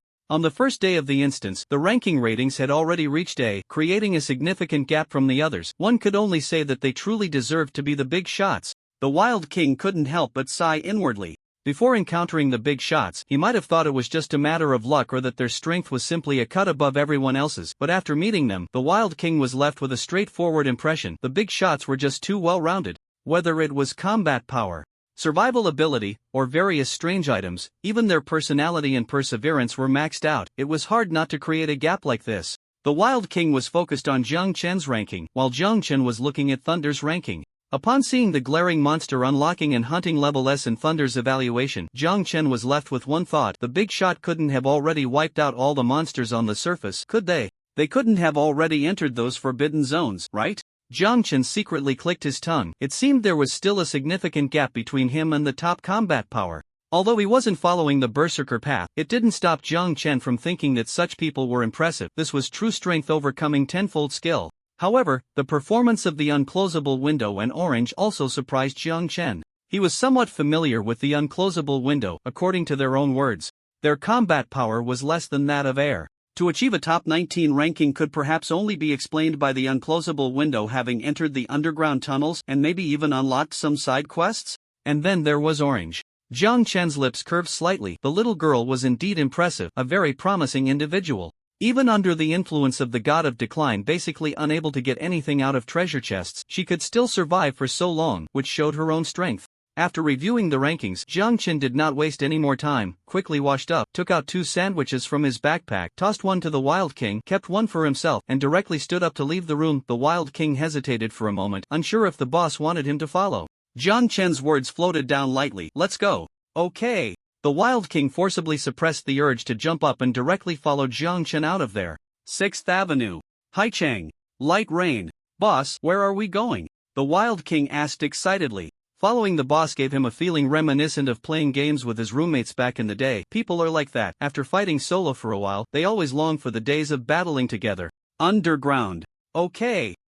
Wait, are we just going straight down?" Upon hearing this, Jiang Chen pondered for 2 seconds. They indeed couldn't just go down like that. With this thought, Jiang Chen glanced at the map. On the map, which the Wild King couldn't see, there were dense markings everywhere. These were all the monster distribution points Jiang Chen had recorded earlier. Like a king of hell marking his list, he casually pointed to one and murmured, "This one. I remember Lizzie said this blue octopus seems to have caused quite a bit of trouble." "Lizzie? Is he a friend of yours, boss?" the Wild King asked curiously. "A player in the game? If he could be friends with the boss, he must be quite strong too, right?" "Sort of," Jiang Chen replied ambiguously. Although this friend probably didn't know him now, he didn't mind would get to know him soon, just like that day. First underground level. On the small terrace on the 2nd floor, Lizzie, enjoying a drink, suddenly felt a chill run down his spine. The woman beside him reached out to stroke Lizzie's red hair, the blue necklace around his neck reflecting light. "What's wrong?" Lizzie shook his head. Maybe it was just the weather getting cooler? He felt a bit cold on his back. Finishing the red wine in his glass, downstairs, He Biao, Shu Hu, and Shu Long were squatting on the ground, seemingly discussing something. Lizzie thought casually, these 3 fools can still debate about something. Have they made any progress? Lowering himself slightly, Lizzie calmed down and, for once, reluctantly listened to the voices of these 3 fools, and then he heard, "He Biao, bro, how's your poop been lately?" "Mine's a bit dry." "Lizzie?" The wine glass in Lizzie's hand was crushed, and red wine poured down from the 2nd floor, drenching the 3 below. "Damn it!" A curse escaped, and upon seeing the fierce expression on the boss face above, He Biao's subsequent filthy words got stuck in his throat. "Boss." The 3 jumped back like grasshoppers, and Shu Long and Shu Hu looked at He Biao as if to say, "You're dead." He Biao looked more miserable than if he were crying. "Boss, is there something wrong?" "There is." Lizzie closed his eyes. "Boss, you say, climbing mountains of knives and crossing seas of fire, stealing the neighbor's precision boss underwear. We will do it without hesitation." Lizzie's temples throbbed. "What the hell do I want with someone else's underwear?" Not wanting to deal with these 3 fools any longer, Lizzie's tone turned icy. "Get lost. My requirement is, at least today, do not appear in my sight." The informant said that quite a few new residents seem to have arrived today, so don't mess around down there. Do what you're supposed to do. Upon hearing this, the three bowed and hurriedly said, okay, well get going. After saying that, the three quickly turned and ran away. Watching the three of them flee, Lizzie sighed for what felt like the umpteenth time today ever since he took these three guys in. He felt increasingly uncertain about the organization's future. Couldn't they at least be a little smarter? All he wanted was a subordinate who could understand human speech, had a bit more execution ability, and a level of combat power that could put him at ease. Was that too much to ask? Lizzie sighed deeply and walked back into the room on the second floor. He Biao, Chulong, and Chu who ran away from their territory, but they didn't go too far. After glancing to see that their boss was likely out of sight, the three of them squatted down to fish again. After all, it was their territory to patrol, there was no rush. Newcomers always popped up one after another, only to stumble underground. They had to wait for them to trip before they could make their appearance. This was the rule underground, and the three brothers were well aware of it. In short, the priority was to fish. After squatting down again, He Biao resumed the earlier topic, mumbling, I always feel it's the nutrient solution that's the problem. Every time I drink this stuff, my stomach feels uncomfortable, but normal food seems fine. Upon hearing this, Chulong shot He Biao a sidelong glance. It can't be the nutrient solution, right? Everyone from the first to the third floor drinks this. True. He Biao scratched his head. After exchanging a few more words, He Biao stood up, stretched his legs a bit, and casually remarked, by the way, I've been dreaming a lot lately, and those dreams feel so real. I dreamed that we had a new boss. As soon as he finished speaking, Chulong curled his lip. I think you really want to die. The boss hates disloyal people the most. That's not what I meant. It seems like the new boss is also following the old boss. In any case, in the dream, it felt like we were on missions with the new boss, checking the territory, dealing with fish corpses, trading with the tower merchants, and the new boss even cooked for us, and she was really beautiful. Are you sure it was the boss and not a wife? Absolutely. He Biao's expression turned serious as he said earnestly, the dream felt so real. Chu Long and Chu Hu fell silent. Really, I'm not lying to you. The two remained quiet. Chu Long and Chu Hu exchanged glances, both seeing a hint of surprise in each other's eyes. Though He Biao was always a bit of a fool, they genuinely believed he wasn't just talking nonsense this time, because they had also dreamed of similar scenarios. The two brothers looked at each other but didn't want to admit that they had the same dream as this fool. Perhaps it was just that they had been underground for too long, leading to some mental issues? They remembered that the only doctor in the organization had once explained to them that in dim, dark environments, people could easily develop psychological problems, which might reflect in their dreams, creating an illusion where they couldn't distinguish between reality and fantasy. This seemed to be called mass hysteria. The three resumed fishing for a moment, and after some time, they finally gathered their gear and began their usual patrol of the territory. Patrolling the territory held special significance underground. The main purpose of the patrol was not only to check if there were any disturbances within the territory of the Wanderers, but also to see if there were any promising newcomers. Most of the residents in Haichang had moved into the tower, but there were still a small number of residents and newcomers from the outer city waiting to be relocated. These were the fresh blood being introduced into the tower. Generally, there wouldn't be too many changes. After newcomers arrived, there would naturally be someone to teach them the ropes. However, there would always be a few fools who couldn't grasp the rules and rushed to settle down, seizing the distribution area of the nutrient solution. For example, that one-armed Venus from before. In the first level of the underground building with laid pipes wasn't spacious, but it wasn't particularly cramped either. The underground passages were interconnected, and the air carried the smell of damp earth.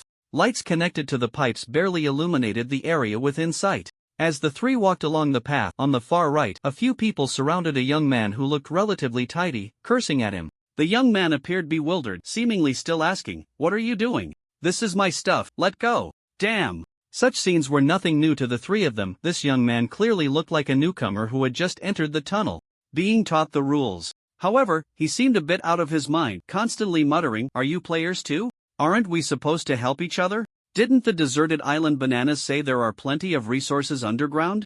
You're all lying to me, you bunch of scammers." He Biao dug at his ears and muttered, "Crazy? What players, what bananas?"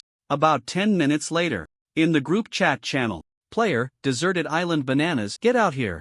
Didn't you say there are plenty of resources underground? You're talking nonsense. Damn it, the natives down there are eating each other. Where are all these resources? Don't play dead. You took 30 vehicle upgrade fragments and 5 food from me, is that it?" Player, cannibalism. Is the brother upstairs serious? Damn. Player, stop playing dead. In the tunnel, the young man who had just been beaten wiped the blood from his nose with a fierce look. All his food had been snatched by the natives. Of course, the young man didn't resist without a fight. At his feet lay a still warm core eyes he had killed. As he wiped away the blood, he frantically ate the deserted island bananas in the group chat. It was his first kill, and his mindset was about to break. Just as he finished sending the message, he noticed the corpse on the ground was moving. What the hell? The young man was startled to find that at some point, a gaunt, pale woman with dark circles under her eyes was squatting in front of him. She looked at him lifelessly, then right in front of him hoisted the corpse's legs onto her shoulders and dragged it into the shadows of the tunnel. What followed was a chilling, crunching sound of gnawing.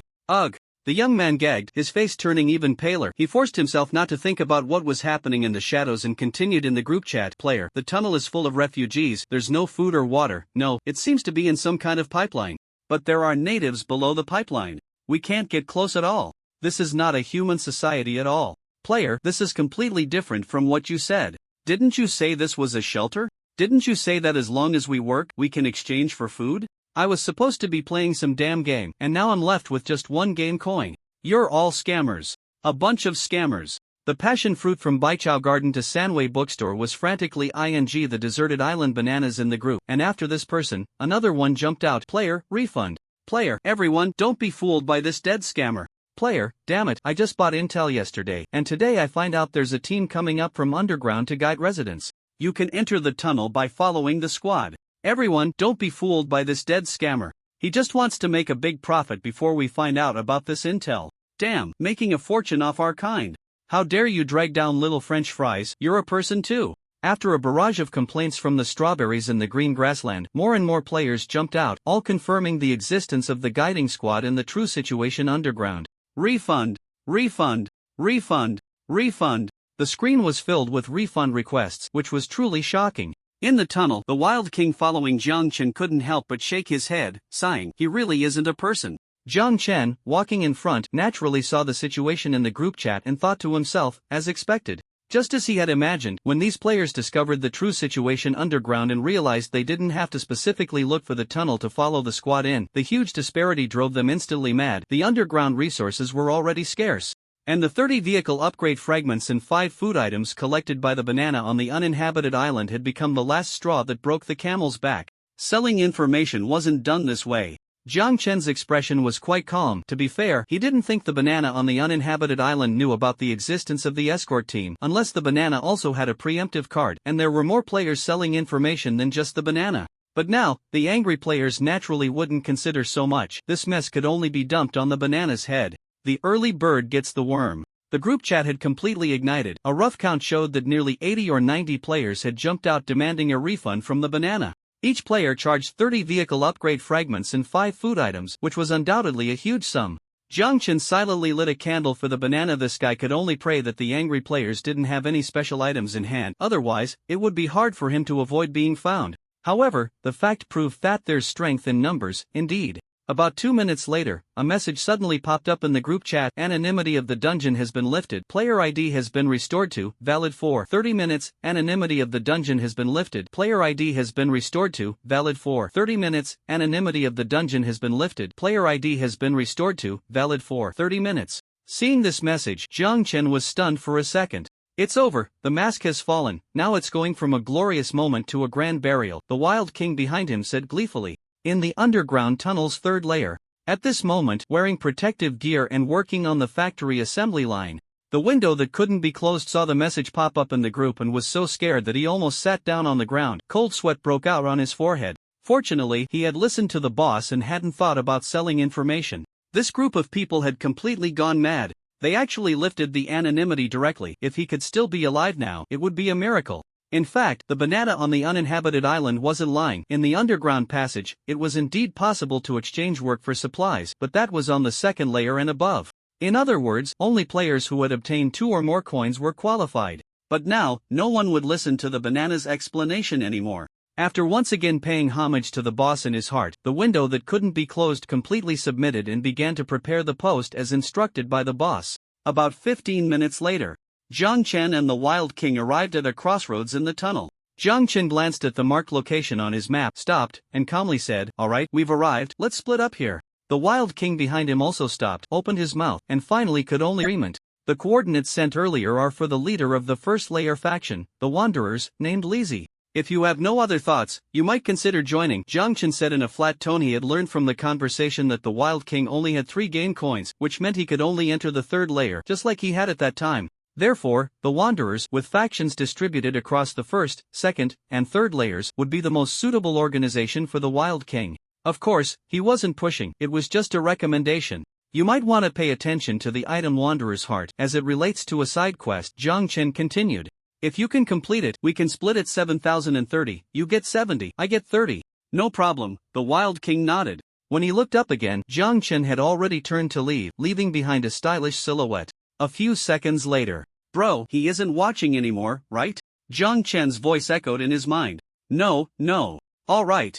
Jiang Chen's tense back finally relaxed. Damn, it was really hard to maintain a poker face in front of others. These past 2 days had nearly suffocated him, Jiang Chen complained inwardly while opening the map, locating the previously marked spots. One was a teleportation passage and the other was the trading post of the tower merchant, Ordos. Jiang Chen planned to complete the side quest Aerolus first. Aerolus, a name that exudes sophistication and grandeur, was naturally the name of the tower merchant's dog, which had a mental attribute of 25 points. In Jiang Chen's backpack he had already prepared 339 pieces of gill meat, including the gill meat from the level 2 corpse of the twined fish, which met the requirements for the side quest. Aerolus description: collect gill meat from twined fish corpses. 300 quest rewards. Basic reward: car coins 100, golden treasure chest 1, random item card 1. Advanced reward: the advanced reward will be linked to Aerolus satisfaction level. Please pay attention to Aerolus favorability as for the advanced reward.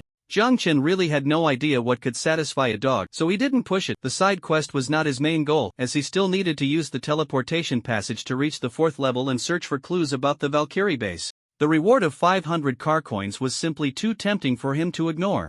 As for the upcoming 2nd and 3rd main quests, which involved joining a faction, Jiang Chen didn't pay much attention to them. He currently had a total of 9 game coins, so where couldn't he go? First, he would complete the side quest and maximize his benefits. After parting ways with the Wild King, Jiang Chen's expression relaxed significantly. He no longer had to maintain a serious facade, and he began to talk to himself without reservation. Bro, what do you think dogs like? Hearing this, Iron Anvil pondered carefully. Bones?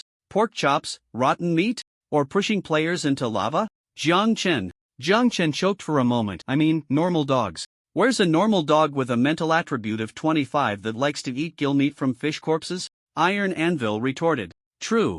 Jiang Chen found himself at a loss for words. After chatting aimlessly with Iron Anvil for a while, Jiang Chen, for the nth time, politely pressed the resident blocking his path into the wall, and finally, there was nothing foolish enough to target him. Thus, Jiang Chen continued on to the tower merchant Ordos shop. If this were truly an RPG game, Jiang Chen guessed that a huge exclamation mark would appear above the house, and then, if he poked Ordos' face, a dialogue box would pop up. But unfortunately, reality was not a game. There would be no exclamation mark, nor would there be a dialogue box. In front of the grayish shop, a flag that had begun to fray hung, and it was barely discernible that a tower was depicted above it. Unlike other houses or shanties, this house had a sign above it, with the word Ordos written in capital letters. This was the shop of the tower merchant Ordos. Here, one could trade items or use the currency from within the tower, known as tower coins. The goods here were quite abundant, including but not limited to humans, houses, factory slots, food, water, entertainment equipment, and other unimaginable items for trade. Jiang Chen remembered what He Biao had told him. Ordos was skilled in acupuncture. He had once had back problems and exchanged 4 fish corpses for over 2 hours of acupuncture treatment from Ordos. In other words, as long as the items were sufficient, Ordos would even sell himself. Jiang Chen recalled the information he had received earlier and walked into the shop in Ordos.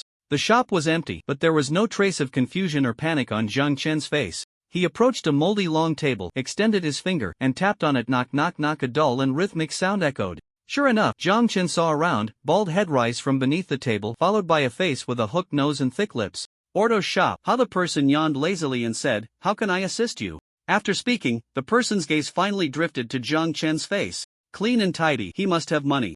Ordos perked up a bit. Jiang Chen pondered for a few seconds. How much for 330 fish corpses? The air fell silent for a few seconds. Ordos' mouth slowly opened. System notification sounded. You have caused mild mental pollution to the tower merchant Ordos. Jiang Chen? You have piqued the interest of the foolish tower merchant Ordos' great pet Aerolus, and it is finally willing to look at you with a proper gaze. Jiang Chen? Following the system's description, Jiang Chen crossed the long table, his gaze wandering, and indeed met a pair of eyes that could barely be described as affectionate. They were eyes with very small pupils and large whites, with black and white fur above and two upright ears. Below were slightly pursed dog lips. The entire dog face was somewhat elongated, displaying a black and white color scheme, overall just a purebred Siberian husky. This purebred husky was lazily looking at Jiang Chen, as if to say, "Human, you have caught my attention." Jiang Chen, for some reason, he also felt like giving this husky a jab with a steel fork. Although Jiang Chen prided himself on not liking animals, he couldn't bring himself to abuse them, but the expression on this husky was simply too annoying. For some reason, perhaps because he had just parted ways with the Wild King, Jiang Chen felt that the Wild King would probably have a lot in common with this dog. Just as Jiang Chen was sizing up the husky airless, tower merchant Ordos took a moment to regain his voice. Ahem. You mean 300 fish corpses? 330. Jiang Chen corrected him. Hearing Jiang Chen's words, Ordos couldn't help but take another look at him. With a handsome face and gentle demeanor, he seemed completely unrelated to the 330 fish corpses, a shocking killing machine. Could it be that he was here on behalf of an organization? Ordos calmed himself, a conflicted expression appearing on his face. After hesitating for a few seconds, he slowly spoke. Sorry, if you are here on behalf of an organization, I can only say that currently, on the first floor, I will only cooperate with the Wanderers. If you want to find a legitimate channel, you might need to obtain their authorization. As Ordos spoke, he felt his heart bleed. While he spoke, he hoped that this young man could be a bit smarter, for example, to try looking for him on the second or third floor, or to find a trader from the Wanderers to collaborate with business. After all, always has its ways if one wants to pursue it. However, to Ordos' surprise, the young man in front of him shook his head and said frankly, I am a lone hunter. That shouldn't violate your agreement with them, right? During the 7-day advance card period, Jiang Chen had already figured out the ropes. The tower merchants on the first floor were monopolized by the Wanderers, but the Wanderers only monopolized the organizational trading channels. Personal channels couldn't be blocked. The identity of a lone hunter was just right. As the words fell, Jiang Chen noticed that Ordos across from him visibly breathed a sigh of relief. Ordos' expression became even more respectful, and finally, he was willing to stand up from the recliner hidden beneath his long table. He stood up, his aged, scarred arms rummaging under the table for a moment, and finally found a tattered teapot and a porcelain cup. The iced black tea inside the teapot looked like it had been sitting there for nearly a century, with a layer of something floating on top that was either dust or mold. Esteemed guest, please have some tea. No, thank you, Jiang Chen politely declined, indicating that the esteemed guest would like to live a few more years. Taking a sip would be like consuming a biochemical bomb. Seeing that Jiang Chen didn't drink, Ordos' expression became even more pleasant. He continued to fill the teacup to the brim and drank it all in one go. All right, esteemed guest. Are all 330 fish corpses first-level fish corpses? Ordos inquired. 7 second-level fish corpses, including 2 twin second-level fish corpses. The rest are all first-level fish corpses, Jiang Chen replied truthfully. Twin second-level fish corpses? Upon hearing this name, Ordos paused slightly, feeling as if someone had mentioned it to him before, as if saying that these 2 newly discovered fish corpses were somewhat special, and that a team would be dispatched to recover them. Unexpectedly, this young man had resolved the issue with these troublesome fish corpses? The so-called special aspect. A glimmer of greed flashed in Ordos' murky eyes as he rubbed his bald head and then rubbed his hands together, looking at Jiang Chen with flattery, saying, those 2 second-level fish corpses. Don't ask what you shouldn't. Jiang Chen narrowed his eyes. Understood, Ordos nodded reluctantly. In that brief moment, he seemed to feel the atmosphere around him grow cold, the murderous intent in the air almost becoming tangible. Ordos' little schemes were instantly extinguished. He had initially thought about whether he could also acquire that special item, but it seemed he couldn't deceive this guy. Lone wolves are the most troublesome, it's better not to provoke them. Ordos quickly changed the subject. 7 second-level fish corpses, 323 first-level fish corpses. Are the bodies intact? Not intact. The meat near the gills is sold separately, Jiang Chen stated bluntly. Upon hearing this, both Ordos and Aerolas looked up simultaneously. The former herd sold separately. Ordos thought to himself, indeed an experienced lone hunter. I must not let this big client slip away. The latter herd meat near the gills. Aerolas' drool immediately spilled out, and the purebred black and white husky suddenly sprang up from the ground, crashing into Ordos and sending him flying with a loud bang. The not-so-tall Ordos flew backward into a pile of goods, disoriented, cursing, damn dog, beast. Aerolas paid no attention to Ordos, placing his front legs on the recliner, using it to leap onto the long table in a few bounds, fully revealing the husky's form. This was indeed a different dog, Jiang Chen observed while thinking to himself. Compared to an ordinary dog, this one was at least a size larger, its paws thicker and bigger than those of an average dog, standing on the ground like 2 pillars. It was hard to imagine how this dog had grown so large in the resource-scarce tower. The husky stood up, its front legs together in front of its chest. If an ordinary person were to be stared at by such a large dog, they would feel somewhat nervous, but Jiang Chen felt no such emotion. This was the absolute mastery of his own strength and the absolute confidence built upon that foundation. Of course, more of his confidence came from the Blade Runner in his chest and the wilderness which gloves on his left hand. At such a close distance, the high-level creature approached, and it seemed to have gained a couple more holes in its body. Jiang Chen looked straight at the husky, and the husky stared back at him. The scene of the two, a person and a dog, locking eyes was inexplicably strange. Jiang Chen waited for a few seconds, just about to speak and tell orders to manage his dog, when suddenly, the creature in front of him lowered its massive head, its fluffy ears swept down across Jiang Chen's face, he felt a soft touch on his nose, then, a wave of warmth and moisture enveloped his hand. This stupid dog had licked Jiang Chen's left hand, which was clad in the Wild Witch's gloves. Jiang Chen? Iron Anvil? Woof! Aerolus barked. You have activated side quest Aerolus description. The dog of the tower merchant Ordos, Aerolus, is a wise, 25-point spirit large dog, while his owner, the foolish tower merchant Ordos, clearly has not noticed this. Dirt debris, a person's backside, and a small portion of a person's spine, these foods have left Aerolus quite dissatisfied. Aerolus craves better tasting, more nutritious food, such as the flesh from the gills of a rotting fish corpse. Of course, more than food, Aerolus desires a powerful, intelligent master who can respect it and provide it with food. Quest description: collect gill flesh from rotting fish corpses 300-330300. You have met the requirement and deliver it to Ordos. Quest rewards: basic rewards, car coins 100, golden treasure chest 1, random item card 1. Advanced rewards will be linked to Aerolus satisfaction level. Please pay attention to Aerolus favorability. No way, this side quest surely wasn't written by this stupid dog itself, right? Why is there an extra paragraph? Desiring a powerful, intelligent master who can respect it and provide it with food? Jiang Chen reasonably suspected that this husky was hinting at something. After licking Jiang Chen's hand, the husky Aerolus lifted its head, looking at Jiang Chen with confidence and expectation.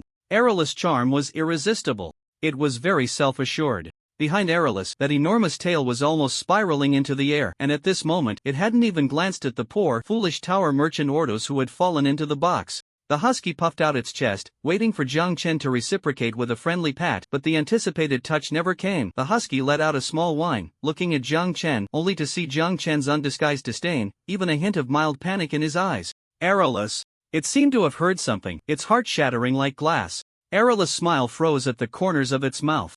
Jiang Chen pressed his lips tightly together, withdrew his hand, and took a big step back. Aerolus.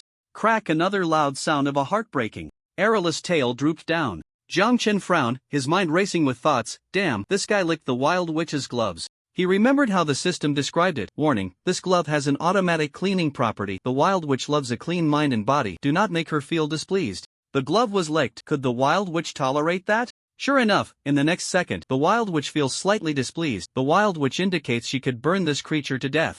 No need for that. Jiang Chen pulled his hand back into his sleeve and coldly said, manage your dog. He really wanted the advanced rewards from the side quest, but he also clearly understood who was the big boss and who was the little sausage. The tower merchant crawled out of the box, grumbling, okay, I will educate this stupid dog. The husky still ignored Ordos.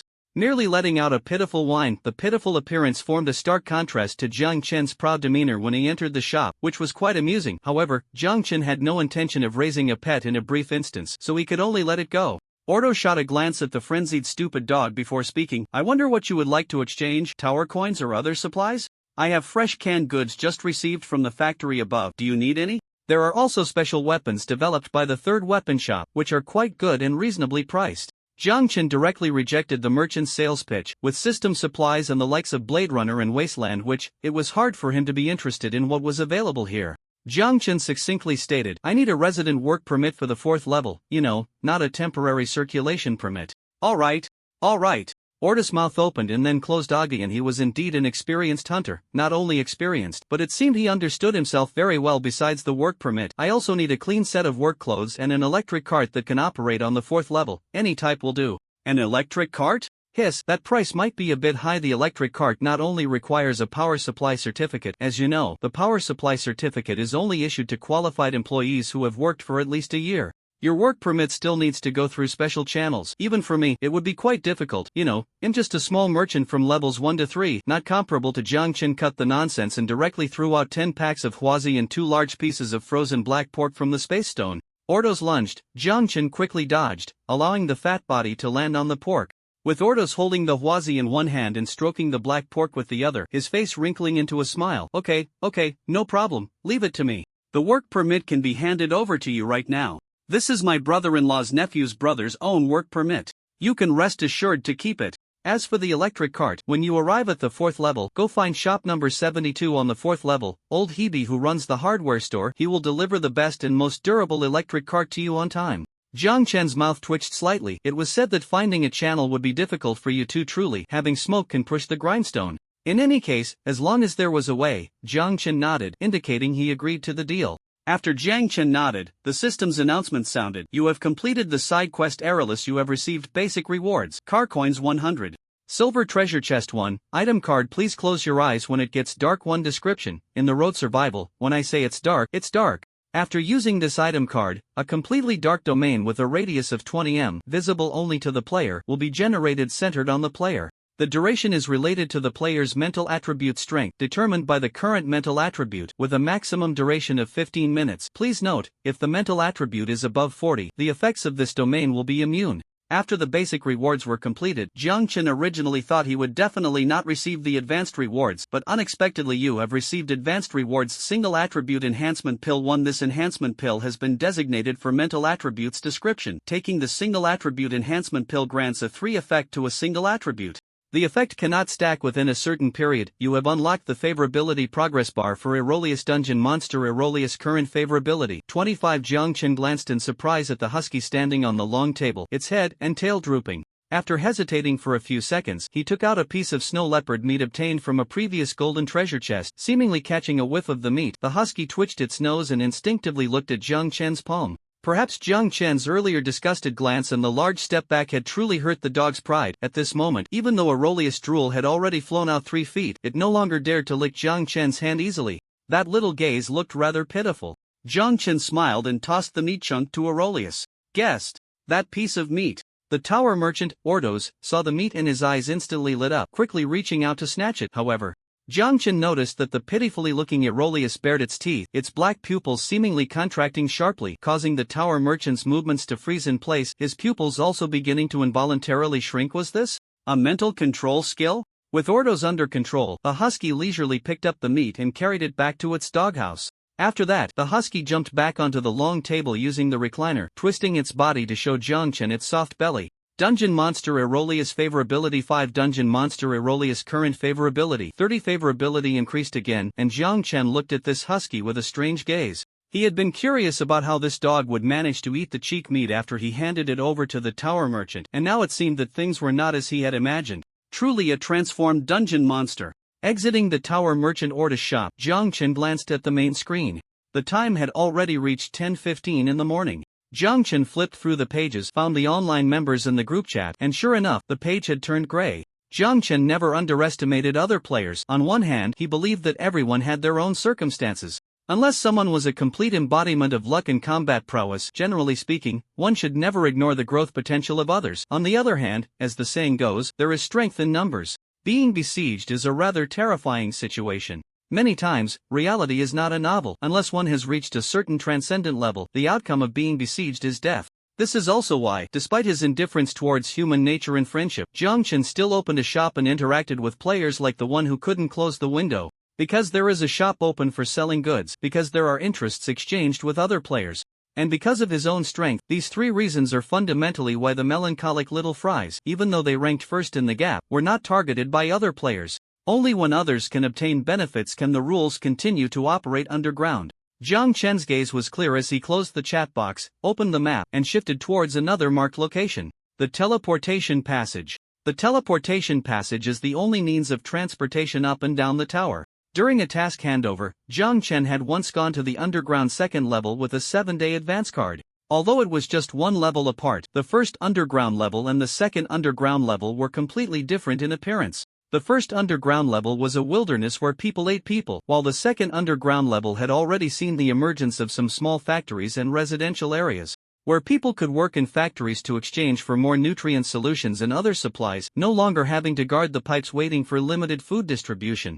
Basic survival conditions were met, and people's mental states improved significantly. The second underground level even had some small shops. Although the items for sale were few, they could basically meet people's needs, Jiang Chen recalled while heading towards the teleportation passage marked on the map.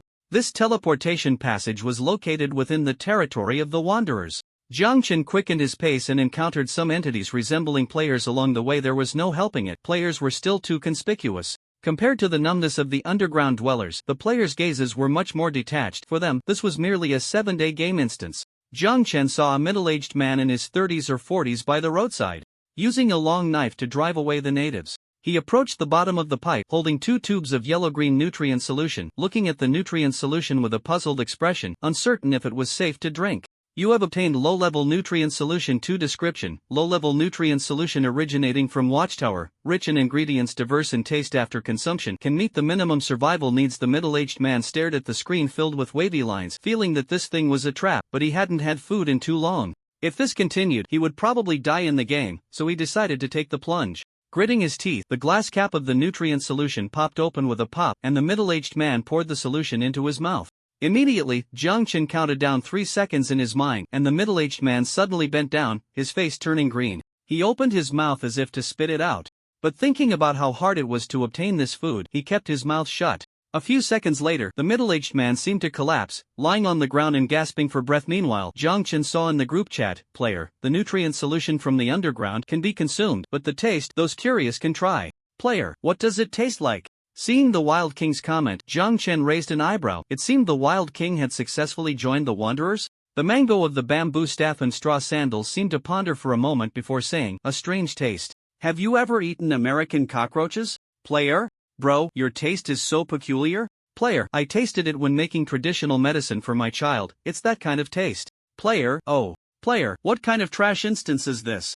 If I had known, I wouldn't have come in even if my supplies were deducted." Many players shared their experiences in the first layer, and everyone was lively when suddenly, a post was directly pinned in the group chat. Player used a pinning item card Watchtower instant strategy friendly discussion post. Seeing the title of the post, Jiang Chen's lips curled slightly. It was finally up. Jiang Chen clicked on the post, which wasn't very long but covered the key points that players were most concerned about. "Hello everyone, I am the sky-high scallion of Yashizi begging not to open the boxed version. This post is just for friendly discussion of the instant strategy. I bear no responsibility for the authenticity of the content or subsequent matters, just sharing it for everyone to see." 1. About the surface and underground. The Watchtower instance is based on the acid rain border city.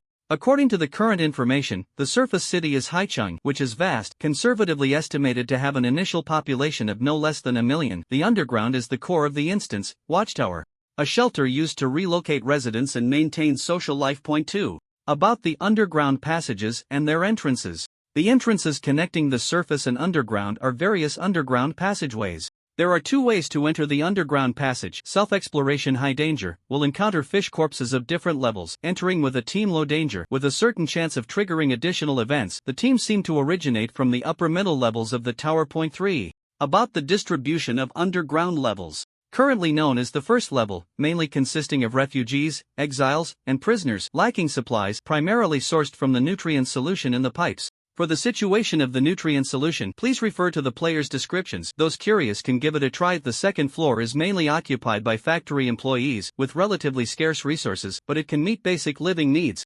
primarily sourced from factory work and small shops. However, be aware that operating small shops seems to carry the risk of being robbed. The third floor is mainly composed of large factories, stores, and various organizations, with relatively abundant resources and a diverse range of sources. 4. About the organizations. The known organizations are, the largest organization on the first to third floors is Wanderers, followed by the Enforcers, Treeheart Technology, and Precision Works. The Enforcers hold a relatively special status, serving as the law enforcement organization for residents of the second and third floors, collecting rent and pipeline fees to maintain public order, and seemingly having the right to supervise factory production. My abilities are limited, and my exploration information is scarce, but I will update the post in real time. If there are players willing to share their experiences, feel free to reply directly below the post, and I will consider whether to incorporate it into the main post. Lastly, I reiterate, do not open boxes. This post is for entertainment only. Big Scallion brings you real-time frontline reports. It turns out that the high-flying Scallion of ASICS is a window that cannot be closed.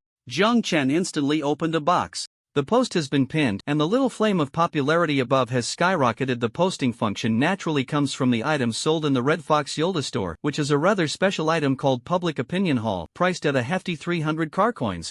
Moreover, this is the internal employee price provided by Yolda for the window that cannot be closed. The window that cannot be closed has nothing to hide from the big boss. On the very first day, it sent Jung-chan all the items available in the store.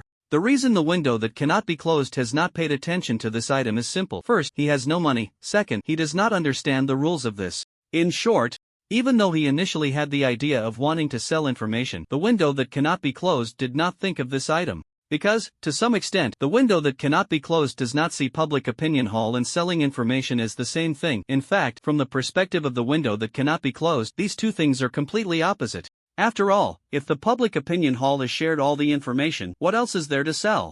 But in Jiang Chen's eyes, it is completely different. As a former streamer, Jiang Chen knows the essence of this thing very well. This is a marketing tool. Maintain the channels well in the early stages and it can be fully monetized later. As long as the information shared in the early stages is accurate enough, useful enough, and has a large enough audience, it can generate a stable subscription later on. The subscription price does not need to be high. Correspondingly, the maintenance cost will naturally not be high either. As long as the initial momentum is built well enough and the impact range is large enough, the later stages will be safer, because no one wants to lose such a stable, reliable, and relatively independent source of information. Investment requires a long-term vision. Once the first person clicks in, there will be a second, third, fourth. Every player who clicks into the post and sees the content reacts surprisingly consistently. First, they are amazed. Player, wow. Player, wow. Player, what the heck? Player, amazing. Then it's player, brosies, that's righteous. Player, brosies, that's righteous. One player, brosies, that's righteous. One player, brosies, that's righteous. One. The Wild King wiped the blood from the corner of his mouth and casually sent a message. Player, brosies, standing there, the light on you, even the Buddha would retreat. Someone replied, player, the one upstairs, don't break formation. After copying and pasting the message, the following players all won. Brosies, that's righteous. One. Brosies, that's righteous. One. Brosies, that's righteous. One. After a wave of righteousness, the post's popularity soared, and with a beat, the window that couldn't be closed heard the system announcement. The attention of the Public Opinion Hall you operate has surpassed 10,000. The Public Opinion Hall has reached the upper limit. You have received an operation reward, 50 vehicle coins. Seeing the income, the corner of the window that couldn't be closed almost reached the sky. Truly, the little French fry's big shot, forever a god. He had already recouped the principal of 50 vehicle coins. However, the next announcement from the system made the window that couldn't be closed frown involuntarily. Please note, all online stores must participate in the monthly quality inspection. If the quality inspection fails, a certain penalty will be imposed, and in severe cases, the store's operating qualifications will be revoked. Please pay attention, store owners. Quality inspection? The teacher never taught that the window that couldn't be closed uttered a sound, instinctively wanting to find the big shot, but unfortunately, until now, he still didn't know the big shot's ID. The big shot hadn't come to find him proactively.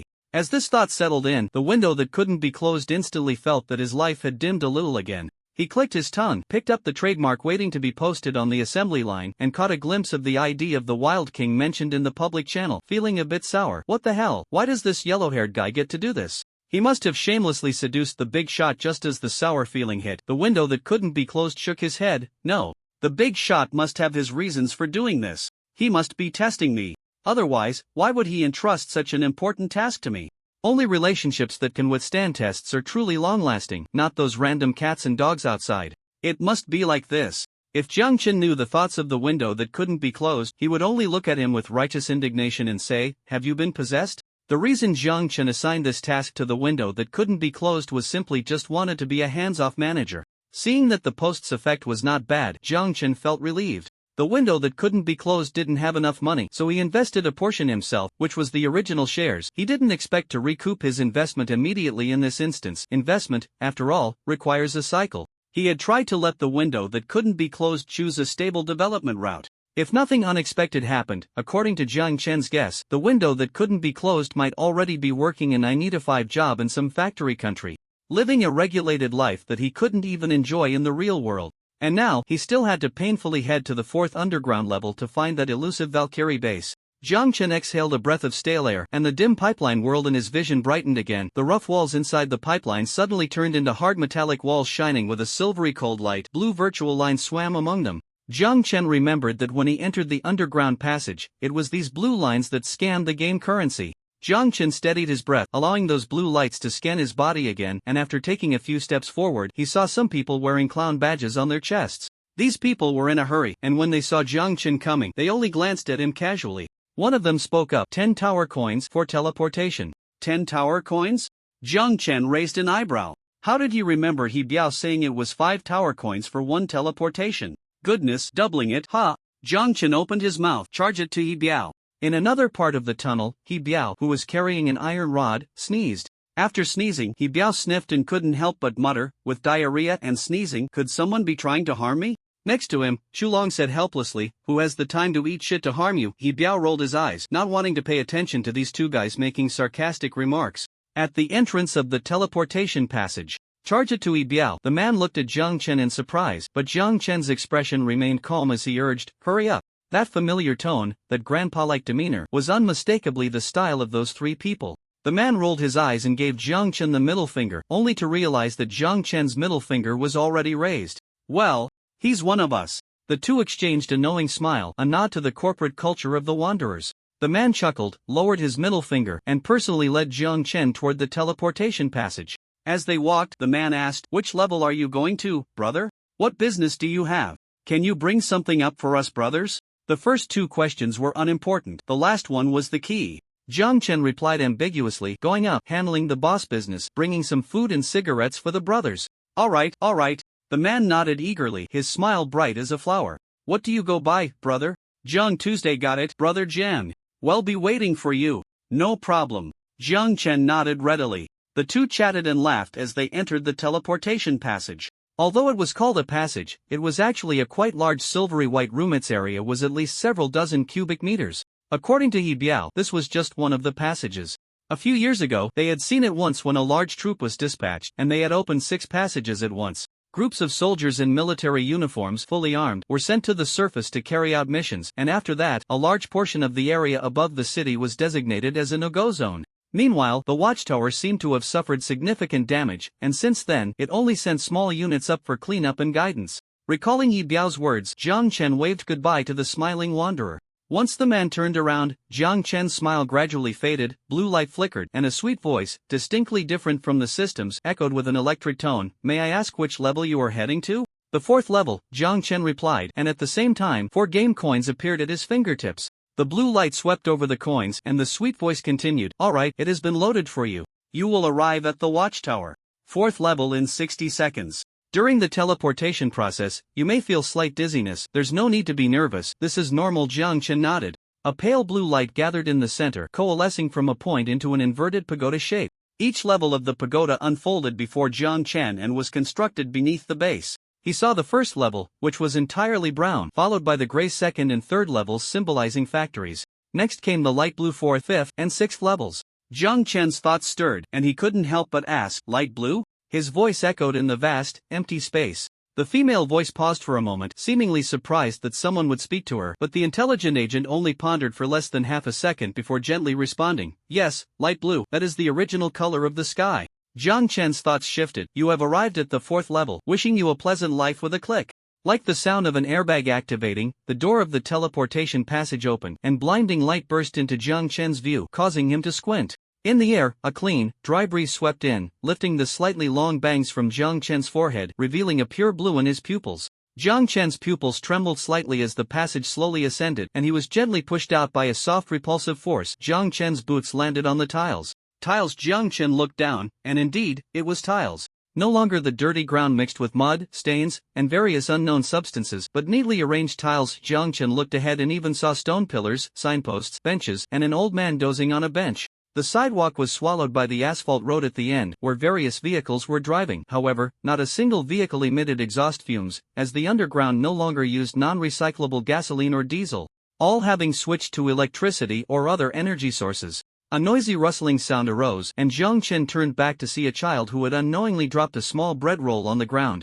Jiang Chen instinctively stepped forward to pick up the bread and handed it to the child. The child and the adult beside him both said thank you at the same time, then turned and tossed it into a trash bin marked with a special recycling symbol, gently saying, "It's dirty after falling on the ground, I won't eat it." "Okay." The adult and child slowly disappeared from Jiang Chen's sight. He looked at the remaining coconut flakes on the bread in his hand, not knowing what he was thinking, and chuckled softly, his smile somewhat ironic and tinged with an inexplicable flavor. This made those who, on the first level, wielded knives against their own kind for 2 tubes of nutrient solution seem like a joke. The upper levels of the watchtower were actually like this. No wonder these people locked the passageways so tightly. Jiang Chen was able to come down thanks to the game currency provided by the system, which allowed him to bypass the scans. But the natives, Jiang Chen only knew that the original Suzhen had lost an arm in the factory and, after losing his ability to work, was directly taken to the first level because he couldn't pay rent.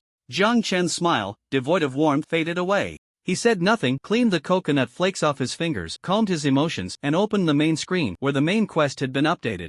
Main quest 2, join any faction of the Watchtower quest deadline, 1-day quest rewards, vehicle coins 10, vehicle upgrade fragments 10, basic survival package 1. Please note, the faction you join will directly affect the subsequent direction of the main quest and the corresponding rewards and penalties, ultimately impacting your overall evaluation. Please make your decision carefully. Quest penalty: if the quest is not completed within the specified time, 30 of resources will be deducted. The main quest had been updated, and Jiang Chen had 1 day left. However, unlike during the early card period, in the 4th level, Jiang Chen undoubtedly had more choices. Now, he naturally needed to find the 72nd shop mentioned by the Tower Merchant Ordos, the hardware store run by Old Hebe, to get his electric vehicle. Jiang Chen opened the map, which only had a small area unlocked. He exhaled a breath of frustration. At this moment, he couldn't help but think of the silly map guidance often criticized in RPG games, though most players would complain that this thing weakened the gaming experience and deprived players of the freedom to explore the map. But now, Jiang Chen just wanted to say, whoever likes that freedom can have it. Jiang Chen resignedly sighed and began using the most primitive method, walking on 2 legs, reading signposts, and asking for directions. Finally, he found the way. Fortunately, the 72nd shop was actually right on the road where the teleportation passage was located, not very far apart. As Jiang Chen walked forward, he noticed that the promotional boards on both sides of the sidewalk were distributing various recruitment advertisements. Tree Heart Technology, our zone is hiring pharmacists, those with experience in drug testing and preparation preferred, generous salary, negotiable. Location: Tree Heart Building. A Tree Heart Technology J Zone is recruiting explorer teams, generous salary, negotiable. Location: Tree Heart Building. B. Tree Heart Technology University is hiring lecturers in various fields. Research achievements must meet at least 2 papers published in zone or at conference, strong academic ability preferred, salary negotiable. Location: Tree Heart Technology University East District Teaching Office. After looking at several, they were all advertisements from Tree Heart Technology. Jiang Chen stroked his chin. It seemed that Tree Heart Technology was the monopolistic force of the 4th layer. The promotional advertisements almost covered research, exploration, and even university education had already emerged. The world above the 4th layer was infinitely close to the reality before acid rain. Jiang Chen's gaze continued forward just as he saw the slogan warning: reselling supplies is illegal, strict crackdown on illegal reselling activities, violators will be held accountable. Law enforcement. A pair of hands with long black hair pressed down on the slogan, tearing it down right in front of Jiang Chen. Jiang Chen? The person tore down the slogan, noticed Jiang Chen's gaze, and chuckled. These guys just love to stick up all sorts of nonsense, affecting the city's appearance. Jiang Chen? The old man laughed. Young man, want some cheek meat? Good stuff from below. Jiang Chen? Goodness, doing business right in front of a warning, huh? Jiang Chen couldn't help but laugh. Cheek meat? He had only sold a few hundred of those. Jiang Chen waved his hand, indicating he didn't need any. The old man didn't take it to heart, just leisurely glanced at the recruitment advertisement posted by Tree Heart Technology and disdainfully clicked his tongue. Should be hung from the streetlights, those guys?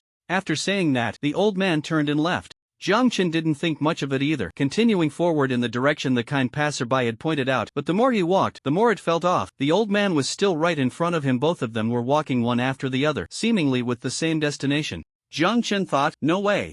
Jiang Chen slowed his pace, falling behind the old man, and indeed saw a row of uniformly numbered brown shops with a large 72 appearing, while the old man turned into this shop.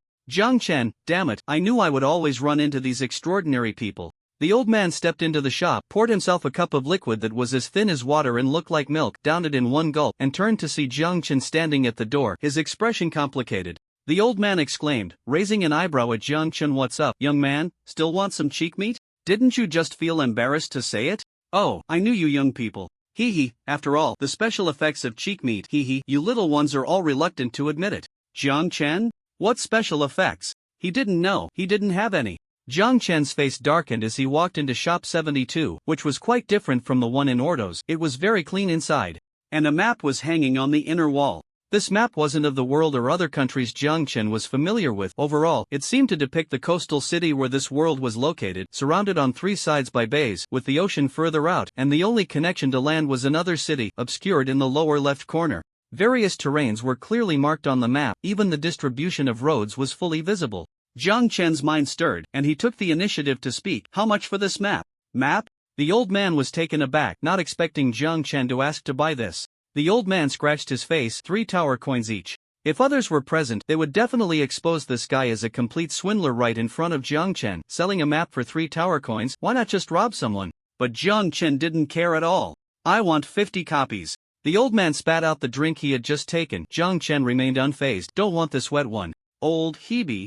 Old Hebe put down the cup and began to reassess the young man in front of him, realizing he had misjudged him. This was actually a rare big spender. No, a quality customer. Buying 50 maps. This guy doesn't seem to be a crazy hoarder of nostalgia, although there are countless people with various quirks in the tower. Those who like to hoard maps are still rare, however. Thinking of this, old Hebe let out a hiss. If he had known it would cost 5 tower coins. This guy seems to have no concept of market price. Agreeing so readily, he probably could have asked for 5 tower coins himself. Old Hebe regretted it in his heart, but he put on a warm smile. I just love young people with such unique taste. 50 maps, right, I should have that number here, but these maps are all old stock. Some of the ink has faded. I also have a deluxe collector's edition, which I used to sell for 10 tower coins, but for a discerning customer like you. Old Hebe's brows relaxed, looking very sincere. It can be 6 tower coins. That's the value of collecting and friendship. Jiang Chen chuckled, straightforwardly saying, just 50 maps at 3 tower coins each will do. Old Hebe exclaimed, wanting to persuade him further, but Jiang Chen's next words froze the expression on old Hebe's face. Also, is my electric car ready? Electric car. Old Hebe's smile froze on his face. Just as he stood up, he noticed Jiang Chen slowly pulling the door of his shop shut right in front of him. The virtual simulated daylight was blocked outside the door. The last ray of light dissipated, leaving only the shop's lighting and Jiang Chen standing at the door with a polite smile. Old Hebe's face twitched. It was that ruthless person who had taken out over 300 fish corpses in one go. After Jiang Chen closed the door, he walked to old Hebe's opposite side, sat upright in the swivel chair, and asked, is the electric car ready? Old Hebe wiped the sweat from his forehead, quickly putting on a flattering smile. Yes. It's been ready for you for a long time. While speaking, old Hebe handed a blue card to Jiang Chen. This is the power access card. Only with this card can the electric car be powered. Jiang Chen took the card with a calm expression, but inside he was a bit curious. This card looked somewhat like the previous NFC cards, but he didn't expect that this seemingly thin card could actually power the electric car. The technology in this world seems to be more advanced than in his own. After all, they can build shelters underground, so the level of technological development must have surpassed that of his era. Jiang Chen took the card, waiting for old Hebe to sort out the maps for him. These maps were certainly not for Jiang Chen to collect, but to sell to other players. If it weren't for the fact that the screenshot function in the dungeon game was disabled, Jiang Chen would have probably sent the images directly. The price of 3 tower coins per map was indeed a bit high. But tower coins were useless outside the game, and Jiang Chen wouldn't haggle over this. His time was quite limited, and there were more important tasks to complete. Although players had already entered the underground, that didn't mean they wouldn't go back up. If Jiang Chen guessed correctly, most players only had 3 or fewer game coins, and only a small number could venture deeper into the tower, which meant that most players could only operate on levels 13. The main quest to join a faction further limited players' options to wanderers, precision works, enforcers, factories, etc. If they joined those earlier organizations, they would still have to return to the surface to complete tasks. Familiarity with the maps was still quite important. Here are the 50 maps. Please take care of them. Old Hebe packed the maps for Jiang Chen, who stored them in his space stone. Old Hebe said, I've parked the electric car across the street. You can use it directly. Jiang Chen nodded slightly. Showing no intention of getting up, old Hebe's forehead broke out in a cold sweat again. After a couple of dry laughs, he said, Guest, is there anything else you need? Meanwhile, old Hebe silently prayed in his heart that it would be best if the answer was no. Under old Hebe's eager gaze, Jiang Chen nodded. Little lamb. Old Hebe cursed under his breath. Now he didn't even dare to pray in his heart, hoping it wouldn't be something like weapons, although he could get them. But he remembered the last guy who wanted such things went straight to rob the Tree Heart Bank. During that time, he almost had to take the sewer to buy groceries, fearing someone would just snatch him away. Fortunately, Jiang Chen had no such plans. After pondering for a moment and considering old Hebe's equally shady identity, Jiang Chen asked, Have you heard of Valkyrie? Jiang Chen didn't directly mention the gene modification agent to avoid drawing unnecessary attention. He watched old Hebe's face closely, not missing any subtle changes in expression, but to Jiang Chen's disappointment, old Hebe showed no reaction upon hearing the name Valkyrie, appearing quite bewildered. Valkyrie? What is that? Old Hebe asked. A place name, Jiang Chen replied vaguely. Upon realizing it was an inquiry for information, old Hebe relaxed considerably, but he had never heard of a place called Valkyrie. Old Hebe shook his head. Never heard of it. Is there anything special about this place? A place for experiments. A place for experiments. In the fourth layer, places for experiments basically belong to Tree Heart Technology, but none of the major labs publicly known as Tree Heart Technology are called Valkyrie. Jiang Chen caught an important piece of information. So places for experiments basically belong to Tree Heart Technology? Old Hebe nodded, seeming to have a strong dislike for the so-called Tree Heart Technology. Only them, like dogs marking their territory, they occupy one place after another, all branded with their labels. Jiang Chen recalled the promotional ads he had seen along the way, like the Tree Heart Building, Tree Heart Technology University, Tree Heart Real Estate Exchange, Tree Heart Film and Culture Company, even Tree Heart Dessert House. Old Hebe's description didn't seem wrong. If it's confirmed to be in the fourth layer, maybe Valkyrie was just its previous name, and it might now belong to Tree Heart Technology. Old Hebe offered his guess. For a moment, Jiang Chen had no more clues, just responded with an mentally noting the name Tree Heart Technology. It seemed that if he wanted to find Valkyrie and the Babel gene modification agent within, he would have to look for this so-called Tree Heart Technology. After asking a few more questions about the power distribution in the fourth layer and the situation with Tree Heart Technology, he finally left shop number 72. Before entering the shop, Jiang Chen had changed his title to I only hit elites, but unfortunately he hadn't replicated anything from old Hebe. The chances of this thing were still too low. Even though Jiang Chen had used it like a spotlight, the probability remained terrifyingly low. Not discouraged by the lack of results, Jiang Chen stepped out of the shop and looked across the street, the tram parked on the opposite side of the road. Jiang Chen muttered, his gaze wandering. About 5 seconds later, he felt a bit confused, wondering if he was going blind? Was this the side effect of true vision still in effect? Logically, the tram was so big, he shouldn't be able to miss it. After looking for a while longer, with cars coming and going on the road, most of the vehicles were silver white, not very large, giving a futuristic urban feel. Finally, after several cars passed by, Jiang Chen's gaze, slightly bypassing the parking space marked by light blue lines, spotted a neatly parked little electric scooter beside it. Jiang Chen. Jiang Chen paused for 2 seconds. His palm touching the card that old Hebe had just given him, a faint blue response light arc appeared, and then Jiang Chen heard 2 clear sounds, chirp chirp. Oh brother, it even makes sounds. Cool. The voice of the anvil echoed in his mind. Jiang Chen closed his eyes, turned around the shop as closed 5 large characters appeared above the shop door. Jiang Chen, hee. No wonder the old guy seemed so guilty just now. Electric bike, damn it, even an electric donkey counts as an electric vehicle. Jiang Chen was almost laughing in anger, momentarily dazed while walking on the crosswalk, nearly getting hit by a silver-white small car.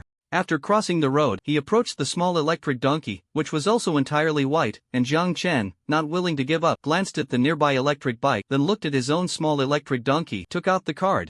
And the small electric donkey chirped twice again. Jiang Chen saw that there was a safety helmet in the basket of the small electric donkey.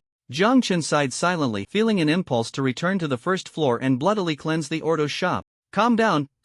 Compared to most players who walk on 2 legs, he had already surpassed many, better than some and worse than others. After comforting himself, Jiang Chen, who had only received a small electric donkey after defeating 300 fish corpses, finally resigned himself and put the helmet on his head, straddled, and rode his electric donkey.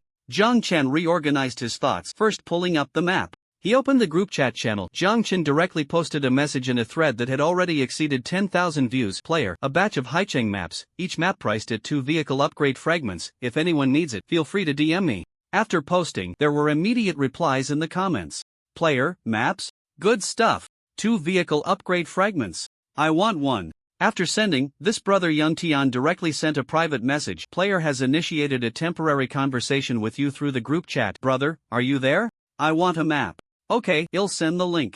Jiang Chen forwarded the link. This link would automatically complete the transaction once the trading conditions were met. It must be said that in some aspects, the system was quite user-friendly. Alright, straightforward person. The 2 vehicle upgrade fragments were sent over, and just as Jiang Chen was about to close the chat window, planning to hand over the transaction to the anvil, suddenly, Yang Tian sent another message. Brother, since you can get the map, does that mean you have a lot of useful information? Jiang Chen raised an eyebrow slightly. The clear-headed Yang Tian seemed to have noticed Jiang Chen's concerns and immediately sent a message. Brother, don't misunderstand. I'm not trying to freeload off you. I asked around in the thread and no one knows the relevant information, so I thought I'd try asking you. If you know anything about it, I'm willing to offer 20 vehicle upgrade fragments or car coins will do. His sincerity was quite strong. Jiang Chen sent a message. Okay, but I might not know. Upon seeing this message, the person on the other end immediately put down the cigarette in his mouth, shaking it in his hand. Good. Brother, do you know about the Wanderers? They are the largest organization from the first to the third floor mentioned in the post. Wanderers? He knew that all too well. Jiang Chen's expression turned strange. Not only had he worked there, but he had also recently sent in an informant. What was this guy looking for the Wanderers for? Did he want to join the organization? I know. Jiang Chen replied succinctly. Good, then do you know about the internal situation of the Wanderers? I mainly want to find their, third seat?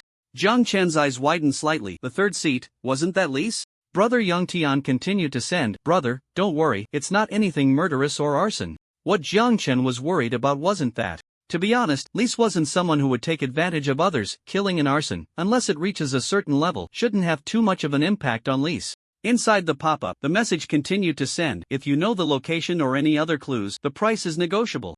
After sending this message, Yang Tao furrowed his brows, shaking the cigarette in his hand. If it weren't for not wanting the other side to see the urgency or his high demands, he would have directly said that the price was not an issue. As long as the other side wasn't one of those big shots who didn't care about money or resources, he should still be able to afford it. Jiang Chen rubbed his chin, sorting through his thoughts in his mind. When suddenly he thought of something and smiled playfully. He first found another person in the private chat channel. Have you successfully mixed in with Lise yet? The person on the other side replied in 2 seconds. I did it, big shot. Seeing the message from Wild King, Jiang Chen instinctively put on a cold face and nodded, then realized, wait, the other side can't see. Jiang Chen silently retracted his deadpan expression and typed out a message. There's a player's quest related to Lise. I guess he didn't join the Wanderers. Because Jiang Chen knew very well that after joining the Wanderers as the largest faction in levels 1 to 3, the main quest unlocked should be to increase reputation. As for other side quests, Jiang Chen felt there was no rush. This big brother didn't need to ask around other players in the post. Therefore, from a logical and time-sensitive perspective, Jiang Chen thought this brother or sister Yang Tao should have joined an organization outside the Wanderers, and coincidentally unlocked the third main quest related to Lise. An organization outside the Wanderers, Precision? Enforcers? Jiang Chen squinted, pondering. The influence of Precision was even less than that of the Wanderers. If the second quest was directly linked to Lise, it would undoubtedly cause most players who joined Precision to fail the quest. From this angle, it seemed unlikely. Then it must be the Enforcers with the fewest members and the highest prestige? Jiang Chen casually speculated. No matter what, Lise can be sold. Ah, no, this favor can be helped. Jiang Chen continued to send messages in the chat box. You can keep an eye on it. Maybe you can complete the fourth quest. Wild King had already joined the Wanderers. Based on previous experiences with early cards, he estimated that he had already unlocked the third main quest to accumulate reputation points. If another player's quest was targeting Lise, it might be an opportunity for Wild King. Many times, social interactions don't require providing help in dire situations. A little kindness here and there can also be a long-term investment. Suddenly, a message popped up in the chat window. Damn, thank you, Dad. At that moment, Jiang Chen almost instinctively replied, no need to thank me, son. Fortunately, just as his finger hovered over the input bar, Jiang Chen suddenly realized his ID above. No, right now he was under the skin of little French fries. And on the other side, it was clear that the other person also suddenly remembered something. Recalled thank you, big shot. Obediently kneeling.jpg the message popped up, and 5 vehicle coins were sent over by Wild King. Jiang Chen didn't act coy and accepted the 5 vehicle coins. In another window, Jiang Chen sent over Li's approximate location. The location itself wasn't confidential. After all, if even Sujin could find it, it was just a matter of time before other players did. After sending the approximate location, the other side quickly sent Jiang Chen 20 vehicle upgrade fragments, along with a bottle of mineral water. After collecting the upgrade fragments and the mineral water, Jiang Chen directly put on his helmet and pulled out the work ID that Ordos had given him. That is, the work ID of Ordos' so-called brother-in-law's nephew's brother's uncle. Jiang Chen flipped over the work ID curiously and glanced at its contents. Name, Link Ordos. Jiang Chen's gaze was strange. Could it really be the work ID of Ordos' brother-in-law's nephew's underground uncle? Jiang Chen continued to read. Occupation, Cleaner Company, Tree Heart Technology Company. Jiang Chen's eyes slowly widened. Tree Heart Technology Company, wasn't that where he was headed? The identity of a cleaner would also make it convenient for him to check things internally. The corners of Jiang Chen's mouth lifted slightly, setting aside his desire to bloodily wash the Ordo store. Well then, next, he would directly use this work ID to report to the company. The only problem was, would anyone recognize Ordo's brother-in-law's nephew's underground uncle? Anyway, he would go take a look first. After making up his mind, Jiang Chen stuck the card onto his little electric scooter, twisted the right handle, and the scooter started. The little electric scooter smoothly traveled a distance, and Jiang Chen rode along the road, feeling a bit like he was in the main game of road survival. Sometimes, humans really are quite masochistic creatures. During road survival, Jiang Chen wished he could blow up the sky, the earth, and the air, but in the side quest game, he suddenly found himself missing the relatively stable life of road survival. Mainline missed his big forklift, the quality inspection bed, the passionate dynamic light strips, and his energy furnace buddy. Unknowingly, it seemed that these things, which couldn't be called family, had become akin to family.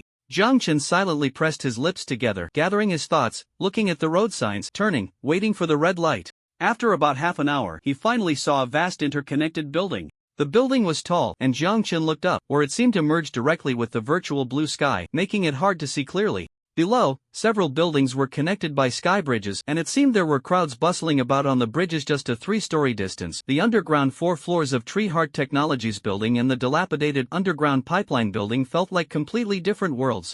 Jiang Chen clicked his tongue and drove towards one of the buildings. He had to admit, in front of this building, the little electric scooter was not even as significant as a grain of rice. In front of the building, there was a clearance route. Following the signs, Jiang Chen moved his vehicle to the parking lot for non-motor vehicles. A light blue arc swept over Jiang Chen's work ID, and he was smoothly allowed through. The interior of the parking lot was similar to modern parking lots on Blue Star, with elevators going straight up.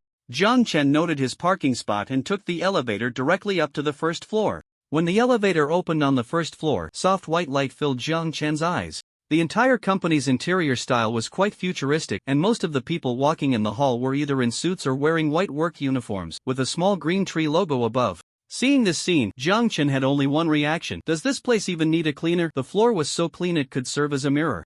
Jiang Chen's mouth twitched slightly. At the side of the elevator, a guide wearing a hat and white work uniform saw Jiang Chen, frowned slightly, and said, "What are you doing here?" Jiang Chen turned his head, uncertainly pointing at himself. The guide, seeing this, seemed quite helpless, muttering, "Stupid guy from the lower level." After saying that, the guide rolled his eyes, directly grabbing Jiang Chen's work ID with considerable force, causing Jiang Chen to stagger slightly. The distance was very close, and Jiang Chen pressed his lips tightly together, narrowing his eyes slightly. After pulling the work ID over, the guide directly pressed it against the elevator door, and another virtual button panel appeared. 3, 5, 6, 7 was a row of buttons that only went down. After bringing up the control panel, the guide impatiently set down his work ID, glancing at Jiang Chen with a look as if he had touched something filthy, and brushed off non-existent dust from his sleeve. "Go to where you need to go," the guide said coldly. Jiang Chen replied, "Yes." He slightly lowered his head, a flattering smile appearing on his lips. The guide huffed and closed the elevator door again. The elevator door shut. Jiang Chen's smile faded. A few seconds later, his inner anger slowly subsided. He exhaled a breath of foul air, loosened his already distorted collar, and took off his work ID. The strap at the edge of the ID had bled when he tugged it just now. Jiang Chen squinted at the work ID. The strength of that guide had definitely exceeded that of an ordinary person. A guide with strength beyond that of an average person. Tree Heart Technology Company must be extraordinary. Valkyrie Base, Babel Tower Gene Modification Serum. These two names appeared simultaneously in Jiang Chen's mind. Could it be related to the gene modification serum? From that brief glance, Jiang Chen hadn't seen much, and if he wanted to go to the upper levels, it seemed he would have to find an opportunity later. For now, he should settle down first. Although he couldn't enter the upper levels, the janitor's work ID seemed to have its own advantages. The lower levels of Tree Heart Technology actually required a special work ID to access the downward passage in the elevator. 3567 were the levels below the parking lot. Number 4 level? Jiang Chen murmured. This Tree Heart Technology Company was even more mysterious than he had imagined. The elevator descended again, and the further down it went, the more Jiang Chen felt something was off. By the end, his brows were furrowed tightly enough to crush a fly. What is that smell? Jiang Chen's brow was tightly locked. That damned guide had pressed the 7 button when he tossed the work ID back, and the elevator was going down. At first, there was nothing strange about the smell, but once the elevator passed the 3 level and reached 5, a strange odor gradually filled the air. First, it was a bizarre sour, fermented smell, like food left out in the summer sun for a day and then brought back inside. Next came an indescribable strange fishy stench. It was like the smell of dead fish and shrimp mixed together. As the elevator continued down, various strange smells began to blend, and Jiang Chen even felt a sharp pain in his nasal passages. You are being exposed to an unidentified gas, your health value is slowly decreasing. This smell was even affecting Jiang Chen's health value. He took a mask out of his backpack, but a single layer of mask was useless, the smell still penetrated through it. With a ding, the elevator arrived. Jiang Chen's body tensed, the elevator doors opened, and the blinding light made him squint. It was completely different from the soft, comfortable lighting of the first floor. There were no guides at the elevator's edge anymore. As the doors opened, what greeted him was a filling workshop. In the workshop, there were already over a dozen employees in gray work uniforms, who were using their hands to pick things off a sorting conveyor belt and place them into nearby boxes.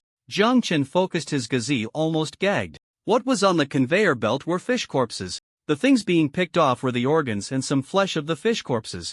Jiang Chen felt his stomach churn. He had killed plenty of fish corpses, but this scene was nauseating even for him. His appearance did not attract much attention from these people. They merely numbly looked up at Jiang Chen for a moment before lowering their heads again, continuing to sort the materials. Jiang Chen was worried that the situation of being recognized by others had not occurred at all. The people here seemed to have lost their enthusiasm and ability to interact with others. Jiang Chen's body felt a bit stiff, and he forced himself to look away from the conveyor belt. As soon as his thoughts shifted, that indescribable stench hit him again. Now, Jiang Chen understood the source of the foul odor. Beneath the Tree Heart Technology Company, there were so many fish corpses. Why were these people dealing with these fish corpses, and what were these removed organs for? One question after another appeared in Jiang Chen's mind. Hey, you there, the new guy? What are you doing over there? A voice rang out behind Jiang Chen. He turned to see a bald middle-aged man, who was also wearing a gray work uniform, but he wasn't doing any sorting work. He was likely the supervisor here. The middle-aged man first glanced at Jiang Chen's youthful face, then looked at his work ID, Lin Quartos, seeming to have no impression of it. The middle-aged man repeated, "New guy?"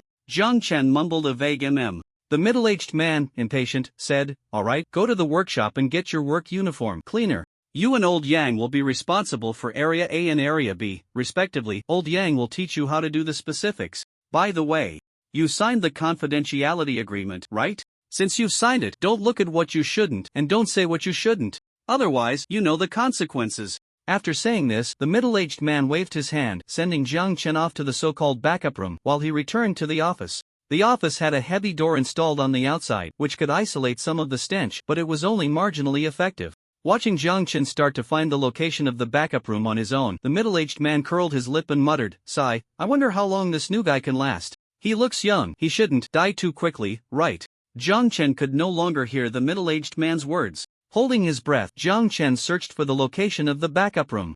On the main screen, the map of Tree Heart Technology's 7th floor lit up, and Jiang Chen marked the locations of various workshops and employee lounges. Finally finding the room marked as the backup room, Jiang Chen pushed the door open. Inside the backup room were lockers, benches, and a row of changing rooms. He opened one of the nameless lockers, which contained 2 gray work uniforms. You have obtained work uniforms with certain protective properties to description. Originating from the Watchtower Tree Heart Technology Company, the protective clothing has certain protective functions, capable of isolating some corrosive substances, but with poor durability. And a pair of specially made gloves. You have obtained work gloves with certain protective properties. 1 description. Originating from the Watchtower Tree Heart Technology Company, the gloves have certain protective functions, capable of isolating some corrosive substances, but with strong durability. Jiang Chen took the work uniforms and gloves out of the locker, which was now empty. The stench here had reached a threatening level for survival. Tree Heart Technology didn't even provide a mask. Jiang Chen's expression darkened. Was the protective clothing and gloves meant to allow employees to work continuously, while masks, since they couldn't directly promote production, were deemed unnecessary? Thinking back to the clean, tidy, and bright hall he had seen on the 1st floor, with well-dressed staff smiling, then recalling the workers in the workshop on the 7th floor, working numbly under harsh lights. What was the Watchtower guarding in such a world? It would be better to be destroyed. Jiang Chen's expression grew somber. After putting on the protective clothing, it was already close to 11 o'clock. Jiang Chen had not seen the other cleaner, Old Yang, mentioned by the middle-aged man. Perhaps Old Yang was already working in his area. At the entrance of the backup room, a rough area distribution map is posted, with the main areas being backup room, raw material workshop, conveyor sorting workshop, processing sorting workshop, assembly workshop, secondary conveyor sorting workshop, quality inspection workshop, office, and employee break room. Area A mainly covers the range from the backup room to the processing sorting workshop. It is also one of the dirtiest and most labor-intensive workshops. Jiang Chen is fully wrapped in protective clothing, and he is changed into a pair of boots that resemble rain boots. Exiting the backup room, Jiang Chen arrives at the office area. The middle-aged man sees Jiang Chen come out but shows no intention of speaking to him, simply waving his hand to indicate that Jiang Chen should just do his own work. Jiang Chen, whose expression is obscured by the mask, can only nod at the middle-aged man before returning to the raw material workshop. There are no sorting workers in the raw material workshop. This seems to be the first step in processing fish carcasses. Jiang Chen swipes his work ID to open the workshop door, and with a beep, the door opens. Jiang Chen steps inside. The entire workshop is very large, with a massive pipeline in the center, continuously dropping fish carcasses of various types and grades. He even sees 2 enormous second-level fish carcasses. The fish carcasses fall onto the conveyor belt below, which seems to have something built into it. As all the fish carcasses pass through this layer, they become stained with a blue liquid. Before they land on the conveyor belt, some miscellaneous substances splatter out, and these are what Jiang Chen needs to clean up. Jiang Chen doesn't rush to start working. Instead, he takes a gas mask out of his backpack. Masks just won't cut it. The smell in the raw material workshop is easily 2 to 3 times stronger than that outside. Jiang Chen notices his health value is slowly dropping, and only after putting on the gas mask does it barely stop. It's hard to imagine how toxic it would be to work here for an extended period. After donning the gas mask, Jiang Chen approaches the conveyor belt, wishing his forklift were nearby so he could analyze the composition of this blue liquid with the analyzer from the advanced crafting table. Just as this thought crosses his mind, the system's voice sounds, detected that the player's uniquely bound vehicle is equipped with an advanced crafting table capable of instance migration. Would you like to migrate? Yes. No. Jiang Chen's eyes light up, and he selects yes. With a beep, a white light appears, and a virtual advanced crafting table materializes in Jiang Chen's line of sight, visible only to him. With a thought, Jiang Chen overlaps the position of the advanced crafting table with that of the conveyor belt, analyzing. 20, 30, 40, 100. Would you like to display the analysis results? Jiang Chen selects yes, displaying analysis results. 30 pollution purification, 30 flesh and blood purification, 20 mental purification, 10 energy enhancement. Detected that this blue liquid is rich in high-intensity purification energy. Detected that the player is a system profession recycler. The blue liquid has a high recycling value, strongly suggesting the player proceed with system recycling. A series of texts appear, and Jiang Chen lets out an "oh" and asks, "What's the price?" The system's voice falls silent for a few seconds before responding. After comprehensive assessment, the recycling price per unit of blue liquid is 5 vehicle coins. 5 vehicle coins? Ha! Jiang Chen chuckles a couple of times and begins to leisurely sweep and mop the floor, collecting the trash into the collection box. The system remains silent for a while, seemingly trying to push back against Jiang Chen. The system isn't in a hurry, and Jiang Chen is even less so. He is a person who lacks neither execution nor patience. About half an hour later, Jiang Chen finishes cleaning up the visible trash on the floor of the entire raw material workshop. He stretches his lumbar spine and arms, then he heads straight to the door, seemingly intending to push it open and go to clean other workshops. At the same time, Jiang Chen was counting down in his heart, 3, 2. Before he could finish the last number, the system's voice rang out again. Considering the player's unique identity as a recycler and the system's humanitarian considerations for the player, after reassessment, the current quote for blue liquid has been updated to 6 vehicle coins per unit. Please make your choice quickly. Will you proceed with the recycling report? The system has started the countdown. After the countdown ends, the system will automatically make a reasonable choice for the player. 5, 4, 3. When the system reached the 3rd second, Jiang Chen chuckled again, his voice cold. Anything below 10 vehicle coins is out of the question. System. Hearing Jiang Chen's words, the system felt like it wanted to laugh too. Maybe this system should just let you handle it.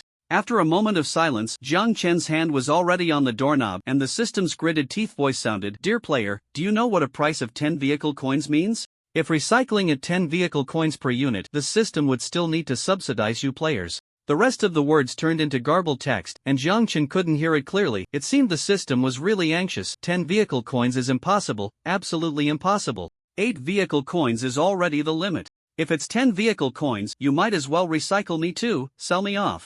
The system's tone gradually became frantic.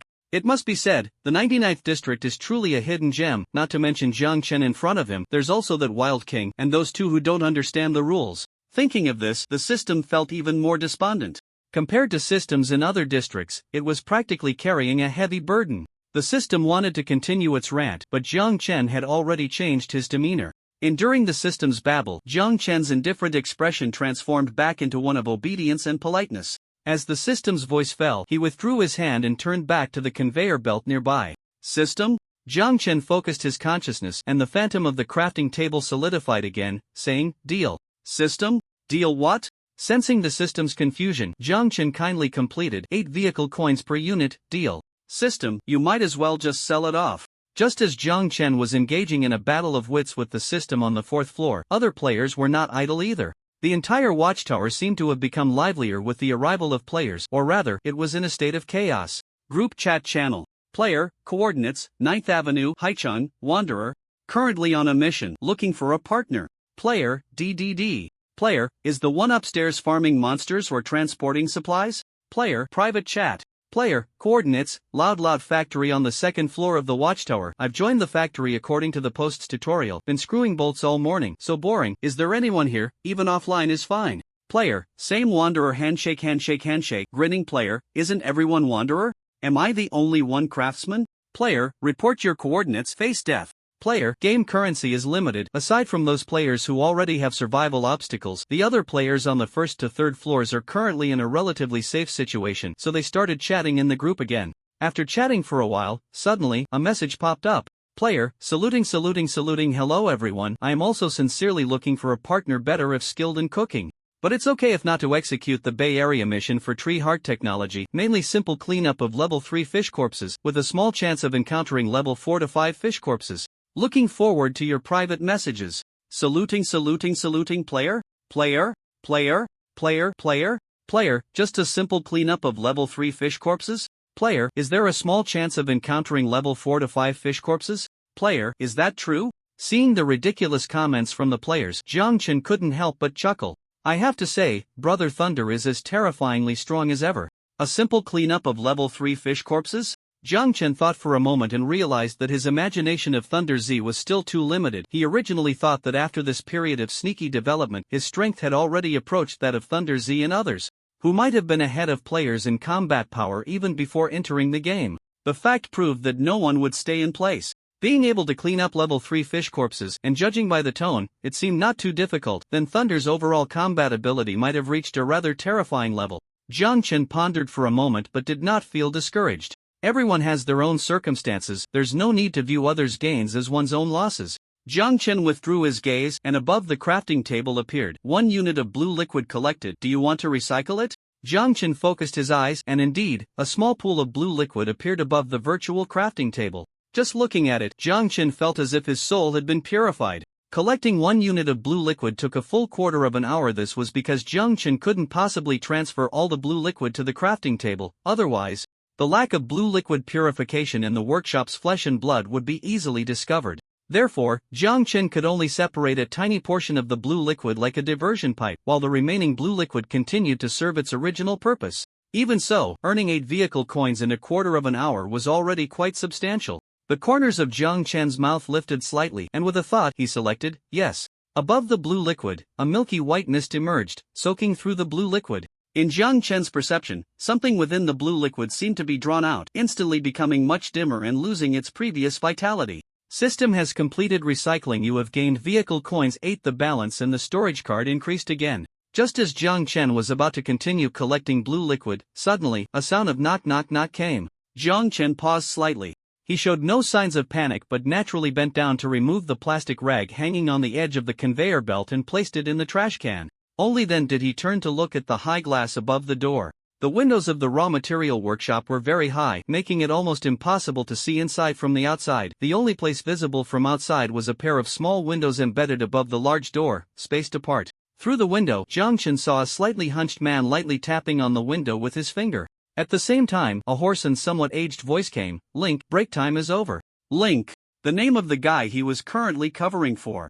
Upon hearing this name, Jiang Chen was momentarily taken aback. After tidying up his things, Jiang Chen stood up and walked to the door. A muffled voice came from under his mask, "Coming." The man, after calling Jiang Chen, did not leave immediately but turned to the side, waiting for Jiang Chen to come out, looking like he wanted to go on break with him. What a hassle! Jiang Chen muttered to himself but still kept his head down, opened the door, and walked out. When the man saw Jiang Chen come out, he only glanced at him briefly, seemingly not recognizing the previous link. Let's go. Okay. Jiang Chen sighed in relief in his heart, followed behind the man, and placed the items in the storage room as they headed towards the employee break area. Along the way, Jiang Chen also saw other employees on the assembly line. These workers did not talk to each other. When they occasionally exchanged a few words, it seemed rather lazy. Long hours of work underground seemed to have extinguished their passion for life. Looking into the distance, Jiang Chen noticed a middle-aged man in the office had locked the door. He waved, and Jiang Chen saw a dazed expression suddenly replaced by a smile on one of the assembly line workers' faces under the glaring lights. Jiang Chen realized that she was actually a woman with a fairly pleasant appearance. The woman smiled, revealing 8 teeth, and walked towards the supervisor. The middle-aged man casually placed his hand on the woman's waist, gave it a quick rub, and said, "Come on, today I'll take you to the employee cafeteria upstairs. Eat until you're full and plump, hee." I like it like this. After saying that, he half embraced, half restrained the woman as they headed towards the elevator. The reactions of the other employees. Jiang Chen saw the unabashed envy, jealousy, and, on a deeper level, numbness in their eyes. It would be better if this world were to be destroyed sooner. Iron Anvil sighed sincerely on behalf of Jiang Chen. Jiang Chen exhaled a breath of stale air and, like a zombie, followed the crowd to the employee break area. The break area was mainly composed of a cafeteria, restrooms, and a lounge. The cafeteria had 3 windows open in total. Jiang Chen followed the middle-aged man named Link, who had come out to rest, and first received 2 tubes of familiar yellow-green nutrient solution at the first window. Then at the second window, he collected 2 neatly cut meat strips. Both in appearance and taste, these meat strips were quite similar to crab sticks from the real world. At the third window, Jiang Chen saw a more abundant selection of non-nutritional food: noodles, rice, steamed buns, simple vegetarian and meat dishes, etc. However, these foods were not distributed for free but needed to be purchased with tower coins. Jiang Chen noticed that most employees, after collecting the nutrient solution and meat strips, went straight to the dining tables, with only a few buying additional food from the third window. The man who called Link, looking somewhat aged, also only collected the nutrient solution and meat strips before returning to his seat. Jiang Chen thought for a moment. Back in Ordos, he had exchanged a total of 300 tower coins for convenience in future actions, half of which he used to buy a map, leaving him with the other half. He glanced at the pricing at the third window: vegetarian noodles, 7 tower coins; bowl steamed bun, 2 tower coins each; stir-fried pork, 15 tower coins portion. After some thought, Jiang Chen spent 4 tower coins to exchange for 2 steamed buns and walked to the dining table. Recently, while raising chicks on ZFB, I discovered a new skin for fries. If anyone is interested, you can go collect it? Ha, it can be considered a little fries merchandise. Moon landing, just kidding. Cough. The plate was placed on the dining table. The people at the table looked up, and Jiang Chen had already taken off his mask, revealing a young and handsome face. "Thank you for calling me earlier," he said, pushing one of the steamed buns in front of the man. The man looked at Jiang Chen deeply. Jiang Chen's expression was calm, and his gaze was quite sincere. The man withdrew his gaze and shook his head. "A day's wage is only 30 tower coins. You don't need to thank me. Keep it for yourself." 30 tower coins for a day's work? Jiang Chen's identity as a cleaner was merely for convenience in his actions. He hadn't intended to earn tower coins from it, but upon hearing the salary, he couldn't help but curse inwardly. Damn it, those capitalists who should be hung from streetlights. In such a work environment, a day's wage is only 30 tower coins? Wouldn't that barely cover 3 meals a day? No wonder these people only collected the free nutrient solution and meat strips before returning to their seats. A day's wages aren't even enough for a proper meal, yet these people have never considered leaving. The reason is simple: the free nutritional liquid and meat strips distributed on a regular schedule, without the need to fight for them, are already worth more than what many get on the first and second floors. Not to mention, 30 tower coins is actually a relatively high price compared to some factories on the second and third floors. As for the dangers of the working environment to human health, when people are barely surviving, who cares about that? Jiang Chen silently clenched his fists. He said nothing, just pushed the steamed bun in front of the man and sat down without a word. Jiang Chen put away the nutritional agents and meat strips he had received. Certainly didn't plan to eat these things. After going to the workshop, he didn't even dare to think about what these items were made of. Just the thought of the fish carcasses piled up on the assembly line made Jiang Chen's stomach churn. He might as well keep the nutritional agents and meat strips for when he leaves this world, to casually pass them on to someone fated to receive them. Jiang Chen picked up the slightly yellowed steamed bun. He wasn't sure if it was due to the production process, but he always felt that this bun had a faint sour smell. Jiang Chen hesitated for a moment, but seeing the people around him gulping down the nutritional agents, he opened his mouth and took a bite. This bun's texture was even a bit rough. A strange taste, reminiscent of fermented rice wine, burst in Jiang Chen's mouth, making him feel a bit nauseous. The person across from him saw Jiang Chen insist on giving him the bun, hesitated for a few seconds, but couldn't help but start eating it quickly, as if afraid someone would snatch it away. His yellowed teeth, from long-term consumption of nutritional liquid, kept opening and closing, while rice flour dust splattered between them. Various sounds filled the air, the gurgling of liquids, the tearing of meat strips, the crisp clinking of teeth against bowls and chopsticks. The buzzing of the faulty light bulb outside the employee break room, and the dripping of the monster's liquid onto the slick floor from the conveyor belt, all these sounds and images overlapped in Jiang Chen's consciousness. You are experiencing slight mental pollution, your health value is slowly decreasing. The system's announcement jolted Jiang Chen awake. He didn't know when he had tightened his grip on his pant leg, and his back was completely soaked with sweat. Compared to the first floor where cannibalism had occurred, Jiang Chen even felt that the seemingly secure fourth floor was more terrifying. 8 o'clock in the evening. The conveyor belt in the workshop had stopped running, and the overhead incandescent lights had been turned off, leaving only the yellow emergency lights. Most of the employees in the workshop had either returned to the break room or left the company. These were the lucky few who already had their own housing. In the break room, the soundproofing was poor, and from the few cubic single restrooms with a bed, the even breathing of others could be heard. Jiang Chen counted down in his mind, and when the breathing of the nearest Lao Yang also became steady, Jiang Chen blinked, then quietly got up and landed. His feet touched the ground without a sound. Jiang Chen crouched down, put on his shoes, and changed into his black combat suit. Black, in dim lighting, provided better concealment. Once Jiang Chen was dressed, his dark eyes almost blended into the dark night, and the sound of the anvil was kept very low. Ready to move? Jiang Chen replied with a hum, gripping the knob to open the door. The door opened a crack, and Jiang Chen preemptively stuffed a tissue in the door's position to avoid any creaking sound. Crouching, Jiang Chen squeezed through the gap, came to his senses, pulled out the tissue, and the door closed silently again. The moment he stepped outside, Jiang Chen activated the item card. Darkness, please close your eyes. Description: in the road survival, I say it's dark, then it's dark. After using this item card, a completely black domain with a radius of 20 m, visible only to the player, will be generated centered around the player. The duration is related to the player's mental attribute strength, determined by the current mental attribute, and will not exceed 15 minutes. Please note that if the mental attribute is above 40, the effects of this domain will be immune. With Jiang Chen at the center, an invisible darkness descends. This darkness is not darkness in the physical sense, but more akin to a perceptual blindness or invisibility. Jiang Chen had already tried the effects of the item in advance, so after activating the item card, he merely glanced instinctively in the direction of the surveillance. There were countless cameras, densely packed, rotating 360 degrees above. The faint sound of camera movements buzzed, and a red light swept over Jiang Chen without triggering any anomalies. In the center of a certain video, within the 7-level corridor, the image was only slightly blurred, and there was nothing in the corridor. Very good, effective. Jiang Chen did not waste time. His first destination was the location of the raw material workshop. During the day, due to the constraints of the production line, Jiang Chen did not dare to freely collect the blue liquid, but now, with the production line halted and all the workers resting, it was the perfect time to explore the blue liquid. This blue liquid could not have appeared out of nowhere on the production line. There must be a source. Jiang Chen moved swiftly, almost silently, as he crept into the raw material workshop. Closing the large door of the workshop, only a bit of light from the corridor could be seen through the window above, and the further he walked towards the conveyor belt, the darker it became. With normal vision, it was nearly impossible to discern direction and objects. But for Jiang Chen, this was actually an advantage. With a thought, Jiang Chen activated True Vision.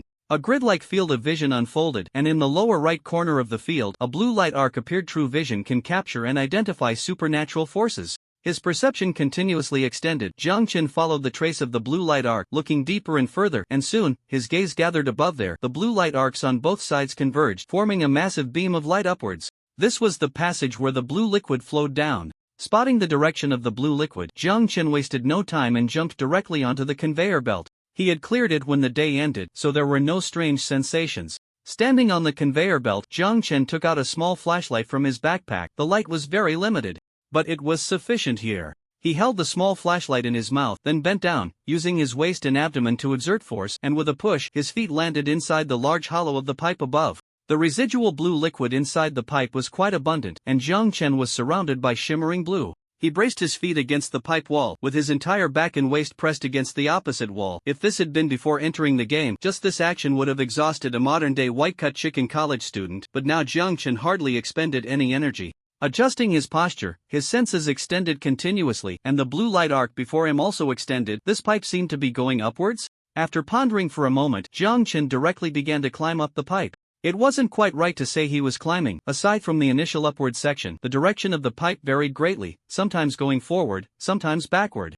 And even some sections extended vertically downwards. In addition, the pipe branched out in different directions, each containing different residual objects, some small sponge-like solids and others that seemed to be potions. Jiang Chen accidentally extended his arm to the side of the pipe, and a large patch of skin was corroded off above his forearm, causing his entire forearm to start burning. Jiang Chen let out a hiss, gritted his teeth, and ignored it, continuing forward towards the pipeline with the blue liquid. About 15 minutes later, Jiang Chen had completely lost track of where he was. Darkness always breeds fear, but Jiang Chen felt nothing at all. It wasn't because he was inherently braver than others, but because Jiang Chen's mouth had stretched into a grin that couldn't be contained, and a virtual crafting table materialized. This gathering point had an unusually large amount of blue liquid remaining. Collecting. Above the crafting table, a collection status indicator showed that after about 30 seconds, a cold prompt sounded. 5 units of blue liquid collected. Would you like to report to the system for recovery? Jiang Chen beamed with joy and selected, yes. Another 40 vehicle coins were credited, and Jiang Chen stowed the crafting table away, continuing forward.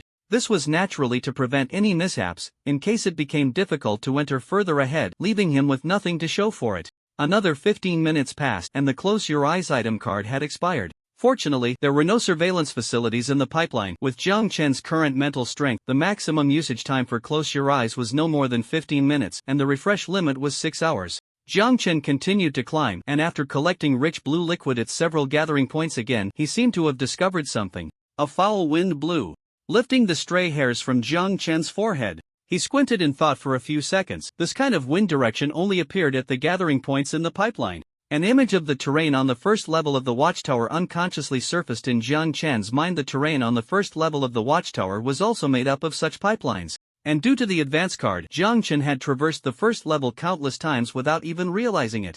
On Jiang Chen's main screen, the map of the first level reappeared, the clearest map he had marked, with every pipeline, every gathering point, the wind direction and speed on the pipelines and gathering points. Jiang Chen didn't need to look at the main screen, he was already well aware of all these details. Suddenly Jiang Chen opened his eyes. The map began to display new layered maps. Underground 7, Underground 6, Underground 5, Underground 3, every pipeline and its branching points, as well as wind speed, wind direction, and temperature were all marked on the map by Jiang Chen. Every location was very clear, except Jiang Chen's gaze suddenly fixed on a gathering point he had just passed. Except here.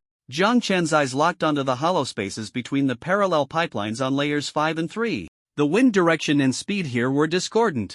Above layer 3 was the parking lot on layers 2 and 1, and at layer 3, the blue liquid had not extended further up, indicating that the blue liquid was only distributed across a few underground layers. And looking at the concentration of the blue liquid, Jiang Chen glanced at the recovery records on the main screen. Recovered 5 units of blue liquid, recovered 7 units of blue liquid, recovered 7 units of blue liquid, recovered 6 units of blue liquid, recovered 8 units of blue liquid, recovered 9 units of blue liquid, recovered 8 units of blue liquid. It was roughly at the discordant points above and below that the recovery of blue liquid peaked.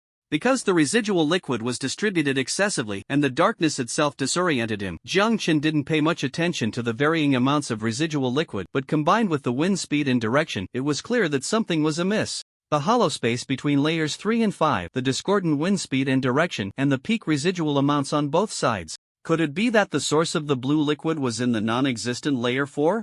Ideas flashed through Jiang Chen's mind like lightning. Boldly hypothesize, cautiously verify. In the stinking pipeline, Jiang Chen dared not take a deep breath. Wanting to clear his mind and regain some strength, he took out the familiar special honey essential oil, the fourried sardine, and the Baileys that he had mixed with milk coffee in advance from his backpack. Special honey essential oil description: after use, you can gain fatigue 20, strength 1, stamina 1, agility 1.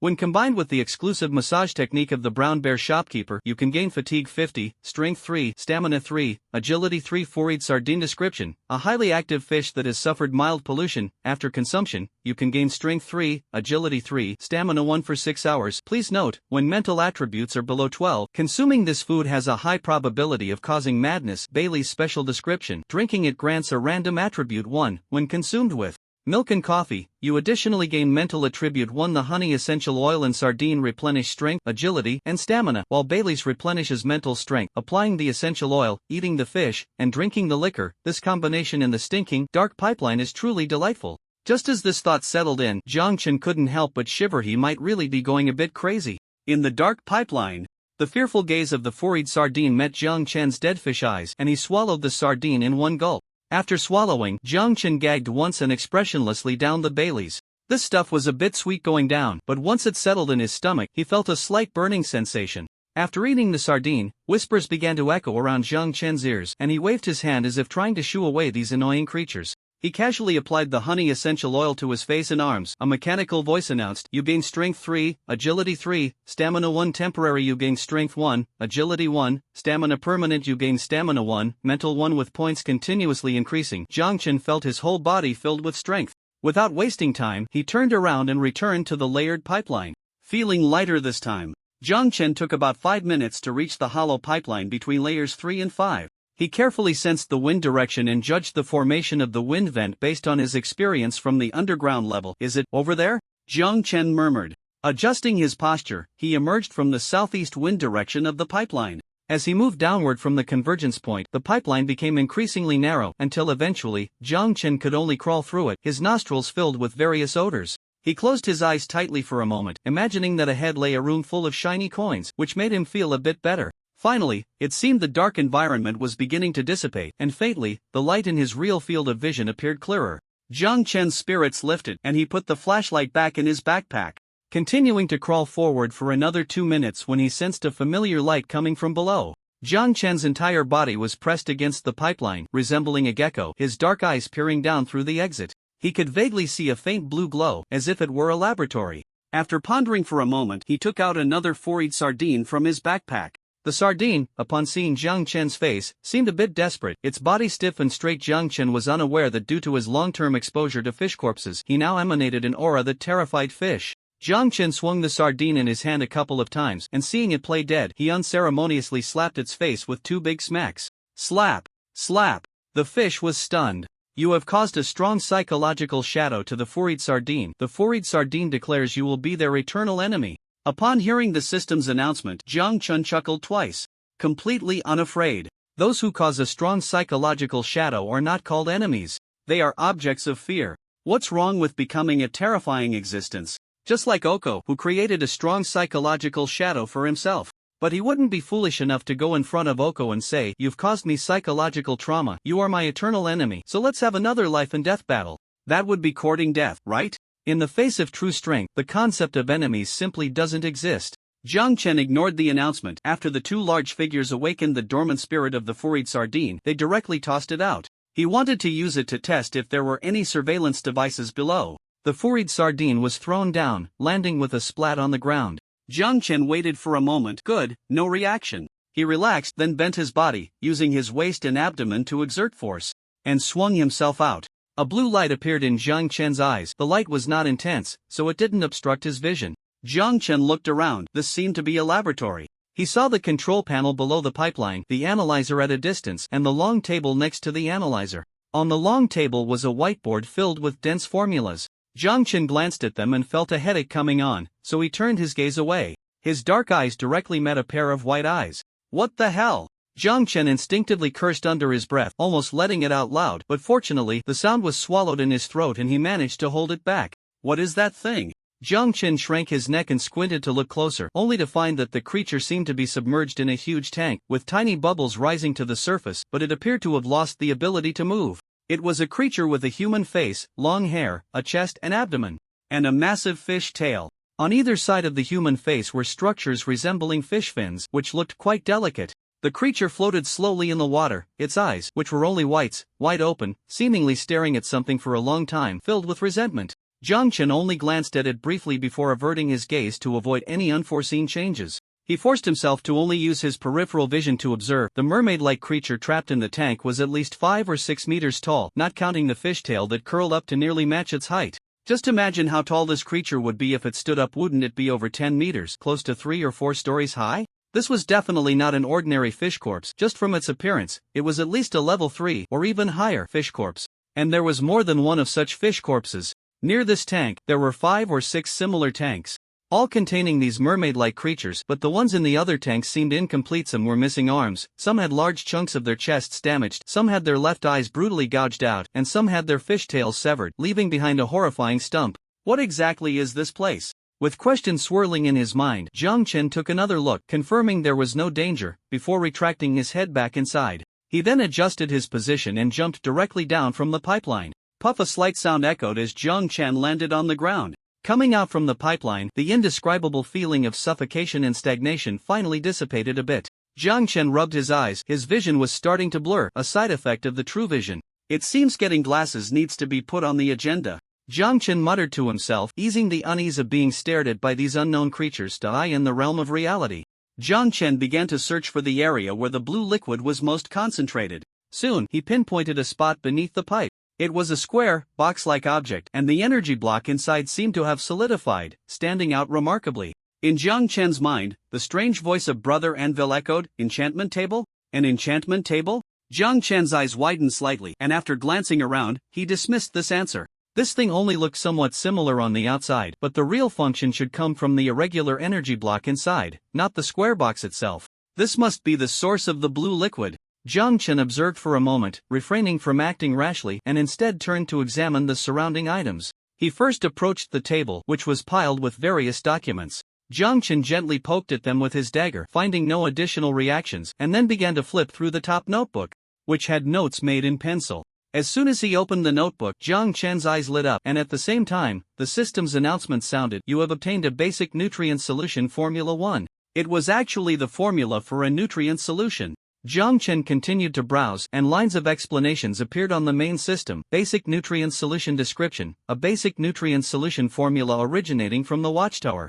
Trust me, you wouldn't want to know what ingredients make up this nutrient solution that meets the basic survival needs of the human body and tastes quite decent. Looking at this evaluation, Jiang Chen's mouth twitched. When he saw the words about what ingredients it was made of, a bad premonition flashed through his mind, but the next second, new text appeared on the main screen. Basic nutrient solution ingredients, extracts from the blood and flesh of any purified corpse of a rotting fish, vitamins, and synthetic minerals. High in protein, zero pollution after purification, liquid form for easy consumption. You deserve it." Jiang Chen's fingers paused slightly, and before he could react, a new announcement sounded. "You have obtained an intermediate nutrient solution Formula 1 ingredients, extracts from the bodily fluids of any purified corpse of a rotting fish. The bodily fluids must maintain a certain level of active ingredients, synthetic minerals, and dietary fiber.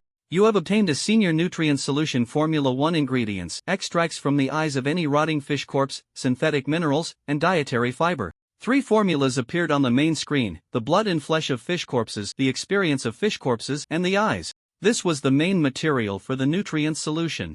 Jiang Chen's movements stiffened slightly, and images of those fish corpses falling from the pipe above, being transported, decomposed, extracted, and then transformed into a bizarre blue-green liquid, which people eagerly gulped down, instinctively flashed in his mind. Jiang Chen's stomach churned, although he had guessed some of it. Seeing it for real was another matter. In his mind, the dim yellow eyes of the fish seemed to gaze at him, a sight that was hard to shake off. "You have been subjected to a certain degree of mental pollution, and your health value is decreasing. When the health value drops below 50, there will be a certain chance of triggering adverse mental reactions." Hearing the system's announcement, Jiang Chen took a deep breath, forcing himself not to think about those images anymore. Just as he was about to ask Brother Anvil to distract him, he heard Brother Anvil in his mind. Ugh. He was throwing up in his consciousness.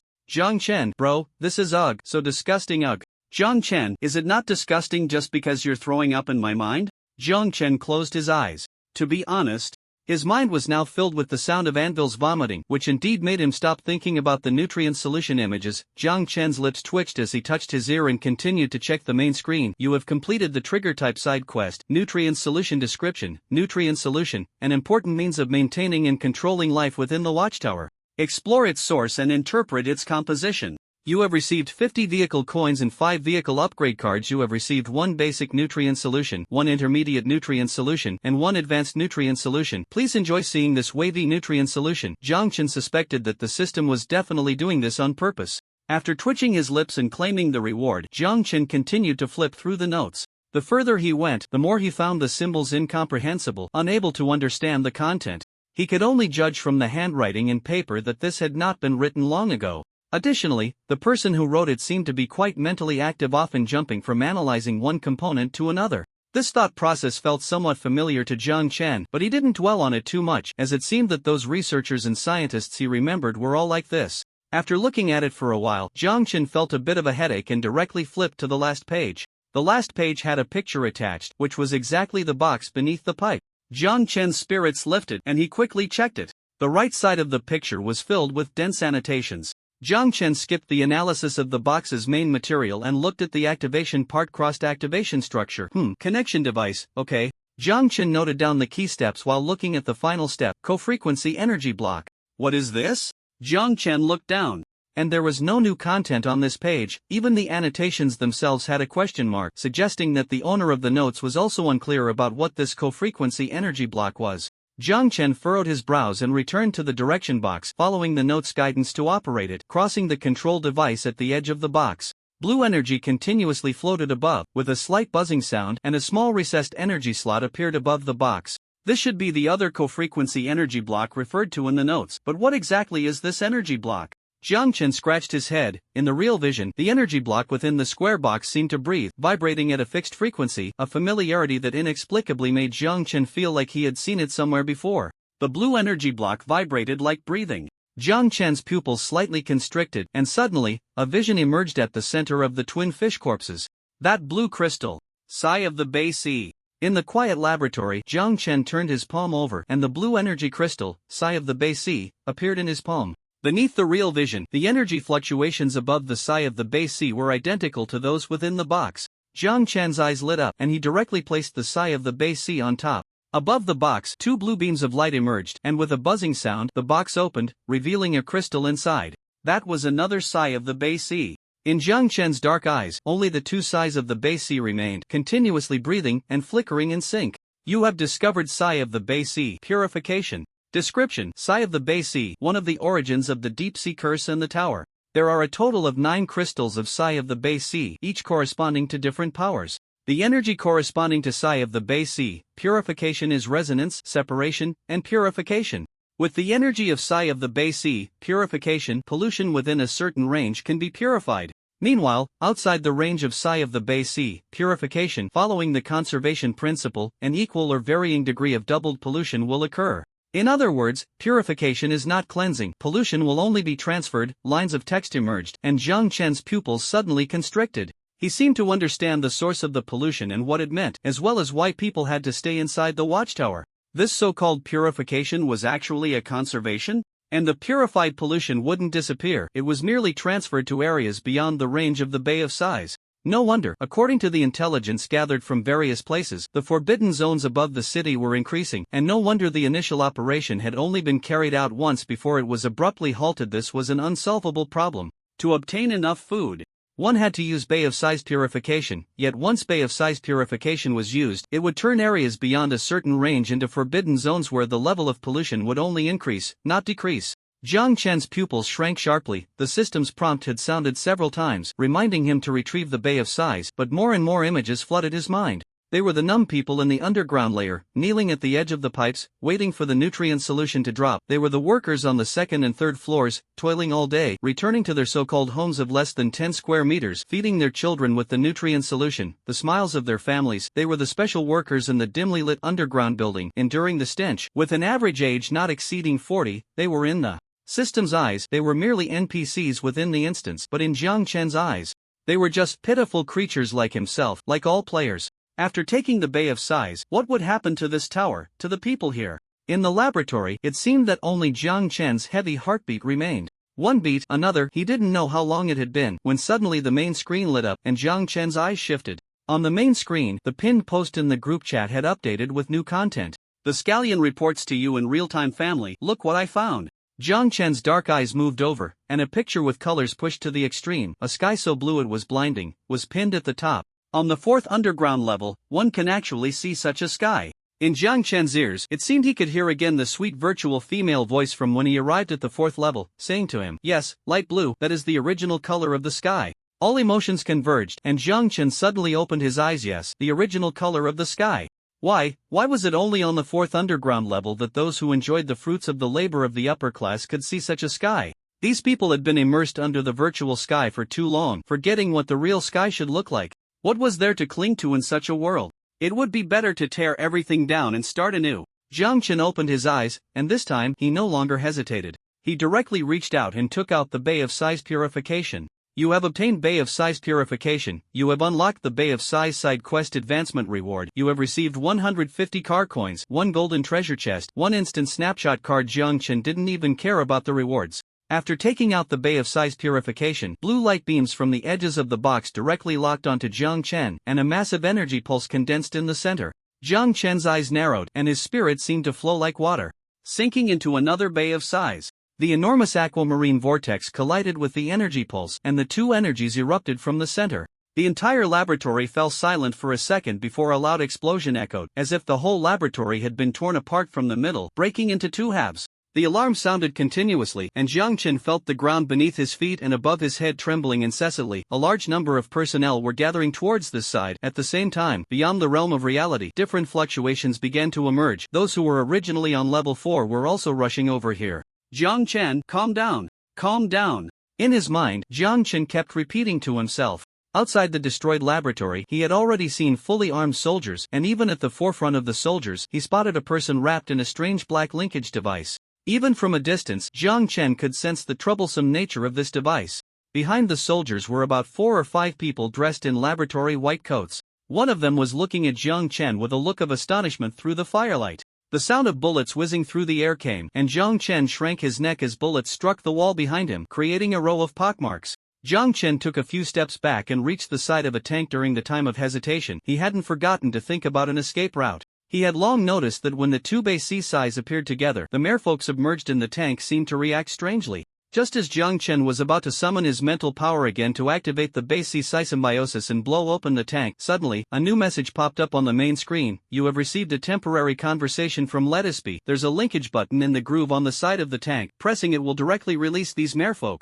Lettuceby? Jiang Chen instinctively looked towards the crowd across from him. Were there other players among them? Forget it, no time to think too much. With a flick of his right hand, Jiang Chen pressed a steel fork against the button in the tank's side groove. With a hiss, the tank opened from the top, and the liquid inside was drawn out. Because the laboratory's pipes had been destroyed, the liquid that was supposed to flow down could not be drained through the pipes, so it spilled all over the ground. A massive mermaid slowly rose above the yellow-green, foul-smelling liquid, its white eyes looking down at the humans below like ants. Its magnificent tail spread out, reflecting the flames above, appearing extraordinarily dazzling. A piercing scream exploded in his ears. Under the mental attack, all movements of everyone except Jiang Chen and a researcher across from him were delayed. Jiang Chen had no time to see what was happening. Instead, he seized the opportunity and ran to the other tanks, releasing merfolk one by one. Under the influence of the Bay Sea Sai, these merfolk fell into a complete frenzy. Mental attacks, a marshy ground, and massive blue whirlpools kept exploding, turning the entire level 4 into chaos. Thanks to his agile movements, he only sustained a gunshot wound to his shoulder and did not suffer any major injuries. Moreover, with the adrenaline pumping, Jiang Chen didn't even feel much pain. He crouched beside the tank. Because of the Bay Sea Sai, these merfolk did not attack him. Or rather, compared to Jiang Chen, what these merfolk wanted to kill the most were the researchers outside. Jiang Chen half-squatted, curling his body in the shadow of the tank, carefully searching for a way to escape. At that moment, a map of Tree Heart Technology Company has been shared with you. Do you accept? Jiang Chen's eyes lit up, and without any hesitation, he chose to accept. At that moment, he remembered who Lettuceby was.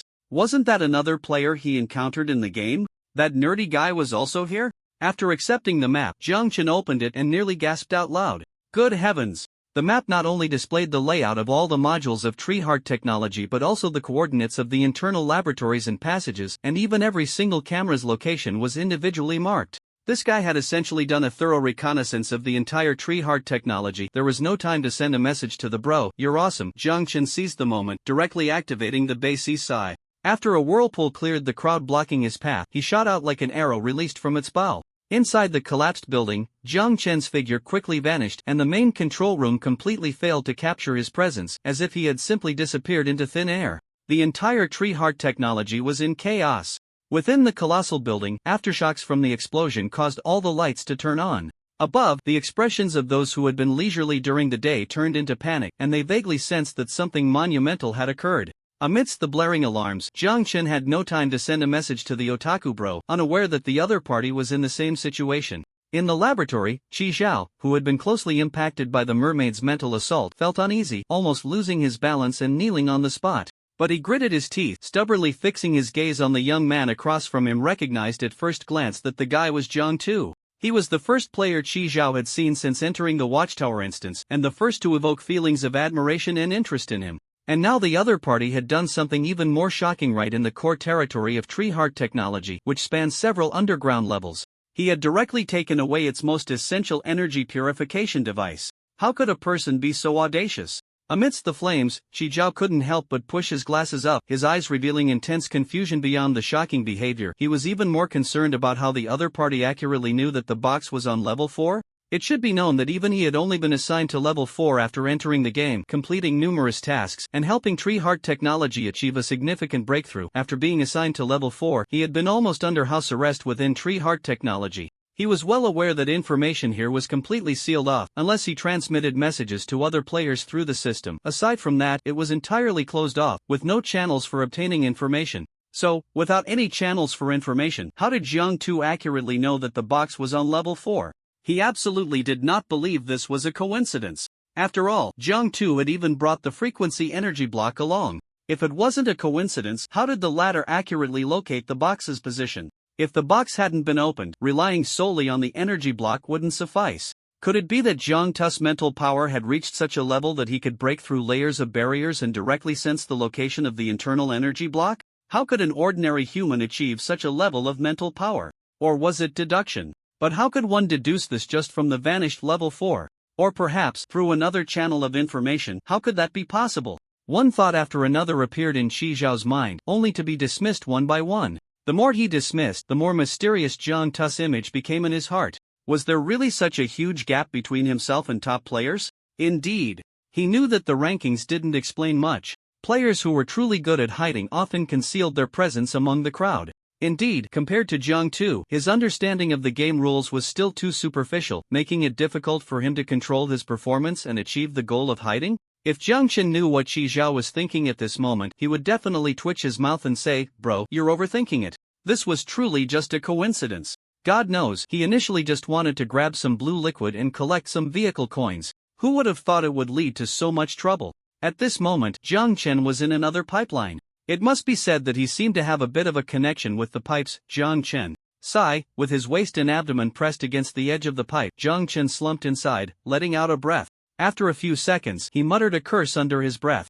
Damn it. He hadn't even messaged Fan Pearl recently, so how did he end up with such bad luck? Jiang Chen's face was full of weariness. In the dark pipe, a rat caught the scent of blood and paused by his feet. Jiang Chen shot a sideways glance at the rat, the back of his short knife wedged behind the rat's rear, and with a swift motion, he flicked his hand. The rat squeaked and flew several meters away, disappearing from Jiang Chen's sight. This movement tugged at his bullet-wounded shoulder, and he couldn't help but hiss in pain. Really, damn it. In the dim corridor, it was so quiet that only Jiang Chen's breathing could be heard. The burning pain radiating from his shoulder made him grit his teeth. While grimacing, his thoughts wandered a bit. Thank goodness, at least the Wild King wasn't here. Otherwise, just maintaining his persona would have cost him half his life. Jiang Chen glanced at his health value, which had dropped to around 50. His vision was starting to darken, and worse. The side effects of various item cards were beginning to stack. His ears were filled with overlapping and illusory murmurs, and several times, Jiang Chen found it hard to focus. If it weren't for the Anvil brother in his consciousness already crying out for help, he probably would have passed out by now. In this situation, losing consciousness would mean losing his life wasn't far behind. He had to admit, this was a bit impulsive. Jiang Chen felt a twinge of regret, but since he had already acted, he could only grit his teeth and continue to play it big. Jiang Chen suddenly bit down on his tongue. The sharp pain helped him regain focus, and his awareness sharpened. He wasted no time and directly pulled out a health recovery potion from his backpack. Although this thing was precious, now wasn't the time to dwell on that. The potion appeared in his hand, and Jiang Chen looked at it with a pained expression before downing it. The icy liquid slid down his throat. And whether it was the effectiveness of the system's product or just a psychological effect, Jiang Chen felt the burning sensation in his shoulder lessen significantly. After drinking the recovery potion, Jiang Chen slumped in the pipe for a while. He wasn't even sure if he was awake or had passed out during those few minutes. In any case, when he opened his eyes again, a virtual screen flickered in front of him. Your health value has risen to 65. Your health value is slowly increasing. His health value had risen? Jiang Chen blinked, his fingers moved slightly, and with that motion, he felt the blood in his body seem to flow back. He tilted his head to look at his shoulder. An exaggerated blood hole had opened in the upper part of his black combat suit, but the flesh that had been blown apart seemed to have temporarily returned to normal. But Jiang Chen knew very well that he absolutely had to get the bullet out. He lay on his back, mentally preparing himself for a few minutes. Damn it. He was just a college student, he wasn't some special forces king. Although he had often been injured during previous training, getting the bullet out was a completely different matter, both visually and psychologically. In the empty pipe, only the sound of Jiang Chen's heavy heartbeat remained. After a few seconds, he finally pulled out a dagger from his backpack, disinfected it, and with a mirror clenched in his mouth, he gritted his teeth and made a decisive cut through the wound that was slowly closing under the potion's effect. The moment the knife tip touched his flesh, Jiang Chen's body trembled violently, instinctive fear flashing in his dark eyes, but the next second, the dagger was still plunged in with precision and force. Flesh was torn open, revealing the metallic substance within. Jiang Chen picked up a pair of tweezers with his left hand, clamped the tail of the bullet, and pulled it out. Blood slid down Jiang Chen's arm. His complexion as pale as paper. About 5 minutes later, with a clatter, the bullet fell into the empty pipe. Jiang Chen casually picked it up and placed it in his backpack, lest there be any special markings on the bullet. After finishing, Jiang Chen was drenched in cold sweat. He wiped the cold sweat from his forehead, took out a hemostatic bandage from his backpack, and wrapped it around his shoulder. Jiang Chen felt his body temperature rise a bit again. He shook his head, and the murmurs in his ears finally quieted down. The main screen flickered above, and Jiang Chen frowned, first looking at the central position where the system's announcement sounded. Dear player, your main quest has been updated. Please check it. Main quest? Jiang Chen's frown deepened. What main quest was being updated at this time? He hadn't even completed his main quest 2 yet. Jiang Chen pulled up the map again, and indeed, the main quest had changed at the edge of the map. Jiang Chen let out a soft "Oh, respected player, in light of your outstanding performance in the instance, this system has replanned your main quest. Please check it. Main quest 2. Join any faction of the Tower of Vigilance has been automatically updated to special quest The Ruiner. Description: a free soul will never be confined to a single faction, a single rule, or even a single world. Congratulations, you have unlocked the only hidden special quest in this instance. Seeing this congratulations, Jiang Chen rolled his eyes. Is this really what he wanted? To unlock this hidden quest, he almost lost his life here. Regardless of Jiang Chen's emotions, the system's tone was extremely excited among many divisions. Jiang Chen was the only one who had unlocked the special quest of the instance. This meant that, whether or not Jiang Chen could complete this quest in the end, at least during the final evaluation, the score of the division he managed would far exceed that of other divisions. Besides the vehicle coins, nothing could make the system more excited than this. Special quest The Ruiner. Description: what you need to do is fully exert your initiative to ruin the terrible order established by this world.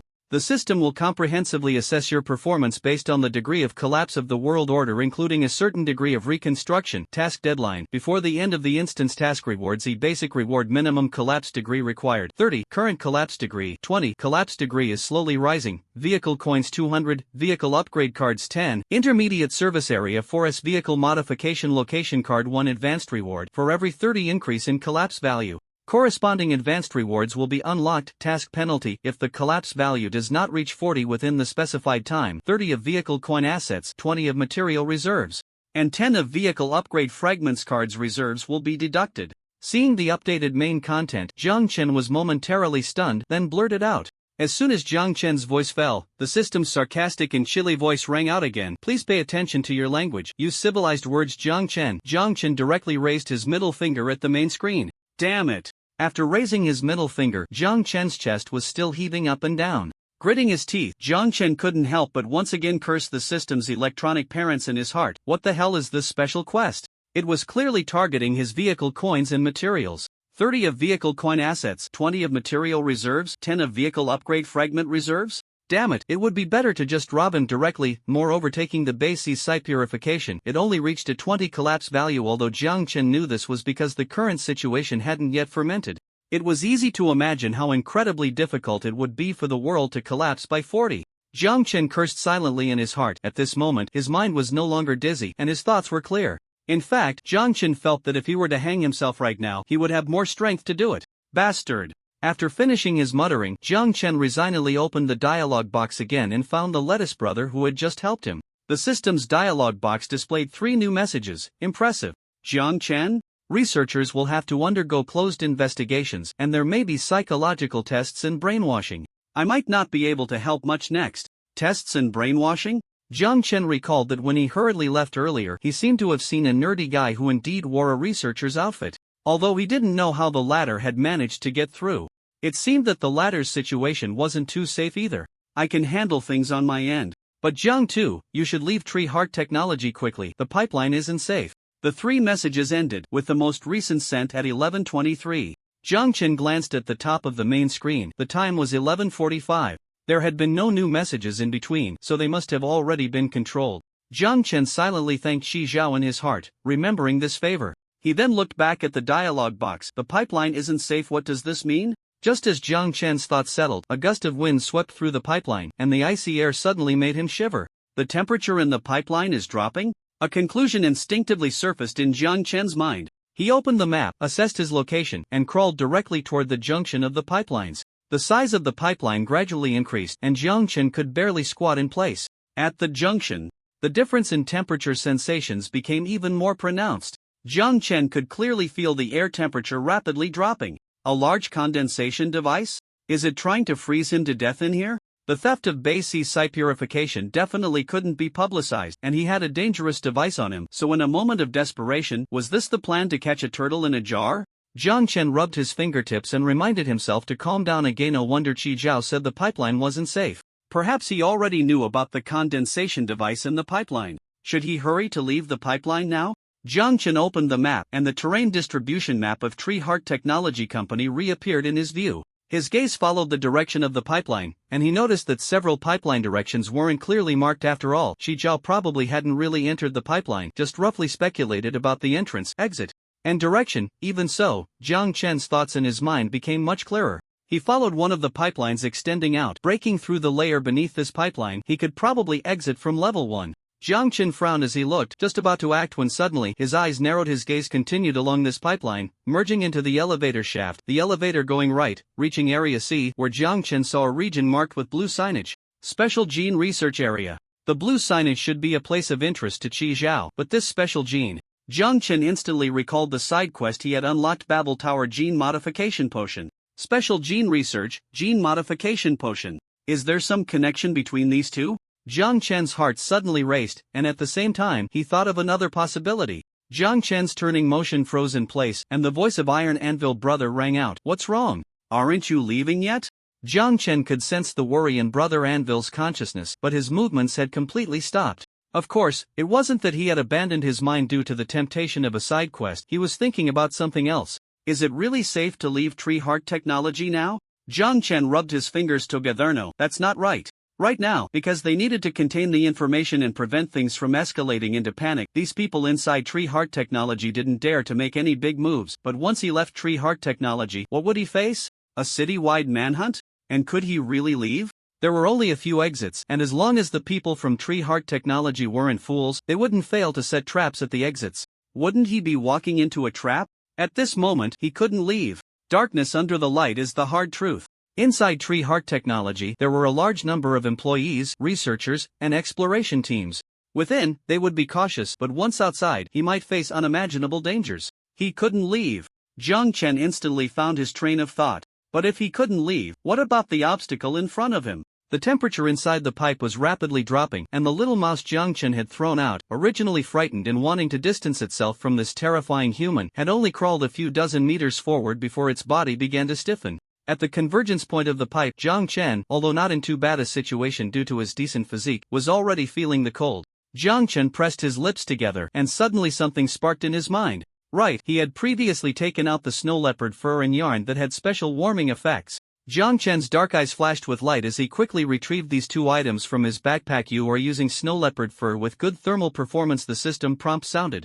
And a virtual fur appeared in Jiang Chen's view. The snow leopard fur didn't fit the setting of this world, so it was hidden by the system. The snow leopard fur overlapped with Jiang Chen's body, and in an instant he felt completely wrapped up. Saying wrapped might not be entirely accurate, because compared to real-world fur, this snow leopard fur felt as if it were directly attached to his skin, very snug, and it didn't hinder his movements at all. Jiang Chen moved his elbows and ankles, feeling no constraints whatsoever. The cold sensation gradually dissipated, and Jiang Chen looked at the large bundle of yarn in his hands. Its insulation effect seemed even more astonishing. Yarn with special constant temperature effect description, yarn produced by the system with a special constant temperature effect. Its unique structure can withstand temperatures as low as 170 degrees. Suitable for extremely cold environments. No wonder it said that not throwing things around is a traditional virtue of the Dragon Kingdom people. After all, you never know when it might come in handy. The corners of Jiang Chen's mouth slowly lifted, and the tension that had been tightly wound finally relaxed a bit. He casually took out a sheet from the space stone, placing the large bundle of yarn directly inside. The yarn unfurled within the sheet, and its soft, warm touch made Jiang Chen wish he could bury his entire face in it. Jiang Chen rubbed the sheet, no longer caring about the pink Hello Kitty print on it, briefly putting the blanket back in his backpack. Since the current temperature wasn't particularly low, Jiang Chen moved through the pipe again. However, this time he didn't head towards the marked exits. Instead, he turned towards the elevator shaft in the direction of the special gene research area. 4 o'clock in the morning. Jiang Chen was awakened by a strong feeling of being watched. Jiang Chen suddenly opened his eyes. The entire pipe was still shrouded in darkness. For a few seconds, Jiang Chen's pupils struggled to find focus. Even so, he held his breath, and after a few moments, his vision sharpened. He glanced sideways only to see a small robot that looked almost like a bucket. The robot's blue eyes glowed in the pipe, resembling two tiny lights. It was staring blankly ahead, its hands extending from the sides of its barrel-like body, instinctively hugging itself. Although its body could function normally in the cold environment, the humanoid modules it housed made it simulate human reactions to low temperatures while in standby mode. Jiang Chen held his breath. At that moment, he was lying in a depression above the pipe, wrapped in a Hello Kitty blanket filled with thermal insulation. The small robot was right beside him. While this little creature appeared adorably foolish, the device on its body was no jokey. It was a miniature pulse cannon that Jiang Chen had seen on level 4. Aside from the small robot next to him, Jiang Chen activated his true vision, extending his visual senses forward. About 20 meters away, there was another small robot. However, compared to the one that was slacking off, the distant robot seemed much more serious, patrolling back and forth. Was this a patrol robot sent by Tree Heart Technology? Jiang Chen wondered. The robot hadn't noticed him, not because it was blind, but because while observing the robot with his peripheral vision, Jiang Chen couldn't help but wrinkle his nose. The smell coming from him was unbearable. A few hours earlier, Jiang Chen had been making his way through the pipe, estimating he was around the 7th floor of the building when he paused for a moment. At that point, the temperature inside the pipe had dropped to a level completely unsuitable for human survival. Jiang Chen glanced at the main screen. The temperature had plummeted to minus 70 degrees, and it was still slowly decreasing. To put it bluntly, if this were the real world, Jiang Chen would already be a goner. However, wrapped in snow leopard fur, he felt only occasional stiffness in his palms and soles, without much other impact. Of course, if the temperature continued to drop, the snow leopard fur would likely not be enough, and he would need a wool blanket. At that moment, Jiang Chen thought about this while looking at the map. There was still some distance to the destination. He decided to stop right there and took out the golden treasure chest he hadn't opened before. Now was the time to gamble on luck. If he could get something good, perhaps his chances of success would increase. Of course, Jiang Chen, who didn't consider himself particularly lucky, didn't dare to try this lightly. He pulled out the last remaining pink cloud smoke from his backpack. Pink cloud smoke description: light the pink cloud smoke and you will receive the blessing of the mascot Pink Pearl, greatly enhancing your luck for 2 hours. Holding the slender pink cigarette between his fingers, Jiang Chen took out a lighter from his backpack. At that moment, he was incredibly grateful that his lighter was just an ordinary plastic one. Otherwise, if it were mechanical, it would probably be frozen solid by now. With a pop, a small flame burst from the nozzle. The surrounding temperature was so low that the heat released by the flame was pitifully small in comparison. But lighting the cigarette was more than enough. Jiang Chen lit the end of his cigarette, and pink smoke swirled in the already frosted pipe, creating a somewhat dreamy atmosphere. He pinched the cigarette between his fingers. Seemingly lost in thought, Jiang Chen tentatively opened the private chat channel, found the chat box with the pink pig avatar, hesitated for a few seconds, and typed, "Are you there?" Smile. After waiting a few seconds, just when Jiang Chen thought that the mascot Pink Pearl must have already gone to rest, the chat box flickered, and a new message popped up. Pink pig rubbing eyes.jpg. Pink Pearl's emoji seemed to show no particular reaction, but only Pink Pearl knew that this was already a rather gracious and patient reply. If it were an ordinary player or monster daring to disturb her beauty sleep in the early hours, she would definitely not hesitate to make them have a week of bad luck. Butte on the other side was Jiang Chen, thinking of Jiang Chen's shy and sincere smile, the quality inspection badge she sent, along with the photos of the bao, the little cake, and the beautiful clouds, and little black egg. Pink Pearl snorted softly and sent another message. What do you need from me? Seeing Pink Pearl reply, Jiang Chen's eyes lit up. A bit excited, he originally wanted to organize his words, figuring out how to politely ask Pink Pearl for a bit of good luck, but after thinking it over, he decided to be straightforward. After all, sending a message at this hour saying something like, I got a delicious little cake that I can give you, or, I saw a very strange and seemingly cold pipe, so I wanted to share it with you, that all seemed a bit odd, right? It was better to just say it outright. Various thoughts raced through Jiang Chen's mind, and in the end, he bluntly asked, can you give me a bit of good luck? Pitiful soybean face. Emoji. The last emoji was, of course, stolen from Orange and the window that wouldn't close. Orange occasionally used this emoji, but the window that wouldn't close always added this emoji when sending their breakfast, lunch, and dinner, as well as good morning and good night messages. After seeing it so many times, Jiang Chen had inexplicably added this emoji to his collection. After sending the message, Jiang Chen felt like closing the chat box. He rarely spoke to people like this. But now wasn't the time to dwell on that. After he sent the message, there was a pause of 5 or 6 seconds on the other end before a reply came. Sure. Jiang Chen found it hard to gauge the meaning of this emoticon, but the next second, the system's announcement sounded, Mascot Pink Pearl's favorability towards you 3, Mascot Pink Pearl's favorability towards you 5, Mascot Pink Pearl's current favorability 30. You have received a strong luck boost from Mascot Pink Pearl. You are currently using Pink Cloud Smoke, and the luck effect is stacking. Your favorability with Mascot Pink Pearl has surpassed 30, and you will receive a permanent boost. A series of notification sounds left Jiang Chen stunned. The favorability and luck value had increased so much? Why was that? Did he really have a stroke of good luck? Jiang Chen didn't know what had happened, but Pink Pearl was very clear the first increase in favorability was purely due to Jiang Chen's sincerity. Pink Pearl certainly knew her role and value in the game and didn't mind that players or monsters approached her for luck, but sincerity was always a precious thing that easily endeared people. As for the second increase in favorability on a pink little bed, Mascot Pink Pearl looked at the simple and usually pitiful soybean face in the chat box, thinking that Jiang Chen might be wearing an awkward expression at that moment, couldn't help but find it both amusing and cute, so Pink Pearl rolled around on the little bed, sent a good, along with that emoji that was dizzyingly cute. On the other side, Jiang Chen, although unaware of what had happened, found the outcome far beyond his expectations. After suppressing his inner joy, Jiang Chen quickly took out a pile of rainbow-colored candy wrappers and biscuits from his backpack and sent them over. Upon hearing that his favorability had increased a bit more, he hurriedly messaged, "Thank you. Good night." Closing the chat box, Jiang Chen wasted no time and directly opened the golden treasure chest. Perhaps due to his overwhelming luck at the moment, the glow of this golden treasure chest was more enduring than any previous ones. The dazzling light illuminated the dark tunnel, and Jiang Chen's pupils constricted sharply, but he held back and did not close his eyes. The monster inside the chest emerged, and now was not the time to shut his eyes. Jiang Chen gripped the short knife tightly, standing ready as he watched the golden treasure chest. As the glow faded, a long snake, thick as a thigh and adorned with brown circular patterns, appeared in his line of sight. To Jiang Chen's surprise, the snake had 2 pairs of wings on its body. Jiang Chen's expression darkened slightly as the snake slithered out of the chest. Just as he was about to raise his long knife, suddenly, it twisted its body, turning rigid like a stick. Ha! Jiang Chen was momentarily stunned, then Rememberetta was so tense that he had forgotten the temperature in the tunnel had reached a level that no normal life form could endure. Moreover, snakes are not warm-blood animals but cold-blooded. At such a low temperature, it couldn't possibly survive. The long snake's body had completely stiffened. You have killed the elite monster brown ring snake. Brown ring snake description: a giant snake belonging to the sky and earth. Its wings grant it the courage to gaze at the sky. You have obtained brown ring snake meat 3. After consumption, you will gain an indeterminate amount of agility attribute enhancement based on your current state. You have obtained brown ring snake feather. A feather of good quality, can be used for certain special crafting, etc. You have obtained car coins 5. It turned out to be an elite monster.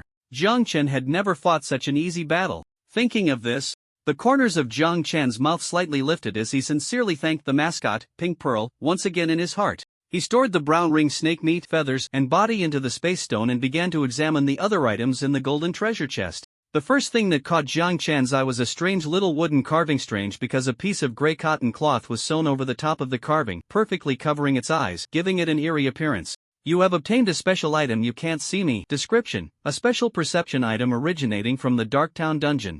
After using this item, a completely black domain with a radius of 20 m, visible only to the player, will be generated centered on the player. The duration of the domain is related to the player's mental attribute strength. In an active state, based on the current mental attribute, the duration will not exceed 30 minutes. In a dormant state, based on the current mental attribute, the duration will not exceed 4 hours. Note, your luck has earned the little wooden carvings extra favor. It considers you an interesting companion, and the duration of your use of the completely black domain will be extended by an additional 10. However, after the black domain expires, you need to play with it, otherwise, you may fall into eternal darkness. After using this item, the player will receive an additional mental attribute enhancement, with a maximum increase of no more than 50.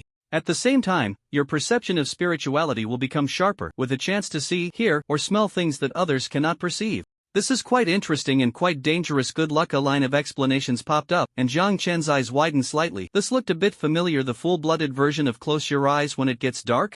Jiang Chen carefully read the instructions. The duration of the all-black domain had increased, and it now included a mental amplification feature. However, the information in the instructions about needing to play with the small wooden carving after use seemed a bit strange. Moreover, the Gloomy Town instance was an additional instance that he and his companions had not participated in. As Jiang Chen pondered, he glanced at the small wooden carving in his hand. He wasn't sure if it was just his imagination, but when he looked at it, he seemed to see the corners of its carved mouth, which was outlined on its gray face, curve up slightly.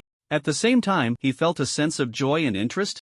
Jiang Chen's scalp tingled a bit. He first put the item away and continued to look at the other rewards. You have received Strength Pill 1. Strength Pill description, as the name suggests. After consumption, you can gain a 5-point strength boost, a 5-point strength boost. Wow! Just as Jiang Chen's eyes lit up, he saw the following description. But after consumption, you might become a little bit smelly. Jiang Chen, a little bit? Why did he find that so hard to believe?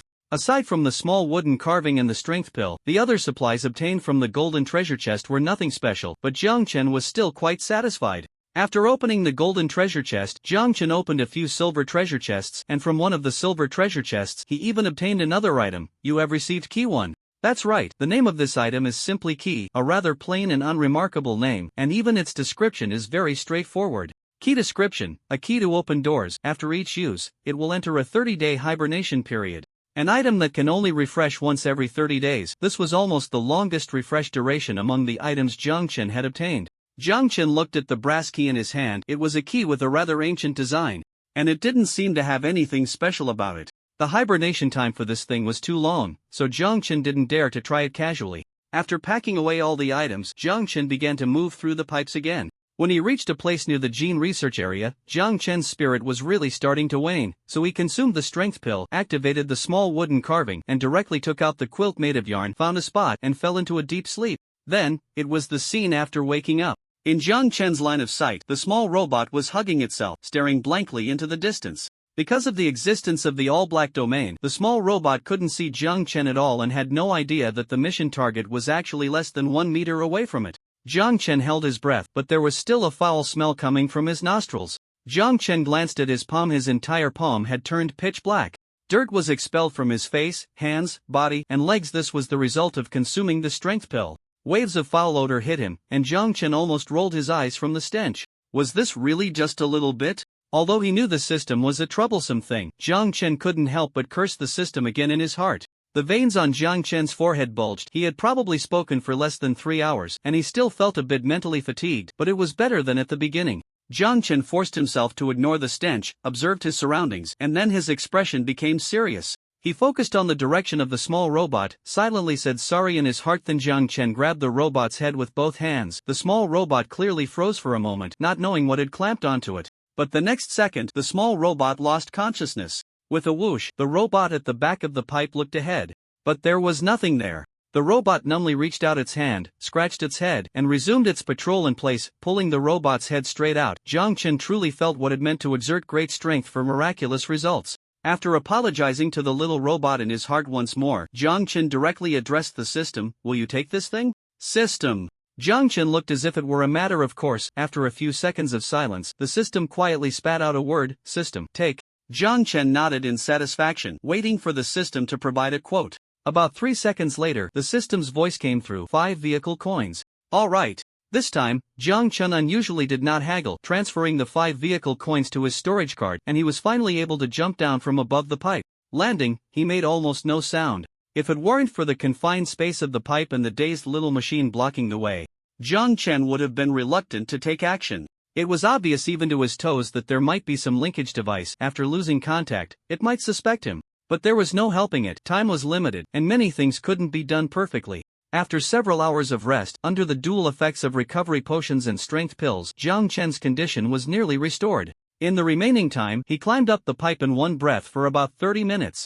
After climbing for a while, his fingers began to feel a bit numb, but fortunately, the distance to the genetic research area on the map was getting closer. After another 20 minutes of climbing, due to the movement, the blanket's coverage was not so good, and 2 layers of ice formed on his eyebrows. Jiang Chen felt like his face was about to freeze off, but fortunately, he had already sensed the change in wind direction.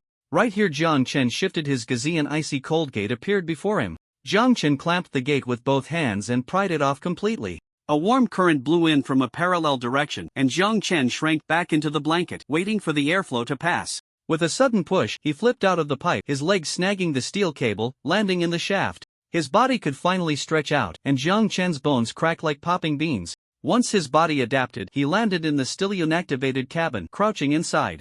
After mentally reviewing the route, he began to patiently wait for the cabin to start. The frost above his eyebrows slowly melted away, and Jiang Chen took out a ham sandwich from his backpack, taking big bites. He opened the main screen, and in the public chat channel, the posts had been updated with quite a bit of new content.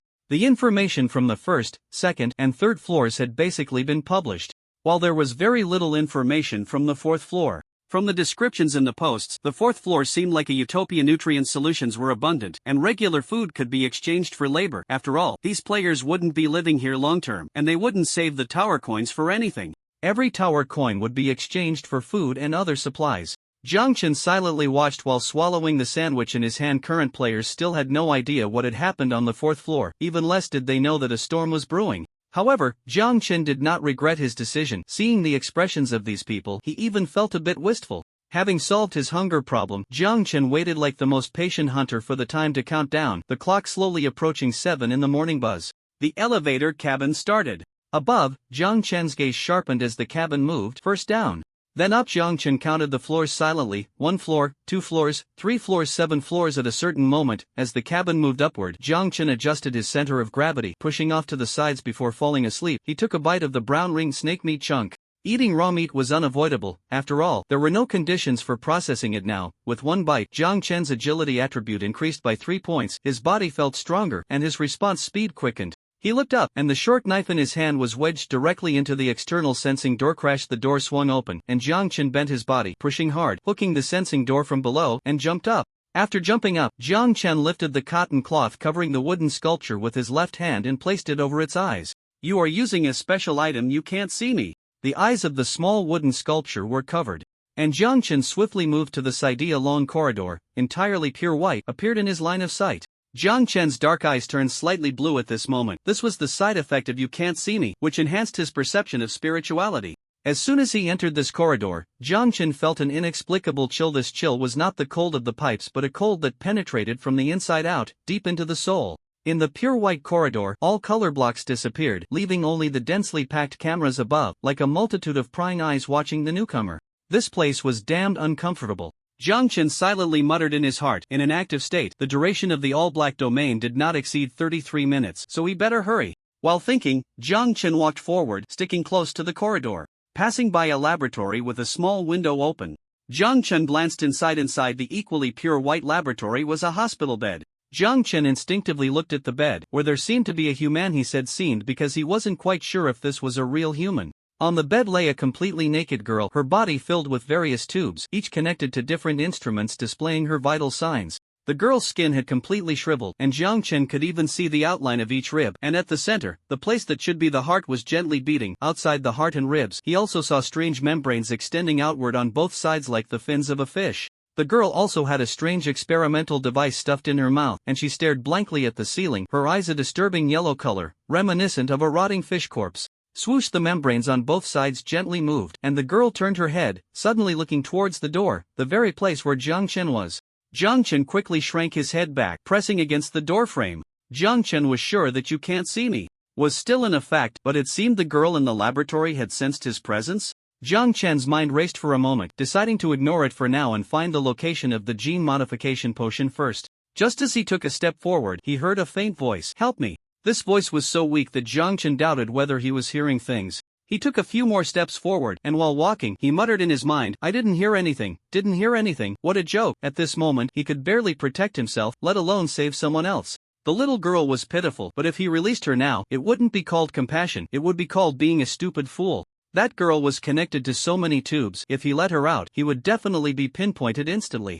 Moreover, thinking of the girl's fish fins, he couldn't even be sure if she posed a threat to him. In such a situation, Jiang Chen dared not take the risk. He walked while covering his ears, but soon, Jiang Chen realized that this voice was not coming from the outside at all, but through his mind. You are using a special item, you can't see me. Your perception of spirituality will be enhanced. Please be careful and listen for sounds you shouldn't hear. The system's prompt sounded, and Jiang Chen felt even more irritable. The overlapping cries for help from the girl disrupted his thoughts. After a few seconds, Jiang Chen's voice emerged, Anvil. Here, brother. Here. Haven't you always wanted to sing for me? Yes, brother. Upon hearing about singing, Anvil's voice suddenly became excited. God knows how envious it was of the energy furnace and the light strip, who could sing loudly every day, while it was bound to Jiang Chen's soul and always had to keep quiet. Sensing the joy in Anvil's voice, Jiang Chen shivered. But at this moment, he couldn't care less. Jiang Chen steeled himself and said word by word, I am ready, now. Anvil was a bit taken aback. Really? Now? At this dangerous time? In Jiang Chen's ears, the girl's cries for help sounded again, this time more urgent. Help me, help me. Jiang Chen gritted his teeth and responded. The next second, a loud voice like a broken lute echoed in his consciousness. Find some free time, find some time to take the withering home to visit. Bring the pig's head and the repair dog to accompany the villagers to visit home often. Jiang Chen? Which home are you talking about? As Anvil's voice rang out, another voice in his consciousness suddenly choked. Help, just for a reunion. Help. Visit home often. Visit me often. Every time the girl's voice just sounded, Anvil's voice followed, becoming louder, more passionate, and more invested. Her cries for help intertwined with the accompaniment. In the end, the girl fell completely silent. Effective. Jiang Chen felt a surge of joy and didn't care about anything else, directly charging forward with his head down. In the few laboratories ahead, it seemed that there were such test subjects lying around. Besides the girl, Jiang Chen also saw a little boy, a middle-aged man, a woman, an old man, and a dog. They all exhibited some characteristics of fish corpses to varying degrees. These people had originally wanted to call for help, but after hearing Anvil's fully hip-it-up singing, they all strangely fell silent. They felt that Jiang Chen must have been more severely contaminated. Well, let's leave it at that. They seemed to have it harder. Jiang Chen ran through the laboratories, and just as he was about to turn around, he suddenly slammed against the wall. A laboratory staff member in a white coat nearly brushed past the tip of Jiang Chen's nose.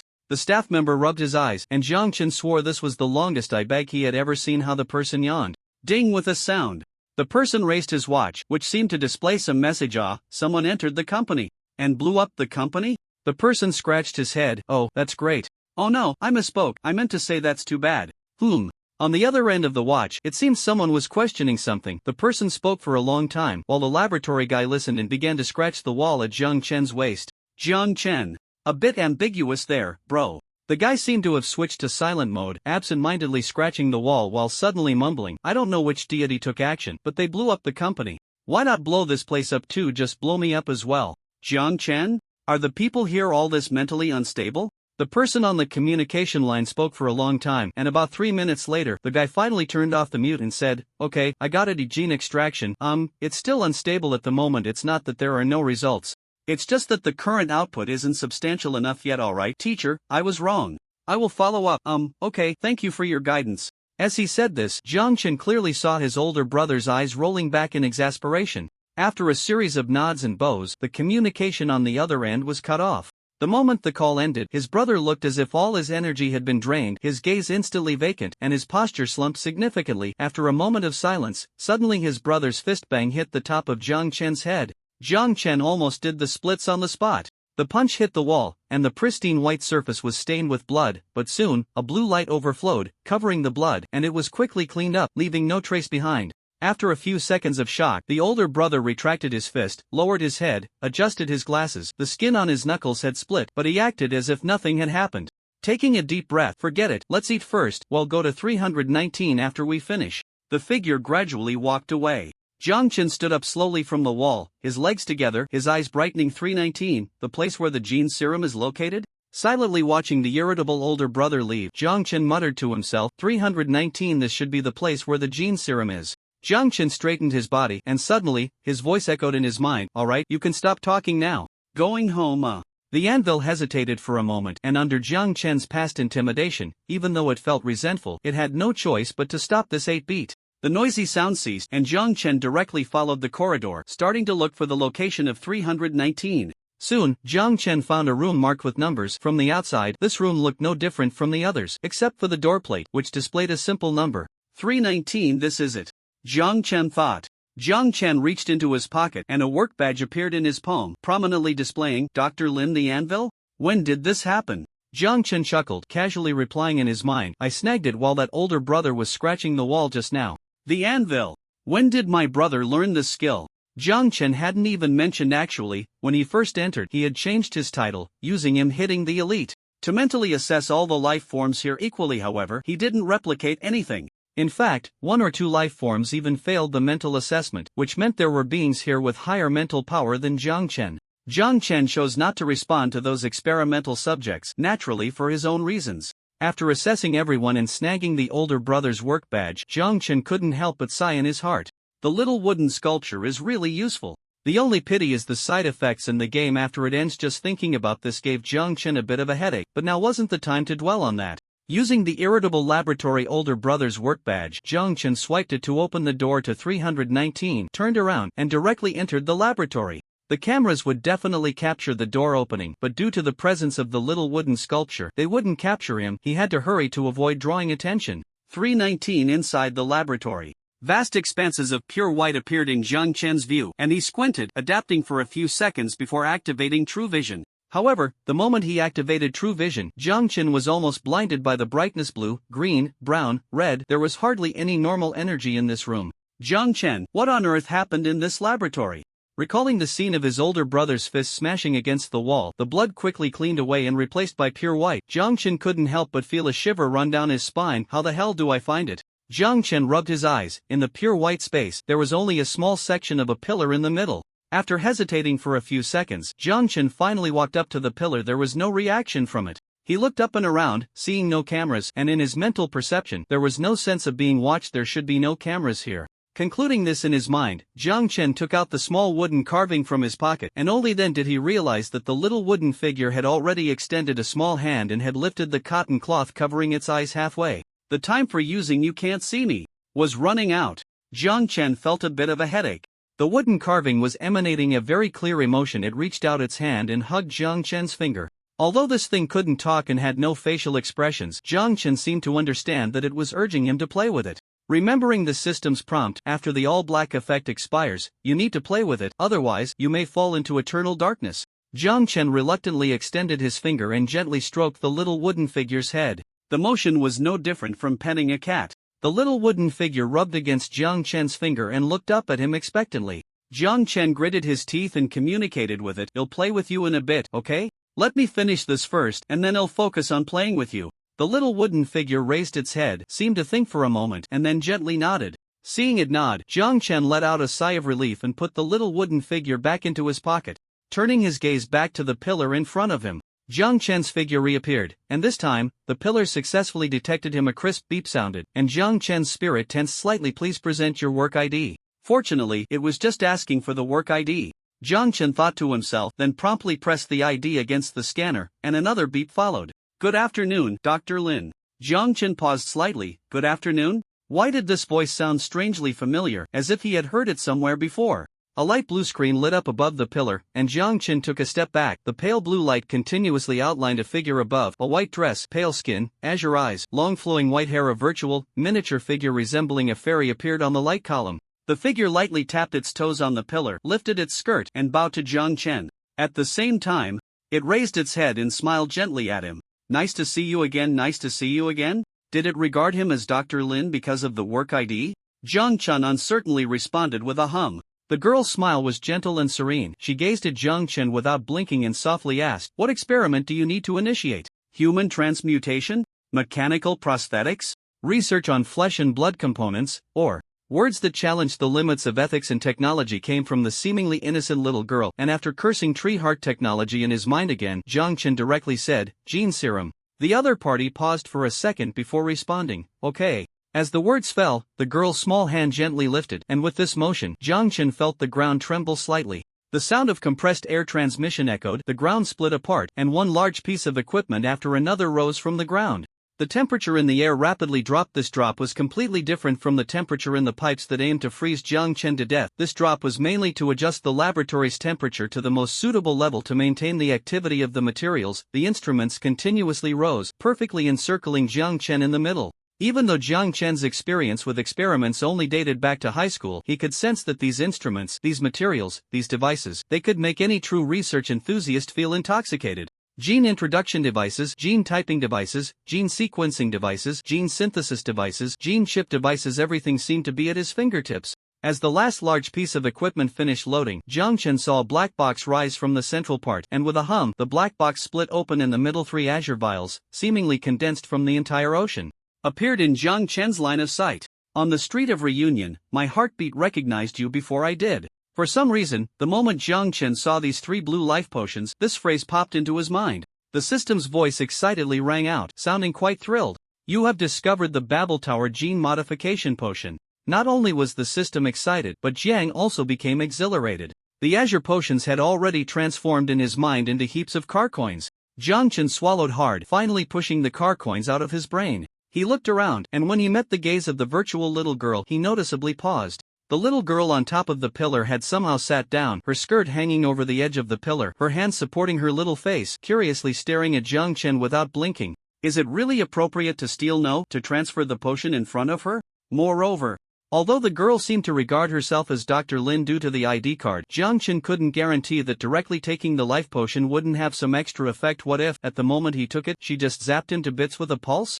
Jiang Chen's considerations were not without reason. In fact, besides numerous experimental instruments, 319 was also filled with various triggering weapons. Noticing Jiang Chen's gaze, the girl blinked, and her gentle voice rang out again. Do you need any further assistance? Jiang Chen hesitated for a few seconds, burying the heart of the bay in his palm. At the same time, the wilderness which gloves on his hand began to warm slightly. The wilderness which gloves had the skill of teleportation, ensuring that Jiang Chen could escape at the first sign of danger. Jiang Chen cleared his throat, trying to keep his voice calm.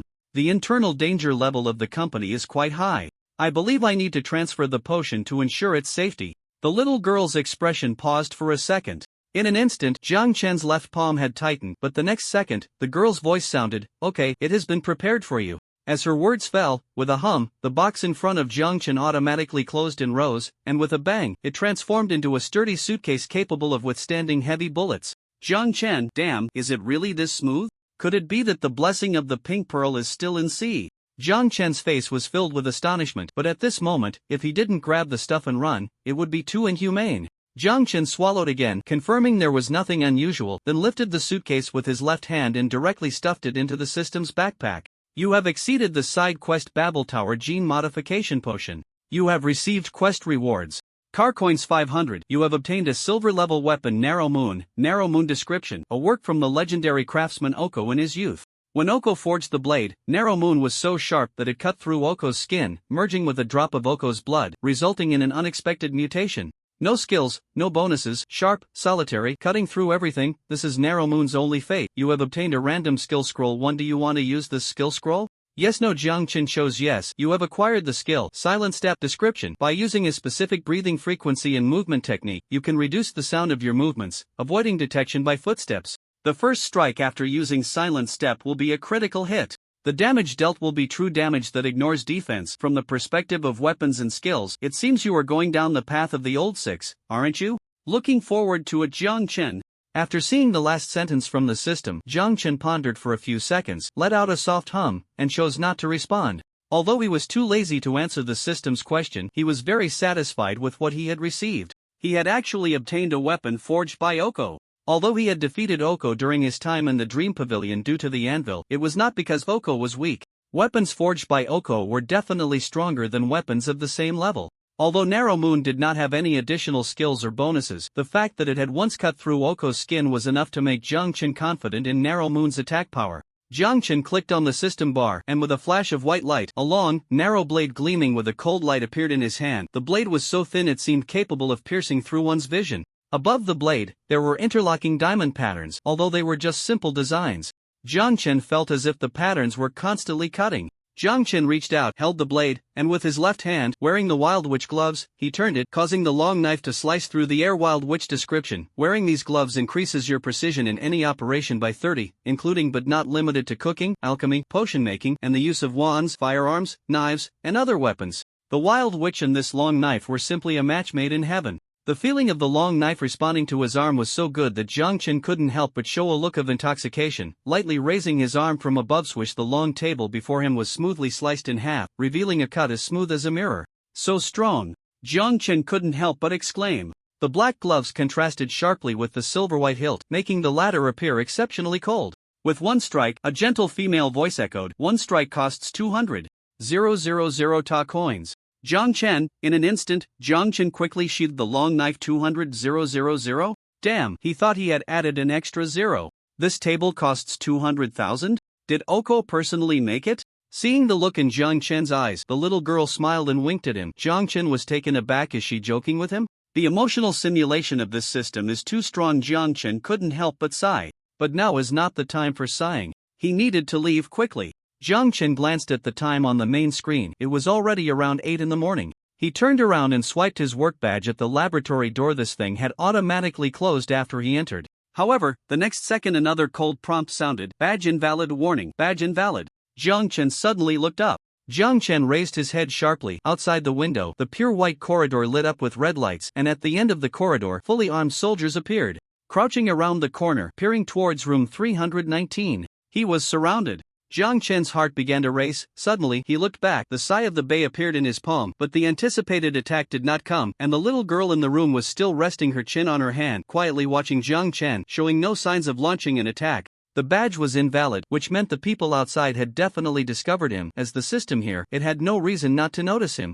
Jiang Chen felt a bit of a tingle on his scalp. Could it be that he was caught like a turtle in a jar? But seeing the girl's expression, he felt it was unlikely. What was the girl expressing? How could an intelligent AI have emotions? Jiang Chen took a step back, just as he was about to break the door open with force, when suddenly, the girl's voice rang out. Are you leaving? The girl's abrupt voice made Jiang Chen unsure if she was even talking to him. Jiang Chen remained silent. And the girl continued to herself. The route for transfer has been blocked. This won't do. As her words fell, a tremendous explosion echoed, causing Jiang Chen's ears to buzz. A massive blue pulse of energy lit up the room, and Jiang Chen instinctively crouched down as the blue pulse crashed directly into the laboratory door, bursting it open with a loud bang. Jiang Chen was stunned. The girl's body floated upwards, her pure white dress moving as if by an unseen wind. She looked at Jiang Chen, as if talking to herself, then suddenly said, Do you know? In your consciousness, I saw the real sky. That is the place you want to go, right? The disjointed words struck Jiang Chen, and he finally recalled where the familiarity of this voice came from. The female voice in the teleportation channel. She recognized him from the very beginning? The massive energy pulse broke through the door, and in the corridor, the blue light gradually brightened, suppressing the red glow. On the girl's face, blue symbols appeared, and she suddenly extended her hand, pointing at Jiang Chen. In the next second, Jiang Chen felt something in his pocket start to heat up. It was the game coins in his pocket. The girl was pointing directly at the pocket. Jiang Chen sensed something and quickly took out the game coins, 9 golden coins appearing in his palm. The girl's eyes lit up, as if they were stars. These the powerful, beautiful, non-living energies. As her words fell, the 9 game coins flew above her, a light blue energy continuously covering them, white mist surging from the coins, merging with the blue energy. At that moment, Jiang Chen clearly heard the system click its tongue. TSK, why are you still stealing someone else's energy? Stealing energy? Stealing the system's energy? The girl's body rose. She looked at Jiang Chen, a smile spreading across her face. I have prepared the transfer machine for you on the first floor. Now, please leave it to fate. As her words fell, a red beam shot out, yet every bullet, every laser beam, was blocked by the same bullets, the blue beams. Under the immense energy impact, the entire corridor was almost flattened. Boom! Amidst the massive explosion's aftermath, dust swirled, and Jiang Chen's veins throbbed. Things were changing too quickly through the smoke. Jiang Chen lifted his leg and charged forward. First floor, transfer machine. In the aftermath of the explosion, the outside Special Forces soldiers could barely stand. Only one, a soldier clad in black exoskeleton. That person steadied himself amidst the dust, his steps steady, and as he looked towards Jiang Chen, the mechanisms on his body operated at full capacity, and in the next second, his black figure rushed towards Jiang Chen like a train. However, Jiang Chen's figure also vanished. Silent step. Jiang Chen instantly activated his skill. In the black targeting scope, the young man wearing a mask and black combat gear disappeared in an instant. The soldier under the black exoskeleton narrowed his eye. She was even faster than his own speed. Just as this thought crossed his mind, the soldier in the black exoskeleton suddenly sank his shoulder, raising the mechanical blade in his right hand. Cold white light flashed through the entire mechanical arm was severed. The cut was smooth, with no jagged edges. Under the black mask, the soldier's expression was one of utter shock. The strike was instantaneous. In the next second, a blue vortex erupted from the center, directly hitting his body. Bang! The soldier with the black exoskeleton flew backward, crashing into a pile that could almost buy half a small 4-story building of precision instruments. Without hesitation, Jiang Chen followed the girl's instructions and entered the elevator. The elevator doors closed, isolating everyone's gaze, while layers of energy barriers outside could not stop its ascent. The attackers successfully escaped again. Amidst the smoke and dust, the soldier with the exoskeleton pried his body off the wall. Thunder Z raised his muscular arm, now covered in dust and blood, which had been severed at the mechanical joint, using it to pry off the left mechanical arm, and then, his legs. Coming down from the wall, with a hum, the mask opened, revealing a calm and resolute face. Although there wasn't much expression on this face, the slightly constricted pupils still revealed his shock. The NPC in the instance world had become this powerful? Thunder couldn't help but sigh as he watched Jiang Chen disappear. He was confident in his own combat abilities. This was not arrogance, but a soldier's recognition of his own strength. However, he never expected to encounter such a master of blades in the instance. Seeing the severed mechanical arm, Thunder couldn't help but sigh again. He actually didn't understand how this NPC had survived last night, but that didn't hinder his respect for the strong. Alas! It's a pity that the exoskeleton was damaged. This was a product of Tree Heart technology, and due to the mission's requirements, he couldn't detach from it for now. If only he could fight without the exoskeleton, it would be great to have a fair fight. After all, once out of the instance, such opportunities would be gone. A clear sense of regret and sigh appeared on Thunder Z's expressionless face. Amidst the smoke and dust, other members of the special operations team approached, one of whom pulled Thunder up and patted his shoulder. "You okay?" Thunder Z nodded. "Captain, don't think too much. Anyone who can blow up Tree Heart technology alone has already surpassed the normal range. Although, Captain, you're not exactly normal. Very powerful. But stopping a madman from blowing up the company is still too difficult. That guy is really ruthless. From last night until now, I haven't even seen his face clearly." Thunder Z didn't respond, only reminding himself again that there are always stronger people out there, and he needed to become even stronger. If Jiang Chen knew that the soldier was Thunder Z and what Thunder was thinking, he would probably just say, "Don't come over here." A clone cat entered the elevator, and a blue energy barrier lit up, surrounding the elevator in layers, isolating the outside noise. Just as Jiang Chen let out a sigh of relief, he immediately switched the narrow moon to his right hand and, with a snap, reattached the unnaturally protruding forearm bone. With a painful roar, Jiang Chen felt that his entire left hand and arm had gone completely numb. That last strike, which seemed like Jiang Chen had effortlessly severed the mechanical arm, had actually caused significant damage to his own arm. Besides the bones, Jiang Chen took off the Wild Witch's gloves and looked at his palm. The area where he held the knife was turning red, and there was a gruesome crack at the base of his thumb. Is that really a person on the other side? Jiang Chen couldn't help but wonder.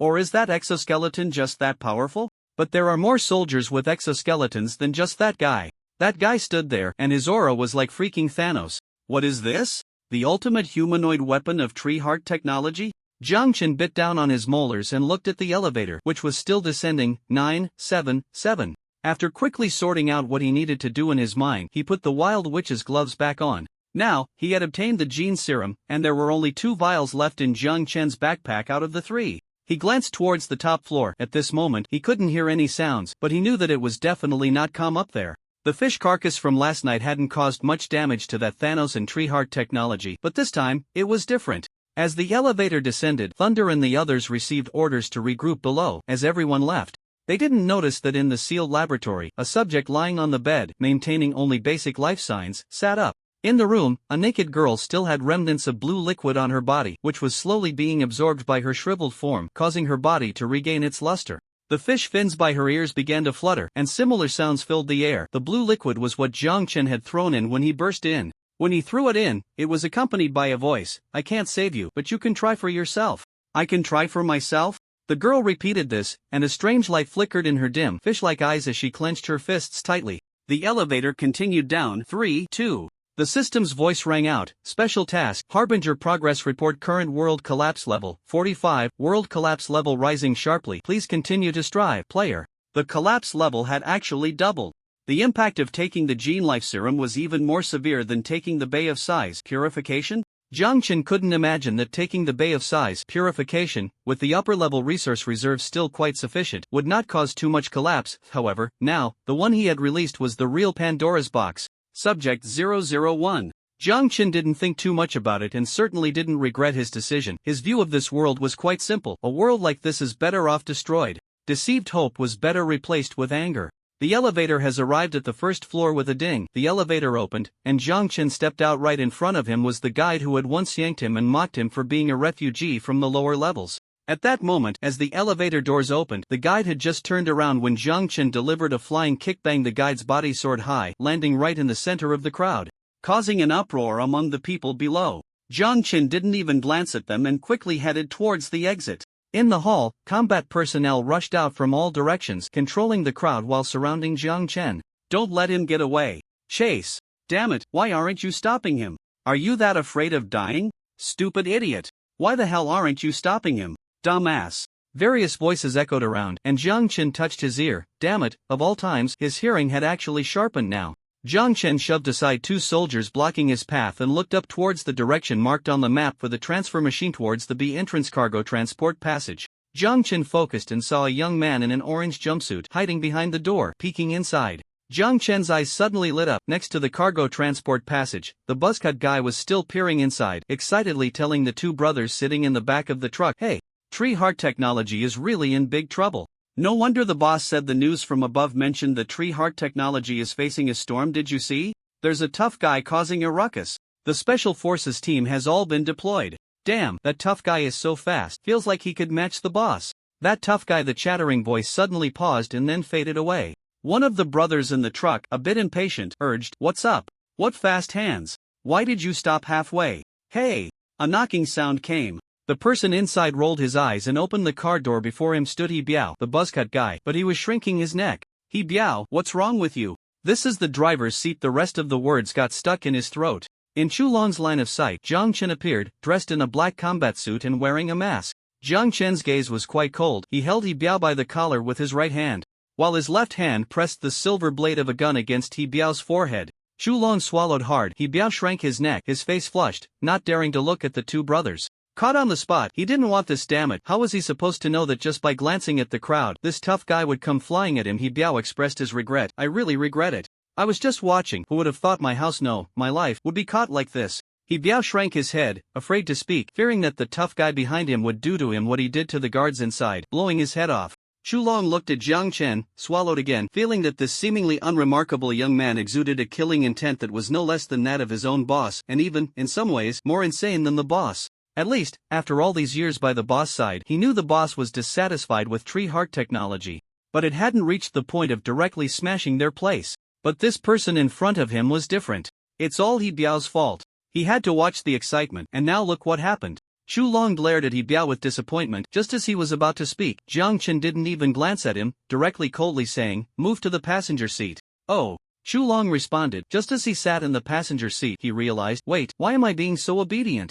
Jiang Chen ignored Chulong's confusion, pulling He Biao's collar, and stepped directly into the driver's seat, shoving He Biao into the seat. He Biao felt a bit dizzy from the impact, and the next second, the dark muzzle was aimed at him again. Jiang Chen said, "Drive, head towards Yuntai." He Biao pointed at himself. "Me?" Jiang Chen affirmed with a sound, instantly stepping on the hand of Chu Hu, who was trying to make a move. "Ah!" The sharp pain made Chu Hu break out in cold sweat, and Jiang Chen succinctly warned, "If you move again, that hand will be useless." Chu Hu, the three people in the car completely settled down. A sense of fear bordering on panic erupted in their hearts. This tough guy in front of them. It was as if he could read their minds. It felt like every one of their actions could be predicted in advance. Jiang Chen held the gun with his left hand to control He Biao, while the silver long knife in his right hand circled around, constricting the throats of Chulong and Chu Hu. In the distance, soldiers had already chased out, and above in the sky, there were dense, black drones, like a swarm of bees, surrounding the truck. Enemies were everywhere. This scene was like something out of an American blockbuster. However, only those involved could feel that suffocating sense of oppression. Fortunately, Jiang Chen had experienced many grand scenes, so he kept his composure and patted He Biao's shoulder with his left hand. "Stop daydreaming. Drive." How does he know? And dazed out of fear, He Biao didn't dare to ask more and slammed the accelerator down. The truck started moving, and suddenly, a steel plate, which had exploded at some unknown time, shot towards them. Biao's pupils constricted, and he pressed the accelerator and turned the steering wheel to the max. The entire truck spun around, a harsh screeching sound filled the air, and all 4 people inside were thrown to the right side. Jiang Chen was slightly better off, gripping the overhead handle with his right hand to control his body. Bang bang bang bang, a series of gunshots rang out. Just as the front of the truck turned, the rear compartment was already riddled with holes from the drones above. In other words, if Biao hadn't reacted quickly, the windshield of the truck would have been completely shattered by now. Biao was indeed a skilled driver. This was also why Jiang Chen had directly pulled Biao up from the driver's seat.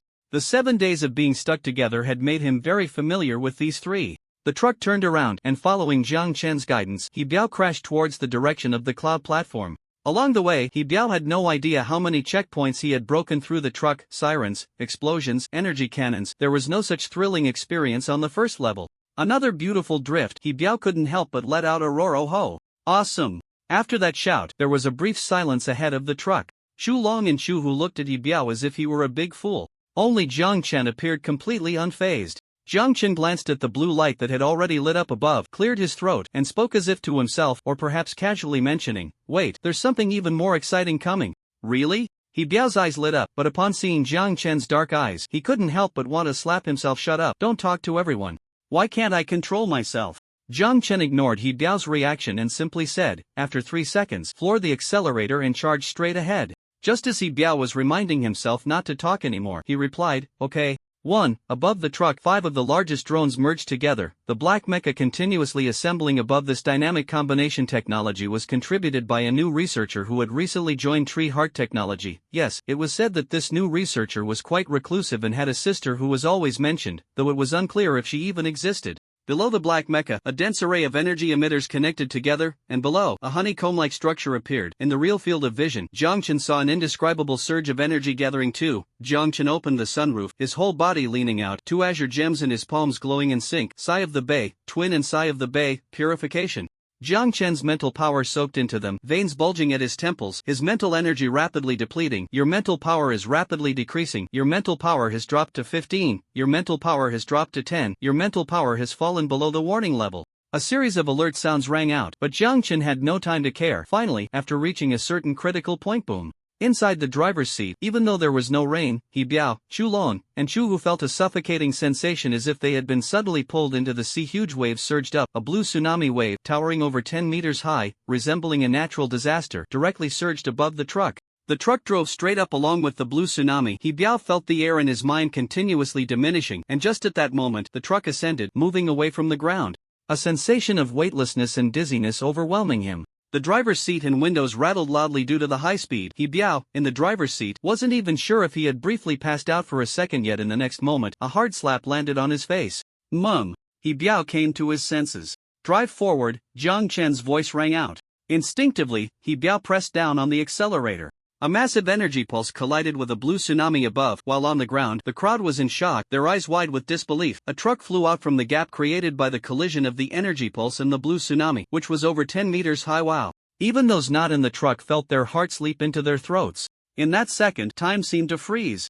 Under the gaze of countless eyes, the truck swerved, crashing into the assembled drones above. The truck began to plummet, and in the sky, people squinted to see someone seemingly standing up from the truck's sunroof. In the air, a sound seemed to emerge. Bang bang bang bang. A series of gunshots rang out. Bullets appeared to hit the connection device of the cloud platform. Losing support, the platform began to fall, and in the second before the truck was about to drop, the front truck's tire landed on the cloud platform's track. Crash truck landed safely, heading towards the cloud platform transfer machine. In the group chat channel, a post by Dekong player, video.mp4 player, image of the collision between the tsunami and energy pulse several meters in the sky.jpg player, photo of the truck that's only half left.jpg player, only a small part of the truck's sunroof is visible, facing the massive cloud platform's takeoff and landing track.jpg. As soon as the video and photos were uploaded, the players below erupted in excitement. Player, I'm amazed. Player, I'm amazed. Player, I'm amazed. Player, I'm amazed.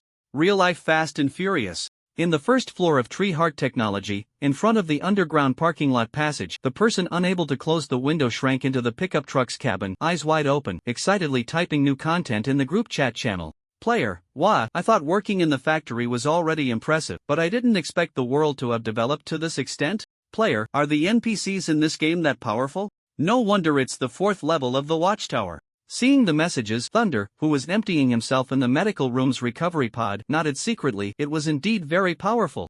Player, Ditsong Brosies, can the perspective get any closer? So thrilling. I want to see, love to see more. Player, just call him Ditsong. Player, I want to, but with Ditsong's strength, he probably wouldn't even get close before being turned into a sip by the drones above, not to mention that strange blue energy. That thing is like something out of Doctor Strange. I wouldn't dare go near it. Going near is a death wish while sending messages, the person unable to close the window side inwardly. Truly a world of extremely high danger is warned by the big boss. Good thing they listened. Honestly, working in the factory tightening screws. Otherwise, their life would be in jeopardy. Such a situation was completely beyond what these small karamais, could handle. In the view of the person unable to close the window, at this stage, perhaps only the big boss and a few top players could participate in such scenes. By the way, I wonder where the big boss is now. The big boss unlocked the exploration area so quickly, he must have reached the 4th level, right? I wonder if the big boss has had any encounters with the NPCs in this world. The window that one close squinted at the truck flying in the sky before landing. The person who popped out of the sunroof seemed to have returned to the vehicle. And the massive cloud platform slid downwards as the truck sped away. Although I couldn't see the person's face from above, just from their silhouette, they looked terrifyingly strong. I can't help but wonder, if the little French fry big boss were to fight this NPC, who would be stronger? Just as this thought crossed my mind, the window that one closed gave itself a hard slap. Ah, spit. The window spat, shaking its head, being a sycophant. No, I mean, the big boss' most important assistant, self-proclaimed, and a friend much closer than the average player. How could I think like that? Not to mention the question of who is stronger. The window that won't close firmly believes that the big boss is absolutely invincible, just needing some time to develop. After all, they have just entered this game, let alone facing off against a madman who directly challenges a faction.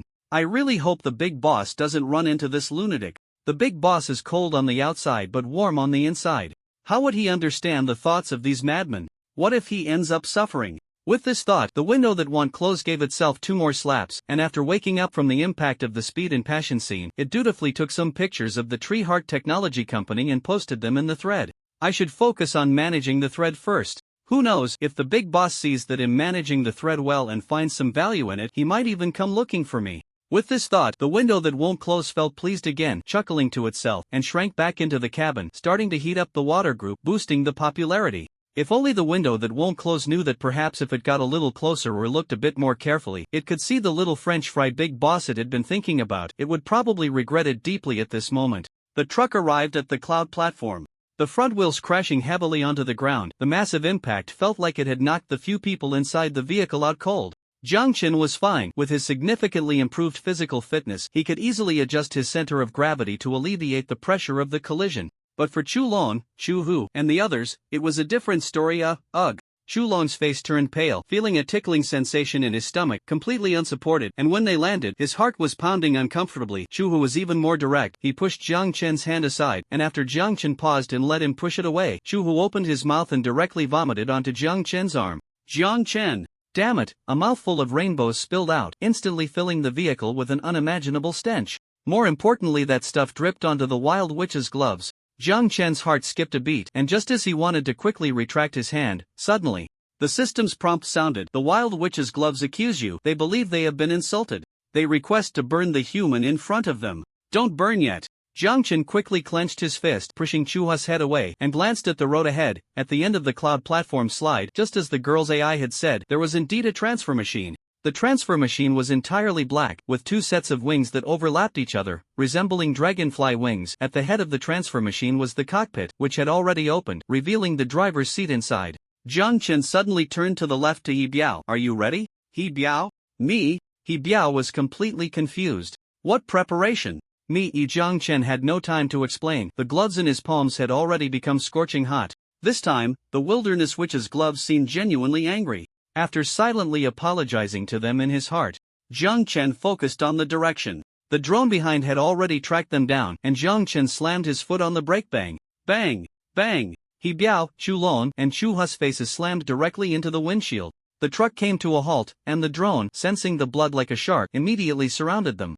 Jiang Chen first opened the right door of the truck, the searing energy gathering in his palm. Boom! In less than a second, a massive flame resembling a rose erupted from Jiang Chen's palm, striking the low-flying drone Hedon. Instantly, the drone exploded in midair, the areas in contact with the flames turning to charcoal, the acrid smell of burning wafting through the air, blowing Jiang Chen's hair back. The proximity was too close. Jiang Chen felt his face heating up as well. If that thing had been aimed directly at Chu Hu just now, the latter would probably have been reduced to nothing.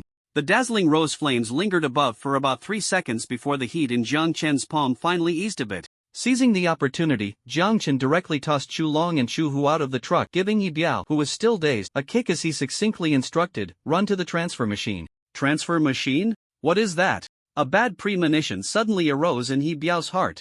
But he instinctively moved. There was no choice. If he didn't run with the tough guy, he might die under the drone's bullets in the next second. Who could tell him why? Why did this tough guy want to leave with them? Yi Biao opened the door, hands protecting his head, and began to run towards the only transfer machine on the platform in an extremely awkward posture.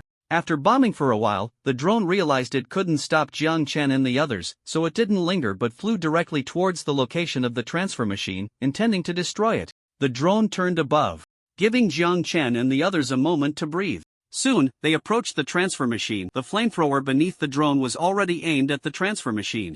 However, just as the flames began to emerge, a massive energy pulse had already locked onto them. It was an intelligent agent. Jiang Chen's mind raced, and out of the corner of his eye, he indeed saw a familiar figure above the platform, coalescing into the form of a little girl, her virtual skirt seemingly fluttering in the wind. Jiang Chen couldn't tell if it was his illusion, but he felt the little girl's form had become much more ethereal, and on her light blue face, red characters occasionally appeared. This was the upper level reclaiming her control. The girl pursed her lips and looked in Jiang Chen's direction. Jiang Chen averted his gaze and directly shoved Chu Long and Chu Hu into the transfer machine. Turning back, he also pulled up the still cowering Yi Biao. Yi Biao, huh? Hey! Don't choke Moo.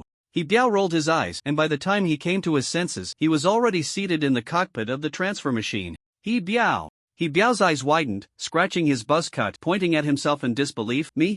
I'm going to operate the transfer machine. Jiang Chen looked at him as if it were a matter of course, the dark muzzle of the gun aimed directly at Yi Biao. Yi Biao swallowed hard, his expression betrayed no way he really couldn't do it. Damn it, although he knew that someone capable of robbing tree heart technology must have a few screws loose, no one had ever told him it could be this abnormal. Jiang Chen's expression made Yi Biao's heart race. After a moment of internal struggle, Yi Biao finally trembled as he reached for the control panel. After a few seconds of looking, Yi Biao tentatively pressed a red button. A mechanical voice suddenly blared. "You are initiating the self-destruct program. Countdown, 10, 9." Yi Biao. Jiang Chen. Chu Long, Chu Hu. Hey, wait. Don't start it. Don't start it. Yi Biao's cold sweat immediately began to flow. At that moment, he wished he could pry that button out. Jiang Chen clicked his tongue and directly smashed his fist down on the button.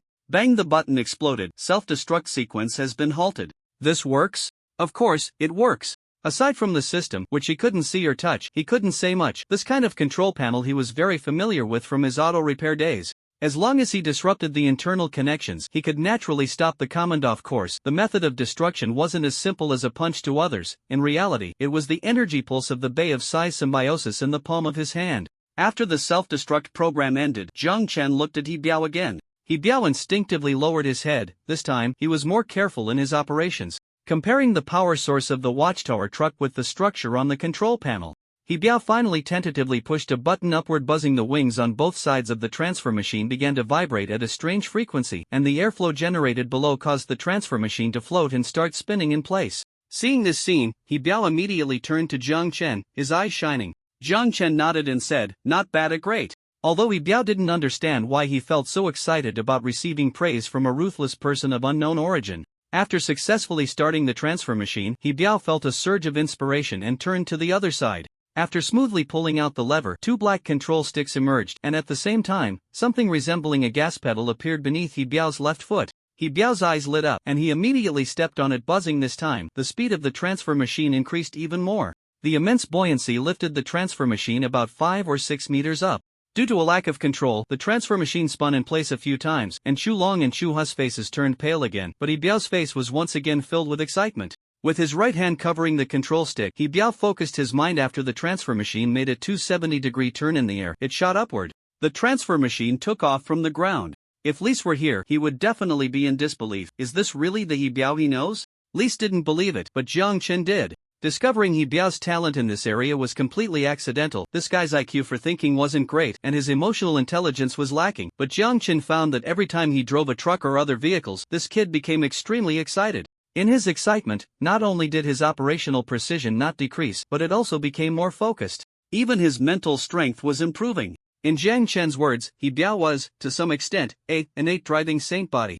Unfortunately, this kid was just an NPC in the instance, otherwise he would definitely be a big shot in the main game. Who knows, he might awaken some incredible talent. The transfer machine flew into the sky, almost gliding gracefully between various aircraft. To catch the transfer machine, many aircraft collided with each other due to overspeed. Above in the sky, sparks flew, flames and smoke billowed, dazzling like fireworks. Soon the transfer machine passed through the A, B, C corridor buildings of Tree Heart Technology, heading straight for the teleportation passage on the 4th floor.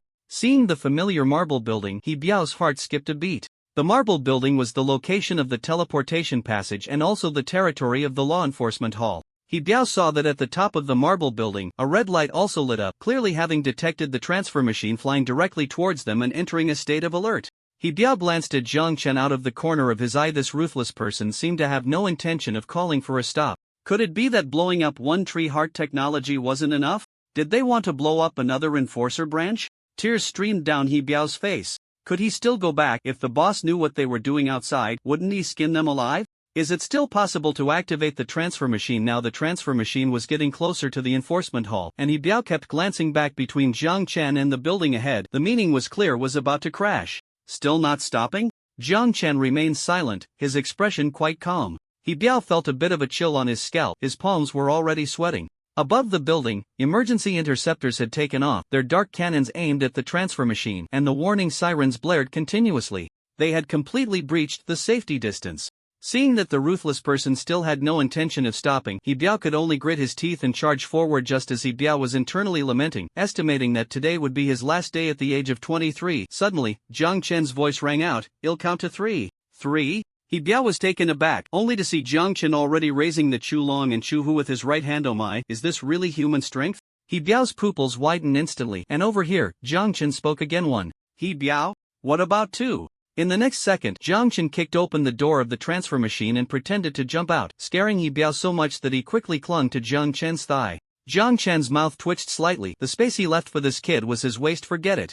Jiang Chen raised his palm, and a black metallic cylindrical object appeared in his hand, something he had pulled from the golden treasure chest. Although this thing didn't have the prestige of the narrow moon, it was quite practical. Common item, powerful grappling hook. Description: system produced. The hook is here, even if you lose it, you won't lose yourself. Although this description seemed a bit annoying, in the current scenario, it provided a considerable sense of security. Everyone in the transfer machine had left their seats, gravity shifted, and the entire machine began to hover above, its massive wings sliding toward the edge of the building, making onlookers' hearts race. After confirming the position, Jiang Chen directly banged grappling hook launched Kong, the black hook connected to the edge of the building, giving He Biao and the others no time to prepare. Jiang Chen leaped down. He Biao Chu Hu Chu Long. Ah! A scream erupted, nearly shattering Jiang Chen's eardrum. In midair, Jiang Chen couldn't give He Biao a slap, so he had to endure it. Gritting his teeth, Jiang Chen's incredible core strength came into play at that moment, swinging the grappling hook a few times.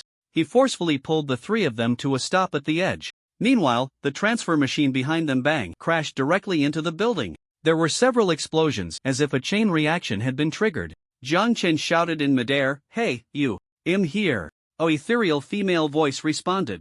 An intelligent entity in a white dress appeared above the transfer machine, 9 game coins flipping in the virtual blue light. Jiang Chen paused and threw down a straightforward 7 words. "As you wish, blow it up." "Okay." The girl's lips curled up, looking exceptionally innocent. Inside the transfer machine, the self-destruct mechanism that Jiang Chen interrupted activated. The place where the transfer machine embedded into the building was precisely where the teleportation passage was located. 3 seconds later, a massive explosion erupted. Debris and building materials were all sent flying into the sky, and more importantly, those 9 coins fell straight into the teleportation passage. The girl waved her small hand. A vertical row of blue energy pulses swept across, directly detonating the interception devices around the teleportation passage. The people inside scrambled out, and amidst the gunfire, the heart-pounding sounds of bang bang bang echoed, like the sound of some heavy door being opened. Teleportation passage, level 4, now open to teleportation channel, level 3, now open to teleportation channel, level 2, now open. And just like that, the channels spanning 9 levels were all opened.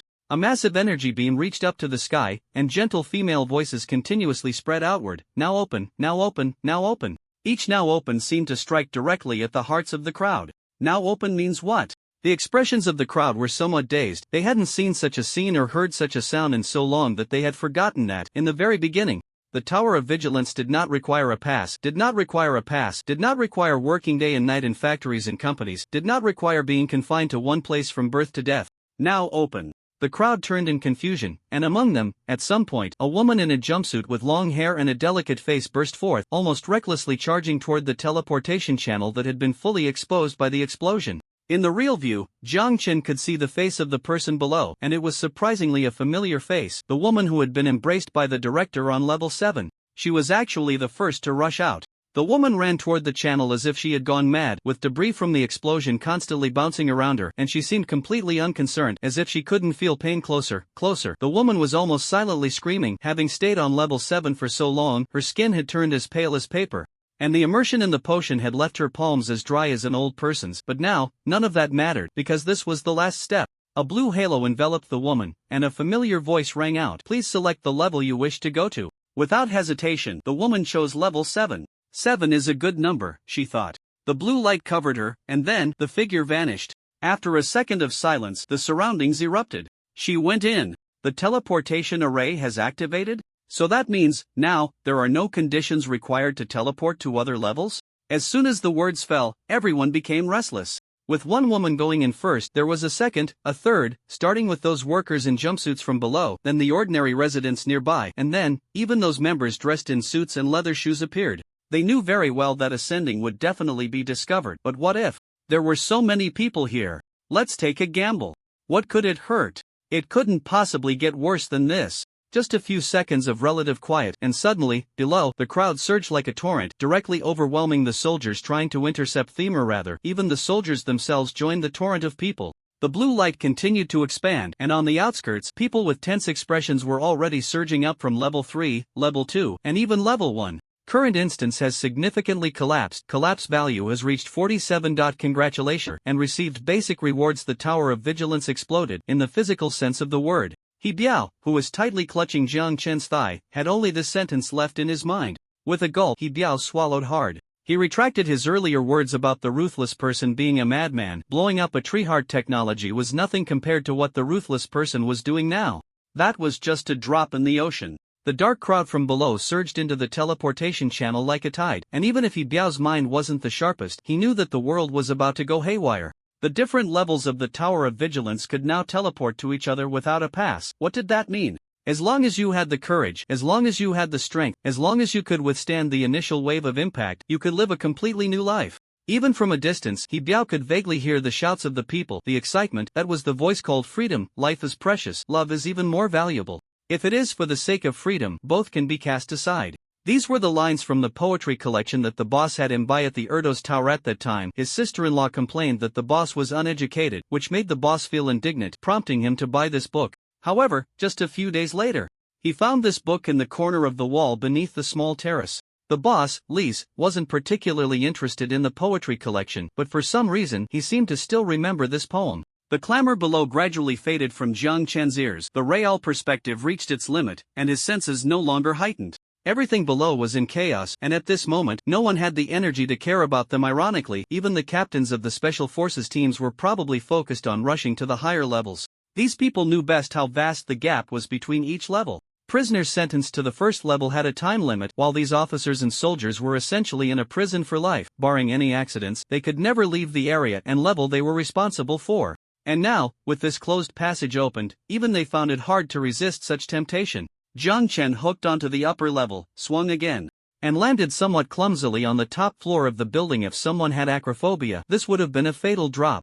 Jiang Chen steadied himself, and He Biao and the others clearly hadn't come to their senses yet, their eyes and hearts fixated on the open passage, lost in thought. Jiang Chen wasn't a local of the watchtower, so he couldn't empathize with the feelings of the three at this moment. After glancing at them, Jiang Chen cleared his throat. The three turned around as if waking from a dream, looking at Jiang Chen with guarded expressions, fearing that he might make some crazy move again. But Jiang Chen wasn't really a madman. Jiang Chen looked calmly at the three and said, "You can leave." "Leave?" He Biao instinctively replied. Jiang Chen nodded. He wouldn't stay with these three any longer to avoid dragging them down. As for their safety, Jiang Chen felt that there were many pressing matters to worry about on the upper levels of the watchtower, so it shouldn't be their turn for now, and these three were not ordinary people. The Wanderers were at least a significant force. After nodding, Jiang Chen turned around, preparing to head to the teleportation passage. Staying here any longer would be foolish. Seeing Jiang Chen turn, Biao felt an inexplicable sensation in his heart, and just as he was about to speak, suddenly, Jiang Chen spoke first. By the way, as a reward for the ride, Jiang Chen tossed over the smoked pork belly and grilled chicken wings in his hand. These were the three guys' favorite foods. Consider it a gift. Biao and the others instinctively caught it, the inexplicable feeling in their hearts growing stronger, but when they looked up again, the young man in black combat gear and mask had already disappeared. Jiang Chen slept for a long time. So long that he seemed to have lost all sense of time. All he saw in his dreams were vehicle coins, vehicle upgrade fragments, golden item cards, and a big brown bear grinning at him, saying, "Little Jiang, the quality inspector, you're here. You've worked hard. Let me give you a massage." As he spoke, the bear extended its soft paw, the color and texture so inviting that Jiang Chen couldn't resist and took a big bite. Jiang Chen bit down on his back molars, tumbled off the bed with a yelp, and woke up, dazed, holding his head. In the dim little room, the curtains were tightly drawn, and not a single ray of light could be seen, making it impossible to tell whether it was day or night. Although on the first level of the watchtower, it was hard to distinguish between day and night anyway. Yes, the culprit behind blowing up the entire watchtower, Jiang Chen, was unexpectedly transported to the first level of the watchtower at this moment. Surprising everyone, almost everyone believed that either this madman had deeper intentions, wanting to initiate a revolution and would head to the highest level of the watchtower, or he would flee, directly leaving the watchtower for the forbidden zones on the surface. But Jiang Chen did not. It wasn't that Jiang Chen had any prophetic abilities, but rather Jiang Chen had a positioning card. Jiang Chen chose to directly locate the tower merchant, Ordos. Since this guy had the means to obtain a work permit, get an electric vehicle, and handle the power usage credentials, then he must have the ability to conceal his whereabouts and evade capture. Jiang Chen prided himself on not being particularly clever, but he had a bit of confidence in his reverse reasoning skills. Thus, while the old man Ordos was locked away in his secret residence, cautiously and fearfully watching the blurry figure of Jiang Chen being reported on the special display screen, Jiang Chen appeared. The king descends from the heavens, fierce and glaring. As Jiang Chen's figure slowly emerged, the old Ordos clicked his tongue. Has this reporting device upgraded its virtual character section? This herald Ordos lifted Jiang Chen's bangs with his finger.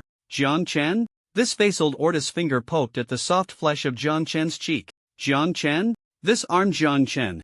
This thigh Jiang Chen. With a shoulder throw, Jiang Chen directly slammed old Ordos into a recliner identical to the one in the store. The noise startled the sleeping husky outside, who lifted its head to look into the room. Thud, a painful sensation shot through Ordos' backside, leaving him dumbfounded. My God! It's real! Jiang Chen looked at the old man with a face full of black lines. Where was old Ordos trying to touch? Seeing Jiang Chen's vivid expression, Ordos couldn't help but rub his eyes again, confirming that the guy in front of him was indeed a real person and not some virtual projection. And then Ordos completely panicked. Talk about a plague god. He had just been praying in his heart that Jiang Chen would fly far away to the surface and never return. Unexpectedly, just as his prayer finished, the person showed up at his house. Moreover, Ordos couldn't help but swallow hard. How on earth did Jiang Chen find this place? They, the tower merchants, moved between different levels, and the saying about cunning rabbits having 3 burrows was not just talk. Even the few leaders of the wanderers in the first level had no idea how Jiang Chen had made it here. One could say, as expected of a lone hunter who could infiltrate tree heart technology and cause a scene, his ability to locate residences was comparable to that of a hyena. Ordos shrank back in the recliner, lowering his head, like an old Indian dove. As if by doing so, Jiang Chen wouldn't see him and wouldn't talk to him. But Ordos was clearly overthinking it. After using the positioning card, a wave of fatigue washed over Jiang Chen, and his various stats dropped quickly. He knew he had to rest soon. So, Ordos. Jiang Chen spoke. Ordos fell silent, not answering at all. Jiang Chen squinted at him, pondered for a few seconds, pinched the bridge of his nose, and casually said, "Carrying all this stuff along the way is really tiring." All this stuff? Ordos' eyelids flickered. Jiang Chen suddenly raised the corner of his mouth and continued, "Machines, potions, experimental manuals, just wondering if there's a way to get these out. Machines, potions, experimental manuals." Ordos' eyes lit up. He knew what Jiang Chen was talking about. The latter had just returned from blowing up tree heart technology. Ordos couldn't help but swallow again, struggling to look at Jiang Chen. Jiang Chen knew the old man was tempted when dealing with Ordos. One couldn't treat him like Biao and the others. The channels of the tower merchant are deep and, at the same time, very concealed.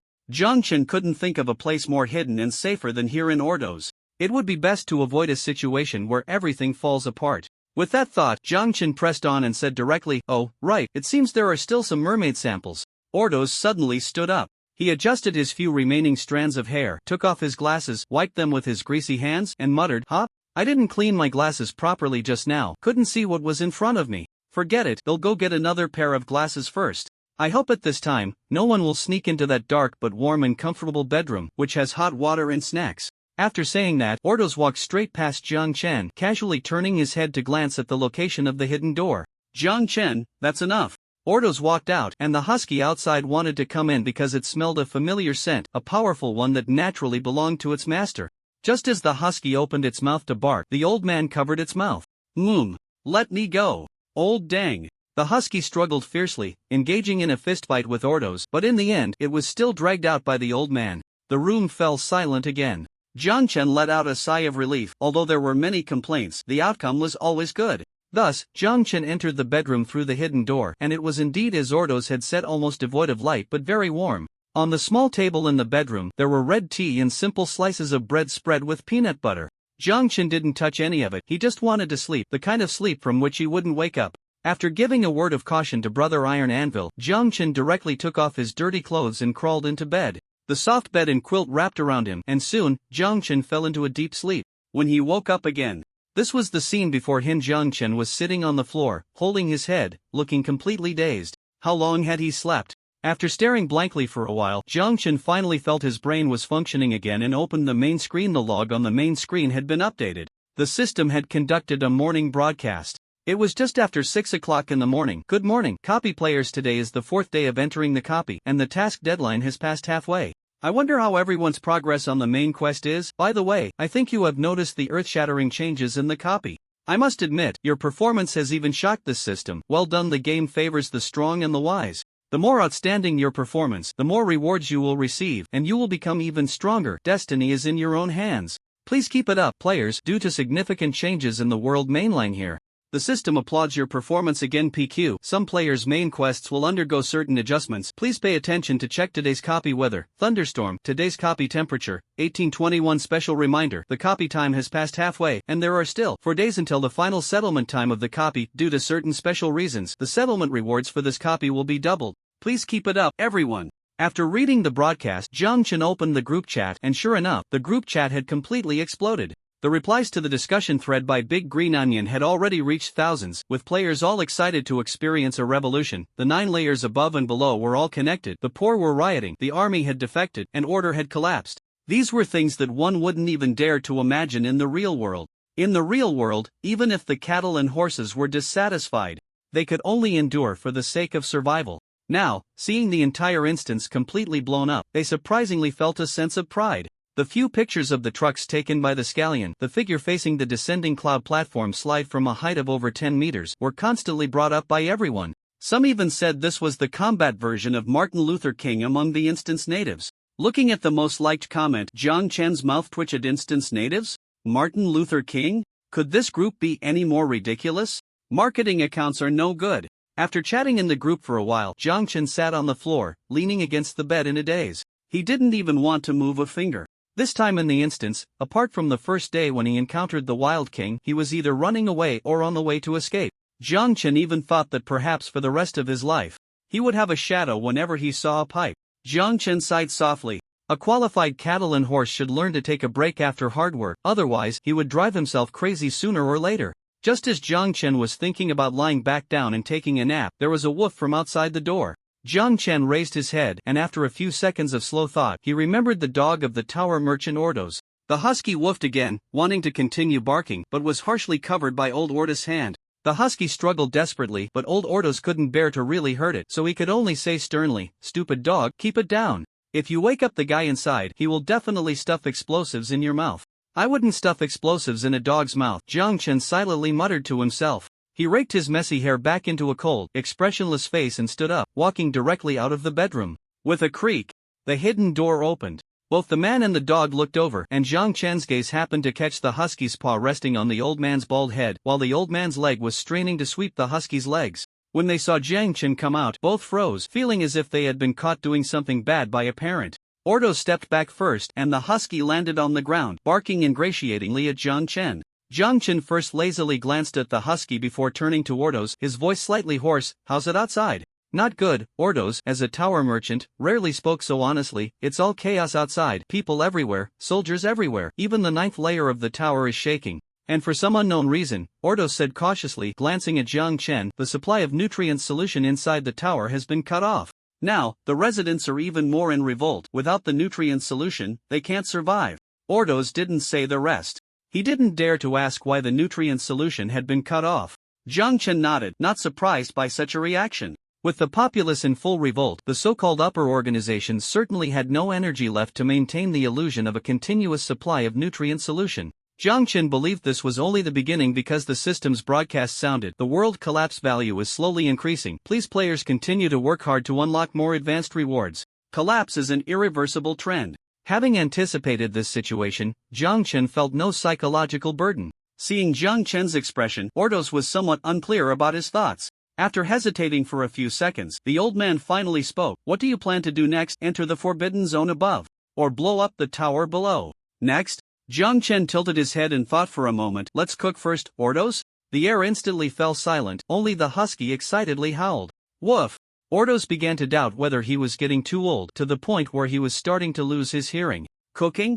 After bombarding the entire world, the next step was actually cooking? Jiang Chen had no time to care about what the old man thought. He hadn't eaten properly in days, either enduring the foul gas in the pipes or eating some instant food. Now, he desperately needed a good meal to soothe his soul. "Where's the kitchen?" Jiang Chen asked. Was he really going to cook? The shock on Ordos' face deepened, but he still pointed towards the door on the right. Jiang Chen nodded and walked straight into the small kitchen.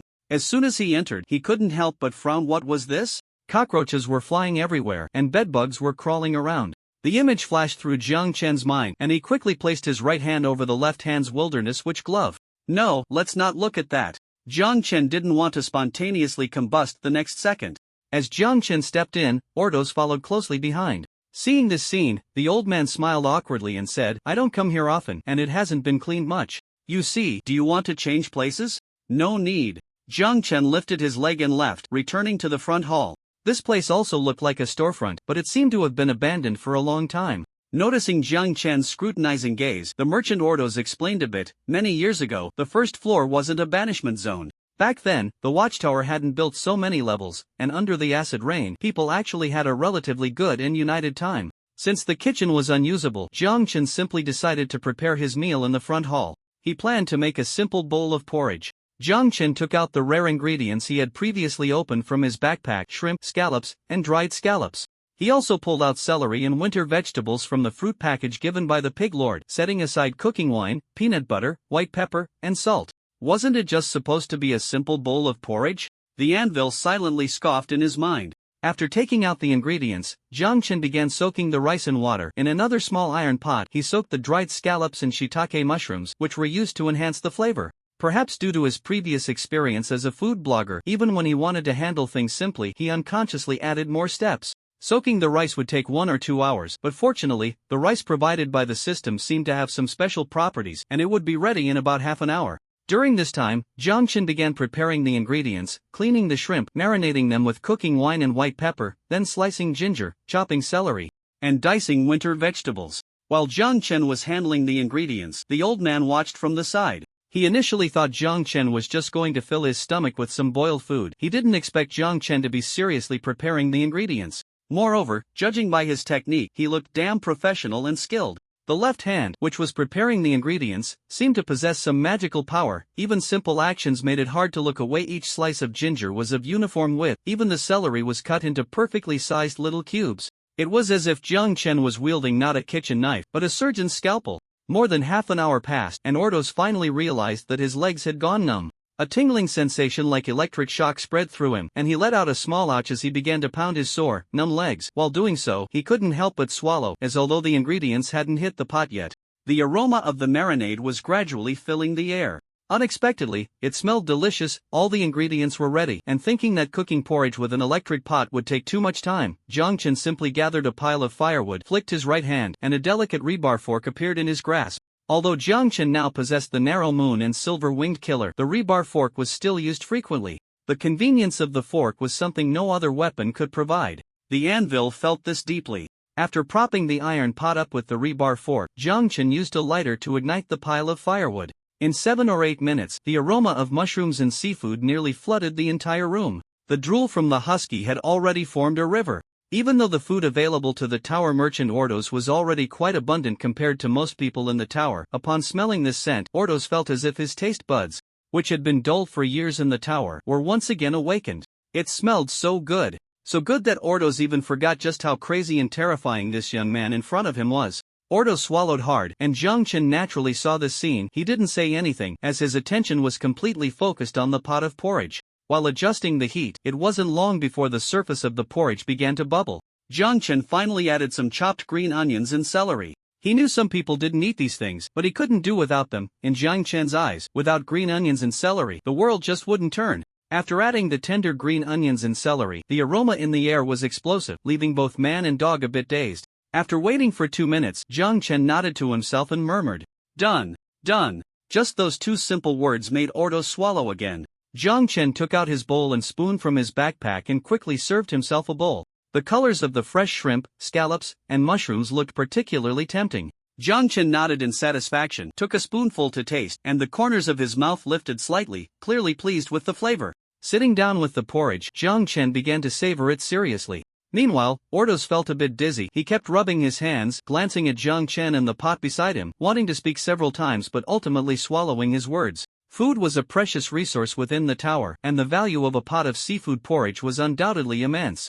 The old man had thought several times about indulging himself, wondering if he could negotiate to buy a bowl of porridge from Jiang Chen, but the thought of spending money made Ordos' expression shift, filled with struggle and pain. It was even harder than last night. After several moments of hesitation, Ordos closed his eyes, forcing himself not to imagine that delicious bowl of porridge anymore. Things in the tower were completely chaotic now, and money and resources might become tight later. No indulgence. As an experienced merchant, he should recognize that bowl of porridge as the devil's temptation. Yes, that's right. With a firm resolve, Ordos trembled slightly as he took a step to leave this tempting place, when suddenly, the devil spoke. "Want to eat some?" Ordos, it seemed he heard the sound of a cross collapsing. 2 minutes later, the old man had nearly buried his entire face in a large wooden bowl. Sticky seafood porridge smeared all over his beard and the corners of his mouth. His tongue scalded and numb, yet he didn't stop drinking the porridge. While eating, the old man sincerely exclaimed, "Delicious, so delicious." The old man's eating style had nothing to do with elegance. Or to put it bluntly, it was very ungraceful, making it hard to watch. "Slow down." Jiang Chen's voice came from the side. "Okay." The old man seemed to realize he was a bit out of line, responding awkwardly. As he spoke, the old man instinctively looked up at Jiang Chen, only to find that the latter's face showed no sign of disdain or impatience. Jiang Chen rested his chin on his hand, calmly gazing at him. After a pause, he continued, "Drink slowly, hot food is hard on the stomach." When he said this, Jiang Chen's eyes even appeared gentle. Ordos felt a bit surprised but still slowed down his pace of drinking the porridge, trying to disperse some of the steam before swallowing. Seeing this, Jiang Chen nodded slightly and continued to drink. The way Ordos had acted reminded him of his grandfather. As people age, their bodily functions decline, and their hands and feet become less nimble. Eating and sleeping inevitably reveal signs of aging. Jiang Chen remembered how his grandfather, after being reminded by his son his own father was reluctant to eat with everyone, preferring to take his bowl back to his room and only coming out after everyone else had finished. At that time, Jiang Chen didn't understand why his grandfather always avoided eating with them, nor did he grasp why he often saw his father standing silently at his grandfather's door after dinner, seemingly wanting to say something but ultimately leaving in silence. Now, he seemed to understand something. The steam from the bowl made Jiang Chen's eyes slightly red, and he couldn't help but think that people often become sentimental when they are tired. This bowl of porridge took nearly an hour to finish. At first, the two were silent, but later, after Jiang Chen reminded Ordos once, the latter seemed to slowly open up, beginning to talk about some past events in Tali, mentioning that he had also drunk such porridge before, which, although not as delicious as Jiang Chen's, was still quite good. He started to recount how, as a young man, he found work in a factory, how he was cheated by the factory owner, and how he eventually stole the owner's car and resources to escape. Beginning his work as a tower merchant, he spoke of how, when he first started as a tower merchant, he was discovered, had a leg broken, and how, while receiving treatment at a black clinic, he was robbed and reported, forced to drag his half-treated leg while fleeing on the 4th level. It was during this escape that he encountered a similarly near-death, seemingly escaped, foolish dog, the husky Aerolus, who had nearly been eaten. Thus, a man and a dog met. As he spoke, Ordos lifted the husky lying at their feet into his arms. The dog, being picked up, showed clear disdain, constantly pushing its paws against the old man's face, but Ordos didn't mind. After so many years, he had grown accustomed to this kind of life. Allowing the dog's paws to rest on his face, Ordos chuckled. This foolish dog is different from other dogs. Jiang Chen, who had been quietly listening, raised an eyebrow slightly, surprised that Ordos had noticed this. The husky quieted down for a moment. Ordos, seemingly oblivious, softly continued. More than 20 years have passed. If it were an ordinary animal, it might have died long ago. But it hasn't. Ordos gently stroked the dog's head, sighing. It's still so strong, so smart, but I can hardly run anymore. Even getting into a car is a struggle. Ordos' murky eyes blinked, lost in thought, perhaps out of fear, perhaps out of sentiment, or for more complex reasons. At that moment, even Jiang Chen, who was usually very perceptive of emotions and mental states, could not accurately discern what Ordos was feeling inside. It was as if a silent river that had been quiet for decades suddenly erupted in a great wail. Ordos' lips trembled, but he said nothing, merely resting his head gently against the husky's head.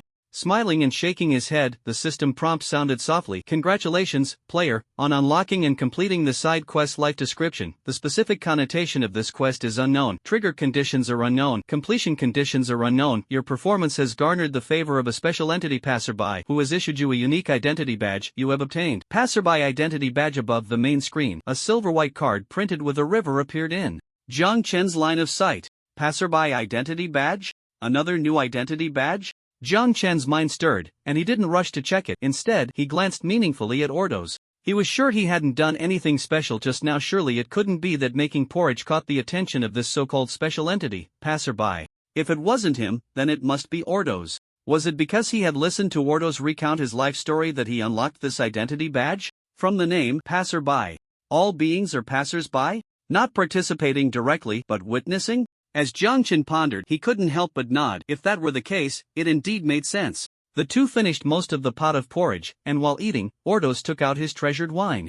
Ordos had already made up his mind to indulge a little, but Jiang Chen did not accept the tower coins and promised exchanged supplies that Ordos offered him. On one hand, he had no use for the tower coins, as he would be leaving the instance in a few days. On the other hand, he didn't really need the supplies either. Although it was true that having more supplies was better, he was still staying at Ordos' place, making Ordos bear the risk. While Jiang Chen would trade some supplies, he still had to adhere to basic principles. A bowl of porridge was nothing to him. Moreover, the unexpectedly unlocked identity badge, while not directly linked to Ordos, could be considered a gift from him. Ordos was completely drunk. His face flushed, mumbling something incoherent and occasionally wiping his tears with the dog's head. After struggling a few times, Arillus simply gave up, staring blankly ahead in frustration. Jiang Chen felt a bit amused. After moving the old man to his room, he returned to the front hall, opened a few stored treasure chests, and then went back to the dark room to catch up on sleep. The next few days of Jiang Chen's life could be described as leisurely. Every morning, he would glance at the group chat, looking at the various changes inside the watchtower at different levels and locations, then head straight from the first floor to the surface to hunt monsters. Now, the upper levels of the watchtower were overwhelmed with internal matters, and the monitoring on the surface had decreased significantly, so Jiang Chen rarely encountered soldiers. After finishing a wave of monsters, Jiang Chen would return to Ordos' place to cook. He had to admit, the food he made was delicious. After eating regularly every day, Jiang Chen felt he had more energy for hunting monsters. And since Ordos had eaten the seafood porridge Jiang Chen made and chatted with him so much, he was no longer as guarded around Jiang Chen. Now, when he saw Jiang Chen return, Ordos showed little panic, instead feeling a faint warmth. Before his child was eaten, this was the kind of life he had envisioned. Soon, the time in the instance reached the 7th day. On the surface, a gigantic octopus with dozens of tentacles and disgusting slime crashed to the ground with a loud thud. Beneath the octopus corpse, the floor was unrecognizable, covered with a layer of mucus substance. You have killed a level 3 fish corpse blue illusion octopus. You have received 20 car coins. You have obtained a special item, octopus suction cup description, a special item originating from the dungeon, watchtower, with good adhesion effects. You can use it for unclogging toilets, cupping, or other, particularly special purposes. Seeing the last line of text, Jiang Chen's mouth twitched slightly, and he directly stowed it away in his backpack, opting for the philosophy of out of sight, out of mind. This thing should also be able to form a new set with the leather jacket and whip he obtained from the hardware store before, but he decided to wait and see if there would be an opportunity to sell it later. As Jiang Chen thought about this, he flexed his wrist. He could now easily deal with level 3 fish corpses. However, after assessing his overall combat power, he realized that level 4 fish corpses were still quite challenging. With this in mind, Jiang Chen couldn't help but marvel even more at that Thunder Z. That guy was really strong. After spending a few days in the group, Jiang Chen noticed that the Force Thunder seemed to have joined was Tree Heart technology, and from some messages sent by the latter and the occasional images shared while answering certain players' questions, It appeared that Thunder Z was the person in the black exoskeleton mech he had briefly fought on the 4th level. At the moment of their encounter, Jiang Chen had stacked almost all his titles and items, activated True Vision, Silent Step, and used Narrow Moon to deal critical and true damage. Even so, he barely managed to sever the mechanical arm, and the person inside seemed to have suffered no significant damage. Moreover, recalling that moment of combat, Jiang Chen remembered that when he swung his blade down, Thunder had already shifted his position, adjusted his center of gravity, and used the mechanical arm to absorb the force. In True Vision, Jiang Chen even saw Thunder's fist coming in from the lower left, and if that punch had hit him, it would have been very difficult for him to walk away that day. At that time, he had already seen the attack coming from below, but seeing it was one thing, and reacting to it was another. Jiang Chen possessed quite a few powerful titles, items, and weapons, but combat reflexes could only be truly integrated into one's body through relentless training. With this thought, Jiang Chen sighed slightly but felt no frustration. His progress had been quite significant, from initially being chased by fish corpses to now being able to independently slay level 3 fish corpses. This growth rate was already quite impressive. One must learn to be content. With this in mind, a smile reappeared on Jiang Chen's face as he simply processed the corpse of the blue phantom octopus and returned it to the space stone. He then found a clean platform, took 2 steps at once, and jumped up. Sitting on the edge of the platform, the main screen in front of Jiang Chen displayed a countdown: dungeon, watchtower countdown, 12 minutes 23 seconds. There were about 12 minutes left. Jiang Chen had no intention of going back to the first level to say goodbye to Ordos. Farewells were always difficult, so he decided to just let it go. Before leaving, Jiang Chen also visited the place where the Wanderer, Reese, was located. Unfortunately, that guy was not there. It seemed that with the turmoil in the watchtower, he must have gone to fight for territory and defend his ground, not staying put. However, Jiang Chen's eyes flickered. Near Reese's small building on the 2nd floor, he easily evaded the guard's line of sight, climbed up to the 2nd floor, and as soon as he entered the bedroom, his spirit was stirred, and he suddenly looked towards the table, slowly pulling out a drawer, where he saw a blue necklace resembling a heart. You have discovered a special item, Heart of the Wanderer. The Heart of the Wanderer.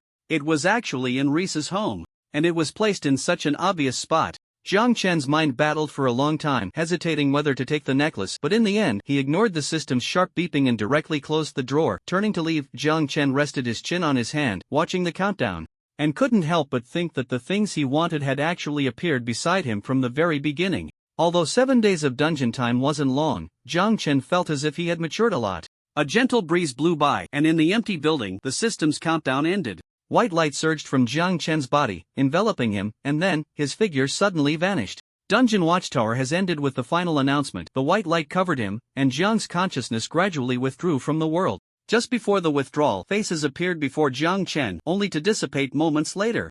Pitter-patter, the sound of rain resumed. Jiang Chen opened his eyes. At this moment, he was in the center of white mist, with the mist stretching endlessly around him. He could still hear the sound of rain, but it was blocked by some substance and did not fall. Jiang Chen turned his head and saw a bright yellow forklift quietly waiting in place, just like when he first entered.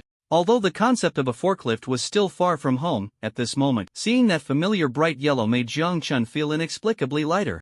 A slight smile appeared at the corner of Jiang Chen's mouth as he softly said, "It's been a week, old buddy." The lights on the forklift had already turned on, casting colorful beams of light on Jiang Chen's face, as if in response. Jiang Chen didn't waste any time and completely ignored the already exploded group chat. After 7 days in the dungeon, the players who had come out were bursting with things to share, while the players outside, who had endured 7 days of heavy rain, were also filled with frustration and wanted to vent. The two groups were chatting heatedly in the group chat, and Jiang Chen merely glanced at the flashing group messages before directly closing the screen and jumping into the cockpit. He opened the door, took a leap, and directly sat in the driver's seat. The driver's seat was as tidy and clean as when he left. Jiang Chen pressed the accelerator, driving the forklift out of the white mist. Returning to the road from both sides, the sound of rain fell again.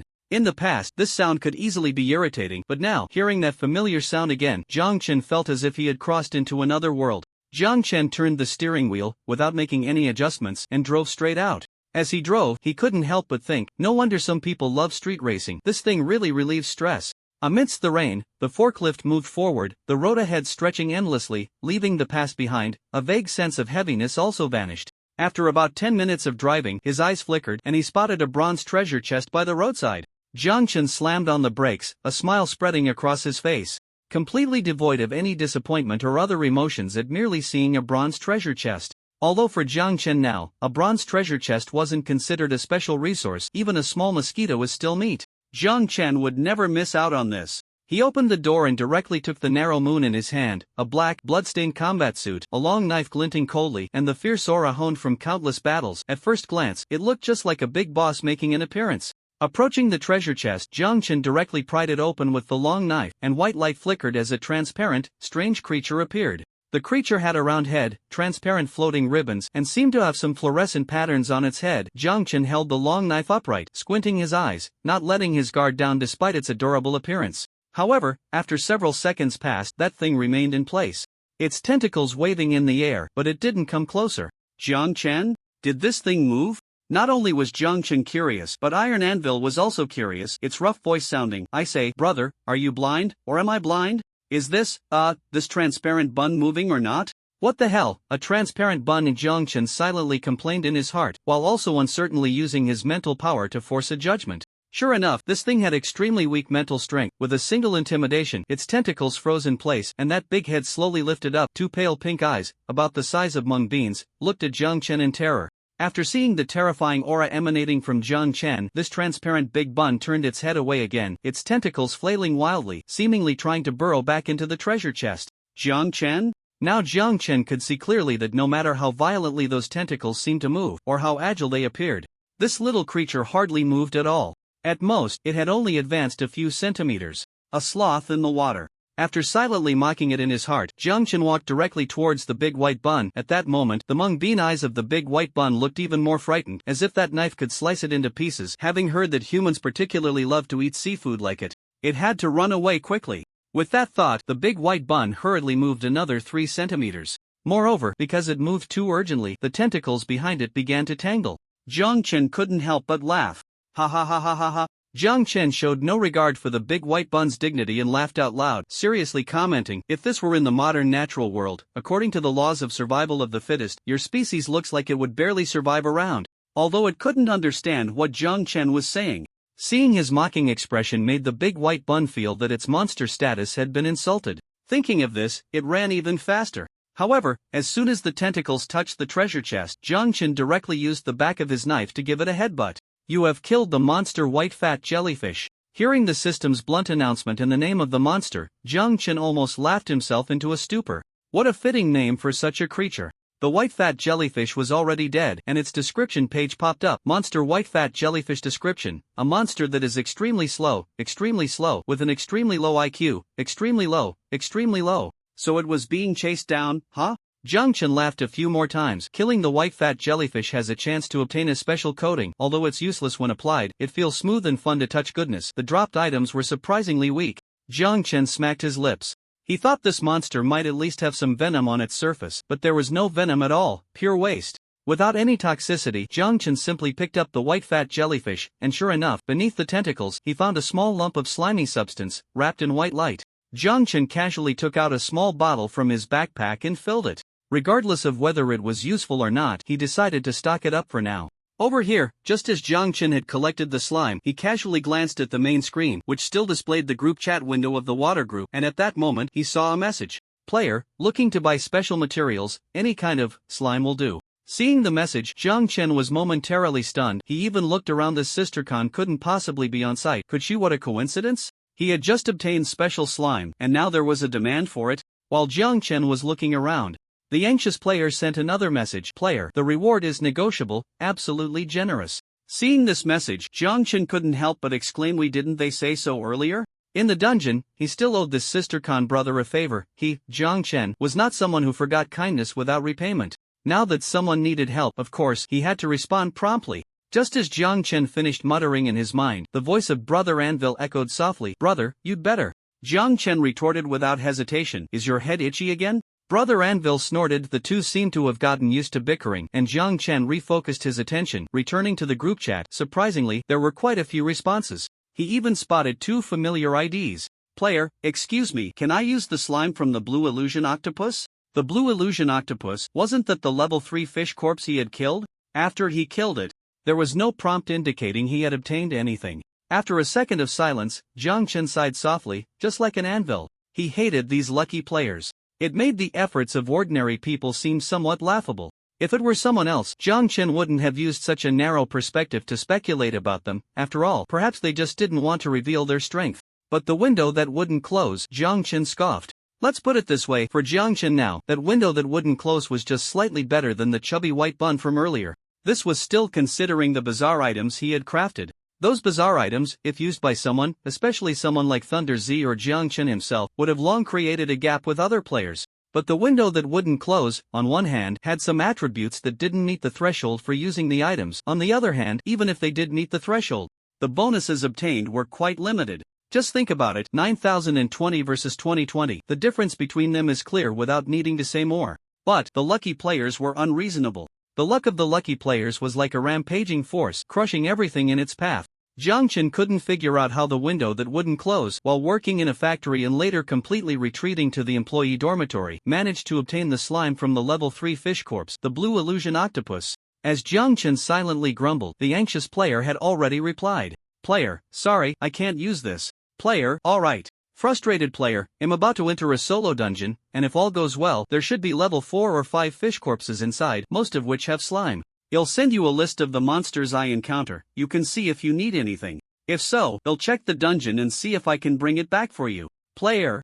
The price is also negotiable. Hands clasped, hands clasped, hands clasped. The anxious player hadn't replied yet, and for some reason, Jiang Chen recalled the constant stream of text that popped up in the chat box when this guy was playing mini games. This guy was quite reserved but had an extraordinary imagination. If he wasn't replying now, he wasn't silently grumbling in his head, was he? After all, when Thunder Z mentioned solo dungeons, it was a real-time kill, which for most players, unless they knew this guy's personality, would definitely think the latter was being pretentious. Jiang Chen watched with interest for a while, and a few seconds later, the anxious player's message popped up. Player, sorry, this performance is too strong, it might not be suitable. Seeing that familiar ellipsis, Jiang Chen couldn't help but smile. In the next minute, the anxious player rejected several sellers, and Jiang Chen muttered to himself. Could it be that this thing of mine is really what the latter needs? He shook the small glass tube in his hand and first found, I'm very interested in the monster list you have. Can we trade?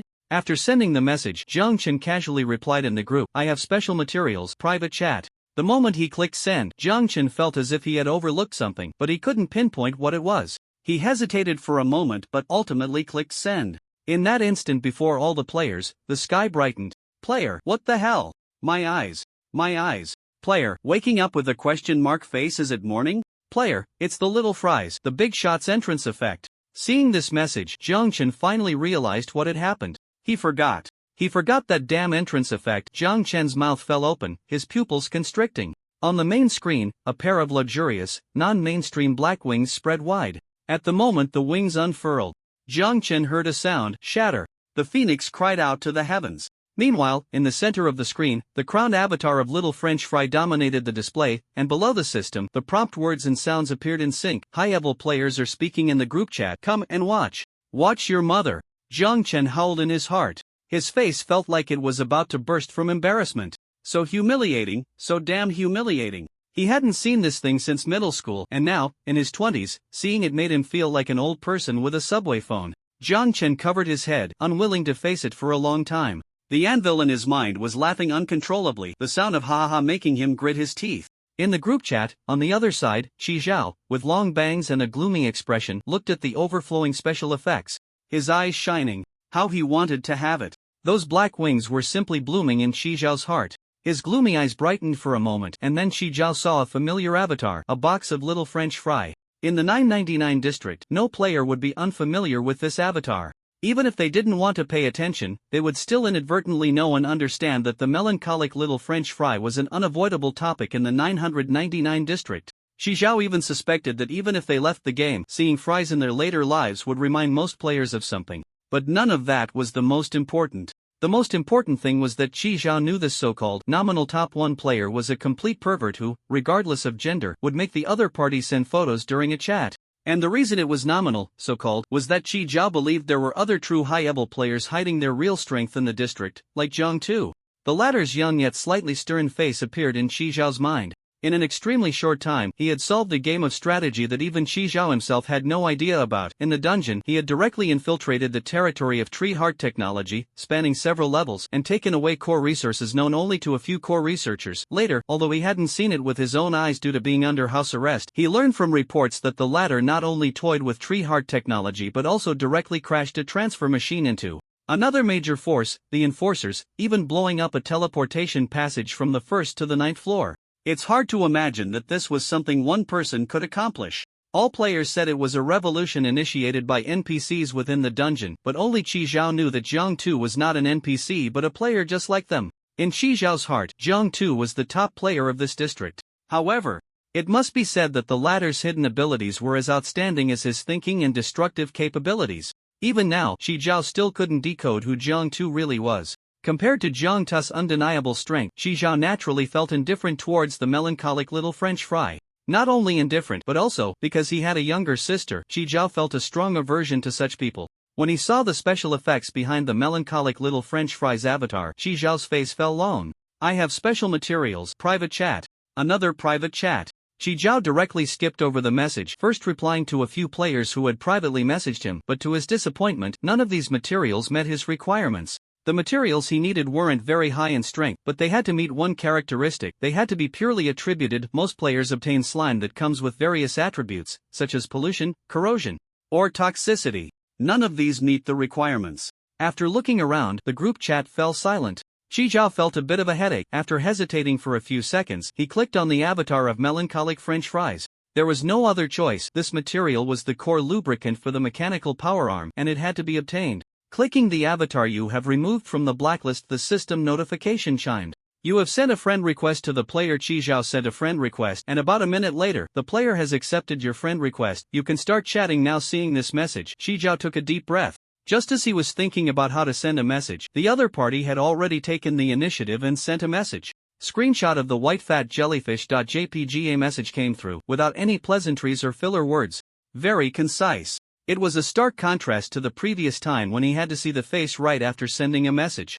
Looking at the message, Qi Zhao even doubted whether the other party had changed. In any case, the other party didn't say anything strange, and Qi Zhao was glad about that. He first opened the introduction of the white fat jellyfish, and after a while, he confirmed that this was exactly the material he was looking for. It actually existed, this natural slime material, without any other attribute interference. He had only intended to test it in the group chat, but unexpectedly, melancholic French fries really had it. Qi Zhao couldn't help but think, no wonder most players say that melancholic French fries and its Yongwang department store are the system store of their 999 district. What other players don't have, it has. What other players want to hoard, it supplies in bulk. The good stuff is more expensive, the cheap stuff isn't complete. What else could it be but a system store? Finding the material he wanted, Qi Zhao felt a bit more relaxed and sent a message. Sure. 5 vehicle upgrade cards, 2 positioning cards, 1 special item draw wheel. Do we trade? Qi Zhao made his offer, and Zhang Chen just glanced at it briefly before directly sending the slime he had in hand. He was always decisive in trades. Although it was clear that Qi Zhao seemed very eager for this item, Zhang Chen didn't think of asking for an exorbitant price. It's not just about saying favors. If it weren't for the tree heart technology map provided by Qi Zhao, things wouldn't have gone so smoothly. A white light appeared, and the slime in the bottle was sent to Qi Zhao's hands. Zhang Chen's straightforward trading attitude left Qi Zhao deeply surprised. Could it be that he really misunderstood something? Just as he was about to send the materials over, a pop-up flashed, and melancholic French fry sent a message. By the way, besides the slime, we can also trade some other things. Qi Zhao. Zhang Chen leaned against the side of the vehicle, seriously sending messages while thinking. The brother who loves his sister had joined Tree Heart Technology as a researcher in the instance, and being a researcher likely meant he was genuinely skilled in research.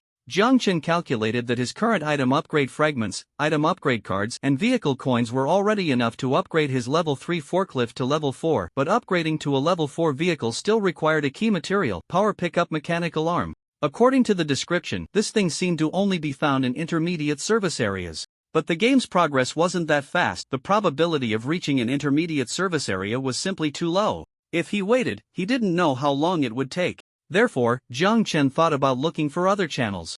As a liberal arts student, Zhang Chen wasn't particularly skilled in this area.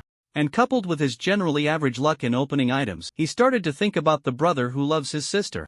Zhang Chen seriously typed in the chat box, "Do you have any blueprints or technology related to the mechanical power arm? We can collaborate." Click to send. A red exclamation mark appeared, and Zhang Chen's expression went blank for a moment. "You have been blocked by the player. Please maintain a civilized image in the game." Zhang Chen? What's wrong with this person? Zhang Chen stood there, feeling that the double-layer cheese, sour cucumber, and bacon hot dog in his hand had suddenly lost its appeal. The red exclamation mark in the chat window was particularly glaring. If the supplies hadn't already been teleported out of the white light, Jiang Chen would have started to suspect that the other party was trying to renege on the deal? If it wasn't about reneging, it would explain why they blocked him. He wasn't like Iron Anvil, saying all sorts of nonsensical things. Right? Seeing that Jiang Chen had also been blocked, Iron Anvil's voice sounded extremely excited. Bro, I told you, it's not my problem. That person just loves to block people. Jiang Chen, after a few seconds of speechlessness, Jiang Chen let out a heavy HM. Ignoring this silly kid, Jiang Chen directly opened the chat box with Thunder Z, asking him for the monster list. After opening it, Thunder Z had already sent over the monster list. It was a long list, and Jiang Chen almost didn't reach the end.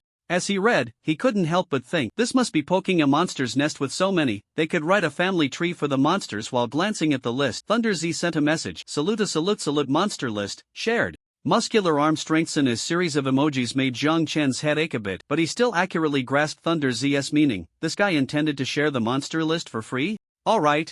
Still in line with Thunder Z's style, Jiang Chen didn't waste any more words with him and directly sent over one of his own hot dogs, also taking from his food storage. Yes, Jiang Chen had so much food that he even opened a separate space within the spatial stone to store it. He casually picked a few items, his homemade braised beef, fried shrimp chips, and some rice balls and instant meals that Jiang Chen didn't particularly like. He directly transmitted the supplies over.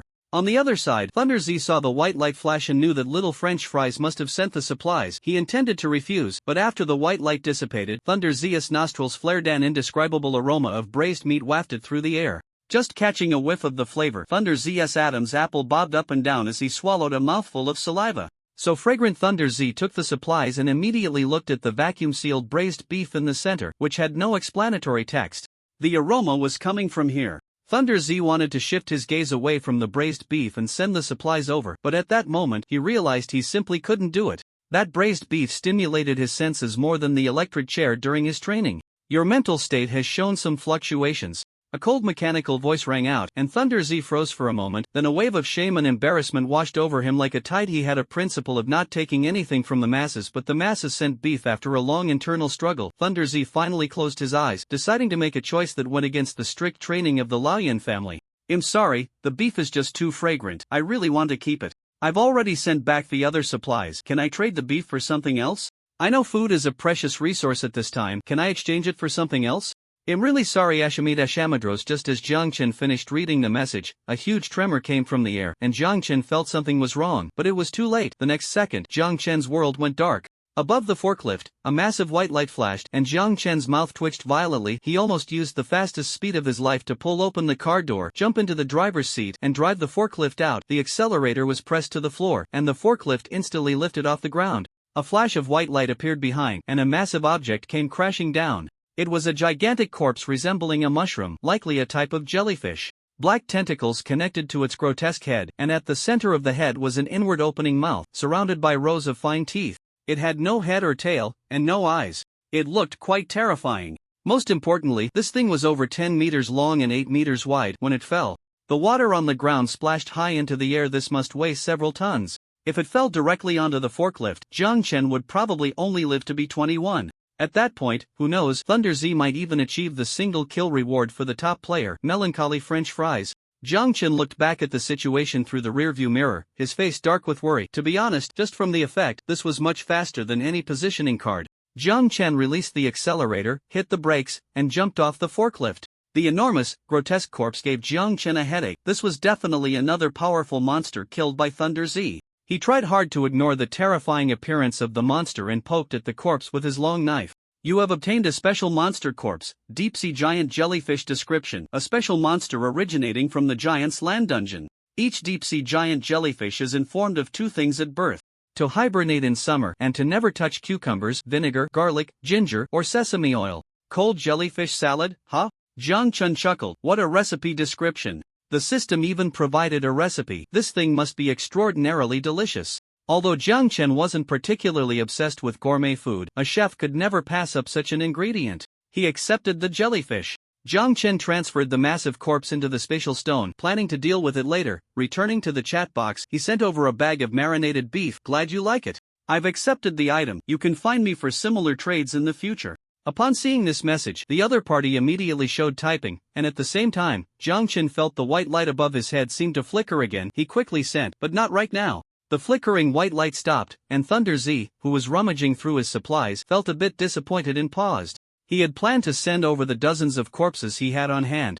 Jiang Chen wiped the cold sweat from his forehead. Had never been this nervous even when being chased by tree heart technology in the pipes. After putting the monster corpse back into the space, Thunder Z thought for a moment and solemnly typed in the chat box, "Please be sure to find me for similar trades." Fist bump, fist bump, fist bump. Jiang Chen also replied with 3 fist bumps. Closing the chat box, Jiang Chen pressed the accelerator and drove forward for a while. While driving, he felt like he had forgotten something, but he couldn't quite remember what it was.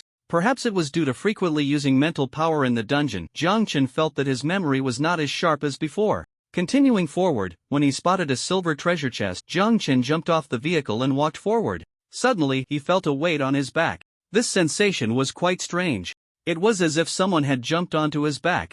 Jiang Chen's spine stiffened. He was sure there were no parallel roads, so it was unlikely a player had appeared from one. If it wasn't from a parallel road, could it be that other players had used some special item card? But his mental state showed no reaction at all. Just slightly stunned for half a second, his left hand, narrow moon, radiated light, and stabbed back. If he hadn't already used the Wild Witch's gloves in the dungeon, using the flame or teleport from the gloves would have been the optimal solution in this situation. Unfortunately, the gloves were still in the cooling period. Jiang Chen swung his knife backhanded, but the expected sensation of cutting into something did not occur. The long knife swung through empty air. As Jiang Chen turned to swing the knife, he looked up and saw that there were no other players or monsters around. Jiang Chen paused for a second, feeling a weight settle on his back again, and at that moment, a sudden cold wind blew past his ear. Jiang Chen's hair stood on end. Was this a ghostly possession? Which person from the Dragon Country doesn't avoid this? As Jiang Chen felt a prickling on his scalp, the memories of the dead finally began to return. In the instance, he had encountered only pollution and monsters, with no souls involved, and he remembered what was related to souls. The weight on Jiang Chen's back grew heavier, and he felt as if an invisible hand was starting to reach over from behind, wanting to cover his eyes. The chilly sensation gradually moved towards his face, covering his eyes and plunging him into eternal darkness. It was definitely that wooden sculpture. Jiang Chen sent out his mental energy, trying to suppress it, at least to make the entity stop moving, but to his surprise, it seemed ineffective. Jiang Chen's left eye began to tear up as if it had touched something spicy, and he instinctively blinked. A sluggish feeling washed over him. Besides covering his eyes, it seemed that there was also a phenomenon of turning into a wooden sculpture. The mental intimidation was useless, and cold sweat appeared on Jiang Chen's forehead, something invisible and untouchable. If an ordinary person encountered this, they would have been scared half to death. Jiang Chen struggled to calm his voice and said, "Is it you, little wooden sculpture?" As soon as the words left his mouth, he heard a faint, almost inaudible hum in the void. Poof! It was indeed that wooden sculpture. Jiang Chen thought to himself. He took out a mirror from his backpack, holding it in his palm to look behind him, but it was still empty. It seemed the wooden sculpture had transformed into another form, one he could not see. Now, if there were a strong spiritual presence around, they would see that at this moment, Jiang Chen's back was carrying a huge wooden sculpture, sitting cross-legged with its arms crossed over its chest. The face of the massive wooden sculpture was covered with large pieces of black cotton cloth, obscuring its features and eyes. The sculpture was currently looking up at the sky, not at the struggling Jiang Chen below. Behind the sculpture, 2 gray hands reached out, slowly covering Jiang Chen's eyes. This scene looked quite eerie. Jiang Chen couldn't see the wooden sculpture, but since it could still respond and communicate, there was still hope. Jiang Chen tried to calm his racing heart and quickly slid to his knees in apology. "I'm sorry, little wooden sculpture. It was my fault for not playing the game with you in time." Jiang Chen's attitude was quite sincere. Upon hearing this, the wooden sculpture huffed again and turned its head away. It would not let Jiang Chen off for such a clumsy apology. It had originally thought Jiang Chen was an interesting playmate, and after helping him, it had patiently waited for 3 days even though Jiang Chen did not play with it right away. It thought, what if Jiang Chen was thinking of a more interesting game? However, after 3 days, Jiang Chen left the instance and directly stepped onto the forklift, completely focused on moving forward, without any intention of looking for it. The little wooden sculpture was furious. This foolish human had betrayed its trust. Thinking this, the wooden sculpture's form grew larger again, the weight on Jiang Chen's back increasing continuously, and he could no longer support it, directly half-kneeling on the ground. At the same time, Jiang Chen's vision in both eyes began to blur. The brother Anvil was almost driven mad in his consciousness, and a virtual iron block appeared in his mind, crashing towards the wooden sculpture on Jiang Chen's body. Unfortunately, at the moment of impact, the wooden sculpture reached out its hand, swatting the anvil away like a fly. The anvil rolled on the ground for a bit before attempting to charge up again, but it was utterly futile. "Are you okay, brother?" The anvil's voice rang out. Jiang Chen had already dropped to his knees, his legs trembling, and his knees began to creak. He didn't respond to the anvil. Instead, he took a moment to catch his breath and then spoke to the anvil in his mind. Is this enough? Yeah, Jiang Chen replied with a grunt. The anvil glanced at Jiang Chen before darting into the forklift's cabin. The anvil's departure didn't catch the wooden sculpture's attention. It looked up at the sky, already starting to zone out. It shouldn't have had too much hope for humanity. Humans were indeed a bunch of liars. Just as this thought settled in, the wooden sculpture heard an unusual sound beneath it. It was the sound of a metal coin spinning. Drawn by the noise, the wooden sculpture's head turned slightly. Although it didn't fully turn, it could see Jiang Chen's movements out of the corner of its eye. At that moment, a shiny coin appeared in Jiang Chen's hand. He looked a bit disheveled. But his expression was not fierce. He extended his hand, and as his fingers twirled, the metal coin danced quickly across his fingertips. The golden coin emerged from his index finger, passed through his middle finger, and was pinched between his ring and pinky fingers. After a brief pause, it swiftly slid back to the index and middle fingers. Jiang Chen's fingers were incredibly nimble, the coin flipping and seemingly dancing on his fingertips. Watching intently, the wooden sculpture couldn't help but be drawn in, its eyes beneath the cloth following the coin's movement. The weight on its back didn't increase.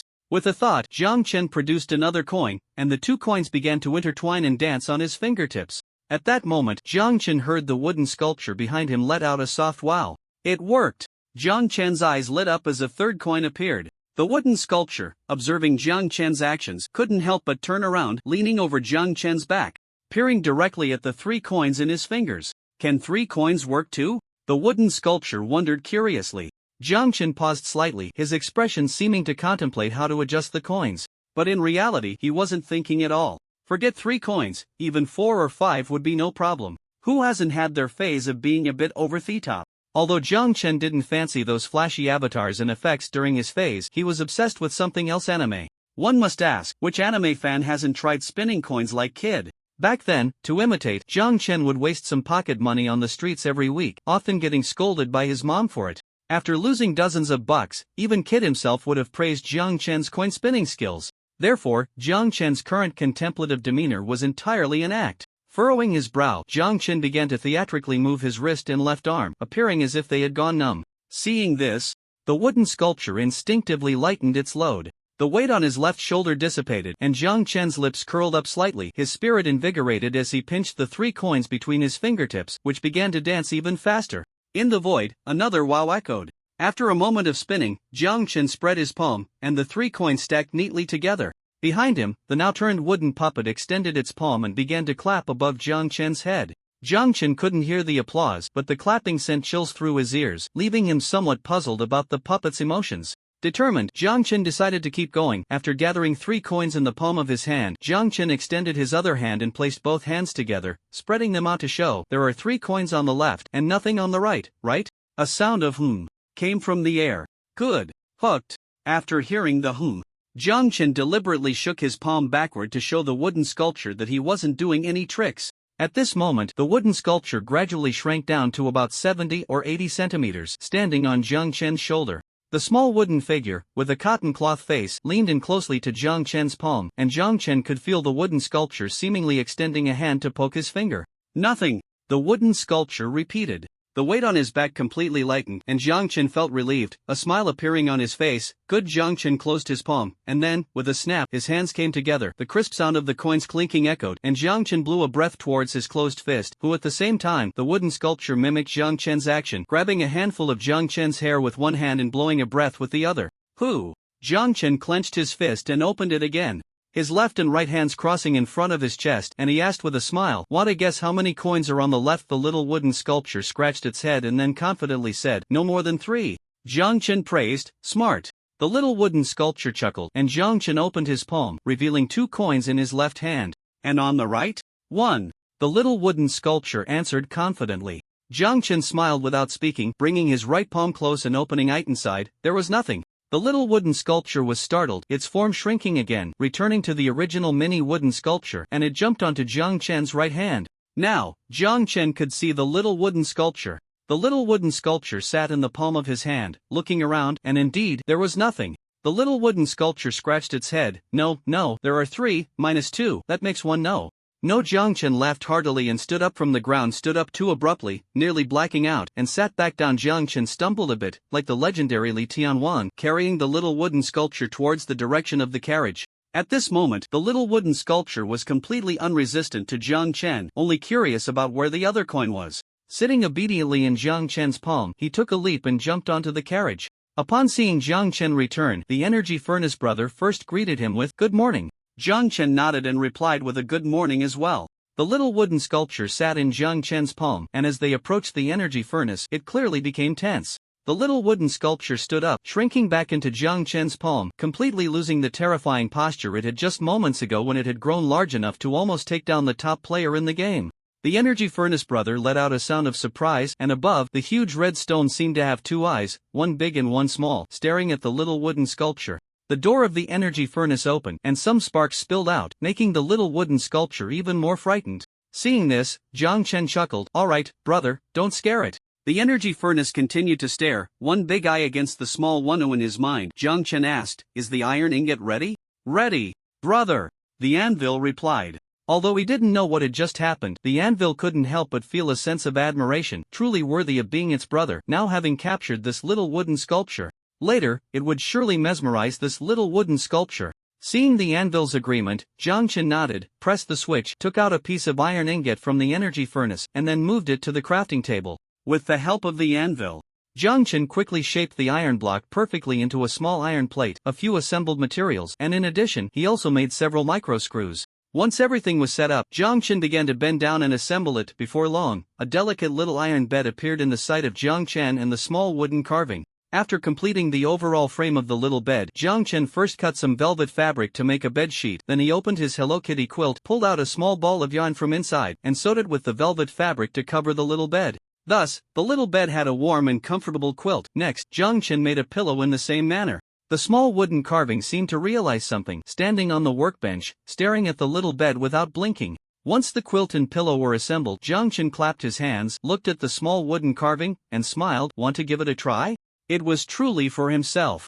The small wooden carving tightly clenched its hands. It first stood there modestly, glanced up at Jiang Chen's smiling face, and then slowly nodded, carefully sitting on the edge of the bed. The little bed was, after all, a rushed job and not particularly exquisite, but even so, Jiang Chen could feel that the small wooden carving's mood had completely improved because its legs, which had been hanging in the air, began to swing. Jiang Chen had a thought and pressed on, "How about trying the quilt?"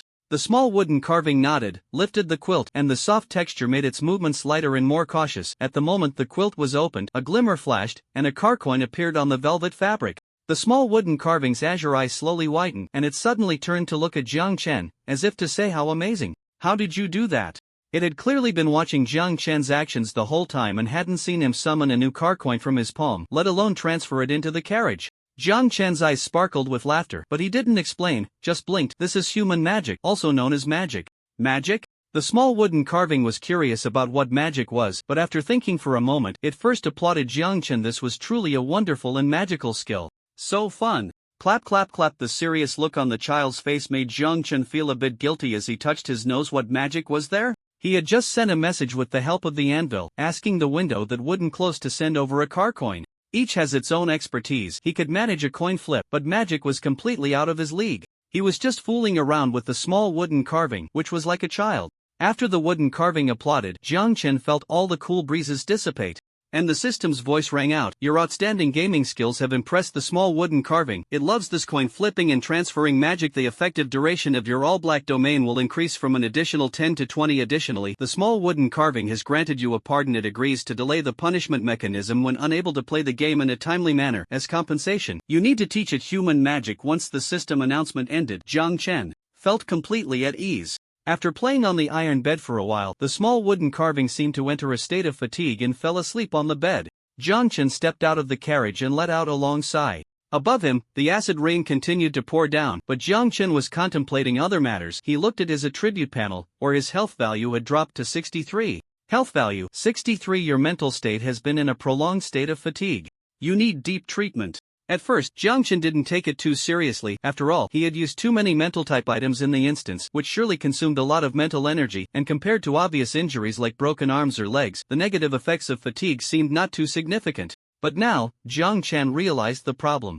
If it were the self before entering the instance, he would never have forgotten about the wooden carvings game. At times, I can indeed be reckless, but for the most part, Jiang Chen prides himself on being someone who values his life, enjoys preparing in advance, and is cautious. Games related to wood carving are directly tied to life and death. How could I possibly forget that?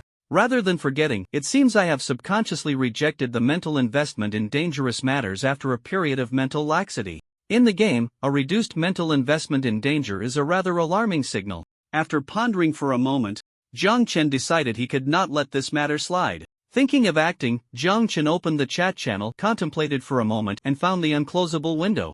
After sending a car coin along with a box of sushi, Jiang Chen typed in the chat box, "Can you help me ask in the group if anyone has ever entered a service area with healing functions? I need the name of the service area, basic information about it, and we can negotiate the information reward. The sushi is your reward." This kind of message, Jiang Chen absolutely could not ask directly in the group. After all, if someone found out, who knows what kind of ill intentions they might have, wanting to take action against him. As for the unclosable window, Jiang Chen did not fully trust it either. He only mentioned healing, not mental healing, so even if the information leaked, being located wouldn't cause too much trouble. After all, he had just forgotten a little. But the knife in his hand was anything but slow. Once the message was sent, he received an immediate reply, panic covering face. "Boss, are you hurt? Is it serious? I have some medicine here, do you need it?" Seeing these two messages, Jiang Chen felt a slight warmth in his heart. "I have my own medicine. Still, please help me ask about the service area." On the other side, the unclosable window on the truck pressed her lips tightly together, her expression anxious. It seemed the boss was seriously injured this time, and ordinary medicine was ineffective? Thinking this, the unclosable window quickly replied with a good and then hurriedly asked in the group chat if anyone had been to a healing service area. While waiting for the unclosable window, Jiang Chen didn't idle either, continuing to drive forward. About 30 minutes later, a pop-up flashed. Jiang Chen opened the private chat, quickly skimmed through the previous messages, and finally pinpointed a few pieces of information. Low-level service area, community hospital description, equipped with basic medical resources, able to treat or alleviate most physical ailments. Note, community hospitals only accept a model, requiring a deposit of 10 car coins. Note, there is a low probability of encountering exploited, fatigued, and pronita mistakes interns, attending physicians with special tendencies who enjoy pain, cleaning ladies who love collecting junk but like to pilot in patient rooms, etc. Players are advised to be cautious. Pronita mistakes interns, attending physicians with special tendencies, cleaning ladies who collect waste. What is all this? Jiang Chen was dumbfounded. Is this really a hospital? Long before he received the service area location card, Jiang Chen had seen the name of the community hospital, but he never expected it to be like this. As expected, a pitiful system. Jiang Chen shook his head. Directly dismissing this service area high danger level aside, it only worked for physical ailments and did not meet his requirements. Jiang Chen then looked at the next entry, mid-level service area, Dawn Hospital description, equipped with moderate medical resources, possessing moderate medical research capabilities, able to treat or alleviate 80 of ailments. There were no specific stipulations regarding physical ailments, which means it might include mental treatment? Jiang Chen's mind stirred, and he continued to look down. Note, Dawn Hospital only accepts a model, requiring a deposit of 15 car coins. The inpatient mode is basically consistent with the community. Note, in Dawn Hospital, there is a certain probability of seeing things you dare not look at and hearing sounds you should not hear. You need to follow the hospital's rules and become a qualified and excellent patient. After reading the last sentence, Jiang Chen decisively passed on this hospital. Given his current mental state, he would probably step in and immediately lose his sanity, departing from this world. Jiang Chen stared at the chat box, unable to help but bite his back molars. Was there not a single reliable hospital among these? Just as Jiang Chen was feeling frustrated, the window that wouldn't close sent another message after a while. "Boss, there's another place that can provide treatment, but it's a bit strange." Strange? Was there a place stranger than these two hospitals? Jiang Chen chuckled to himself. On the other side, although the window that wouldn't close was somewhat uncertain, it still sent the received information. It's a service area called Dave's Cabin. Dave's Cabin, this name sounded somewhat familiar to Jiang Chen, but he couldn't quite place it. He just felt that, following this logic, the community hospital and Dawn Hospital, could it be that Dave's Cabin was some kind of private clinic? While Jiang Chen was guessing, the window that wouldn't close had already sent the information about Dave's Cabin service area. Special service area, Dave's Cabin description. There's a vegetable garden in front, a red house appears, then you come to a pool. This is Dave's Cabin. Wow wow wow. Wow wow wow. What is this? Jiang Chen's mind went blank, struggling to imagine how Dave's Cabin could be related to treatment. No wonder the window that wouldn't close said it was a bit strange. Just as Jiang Chen finished reading the description, the window that wouldn't close continued to send. This player said he hasn't been to this service area himself, he got the information from somewhere else. Seeing this, Jiang Chen sent, reliable? The window that wouldn't close thought for a moment and relayed honestly. Anyway, the other party said that if he's lying to you, he'll be a stand-in for this life, the next life, and the life after that. Jiang Chen, alright, that's quite ruthless. In any case, I think he seems quite sincere. According to his statement, this service area seems to offer very special treatment, probably related to mental health. Related to mental health? Jiang Chen narrowed his eyes. This was the place he was looking for. Danger level? Overall strength not less than 30. If it's not less than 30, that requirement doesn't seem too high for him. Jiang Chen rubbed his chin and directly sent over a pile of gasoline, fruits, and instant food. Do you think this is enough? The window that wouldn't close saw this pile of supplies and quickly sent back, enough, it's already way more than needed. Nods, the rest is your reward. The window that wouldn't close didn't really consider the reward. After all, having followed the boss for so long, he had never lost out. If it weren't for the boss reminders during the instance, he probably would have already kicked the bucket. The window that wouldn't close was worried about how the goddess injury was. He wanted to ask, but then irritably realized he didn't really have the standing to inquire. After all, he couldn't be of much help. The boss' medical resources seemed to be much richer than his own, and there was nothing useful in the shop of the Red Fox Yolda. Sigh. The window that wouldn't close let out a long sigh, for the first time realizing how useless he was. The boss had already helped him a lot, from supplying resources to guiding through instances, and even giving him ideas for operating posts. He had gained so many benefits from it, but his contribution to the boss was practically negligible. The window that wouldn't close's gaze dimmed recalled the system's evaluation of his lack of ambition. Over there, Jiang Chen wasn't thinking too much. After closing the chat box, he sat in the driver's seat, lost in thought. After a while, he decided to rule out the community hospital and the Dawn Hospital. The former lacked sufficient treatment strength, while the latter might overtreat. After considering it, it seemed that only the clearly effective mental treatment at Dave's cabin met his requirements. Alright, then it's decided, Dave's cabin. Once he made up his mind, Jiang Chen no longer hesitated. Of course, he didn't rush in right away. His overall strength needed to reach 30, which indicated that Dave's cabin also posed certain dangers. He needed to prepare himself before going in. During the following time, Jiang Chen continued to drive and open treasure chests, but his overall pace slowed down a bit, not pushing himself too hard. His mental state was quite fragile and needed to be approached slowly. While driving, he chatted with Brother Anvil, and soon it was 9 o'clock in the evening. On the highway, it had already turned dark, but thanks to the presence of light strips, visibility was still decent.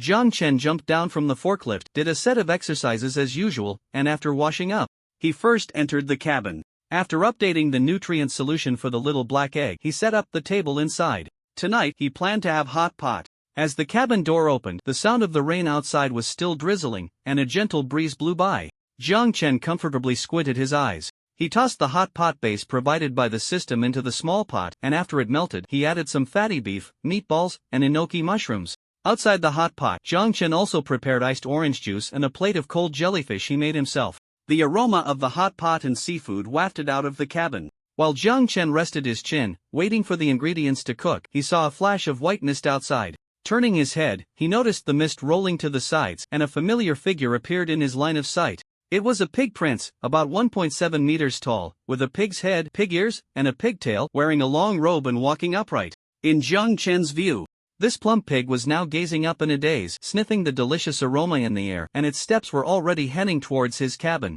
Seeing the bright yellow forklift, the pig prince seemed to wake from a dream and exclaimed, "Li, Brother Jian." The pig prince's tone was quite excited. Monster Merchant Pig Prince's favorability to current favorability of Monster Merchant Pig Prince, 37. Gaining 2 favorability right off the bat. How greedy must it be? Indeed, fate plays tricks on the greedy pig. The pig prince rubbed its trotters in front of itself, awkwardly smiling at Jiang Chen, but its 2 little green bean eyes were completely focused on the delicious food on Jiang Chen's table. Of course, it wasn't looking at the hot pot. The food produced by the system held no allure for it. What it saw was the plate of cold jellyfish in front of Jiang Chen. Although its eyes were small, it had a clear view of the delicacies. The soft and chewy texture of the jellyfish appeared in its mind.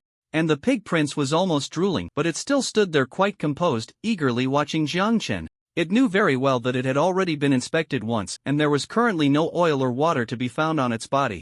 If Jiang Chen refused to let it in, it would be completely understandable. Seeing the pig prince's expectant yet shy demeanor, Jiang Chen couldn't help but chuckle. He said with a smile, "I remember, I didn't close the door, did I?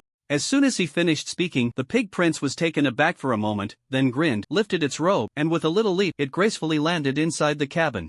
Jiangchen shook his head with amusement and took out the bowl and chopsticks the pig prince had used last time from his backpack.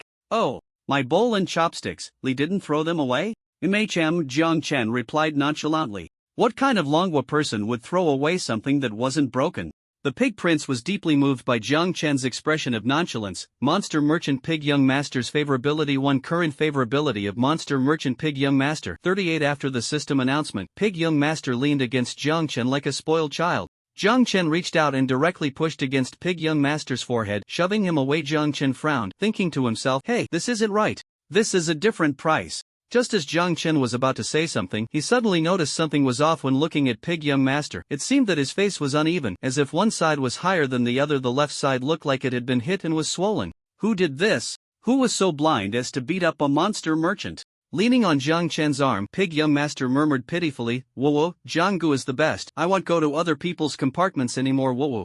I just couldn't resist getting close when I smelled the aroma of braised beef, and then he punched me right in the face. Whoa. Braised beef." Jiang Chen's mind jolted. Could it be that he went to Thunder Z? What did that player look like? Jiang Chen asked casually, and after thinking for a moment, Pig Young Master replied, crew cut, wearing combat gear, and the vehicle seemed to be a bus? Woo, I'm not very sure either. His punch was too fast. I didn't see clearly. Upon hearing crew cut, Jiang Chen's heart almost confirmed the answer. Crew cut, braised beef, the taste of food. These elements combined pointed to thunder without a doubt. However, after deducing who the attacker was, Jiang Chen paused and said seriously, well, your physical condition is not bad.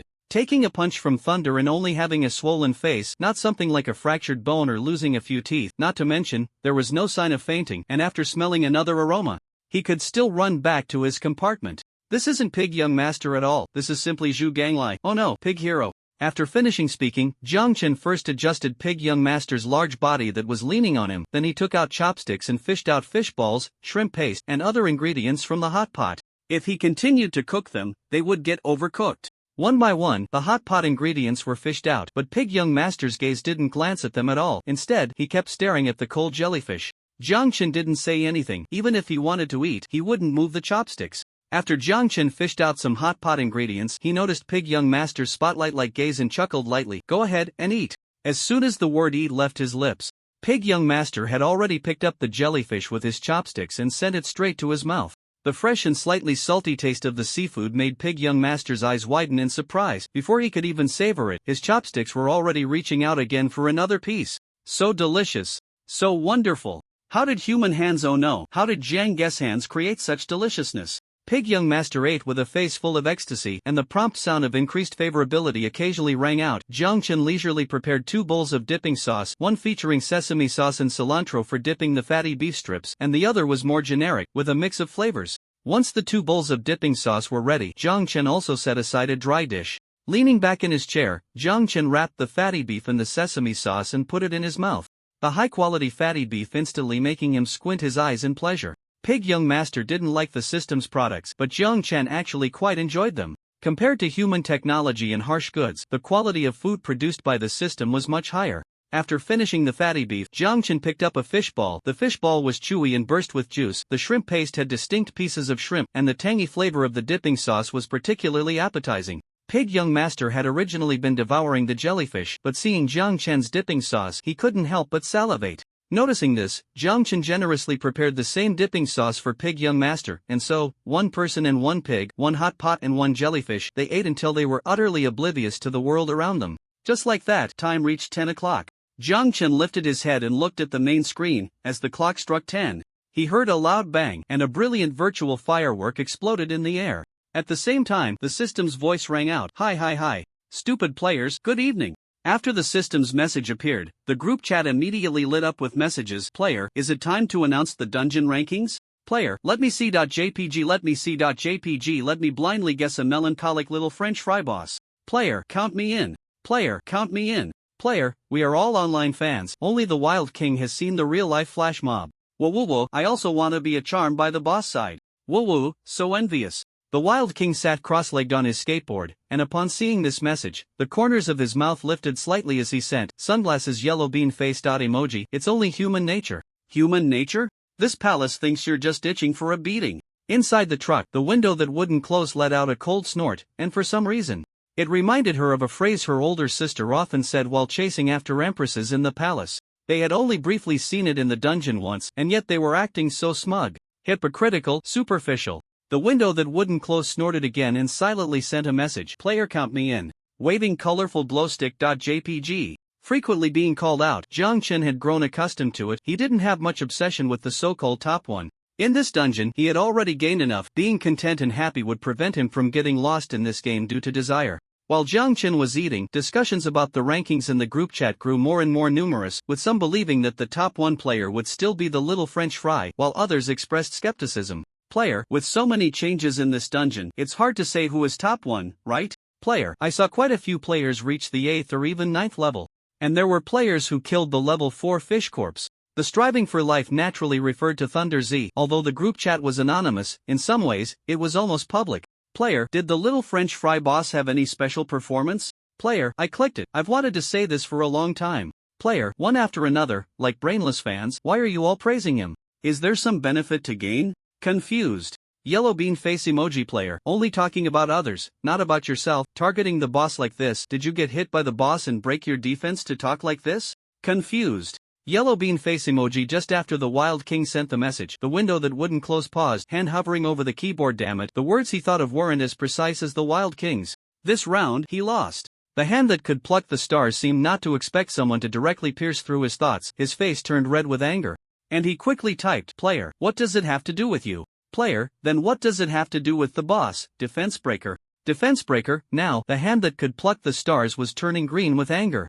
Just as he was about to send a few dirty words like liquor, suddenly, a powerful special effect hit. His eyes were blinded by the brightness, and after a moment of shock, he slowly opened them. On the main screen, a plain message popped up. High-level player sent a command. Red envelope. Everyone hurry to grab the red envelope. A red envelope. The hand that could pluck the stars hadn't recovered yet, and his hand had already pressed down. You have successfully sent the command, bored. The hand that could pluck the stars looked at the group chat, which was already flooded with bored. Bored. Bored. Bored. Moreover, due to my relatively fast hand speed, my boredom even ranked among the top 10. Hand can pluck the stars, bored. Looking at the message I sent, I felt like I could die from boredom. Just then, the system's announcement sounded, you have received a red envelope. A piece of stinky tofu. Hand can pluck the stars. I suspected I had been set up. The group chat was flooded with bored messages, and my face turned as black as coal.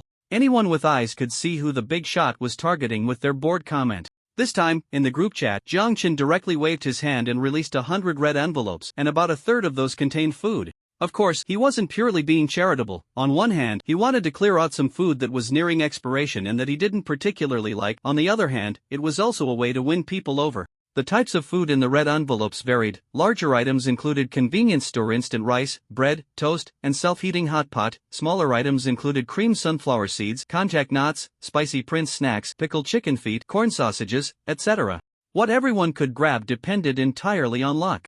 Even so, the players were left dumbfounded. In the scene of Acid Rain Border City, no other players dared to imagine such a stockpile of supplies being released except for little French fries. Player, wow.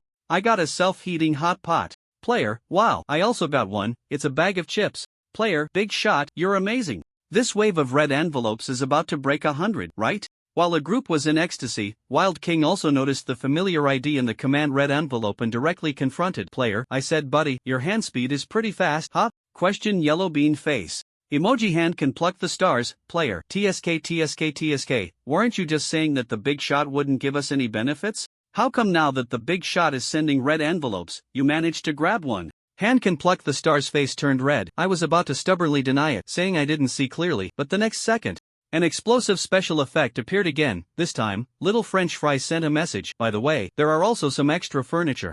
As soon as the message was sent, another group chat red envelope popped up. The next second, 5 red envelopes were instantly snatched up. The first one was, player received simple table and chairs 1. Player? Are you not even going to save face? Player? A series of question marks followed. Although Hand can pluck the star's face was already red, I still stubbornly said, Player, group chat red envelopes, everyone can grab them, what's there to be ashamed of? Player, wow. Player, interesting, really interesting. After a wave of operations, Hand can pluck the stars was directly silenced, and the players were too lazy to pay attention to this clown, starting to flood the chat while waiting for the system to announce the rankings. As they chatted, the group went off topic. Player, am I the only one who thinks the big shot saying board has a strangely cute vibe? After sending that, there were a few seconds of silence in the group chat, and then it was crazily flooded with question marks. Meanwhile, after watching the show, the system began to announce the rankings for this dungeon. Attention all players, please focus. The rankings for this dungeon are about to be announced based on the overall dungeon unlock level, monster hunting level, richness of dungeon supplies obtained, and task unlock and completion levels. The rankings for participating players in this dungeon are as follows. Top 1 player dungeon unlock level rating, S level, monster hunting level, S level, richness of dungeon supplies obtained, SS level, task unlock and completion level, SSS level, overall rating, SS level. Top 2 player dungeon unlock level rating, A, monster hunting level, SS dungeon resource acquisition richness, B, task unlock and completion level, A, overall rating, A. Top 3 player dungeon unlock level rating, SS, monster hunting level, B, dungeon resource acquisition richness, A, task unlock and completion level, A, overall rating, A. Top 4 player dungeon unlock level rating, S, monster hunting level, B, dungeon resource acquisition richness, A, task unlock and completion level, A, overall rating, A. Top 12 player, top 13 player, top 18 player, top 42 player. After the individual report of the top 50 players, the rankings of the subsequent players will be announced in list form. However, no player cared anymore. Everyone's attention was drawn to that ID at the top, still the familiar ID, still the familiar avatar, but this time, the rating had transformed into a terrifyingly high all S level. If the gap between the big shots during the novice period and them was a river, now, that river had turned into an ocean. All S level. Even a fool could see that this was a completely different kind of first place. Whether it was dungeon unlock level, monster hunting, resource acquisition, or task completion, the big shot had completely killed the competition. In the dark night, all the players looked at that simple ID and avatar above them, feeling a bit shocked. Only players who had participated in the dungeon knew how difficult it was to survive and perform well inside. No wonder the big shot said, boring. The things the big shot had to deal with were completely beyond their imagination. In the big shot's eyes, perhaps the disputes and doubts of some people were utterly meaningless. The group chat channel fell silent for a few seconds, then, still couldn't hold back and weakly sent a message. Player, is the dungeon rating all S level? That's really cute. Closes eyes, kneels down gently. Player, trembling, can I still take it back now? The group chat started to derail again. Messages were scrolling too fast, and Zhangchen couldn't even see what was being said. Unable to see clearly, Zhangchen simply closed the group chat and glanced at the private chat channel, where messages requesting to add him as a friend kept popping up. This kind of thing was quite common before, so Zhangchen ignored it and found the few IDs that had jumped up earlier and added them to the blacklist. After handling that, Zhangchen saw that the reward for top 1 had already been distributed. He didn't rush to claim it but instead fished out some hand-pulled noodles from the hot pot and started eating. At 11 o'clock at night, Zhangchen was holding a fresh fruit gift bag, standing by the roadside, seeing off Pig Young Master. As he left, the system broadcast sounded, Monster Merchant Pig Young Master's favorability 2. Current favorability of Monster Merchant Pig Young Master 43. Favorability was one aspect. On the other hand, Zhang Chen, holding the fruit bag, watched Pig Young Master disappear into the white mist while pondering over Pig Young Master's earlier words. Lee said Dave's cabin? I think I've heard of it. Isn't there an old madman wearing an iron pot there? Zhang Chen? Shouldn't it be a doctor in a white coat or a nurse wearing a nurse's cap? Why is it an old madman wearing an iron pot? Pig Young Master slumped in his chair, rubbing his belly, trying hard to recall. I can't remember too clearly. There are just too many service areas supplied by the fruit orchard. Anyway, that old madman seems to always buy a large quantity of fruits. I remember he did it because Pig Young Master paused, snorted. That old madman often babbles a bunch of things I don't understand, and then takes away my seeds. I suspect he just doesn't want to pay. Jiang Chen. Wearing a pot on his head, babbling, buying seeds, he seems to have a rough idea of who this old madman is. Jiang Chen put the fruit bag into the space stone, returned to the cabin, washed up briefly, changed into a tank top, big shorts, and flip-flops, and walked to the quality inspection bed. Lying down in a big character shape, Jiang Chen yawned on the bed, originally thinking about discussing with Iron Anvil and Energy Furnace Big Brother how to deal with Dave's cabin, but after yawning, his eyelids drooped and he fell into a deep sleep. The sound of rain began to patter on the cabin above, creating a natural white noise. The light strips inside the cabin had been turned off, and outside there was only a faint, warm orange glow that wouldn't disturb anyone sleeping inside. The energy furnace retracted the redstone, ensuring no unnecessary noise was made, and the cabin was quiet. Before long, even breathing sounds began to emerge. Zhangchen slept quite well during this nap. The next day, 6 o'clock in the morning, Zhangchen woke up on time. He dazedly lay on the quality inspection bed for a while, and at 6:05, the system announced the fog's advancement speed for the day. Now, the chasing speed of the fog had reached 25 km/h, roughly 200 kilometers overnight. At this speed, bolstered by acid rain, most vehicles without their own power systems could be eliminated. Moreover, attention all rookie players, the first phase of acid rain border city has ended, and the second phase is about to begin. In addition to the regular acid rain weather, players will have a chance to unlock storms, thunderstorms, and heavy rain. Please upgrade your vehicles as soon as possible because fragile vehicles are no match for the raging storms. After the system announcement, the group chat went completely chaotic. The second phase of acid rain border city. Storms. For some players who just came out of the dungeon with little to show for it, or who didn't even enter the dungeon and had been struggling to survive outside for 7 days, this was simply disastrous news. Player panicked. What the hell, a storm? Fragile vehicles are no match for the raging storms? What does that mean? Are we supposed to upgrade our vehicles? Player. What else? Player panicked. I was planning to survive with a level 1 vehicle. Player. Bro, we can't hold on any longer. Let's upgrade the vehicles first. Player crying. Player, is anyone selling vehicle upgrade fragments and basic materials? After sending the message, you want to dance? After thinking for a while, it seemed everyone would want to upgrade their vehicles, and there wouldn't be many selling upgrade fragments and basic materials. After some thought, you want to dance? Added, high price buyback. For a moment, players who hadn't reached level 1 with their vehicles began to seek trades for vehicle upgrade fragments and basic materials in the group. The price of basic materials skyrocketed, even reaching levels similar to food. But even so, there were still too many players stuck at level 1 with their vehicles. Soon, the inventory in the trading market was completely cleared out, and a large number of people flooded back into the group chat, looking to buy basic materials and vehicle upgrade fragments. Seeing this, Zhangchen casually counted his supplies and listed a batch of basic materials and about 300 vehicle upgrade fragments in the Aeon department store.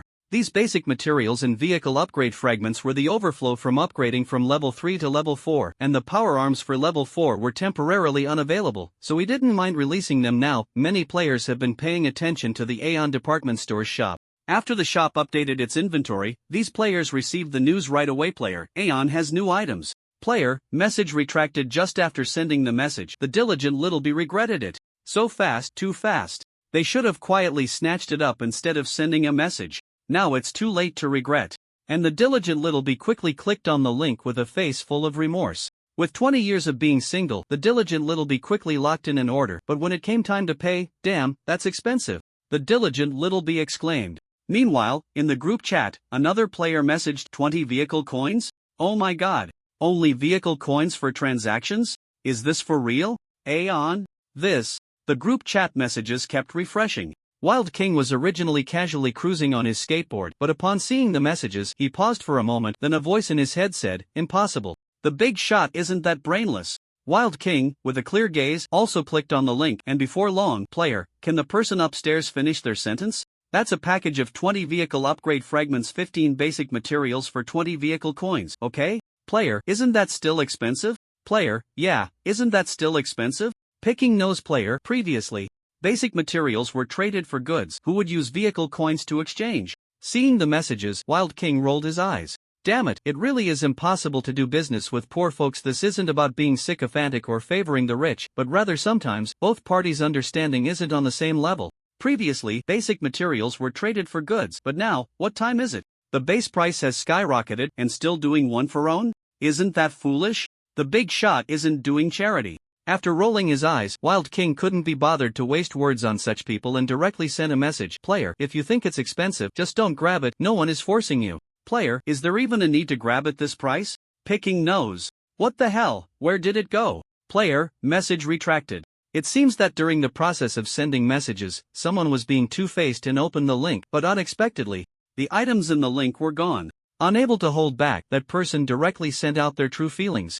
After sending, they realized and quickly retracted it. Unfortunately, most people had already seen it. Seeing that the Big Shot's link was sold out, Wild King's face showed no surprise. To be honest, the price the Big Shot was selling it wasn't considered expensive. Everyone knows that under the premise of the system already giving a warning, the prices of vehicle upgrade fragments and basic materials would only keep rising. Wild King guessed that the Big Shot was probably afraid of trouble. It must be said, although their interaction was brief, Wild King understood Jiang Chen quite well. Jiang Chen indeed hates trouble. He was too lazy to exchange materials one by one, so he directly posted 3 types of links. One was, of course, the combination of 20 vehicle upgrade fragments, 15 basic materials that those players complained about being expensive. The other 2 were options for 10 vehicle upgrade fragments and 20 basic materials, respectively. Moreover, the basic materials were specified. Just based on this point, even if many players felt that the big shot's prices weren't cheap, they would still trade directly with him. After all, in terms of variety and completeness, aside from Aeon, no other players or their shops could match up. At this time, those who still complained about the high prices were just plain foolish. Those who got blacklisted by the big shot learned their lesson. Other players weren't fools either. With the example of being born to be kings, they wouldn't easily jump out. Thus, looking at the empty shop, the diligent little bee almost bit their back teeth off. Damn it, these people are not united at all. How could they even afford such high prices? Traitors, idiot. If only they united, there would still be room to negotiate the price. After all, if no one buys, those goods won't sell.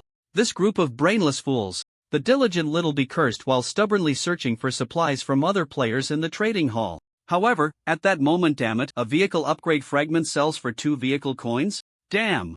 Zhang Chen no longer cared about the messages in the group chat. He was just clearing out some inventory. After all, the materials needed to upgrade his vehicle from level 3 to level 4 were no longer basic materials. Selling some was completely acceptable.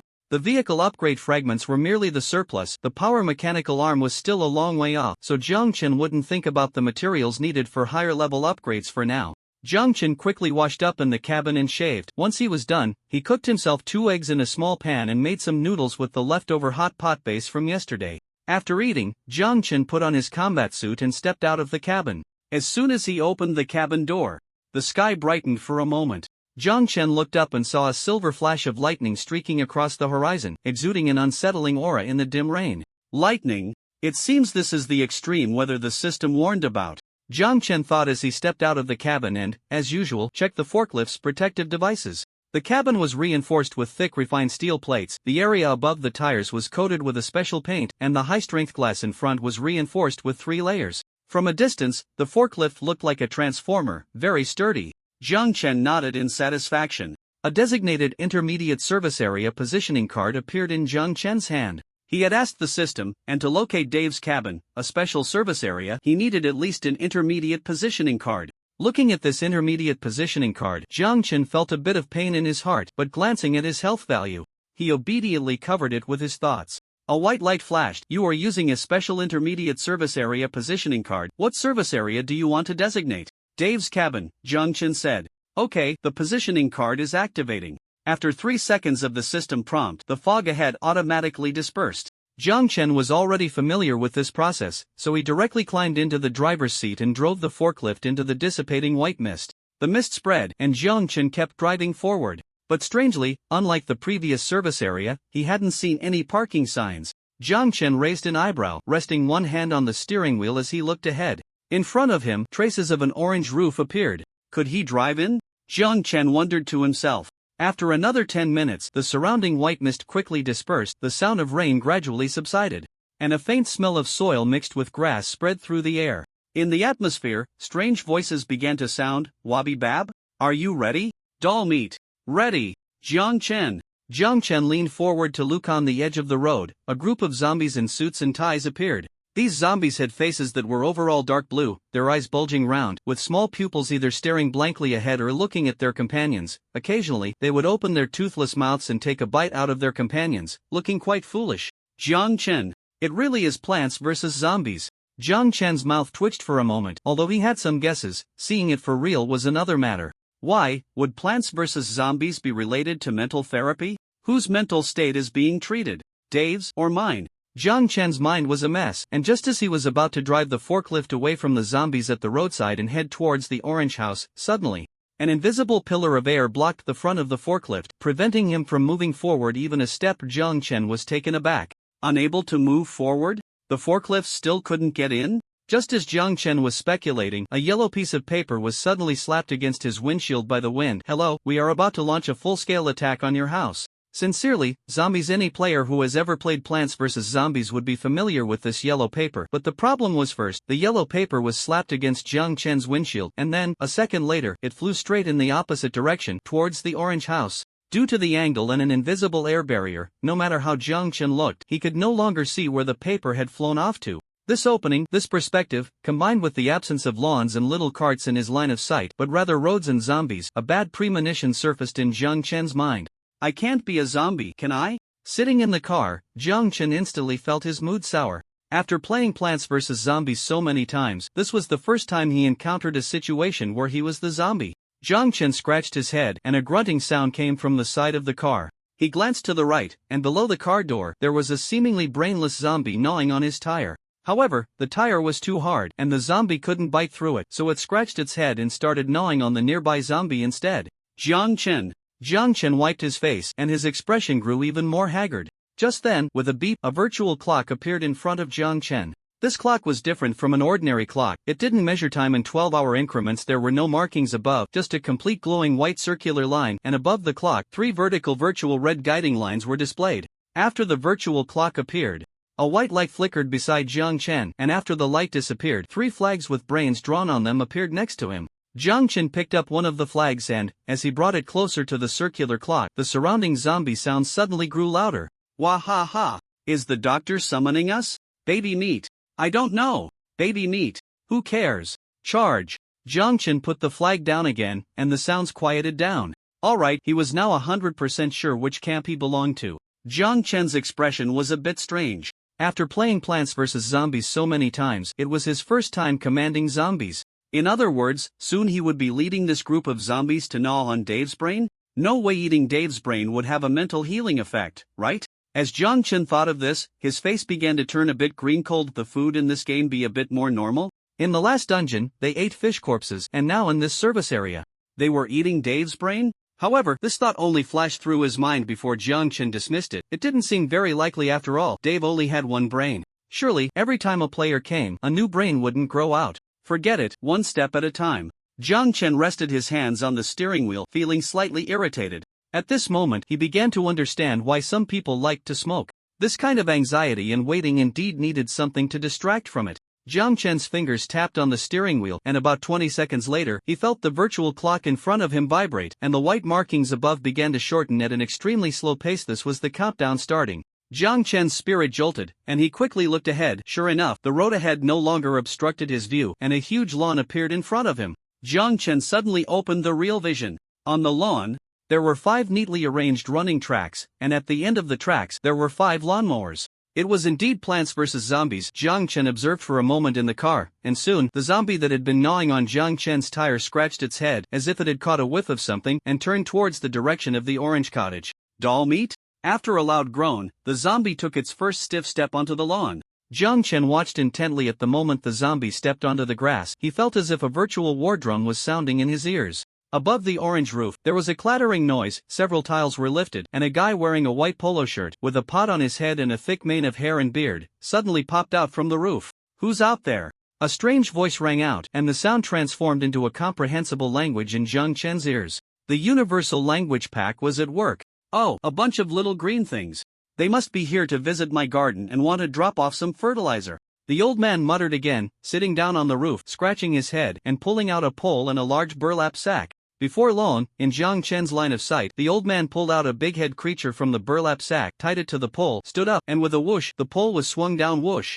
The fishing line slid, and the old man accurately dropped the pot of the big-head plant onto the first section of the lawn. As soon as the plant hit the ground, Jiang Chen felt that the surroundings seemed to brighten significantly. At the same time, the plant began to sway back and forth. Through the high-defense glass, Jiang Chen saw that the swaying plant had a thick stem and a huge yellow head, with a plump sunflower seed plate in the center of the yellow head. The creaking sound echoed, and a whimsical, childlike voice rang in Jiang Chen's ears. Bask in the sun, eat your fill. Bask in the sun. Eat your fill. What the heck?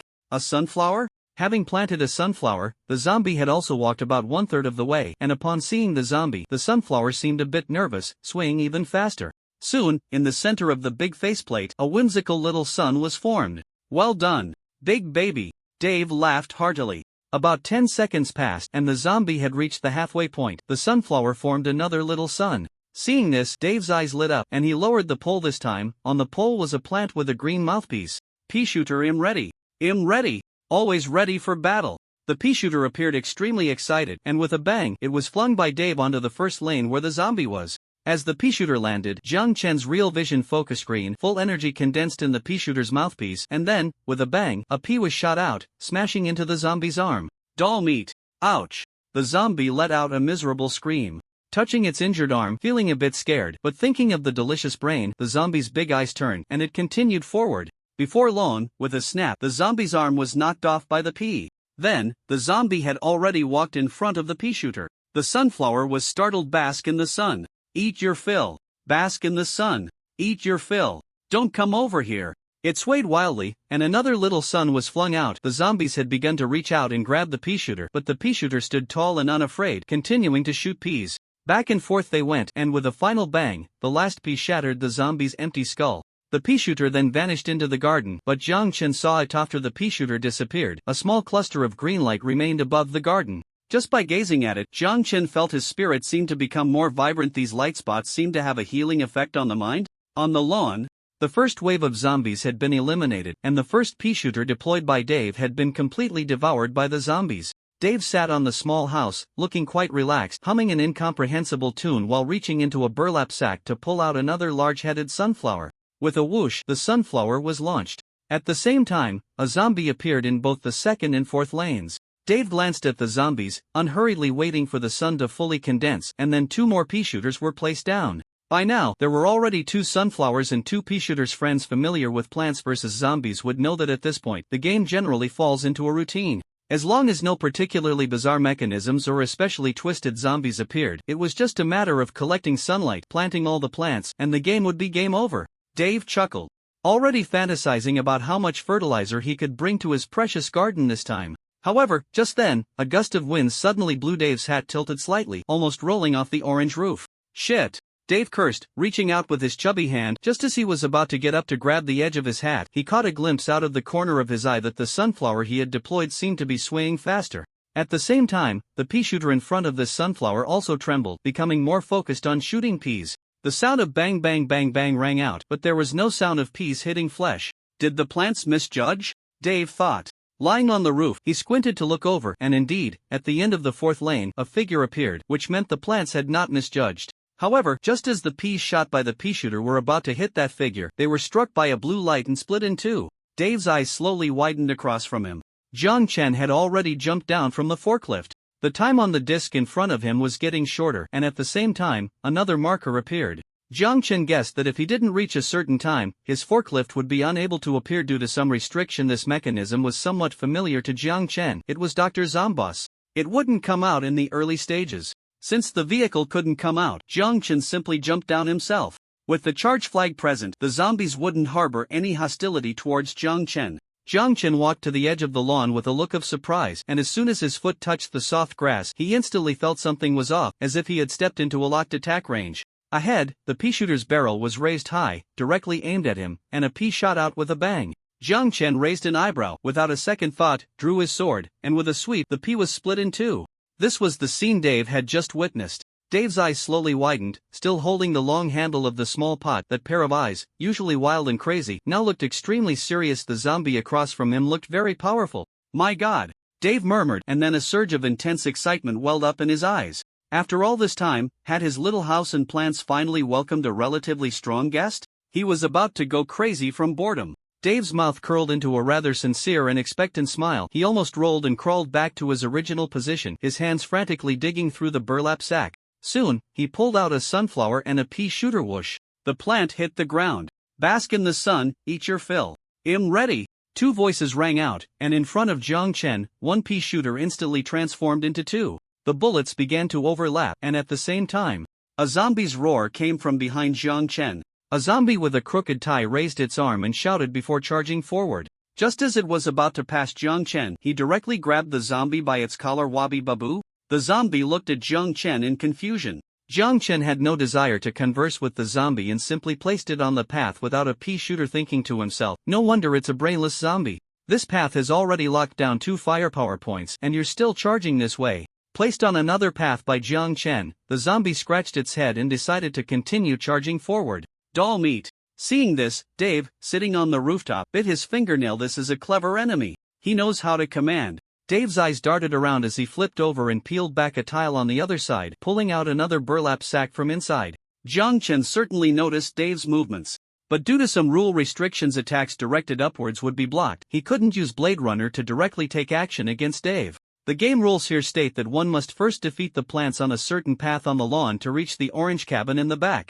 Jiang Chen took a deep breath, first switched to him just fighting elites, and sprayed a wave of bullets, but to no avail. Changing his title again to Lucky Effort Learning Demon King, Jiang Chen moved forward, ready to leap ahead. However, just as he took a step, he found his speed had been slowed significantly. It took 3 to 4 seconds for his step to land, and the space he fell into seemed to shrink to mere inches. Was this also a limitation of the rules? Was it to keep his pace consistent with the ordinary zombies? This thought flashed rapidly through Jiang Chen's mind. In a way, the entire lawn is a special area that can reduce enemy states. No wonder it's a special service area that requires a comprehensive strength of 30 to attempt. Vertical movement was restricted, but fortunately, lateral movements were unaffected. The two peas crossed in front of Jiang Chen, which he easily dodged, then smashed the zombie, following him into pieces.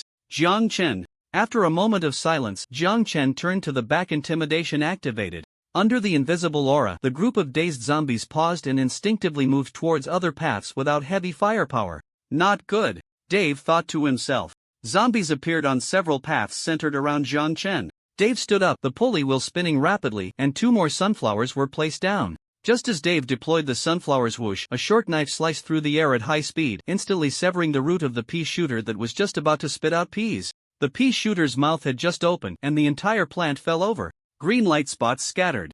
And at the end of the light spots was Jiang Chen, who was still in the throwing motion. Jiang Chen sliced through the throat of the pea shooter. Successfully eliminating a pea shooter, Jiang Chen continued to advance without stopping, summarizing a new rule in his mind. Locking type attacks only affect one plant at a time and cannot produce a penetration effect. This seemed to align with the rules of Plants vs. Zombies. After remembering the rules in his mind, Jiang Chen's steps were steady as he continued forward. In the faint morning light, that lean figure in sharp blade glimmer looked extremely intimidating. Dave looked sadly at the disappearing pea shooter. After seeing that the ordinary pea shooter seemed unable to stop this powerful enemy, he rolled over and took out a glowing green bean from the burlap sack on his left. This is it, little guy.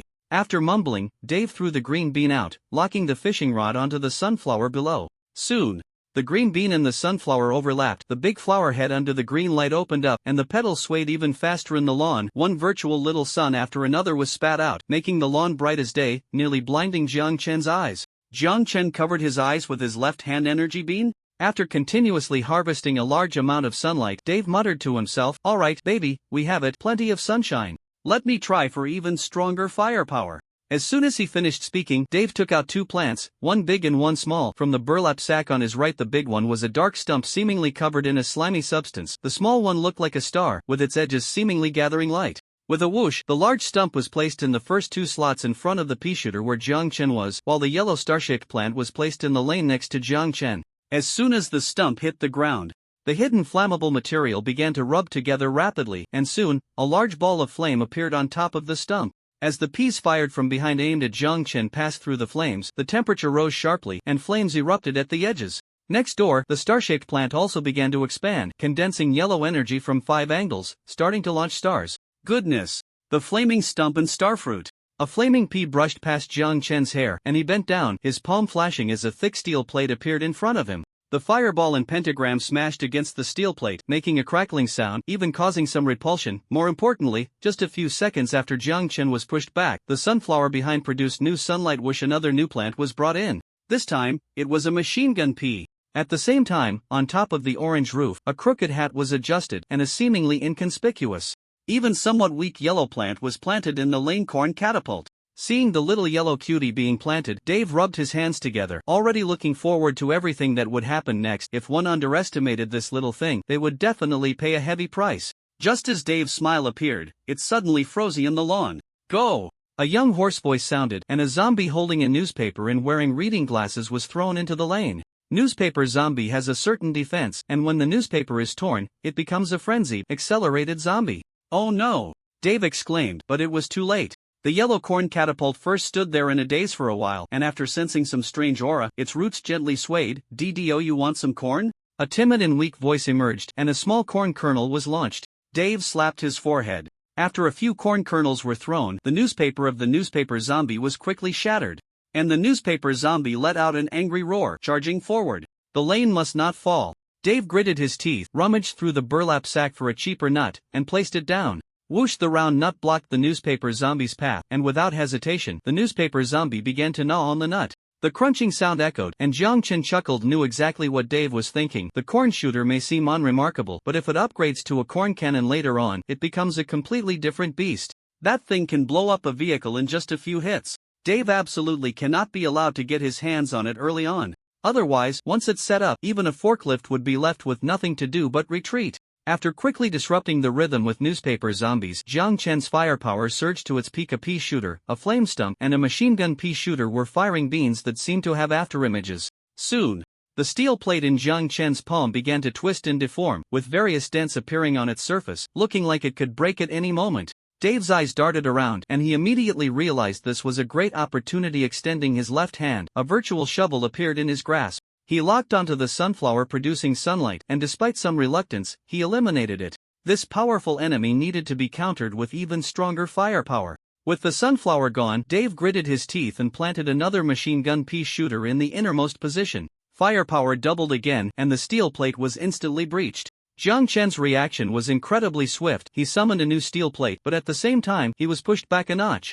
This couldn't go on. Although the steel plate provided protection and there wasn't much danger in the short term, he couldn't spare any hands to clear the plants. He needed to think of a way to disperse the firepower. Jiang Chen's mind raced as he looked back. His gaze flickered, then suddenly fixed. There were 3 zombies, each wearing a metal bucket, a roadblock, and holding an iron fence. The basic defense trio. Jiang Chen felt a surge of joy and waved at the 3 zombies. The bucket zombie hesitated, intimidated by Jiang Chen, unsure whether to approach.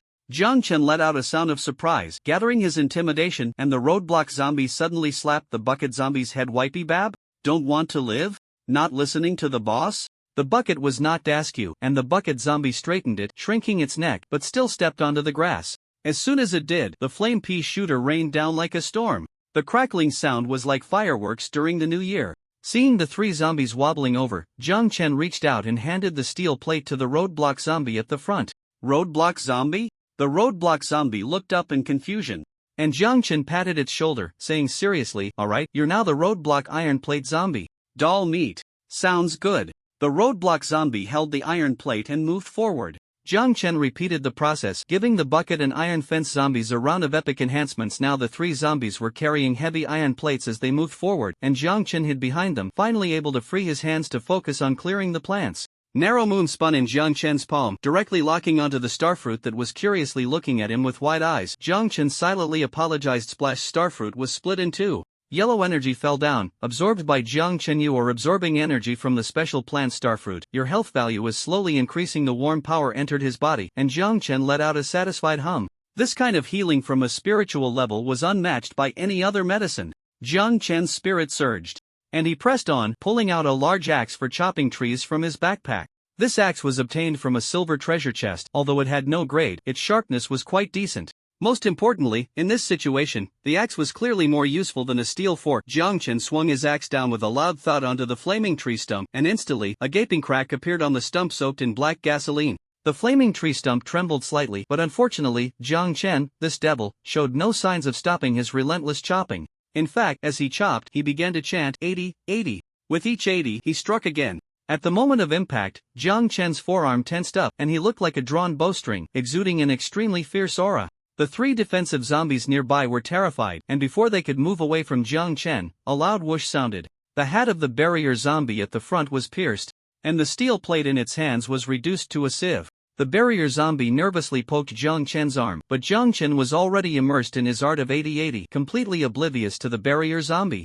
The barrier zombie scratched its head, and in the next second, a series of red peas penetrated its head. The barrier zombie let out a groan and fell to the ground, quickly turning into fertilizer for the garden. With 1 less zombie to share the firepower, a gap appeared in the defensive trio, and sparks flew onto Jiang Chen's face. He looked up and saw that only the barrel and the iron fence zombies remained. Jiang Chen glanced back and saw several ordinary zombies pushing forward. He tossed each of them a yellow safety helmet and had them carry the steel plates forward. With 1 last 80, the flaming tree stump crashed down. Oh no! Dave shouted in pain, glancing regretfully in Jiang Chen's direction. Gritting his teeth, Dave once again positioned his shovel against a sunflower, and with a thud, the sunflower began to produce sunlight at an accelerated rate. Soon, Dave gathered 3 suns. Now was the time. Dave tightened his grip on the burlap sack and pulled out a pair of vibrant, enticing cherries. The cherries began to swell in Dave's hands, and as they expanded, he exclaimed, "Time to explode. Everyone, get ready to explode." Dave quickly flicked his wrist, tossing the cherries into the grassy grid centered around Jiang Chen. Jiang Chen had been keeping an eye on Dave's movements, and suddenly, a fiery red energy appeared above him. Jiang Chen looked up sharply and saw the cherry bombs hurtling straight towards him. "Oh no!" Jiang Chen nearly cursed out loud. The two large cherries were almost touching his face, and it seemed an explosion was inevitable. Just then there was a loud clang. The sound of the barrel echoed. A figure in a suit descended, completely surrounding Jiang Chen. Just as Jiang Chen instinctively raised his hand, he felt his fingers brush against something that turned to dust. The barrel zombie had, at the last moment, shielded Jiang Chen, taking the cherry bomb for him. The shockwave of the explosion spread, a wave of scorching wind blowing through Jiang Chen's hair, revealing his dark eyes. Jiang Chen blinked. The image of the barrel zombie with its arms outstretched flashed in his mind, and he was momentarily stunned. 2 seconds later, Jiang Chen's constricted pupils returned to normal, and a heavy sensation settled on his head. The barrel that the zombie had removed was now firmly placed atop Jiang Chen's head. Meanwhile, you have received a gift from the barrel zombie, a high-quality barrel with special defensive properties. Description: doll meat. Damn it. Jiang Chen gritted his teeth. He had no special feelings towards these zombies. After all, in the real world, he had always stood on the side of the plants, which made him naturally feel no empathy for the little zombies. After all, they looked quite silly and, from certain angles, even a bit terrifying. But Jiang Chen never expected that these guys would actually protect him. After cursing under his breath, he felt a surge of anger rise within him. He quickly absorbed the residual mental energy from the flaming tree stump, and Jiang Chen felt his fatigued mind finally receive some relief. Swiftly turned his hand, and a blue crystal appeared in his palm. Sigh of the base sea symbiosis.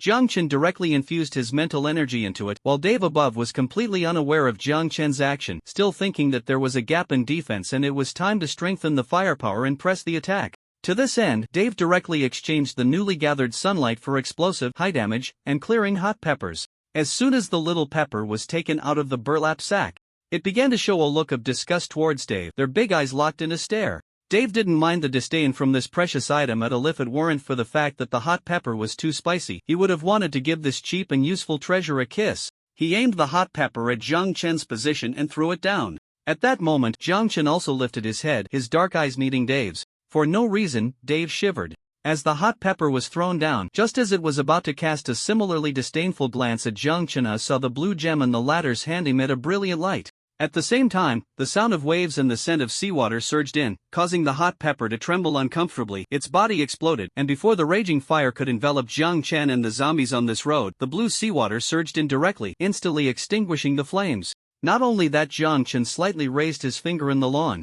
A wave of 5 to 6 meters appeared out of nowhere, rushing straight ahead. The sound of crashing waves echoed, and Dave nearly rolled off the orange roof. How could a tsunami appear in his little house? Had this group of zombies evolved to this extent? The massive waves surged forward, instantly sweeping away the machine gun peas, ordinary peas, and the cabbage throwers that had been hurriedly planted in front. I'm dead. Hell!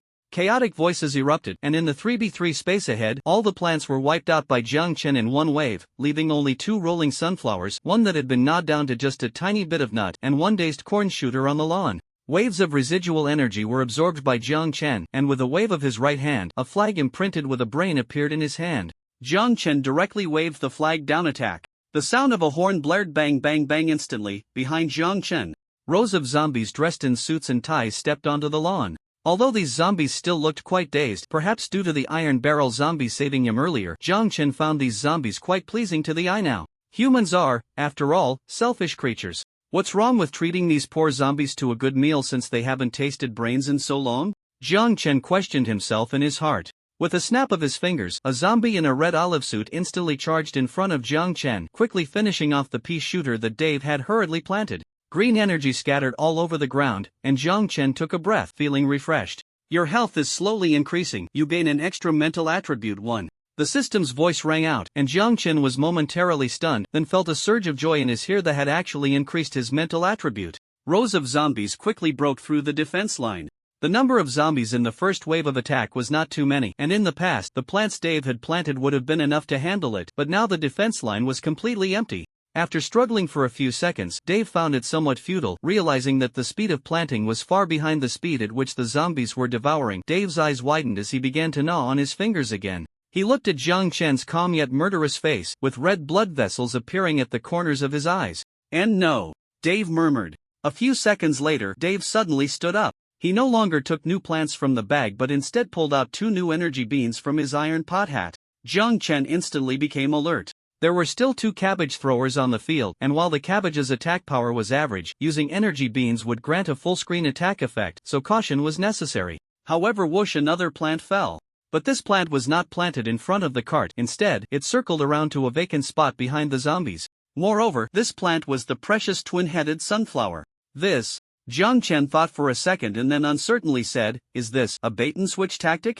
Sure enough, while Dave completely ignored the zombies in front, he frantically planted sunflowers in the back and used one of the energy beans on the twin-headed sunflower. The football zombie was the first to break through the defense and touched the lawn mower parked on the grass. Clang clang clang clang, the chilling sound of the mower started, and 3 small carts simultaneously activated, rolling over. Zombie heads rolled everywhere. The carts were a kind of powerful rule kill. No matter how strong the zombie was, it was as fragile as paper in front of them. Soon, the zombies on all 3 roads were crushed, and Jiang Chen was also on one of those roads. Watching the mower roll towards him, Jiang Chen wasn't worried about the rule kill. It's simple. If the rule kill existed for players, this special service area would be a one-way trip. That contradicts the purpose of the game. The game harbors malice towards players but won't kill them purely for no benefit. The underlying logic is clear. Some rules are easy to see through. The little zombie in front fell down, and as it fell, it reached out its hand towards Jiang Chen, seemingly reminding him to run quickly. Jiang Chen took a deep breath, and just as the cart was about to hit him, he executed a swift and precise move. His left hand manifested a pitchfork, and with both hands, he braced, buried, and thrust, using the pitchfork to jam the gears of the mower in place. The mower roared inside, and soon, black smoke began to billow from above. Seeing this, Dave couldn't believe his eyes. Was he really going to take on the mower heathen? After jamming the mower in place, Jiang Chen casually tossed it aside like garbage onto the empty road behind. With a loud bang, the scrapped mower crashed to the ground, making a crisp sound. Dave's veins bulged on his forehead, and at the same time, the battlefield was left with nothing but a bare lawn and the young man standing on it, facing him from a distance. The 2 locked eyes, both fully aware that the real battle was just beginning at this moment. Time passed little by little, and the sky gradually darkened. Above, dark clouds rolled in. On the road, the Wild King glanced at the time on the main screen and the attribute panel. His fatigue level had maxed out, and he could no longer advance. With his hands in his pockets, the Wild King slightly adjusted his center of gravity, made a dash, and then stopped the skateboard. The deep blue skateboard rested in the palm of his outstretched left hand. The Wild King whistled and pressed the button on the side of the skateboard. Instantly the skateboard, which was originally just over a meter long, began to lengthen and widen, quickly extending outwards. The Wild King then pulled out a retractable combiner from his pocket. With a thought, the square combiner extended its interlocking slots below and connected with the surface below, ultimately forming a square space with a deep blue light arc around the edges. The Wild King stepped into a space that wasn't very large, lying down on the folding sofa, swinging his legs leisurely while opening the group chat. As soon as he opened the chat channel, countless messages refreshed rapidly. Player, damn, it seems the system isn't just trying to scare us. There's lightning in the sky. It won't rain heavily tonight, will it? Player, it's very possible. Player, oh man, I don't know if my tricycle can hold up. With the wind and rain, it won't get blown away, right? Player, I advise you to reinforce it quickly. This isn't a joke.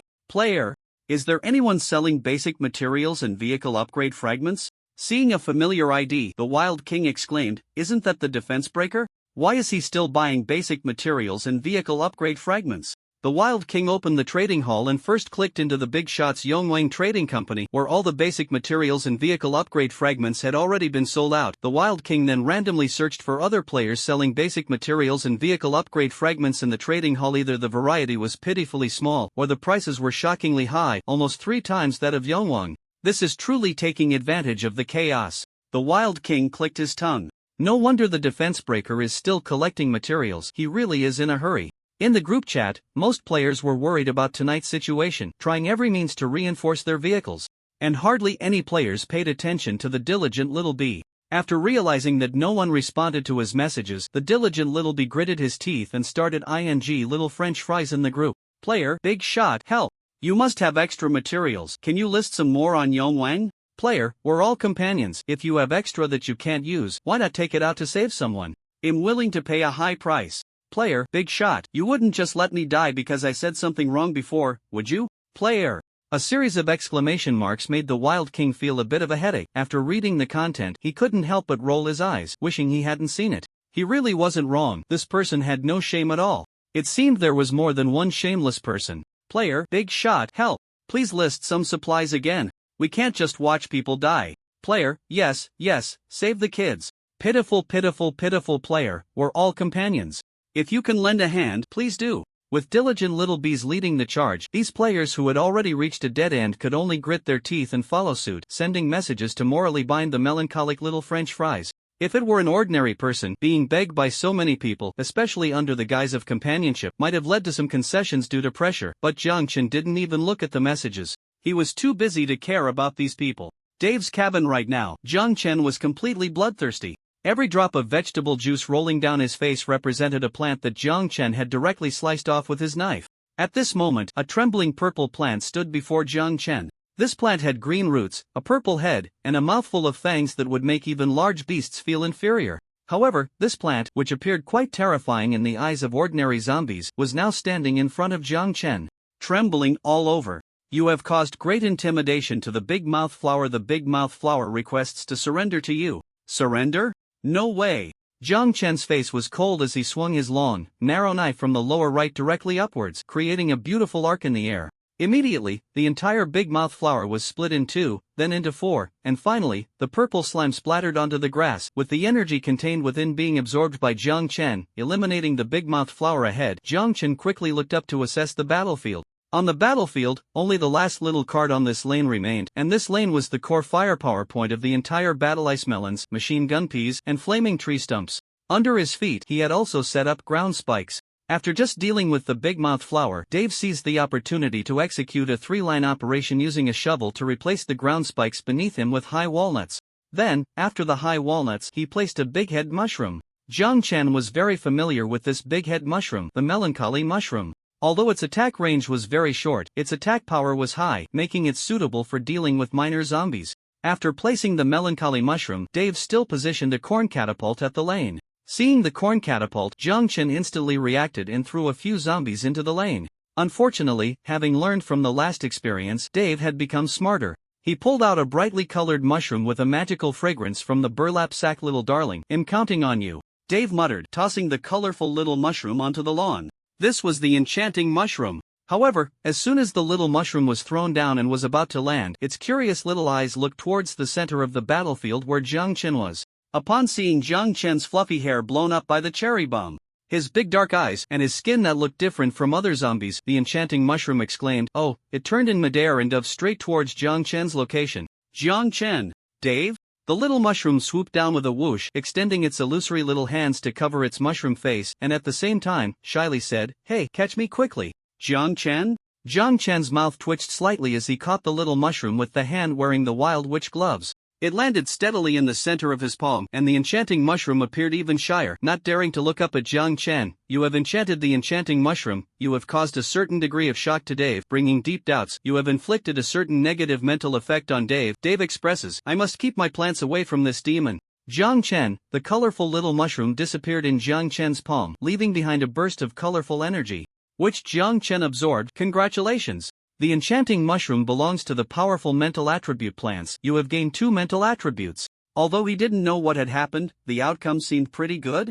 Jiang Chen shook his hand and began to toss the nearby little zombies onto the relatively safe lane based on defense. Soon, the corn catapult on that lane was eaten again. Moreover, the last little cart was also triggered passively.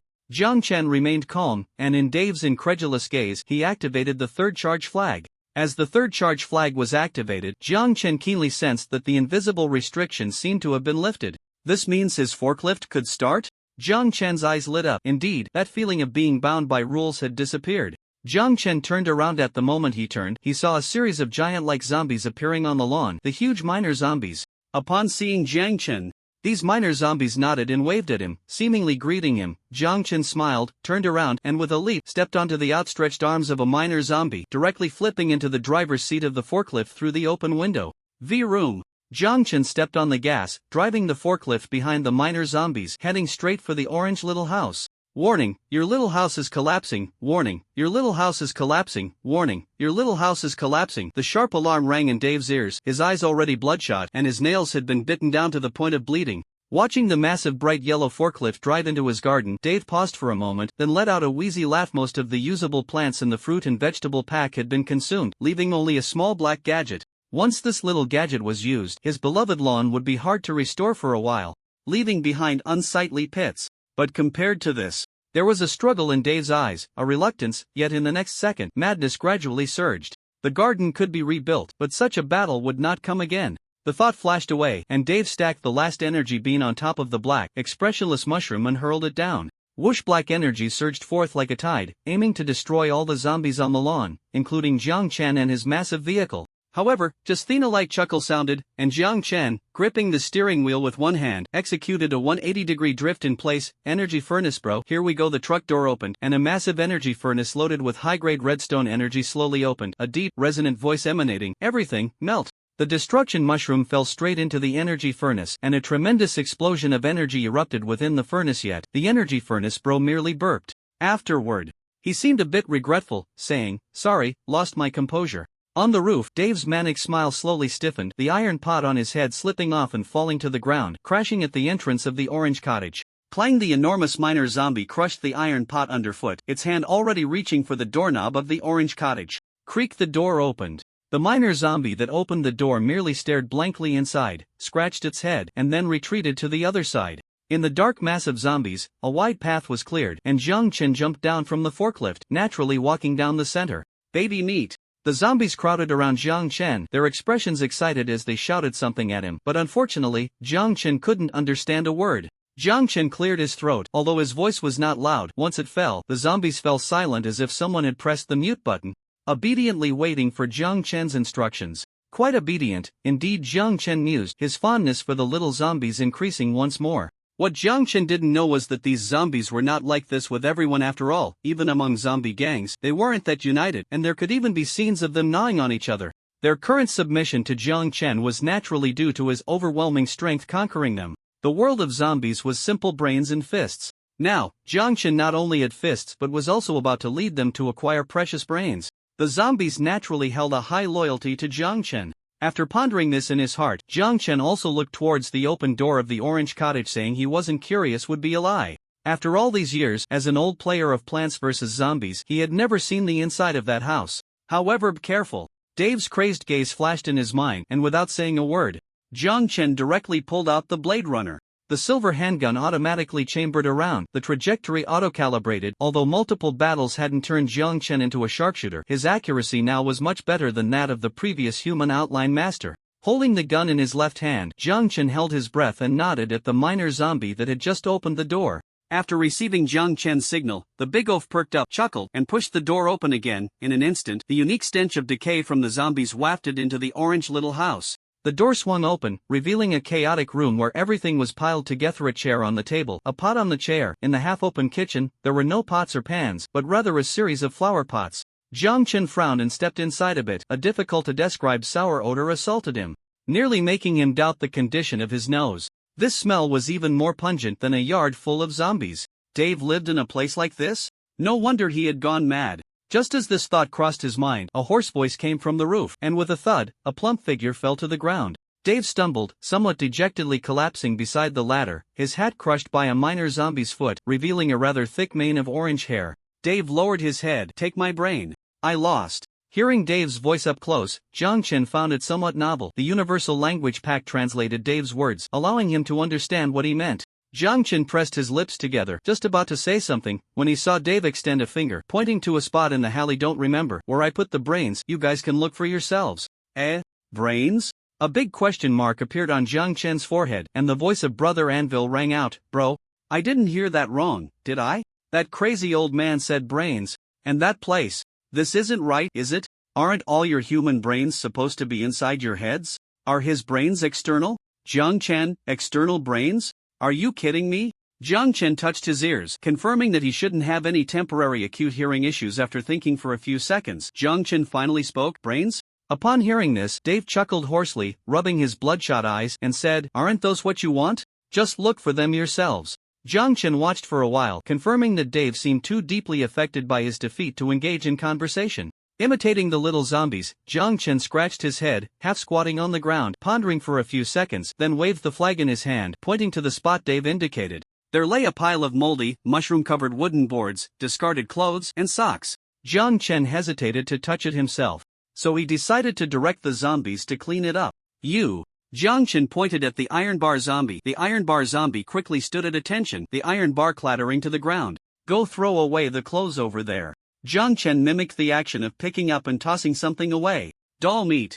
At your command. The iron bar zombie excitedly accepted the order, picked up Dave's pile of clothes, and tossed them onto the lawn. Dave, who had been huddled by the ladder, saw this scene and his eyes filled with even more bloodshot veins. This was pure humiliation. Sheer humiliation. After tossing aside the bothersome clothes, Jiang Chen instructed the minor zombies to throw out the messy wooden boards and broken tables and chairs as well. The room was soon cleared to reveal an open space. Although it was still dirty overall, dust, stains, and mold were everywhere. It was certainly better than before. More importantly, after clearing the space, Jiang Chen finally saw what that pile of brains was. Covered by the wooden boards and broken tables was a bag of specially made pink pill-like substances. You have obtained special solid extraction pills. Blood-brain description, a product from the special service area. Dave's little house. Dave, a mad botanist and biologist, immersed in research on various hybrids, fertilizers, and grafting. He used a special plant called blood-brain to make solid extract tablets. Blood-brain can partially activate decayed bodies and has an irresistible attraction for zombies. For some reason, Dave was not accepted by the townspeople and was expelled. He built a small cabin in the outskirts, but blood-brain attracted the attention of the zombies.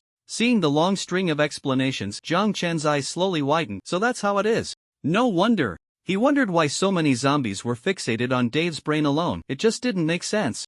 It turned out to be because he was expelled and distanced from the town. Moreover, what the zombies wanted wasn't really brains. After all, once this stuff is inside, it can't operate directly. So it was for the blood brain? Just as Jiang Chen was pondering, the zombies were drooling over the blood brain, and if they hadn't seen Jiang Chen hadn't given the order yet, they would have pounced already. Jiang Chen figured out what was going on and couldn't help but feel a mix of amusement and exasperation. He looked at Dave in disbelief and after a long pause, managed to squeeze out a question. Since you can't use the blood brain either, otherwise, you wouldn't just leave these things buried in the ruins. Then why not give them to the zombies? Jiang Chen asked sincerely. However, Dave, with his orange hair, looked up and shouted at Jiang Chen, "What's it to you? You demon of the charming mushroom with black eyes." Jiang Chen. He wasn't. He didn't. Don't say that. Jiang Chen silently defended himself in his heart, and as if he had heard Jiang Chen's thoughts, Dave stood up from the ground and angrily pulled out a charming mushroom from his pocket, shoving it in front of Jiang Chen. Jiang Chen instinctively stepped back, the silver-winged killer cocked in his hand.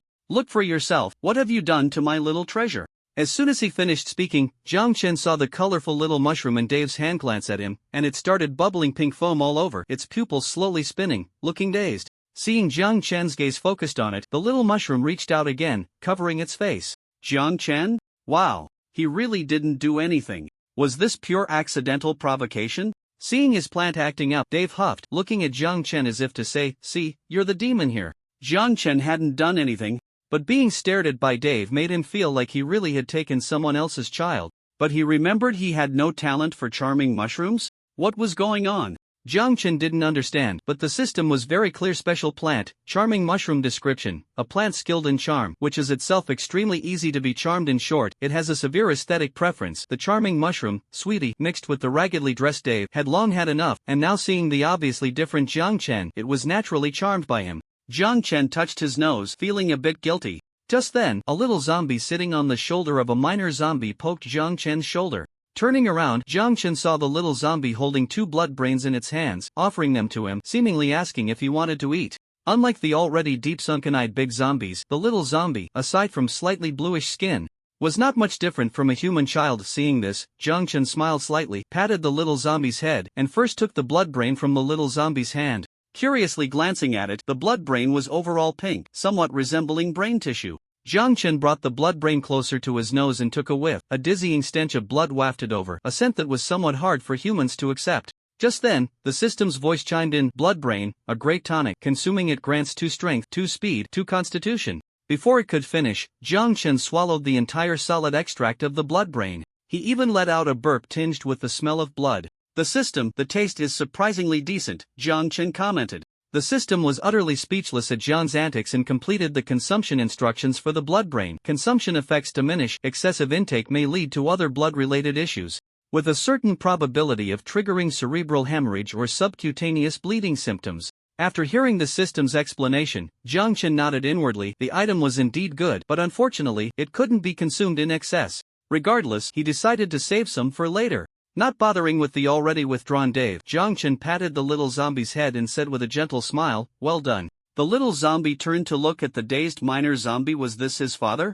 The minor zombie scratched his head, glanced at Jiang Chen, and then extended his huge Honda, seemed to want to mimic Jiang Chen's action and pat his big son's head. Seeing this, Jiang Chen's eyelid twitched, and he directly picked up the big son from the minor zombie's shoulder. Given the minor zombie's strength, if he were to pat the child would probably not make it through the day. After taking the child down, Jiang Chen thought for a moment and handed the iron bucket that the iron bucket zombie had put on him to the little zombie, saying, "Use this to help me store the blood brain." Jiang Chen pointed at the blood brain and continued, "After filling this bucket, the rest are for you, okay?" The little zombie tilted his head, a bit confused by Jiang Chen's words. "Baby neat?" Jiang Chen thought for a moment, flicked his finger, and 2 car coins appeared in his palm. The little zombie was instantly captivated by the shiny coins, staring at Jiang Chen without blinking. Jiang Chen placed the 2 coins between them, one in the bucket and one handed to the little zombie. "One for you, one for me. Got it?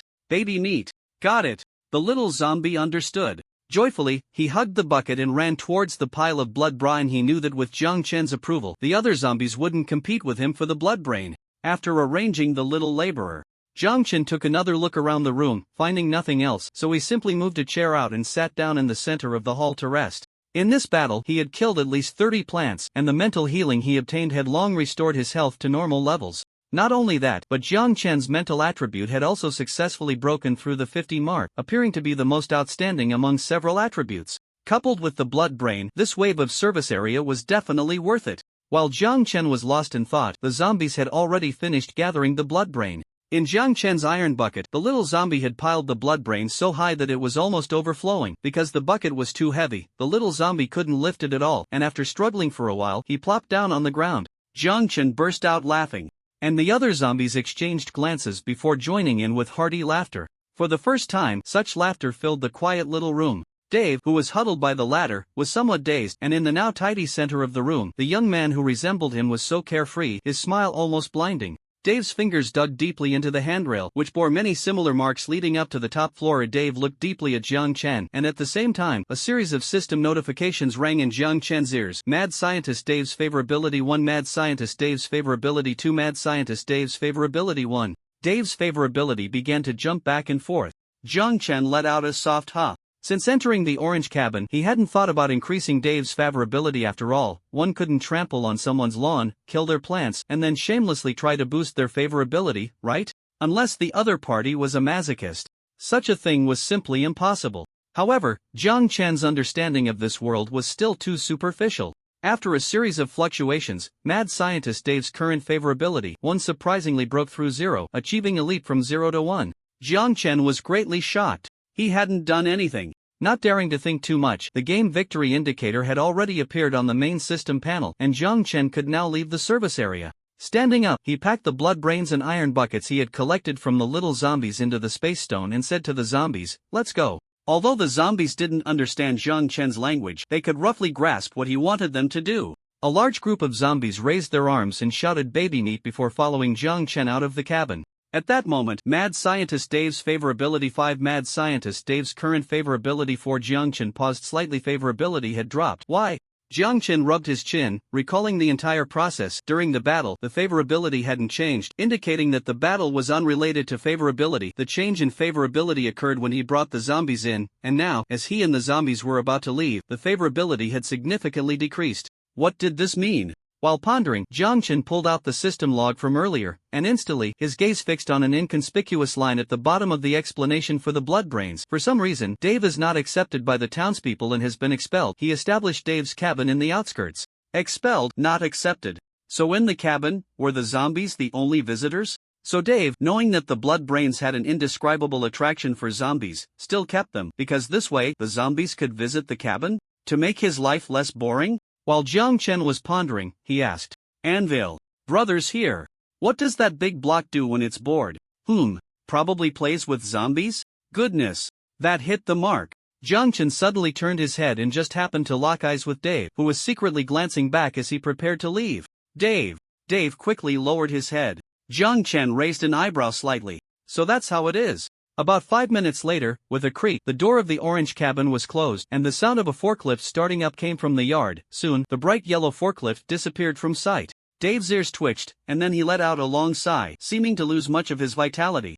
They all left. They always leave like this. But unlike before, the blood brains had been taken away, and that group of zombies wouldn't be coming back. Dave stood up from the ground, and the remaining enchanting mushroom drooped its head, looking listless. Forget it. He couldn't stay here any longer. Just as various thoughts flickered in Dave's mind and time passed little by little, suddenly, knock knock knock, a knocking sound echoed. Dave was momentarily stunned. In the wilderness, how could there be a knocking sound? Could it be? Dave suddenly jumped up and ran over to open the door. Upon opening it, he found a yard full of zombies standing in the grass. And unlike before, these zombies were all holding flower pots. Enchanting mushroom. Oh, Theta Theta. Mrs. Dave was stunned.